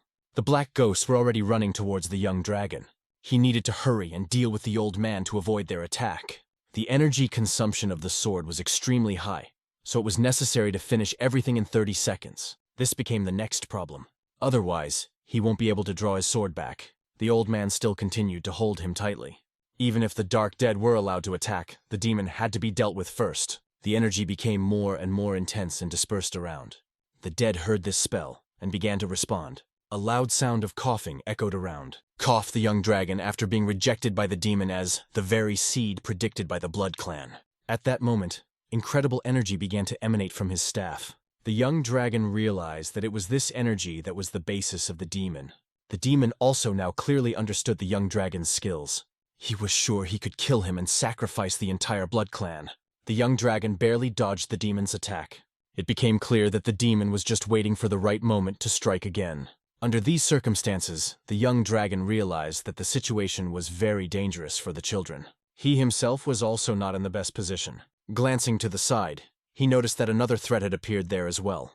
He couldn't forget the ghosts that were still running towards him.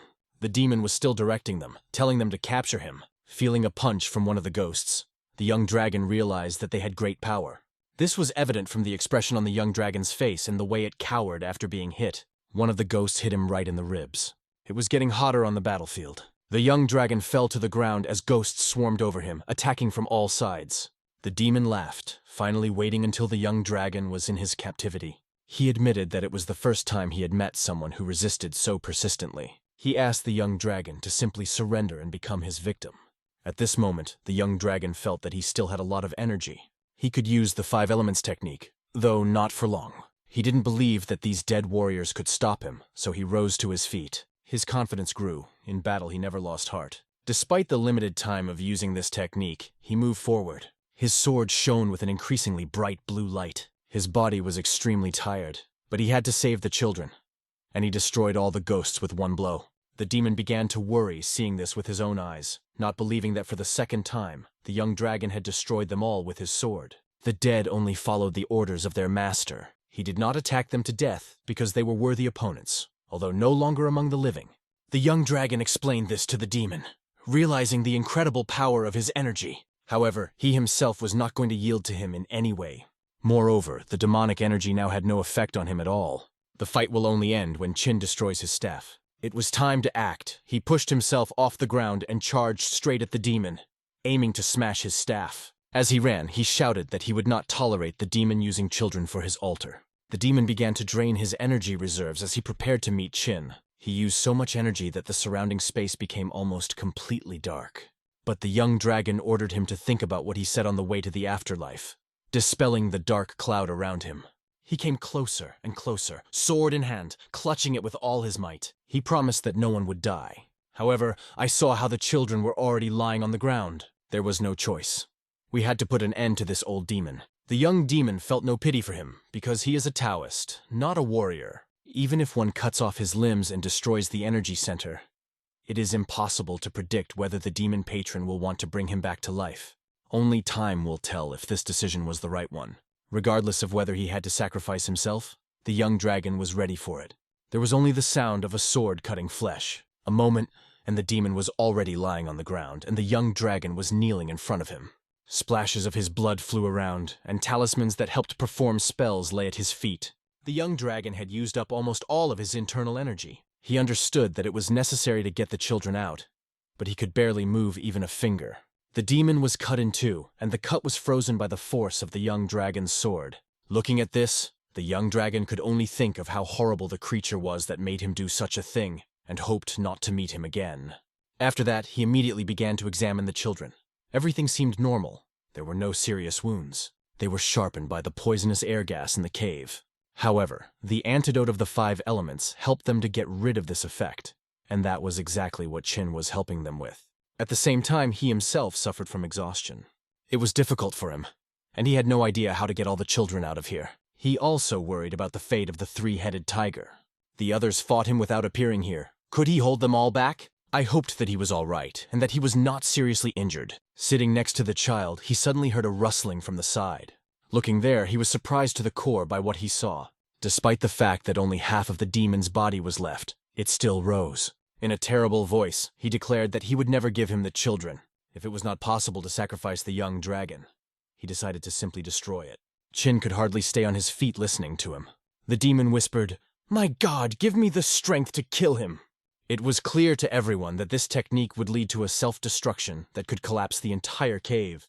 The ancient blood tree, demon's self-destruction power, was terrifying. But how devastating will his blow be? He understood that not only would he not be able to save the children, but he himself would not be able to escape. He only tightly gripped the sword in his hand. A thought flashed through my head.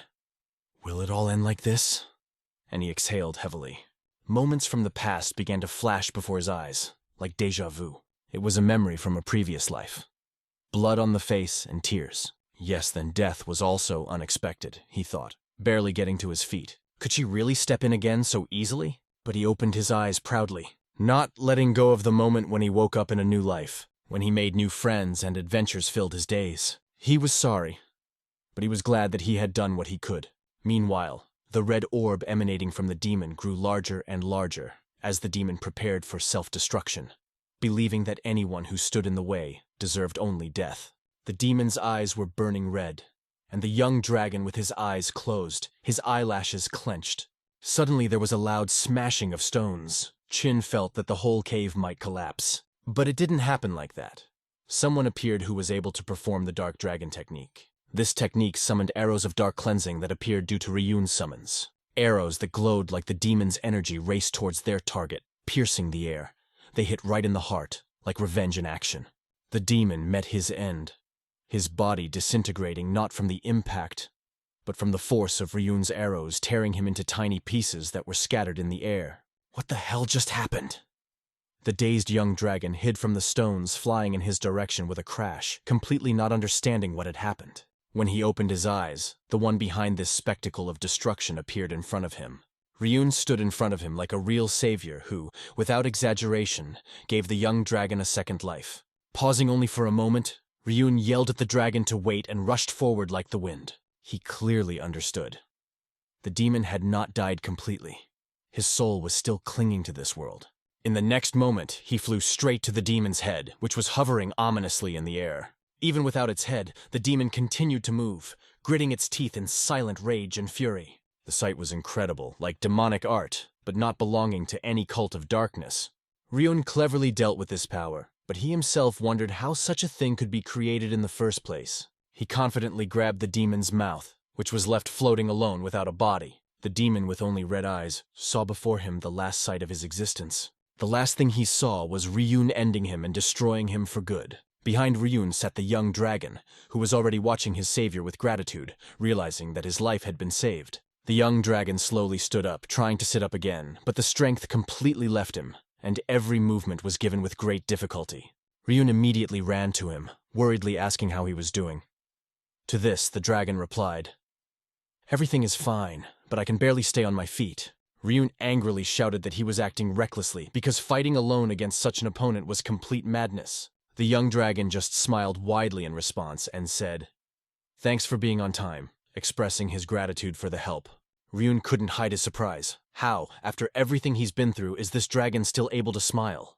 On the way, Ryun met a 3-headed tiger and informed him that the dragon was fine and that he had defeated all the dark warriors. They also checked for important documents that could shed light on their purpose. This news was wonderful, but Chin, the young dragon, was so exhausted that he could not even raise his sword. However, his anxiety slowly passed away and peace enveloped his heart. He began to lose consciousness, and with his last strength, asked Ryun to take care of the children and send them home. His eyes were closing more and more, and fatigue was rolling in waves. As he passed out, he still worried in his mind about the children who needed protection. Ryun gently assured him that there was no reason to worry and promised to take care of everything himself. He carefully arranged the young dragon's body to rest, tucking it in so it was comfortable. Adjusting its position, Ryun made sure that the dragon could rest without too much trouble. Ryan carefully tilted the dragon's head to the side so that its breathing was freer and calmer. Strong and always thinking of others, Ryun thought as he looked at the dragon who was sacrificing himself for the sake of those around him. However, turning his head, he noticed that the children were lying on the ground, tired from all the trials. Now it was his duty to take care of everyone who was hurt. He began to clear the scene of the battle, making way for the children to help them as quickly as possible. Some time passed, and now everyone was in a cozy building where they were warm and safe. There were flowers on the shelves all around, and the atmosphere in the room was surprisingly pleasant and soothing. The young dragon was lying on the bed, still not recovered from the hard battle. However, at some point he slowly opened his eyes, feeling how difficult it was for him to even move. Ryun stood by all this time, and when the dragon woke up, his joy knew no bounds. The dragon, barely regaining consciousness, began to look around in confusion because he could not move. Then Ryun began to explain what the matter was. It turned out that he had bound the dragon. Strong chains held its arms and legs so that it could not move. Everything was securely fixed, but the dragon did not understand what was happening and why it was done. He asked Ryun what all this was for, and only then did he see the logo of Peck Rin's treatment facility on the handcuffs. These are the same handcuffs created by the mentor 10,000 years ago. The dragon was surprised, recognizing them. Ryun nodded and explained that he had invited the mentor to help with the treatment. He reassured the dragon, saying that the mentor had already prepared everything, so he would not feel any discomfort. However, the young dragon could not understand why the mentor was looking for him and why he appeared so early. Ryun suggested that the mentor might have foreseen that something like this could happen. Meanwhile, he cooked porridge and asked the dragon to eat, and then he noticed that Ryun was missing several fingers. The dragon asked him about this, looking surprised for an explanation, and Ryun answered calmly. Peck Rin temporarily took them away. Then he will sew it, said Ryun, and the dragon was completely confused, not understanding what it was about. Why do you have your fingers, mentor? He asked, still surprised. It's a fee, Ryun explained briefly and clearly, not wanting to go into details. He also informed the young dragon that he would stay here until his condition improved, and the mentor promised to keep the fingers in such condition that they would not deteriorate. Even severed fingers can be saved if the right conditions are met, he added. Do real madmen live in this Marima? How necessary was all this? Thought the dragon with surprise. Ryun brought a spoonful of porridge to the dragon's mouth, insisting that it eat first and get stronger. He explained that after the operation, the dragon must gain strength through food and rest. After all, in order for Ryuna to get his fingers back, the young dragon must recover as soon as possible. As soon as the young dragon asked, all the children were taken out of the cave into the fresh air to help them. The three-headed tiger and Huangzu took the children to the nearest village. Fortunately, thanks to the help of local residents, all the children gradually came to their senses and recovered from their ordeal. Meanwhile, the young dragon's sword wounds were very deep, and there was no Peck Rin pavilion or medical facility nearby. Because of this, Ryun was forced to act quickly, because it was dangerous to delay. He had to transfer the dragon to the Demon Clan's treatment facility. Bayek Rin and Huanggu appeared there, ready to provide the necessary assistance. Peck Rin had just finished his business at the Dragon and Phoenix Clan branch and was hurrying to the young dragon. After meeting him at the Demon Clan's medical facility, Bayek Rin immediately performed an emergency operation. His skills were impressive. He worked quickly and professionally, saving lives. However, there was one problem. If this was found out, Bayek Rin could lose his rank as Muram's civil servant. So he had no choice but to pack up quickly and leave, staying in the shadows.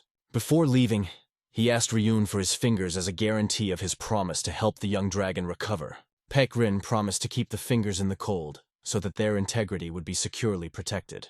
It was a request from the person who had saved the young dragon's life, so Ryun agreed without hesitation.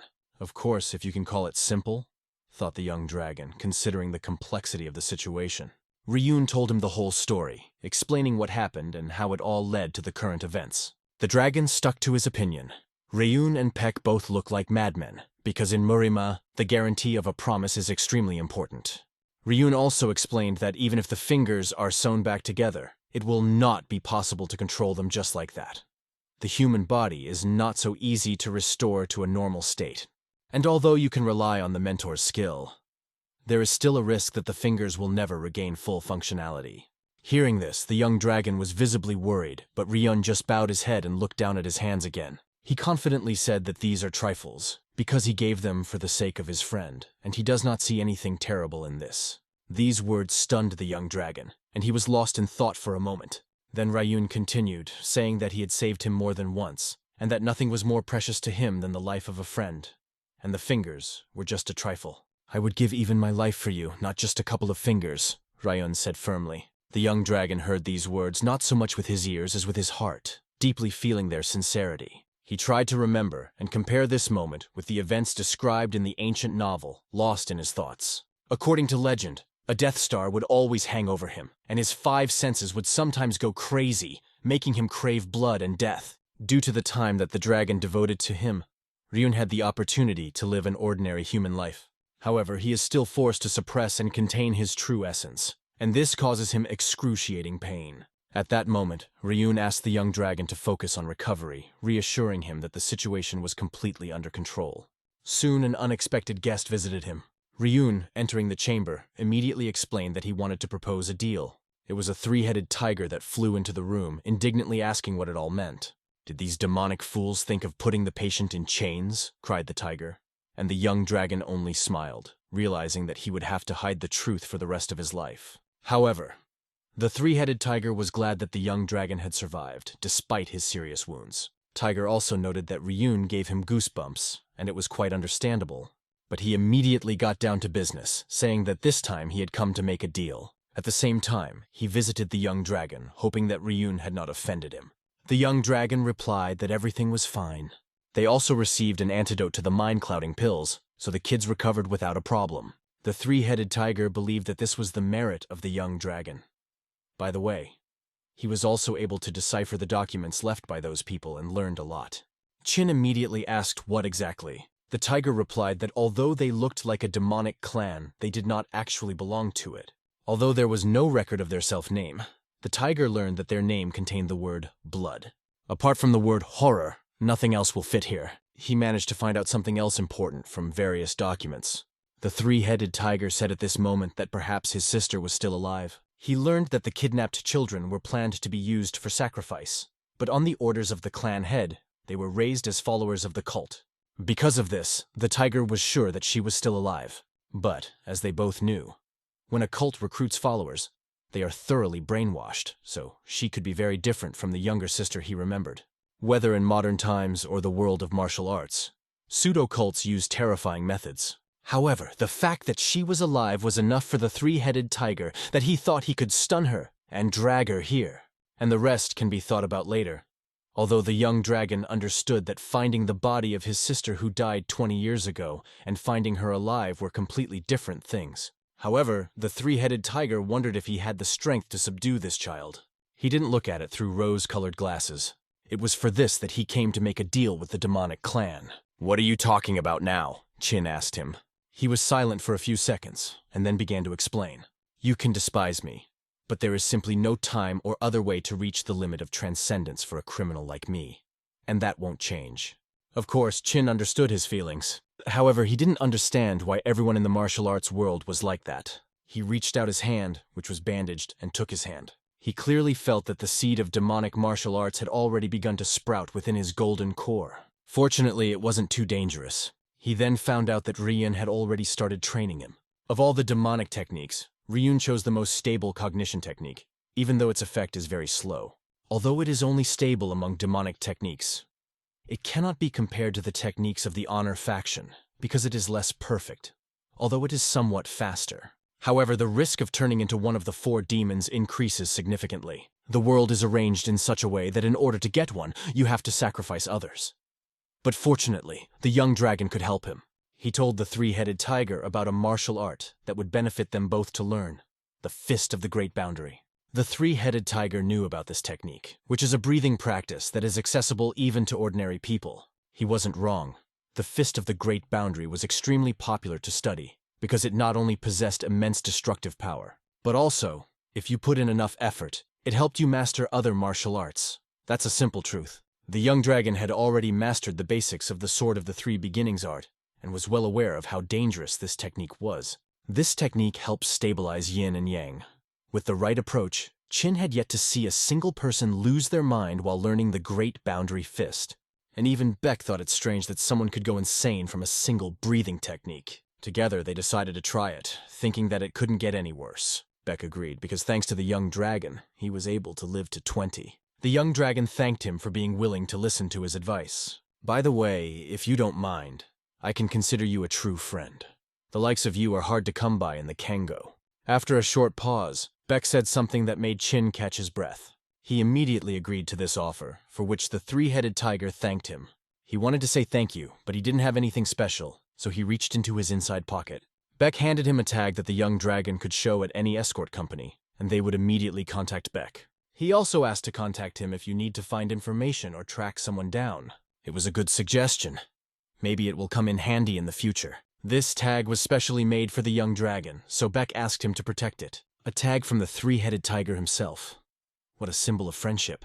And indeed, when we overcome incredible adventures, risking our lives to protect someone, that's when fate gives us true friends who are ready to support us in the most difficult moments. A few days passed, and Ryun brought his brother lunch. Today it was a little fish, and the young dragon was already sitting on the bed, freed from the chains. When did you learn that? Ryun said anxiously. Qin held a key in his hands, adding, "Live a lifetime, learn a lifetime."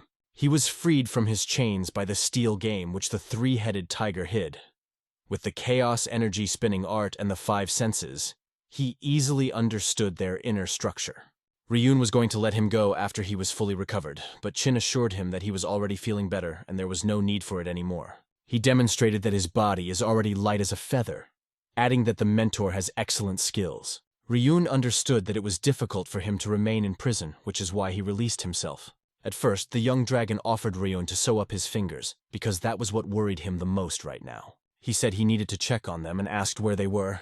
Also asked Ryun not to sacrifice his fingers for him anymore. All of this was because the young dragon was also very worried about him. As he spoke about his worries, Ryun closed his eyes. He closed his eyes and agreed to think it over. They decided to send the mentor a pigeon. They came to the office, where a disguised Chegel Rin was waiting for them. The young dragon thanked him, to which he asked not to be so polite. It was difficult to get used to the teacher's face, which had changed through the mask of human skin. They say that a father can't lay a hand on his child. And Rin was just like that. Seeing the injured young dragon, he wanted to punish him sternly. But seeing the smile on his face immediately eased his heart. After these words, Qin apologized to him. There were many things that needed to be discussed. However, their attention was suddenly drawn by another person who entered. It was a girl with long hair who turned to Qin, asking how he managed to be captured by such a monster. It was a strange old woman known as Bloodshed. Chegel Rin thought her words about the monster were an exaggeration. She then turned to the young dragon, saying that if he had become her apprentice in the Medicine Palace, he would not be in this situation. The head of the Medicine Palace was close to the demonic cult, so she came as soon as she heard news about it. "Whoever is my mentor, I will not leave him," the young dragon explained, dismissing her suggestions like teaching him the art of Zhangshi. Looking at her, Qin knew that in today's world, this strange old Bloodshed would be called a Mad Black. He explained to her once again that he was not interested in the Zhangshi because he was in the business of healing and had no intention of carrying around a bunch of corpses. It would be creepy if in the past battle both sides fought with the help of Zhangshi. It was more important to ask the mentor about the condition of the fingers, which the young dragon did. He asked not to worry, as it was a necessary matter that could not be neglected. "The fingers are fresh, as if they had just been cut off," Chegel Rin reassured him. Hearing this, the young dragon thought that his mentor was no less a mad scientist than strange old Bloodshed. Among all these weirdos, at least the young dragon should remain sane. He promised Ryun that he would definitely cure him. Soon they were already sitting at the table, playing with his fingers. Ryun never for a moment doubted his skills, which seemed incredible. "It feels like I can pick up a sword and go into battle right now," he said, looking down at his stitched fingers. Of course, these words stunned the young dragon, because if he did so, the fingers might not hold up and immediately parted. "Seams are elementary, and in general you need to watch how they take root," explained the young dragon. He advised staying in the room and meditating until he was fully recovered so that the flow of energy would synchronize with the fingers. Until then, you just have to be patient. I think I should be more careful for your sake, he added. To these words, Ryun replied, so I took mine. He was so worried about the young dragon. It seemed that he was even ready to risk his own life for him. They agreed to be more careful and advised each other to protect themselves. The young dragon was putting away his tools, which he had used to stitch up Ryunu's fingers. At that moment he thought, come to think of it, caring for others. This thought flashed through the young dragon's mind. And since everything was over, he decided to tell Ryun about the children who wanted to be his named brothers. What are you talking about? Ryan turned his head and questioned him.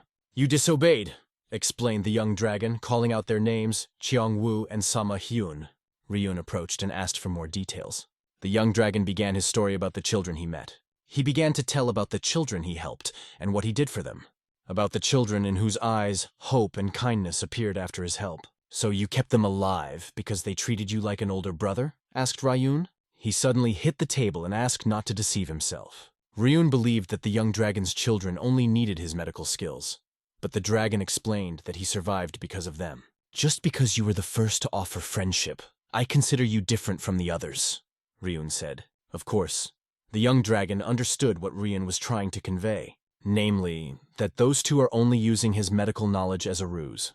And that he, Ryun, is the only true and close friend. Since you don't like it so much, I'll pretend it didn't happen, the young dragon agreed, explaining that he only told it because Cheon and Sama Hyun asked. However, for him, Ryun's opinion always comes first. In fact, Chin didn't regret that these two wouldn't become his younger brothers. And he was sure that they would still support each other when needed. If they're willing to risk it for you, I'll consider it, Ryun said as he turned. This meant that in the future, if they met Ryun, they would not back down if they could protect the young dragon. He agreed to give them his permission. He decided to test it in martial arts, although he said that they didn't have to defeat him. But if they could tear off even a piece of his clothes in 3 attacks, only then will he allow them to become a human shield for the young dragon. It sounded a little creepy indeed. The heavenly demon will pick up the sword again to prove that he has the right to be called the young dragon's younger brother. But why? Is this a test of endurance or just wanting to see if they can survive this? However, the young dragon did not like this method. Ryun insisted that they should try, and if they failed, let them pay with their lives for such a sin. He was simply asking permission for the young dragon to agree to this method. He himself thought that the children living in Kango would definitely have the sense to refuse. They would not agree to it. Chin Chung-hee was monitoring Ryun's condition while treating the demonic cult's patients. The herbs used in the Jiangshi technique also helped with anesthesia. When used correctly, they could plunge the patient into a deep sleep. The old bloodshed began to share her knowledge with Chin Chung-hee, sharing the secrets of her techniques and learning his methods. She asked if he knew the destruction technique, and if he ever thought that she could create a technique to counter it. If you had created it, I don't think you would have told the other Taoists about it, Chin replied to her. The time came and the young dragon fully recovered, deciding it was time to go. When he stepped outside, Huanggu ran up to him, eagles circling overhead. He had not seen them for a long time, and was sincerely glad to meet them. This cutie immediately started licking his cheek. Standing behind him, Ryun said he told the falcons the location of the demon cult's hospital. If the young dragon wanted to send a message, he could do so through any of them, and they would deliver it personally. But the young dragon was more interested in how Ryun did it. He told a simple secret. Animals can be tamed with food. Looking at them, he did not understand whether he had raised spiritual beasts or pigs. Well, it's time to go back. The young dragon thanked Ryun for everything, but now had to go, advising Ryun to continue the physical therapy as instructed. Ryun advised him to take care of himself as well. And if not, next time I'll have to cut off a few more fingers, he added jokingly. We'll see you later, Ryun said as he held out his hand to the young dragon. He lowered his eyes and looked at his outstretched hand. Then he extended his hand and shook it tightly to his friend Ryun. It's time to go. Chin waved him goodbye, and at that moment, they had to say goodbye. On this sunny and beautiful day, warm rays gently warmed the earth. A young dragon with falcons on his shoulders and a faithful dog by his side, who also carried a falcon on his back, went out to meet the future. Now he faced an important decision, and just at that moment he saw someone ahead. In front of him stood his mentor, looking incredibly handsome, and he seemed to have arrived just in time. What a reliable disguise he has, the young dragon thought as he looked at him. The mentor asked if he always goes with such a large company. Just one day my family got a lot bigger. Well, With your behavior, it was only a matter of time, Rin replied with a smirk. With that said, Rin reached for the horse's reins. Got to go, Rin warned, surprising the young dragon who asked if they were going back to the infirmary. It seemed to the mentor that he should not want to go anywhere else, but, out of politeness, he asked him. Although looking at his mentor, the young dragon knew that the answer was obvious.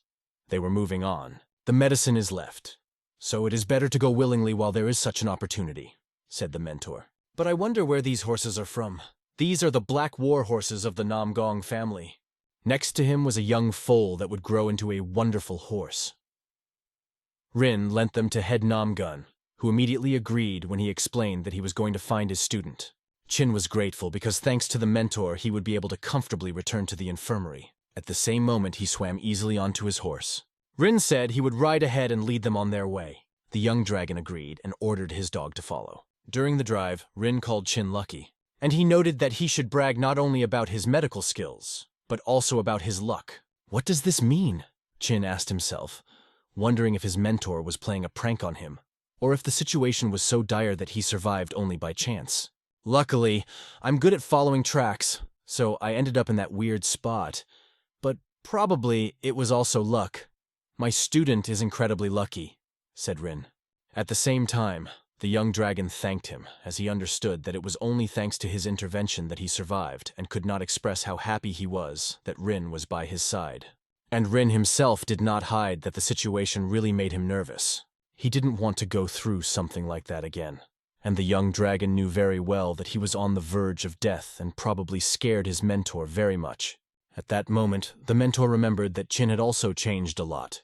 During the treatment, it was not so noticeable, but now he is convinced of it. The young dragon admitted that he had learned the Mudan family's 2 energy martial arts. At this moment, the mentor was very surprised. The young dragon went on to explain that being alone with Master Mudan's ashes from the previous generation, he was able to learn a lot. But how come no one found his ashes? Rin thought. It seems that the beasts of the young dragon have considerable abilities. Chin did not hide that they helped him a lot. The young dragon also wanted to invite his mentor to learn the dual energy martial arts. It doesn't have to be used for medical purposes or to share opinions. It has to be good for your health, Chin explained. In addition, he found a way to stabilize his condition using the 5 elements technique. When told by the mentor that Mudan probably wouldn't like it, Chin only offered to keep it a secret. This seemed like a great decision, and the mentor noted again that the young dragon was nothing like Kanho's people. There are moments when he looks more like a scientist than a martial artist, and he also looks like an oddball who breaks the laws of Kangho's world. Although the mentor still believed that Chin, although he does not choose the methods to achieve his goals, is a good person. Suddenly their horses stopped, reaching for the branches above them. The mentor suggested that Chin give it a try, and he accepted his offer. The day was approaching evening, and the sun was already setting behind the mountains. Beyond the mountains where they stopped, they dismounted from their horses and moved on. They approached the cave and entered it to fulfill their plan. The young dragon didn't even expect the mentor to agree so easily. Fortunately, he was interested, and now only the last part of the ritual remained. The teacher sat in meditation, completely immersed in this state. The young dragon sat opposite, also giving himself wholeheartedly to the process. But when he opened his eyes, he was overcome with surprise. Looking at the mentor, he noticed that he had overcome the barrier of knowledge. Did it really happen? The dog, the falcons, and the horses stood at the entrance to the cave, almost dozing. It was deep night, and inside the cave, the mentor and the student lit a fire. Time passed, and Rin began to cough. Then the young dragon ran up to him, asking if he was all right. He guessed that the bone-changing technique was too difficult for him. Suddenly, the mentor took his hand and said, "You are a real treasure."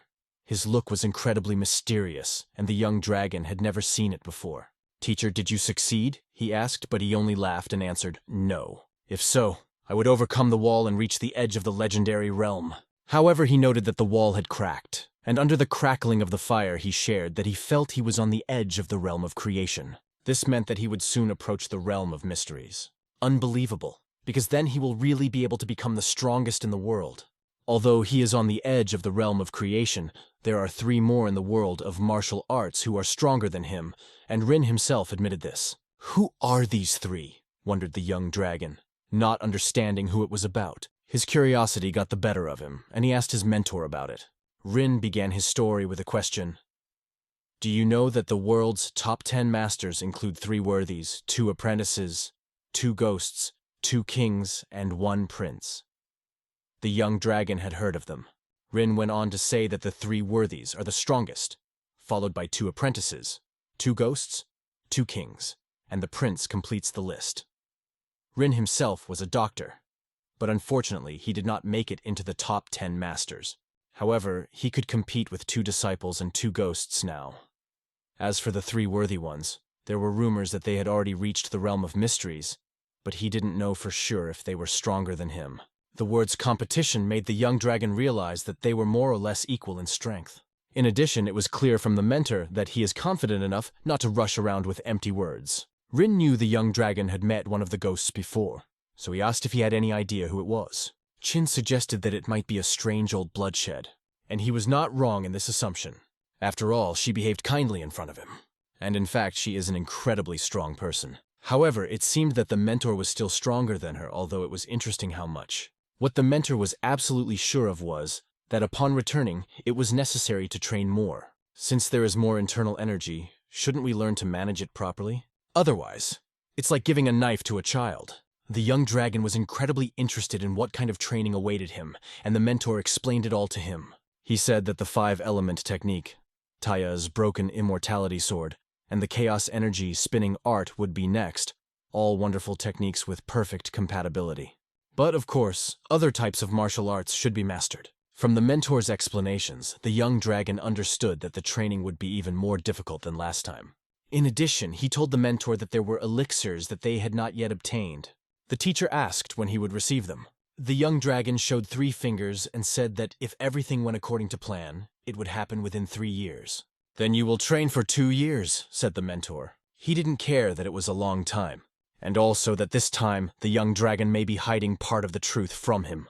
The mentor had guesses, but he didn't ask, wanting only to protect him from future injuries. It was clear to the young dragon that it was necessary for his own good. He perfectly understood the role of a mentor, and knew that no one in the world cared about him more.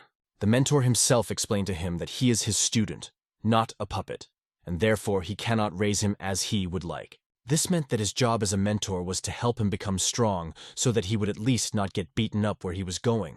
Rin thought about this when he saved him, because Qin is a pure-hearted young man who always goes forward without looking back. If he considers the cause righteous and the situation hopeless, he will sacrifice himself again. That's what Rin realized.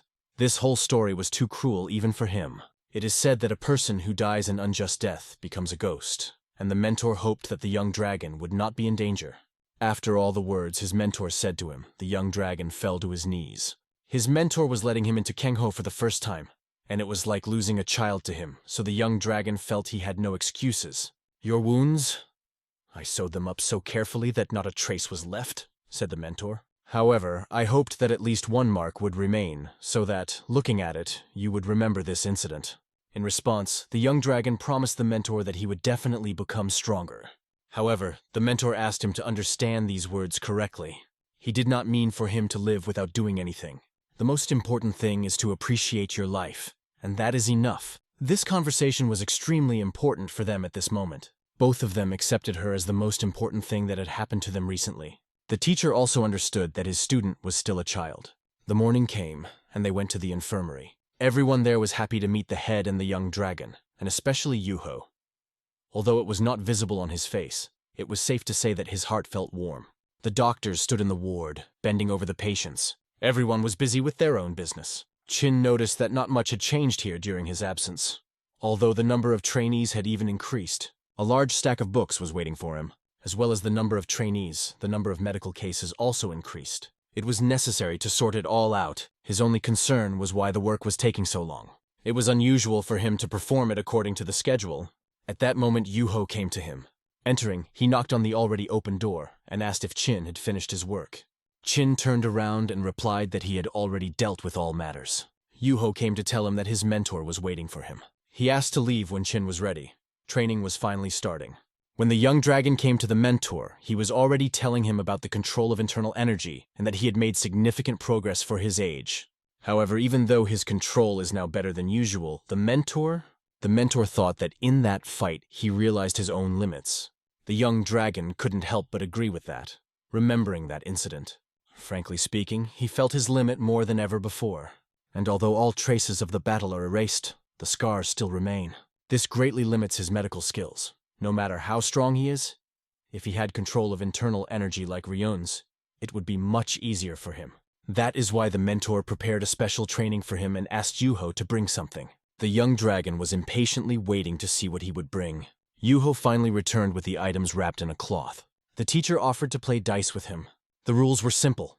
If an empty line falls out, he wins. Otherwise, he will lose and be punished. The young dragon took the dice in his hand and began to examine it carefully. One of the tasks was practice percussive massage of acupuncture points on a wooden doll for an hour. Other faces of the bone offered. With the left hand, practice the sword art of the 3 principles. With the right hand, the divine spear of 10 steps within an hour. Climb the rock without the help of hands, and so on. With the exception of one empty face, each had goosebump-inducing body and inner energy training methods. It was worth throwing unsuccessfully, and a real training hell awaited him. And no matter how he looked at the mentor, the young dragon understood that he liked to torment his student a little. Yuho asked if everyone was ready and offered to start. If he is ready, then it is time to try to roll the dice. Before throwing, the young dragon concentrated. If an empty face is dropped, all will be well. The main thing is to choose the right moment. His hand finally lets go of the dice. She flies onto the table and rolls several times. Everyone froze in anticipation of what would happen. Chin tried to concentrate as much as possible, and so he releases the next bone. She also started rolling on the table. Its rotation gradually slowed down. The young dragon tried to influence her movements with his gaze. He needed to expose it in such a way that an empty face fell out. And at that moment, the empty face was in his hand. He was glad that the bone stopped just like that. It seemed like the perfect ending, but the second bone still kept moving.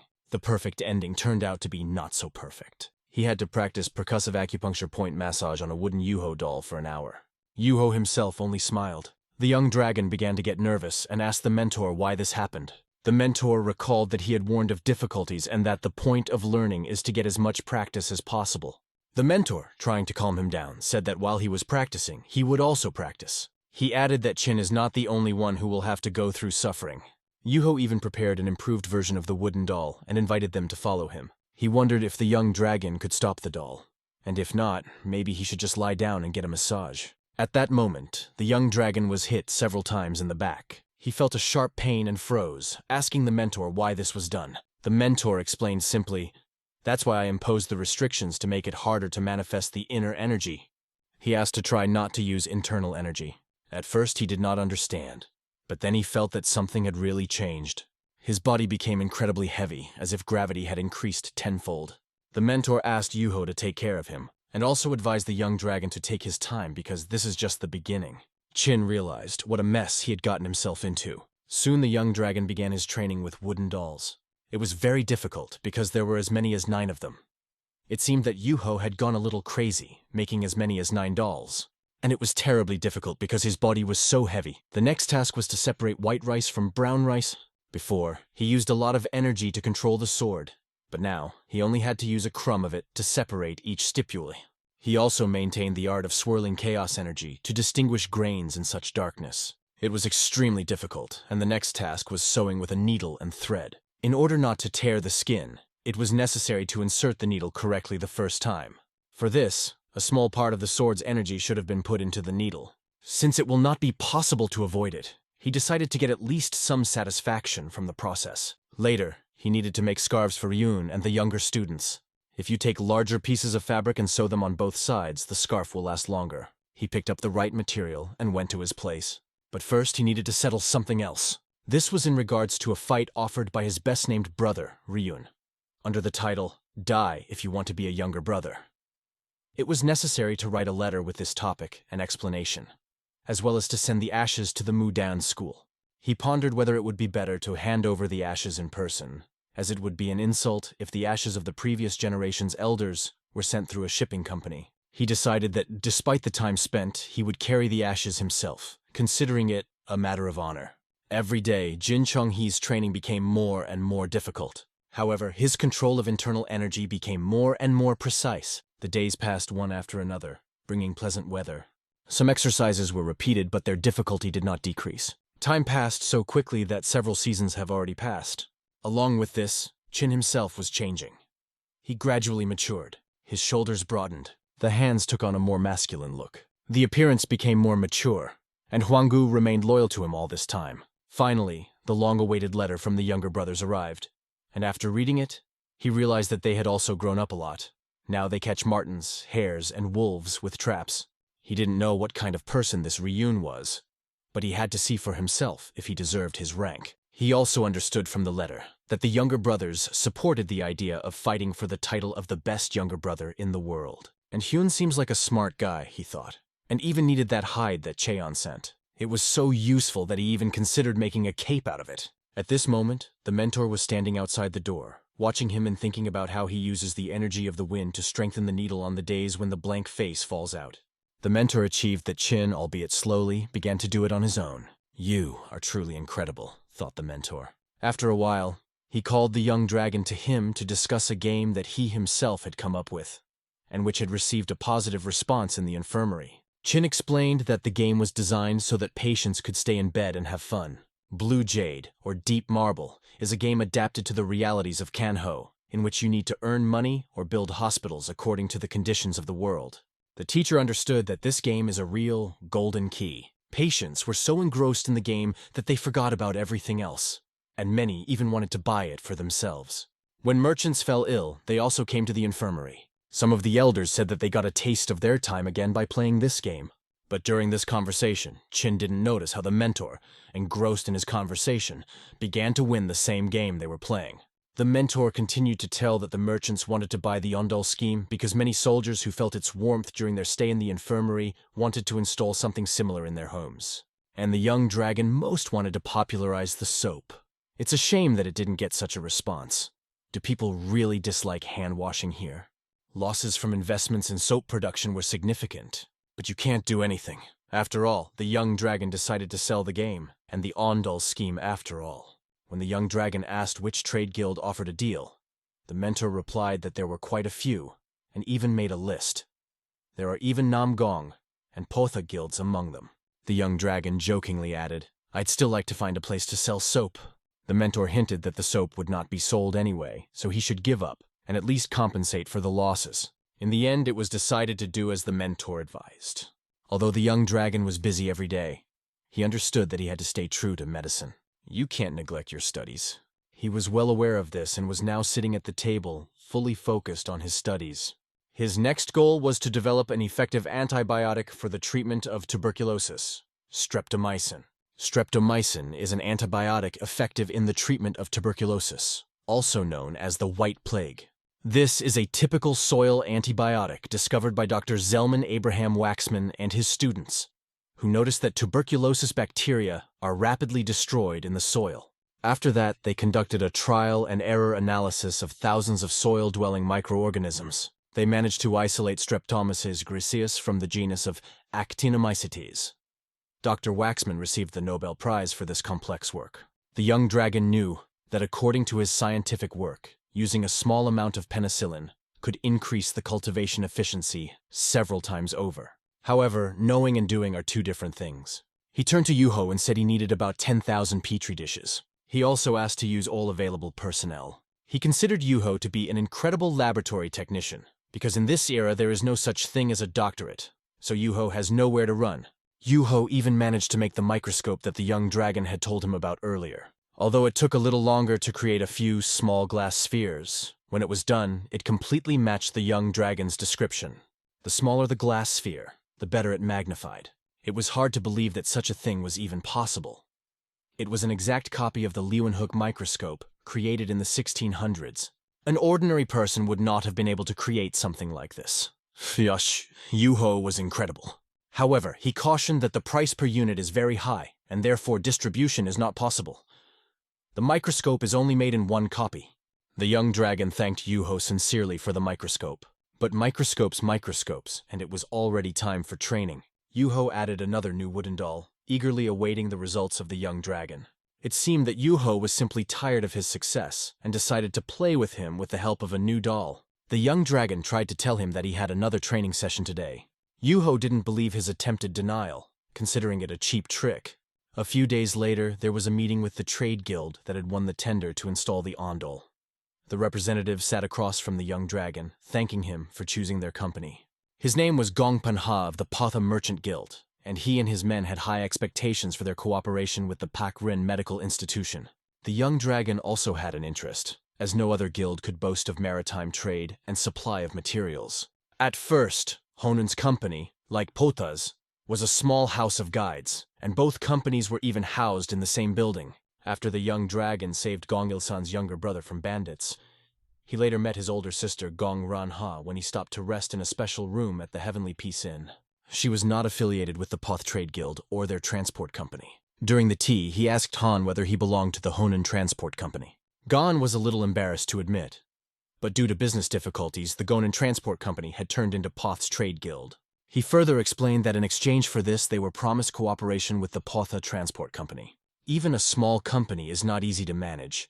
In fact, it is the same as the modern delivery service, where only large companies with a well-established system survive.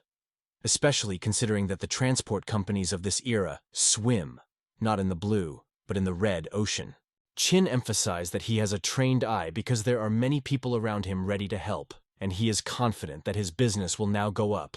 It was time to discuss serious matters, and the young dragon remembered, as he poured the tea, that he had heard of Gon's intention to buy the Ondel construction method. Gaussen admitted that it took a lot of effort to get the construction plan, and even scouted the information beforehand. He was also very surprised to learn that it was a young dragon that created her.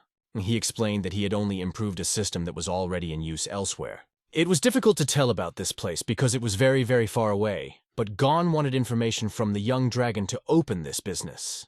It became clear in general that he wanted the original product. But the young dragon requested 30% of the net profit from each Ondal installation deal. It was a lot, as Gon had hoped for 10%. But the young dragon explained that improper installation of an Ondal could be life-threatening. He spoke in detail about all possible risks. Gon realized that he could not beat him and agreed to the terms. 30%, but in return we will get exclusive rights, because selling the technology to other guilds will be like a stab in the back. The young dragon agreed to these terms with understanding. Gon was happy to immediately break the news to his guildmates. Their arrangement was successful, and they bowed to each other as a sign of respect. The young dragon led Gon to the exit. He felt satisfied that he had completed the Ondal contract on such favorable terms. The next thing was the Blue Jade game. At the gate, the Concentrate Guild was already waiting for him, which was participating in the tender for the sale of Blue Jade. The young dragon headed towards it. He was looking forward to meeting the Conson sisters, since he hadn't seen them for a long time. All he had heard was that thanks to his advice as children, they had both become famous in Kangho. Then he received the Hickson sword from them, which he still uses. And so he went out to them, and saw a chariot to which 2 horses were tied, and directly in front of them stood these 2 girls. When he saw them, he was amazed at how much they had grown. They blew with incredible force. One of the girls laughed, called him a charity kid, and noted that he had become a real handsome man. They greeted each other and asked each other how they were doing, saying that everything was fine with them. The other sister was happy to see the white dragon known throughout Kangho. This meeting was genuinely pleasant for everyone. Qin noticed that Kang Xiong-hun liked to follow formalities as usual. At that moment, another girl started to get out of the chariot. She was called to say hello and came out with slightly red cheeks. Seeing her, the young dragon froze in surprise. He definitely didn't expect to meet her here. It was Kagyan. Her appearance shone like blooming flowers, and her cheeks, red with shyness, testified to her incredible modesty. She really had grown up incredibly. It had been a long time since they had last met, and he barely recognized her at first. She immediately asked how he was doing, and he replied with a compliment. "But you've really gotten better." It was a little strange, because he felt unusual, probably because they were not children anymore, and he did not know about her sudden arrival due to work. Here the sisters broke into the conversation, joking that he had no idea how cute Yeon was with her chubby cheeks. They also noted that she is an incredibly reliable bodyguard. Everyone had big smiles on their faces. Each of them was happy to see each other, as was the young dragon himself. However, the greeting was a little long, and he invited them to go inside. As soon as they entered, they immediately felt how the infirmary grew, and the atmosphere here became even more energetic. This was made possible by the fact that the young dragon managed to cure Peck Rin's disease. One of the sisters shared that they have a power struggle between the main and side branches of the clan. She told about all the reasons and cases that they have to solve. From her story, the young dragon understood that she was gradually beginning to realize reality. It also turned out that Yan cannot communicate with the rest as with friends. Because of this, she is called a guardian, but only for certain reasons. Everyone began to notice Yan's shyness and encouraged her to make herself at home. But it was quite natural because she actually returned home. She had her own standards since she didn't acquire a secret ability or magical elixir. And then the one whom Yan wanted to see the most appeared. Turning her head, she saw her father standing next to her. He, not holding back his tears, rushed to her to hug her. Hugging her tightly, he said how much he missed her. At first, the sisters did not understand what was happening because they did not know that it was her father. The young dragon explained to them that it was her father, an elder known as the Demon Archer. She asked him not to cry, but he, wiping his tears, replied that Daddy doesn't cry. She, of course, saw his emotions and understood everything without words. After that, he began to ask why she was so thin and what she had to go through. It was a very emotional father-daughter reunion, but I guess it was time to get down to business. The moment his daughter returned safely, the elder became the happiest father in the world, and seeing how he was beaming, the mentor also gave him the day off. They immediately set out to eat and rest, having fun together. Thanks to this, the three of them were able to discuss matters and events of the past. Sitting down at the table, they agreed that now everything would be fine. The young dragon wondered what impression the meeting with Yan had made on them. At first, they couldn't find the right words. Finally, one of them mentioned that Yan must have wanted to make a strong impression when she brought the bandit leader's head in a salt box to the first meeting. Pretty specific first impression. It seems that she managed it very well. Obviously, she has a knack for making a first impression. The young dragon could not understand why she did that, because no one does that now. The sisters also agreed that such a method was not common, although some warriors still acted in a similar manner, sending heads mostly to their enemies. It was Safa's style. Did she really walk into the honor faction through the main entrance carrying the robber's head in a crate? I wonder what the Conson family thought when they saw this. She looks a lot like his archer uncle. But the young dragon never thought he would hear such a story about the style of the three kingdoms. It must have been something extremely important to Yan. But enough about Ion, it's time to talk about the game. The young dragon asked them to wait a moment and left to fetch the game. When they saw the game, they were amazed that he made it himself. The young dragon wondered why it was the blue jade that interested the sisters, and not the Ondal, since the game was supposed to bring less profit. One of the sisters agreed that the Ondal could bring more benefits. However, installing it in a house where people have lived for generations will require renovation and expansion, which can be a real headache. In addition, they do not have connections with transport companies, and the transportation of heavy materials is very expensive. In that case, selling the Ondal to the Poth Trade Guild with their transport company was a smart choice, especially since their mysterious head is a serious competitor. Instead, blue jade was more profitable for them. If you hire craftsmen and have bamboo, you can ensure stable production. Considering that the elders of small schools are unlikely to want a game made of bamboo, preferring jade or black stone, special orders will bring even more profit. They even thought about it, and one of the sisters admitted that she also wanted to try the game. She played a little on the way here. She didn't even notice how time had flown by, especially when a single card could change everything. The young dragon noticed her high spirits and offered to discuss the terms first. He was willing to sell the game exclusively to the Conson family, demanding 30% of the profits. The girl could see how quickly she calculated the benefit in her thoughts. In return, the young dragon agreed to post the rules of the game in the infirmary and regularly buy copies for the pavilion. They knew they could trust him, and they calmly made a deal with him. They quickly agreed to his terms, and on this wonderful day, he thanked them for a successful deal. When the morning came, he was already at the mentor's and told about the fact that he had made a deal. He also warned him that this was just the beginning. The young dragon understood that it was necessary to connect the matter with the medical institution as soon as possible, because now Kango has many warriors, but those who are capable of leading an entire school can be counted on the fingers. The teacher could not help but be proud of his student. However, there is no need to rush. When the trade guild begins to operate, everyone will know about the innovation, and in addition, he promised to warn about all the dangers associated with the use of Ondal. The mentor understood this, although at first he saw it as an opportunity to brag about his student in front of the other elders. The young dragon asked him to be patient. The mentor's enthusiasm was getting out of hand, but the young dragon successfully contained the situation so that he would not spread the news prematurely. After all, if the head of the Namgung family found out, then Namgung-un would start clinging again. Without realizing it, the young dragon had high hopes for the rising star of the martial arts world, the winner of the Dragon and Phoenix convention, because Tang was exceptional. The young dragon heard that Tang was fascinated by this whirlwind of events. Ondal and Blue Jade had already begun to spread throughout Kango. Now all that remained was to wait for the profits, some of which he planned to invest in the production of soap and the foundation for the creation of the White Dragon pills. A full month passed, and the young dragon returned to his office at the Peck clinic. The head of the Tang clan greeted the young dragon, whom he considered to be the head of affairs, but the expressions on their faces seemed alarming. Medical Department Chief Tang's eyes literally shone with anger. The young dragon decided to ask the mentor what happened. The mentor held a large red unfolded scroll in front of him and looked distressed.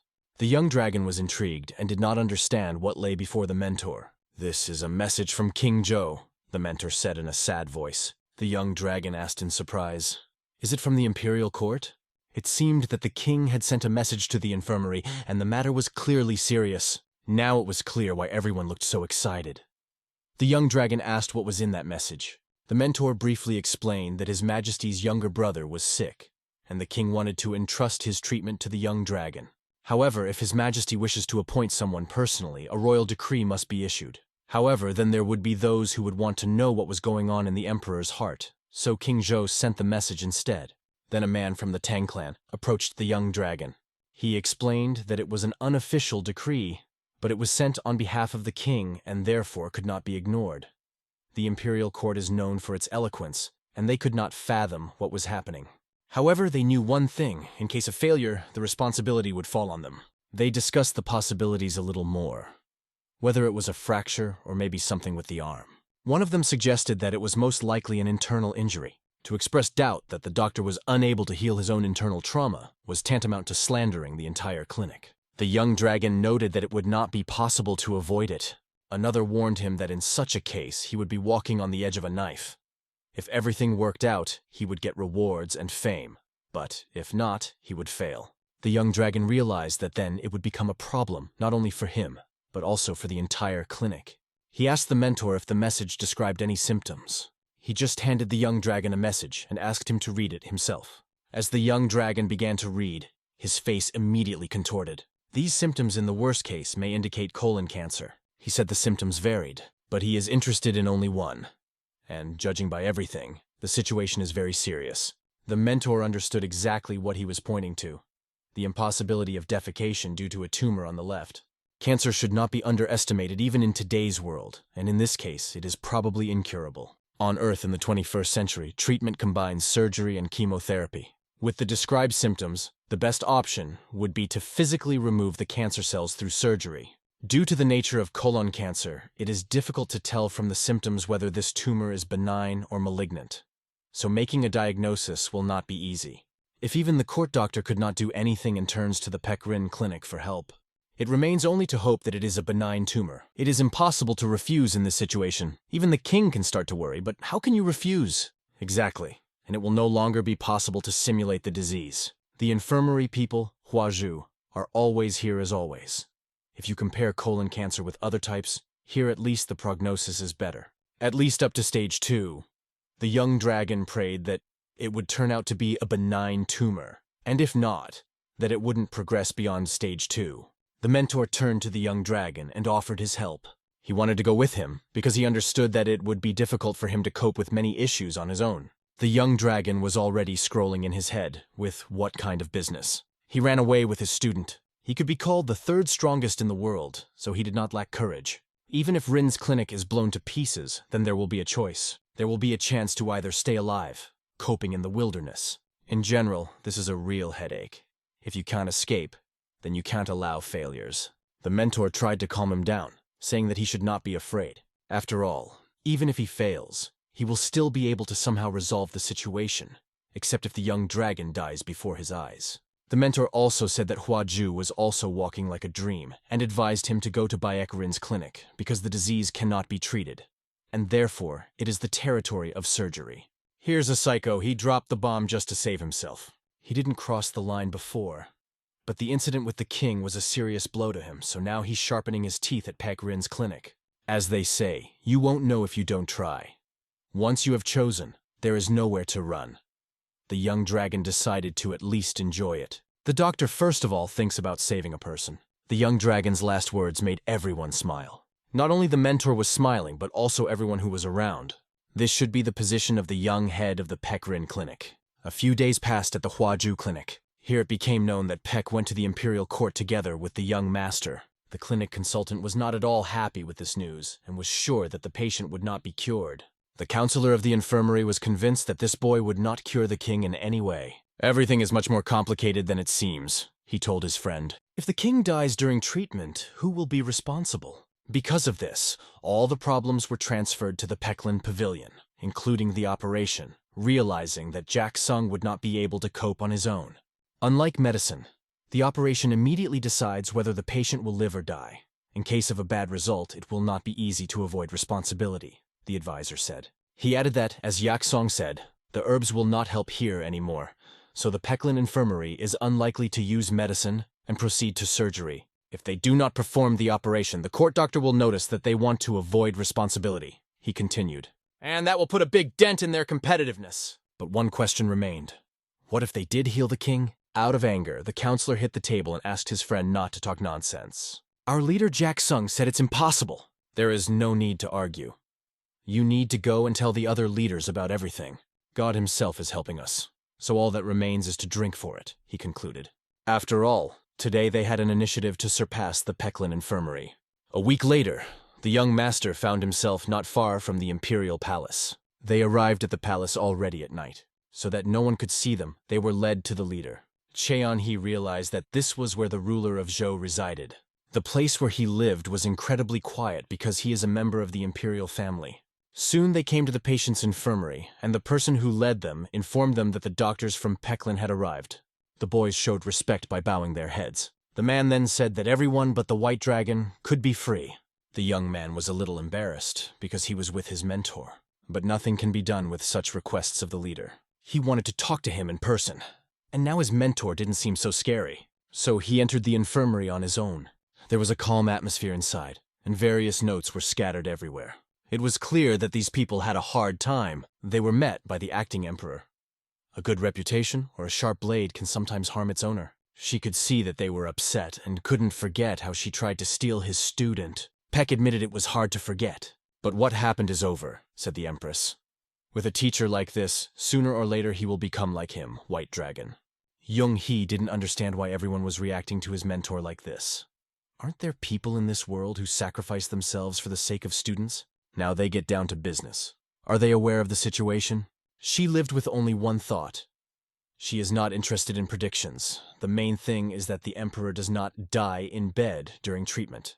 They promise to take care of it. But does that mean they should not treat him and just pretend? This man's disease is incurable, and he is just a puppet who can no longer fulfill his duty. So there is nothing you can do. Even Huajuyak Xiong, after measuring his pulse, could not help him, she explained. Although officially they could not ask him, because the illness of a member of the imperial family would become a weakness for the empire. As descendants of Tai Hao Fu, they must demonstrate their strength. Cheon-hee thought that this was the fate of those born into the imperial family, but it was ridiculous, because the descendants of the third emperor Fu Shi were given special powers, but being weak could not be considered members of the ruling dynasty. Therefore, illness for them is a weakness and a deficiency. Peck wanted to prove that now the imperial power was stable enough, and there was no need to hide it. The woman replied, "It's all right, but suddenly it can harm our current situation." These words made the doctors a little worried. She didn't want to talk anymore, because it could become a big problem.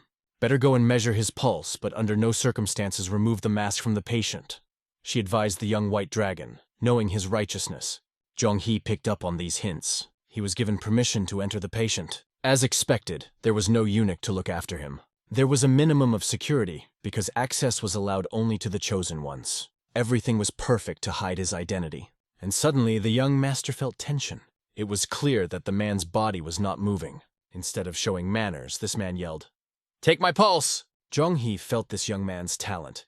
He controls people with the help of words. If the talent of the Zhou ruler is related to physical strength, then the talent of this member of the imperial family is related to mental influence. Jong-hee promised to take his pulse, and at that very moment, his mentor decided to look around. Having taken the first step, he followed the young master. Holding his hand, Zhong-He remembered that the novel he was reading mentioned members of the Imperial family. Since heavenly demon Ye was not closely related to them, investing in their affairs made no sense. The only person who appeared periodically in the village was the ruler of Zhou, so it was difficult to understand what kind of person he was. And yet the young master saw a man lying on the bed in a strange mask, and began to feel his pulse. He found the right meridians. Judging by the body structure of this man, he is more than 30 years old. He had a fairly strong body, not as strong as Empress Zhou's, but he probably practiced martial arts. Qi energy began to spread throughout the ruler's body. The young master sensed some strange essence. He asked the ruler if he had taken poison. He said that he once did, but he took the antidote in time and survived. It was good, but there were traces of damage in the stomach and intestines. The doctor apologized for being rude and, using his strength, placed his hand directly on the emperor's stomach. This, of course, was different from any other way of analyzing the state, and it was much more noticeable to the emperor than the palpation of the pulse by the court physician.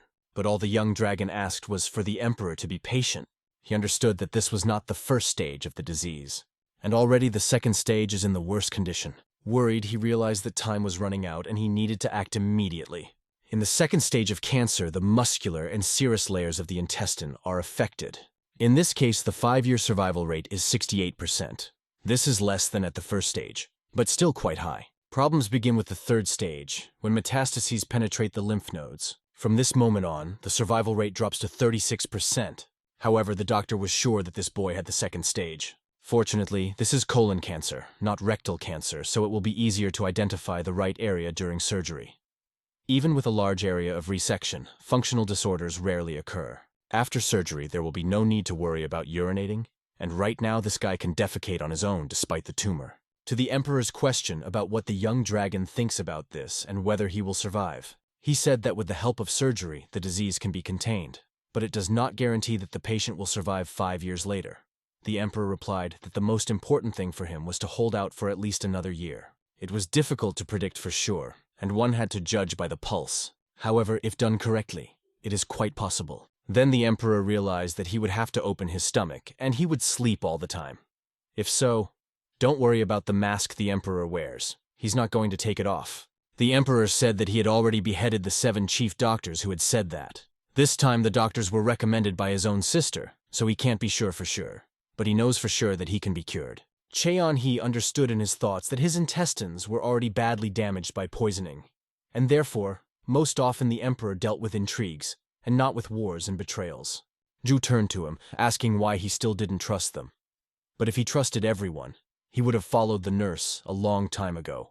Zhong-He told him that it would help with the symptoms of the intestinal blockage to begin with.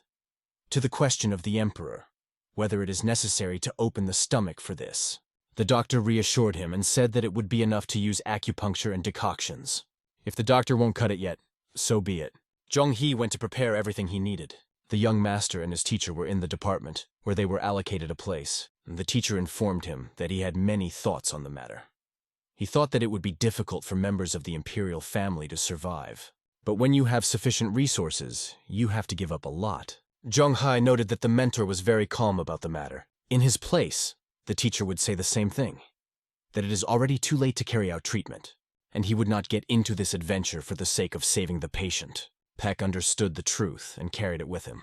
Zhong-He knew it was a matter of life and death.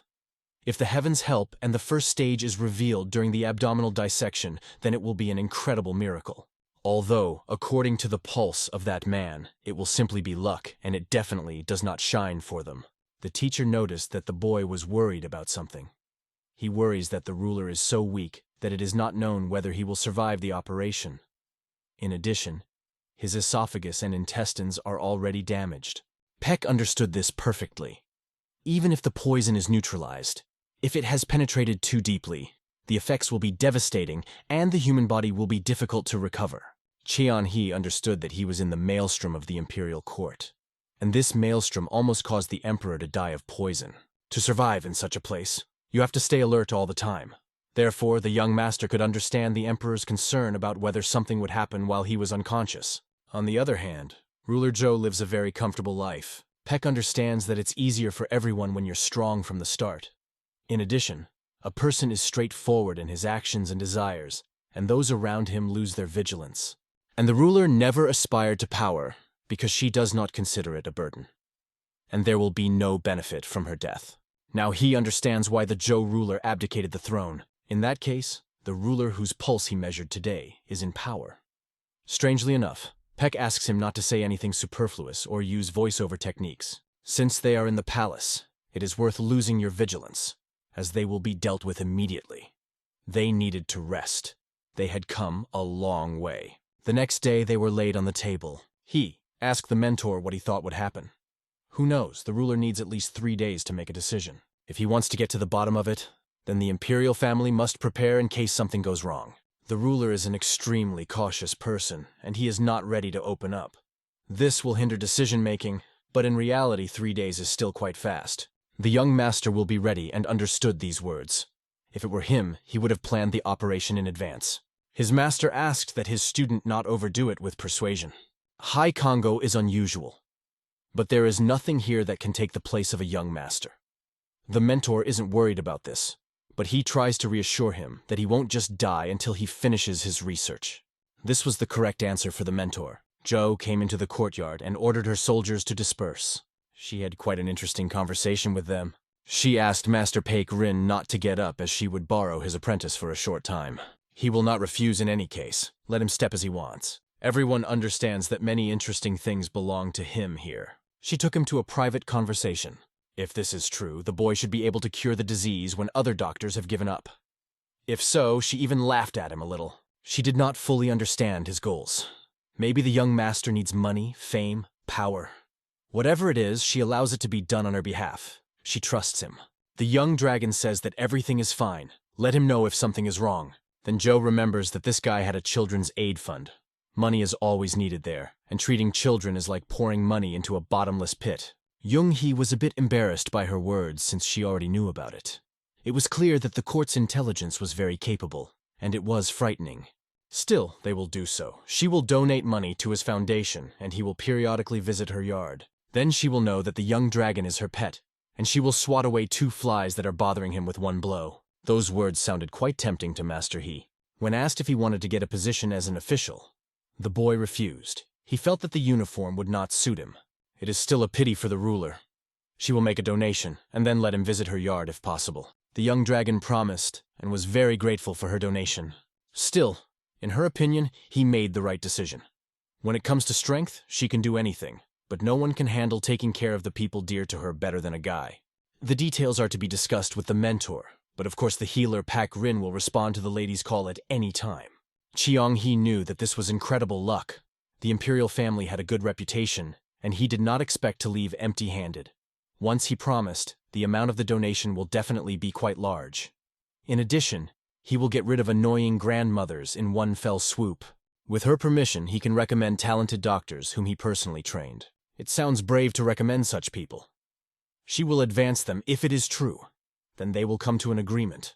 You just need to get permission. After all, this is a free pass to the position of an official, and he understands that this is a lot for him to receive at once. One collaboration, and the laboratory assistant must see the light at the end of the tunnel, have a reputation, and be motivated to work. Mr. Ju is destined to work in laboratories forever, but other doctors have many ambitions and also a family to work for. It will certainly be a good incentive for them, and he should pave the way for them as much as possible. The ruler raised her finger as further recommendations will be on her behalf, and they must be truly outstanding individuals. She believes in the abilities of Peck Rin and the young dragon, but her name is on the line, and let him consider it. The boy promised her that nothing like that would happen, and she was sure, because this is a young master whom she trusts. Zhong-hee needs to put in a lot of effort for this.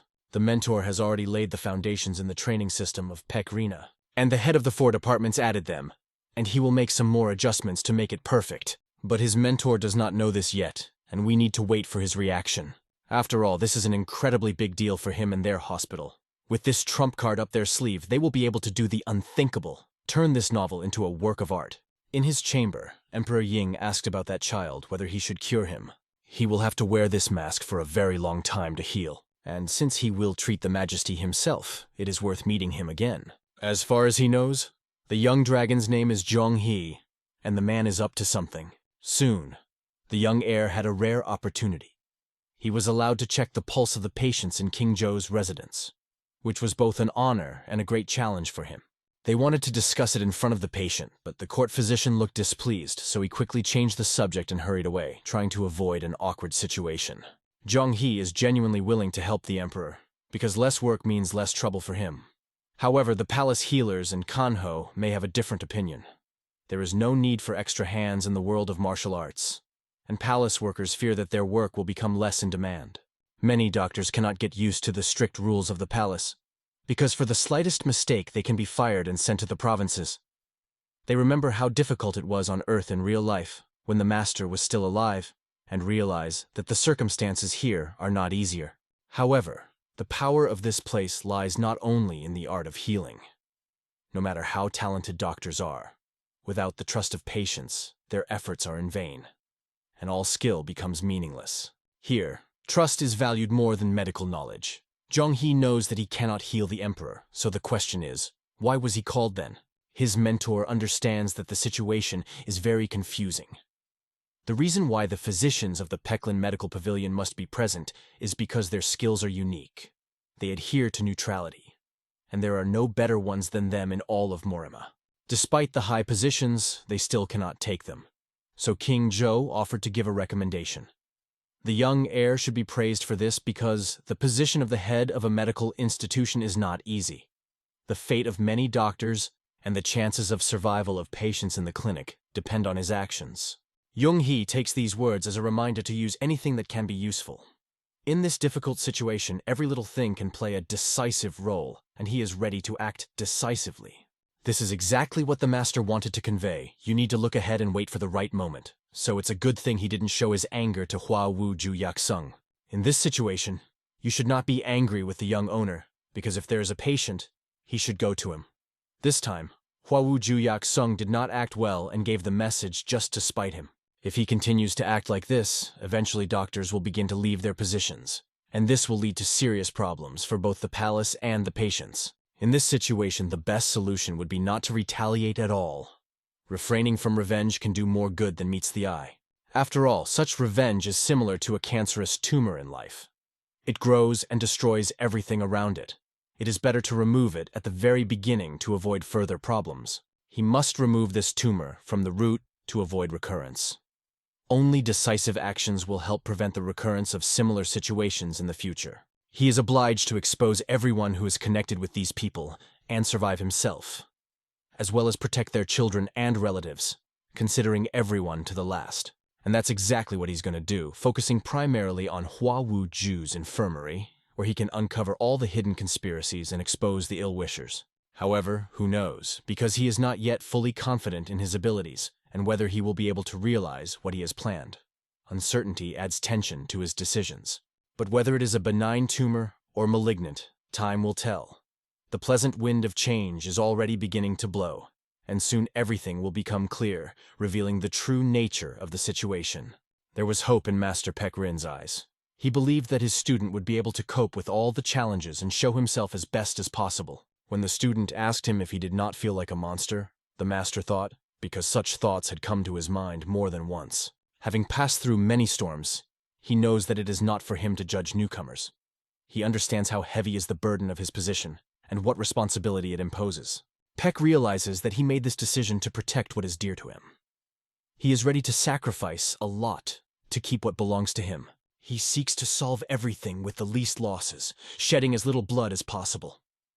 This is his way of keeping the peace and avoiding unnecessary violence. He understands that he will again face the fact that others will point at him and accuse him of being cold-blooded. But he is ready to accept these reproaches for the sake of a higher goal. However, the master sometimes felt that he did not deserve such a student, and when he spoke these thoughts out loud, it had a profound effect. After these words, the young owner felt uncomfortable. He felt excitement and uncertainty because he did not expect such frankness from the master. Jung He understood how difficult it was. He was aware that the situation required great courage and determination from him, and that difficult trials lay ahead of him. If this happened to him, would he be able to act as cruelly as his mentor did? This question troubled him, forcing him to think about his principles. It remains only to figure out what path to choose next.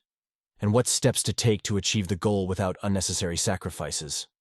He must find a balance between duty and humanity. However, their morning thoughts were interrupted by the appearance of Queen Zhou, who appeared unexpectedly and changed the course of their conversation. Peck respectfully bowed his head to the queen, for Her Majesty appeared in person, which was a great honor for them.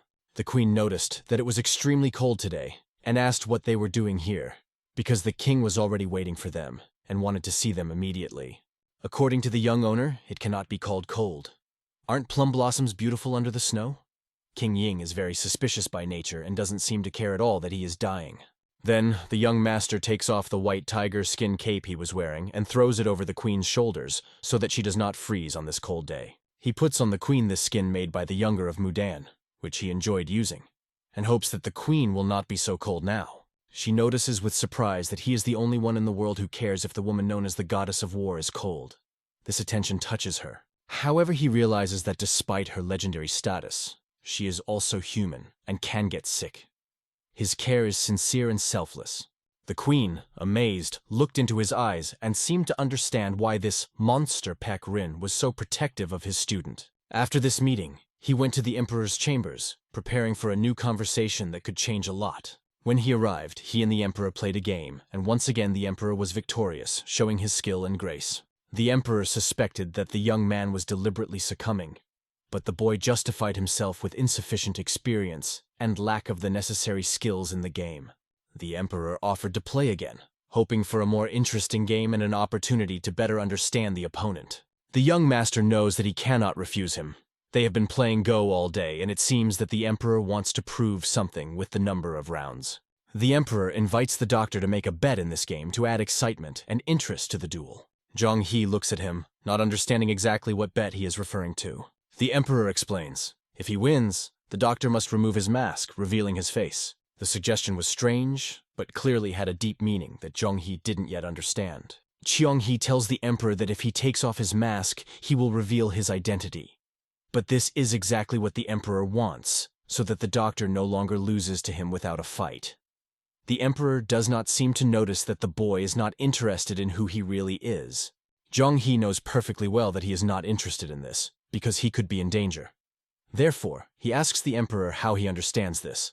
The emperor feels that he has given him enough clues to guess, but sees the boy trying not to get to the point. Therefore, the emperor decides to take the first step to move the situation and reveal the hidden truth. With a wave of his hand, he makes the first move, starting a new game that could be decisive. The young doctor even turned a little pale from such boldness of the emperor. However, he still did not give an answer, and in conditions where time is important, you need to act quickly and decisively. The emperor was impatiently waiting for the young man to give a clear answer and agree to his terms, because much depended on it. Zhang He agrees and says that if he wins, they will play Blue Jade next time. The emperor agrees, having heard that the White Dragon is well versed in this game. Thus, a bit of a sparring ensued between the two, and the stakes got a little higher. Thanks to this, the emperor became more interesting to play, and he began to show himself more. The game turned quite interesting, and they went on equal footing, step by step. They soon reached a level where their game poses reached immortality. This is a position in the game of Go, when the same moves are constantly repeated. The emperor noticed that the boy was deliberately bringing everything to a draw. But how could he deliberately lead the game to immortality? Everything turned out so simply. Chun-Hee realizes that this is how the situation turned out. Now everything became clear. The emperor did not expect the young dragon to be so cunning, but he does not have enough time to understand his character. The result was not important from the beginning. At this moment, the emperor reaches for the mask, and he reveals his face to the young master, who does not believe that the emperor will really take off his mask. But the emperor was already determined and revealed his face to the doctor. Young Master He fell to his knees, feeling unworthy to see the king's face. The emperor, in turn, ordered him to raise his head. I'm sure I want to make you my husband, Master He, so it would be nice if you knew what I look like, he said. Zhang He was convinced that there were certain rules that could not be broken. Judging by his stubbornness, he guessed who the emperor really was, and probably already had a puzzle in his life. But he wanted the White Dragon to understand that there was a reason why he was not using his unique talent. Everything is possible at the emperor's will, he added. Lift your head and look at me. Looking at him, the young master began to rise slowly. He first looked at his feet and then gradually raised his eyes upwards. Soon he saw the beautiful face of the Emperor. Qianhe realized that this young man felt more like an official than a warrior. His facial features were rather soft. The Emperor gave his real name, Fu Ha-ying, and perhaps Qianhe should have known it. Zhonghe was surprised to realize that it was not His Majesty before him, which was actually correct, because before him were twins who complemented each other. They are doppelgangers, so Sister Fu made them emperors. He could see that the boy looked rather surprised, and it was worth it, because few people knew about it. There are few people they trust until they sit on the throne. Their Empress Mother died protecting them during the struggle for the throne, and their sister blames them for it. That is why both of them had to become emperors. If one of them died, the other would remain, and therefore their empire would not fall under any circumstances. It turns out that Hu Ju-ha isn't a puppet, and even though she says she's offended, Zhonghe wasn't sure that was true. Until now, she may have a stone on her soul. But the fact remained that, of course, it was right as an emperor to protect his brothers, and he watched her for a long time in the novel and in reality. He was sure that this was not the case. So another emperor is walking around the palace now. Fu Ying was glad that the boy understood who the emperor was, and had the unique ability to read and manipulate others' memories. Now he fits the role better than his brother. But it is one thing to work with memories and another with actions. Joining forces, they became simply incredible people. That's what they've been after.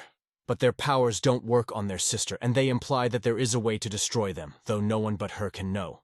Be that as it may, the sister vowed to make them emperors. But if she is the ruler of the kingdom, she can chop off both of their heads at any moment. And considering how many doctors she has summoned, their kingdom clearly does not satisfy her. The young dragon looked at this situation from a different angle at this moment. He did not understand at all why this young man was telling him everything. He explains his point of view, just so that they think that it is better not to hide anything, and if he wants to make him his man. In addition, he kept trying to return to the word Vyun, and the Emperor decided to drag him deeper into this swamp. For the first time, he sees a man who seeks immortality only to avoid defeat. The young dragon felt a bit of fear as he answered. The Emperor continued that the boy had shown talent, and as incomprehensible as it was, he was very intelligent. But if he accidentally drove himself into the combination of immortality, it was something incredible, and it was clear to the Emperor that a worthy person was standing before him. The young master mentioned the information that in the novel he is virtuous, not greedy, not lazy, having survived many conspiracies virtually unsupported. The fact that he survived means that he is extremely careful and talented. In addition, he has the ability to control people's memories and actions, but the position of emperor is not the easiest. Qianhe knew that His Majesty had done everything as befits the rulers of the empire, and he had to express his respect for being recognized as a doctor by the emperor. He explains that he is only a simple doctor who does not know the hardships of the imperial family's circumstances. This is not a position I can handle. If you accept the treatment, then I, the young master, will help you. But if you refuse, then the young dragon will leave, he said. For the emperor, it sounded quite touching. He laughed out of sincerity and saw that the boy had definitely chosen the path of a doctor. In his thoughts, the young dragon only hoped that he would at least not be executed for these words. But since this is the situation, the emperor understands everything that he means. As he put on his mask, he realized that he had crossed the line a bit. If that's the case, then continue to treat me like a king, he said. The young dragon promised him that he would do so. But the emperor remarked that the boy now looked more like a patient than an emperor. The young dragon was glad that he seemed to be carried away. Because of this, apparently, his sister wants to take the young dragon for herself. He heard that there are many weirdos in Marima, but the weirdest of them is probably Zhonghe, and yet he prescribes treatment for him. After all, he trusts him with all his heart. And after some time, the young master received permission. He must prepare for the operation. This information he told the Queen of Zhou. She told her brother to start treatment as soon as possible. And it came to the point that the stomach had to be opened. The young dragon scoffed that it was not an easy decision, and then Zhou realized that he must have taken off his mask in front of him. She told the boy, "If that boy wants to win someone's heart, he gives everything at once. And Emperor Ying is like her. He kills those he doesn't like, and she keeps those she likes close to her." But the young doctor asks a rather interesting question. Whose side is she on at the moment? It doesn't matter to her. If he doesn't like it, can you get rid of the shadow? She has certain relationships. This was the true decision, and thinking of a member of the imperial family. And the only question left was, is there a risk of death during the operation? Young-hee knew that at this stage everything would be more or less fine, but there was no way to say for sure. Queen Jo understood and thought so. And yet, if this child dies, the world will not even know that the king has passed away. Such is his role. Even if he dies, there will be someone who will take his responsibility and bring to an end all the many upheavals. And yet the young master will try not to let the emperor die. If he said that, then Queen Jo was confident in his words. She loved it when a boy spoke in such a manner. The place for the operation was carefully prepared. People made every effort to make it comfortable, and even repaired the warehouse of medicines used by court physicians. Cheong-hee recognized that they were true masters of their craft. Everything was done at a level worthy of an imperial palace. Everything happens according to the previous agreement. His Highness observes the fast, and they act according to their advice. The preparation was completed. Although the young man had not performed operations for a long time, he understood that modern laparoscopic instruments and cameras could reduce the burden and speed up the patient's recovery. If you make an incision, the field of view will be wider, which can be an advantage in this situation. However, this is just a matter of technology and video equipment. What will happen after the operation is more important. Will part of the intestine be removed? It is necessary to think about how this will affect the patient's quality of life. From the point of view of saving the mane, everything should go well. But he cannot use radiation therapy, because in any case it would be necessary to perform an open operation, not a laparoscopy. Finally, the day of the decisive battle has arrived. Not only the fate of the Peck Rivna Pavilion depends on today's operation. However, the young owner is not worried at all. He goes his own way and thinks only about how to cure the patient. The young man consulted with his mentor about the presence of doctors from the Wangzhou Palace Clinic. They assured that they did not plan anything special. They just want to familiarize themselves with the art of surgery. If she did not like it, even if another one is needed, one should be careful even with outdated methods. Then the young master asks the teacher why they want to know about it too. Is he in too much of a hurry? It is said that doctors who understand politics live longer than their colleagues with outstanding skills. And what made these guys take such a position? Chung-hee apologized to them.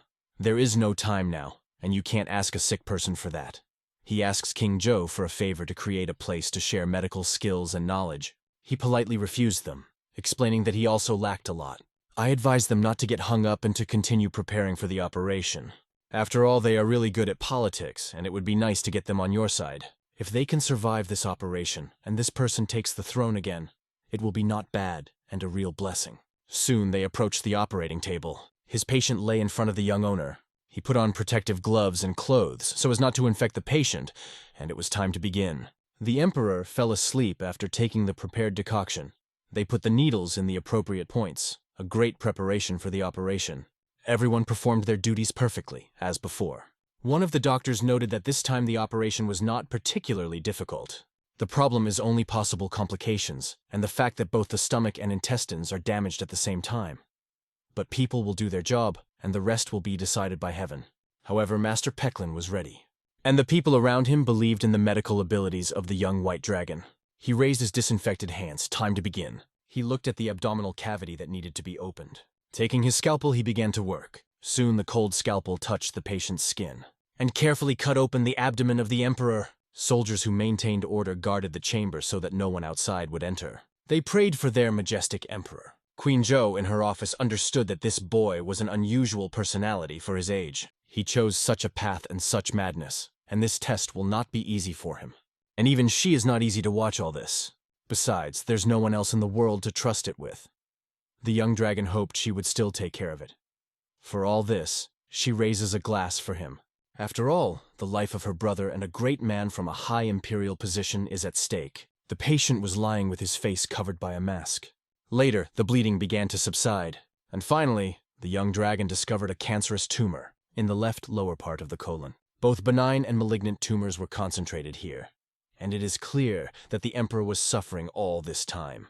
But the problem is that it is not known whether the lymph nodes were affected, and if a small part of the tumor penetrated there, the cancer will spread to other organs. This is similar to the way Empress Yuran was treated.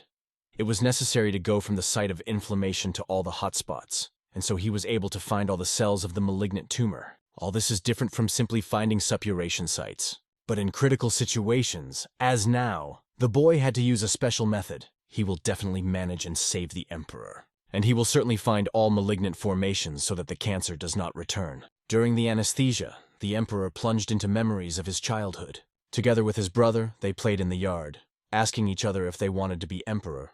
They were so similar that it was difficult to tell them apart. Time passed, the Emperor was alive, and they felt the power. Their mother was always calm and always played with them. Above all, they loved to develop.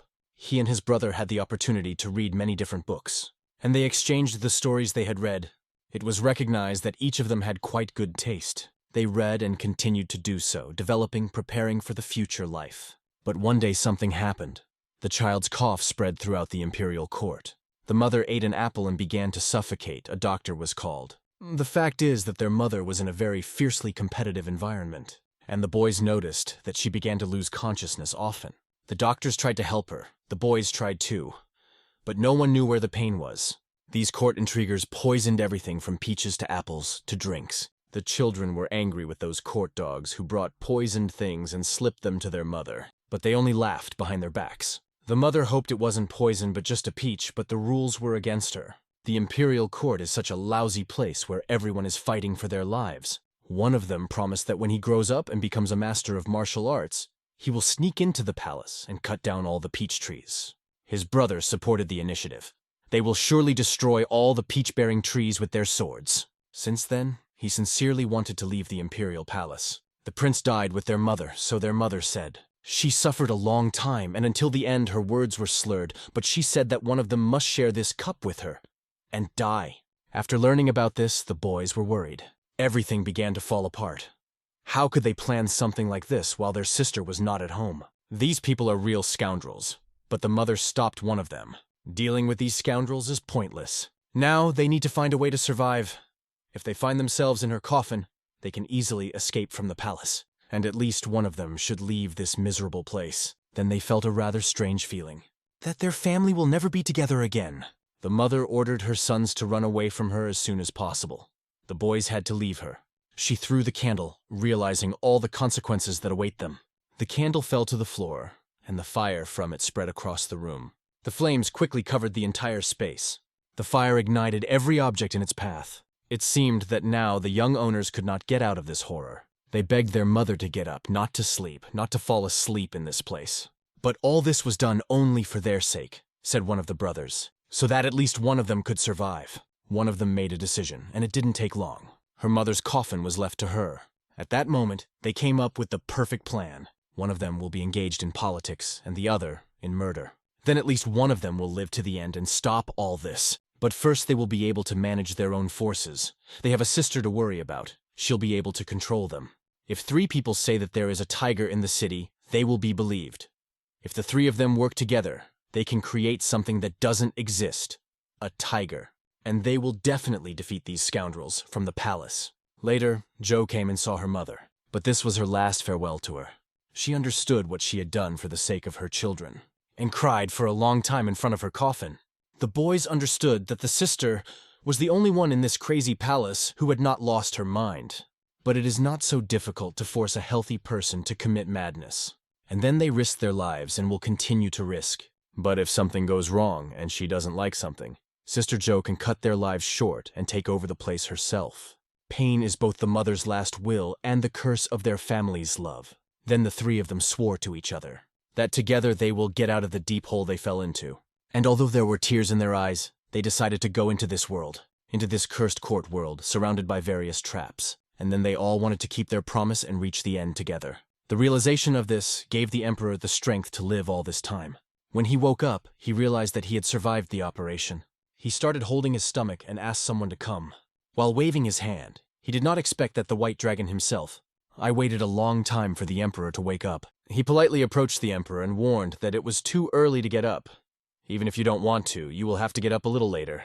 The Emperor asked how the operation went, but the warm smile of the young owner made it clear that everything was fine. Fortunately, the operation was successful for the Emperor, and he has a chance to live a long life. Taking the Emperor's pulse, Cheong-hee realized that luckily everything was going well, as he had hoped. According to research, there are good people and healthy people. The Emperor felt good, and did not allow others to manipulate him.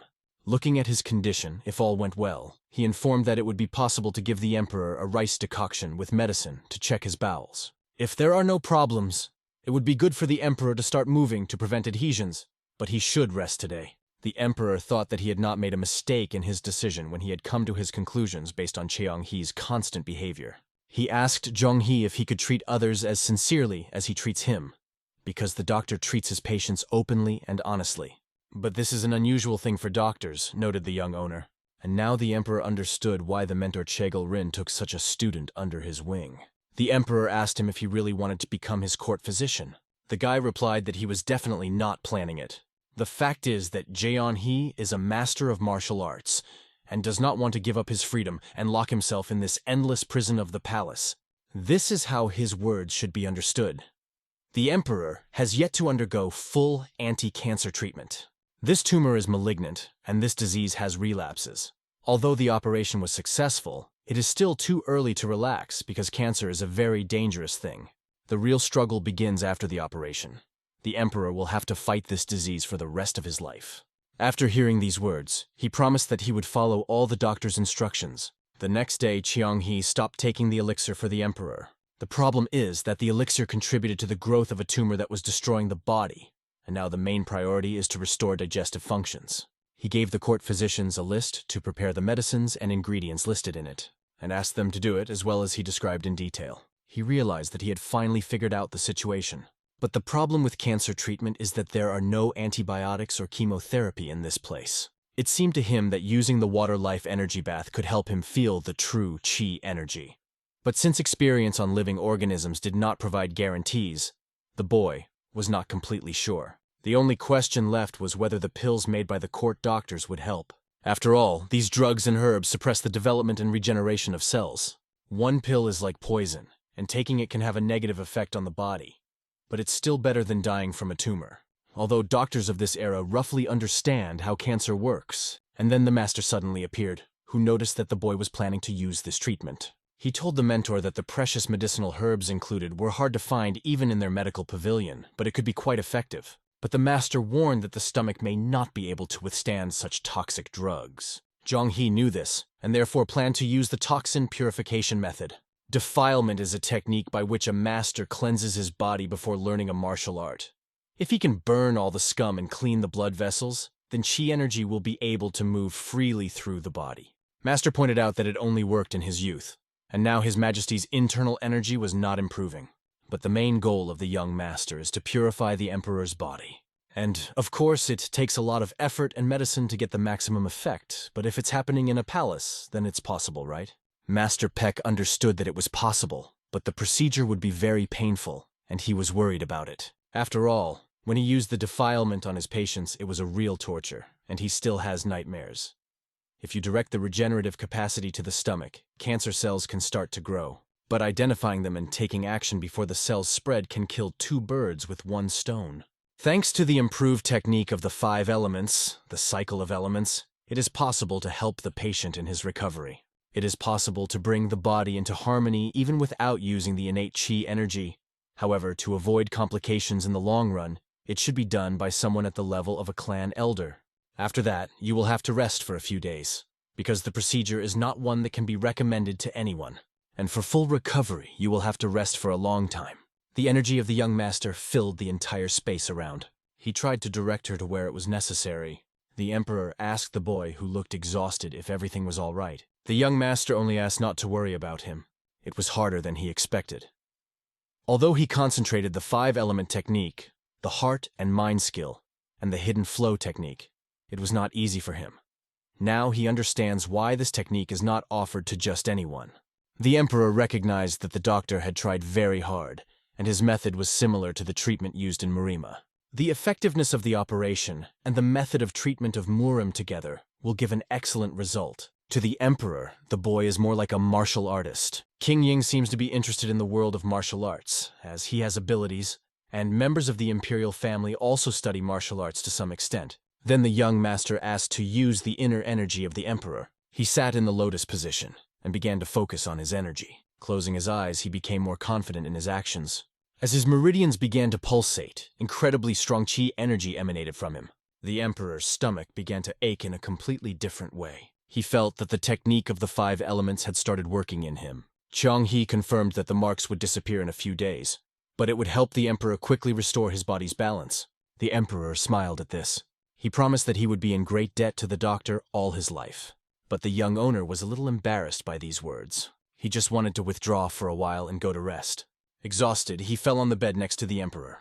The Emperor quickly called a doctor for the young white dragon, and suddenly people began to converge. They began to drag the young man away from the bed, but all he needed was to rest in his room. After all, the boy spent a lot of effort, and it was not easy for him. In his room, Chang-He woke up and thought that soon the Emperor would recover and perhaps reward him handsomely. Since the thought of children did not give him peace, he understood that he had to earn enough, because he needed a lot of money for the business. And since in this age it is impossible to create a law to protect the rights of children, all the young dragon needs is more money and he will take care of everything himself. Chang-He often visited the Emperor's chamber and noticed that he was fast asleep, immersed in a deep sleep. He slept so soundly, as if he were in a deep unconsciousness. The surgery to remove the vices was really a tiring job. By placing his hand and measuring his pulse, Chang-He made sure that his condition was stable. The young man felt that there were no signs of intestinal obstruction. It was obvious that health was gradually being restored, and food was being well absorbed. So, tomorrow it will be possible to discharge the Emperor. The young master hopes that after discharge, the Emperor will continue to implement his cunning plans, and will also stay healthy, not forgetting to support Peck Rin's medical pavilion, and continue to keep the traitors under control. Chang-He has spent so much energy on him during the acupuncture that he can't even pretend that nothing happened. He hopes that the head of the martial arts world will make a full recovery soon. Suddenly, he felt as if an enemy was attacking him.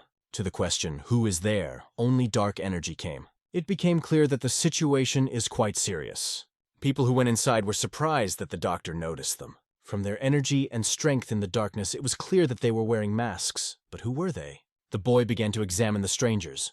Both were wearing masks. It felt that these people were strong. To the question, "Who are you?" the young man felt a powerful energy, especially from the man in the patternless mask. Their auras were getting closer and closer. And this master was similar to the demons he encountered in the underground dungeon. Chang-He assumed that the assassins had come at this very time while His Majesty was in danger. So he decided to protect the Emperor.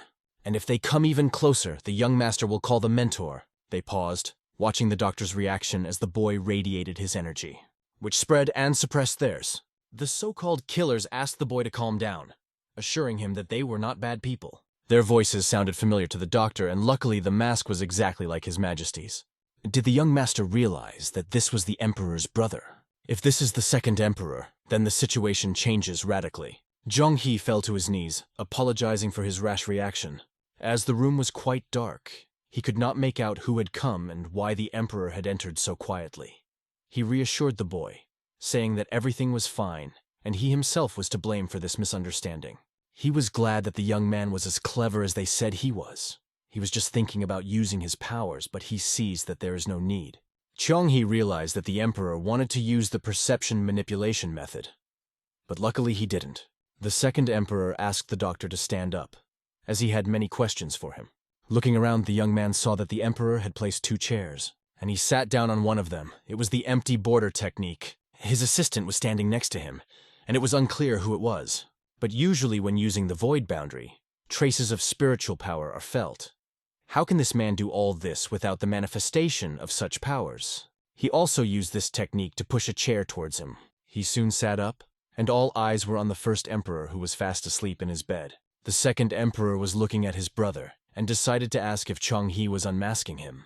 Chang-He didn't understand how he found out, but he realized that there was no point in lying and confirmed it. The Emperor's next question was about how things were going and whether his brother would be able to live at least another year. The doctor told him that he predicted a 70% chance of recovery. It sounded quite unreal, and the Emperor even thought that the young man was lying for his own safety, but it meant that his brother would now be able to live.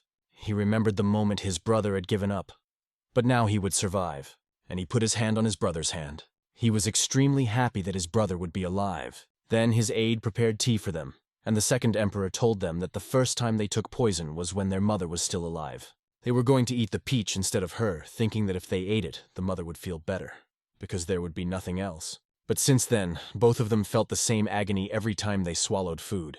Their mother hated herself for the rest of her life, because she suffered because of her greed. They wanted a place that was too high for them.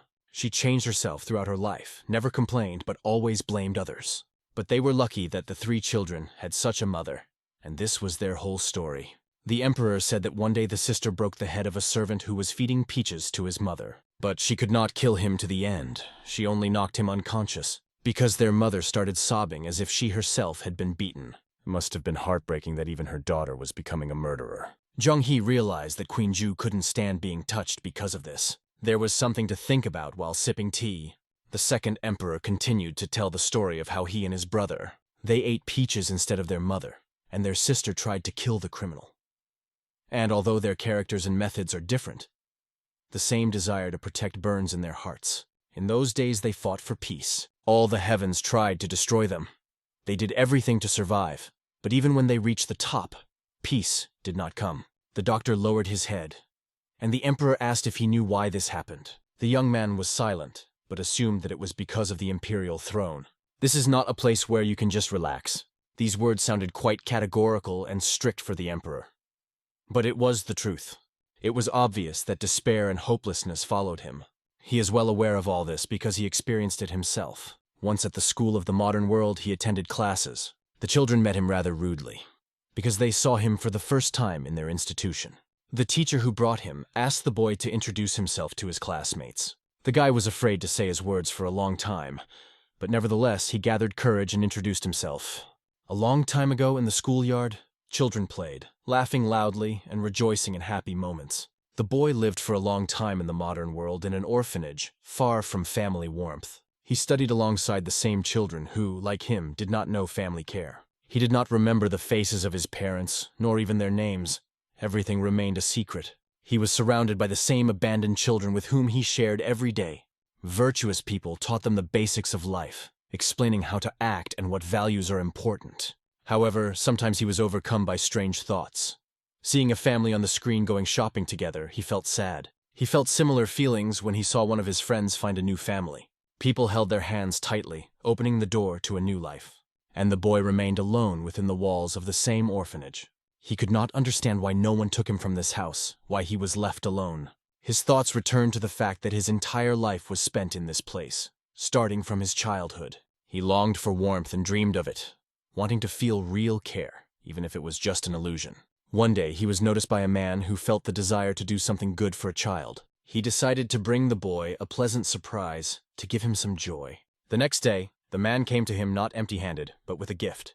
The boy was amazed because no one had given him gifts before. He thought that if someone really needed him, he would feel infinitely happy. He told himself that if he could go home with someone, that would be true happiness. And it was from that day that he was finally adopted. His new father hugged him so tightly, holding him close, that the boy felt real warmth.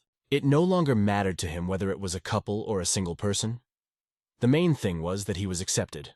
Since then, they became inseparable, holding hands in every step of life. Together they went to the store, like the family from the commercials, and the boy felt that he felt better. He didn't even ask to buy something for himself. It was important for him to just be there.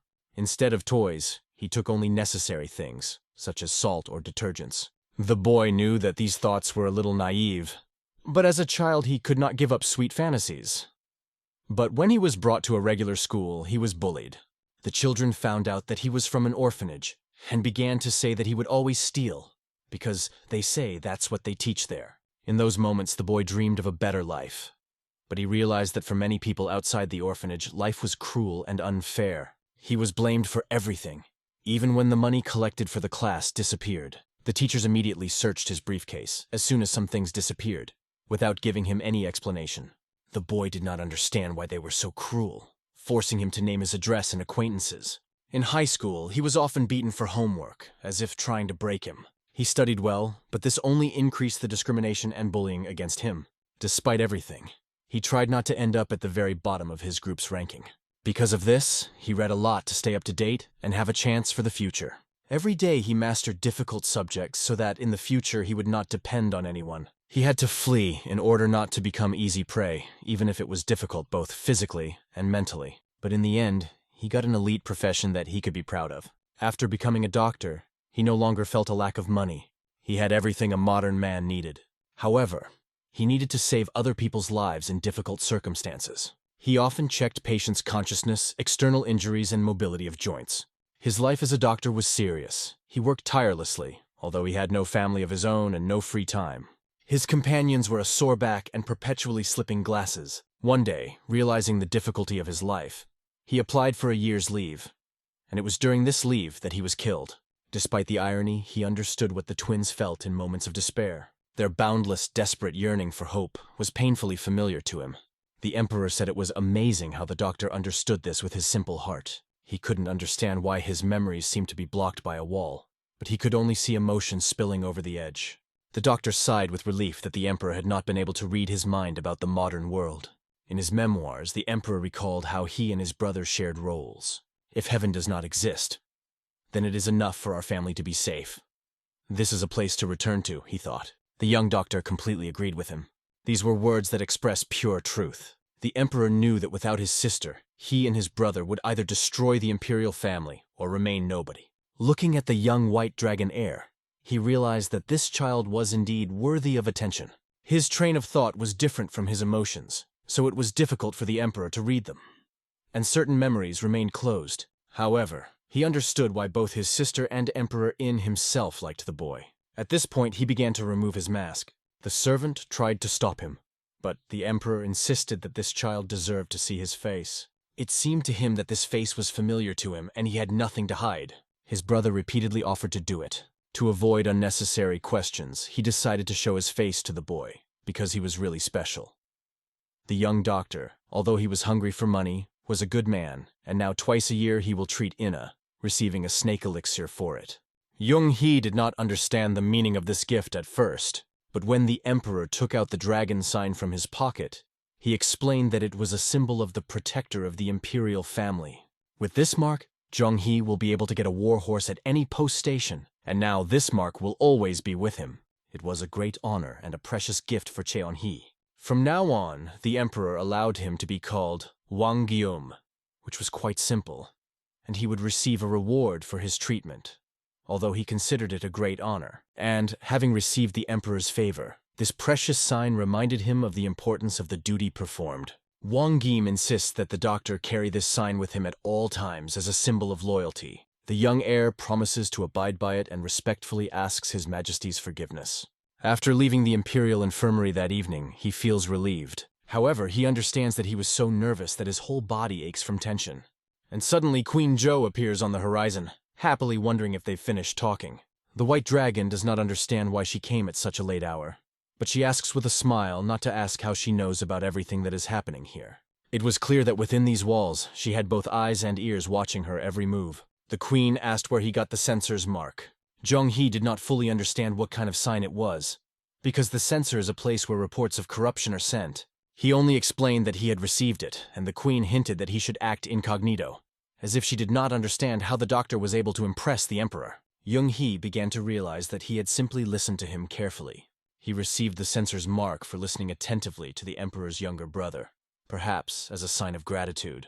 Both brothers are constantly trying to capture the attention of what the queen already has her eye on. Jong-hee reassured her that he had no intention of becoming a court physician.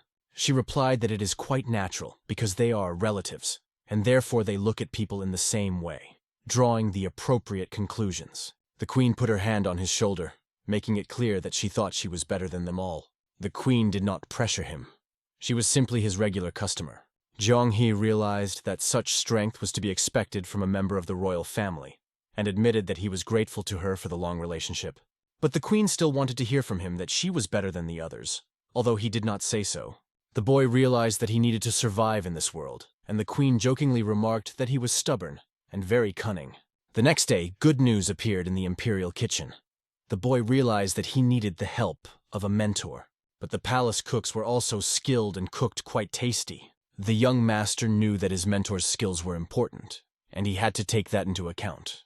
The doctor was a little confused when he was suddenly asked to cook, but the others joined in, so it went well. Queen Zhou realized that he could cook well, and offered that if he prepared a meal for the emperor, she would provide him with a large donation. He is, of course, happy to receive the donation, although he will have to work with a knife. Today, he will make every effort to earn as much money as possible for all the children. He realizes that Bayeka is also a descendant of the imperial family. She became the adopted daughter of Queen Zhou, although he had never met her before. However, he plans to congratulate her the next time they meet. He decides to try to do it, despite all the circumstances. When the young host laid the table, the atmosphere became solemn. The food he prepared turned out to be really great for everyone. The guests liked it. Everyone was grateful that the boy had prepared such a delicious treat, and his mentor had carefully removed the bones from the fish, making the meat dishes truly unsurpassed. Alcohol was only an addition, which was supposed to improve the appetite of the guests. The young doctor observed his patient, who noticed that his complexion had greatly improved. However, his character remained the same. Then he looked at her. She was beautiful, and this was their first meeting. He thought he would feel awkward, but she was looking straight at him with confidence. It looked like an ordinary family, even though Becca was an adopted daughter appointed by the emperor. Maybe one of them can't have children, but they don't seem to want to either. He understands that quite clearly. Suddenly, the girl approached him. She was walking straight towards him, and he couldn't understand why. She started a conversation with him, explaining that she had heard him called a young dragon, and would like to get to know him better if possible. The boy, seeing the princess, stood up, but she asked not to pay too much attention to the titles. And yet, the young doctor agreed with it. He understood how Queen Zhou was raising her daughter, but he couldn't tell if she was speaking from the bottom of her heart, or if it was just upbringing. The maid brought her a cup of drink, placing it next to the doctor. The girl said that she doesn't mind if he calls her Princess Sovbeck, because His Majesty gave her that name. He agreed, although he had a hunch that she was quite hot-tempered. Sovbeck carefully examined him, trying to get a good look. She noticed that the young doctor was a little embarrassed. The closer she looked, the more she liked him. A real handsome man. Sovbeck met many men with outstanding looks.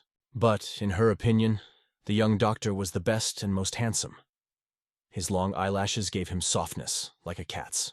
In addition, he possessed a bright mind and prepared half of what was on the table himself. She would like to get close to him because he is handsome and moreover her age. The young dragon noticed that her gaze was not averted. He also began to look closely at her, but she quickly realized and tried to hide her admiration. The guy didn't know how to start a conversation. Sovbeck herself initiated the conversation, noting that she had heard of people practicing martial arts, developing unique abilities. She explained that not all abilities, only martial arts skills, are developed through training, as true abilities are passed down through the blood. The girl knew that skills are acquired only through hard training. She noted that the government and Miriam are relatively incompatible, like water and oil, but taxes are collected anyway, so she studied Miriam technology for a long time.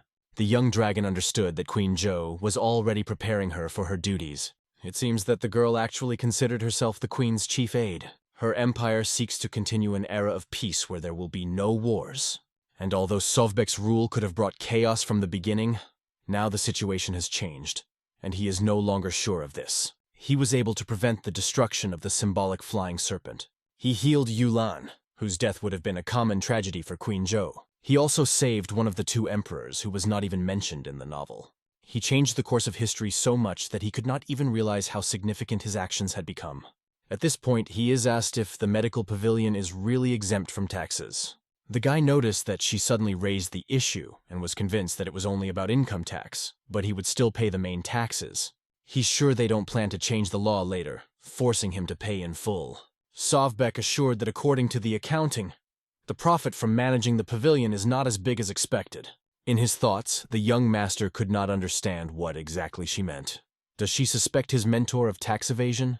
However, the girl continued to talk, especially about the soap business, which was unprofitable for her. The doctor was a little embarrassed, realizing that if she calculated everything, then this was not the point. He thought that perhaps his past life would also become a topic of conversation. Sovbeck, considering everything, noted that no matter how hard she tried, she could not understand it. It almost sounded like a punch to the heart when she asked why he kept putting money into soap. He let out a sigh of relief, deciding that he had his reasons, and he wasn't ready to explain them yet. The conversation turned to the benefits for the body. Soap foam helps to remove toxins and food residues, becoming an excellent means of maintaining cleanliness. This option is not of great interest. In its place, she would add scented soap or aromatic oil. The girl knew that he was smart and had excellent medical skills, but in her opinion, sometimes it is worth thinking not only about medicine, but also about other things. So she noticed that his sense of duty was clouding his vision. Our hero did not understand what she was talking about. Jung-hee wanted to know exactly what she meant, and the girl was confused for a moment. She carefully spoke about the importance of human feelings, which surprised him very much. But that was only part of what she was trying to convey. The girl explained, not only members of the imperial and noble families, but also ordinary people, going to important events, put a fragrant bag in their sleeve, because no one wants them to smell unpleasantly. After all, if a person smells bad, he can cause unwanted interest and disapproval. That is why she suggested adding scented oil to the soap to sell it together with scented sachets. This was her main idea. Although soap will not replace the sachet, it will be able to eliminate the unpleasant smell and at least justify the costs of its manufacture. She apologized for not explaining this sooner, as she had heard that the young dragon was very perceptive. Our hero was embarrassed to hear such rumors. He himself would never have thought of such a thing. The girl was sure that the wonderful soap could save from leftover food, but people are not impressed enough to pay money for it. Therefore, she suggested adding essential oils, which will definitely cause delight.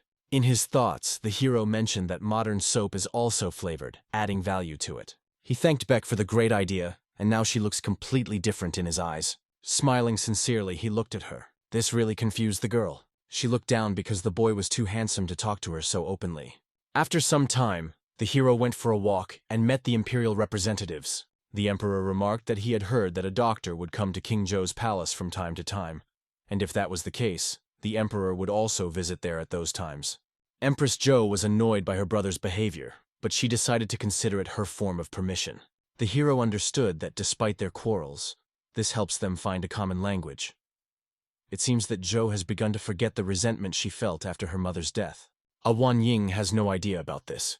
He is blinded by a sense of duty. Also, his ability to read hearts and minds doesn't work on Zhou, and the day the brothers will know what's on her mind may never come.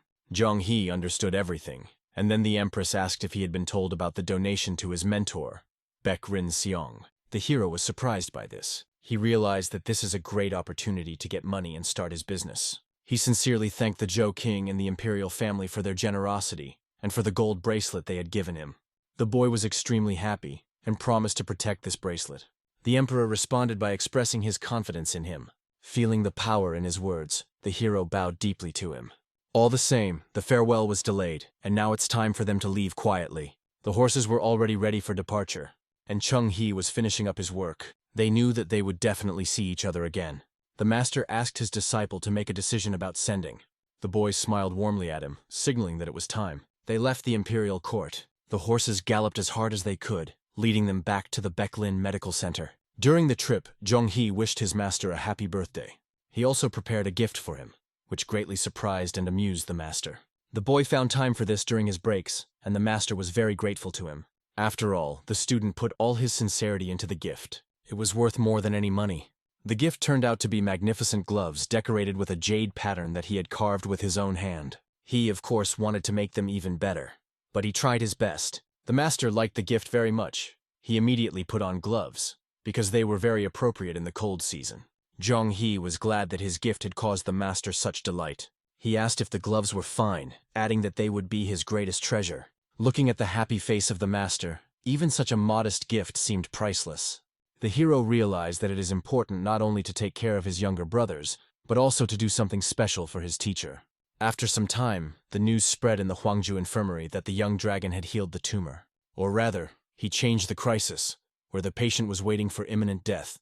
And now, at this moment, he is getting better, although it is not yet a complete recovery. The leader of this infirmary got angry and started throwing books in the direction.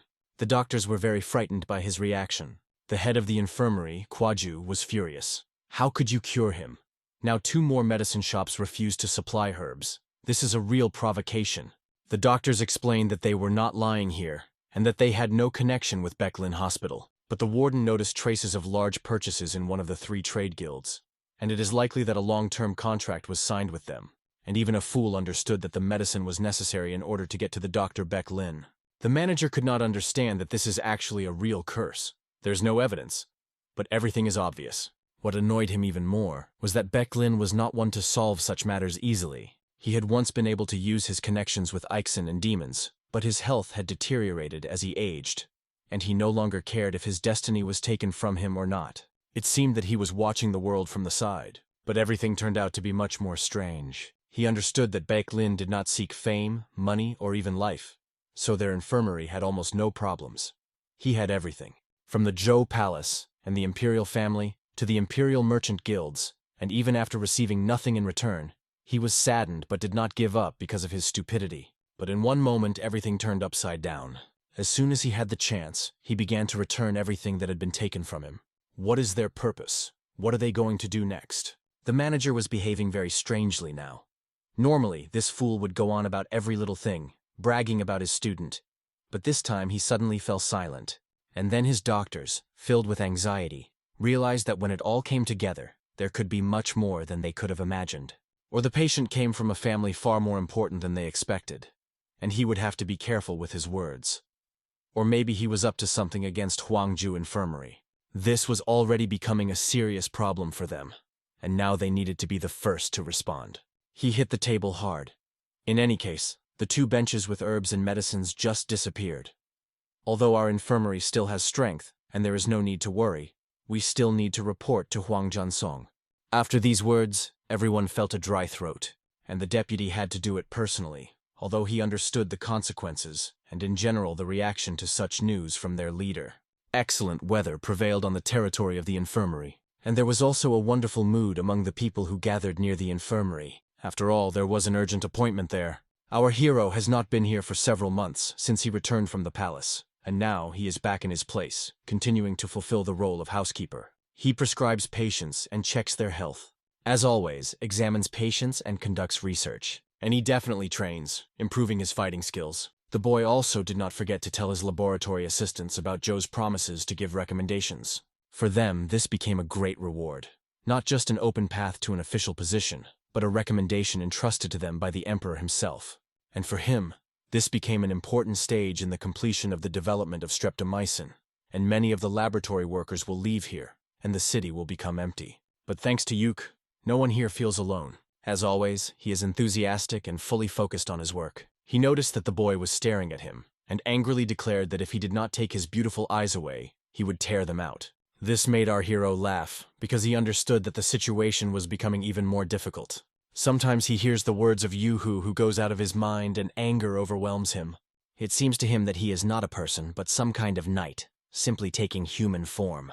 Once our hero told him that by massaging acupuncture points with wooden fists, and these words caused a sinister smile in Yuhu. Apparently the doctor doesn't particularly enjoy attacking the doll, so maybe next time he will personally deal with his partner. The laboratory assistants pretended not to hear anything, but the boy stopped Yuka, assuring him that he was not yet at his level. However, Yuhu will definitely consult with the owner of Pecklin, but in his heart he had only one desire. He would definitely kill this damn young master. Our hero felt that everything was not going according to plan, and then it turned out that the mentor gave permission, and Yuhu, like a madman, began to attack him. From the outside, it looked like the points he was picking up would only make him stronger. But the problem is that the beating on his part had a clear purpose. Yuhu yelled at him to take it as an honor, for it had been a long time since he had been so angry with just one person, and it was clear that his eyes burned with a burning desire to kill. Because Yuhu wanted Cheon-hee to realize that it is an honor for him to stay alive, because the one he has a service contract with is Chi Garin, not him. And then he flashed his hand near the head of our hero in a dangerous maneuver. If he hadn't had time to dodge, it would have resulted in serious injuries. The boy avoided and kept silent, trying to avoid all his blows. But one day Yuhu caught him and swung his hand very hard. His hand flew straight to our hero's face. He realized in horror that he could destroy him. It's definitely not a martial art, but the energy was incredible. It was pure anger. And at the herbal supply meeting for Peckrin Infirmary that day, a very high-quality herb was being discussed. They were willing to sign a contract to supply medicinal herbs to a trading company, not knowing how lucky they were, or how much they could trust them, including the distribution of pills by this trading guild. And maybe they mean Pecklin's miracle pills, and they will be in their place, even through other infirmaries, despite trying to bypass the competition. One of them believed that such cases should be treated very carefully. The boy was a little confused in terms of the traditions of this world. The checks turned out to be slightly disappointing. One pill will not only be used by doctors trained in their infirmary, it will be officially sold, and there is no room for compromise. It's not all bad after all. The longer the review, the higher the level of trust in the drug. and already many families are sending their relatives to find out why these pills did not come to the market earlier. One of them remarked that it was true, and all because the Peckrin Infirmary is a very good organization that does not make concessions for the sake of quick profit. Of course, they were impressed by the reputation that even if they wanted to, they could not buy with any money, because instead of money, they invested all their energy and time.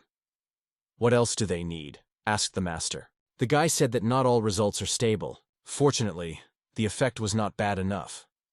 Strangely enough, even an allergy to penicillin in the pills did not occur.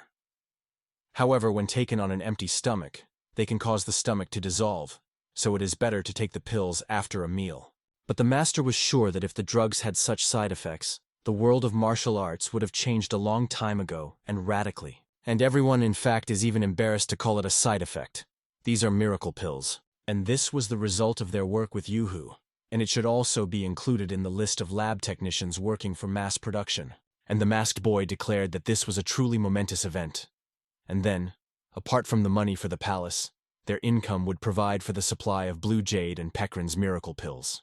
As for the blue jade, the young head takes all the profit. However, it should not be forgotten that when creating miracle pills, they invested not only efforts, but also ingredients. Zhang He knew that they weren't going to back down, even though they were united by their desire to heal people and probably make more money. Everyone wants more, and they will certainly not forget about their hard work. The heads of the two halls didn't lift a finger when he first asked if they wanted to create a pill, and now they're salivating at the profit from it.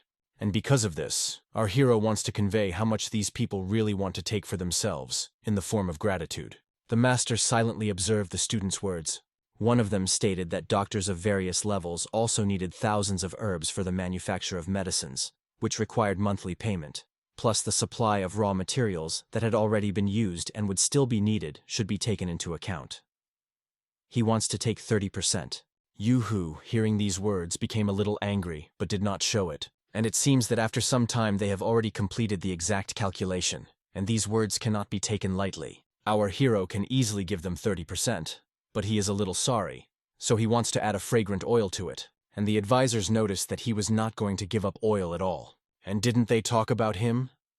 It is now suffering heavy losses, and the boy began to worry. He was too naive. However, the Indian princess Sovbek added a scented oil, and selling it together with the scented bags will definitely work.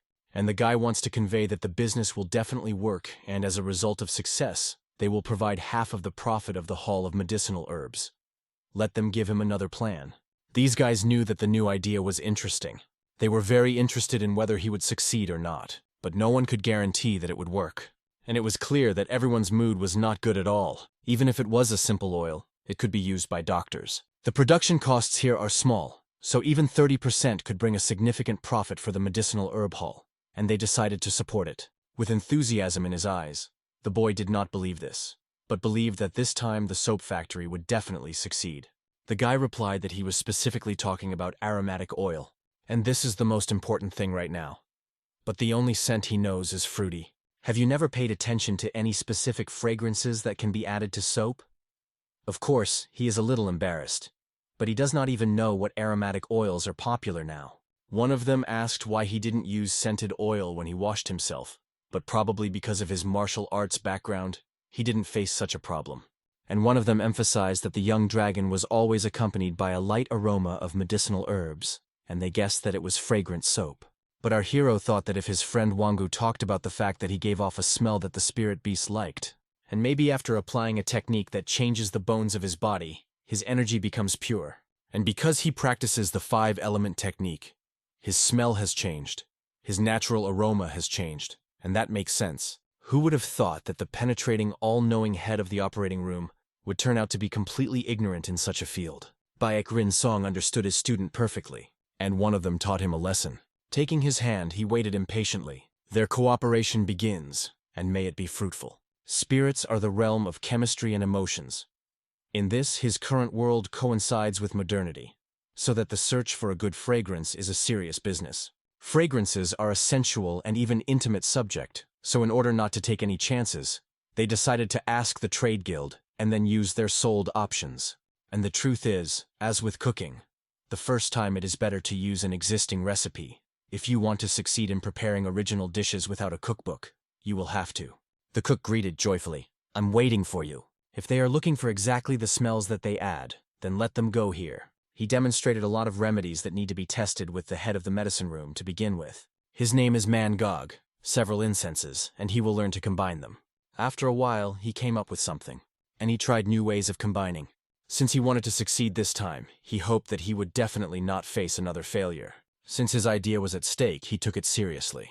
When he brought his test scent to the master, he was surprised by the strong musky smell, and he hoped that his student would not use this soap when he came to his office. The smell was so insistent and worse than last time that our hero tried everything on the mentor, because he is very sensitive to smells.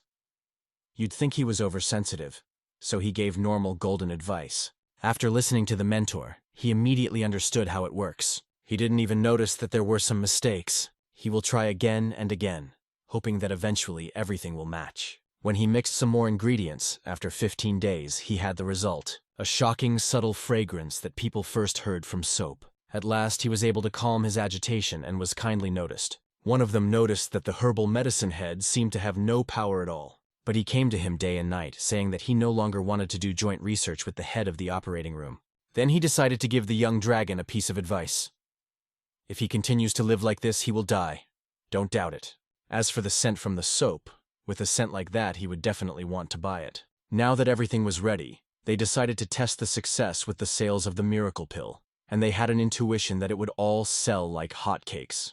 Our hero also aspired to this. He would like to rest, but there was a lot to do. However, one of them hoped that his efforts would not go in vain, and they would earn a lot of money. And everyone at the same time wanted to help the young dragon and make money from his ideas. Because a beautiful smell attracts attention, and a lot of money is never superfluous. This concludes the important affairs of the young dragon. Small businesses also seem to have carved out a niche for themselves. Now it's time for him to deal with what he has been putting off for so long. Delivering the ashes to Mudan was an important matter, the teacher said. And knowing his student's skills, he had no reason to stop him. The boy only asked to take care of the exchange of experience between the doctors and the butler Joe. But the master asked him to be careful in everything he does. Even if a stranger begs him for help twice or even 3 times, let him check everything carefully. But Chong-hee was sure that the master should not worry, because he was already very strong. However, extra caution will not hurt. Only the mentor will worry about his student. He takes with him Huanga, Thunder Juice, and 2 more of his children. With them, he will be safe, and the master will be more at ease. It was actually wonderful. He collected himself and didn't forget anything. He packed the ashes, a skill book, a heart and mind, and 5 miraculous oils. He will treat people, and at the same time advertise his products. And he really prepared well, according to the master. Here we are moving in the afternoon before the trip. Everything worked out, and all that remained was to conduct it. They also came and carefully escorted him. Everyone had a very nice expression on their faces, and so to speak, joyfully saw him off. It was only a road from Anhui to Hubei, but everyone saw him off and wished him a pleasant journey. Together with his team, the young master decided to go forward, was full of thirst for the adventures that awaited him. Finally, he was going to Mudan, where Cheon-hee and the secret teachings of Mudan's founder may be on the verge of danger, and he should be extra careful. The question is raised. There will be a chance to use it without sagging. The waves of the river raged. The ship was sailing on the Yangtze River. Our hero, reading the letter of the 3-headed tiger of the Blood Clan, sees that he is acting quietly. Thankfully now their followers don't perform rituals, but that also means they've become more difficult to track down. He will have to be patient. And then, thinking uncontrollably, he realized that he was forgetting to practice the Great Limit Fist every day. Although he can use demonic martial arts to save his younger sister, he doesn't want to see this world turn its back on Yeharyun. Зрение на письмо он понял, что 3 брата вернули свои долги. Then it will be possible to take them to the Peckrin healer, even if they have problems, but still lack hands. He hopes that the old demon archer will find a good shelter for them. Here Soku informed that there was something important. He saw from above that they were approaching the place, and all that remained was to get out of the ship and see what awaited them next. We moved to Wuhan, Hebei Province, to Mount Mudan, a place of majestic 72 peaks and 20 rocks that rise like guardians of ancient wisdom. Covering itself with thick forests and extraordinary rocks, this place is one of the most difficult to climb. It is now the center of the Honor faction, where every stone and wind holds ancient secrets. The greatness of these mountains permeates every cell, giving a feeling of something infinitely large. Our hero, Bowing his head from the heaviness, asks Halang if he really likes this climb to Mudan. He continues his struggle with the peaks, because this path is extremely difficult, but he does not stop. Mentioned in numerous martial arts novels, the Mudan school has always held a special place among the great schools. Depending on the novel itself, these schools may renounce worldly pleasures, not eating meat, and devoting themselves to the purification of spirit and body. But it also happens that they create nefarious plans to weaken other clans. But there is something that our young hero knows for sure. All this is just the first step on his way. Their martial arts are based on the boundaries of incredible strength that transcends all imaginable boundaries. Here they are, standing at the Mudan gate, where guards keep a close eye on everyone who enters and exits, not missing a single detail. It was incredibly cool for our hero to feel a part of this place filled with power. He understands that it is time to disarm, to hand over his weapons. The warrior asks him to hand over his sword, and the hero does not hesitate to comply with the request. Finally, he goes inside. The feeling of being here is incredible. He hands his sword to the guards, though to be honest, Huango didn't trust such maneuvers. The boy hands over the sword without hesitation, showing no weakness. The guard watches him in surprise, because this young man is a true master of martial arts, and yet he surrendered his weapon without hesitation. The guard even begins to suspect that the hero is up to something cunning. He was dressed as a medicine man, with a huge falcon next to him, and Huango looked even more majestic. And so the hieroglyph on the chest was written. The hieroglyph of the great medical pavilion Pecklin. He gathered it all together and exclaimed, "You are a young dragon, doctor!" Sensing popularity, our hero realized that he was really recognized, and this fame spread quickly. The security immediately escorts them to the hospitality pavilion because it is a great honor for them. They let him inside, and our hero, to be honest, was already used to such ceremonies. It was a problem, but not for him. When they arrived at the main pavilion, one of the guards asked what brought the white dragon to Mudan. In his thoughts, the hero understands. First the guard checks, then in the tea room it is clarified why they are here, and only then they are distributed among the rooms. It was effective. There are many visitors. The boy came to return the remains of the deceased so that they would take care of him. However, our hero stated that the remains are in an irreversible deep pit. He brought the remnants of the elder of the previous generation, as well as his instructions from the heart and mind. The gatekeeper, hearing this, almost collapsed from shock. If that was true, they didn't know how to react. They did not even imagine such a value. It was a great honor. They wanted to show the young dragon a place to rest. The doctor noticed that he turned pale, as if he had seen a dead man come back to life. What will happen to the others? He was taken to a sufficiently spacious yard, and then to the luxurious room. It all came down to one thing. He got to the very heart of this place, and then the hero noticed an important detail. It all worked out as described by the greatest novel of the heavenly demon. Mudan studies the Tao and manages the clans at the same time. For this they need money. So naturally they have many connections with trade guilds and transport companies. This was a good sign for the young dragon. But in reality, he knew that Mudan was rotten. They hypocritically claim that they are doing everything for the good of the honor faction. And in fact, internal conflicts never stop here. It was fortunate that the Sky Demon hadn't come into play yet, and they hadn't reached a full fall. The boy reacts with amazement to the place where he was taken for rest. He realizes that now is the best time to learn martial arts and be free as a bird. The room was incredibly large and spacious. In addition, there was enough light, and his pets were at ease here. He made himself a cup of tea, realizing that Longjing has excellent taste. But he wonders what kind of man Zhongwu has become. They exchanged letters and gifts.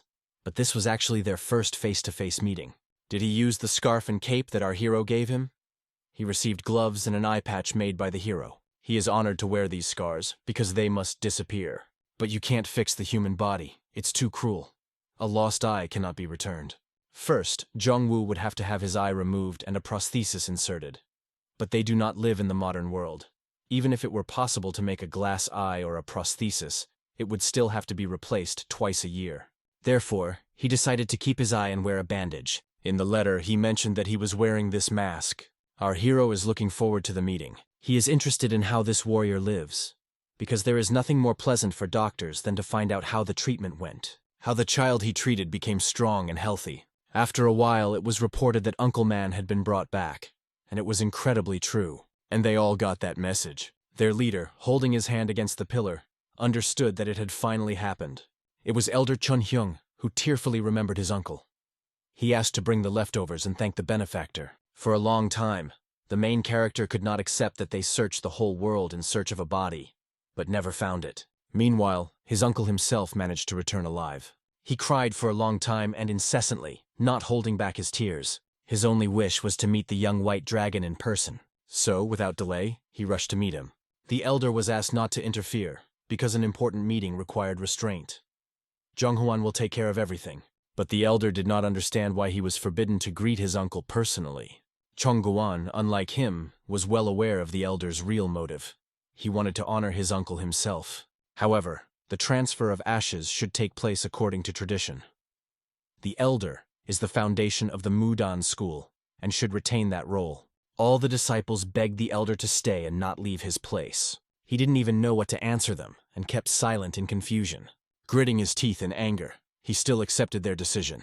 We are transferred to the times when blood was spilled on the battlefield. The senior comrade, although he was wounded, remained in his place until the last. But trouble befell them, and he resolved to leave the field of battle as soon as possible. The blade intended for his uncle pierced his body instead of its target. After that, he was ready to listen to everything that Chongguan said. With patience, he gradually expanded his influence in the Mudan school. He always cared about the school, despite the regret and pain of the war. But this time he felt that he was no longer able to make sacrifices. Things went too far, and a martial arts book filled with spiritual energy became the center of controversy. This book, so protected by his uncle, contained unique sacred techniques. Only selected Taoists from the Mudan school are allowed to practice these techniques. The previous elder foresaw the danger from the very beginning, and in his will forbade the passing on of this knowledge. But Chongguang persisted in asking the elder to entrust him with the task of retrieving this book. The elder, although restrained, only clenched his teeth. He did not trust Chongguang.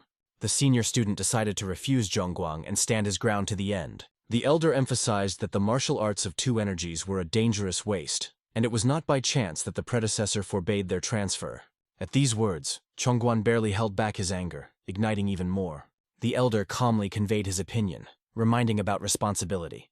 In his mind, Chongguang gritted his teeth, thinking that he had already reached enough strength, but he was still denied. He clenched his fists and slyly recruited lower-level masters and young apprentices to his side. Everything is carefully prepared for one goal: to acquire the art of spiritual energy. The dispute arose out of distrust of Chongguang, despite his enormous influence. However, the majority would not allow the elder's words to be challenged. Everything turned into a huge scandal. Tension grew.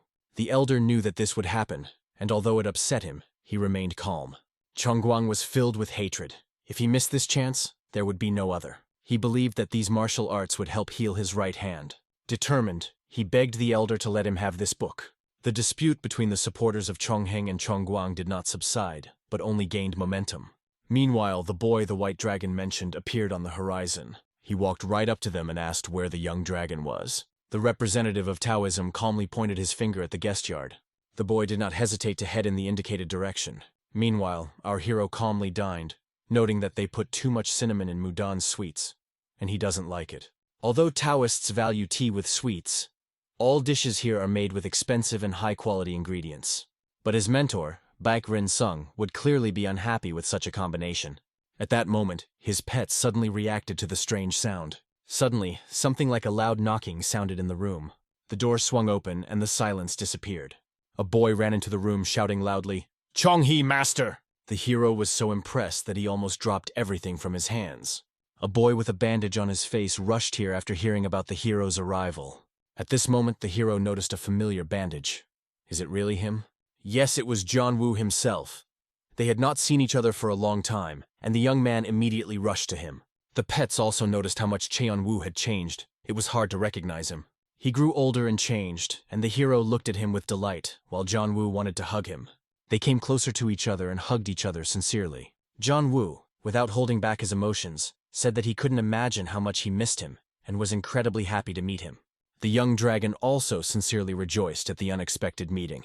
He remembered how this boy, who had once been between life and death due to the ravages of congenital syphilis, had now become such a strong and healthy young man. The doctor remarked that Cheong Woo's abilities were truly exceptional. The boy admitted that at first he suffered from pain in his joints, but later he began to grow like bamboo after the rain. The young dragon praised him, noting how nice it was to see him so healthy and strong. Cheon Woo said that he received a new Taoist name that symbolized his new path. He also explained that the Taoist way of life presupposes the renunciation of marriage, because once on this path, it is impossible to return to worldly life. However, this was not a problem for him, because he was never interested in marriage. The doctor supported his choice, understanding how serious this decision was, because now his whole life is dedicated to martial arts. John Woo had really grown up, and it was evident in his words and actions. In the modern world, such a choice could be compared to the life of a Catholic priest or a Buddhist monk. The doctor understood that continuing to follow the chosen path is an extremely important and difficult decision. This is the beauty of the world of martial arts: self-sacrifice and total dedication. They decided to have a snack and drink tea together, during which Chong Woo revealed that his Taoist name remained the same. The elder thought that there was no point in changing a good name with a good meaning, so he decided to leave it as it is. Cheon Woo was happy because he kept the name that the doctor once gave him. However, he understood that it is not the name that defines a person. The main thing is that his intentions remain pure and good. After that, the doctor asked Cheon Woo to give him a tour of Mudan. He also wanted to take his pets with him. It was clear from their looks that they were not against this idea. Obviously, the pets understood everything, because they were spiritual beings. Chun Woo took out one important thing from his pocket. It was beef jerky. He knew that the master was very fond of it, and he remembered how he had talked about it before. At that moment, his pets' eyes lit up with delight. They immediately pounced on the beef jerky, but Chong Woo prepared even more for them. With great enthusiasm, the pets devoured the pieces, enjoying each one. The young dragon noted with a smile that Cheon Woo had adjusted well to life. At this point, he thought about it and asked, "Why don't I try?" But at that moment, Huanggo decided to take all the food for himself, which of course was inappropriate. Returning to the Mudan Mountains, they climbed higher and higher.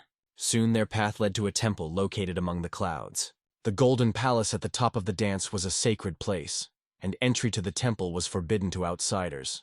Instead, a Taoist altar was set up for visitors, where fans could pray and pay their respects. The temple is located high in the mountains, and people still make the difficult journey here. The doctor thought enthusiastically that there were no cars or cable cars here. Simply incredible. People came here with faith in their hearts. They worshipped their gods and traditions, finding peace in this. The hero asked what these people usually pray for, and Cheon Woo explained that mostly they ask for health, peace in the family, or a little luck, believing in miracles. The young dragon agreed.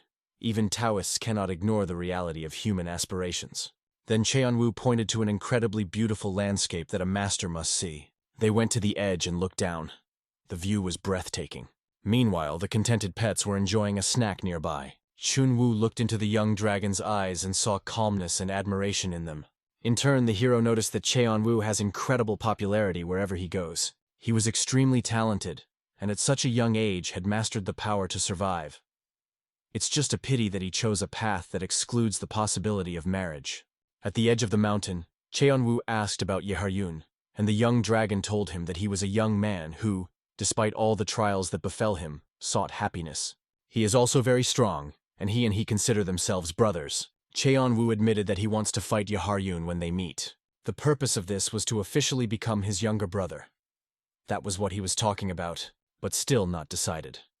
However, Cheon Woo believed that this would definitely happen, and did not think that Yeharyun was delaying the meeting on purpose. He asked the doctor just to wait a little while, although he himself understood that the appointment was indeed constantly postponed. In the end, they decided to postpone the matter until later, and in the meantime, representatives of Taoism appeared at the gate. Pets immediately reacted to the unexpected appearance of strangers. Their behavior became restless and they could not find a place for themselves. Cheon Woo and the young dragon looked ahead, noticing the stranger. The boy turned his attention to Jung Woo and rudely called him a jerk. The doctor was outraged by such an address, considering it unacceptable. Cheon Woo politely greeted the senior disciple, asking why he was here, as he and the dragon were inspecting the temple. The senior student had heard of Jung Woo, but he didn't expect to see him here. The doctor, analyzing the situation, noticed that Jung Woo was holding back and decided to pretend that nothing happened. He politely greeted and introduced himself to the stranger.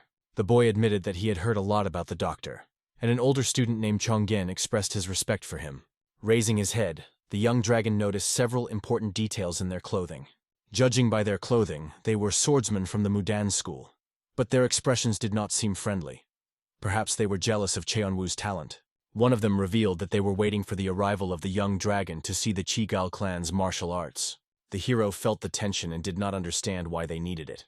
Behind them stood the students, who clearly wanted to see something spectacular. Cheon-woo realized that the situation was escalating and their original target might have been the White Dragon. He decided to settle the situation, saying that the young dragon had just arrived and had not yet had time to rest after the journey. However, the swordsman only scoffed, saying that this was a unique opportunity for them, since Chi-Gal's art had almost disappeared, and they could not miss such a chance. These words sounded like a provocation aimed at the White Dragon. Cheong-woo remarked that such treatment of a guest was unacceptable, and suggested that they should rather fight him than the dragon. The senior student, enraged by such words, gritted his teeth, not understanding where Chun-woo had such confidence. The doctor, looking at the tensed faces of those present, felt uncomfortable, but even Cheon-woo's inaction looked confident and solid. Cheon-woo asked to leave the White Dragon alone, noting that such actions could lead to serious problems. At that moment, the doctor's hand touched Jung-woo's shoulder. He stopped him, reassuringly. "I'm fine. In fact, I would also like to see the Mudan clan's martial arts. Sharing experiences is a great opportunity." At the same time, the doctor carefully and sternly looked at these young brats. The senior student remarked that the White Dragon truly deserved its name, and his words made sense. However, Cheong-woo did not understand why the doctor would allow such a situation. The doctor assured him not to worry. "I just want to know what they're up to.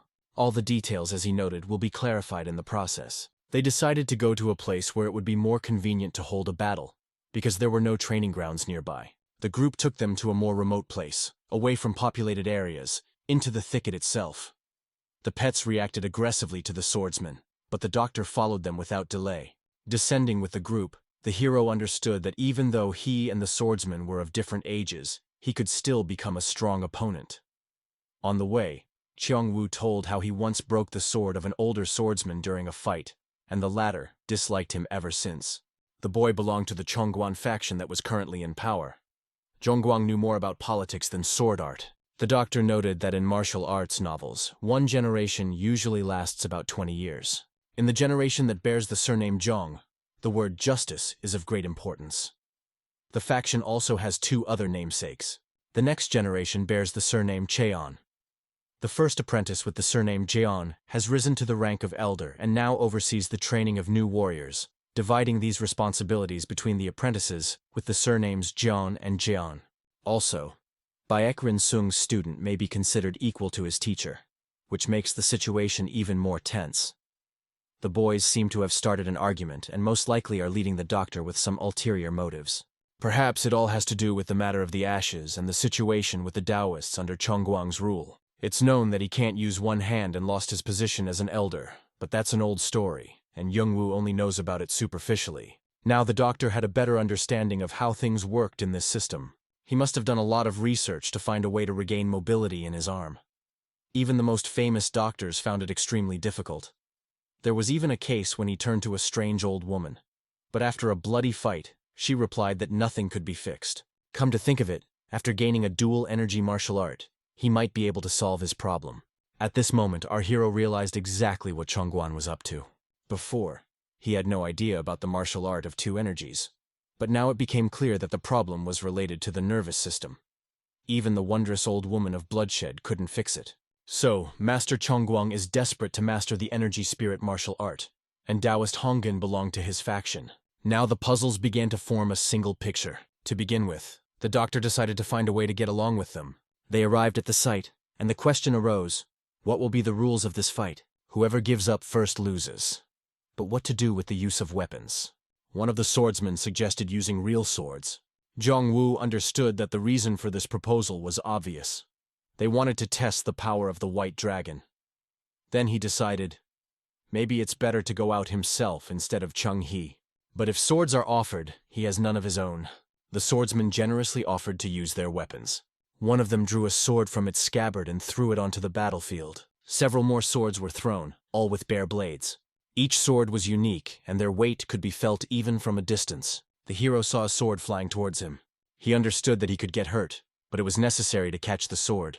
The sword spun in the air. Chong-woo deftly caught it with his hand, feeling the pressure of the swordsman's gazes looking down on him. One of the boys remarked that this sword suited the doctor very well. The doctor felt that such behavior is real rudeness. These brats were clearly trying to provoke Heng. He understood that they should not give in, but he decided to wait for them to make the first move. The elder swordsman displayed his art with outward calmness, but in his heart he wanted to embarrass the doctor. The hero sensed the evil and vile intentions of this young man. The elder swordsman's friends watched, waiting for the moment when they could appreciate the doctor's skill. Qianwu doubted if the white dragon could stand up to such a strong opponent. The boy looked down on the doctor, confident in his victory. Confident in himself, he sharply rushed into the attack. The doctor calmly took a fighting stance, ready for a fight. As the enemy approached, he used Mudan's 8 swords technique. One by one, the swords headed straight for our hero. The attack was powerful, with all 18 hits applied. For a contemporary Mudan, this was an outstanding achievement. Changgun watched intently, waiting to see how the doctor would react to his technique. The powerful energy of the attack was filled with a thirst for death. But the doctor understood that compared to the opponents he had faced before, it looked shallow. He deftly dodged every blow, moving with incredible speed. His maneuvers were so impressive that he seemed elusive. Chonggen began to worry, realizing that his opponent's strength was far beyond expectations. The doctor swung his fist sharply, leaving no chance of retreat. His blow hit the boy right in the stomach, causing him to almost drop the sword from his hands. The young man yelped like a frightened dog, and it seemed that he almost peed himself from fear. The boy's friends looked in disbelief at their leader, who was clearly losing control of the situation. After being hit hard, he was breathing heavily as he tried to recover. Gasping for air, the boy seethed with anger and sought revenge. No longer hiding his intentions, he shouted at the doctor, "This bastard must finally die." He delivered a powerful series of blows, trying to destroy his opponent. The sound of swords flew across the battlefield, but our hero dodged each blow like water running through his fingers. The students looked on in amazement, not believing that it was possible to evade such attacks. They knew he was a doctor, but where did he get such fighting skills? The boy, enraged by this, did not stop, marveling at how easily the doctor answered all his attacks. He continued to charge, hoping to find a weak point. But when their swords clashed, it became clear that the advantage was not on his side. Qiangun decided to sneak up behind the doctor, hoping for a surprise attack. However, all his attempts were instantly countered by lightning movements. The hero, watching the fight, thought about how everyone was wondering if the doctor had mastered the energy spirit martial art. If they are so interested, they will try to corner him, but only under the threat of death will he show his true power. But this red-haired brat won't get anything if he doesn't try harder. At one point, his sword almost slipped through the doctor's defenses. Taking advantage of the moment, the boy decided to strike from above, trying to do it without warning.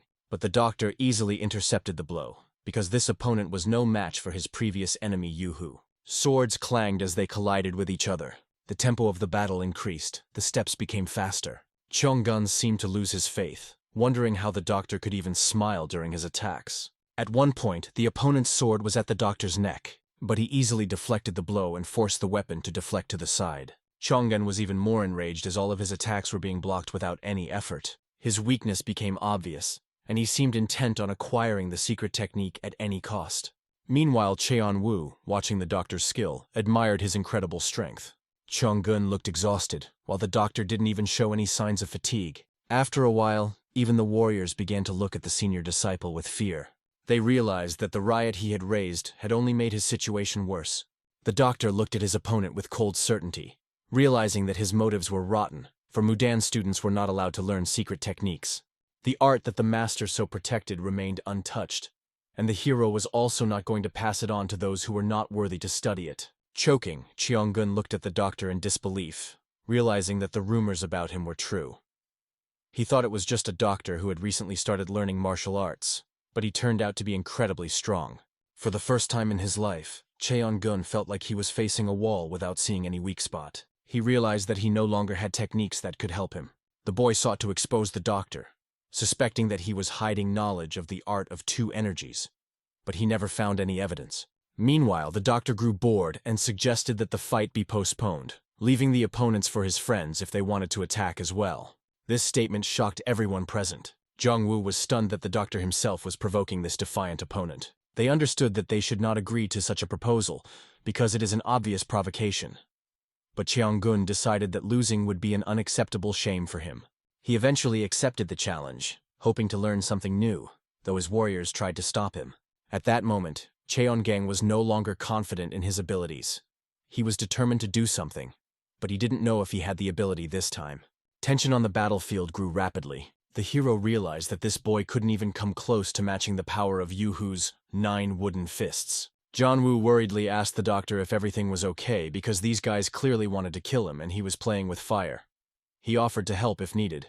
The doctor categorically asked him not to interfere in any way. To the question why, he replied that he would leave the fight at this point anyway. He warned that any attempt by Jiangwu to interfere would only make their opinion of him worse. Despite Jiangwu's desire to help his friend, the doctor insisted, "Don't do it." With a smile, he added that it was time to have a little fun and challenge these juvenile fools from Mudan to attack as they pleased.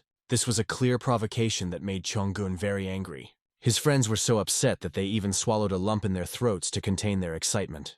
The opponents were not confused and put forward their condition, surrounding the doctor from all sides. The ring of swordsmen closed, creating tension. The doctor turned to Jiangwu again, urging him not to interfere. "You are now a Taoist and should only move up." This phrase struck Jiangwu and was forever etched in his memory. The doctor's sword rang like an arrow ready for battle. Mudan's warriors and swordsmen surrounded him, full of determination. In his thoughts, the hero reflected on Jianwu, realizing that he should not interfere, lest he make enemies. No matter how this fight ends, Jiangwu will have to live in this place, so he needs to stay away. At that moment, the swordsman's powerful strike passed through the doctor's body, slicing through the air. The doctor instantly rolled, avoiding the blow, and noticed that his opponent was not so weak anymore. He realized that this boy had potential, and if one of the best started training him, he could become a worthy swordsman. Everything the doctor did, he did with his friend Jianwu in mind. But suddenly the doctor's look changed. His pupils widened in surprise. He saw the power-filled battle energy begin to disperse around the opponent, creating an incredible impact. The doctor felt himself in a new state. His resources and energy were completely restored. Gathering his strength, he ran up to his opponent and destroyed his defense with one stroke of the yin-yang sword. The battlefield froze in silence, leaving only one question. What kind of doctor is this who possesses such powerful martial arts? Cheon-gyun, having received a crushing blow, fell to the ground. He rolled down, unable to keep his balance. It was the true art of cold-blooded swordsmanship. The doctor demonstrated an incredible mastery of martial arts, leaving everyone in awe. He once again asked his friend not to interfere, assuring him that nothing was in danger. The doctor told Jiangwu not to worry, he has everything under control. The two opponents split up, trying to attack from different sides. One tried to get behind him, preparing a blow. But the doctor quickly parried the attack of this brat. Not only that, he grabbed his arm, completely controlling the situation. Skillfully twisting his arm, the doctor made him feel severe pain. When the boy laughed, trying to hide his weakness, the doctor smiled and joked, "Don't worry, I'll treat you later." At that moment, the boy felt incredible pain in his hand and fell to the ground. Meanwhile, his friend charged with a sword. Looking at him, the doctor thought, "It's a shame he uses a sword. If he gets hurt with it, it will be difficult to treat him." However, the doctor decided to surprise him. Changing position, he quickly found himself at the bottom side, smiling his wicked smile. The boy understood that the situation was becoming dangerous, but he could not do anything. The doctor only smiled slyly, clearly controlling the situation. After striking, he advised, "It will hurt less if you stay where you are now." The cries of the little swordsmen from Mudan could be heard in the courtyard, their pleas carried far and wide. This caught the elder's attention. The elder was worried about the commotion that broke out on the training ground. After a while, all the opponents were lying on the ground, and the doctor was standing over them, calm and confident. The doctor walked over to Cheong-gyun, who was lying on the ground, and asked with a smile, "So, are you happy now? Sit still, and don't move until you get up again." If it was an ordinary person, he wouldn't have done this, but Mudan warriors recover much faster due to their internal energy. The doctor began to examine the other opponents, who were also badly injured in the battle. Cheong-gyun thought as he stood up, "This crazy doctor. He breaks us and then restores us. The difference in our martial arts is just unbelievable." But most of all, he wanted to know if the doctor had the dual energy technique. However, the doctor's power was so impressive that it made him afraid. He remembered how the doctor easily defeated even the older students, causing them serious injuries. This could be cause for complaint, but now the situation was clearly not on their side. And suddenly there was a sound in the air. It was simply unforgettable. Cheong-gun recognized the voice and immediately froze in fear, his heart pounding. The soldiers were also frightened. The voice was familiar and frightening to them. This mysterious man turned to the doctor. "You make a strong impression." And surprisingly, even he allowed himself a slight smile. The hero could not understand whose voice it was and what was happening nearby. When everyone decided to go back to fighting or negotiating, events took a dramatic turn. An old man appeared on the horizon, carefully watching what was happening. The old man had not seen such a sight for a long time and looked pleased, but at the same time asked, "What are you doing here?" The hero was stunned. When the old man approached, it seemed that he appeared from nowhere. He stood right in front of them, his voice echoing nearby, and his very presence felt like that of an extraordinary master. The questions remained. Who is he and why did he appear here? Suddenly, Cheon-woo bowed low, showing respect to the master. The warriors also bowed their heads before the old man, realizing who he was with obvious fear. Our hero did not fully understand who this older uncle was. He assumed that he was the oldest and most respected member of the clan, and perhaps the only one who had not yet become immortal. Perhaps this is the one the master was referring to. A legendary martial artist. One who can move mountains and reverse rivers with his fist is known in Marima as the Emperor's Fist. Cheong-gun trepidatiously expressed his respect, timidly glancing at the old man, who examined him carefully and remarked that he looked pitiful, but there was nothing he could do about it. Suddenly the uncle made a sudden movement. His dynamic movement was so rapid that it was difficult to see anything. Everyone present felt a lightning strike. The boys immediately hit the ground. The old man blocked their acupuncture points, and they didn't even realize what had happened. As he passed by, the soldiers lying on the ground received scrubs. He said that Chongguang has talent, but in matters of counting money and choosing disciples, he has neither talent nor skill. How was it possible to take such little people as students? The master reproached himself. The hero thought that this old man was not even mentioned in the novel, Majestic Heavenly Demon. Besides, if Ye Har-yoon starts his active activities in Marima in 8 years, maybe this old man will have passed away by then. The old man looked at Cheon-woo closely and asked whose disciple he was. The boy explained that he had not yet decided on a master. Hearing this, the old man was delighted. He noted the huge potential and incredible energy in this boy, adding that this is very good, because he still has a chance to choose a worthy mentor. Our hero just watched from the sidelines, not daring to intervene. The old man sternly ordered everyone to get up off the ground. In his mind, he was evaluating Jong-woo, realizing that the boy was a valuable talent, but he had not yet chosen a mentor. After that, the old man turned his gaze to the young master Cheon-hee. He began to slowly approach him. The hero looked warily at the old man, sensing something unusual. Suddenly, he felt an incredible power emanating from this person. He was overcome with fear, as if an insurmountable mountain stood before him. It was such a feeling that no force could move this man. At this, Jung-hee involuntarily opened his mouth in surprise. The old man continued to walk towards him, with a look that showed that he understood who was before him. This is the same dragon that the rumors are about, thought the old man. He had heard that John-hee was a slacker who always caused trouble, and now his guess was confirmed. In fact, the old man came closer to determine the strength level of this boy. He noted that the doctor manages his inner energy perfectly, suppressing his own emotions. This testified to the instinctive ability to correctly assess the strength of the opponent. Jong-hee didn't answer, just stood there, holding the sword with trembling hands. He felt the old man's incredible strength, which seemed insurmountable. Looking at this monk, there was only one question. Are you even human? And then, gathering his strength, he decided to attack to see what this old man was capable of. The attack was not so much of a competitive nature, as a desire to find out how powerful his opponent was. At that moment, a huge energy rushed towards our hero, and he realized that the old monk was ready to enter the battle. Opening his mouth wide, our hero decided that it was time to act. He drew his sword and took a fighting stance, ready to fight. But the old man, with just one movement of his hand, easily repelled his attack, as if manipulating a sword. It was so incredible that the hero froze in amazement. When the sword stopped, the old man looked carefully at the young man. He was in awe of his strength and self-control. The old man assessed him as a master of incredible strength. Cheon-woo did not understand anything at this moment. What had just happened was beyond his imagination. He was shocked that the doctor was able to block such a powerful warrior's attack with incredible speed that no one even noticed. The old man waved his hand lightly. Then he put it in his other hand, turning to the side. This amused him. Unbelievable. Who would have thought that such a young boy could block my secret technique? He added that among all Mudan martial arts, those practiced with bare hands are the highest skill. The doctor realized that he had only blocked the attack on instinct. The body was still trembling from the tension.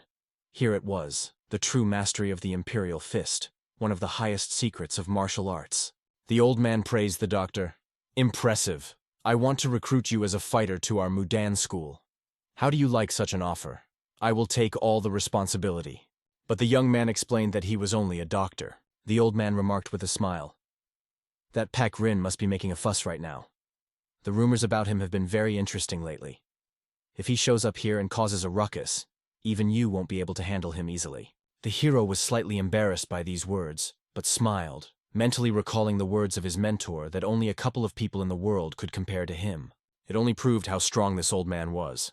Out of the blue, the old man asked our hero what his current dual energy martial arts level was. This question confused him a lot. Hearing this, the hero couldn't hold back his sword. It fell out of his hands, and it revealed what he had so carefully hidden. There was a tense silence between them, broken only by the sound of a falling sword. Hearing this sound, Cheon-woo opened his mouth wide in surprise. The monk, without looking away, waited for the doctor's answer. The hero knew that a master like this old man would not attack without reason. He belonged to the 10 strongest masters, who are compared to natural cataclysms. No one could predict how such a master would behave and what he would do next. As expected, the hero confessed. The old man understood everything. At this moment, the hero's level reached 4 stars. The old man nodded thoughtfully, realizing that now everything fell into place. But when he began to think about the 4-star level, it became difficult for him to comprehend what he heard for a moment. If he really claims to have reached the 4-star level, that's just crazy. The old man was in real shock. The old man could not believe that the hero had reached such a level without proper knowledge and deep study of martial arts. The hero only thanked the sage Mendok, who left such a legacy that everything became possible. The old man had heard of this legacy, and knew that the hero had returned all that was left of Mendok. So this is it, he thought. The hero was worried that the old man would scold him for mastering the technique without permission. But the old man, to his surprise, was happy. Mendok is finally back. It's incredible. He remarked that if Mendok were alive, he would be one of the top 10 martial artists. Mendok taught him dual energy techniques and the art of Taiji swordsmanship. He also taught him the sacred art of Taijing, in which every stroke of the sword was flawless. The hero became interested and asked what really happened to Mendok's legacy. The old man said that he also studied the technique of dual energy, although not completely. He noted that their meeting was fate, and offered to teach the hero several important things. The hero was confused. Teach me? What does he mean? Cheon-woo, for his part, was delighted, watching the old man's every move carefully. Suddenly, the old man got into a fighting stance, radiating confidence and skill. With his hands, he created movements that resembled the shape of a hieroglyph, impressing everyone with its precision. Then, like a bolt of lightning, he began to move towards Jong-hee, radiating incredible power. Jong-hee quickly began to block his blows, showing his skill. He parried all of the old man's attacks, making him a little nervous. The old man, outraged, decided to attack from all sides, using powerful blows with his fists. Jong-hee felt that he could no longer block these blows. Their power was incredible. The blows contained such powerful energy that the air seemed to be torn apart. But suddenly everything stopped. The old man froze, placing his hands on Cheon-hee's chest. This fight had gone too far, and if it continued, the hero could die. If the old man had really hit full force, the doctor might not have survived. Cheon-woo, watching this scene, stood with his mouth wide open, unable to believe his eyes. The old man smiled slightly and asked, "Well, do you like the way they use the dual energy technique?" It was amazing. The doctor gained new knowledge and experience that exceeded all his expectations. He realized that when the old man's hands touched his solar plexus, it felt like an electric current went through his brain. After that, the old man folded his hands, leaving the boy in a state of incredible insight. This feeling was reminiscent of a real enlightenment that changes the world view. The old man explained that the dual energy technique does not simply split one thought into two. One side can be fast and the other slow. One is strong and the other is weak. Each movement must be followed by a pause. Only in this way can harmony be achieved. Then the old man asked, "Do you know how it works?" The doctor was still in a state of shock, trying to process what had just happened. He understood that what he experienced could be a real achievement of the highest level, Zen. It was the energy of the dual energy technique, and he knew how important it was to remember its source. Jong-woo watched in delight, realizing that the headmaster was teaching Jong-hee. Without a doubt, he believed that the doctor would understand everything after studying the texts and manuals. But it seemed that without a deep understanding of the philosophy of the Mudana sect, no one could fully master the dual energy technique. Suddenly Jong-hee closed his eyes. He felt the yin-yang forces awakening within him. The master watched how the hero plunged into his conscious, which brought him closer to true enlightenment. This thought made one thing clear. The hero could be wrong about his interpretation of Tai Chi. He realized that the true essence of this art is completely different than he imagined. At that moment, he felt the presence of something new and powerful. It seemed that the world was beginning to crumble into tiny pieces before his eyes. He looked at everything from a completely different angle, discovering a new reality for himself. Chongguan suddenly appeared on the horizon, watching what was happening with admiration.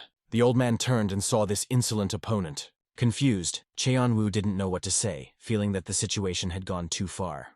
The doctor opened his eyes and turned his gaze to Chongguan. He looked at him in such a way that he felt a pressure and a call to think. The doctor said sternly, "How can you teach secret techniques to someone you don't even know?" One of the people present wanted to remark that the doctor was not such a bad person, but Zhongguang abruptly silenced him. The young master thought that the sect leader and elder appeared at just the right moment. This must be the same elder Chongguan who has been talked about so much, he thought. Chongguan realized that the situation had become critical.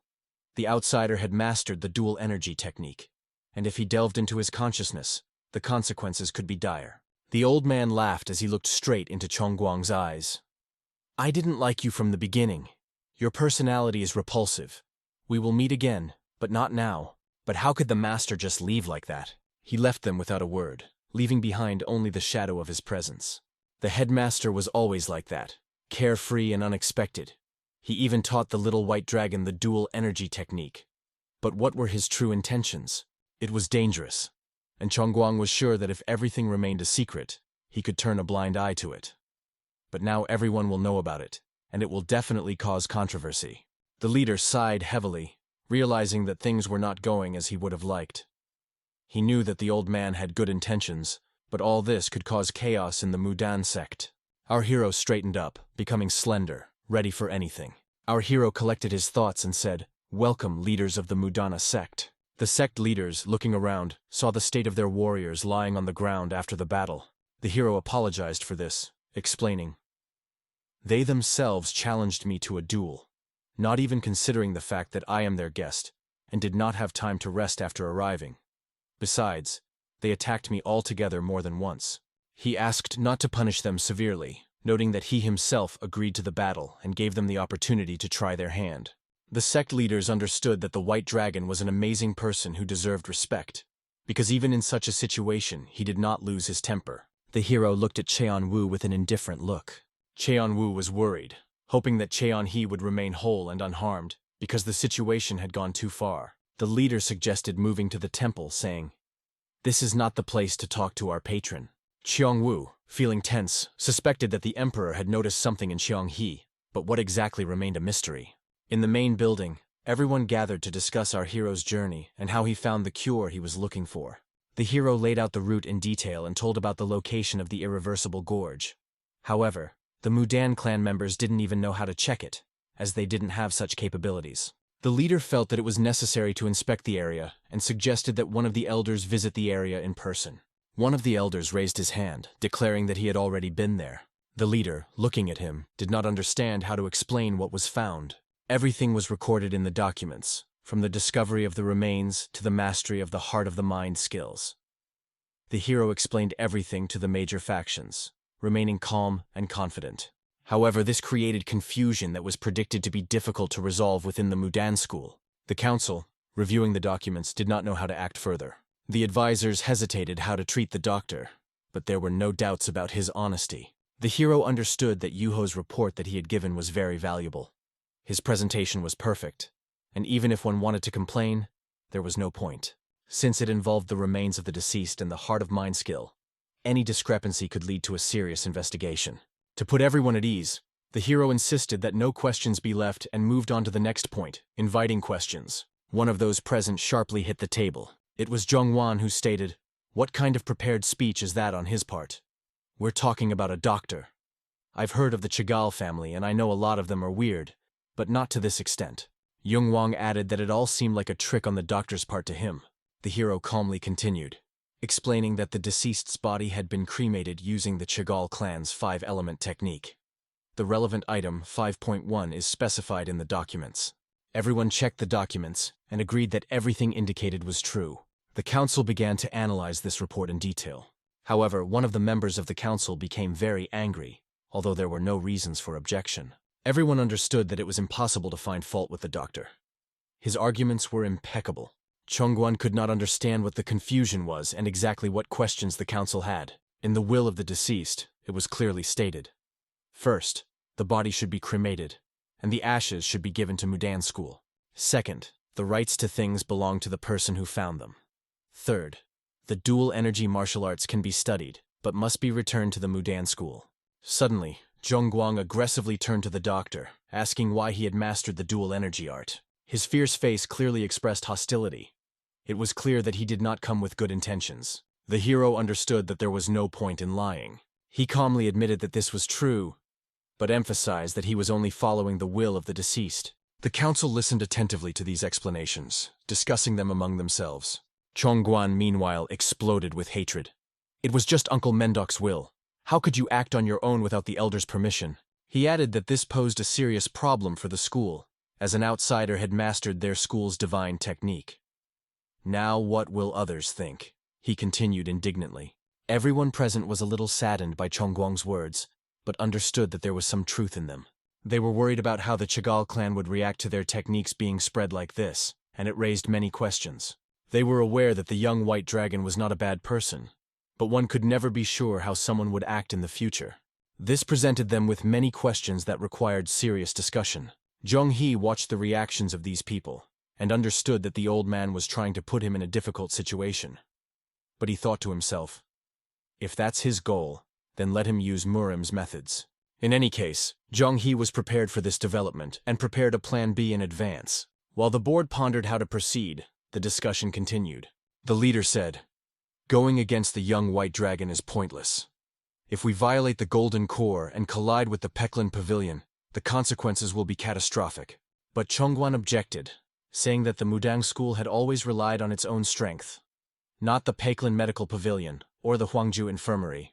He emphasized that he considers the Huangju Infirmary to be pious and more trustworthy. However, the leader noted that regardless of their prejudices, they should not overdo it. He then turned to the council, asking what they thought about it. Some suggested that the location of the Peckland Medical Pavilion would not have a significant impact on the school's reputation.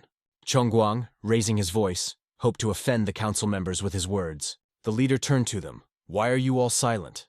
How could our school have come to this state in the first place? At this moment, the young white dragon realized that the discussion was taking a threatening turn.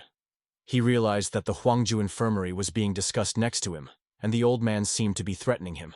Suddenly, someone who was not even noticed by the masters entered the council hall. It was the old man we saw earlier. He, without any doubt, called everyone present fools. His appearance was not accidental. He came to assess how correct decisions they would make, and nothing else bothered him.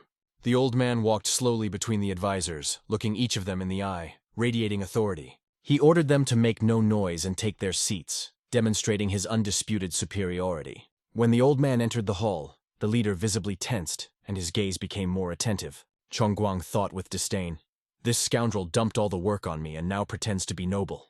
The old man remarked that nothing terrible had happened and offered to accept Qiang-he as his apprentice. He noted that even a civilian, like the young head of the medical pavilion, has the right to this. This proposal surprised the hero so much that he did not know how to react. Everyone present at the meeting was also shocked, not understanding what was happening. What is this uncle even talking about? Everyone thought. Even the hero himself thought that it was already too much. But the old man continued.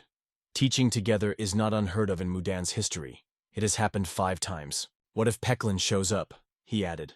Last time they left me guilty. The hero was stunned to hear that even his mentor was in debt to this old man. The old man continued, pointing out that Peckland must not have told Zhonghe anything. He remembered how in his childhood he saved the life of the current mentor of the hero. When the Green Dragon School sought revenge against their blood relative Chihal, it was the old man who put pressure on the Morim Alliance and stopped them. The doctor, stunned by these revelations, could not understand why his mentor had never mentioned his past, but he decided that there were probably good reasons for this and refrained from further questions. Everyone present, hearing these words, tensed up, realizing the importance of what was said. They understood that Fist of Mudan, although called an elder, is so authoritative that it is impossible to argue with his decisions. At the same time, many believed that the doctor's choice had ulterior motives. In the end, the elders decided to support Big Fist's words. The only one left displeased was Chongguan, who couldn't believe that the elder would allow such a thing. The elders were silent, although deep down each of them understood that the old man might be right. Meanwhile, the old man watched his new student with visible excitement and pleasure, as if new opportunities were opening up before him. The hero was at a loss. How should he react to this? He became the old man's apprentice without his consent, and one thought was running through his head. What kind of fool is this anyway? The old man decided to protect the doctor from any gossip and destructive decisions of the council, because he considered him part of their legacy and hope for the future. He especially emphasized that Chongguang should treat the doctor with respect, saying over and over again, "The only reason you're still here is because of kindness." After saying all he wanted, the old man left, leaving Chongguang in a state of deep indignation. For the doctor, this situation was extremely dangerous. The old man had said so many important and controversial things, and now he simply left. One of those present noted, "He is so talented that even the emperor supports him." Those present could not understand what was so special about this young guy that the old man made such a decision. The elder, upset, did not know how to cope with all this and thought, "Why does heaven make life difficult for me?" He even doubted if the doctor understood what it meant to be a sect leader. Chongguang ran up to the leader, asking what they were going to do next. Why is the emperor doing this? Are the elders just a joke to him? We can't turn a blind eye to this. But the leader understood that even if he complained to heaven, it would not change anything. He replied, "Firstly, the disciples who are outside the sects remain outsiders to us, but now he is the sole heir of the emperor. Because of this, I give him the sacred capsule and the Taijing." This statement shocked the council. It was something incredible. Chongguang nearly passed out at the thought of the sacred capsule and Taijing going to the doctor. The hero himself did not even understand how important these words were. But judging by the expression on the faces of those present, it was something extraordinary. After a while, the doctor went outside to breathe the night air and calm down. Thoughts raged in his head. What is happening on this earth anyway? He assumed that the elders, especially Zhongguang, would be against giving him the sacred capsule. However, everyone suddenly fell silent, leaving everything as it was, and none of them objected. At this moment, the doctor began to understand what the sect leader wanted to achieve. Even if he is cooperating with the Huangchu Pavilion, he knows exactly how strong the White Dragon Clinic is. And while the sage Mingel solves problems in such unusual ways, the sect leader probably sees this as a great advantage for Mudan. But the hero was aware that being a non-sect disciple could work to his advantage, even if the situation seemed ambiguous. He had already learned several secret weapon techniques, including the Bloodborne Elder technique. Taijin's strike, shown by the Emperor, was also far from simple. However, the main problem remained. Would his own master accept his actions? The hero understood how great adversaries he and the Emperor had been in the past. Once the Emperor and his mentor fought, and this battle became a legend. He thought that if he had to face the Emperor, it would help him understand how right his mentor was in his teachings. But even to imagine that two of the world's strongest martial arts masters could compete through a student seemed absurd. The doctor admitted that maybe he was being overly dramatic, and he wasn't really as important to them as he thought he was. Calling his dog Vanga, he decided to go. Wangu quickly rushed to help, and together they waited for an answer from the master. Meanwhile, the sky was painted blood red. In the wasteland where the old abandoned house stood, another scene unfolded.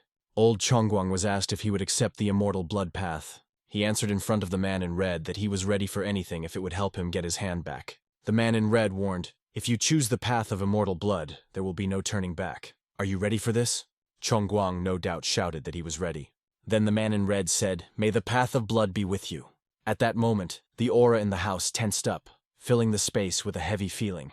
The man in red disappeared, dissolving into thin air, as if he had never existed. Chongguang couldn't even sense her presence. It was definitely an experienced master. A roll of paper appeared in front of him, inside which lay a red pill. Chongguang took a closer look at the pill to make sure it was really her. It was a very strange thing. It seemed as if something was alive and moving inside the pill. He understood that he would have to eat her, because the sect leaders and the sage Mingel were the ones who made him like this. Now he faced the final step, carefully considering his decision. Chongguang was certain that the Mudan sect was rotten and it was time to change things.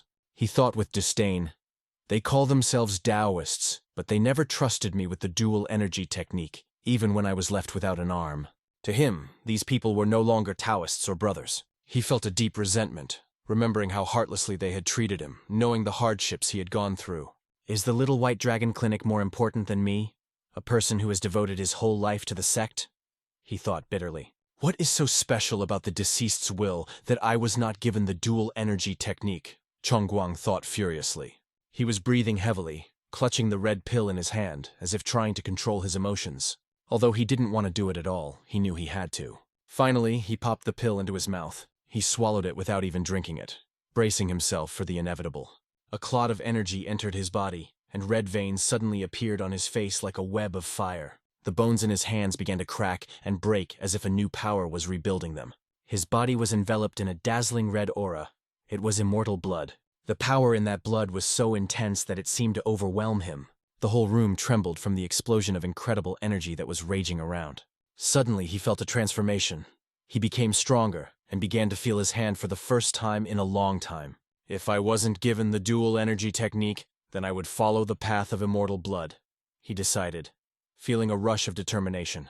At that moment, the old house erupted, filled with red energy emanating from Chongguan. That night, everything around glowed with a blood-red light, as if nature itself felt a change. Zhang He accomplished his mission.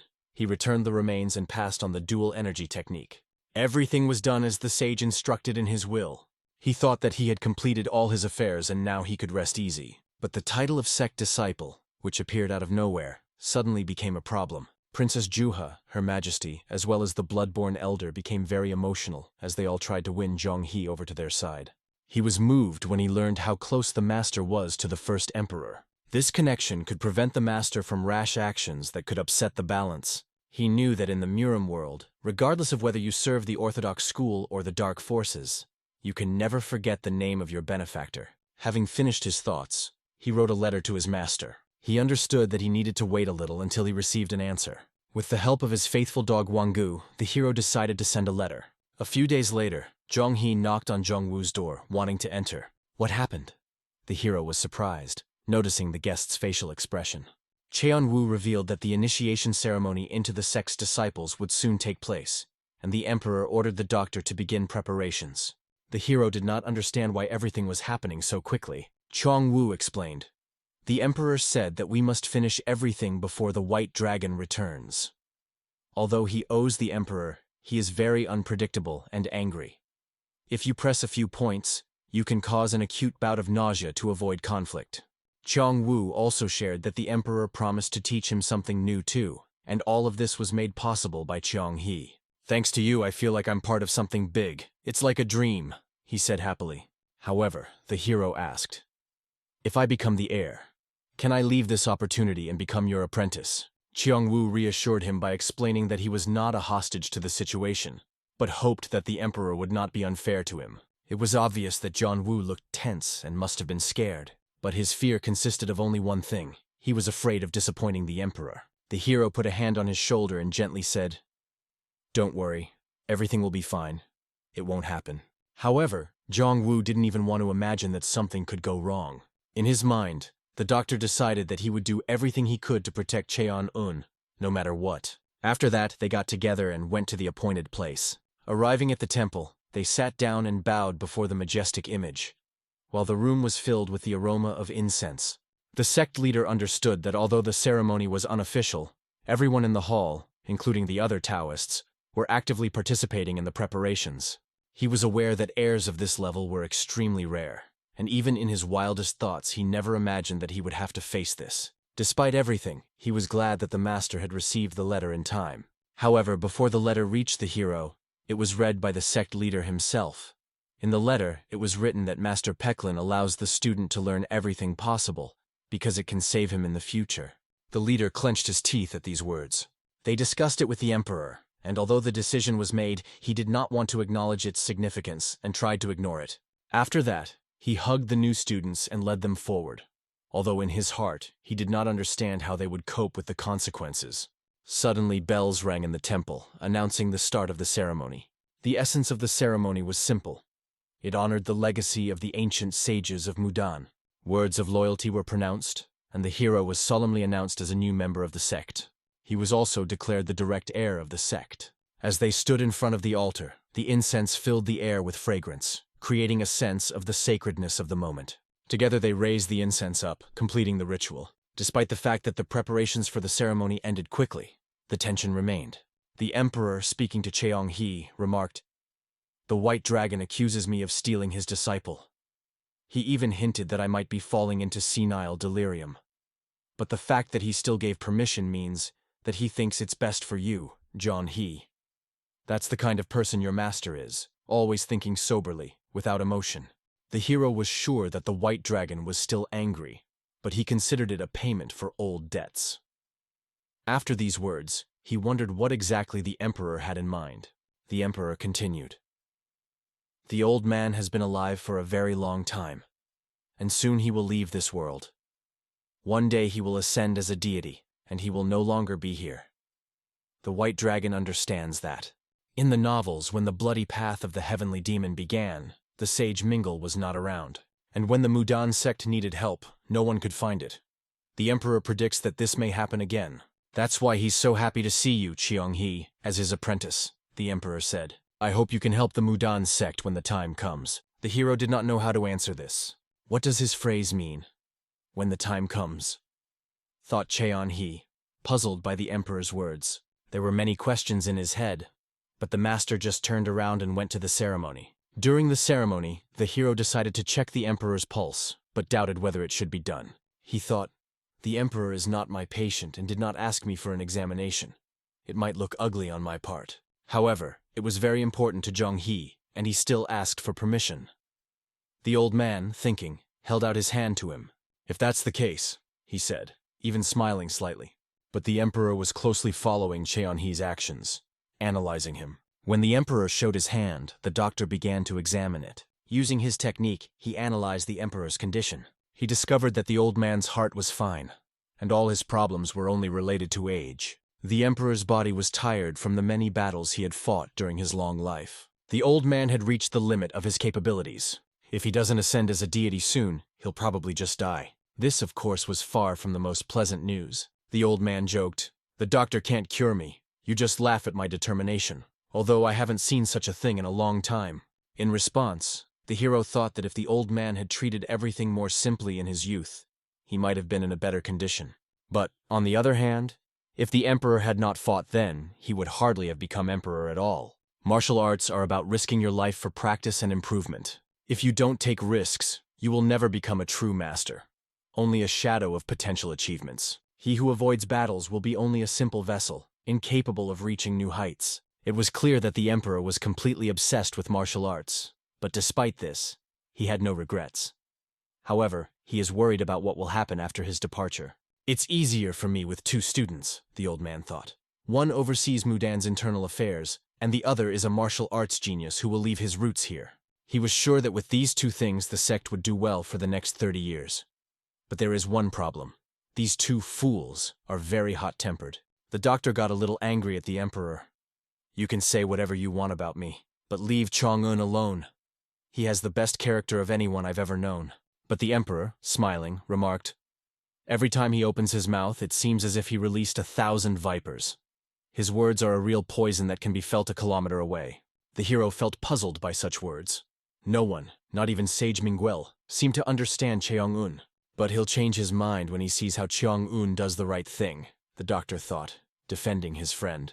At this point, during the discussion, Jong-un's ear began to itch. Surely someone remembers me, he thought, feeling awkward and a strange foreboding. The next day it was time to decide exactly how to teach the new students. The Emperor decided to teach his students the same way he had been taught, noting that the success of their studies depended only on their efforts. He also noted that although it wasn't much that he could give them, the Chagall clan's mystical divine art technique was very impressive. The Emperor hoped that the doctor could quickly fill all the gaps in knowledge in one day, but he himself was not sure of this. Emphasizing his opinion, he noted that the doctor is not like those who promise a lot in their youth, but do not achieve anything. To his surprise, the Emperor began to sympathize with him. Everyone who joins the Wudan sect must know these basics, whether they are sect disciples or newcomers.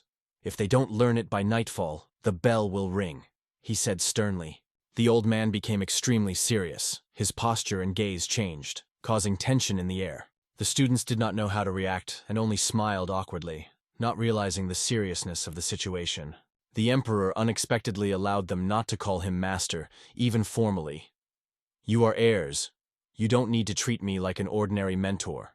When the disciples asked how to address him then, the Emperor replied, call me what you like. For example, I like to be called Emperor or Taijing Emperor. After a short pause, the Emperor, with a smile on his face, invited the students to call him simply Grandfather. The students were shocked to hear this. They could not believe that such informality was acceptable. Why not? Asked the old man. If I had a grandson, he would be as intelligent and noble as the doctor. So let them call me Grandfather. The hero thought, maybe I really fit the type of his favorite old man. The disciples agreed to the new address of Grandfather, and then Cheon-woo was asked what he would like to call the Emperor. Cheon-woo looked a little embarrassed.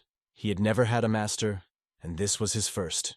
He would like to call him Master. But, given the circumstances, Cheon-woo decided that it would be more convenient that way, and let things be as they are. The hero just smiled.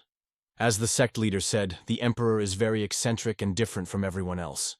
The training started chaotically. With determination, the Emperor stepped forward. Let's start the lesson.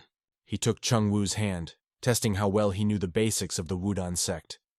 If you don't take training seriously, you'll have to start over. Chung-woo confidently promised that he would not disappoint the Emperor. The Emperor then switched to the doctor. If that's the case, then I guess you've already learned everything before my arrival? The hero just waved at Chung-woo, hoping that he would return alive and well after his training. They waved each other's hands and went in different directions. At this moment, the doctor went deep into the study of the material. It was not easy for him to read the sacred scriptures of Taoism, but he understood that at the heart of the mystical divine art was cramming, and it was still incredibly fascinating. He thought about internal energy, imagining it as water moving smoothly. Focusing, he felt the energy moving through his body. In his imagination, the muscles became clouds, and the bones became mountains. If the energy is correctly distributed along the meridians, then Taijing does not need to be divided into yin and yang. After some time, the master returned, and the doctor managed to study all the material before his arrival. The old man could not even imagine that the students from the Chegal clan were so capable, but he decided that a new stage of training would begin tomorrow. After these words, he left the students, closing the door behind him. The hero turned to Cheon-woo, asking how he was doing, as he looked very tired. Cheon-woo replied that it was fine. He was very grateful, but noted that the master was extremely strict and even a little intimidating during his training. He thought that the doctor would not be able to withstand such a load. The hero remembered his training with Yuho, who, despite not having any skill, was always trying to damage or confuse him. Having decided to rest a little, they sat down to eat and then went to their rooms. The hero admitted that he did not need a long rest, but noted that he did not like the food in Mudan, so he offered to cook something himself. John-woo enthusiastically offered to help, and they set about cooking something delicious together. After finishing their preparations, they decided that tomorrow they would start their martial arts practice. The next day, the old man gathered them at the training ground. He began to teach the basic techniques of Shaoqin energy and the Shaoqin sword art, the basics that both sect disciples and those coming from outside would master. For non-sect disciples, mid-rank martial arts were available, such as Pure Yang's art. However, the mastery of such techniques required deep knowledge of the foundations of the Chehal clan and a significant internal reserve of energy. The old man sternly asked the hero if he knew what he was being taught, despite all the difficulties. The hero thought that it must be the final results of the study. But the old man objected. This is for you to fully master the dual energy technique and use it correctly. The doctor expressed his opinion. Smart people act differently. When asked why he thinks so, he answered, imagine that a martial art is a tree, and a dual energy technique is a fruit. In order to grow a good fruit, the tree must have strong roots. The old man confirmed that this was true. Even if the hero learned everything the master explained, it was not enough to develop a martial art. The hero realized that it was extremely useful. He imagined how the dual energy technique would help him during operations. He would be able to think about several things at the same time and save more lives. The old man remarked that the hero did not look as joyful as the martial artists. But the hero thought only about new opportunities to help his patients. The master was shocked. Are you going to use the dual energy technique to heal others? Just become a doctor? The old man could not understand how someone like him became a co-heir. But he decided that from today, he will show all the techniques in person so that the hero can carefully observe and learn. After the preparation, the master turned to the students with the question, "Are you ready?"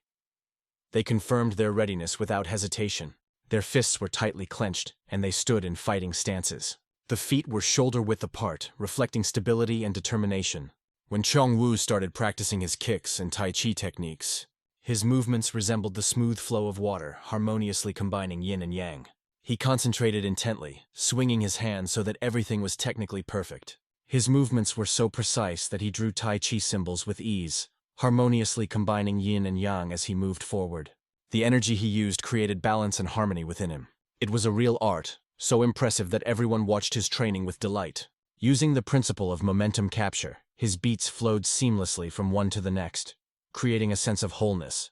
Chung-Woo's Tai Chi punches were vastly different from anything the doctor had seen before. Thanks to his grasp of momentum, he combined yin and yang in his movements, creating perfect harmony. This allowed him to form Tai Chi, although there were some unusual moments in his technique. At first glance, the blows seemed weak, as if they could not move even the leaves. But despite this external simplicity, there was something fascinating and deeply thought out in the technique. With each new approach, the technique became better and better than the previous time. This was impressive, because the old man's student had exceptional abilities. The doctor was next in line for training. He didn't expect to be summoned as well, but the master wanted him to demonstrate the Grand Realm Fist from start to finish. Can he continue to pretend he can't, despite his skills in the art of spinning chaos energy? The doctor was worried that he would be scolded for mistakes, but the master promised that, of course, it would be so, because it is an integral part of training. Cheon-Woo believed in the doctor. He will definitely manage. And the hero himself is used to hellish training. As he watched Cheon-Woo, he remembered several important details. And then he started with something simple. He confidently put his foot on the ground. The doctor adjusted his robe in preparation for the demonstration. If I became grandfather's student, I have to prove that I deserve it, he thought. At this moment, the hero demonstrated an impressive technique that was significantly different from Jong-Woo's technique. His movements were the complete opposite. Soft, smooth, but at the same time full of hidden power. Even the old man was surprised by what he saw. He wanted to see if the doctor could complete the technique and warned, "If you can't do it, I'll give you a hard time." The doctor began to maneuver his hands, showing the fist of the great limit for the first time. His movements were smooth, like flowing water. The beats appeared and disappeared, creating the impression of a harmonious flow. It was fascinating. The doctor knew the basics of the Great Limit Fist well, but adapted the technique to his own way. There was something unique about his style, and it was immediately noticeable. The doctor's technique was significantly different from the traditional methods of inner strength. The old man quietly explained to Chong-Woo what to pay attention to. This is not just a Great Limit Fist. It is a technique that can be called a Great Elemental Fist. He was sure that in front of him was a genius who understood the essence only by observing. Impressed, the old man called him a talent. "The doctor is a real gem," he remarked. "He grasps in an instant what elders would take years to understand. He does what is hard to even think about," the old man said proudly. "To survive in the world of Mudan, one must not only be strong, but also understand how to act correctly." The doctor soon picked up a wooden training sword to improve his skill. The old man noticed that the doctor had used the floating cloud style while sharpening the Seokin sword. He watched the doctor's movements with delight.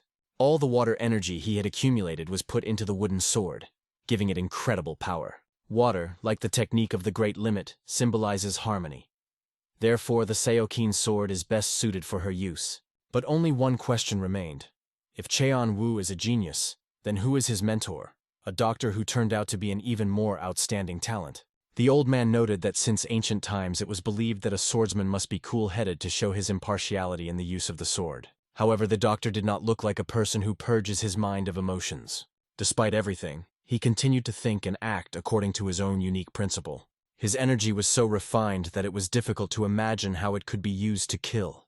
The old man could not imagine how the doctor cuts a wooden trunk with such a technique. And yet it was surprisingly impressive. The doctor not only understood the essence of the technique he saw, but also adapted it to his own style, turning the sword into a tool with a powerful range. When the doctor explained that he was using dual energy martial arts to help people, the old man at first thought he was joking. "Perhaps this is precisely why the Chehal clan is not liked by others," the old man mused.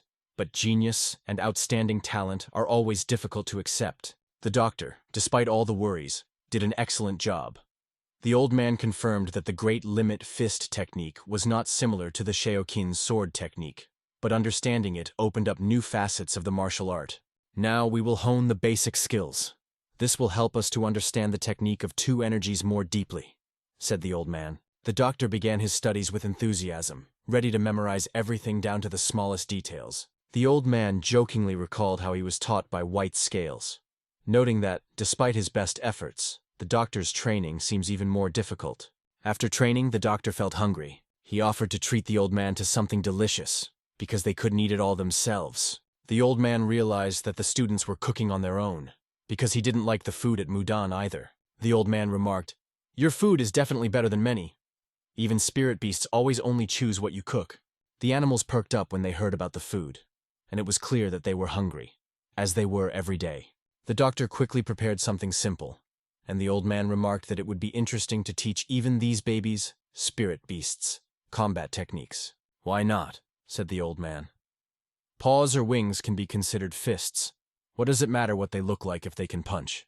The idea immediately intrigued the doctor, and his eyes lit up.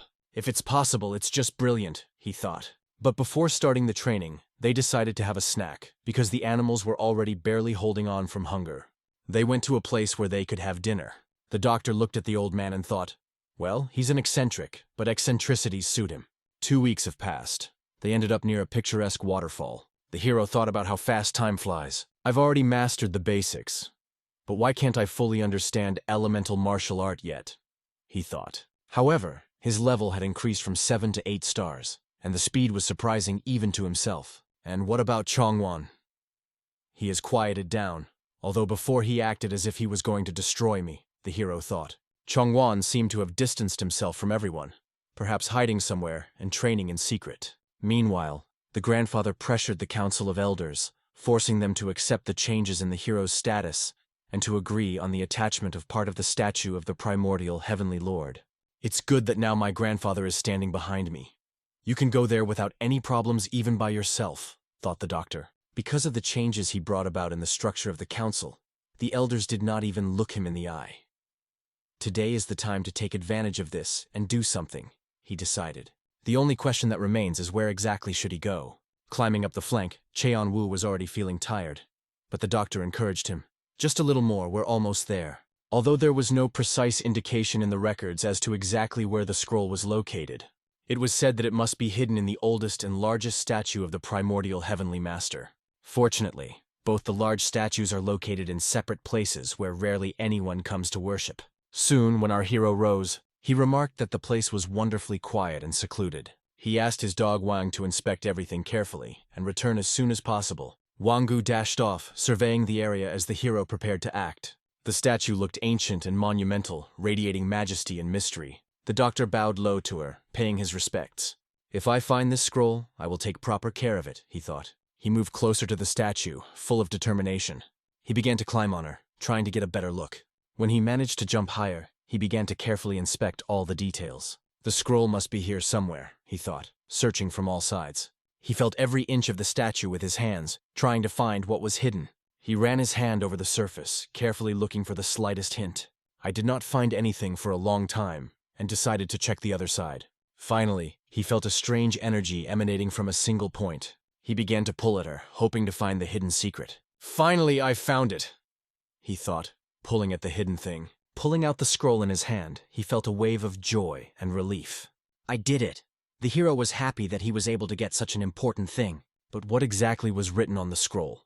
After reading a few lines, he realized that it was a top-secret document. I guessed that there would be a secret scroll, but its contents were not mentioned in the novel, he thought. He couldn't even imagine that the technique of the Great Realm Wisdom Sword would be described here. This technique was one of the strongest sword arts, and was one of the 5 lost sacred techniques. In the novel, it was mentioned that only charred fragments remained from this technique. When Mudan was finally corrupted, an unknown Kadoas, whose name was not mentioned, passed on the secrets of the demon cult and joined them.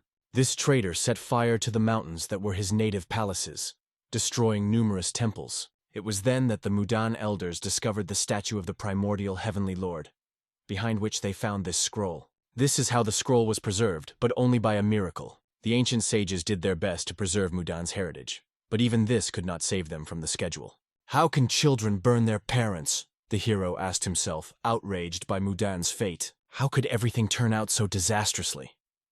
These thoughts did not give him peace. There was only one thought in his mind. Who could set Mudan on fire and destroy everything? After reading the writing, he realized how valuable the Great Realm Wisdom Sword was. It was worth the risk, he decided. Now I will be able to prevent the Elder from dying in the future. The hero was extremely happy to find this scroll, realizing its importance. The hero was so happy to find the scroll that he decided to treat his faithful beasts. Together they descended the mountain, enjoying the achievement. But descending, his head began to swarm with thoughts. What to do with the found scroll?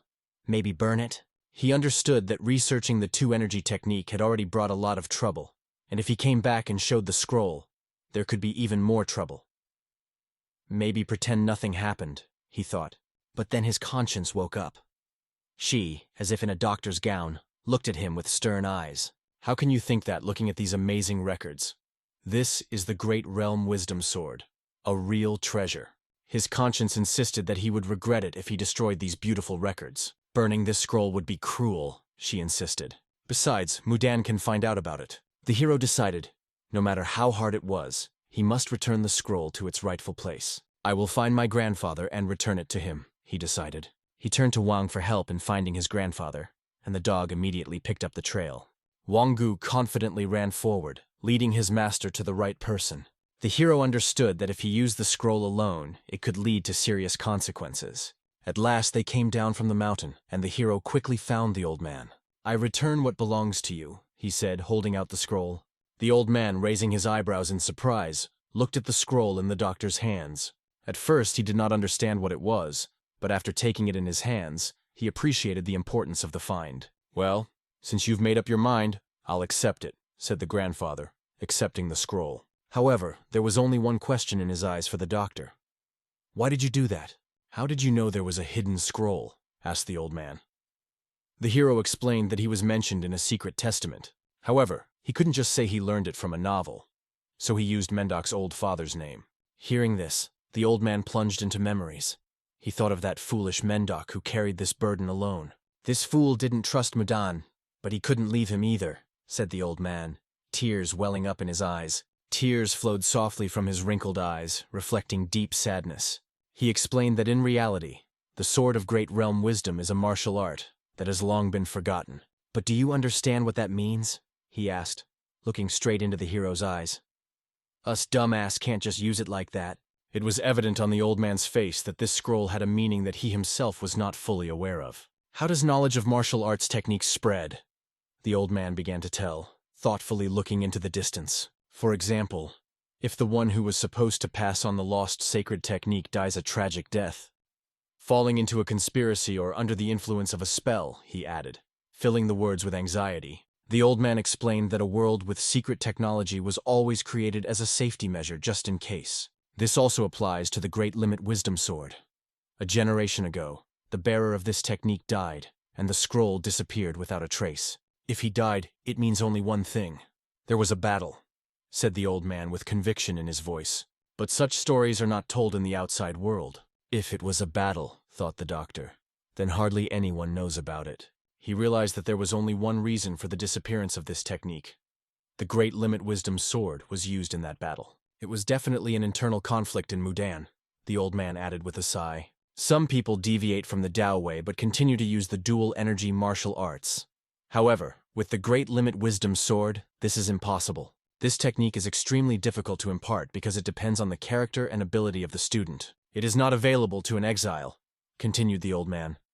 Therefore, you did the right thing by giving this world away. To master martial arts, one must give up the possibility of having heirs, sacrifice one's name, and dedicate one's life to Mudan.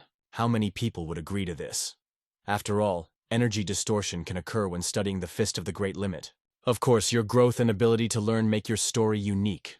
The old man looked at the doctor appraisingly. But those who have neither the willpower nor the ability only destroy themselves by trying to master this technique by force. Because of this, Mudan carefully selects its students, putting safety above all else. This understanding should come to you as well, he concluded, looking intently at the doctor. But the doctor knew that it was difficult to convince most people of this. Even if they are willing to sacrifice everything to get to Mudan, they always have their limit. But as strange as it may seem, people who master the martial art of two energies can never become stronger than their own potential allows. It was an old problem that the old man often mentioned. The martial arts of two energies is one thing, he said, and the Sword of Great Realm Wisdom is completely different, and that won't change. It was very difficult to convince others of this, because a person must see this limit himself. But when he reaches it, his energy and spirit are often already broken.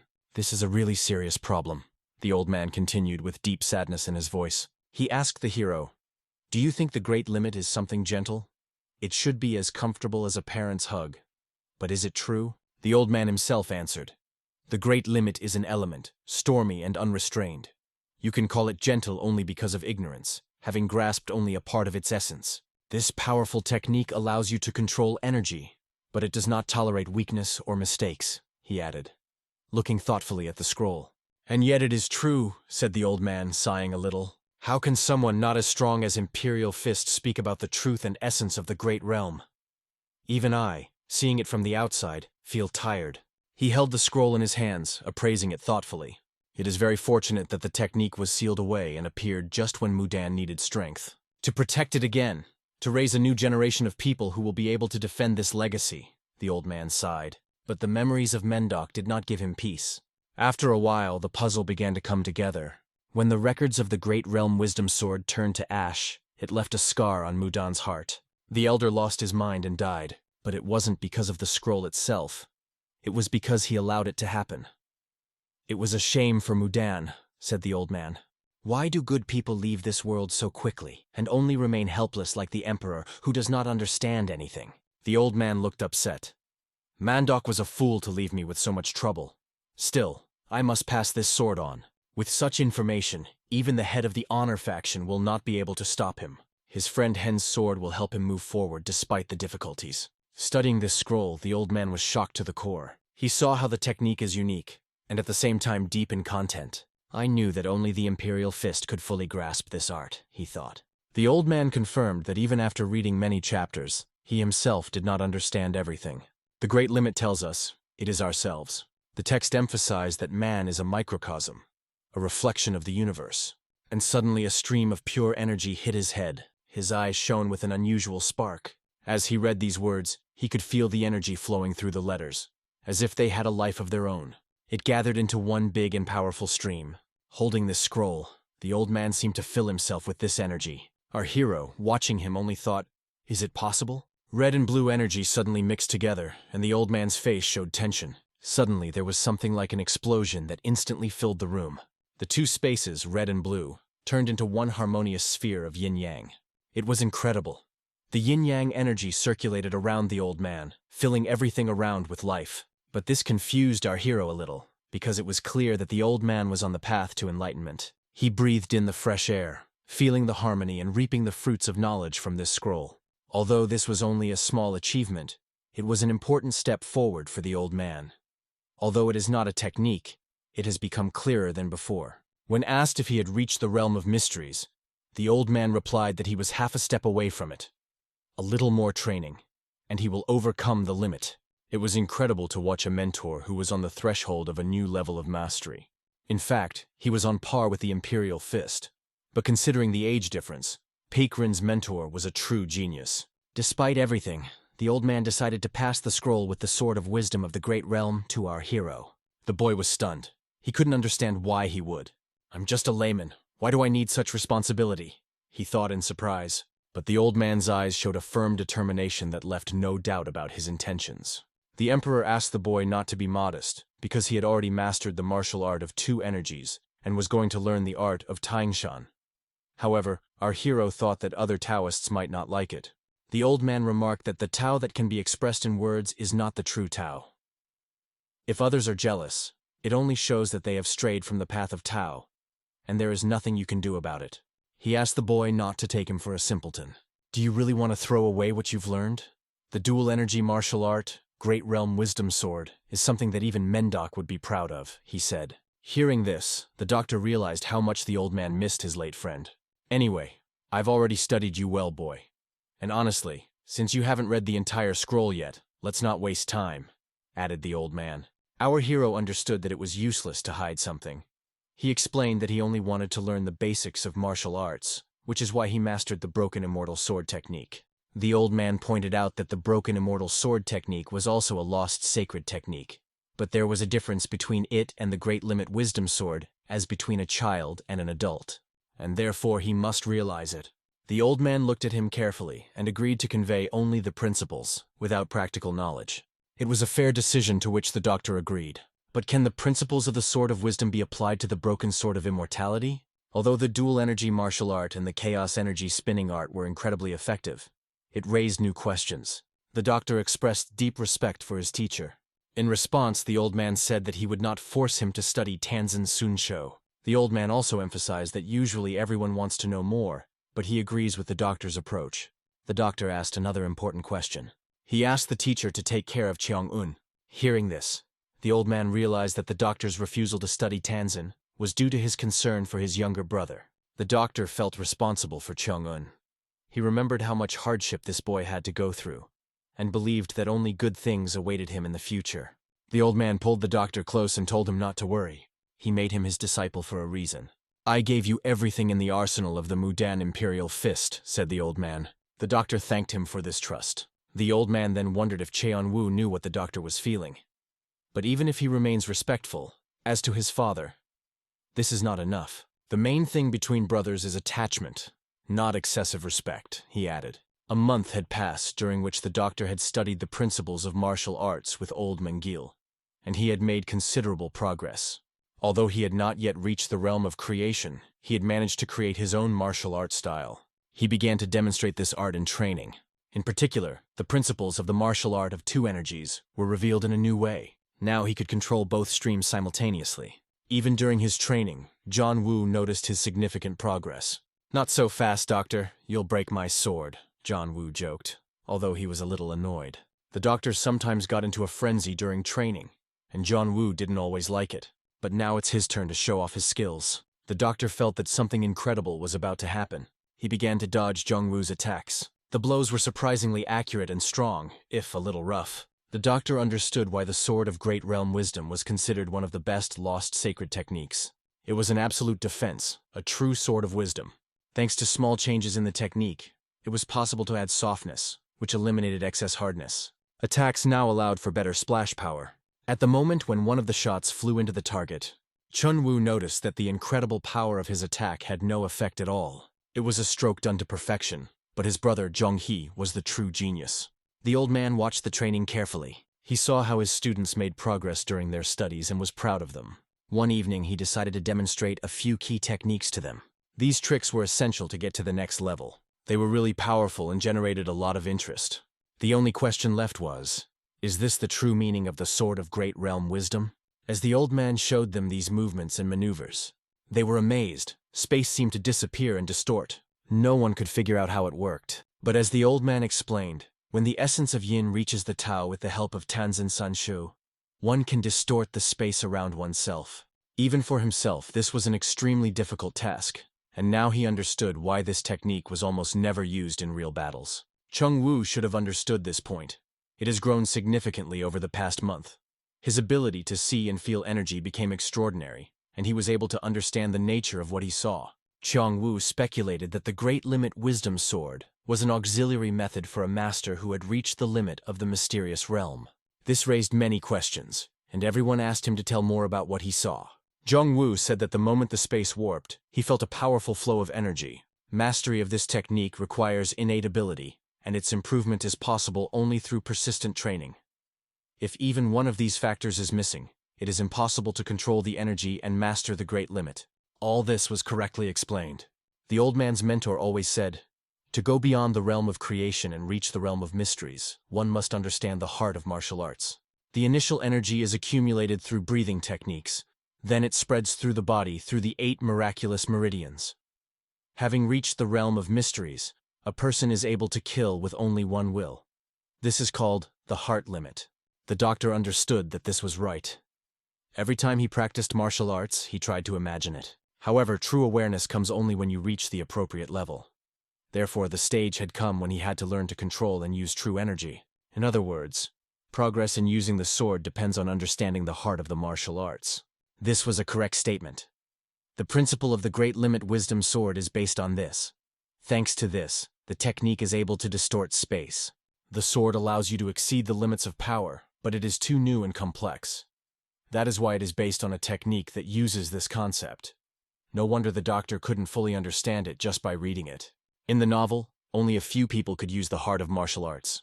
It was Yahello, the final boss that the main character had defeated, as well as the 3 worthy masters that were among the strongest. Who would have thought that Zhang He would be able to learn the heart of martial arts? He felt incredible warmth from the fanatical admiration for such novels. After a week, the boys looked pretty tired.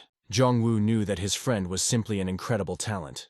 He noted that the technique used by the doctor seemed to manipulate space, as if he was truly a master of martial arts at his peak. However, our hero understood that this was not the case yet. Compared to his grandfather or mentor, he still has a long way to go. But even this is nothing if you remember the heavenly demon. His achievements were made possible by learning the dual energy martial art and the Great Realm Wisdom Sword. But he still has room to grow. At the same time, his friend began to realize at least a grain of truth and was already able to put it into practice. This is a big deal. Usually, if you have not reached the realm of mysteries, it is impossible to do this. The heart of the martial arts helped him understand the sobs of the sword, and now the only question left was, why does it look like he's moved up another notch? But it really is. The higher he rises, the more he begins to see. The doctor looked at his friend with completely different eyes. Chun Wu was already a little afraid of him. The doctor's energy, mindset, and techniques were really close to peaking. No one could beat him. But he knew that murder was not in his nature. His maximum was to suppress the opponent. There is no arguing about that. The doctor is a great Taoist, and even many local people are far from him. But he claimed that he would never kill unnecessarily and would always forgive. However, he remained cautious in his thoughts. When faced with difficulties, he always tried to avoid bloodshed.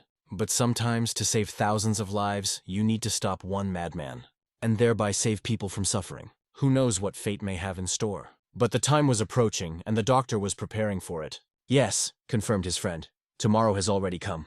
And that meant that the day he would leave school was fast approaching. Everyone understood that this moment had come. When our hero was about to leave, he went to the exit, where people were waiting for him. The master wished him a happy journey. Everyone, holding only good thoughts for him, wished that he would go on his way sooner. Our hero was glad to leave this place. At that moment, Huanggo looked at a butterfly flying by. Walking past Cheon Wu, he asked if the doctor would be participating in the Dragon and Phoenix Festival. Since he was given a Taoist name, it meant that he could leave with the mentor's permission. But Cheong Wu would only come if the doctor also showed up. The doctor knew he could try. But first he had to be in the top 3 of Mudan's students to be eligible to participate in the festival.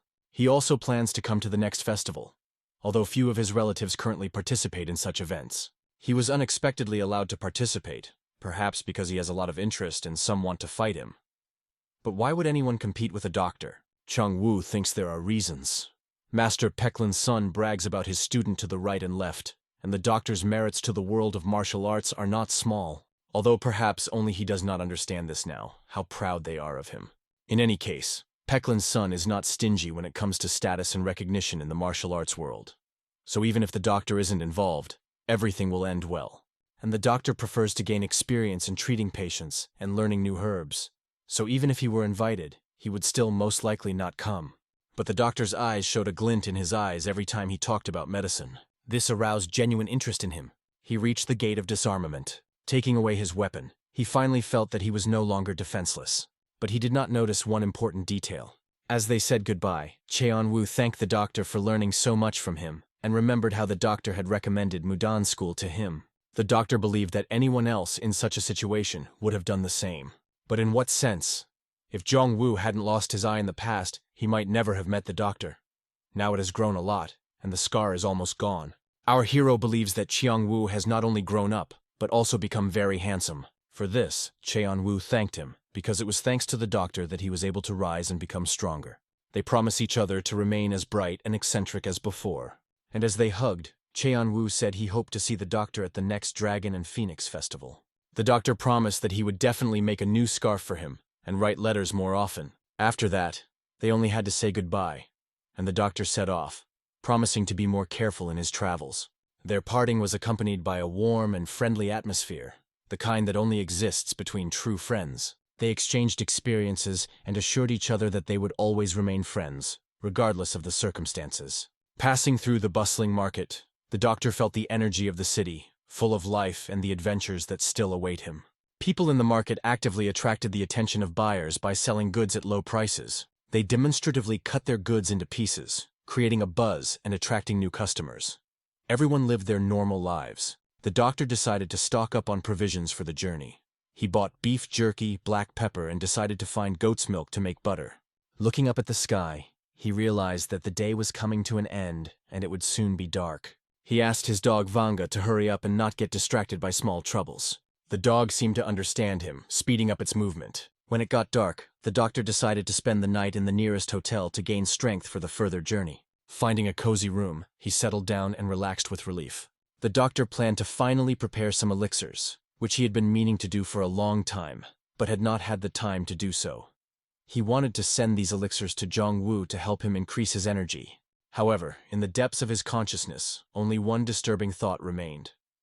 Will Mudan be able to withstand the test of the future and not repeat the past, when he was burned in the fire of intrigues and conflicts? After Imperial Fist attained enlightenment, he had a disciple, which made him even more attached to this world. Probably, this will help postpone the events that threatened the future Mudan. And maybe the ending of the novel will be completely different. The doctor felt tired and began to prepare for sleep. He wished his spirit animals a good night and lay down to rest. But just beginning to doze off, they heard a sharp sound. A loud and unpleasant noise made them wary. Something happened that could not be ignored. The doctor jumped out of bed, realizing that something serious was happening. He quickly looked around and saw that something was clearly wrong. There was a great commotion outside, and judging by the shouts of the people, something extraordinary had happened. People ran through the streets in panic, and flames could be seen rising in the distance. Among the crowd, the doctor recognized a familiar face running towards the temple. The doctor looked ahead and realized that he needed to head in the same direction immediately. The flames looked unusual, almost unreal. Looking closer, he realized that it couldn't be. It was a fire in the Mudan. But according to the plot, the fire was supposed to happen several years later, after the death of the Imperial Fist. What is it? He thought, realizing that events began to deviate from what he knew.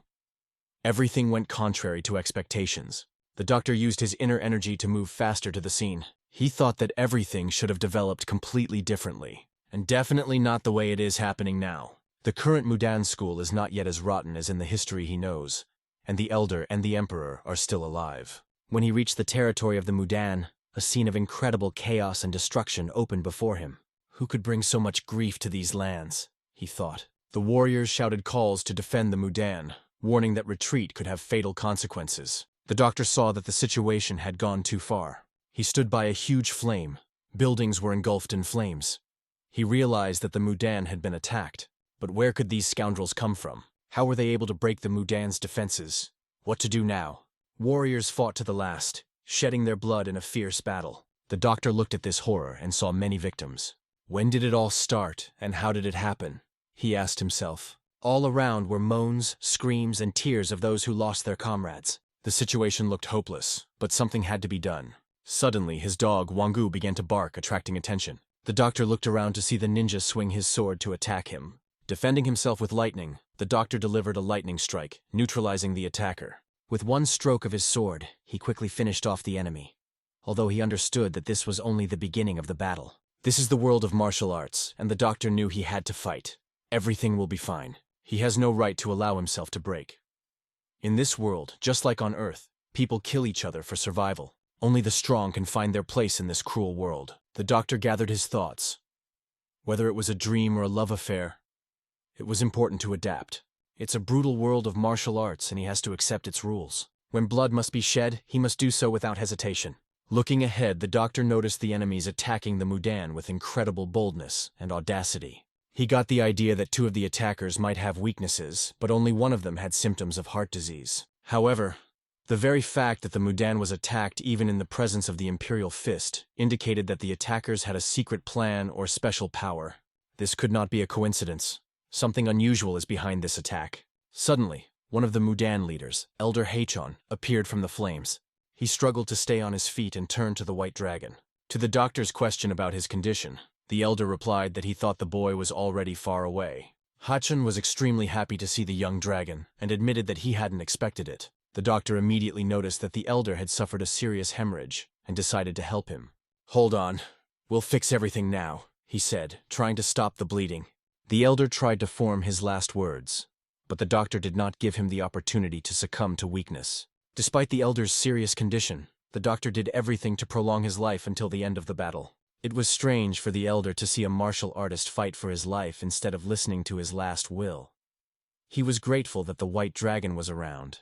The doctor gave him a special pill that would help maintain consciousness and allow the elder to move to a safer place. The doctor understood that his efforts would be short-lived, but he was ready to do anything to give the elder a chance to escape. Looking around, he could not understand how much longer this horror would last. Suddenly, the elder put his hand on his shoulder. "Thank you for everything," he said. "I will definitely survive." A spark appeared in the elder's eyes, symbolizing his will to live. The doctor rose to his feet. His goal was unchanged, to save human lives. He could not spare a moment. He ordered the falcon to rise into the sky, watch for the approach of enemies and not be distracted by secondary things. "Focus only on the strong," he added. "If you can, cover us from time to time and use lightning discharges to protect against attack," the doctor clarified. The dog had to follow him. Together, they will search for the wounded, using the fighting techniques his grandfather taught him. The dog barked loudly in agreement. The doctor and his faithful companions marched forward without wasting a second. Electric discharges from the mythical beast hit enemies with incredible speed, causing them devastating damage. The beast acted with incredible precision, as if it knew where to strike to instantly stop the enemy's heartbeat. A lightning strike left opponents with no chance. Huang's dog, seeing enemies on the horizon, rushed at them without hesitation. Her powerful jaws bit into the hands of her enemies, stopping their movements. The warriors were confused, not understanding how to deal with this unusual siege. Together with the doctor, the animals quickly moved from one opponent to another, leaving them no chance. The doctor felt a mad desire to punish all the scoundrels who stood in his way. But he understood that there was no time for that. The opponents shouted, trying to intimidate him. "You are no match for us! Get out of your way if you want to survive!" The doctor stopped in front of the enemies, his gaze filled with cold determination. He knew immediately that these people belonged to the Blood Clan, an organization whose presence heralded nothing but chaos and destruction. Realizing this only strengthened his resolve. Every step they took on this earth was a personal affront to him, and he wasn't going to let it go unanswered. He flew past the enemies lightly without stopping for a moment. Everyone who stood in his way fell mercilessly impressed. His movements were surprisingly graceful, like a dancer, but every gesture carried death. The faithful dog was near, the only ally that could be relied on in this bloody chaos. After a fierce battle, covered with sweat and blood, the active Chan 11 finally saw a few surviving. He quickly looked at the outskirts. It seems that the rest of the enemies were over. Suddenly the dog was sounding loudly, as if he had felt something threatening, which was not seen by Chan 11. Without a second, the dog broke out of place and ran forward, leading the hero behind himself. At the same time, the rank of Chan 11 thought why the Blood Clan suddenly decided to intervene. Maybe everything is because of that mysterious man? Whatever it is, the Blood Clan is here, and most annoying that the enemies are everywhere. A bird suddenly flew above his head, lifting a whirlwind of dust in the air. Did he notice something from the height of a bird's flight and tried to warn? Time passed and the hero approached one of the wounded to help with the damaged leg. But at the heart, he increasingly understood. The one who conveyed this data, not a Bicto, it was a Nugget himself. The number of fanatics of the Blood Clan, which gathered for the attack on the Mudan school, is already on hundreds. If there are hundreds on the surface, then hidden, there can be 1,000 or more. But now the main thing is to bring at least someone, because time is not waiting, but chaos is dominated. He addressed the man, called for him to be rested, but in response he heard only silence, depressing and anxious. The followers of the Mudan school, who mastered the martial arts, more than 1,000, so the elite through the Blood Clan. Their goal is to erase the wisdom from the face of the earth without leaving any trace or witness. Only after a few attempts did he finally be able to return the man to consciousness. But before him, another trouble, a heavy wound on his stomach, broken ribs, and the situation was more than critical. Without wasting time, Choni disappeared in a moment, like a shadow in the dark. He moved on, collected and focused, completely ready for any test. And so, in the dark, he came across the body. A man lay unconscious, like a soulless doll. At that moment, his breath broke up. Something in this form made the heart hold the rhythm. It seems dead for a long time, and it will not be possible to return him from that world. Realizing this, the hero turned and silently went back. And in the same place, the wounded man began to speak. His story concerned the child. The most important thing in his story was one request, to pray for the white dragon to come to their rescue. With tears in his eyes, he petulated for help, as if the fate of the whole world depended on. Chon Aches was silent, did not say a word, only watched as a tear slowly drained on the cheek of an adult man. His breathing weakened every second, but he shouted hard, trying to save his student. Although, in fact, he would have to ask for help not to someone, but to himself, because no one could change the course of events. At the same moment, a loud bark came. The dog felt something and instantly gave a sign. The young dragon turned and addressed to a brief, anxious question. What happened? But the answer did not have to expect. Everything became clear without words. In a moment, everything has become clear. It became obvious that it caused anxiety in Manga. They were rapidly approaching the monsters with explosives attached directly to the face. The hero immediately recognized these creatures. They were Junie, the dead. But he did not give him the thought. How did they get closer, if they had no chance to catch it? They are too much. You cannot do without a sword, otherwise it will be the last day for everyone. But there is hope. The Imperial Fist and the elderly Mudan, the masters who have reached the peak of the kingdom of creation. The Blood Clan could not know about their power. So the enemies are masters of the highest level. In such a situation, the only thing remains, to act quickly and without regret. It should reduce the number of low-level followers of the Blood Clan before reinforcement. He briefly ordered the hook, twitched them on pieces, and he was in a battle rack, ready for slaughterhouse. His gaze burned. This time he was about to kill not out of anger, but of pure pleasure. And why not? Moreover, it is nearby, his faithful dog, always alert. The dog also rushed to battle. These two were the perfect duet for the destruction of all sorts of monsters. Soon we will find out if the hero will be able to deal with these disgusting creatures. They make the sound from which the frost goes on the skin is a real moan of guns. Their appearance in such quantities simply fold, causing rage at once. But suddenly something explodes, and beauty emerges from the chaos. Everything around suddenly flooded with a glow. A bright blue ray punched darkness. And from afar, this ray looked like a giant bonfire burning in the middle of the night. Meanwhile, in a completely different place, where everyone in red bathrobes begins another action.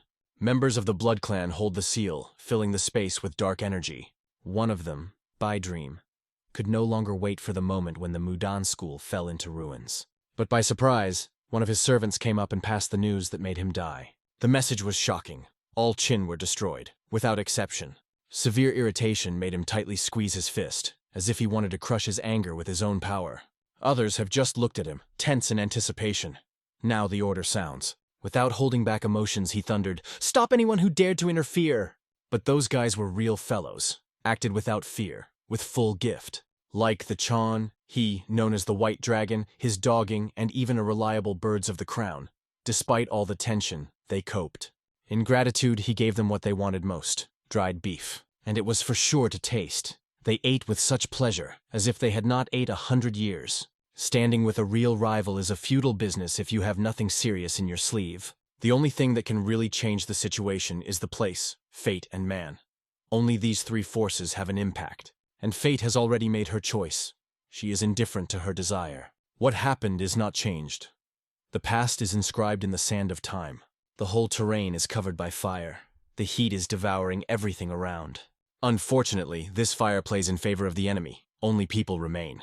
But the thought has the advantage, and it is it that can change the course of the battle. But to say that they are the best in everything, it would be too self-confident. However, the hero was well aware that he and his allies posed the greatest threat to the Blood Clan. Because of this, the only way to restrain the strength of the thought is to use formations that can change the very essence of combat. But on Mount Mudan, there should also be a protective formation. It saves school from invasion. This is the ideal chance to see all the formations created by the native of Chagall, what has been hidden so far. One of these formations is undoubtedly reminiscent of what is used at the Mudan school. And at the point where the formations intersect, they will surely come together. Allies and enemies. Formation is a technique that distorts the energy of space, creating unusual and sometimes supernatural phenomena. It is based on the placement of ordinary items, each of which has its own energy. Its basis is not the martial arts, but the principles of feng shui, which distinguishes it from the traditional Tao. That is why the study of formations is radically different from the training of martial arts. This is a special profession, a master of formation. The genus Chagall gained respect precisely through his knowledge of formations, and Chagall Rin, a direct descendant of the family, took over all the secrets. So it is not surprising that he conveyed most of the knowledge, even if not all, to his most devoted student. But now let's go back to the present, to what I saw in reality. Hiding behind the tree, he analyzed everything heard, and understood. The enemy also has a deep knowledge of the formation. Next to them, Tyoses. Seeing the enemies among the trees, he could not understand. How did they find this place? After all, no one else knew the exact location of the axis of formation. There is only one thing to guess. It is one of the internal, and most likely at the level of elders. In memory, an instantaneous image came up. It is he who, the one who did not want to think. It was John Guvan. It was worth mentioning the past, as his face immediately faced the eyes of Chona Yinth. It is easy to guess. Now the John is the only one who could oppose the Mudan school. If the mysterious Daos from the novel is Zhong Guvan, then he sold information of the Blood Clan and demonic cult. Even before the cult fell into the hands of Haruno, it was little different from the Blood Clan, and it seems that they are now activated. In the air, the martial art of two energies flashed. Meanwhile, the Elder drove. Faster! It's time to attack. Fortunately, the formation that protects this locality seems to be still. If you act without delay, there is still a chance to fix everything. He first turned to the bird, wanted to make sure that he understood everything. Then he looked at the junk and asked if they were ready. Their silence was answered.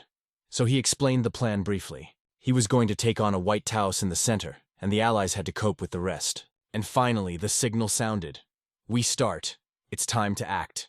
The feathered unfolded his wings, flew into the sky and freeze against the background of the full moon, like a sign of fate. Those freaks, lifting their heads up, saw something they were not expected at all, and immediately tightened. One of them shouted at once, "This abomination Hohi-Eighth have spiritual beasts," and then he realized worse. These beasts have already discovered him. A sharp, piercing crack came in the air. The energy was preparing to explode. The flow of force was so crazy that even experienced warriors were barely on their feet. And at the same moment this freak was attacked, without any warning. He understood everything, and immediately ordered the protection to protect the Taoses so that they would not escape. No one could see. It was a wolf or man. Everything happened too rapidly. He implemented a brilliant plan, to release the jumper forward to bite the enemies, and to make them a sword. A few seconds, one of the enemies understood is not a wolf, but a dog. But he knew well, though a jumper and a dog, but stronger than any wolf. Subsequently, he found himself before the three skilled ninja who warned, "You will not pass here." But there was no time with them. Everything had to be solved lightly. And indeed, everything happened so rapidly that they did not have time to react. He, the latter ninja, so fast that even the first has not yet had time to fall to the ground. They fell at the same time, at the moment when the Exi already found themselves behind their backs. Not having time for extra, he ended everything in one only but deadly blow. The old man, pointing to him with his finger, laughed. "The boy goes on me? Ha!" He was convinced of his protection and immediately ordered to call Chin. It was necessary to find and use a special bell to activate Chin. He waved his hand, and a deaf, heavy bell rolled throughout the area. The earth under her feet shuddered. From under her began to emerge creatures that would be better not to see. As if from graves, they rebelled. The dead rose directly through the soil, and there were so many of them that the earth seemed like a nest with snakes. It reassured the old man. He laughed, thinking that these monsters are at times outperforming his previous enemies. To be more precise, he was absolutely sure of victory, but it did not last long. Everything changed when his eyes blinded the light of the blade. Yes, he knew this sword. It was a broken sword of the immortality of Tai, a symbol of ancient power. The ray from the blade was reflected in the eyes of the old, and at that moment, everything became clear. If you ask what was next, let's try to guess. The first option, the hero destroyed them with all one blow, and it seems that you do not have to guess for a long time. The answer is already obvious. It seems that it makes no sense to consider other options. Everything has already been decided. They all flew as if torn by a storm. The blow was so fast that even the sound did not have time for it. And then there is after that at least a drop of confidence in the old one? Unlikely. He faced the art of rotation of chaos, a fighting skill that combines the power of two energies and the technique of 5 elements. And also, additionally, the interpretation of the sword of the great serving, from which even the shadow trembles. All this gradually approached the Ensenthi to his main goal, the one who stood right in front of him. The goal that was barely standing on his feet, seeing this crazy young man with burning blue eyes, and these eyes glowed not only with energy, they radiated absolute confidence in their own.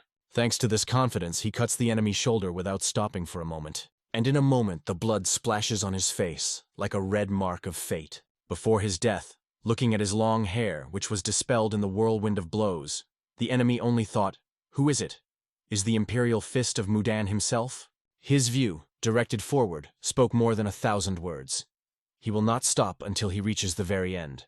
After that, he turned to his dog, asking to watch the surrounding. He had to restore the destroyed formation. Of course, the dog immediately listened to him. Devotion did not raise any doubt. Together with the bird, they began to guard, until the owner works. With the Taos and the rest of the enemies, it was already over. The main thing remains. Now it's time to restore the destroyed formation that restrained enemies. He approached the place where the protective seal was, and stopped in front of her. Touching her hand, he realized with relief, among the thousands of formations of the genus, he found one more or less suitable. To do this, he used the primary formation laid on Mount Mudan. Now it is necessary to find a replacement of the cut tree. Then the structure will be completely ready. However, another problem has arisen. It seems that the enemies blocked the water path that had to nourish the shape. In response, he took a red crystal, known as a bloody stone. There were many of these stones here. Their power could compensate for the lack of natural current. It was only necessary to gather as much as possible and bury them in the place where the water flow was to pass. He attached a bird to the bird with stones. He helped to wear them to the right point. But he understood perfectly, he was not real, and such a formation would not last long. Only one thing is one of this formation: to hold until everything is over here. In a few minutes, everything around began to tremble. The earth is humming deaf. Chorn exclaimed that he had succeeded and thought. A thin, almost transparent fog began to creep over the mind. But he knew perfectly, it is too happy. It is necessary to find and restore the damaged part as soon as possible. Together with the bird and the dog, he rushed forward without losing no moment. The feeling suggested that the water lived quite near, literally in a few turns. And soon, they reached a terrible city where a depressing silence prevailed. There was no time to look at. Everything was decided in motion. It was enough to look directly in front of itself. And immediately it became clear. There was someone here. Stopping, Eleven said to the stranger, "Did you bloom you with a water canal?" He looked around and replied coldly, "It is not a technique of a thought." Seeing two spiritual beasts, he seemed to mention something. It seems he had heard of this guy before. And suddenly he suggested, "If you are not from the thought, you can get past. I do not touch such." For the hero, everything looked suspicious. A member of the blood clan that calls for peace in Marima? Something wrong. They spilled over a few words. When he asked, "If you are a pacifist, why don't you kill?" He replied, "I do not kill people, only prey." And then he added, "And these are just prey." In the words of the enemy, the hero heard classical sophistic, a worthy representative of the blood clan. But what else could be expected? Without a second, he reached for his sword. And not even turning his head, he threw, "Wonderful sword is a worthy weapon."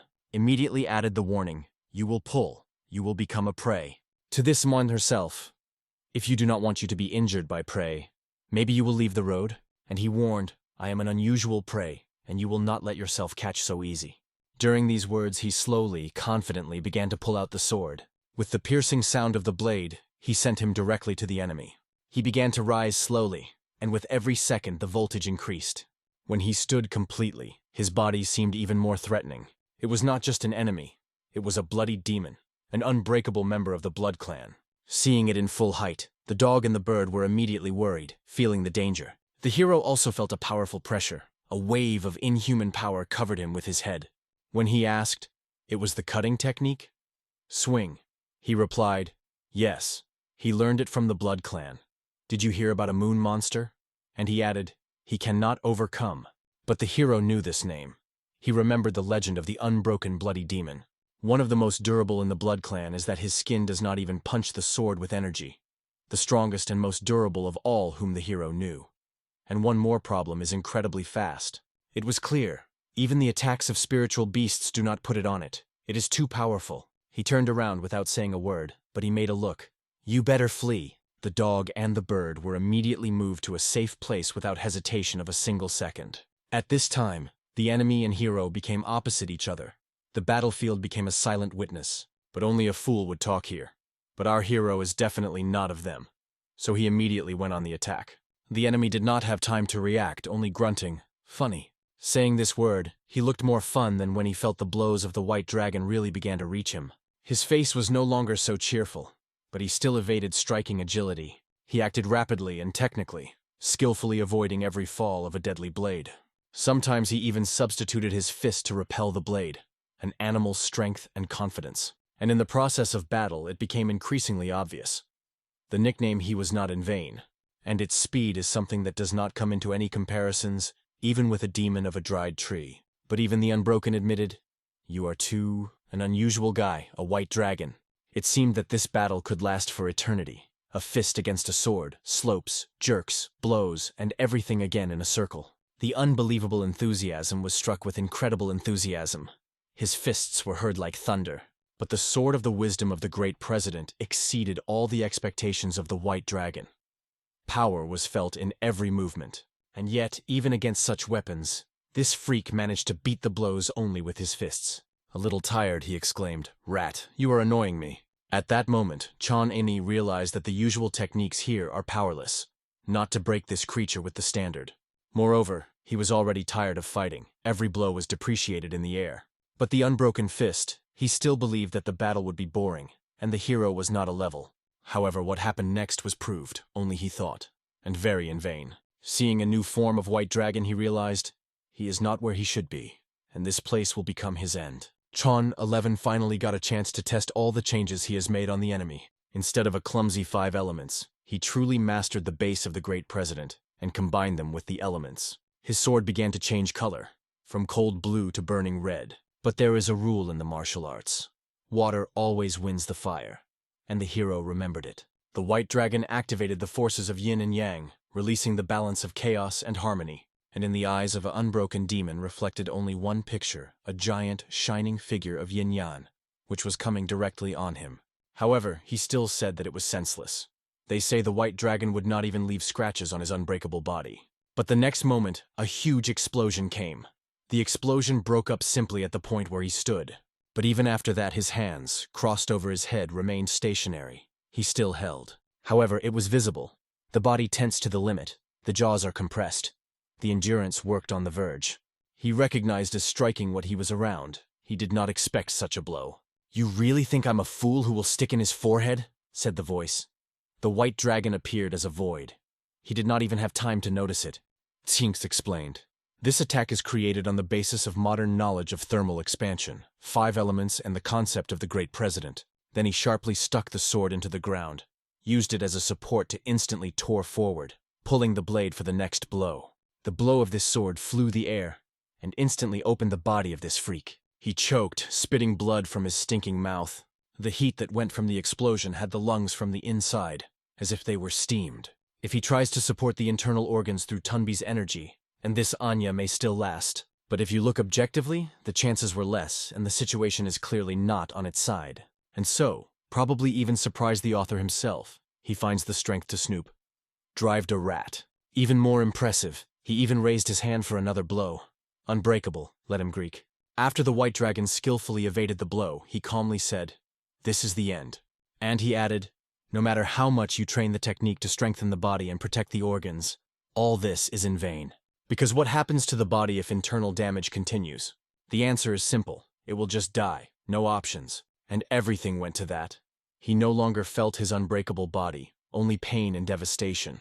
No wonder about the Sword of Mudan, who owned the white dragon, say, "Soft wins solid." And no one could imagine how useful the knowledge gained from the Imperial Fist would be. The battle is completed, but the work in this place is not yet complete. But everything was decided quite quickly. When the nail that blocked the path disappeared, the water began to flow again. The water lived has recovered. Now it is flowing again as before. You can say confidently, they figured out the biggest problem. And the fog and clouds will wrap the mountain for a long time. For those who did not study the internal techniques of the thought, the fog will block the feeling. And for consecrated, on the contrary, it will promote rapid recovery of strength. The dog approached Chon Naveenth and stopped next to his body. He was quiet, almost silently hinted at. Look at his hand. It had cuts and burns, but fortunately there was no blood, only scars that testified to victory. The muscles retained about 80% of functionality, and it could only use the left hand in half. It would be necessary to work to return everything. He reassured the dog, they say, let him not worry. He will rest a little, restore the energy of 5 elements, and everything will be fine. But the main building of the Mudan school was in a very miserable state, damaged, abandoned, like a storm.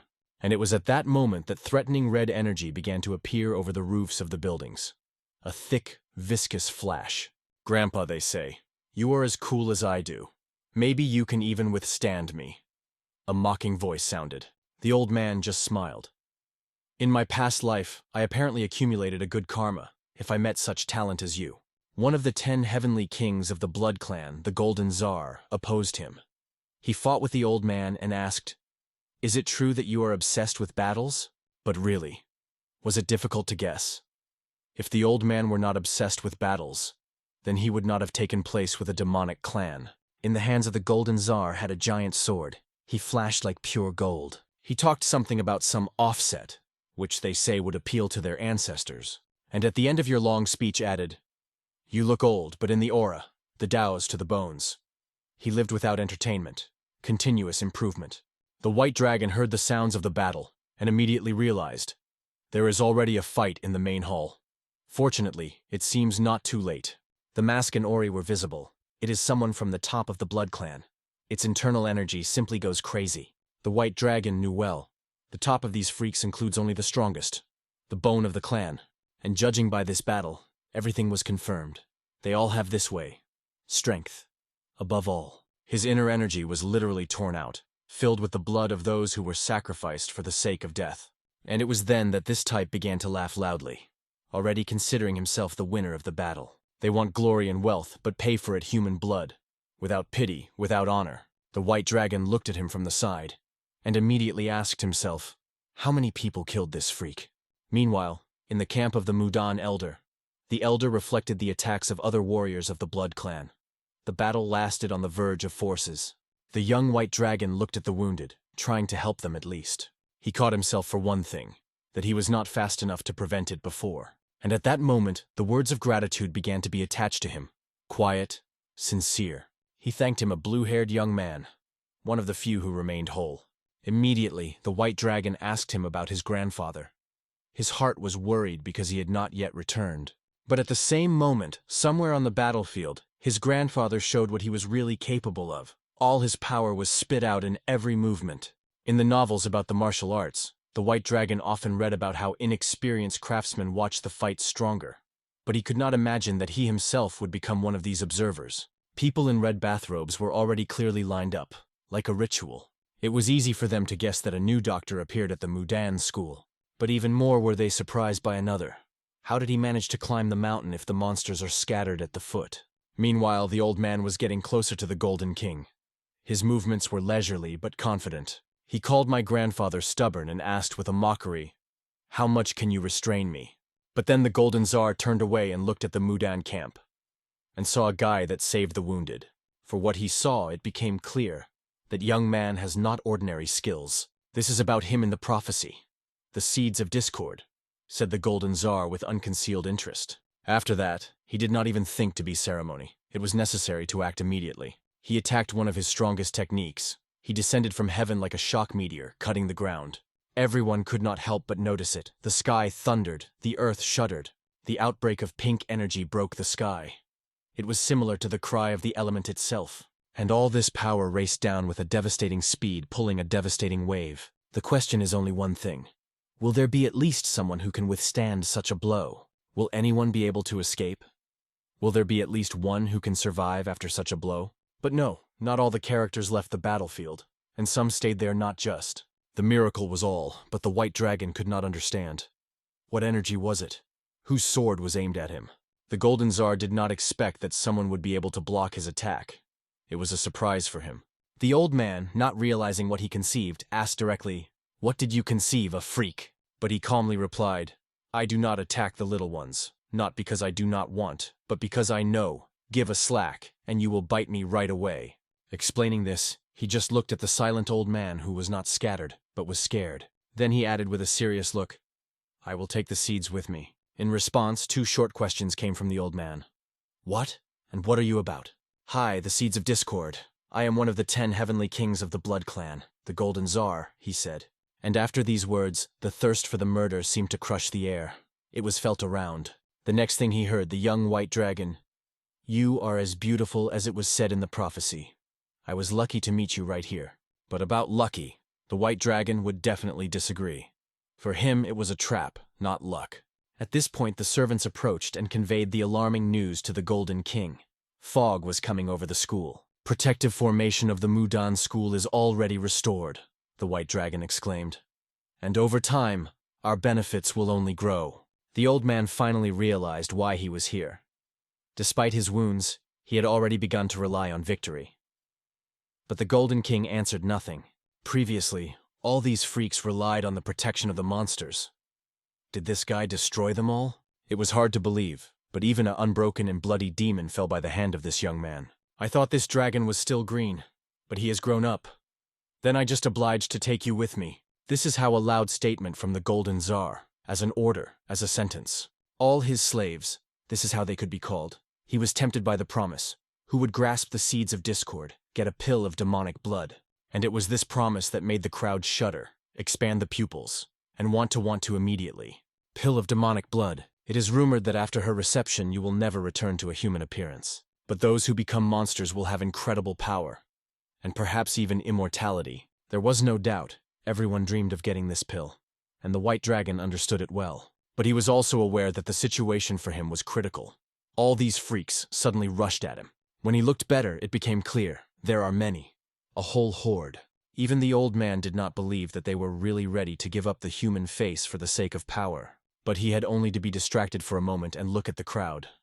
The Golden Tsar was already standing in front of him. "Where do you look, Grandpa?" The piercing voice of the Golden Tsar, who was already standing right in front of him.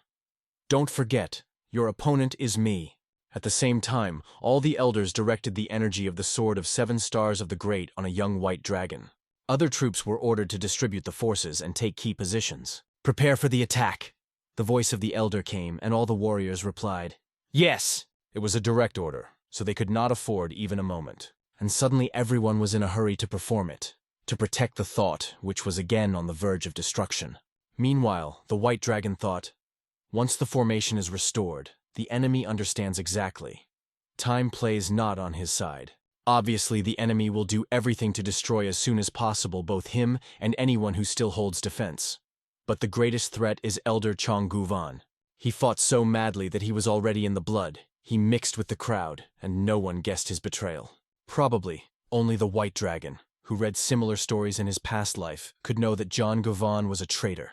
Now it is only necessary to guess what he has true intentions, and what he prepares. So Han, without a second, warned everyone around himself and rushed forward. The elders did not think about retreat. They were ready to stop the enemy at any cost. As in every major battle, they beat to death. And, unfortunately, everyone was not destined to survive. This battlefield has already absorbed the blood of prominent masters, and the elders were the first in this list. And here on the battlefield appeared the head of the Blood Clan. More precisely, 2 at once. The twin demons of Yin and Yang, true horrors in the human face. Together with them is a master of a blood clan, known as a double hat of a bloody demon, and yet his own person, the Sickle himself. The ice demon fought with all its strength, leaving the enemy of any chance of vacation. His rival was the sword of the demon killer, the battle of 2 forces that could destroy the mountains. This battle can be called legendary without exaggeration, a collision that is remembered by generations. It is impossible to allow the enemy to break through the front line. Until the force of formation has increased, it is necessary to end these demons.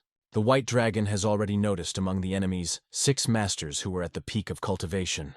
Among the allies there were 5 to 6, but one but is one of them. Elder John Guvan. What if he suddenly start acting? All defense can scatter in a moment. Weighing all the pros and cons, the White Dragon concluded that you need to get rid of the Chan before he betrayed. The power of enemies is simply incredible, even within the protective formation.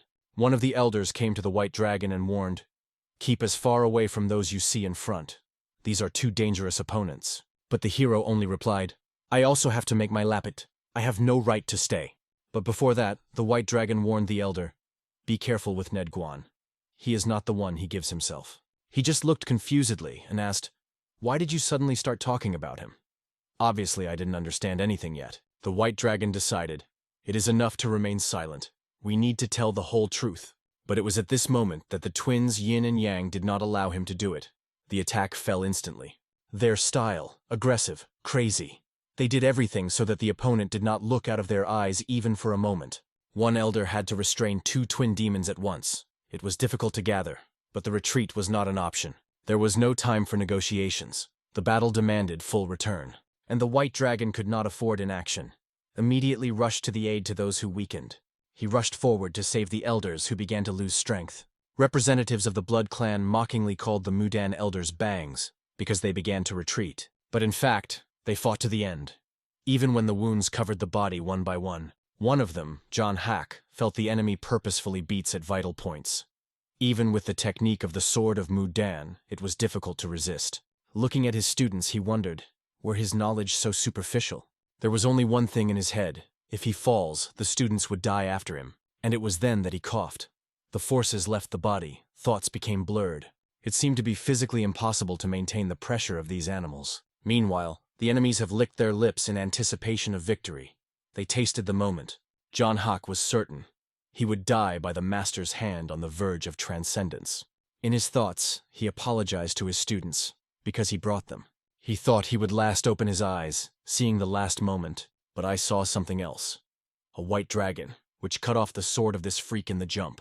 His appearance was like the appearance of an angel in the world where hell was woke up. After waving the sword, the enemy's hand flies away, leaving behind a bloody mark. They are found in views, but as long as this freak sees a white dragon in front of him, he already goes behind his back. The enemy tries to make the last move, to attack with 2 fingers at the point. But the initiative is intercepted by the white dragon.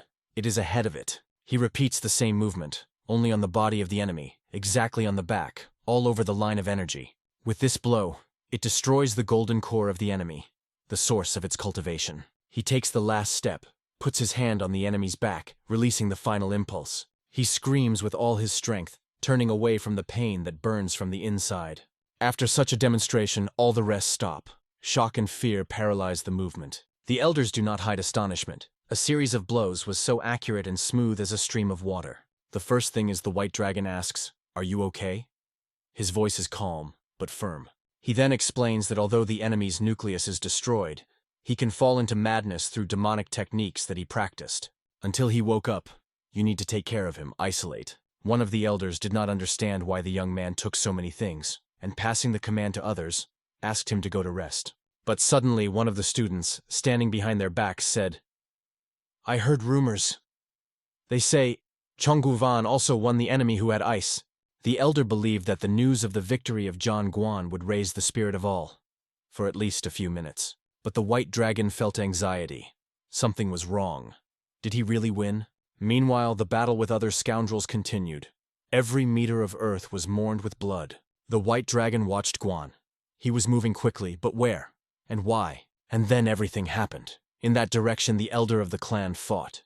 Is Chon Gavan going to break the order of the Golden Tsar and strike in the back? In any case, everything looked too suspicious. How did he even overcome someone from the top of the Blood Clan, having such a wounded hand? In addition, the white dragon saw the technique of John Guan. They do not reach. This is an absurdity. But he is well aware, events unfold exactly as in the novel, and that is why he could not leave everything. Meanwhile, other fighters gave their whole heart. The battle lasted without stopping. The Yin and Yang Gemini attacked the Mudan elder, but he stopped both at once. They were tense, excited. Their advantage suddenly disappeared. The elder looked at them quite differently, calm, confident. And in a moment, a powerful aura broke out of his palms, like an explosion of the element. The twins, for the first time, they felt what the true power of the elder school of Mudan was. It was something incredible.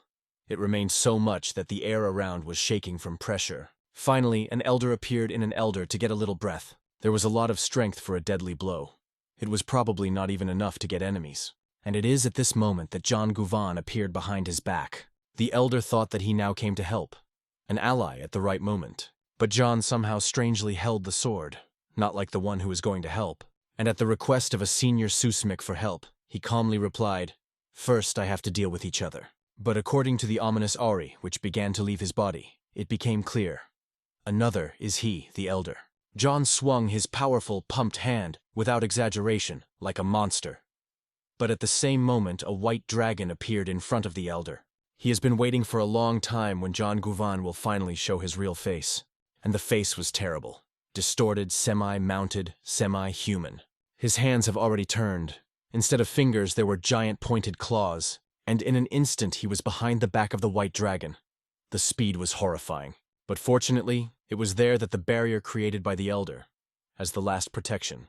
And this was enough to stop Chan at the same second when everything could be destroyed. The White Dragon immediately realized, in the hands of Chan, not just a sword, it was a demonic weapon. The problem was that the sword that kept Chan was not simple. It was a sword of 10 pieces of Mudan. And although he is a traitor, he was not an elder. Too much strength and knowledge. But do not forget, the Yin and Yang twins are still alive, and this is not the end. Although they did not understand that here for internal showdowns, it did not stop them. The battle promised to be spectacular. Everything went to a decisive clash. For a long time they jumped into the air, like 2 arrows. They chose the Elder again with their target. This time, they decided not to leave a chance. "This time you will not pass," said their cry, and they flew to the attack. But what they were stubborn. At the last moment, the Elder gathered energy in the palm of hand. He was ready to defend himself again. He squeezed his will in his fist, creating an energy circle, a shield that had to stop a deadly blow. However, the White Dragon watched with horror as the body of the Elder flies into the air, with a face full of pain. He was not just flying. His blood flew around like a red cloud. Maybe someone could help. But there was already a way over the body, which began to transform into something inhuman. His appearance could no longer be called a person's appearance. It was something else, dark, disgusting. His long claws, a skewed face, and a demonic aura said one thing. They were no longer a Chonguvan. Before them, a demon. Damn, he is also tuned to kill the guy first, and then deal with his senior swatcher. The young White Dragon does not bring his eyes out of the monster in front of him. Every movement is important. Fortunately, the Elder managed to rise, though with wounds, but in order. Because you should not forget, he is still the Elder of the Thought, and it will simply not break. If the White Dragon is able to deal with this freak, they will have a real advantage. But the strength of this demon is far from small. It cannot be underestimated. It's not just a power. It is a real destructive element that destroys everything in its path. It uses the force obtained from the Blood Clan to use the techniques of the Thought. A terrible, perverted mixture.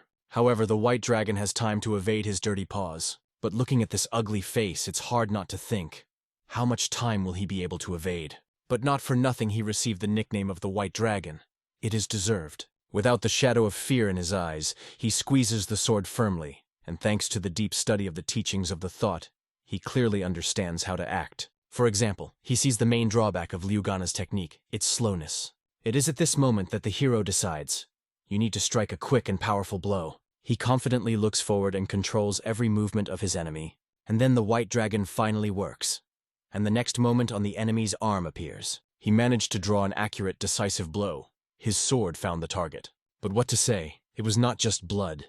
He cut off his hand, and then the demon began to understand the situation is out of control. In his red eyes, tense arteries appeared, from anger, from shock, from fear. The wounded left hand of the White Dragon is still madly painful, but he can still use it, at least a while. Assessing the condition of the hand, he will turn, to once again examine the battlefield and evaluate the overall situation. And everything becomes obvious.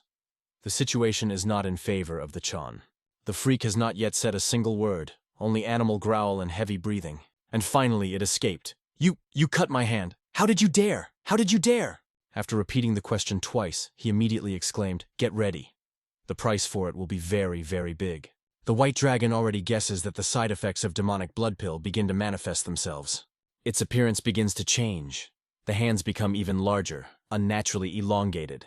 Red stripes grow on the back and arms, as if they were frying from the inside. The fact that a minute ago was John Guan now resembles a real demon. Subsequently, the red stripes covered his whole body, like a lava that breaks out. The hair on the head of the Chona lengthened. It became wild, and their teeth wounded, turning into real fangs. He did not say anything, only loudly growl, as a beast that he lost the remnants of the mind. But it did not last long. His silence broke out the explosion of anger. The threat of killing the White Dragon sounded like a rail of a demon. Everything became clear. Yong finally became a monster. And so the Elder Nan is a traitor. He betrayed Mudan and became a full member of the Blood Clan. Elder Chan is a traitor! He joined the Blood Clan! Cried the White Dragon so loudly that everyone on the battlefield, the people around, could not believe. How could he, one of them, betray it so much? But the White Dragon himself felt some relief. The truth was finally open. And now, without the shadows, you can start a real battle. and Monster John began to act with all his demonic rage. At this point, another elder ran to the rescue, who immediately ordered 2 soldiers. Block the traitor of Chon. They began to make a plan. How to surround, stop, and get this beast that was once a person. However, others stood on the way. There were still battles, enemies interfered, but when they heard a loud order, they reacted immediately. They were distracted to help destroy the traitor. The Yin and Yang twins were lost for a moment. They did not provide such development. And enemies here and without them are enough. Chaos is full. One of the elders, sighing, said, "It will not be the way you want. Here is our order." At this time, the white dragon had already entered the battle. Without hesitation, without looking back, John Gavan put all the hope of 10 pieces on his sword, an artifact of destroyed force. Simakayan's sword, which kept the white dragon, does not compare with 10 pieces by status. But even the simplest sword can go beyond the ordinary, if in the hands of the one who really understands its essence. And, by the way, it is too early to surprise. The white dragon only warms up. Scrolling Shao Sin in front of him, he forms a protective shield. He had to stand the blow of even demonic claws. The shield sparkled in the air, blocking the crazy lunges of the enemy. The white dragon applied the method of 10 elements, not only to repel the attack, but also to go on the offensive immediately. He did not just defend himself. He attacked, making another jerk forward. And the fact that someone counterattacked him removed him even more. It was drained. Watching the attacks of the white dragon, this freak could not believe. Did he use divine technique? And angry shouted, "You stole it! It's not yours! You are a thief!" At this crucial moment, 2 other elders were approaching to help White Dragon. He was pleasantly surprised to see them nearby. It gave him hope for victory. But the elders did not come to help. They were covered by fury. They were not going to forgive John Guan. The betrayal for them was irreparable. For so many years he was around, pretending to be who he really was never. They attacked a time after, but no scratches appeared on it. How was it possible? In response, the John only cunningly nimbly called them old fools. In the same second, one of the elders swung from behind, trying to break through the protection, and the other stood in front of him, listening to his abuse. "Your sword energy is nothing for me. The bastard who loves meat more than workout," he said with sarcasm. "And that's why you'll never defeat me." Suddenly he spinned, attacking both fists around him. Like a tornado of muscles and rage, the white dragon kept breathing, watching this scene. The tension was beaten in the temple, and at that moment he realized, this freak is even stronger than a tight bloody demon. The elders lost their balance without standing on the pressure. They could not oppose anything at this time. Having made an incredible effort, the demonic John scattered the elders in different directions. Now only a young white dragon remained in front of him. He growled something, repeating the same thing. "I will not forgive anyone who will be on my way." From his mouth, a rust was fused with a cry. "I will kill everyone who is here." One of the elders slowly rose, barely audibly murmured, "Chonair. Damn, why?" Fortunately, despite the power of the impact, he did not get them, and they were still alive. It was then that the white dragon, using the voiceless technique of transfer of thoughts, conveyed to them, "There is another method of destroying it." He did not even suspect their conversation. His consciousness was distorted by anger. "Details him, please." "This is important," the white dragon said to the allies. They did not hesitate. They immediately accepted the plan and rushed to the rescue.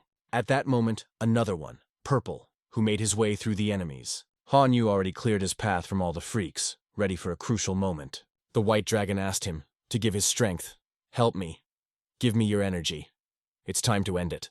Even the risk of his own life, Chkon was ready to help, without hesitation, without fear. It caused a sincere smile on the face of the white dragon. A smile of gratitude and hope. Chon rushed forward, waving his sword. Every movement was accurate and determined. In just a few waves, he already found himself behind his back. But this monster only quarreled. No words. Only the sounds of a wild beast. And finally, the sword of Chon almost touches the hole. But the blow does not pass. It stops, hitting the barrier created by the hands of the demon. The earth shuddered. The explosive waves spread the stones in all sides. Everything around was thundered. The monster diverged to the full, a little more, and he will turn everything into ashes. The white dragon watched carefully. He thought everything to detail. And all the arguments came together. We need to act now. In battle against 3 rivals, the monster does not have time for a cold calculation. Right now he appeared. It must be used, and so he got the pill of black blood, the last card in the sleeve. It is what is needed in an emergency, when there will be no other chance. Remember how he got it. It was she. A beautiful girl who handed him a pill, calling her a pill of black blood. She explained that this pill causes a powerful spike in energy, but unlike the drugs of the Safa clan or demonic cult, it does not lead to madness and death. The effect of this pill does not last long, but as long as it is, the white dragon should use it to the full. She only warned, the main thing is to swallow properly. Otherwise, you will feel as if you are dying. And so that moment came. The pill had to be swallowed, without delay, without fear. It was necessary to activate the acupuncture points to temporarily open the meridian yan. This is what he did. The fingers accurately hit the right places on the body. A few short, sharp blows. Everything is designed for little things. Deep exhalation. Then a deep breath, and everything has changed. As soon as the pill began to melt, he felt energy began to twist around, as if a dragon woke up inside. The white dragon closed his eyes, not from weakness, but to focus. He felt the action of the pilula poured on the body, as if a wave of heat with every breath. His cells literally merged with this power, the only organism, and then the energy of 5 elements flooded into its golden nucleus.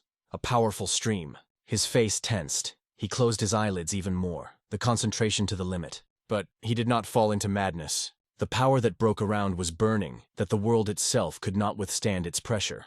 By this point, he never felt anything like that. It was like madness, but it was something more, something controlled, deep. And at some point he opened his eyes. His body was preparing to show all his power, without a rest. And in a second, energy flew around it. A powerful, endless explosion of power. The monster shuddered. He felt that the aura of the white dragon became completely different. But he could not understand. What trick did he use in such a short time? Even the elders were thinking, not understanding what is happening before their eyes. Chon, like everyone else, could not take a look. It was something else. And it is not surprising. To see the white dragon in this state does not fall out even once in life. In any case, there will be no second chance. It is necessary to put all the remaining energy into the ice sword, but not just convey to him the strength, but merge with him. Thanks to the technique obtained from the mentor, the art of extinguishing the energy of chaos, the sword changed. Its appearance became completely different, the one that no one has seen him yet. The white dragon knew well, one energy is not enough. To kill this creature, you need a real sword power. At the same moment, the demon asked, "What did you think there, boy?" The monster was not a fool. He noticed that the pill was like a demonic blood. But I decided to give the lesson. I'll show you what a real power is. While the monster muttered something there about the advantage, the young white dragon was concentrated to the limit. He chose the form of sword strength. To do something real, you need to understand the essence, to find the basis, and to collect all 3 stages again. But the shape of the mentor is too complicated. It is impossible to reproduce it now. It is necessary to think faster.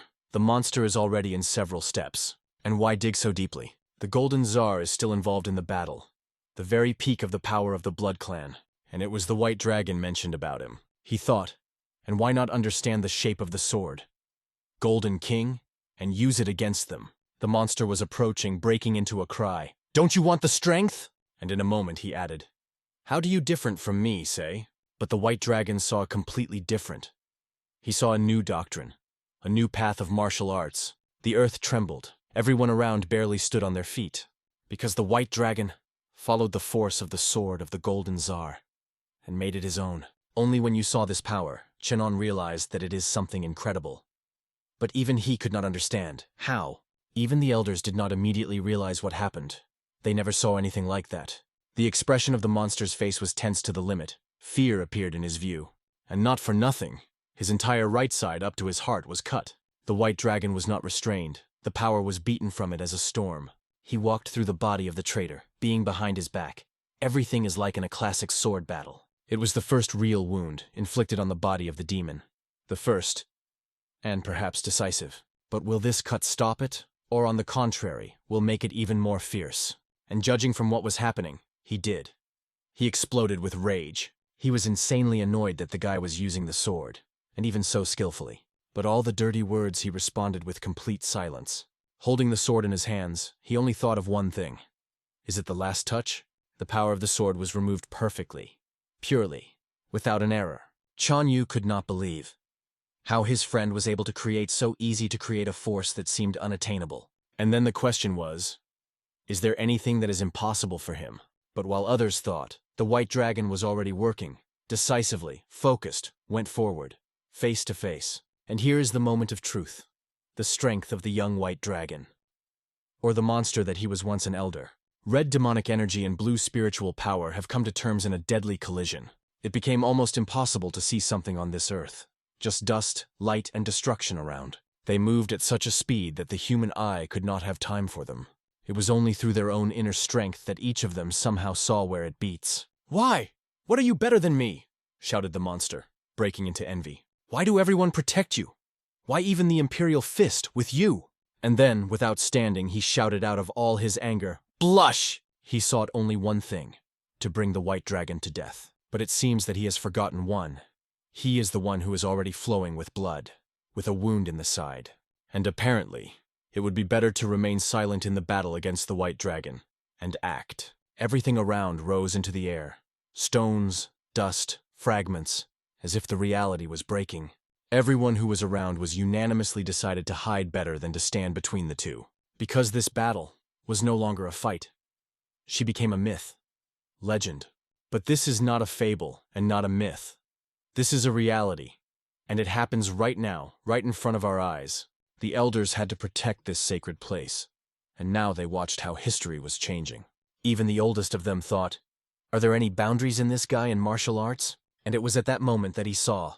A torn hand flew in the air. The white dragon clearly made it clear. Dirty hands should not be dissolved, and forced him to wash, not with water but with his own forearm. The monster's blood was splashed in the air. It flowed from the torn part of the body. But the dragon did not stop there. He has a brilliant idea. Chop him a second leg so that he could never step on the ground as a man. And then, to bring the sword and direct it directly to the heart, coldly saying, "It's time to make a decision." Blood flowed in the eyes of Chan. He could neither stop nor retreat. His mind was boiling from thoughts. "I survived so many humiliations." He opened his mouth trying to say something. But instead blood poured out of him. She flooded the earth around, hot, dark, full of bitterness. Because he coughed, choking it, not from pride, and from defeat.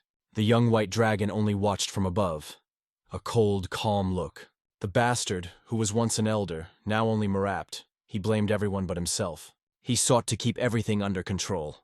And now in his palms there are only a few drops of his own blood. And apparently in his madness he decided to rise. Again, another attack.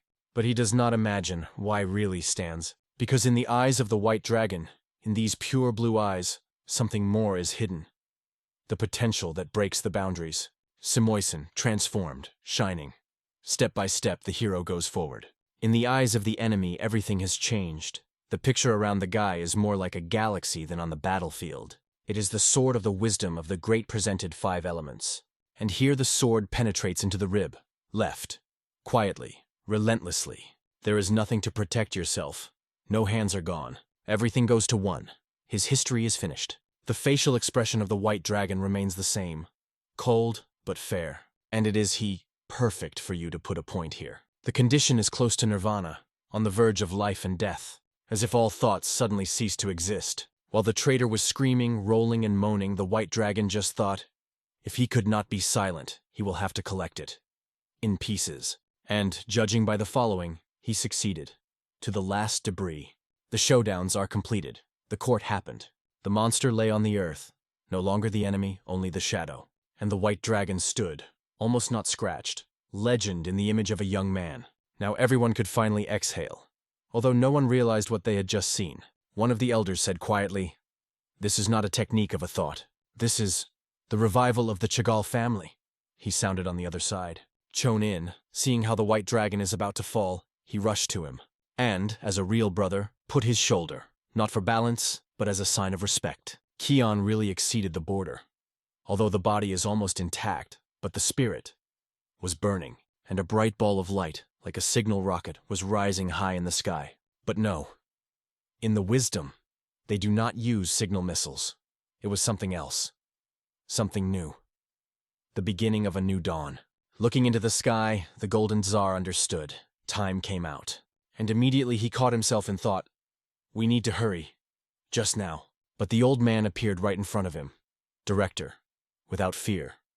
He called him as he is. Bastard. The Golden Tsar reflexively grabbed the sword, And then a few blows thundered, like a thunder that tears the sky. Stones and wreckage flew into all sides, as an explosion of the era. The old man saw the red blade flying right in his face, but in a moment it slipped by, not because of the miss, but because the Golden King fell. The blow took him out of balance, and he flew down his head. It was from the blow that the old man made. He had the moment of instinct so as not to fall completely, but it was late. He was holding his face, and half of the mask was already lying on the ground, broken. The short, the old man spat.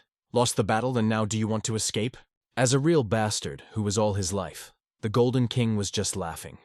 The laughter of the one who never recognizes defeat. Half of his face was open, and the young white dragon looked at him, focused, carefully. Because it is a face, it was a pain like someone else. Looking at even more care, Khan whispered to himself, "Is it?" At the same moment, the Golden Tsar addressed the old man. Time came. His voice sounded calm, almost mockingly. "Think what you want." And he began to flee, running on the wreckage of the destroyed house. He looked at the battlefield from above, as a memory burning in his eyes. All representatives of the Blood Clan were immediately understood.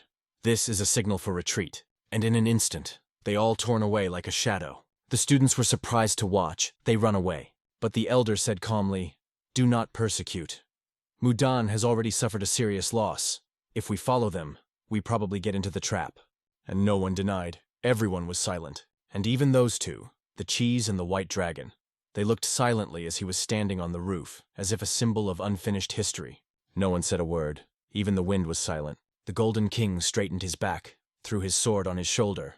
He winked from under the mask and threw one thing. Before the meeting, Milashka. This appeal was addressed to him, a young white dragon. And after that, the Golden King disappeared, without a trace, without words, leaving the question and the promise of a new clash. The boys were not going to stay here for a long time. After all, they decided to go. At this point, one of the elders came to the crushed body of Chan Guan to ask, "Why?" He, moaning, barely whispered, "You really don't know." The old man shrugged. "No, you never liked me, neither before you lost your hand or after. It has not changed." And then Guvan, barely breathing, said what he hid all his life. "I hated you. From the first meeting. I hated you. Because the Chinsan show I trained 1,000 days you mastered in a month. And because the uncles, the elders, they all sympathized with you, not me. I hated you because you had everything I couldn't have." He sighed and continued, "I was still young, and he did not realize that the feeling was envy. He did not know that it could burn me from the inside. I felt it daily, more and more, again and again. There was no day I didn't dream of seeing your death. Even now I couldn't kill you." The other elder smiled silently and replied, "And I liked. Since then, as I first called me a senior swasher, how many we went together. And all that remained is only you, I, and the conversation that had to take place for a long time." And then he finally realized how painful it was the one who lied before him. And that is why, without words, he sat down at his body. One single tear fell on dust, together with the quiet, "Excuse me, for all my shortcomings." John, at the last forces, reached out to the exhausted hand, touched the edge of his clothes, and the senior Susmik could not stand. Tears were flowing without restraint. And when the hand of Chonas fell to the ground, they made their way to the sun, through the fog that still hung over the battlefield. But the battle ended, and now you need to disassemble the rubble, get the wounded and dead. The faster the treatment begins, the more likely it is to maintain the limbs of survivors. Khan clearly gave the orders. First, a stop of bleeding, then cut or sew if possible. He asked the doctors who had knowledge of rehabilitation, as an example. Fortunately, doctors from the medical building arrived very quickly. And when everything worked, Khan handed over the management of Chan Yu. Because it was necessary to hurry, to distribute resources, people, medicines, and the elder. After that fight, he has not yet come to her senses. It was to him, to the elder who has not yet come down, Kanen approached. Although he defeated Chan Guan, he then encountered his own crisis. Fortunately, some miracle, he could still breathe. Then he asked the doctor, "How is the Imperial Fist?" He was taken to another ward. Grandpa, as it turned out, was easier to treat than they thought. His body was rejected by the poison that penetrated during the battle. The skin in some places was torn, but no serious injuries were detected. The main problem was in old age. It takes time. And to recover and to collect all the knowledge gained in that battle. And my grandfather? It is better to just sleep now. Rest. By the way, why is the hole in general? He fainted and remembered anything, so Chichon took him to a quiet place for rest. The whole body was breaking. The last pill has done its work. The bones were felt as if beaten by a hammer. Looking at his hands, he saw the dressings and did not understand where they were. Cho explained that the left hand is severely injured. Doctors did everything they could, but it is better to move it. Then Cho offered him a little porridge. But Khan shook his head. There is no appetite. Han, in a little, he called on him, as he could, with good in his voice. You ignore the advice of doctors. But Kian just turned away. Even from the water was nauseous. After a moment, he closed his eyes. Exhausted. But before falling asleep, he said, You are strong, friend. Hong was still grunting something there, they say, until he eats. He himself does not even take a sip of water. Through the sleepy diaper, these words came to Han as a threat. But good, caring. Gathering with his forces, he rose and replied, Well, I will eat. Hong sighed in relief. Calm down. And with warmth in his soul, he watched his friend slowly eating. And the porridge was really delicious, as it should be in such moments. And then Han remembered something else. Oh, by the way, a letter from the pavilion of Peck Rin came. Your mentor is already on the road. I do not know where he learned from, but he comes here. It's been 3 days. The place gradually came to consciousness. The young white dragon also returned to a normal state. He departed. Hong did not believe that Kion had recovered so quickly. Apparently, both the porridge and the spirit of the friend made their own. But 3 days have passed, and the mentor was still gone. No matter how quickly he went, the road was longer than expected. In addition, on the road, Rena was waiting for real chaos and devastation, so the path could be delayed for a long time. And that is why, if you run, that is just now. This moment could be the last chance. But suddenly, a warm, confident hand of Chon Yu lay down on his shoulder. I believe that we are going to arrive with you, together, with you, he said calmly. And Khan realized that he had been burst into.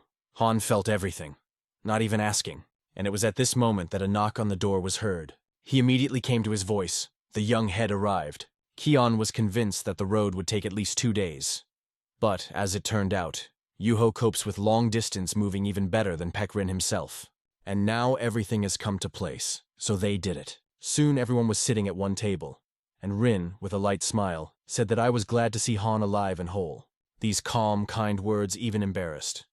Kion waited for a pilgrim, but instead he got warm. Agreeing, Peck Rin stood up. I visit the head of the medical corps, and for some reason it seemed even more frightening than if he started shouting. When they stayed with Yuho, Khan asked, How are it there with research? And heard the answer. Nothing happens if left unattended for a while. Can they be more important than your own life? Of course my life is much more important, Khan replied, smiling. It is priceless, but research is a study. And yet, let Kion not always believed in masters and scientists. He accurately believed in hatred of Yuho, because if something goes wrong, it will not allow you to sleep at night. And then he suddenly issued something that struck Yuho more than any explosion. I got to you. And this type, somehow a bed. We make discoveries together for humanity. And Yuho just starred.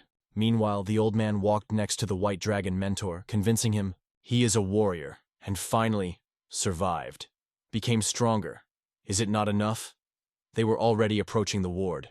Going, the old man turned to Han. Answer, because your mentor is already nervous. And then he said, The student is like seeds. If you grow up like an orchid, it will be beauty, but weakness. If weed, it can withstand everything. Peck Rin grows an orchid from you. She is good, but one blow is enough, and it will rot. So how do you think you will stay in the pavilion of Peck Rina? The mentor is not eternal, and if you were grown like someone's good, you just can't live differently. You die. And I say it not out of the image, and for the sake of your good. Listen carefully.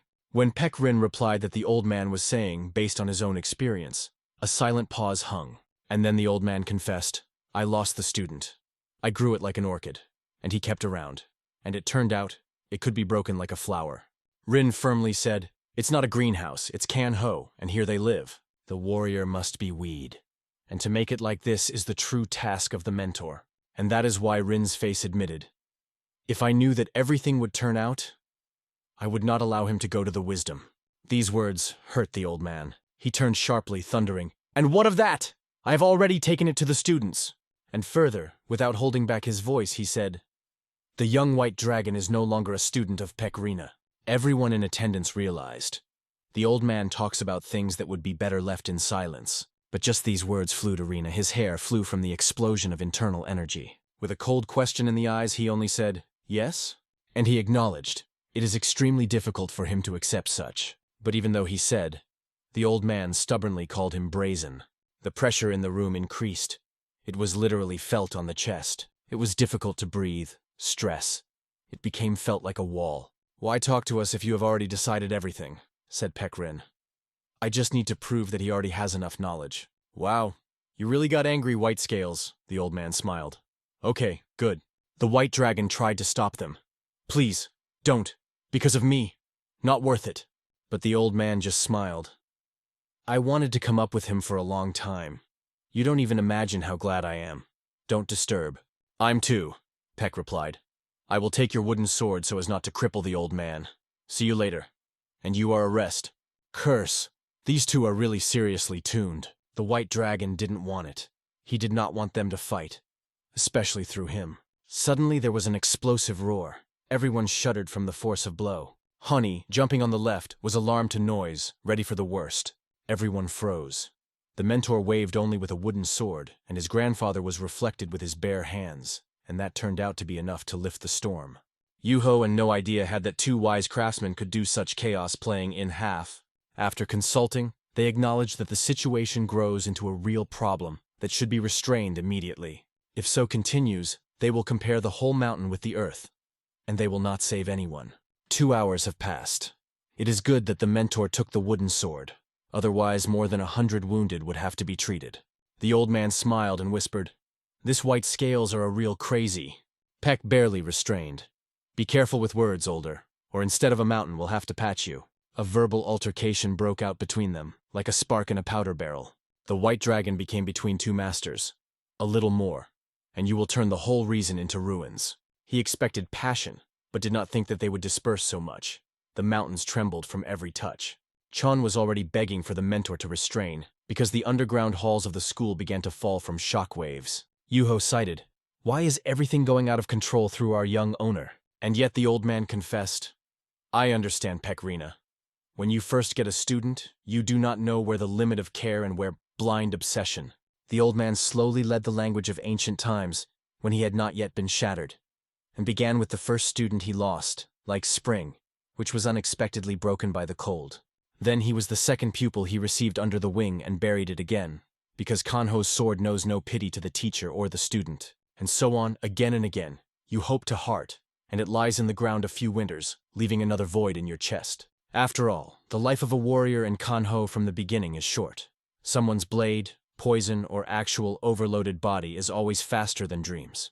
Therefore he, like a lonely crane, crying of sadness, called under the wing of another one, and still to reach someone further. This circle could continue endlessly. A student, a fight, a grave. Like leaves that fall every fall. And indeed, everything was repeated. Hope, loss, silence. And again the hope that the rain is washed away with blood. Until one day he realized. He brought them up to those who, without his shoulder, could not stand on his feet. He realized that blood was so infinitely flowing until the caregiver holds the orchid garden under a glass roof of fear. But the thought came late. Another student went beyond the edge, and with him he went and the chance to redeem guilt. Paradoxically, but only those who threw the greenhouse and went into the wild field in time lived the longest, clinging to life until the last breath. Then, for the first time in the head of the old man, the idea of a momentous, "Maybe you should learn to survive without their own walls." And he realized, all these years, he also survived thanks to another's devotion, not the power of his own spirit. The white dragon listened carefully. Every word lay down a heavy stone. The history of the mentor sounded a warning and himself. He was worried about another. Peck cares about him excessively. And the guy was afraid that the orchid in the golden cage did not fade before he blossoms. In fact, the mentor was just afraid of alone, to lose his invaluable student. Suddenly, a joyful bark came, and behind him, a cry of a bird. Spiritual beasts ran to the ward. They crazy with joy. Seeing both the mentor and the white dragon, they immediately huddled. Seeing the hell stroking the dog, the old man again. Even these two animals, you do not allow weeds. Peck once again turned to the white dragon. Feeling, ambitions, successes. Everything is very confusing. I will still help treat the wounded, and we will talk about the rest later. The white dragon agreed. If he was a mentor, I would also like to protect the student from all over the world. But at the same time, he could not lose the chance that appeared only now. Attempted Blood Clan to suppress the Mudan school failed. Moreover, the clan itself was under a devastating blow. Such a chance happens once in life. The white dragon realized that it is impossible to convince the mentor at this time. But it seems that the Imperial Fist is ready to help with it. The next day, everyone gathered in the same ward. The senior Susmik has already woke up and sincerely congratulated everyone. The white dragon explained the mentor. Thanks to his own medical skills, he managed to save the elder from the attacks of madness. Of course, because the art of treatment exists to rescue people, said Kion. The elder asked if he could climb his feet soon, because there are many more work. Peck, holding back irritation, explained. He had complications, but he came not to quarrel, but to treat. He addressed the student. What should be finally cured an elder? Kion replied that the cause of the disease was severe stress accumulated for years. In Kanho, the ailments affect not only the body, but also the energy flow in the meridians. Emotions leave the imprint in these, so the attack of madness can break the vessels, cause sudden hemoptysis and even death. In fact, you need to take the past and keep peace in the heart. Then the process will be corrected. The elders seemed too complicated, but the white dragon explained, let's start with small. Let's try, and you will see that it works. The pain he experienced is like the loss of relatives. This is not to forget immediately. It is possible to stop the attacks of squeeze, but complete healing is impossible. Keep in mind, there will be side effects, Khan warned. The acupuncture will limit the amount of internal energy that passes through the channels. The elder can only use the strength of the hands. Otherwise, a new attack of madness with distortion will be waiting for him in a month. The elder has not yet been aware. A real problem ahead, and a whole mountain. The old man could not stand. Tupni. Do you still think that if you had previously understood the feeling of his adored younger brother, would everything change? You are not the only one who noticed anything. All the Mudan was blind, and do you want to take blame on yourself? The elder thought, in the words of his uncle there was a bitter but needed grain. Focus on the recovery, the old man summed up, and let me manage the mind as a trusted person. He sincerely rejoiced and thank you, uncle. The old man suddenly remembered, oh, almost forgot, and pulled out a small wooden box. He extended her white dragon. Take it, it's yours. He was surprised. He did not immediately realize that he was holding in his hands. 2 Tazen pillas lay inside, a more rare value than pure gold. White Dragon took a breath. He knew the true weight of such a gift. But it was not all. Under the pill lay a thin volume. The name glowed with silver. Such prices of the sand show. I can't accept it, the guy began. But the old man insisted. They give take. Without retribution, no gift lives. You can accept pilla yourself or divide with a friend. But remember that such prices should not get into someone else's hands. The white dragon stood silently. After the words of the old man, simply did not find what to answer. Then Peck Rin approached. He thanked the mentor personally and asked the student to do the same. The guy carefully asked permission. Can I really take it? Hell only nodded. In the soul, the young man literally shined with joy. This book is a priceless treasure. He solemnly promised, I will use it with reason. And he felt fate threw him a chance that falls once in his life. Peck Rin added a few words of the rush. I stay here for 5 days, the mentor said. If you have urgent cases, do them. You will return to the medical pavilion. The white dragon feared that the mentor would lock him there for a year or two as once. So, asking if it is true, he received only a warm smile and advice to protect himself and to study such prices of sand shows. It seems that the story of the old man about the dead students also touched Rina. And he decided to give the boy more will. With 2 invaluable gifts, Taijin pill and a secret book, the white dragon went on the road. Behind him, not behind his step, his faithful friends followed. Spiritual beasts are ready to follow the master at least to the edge of the world.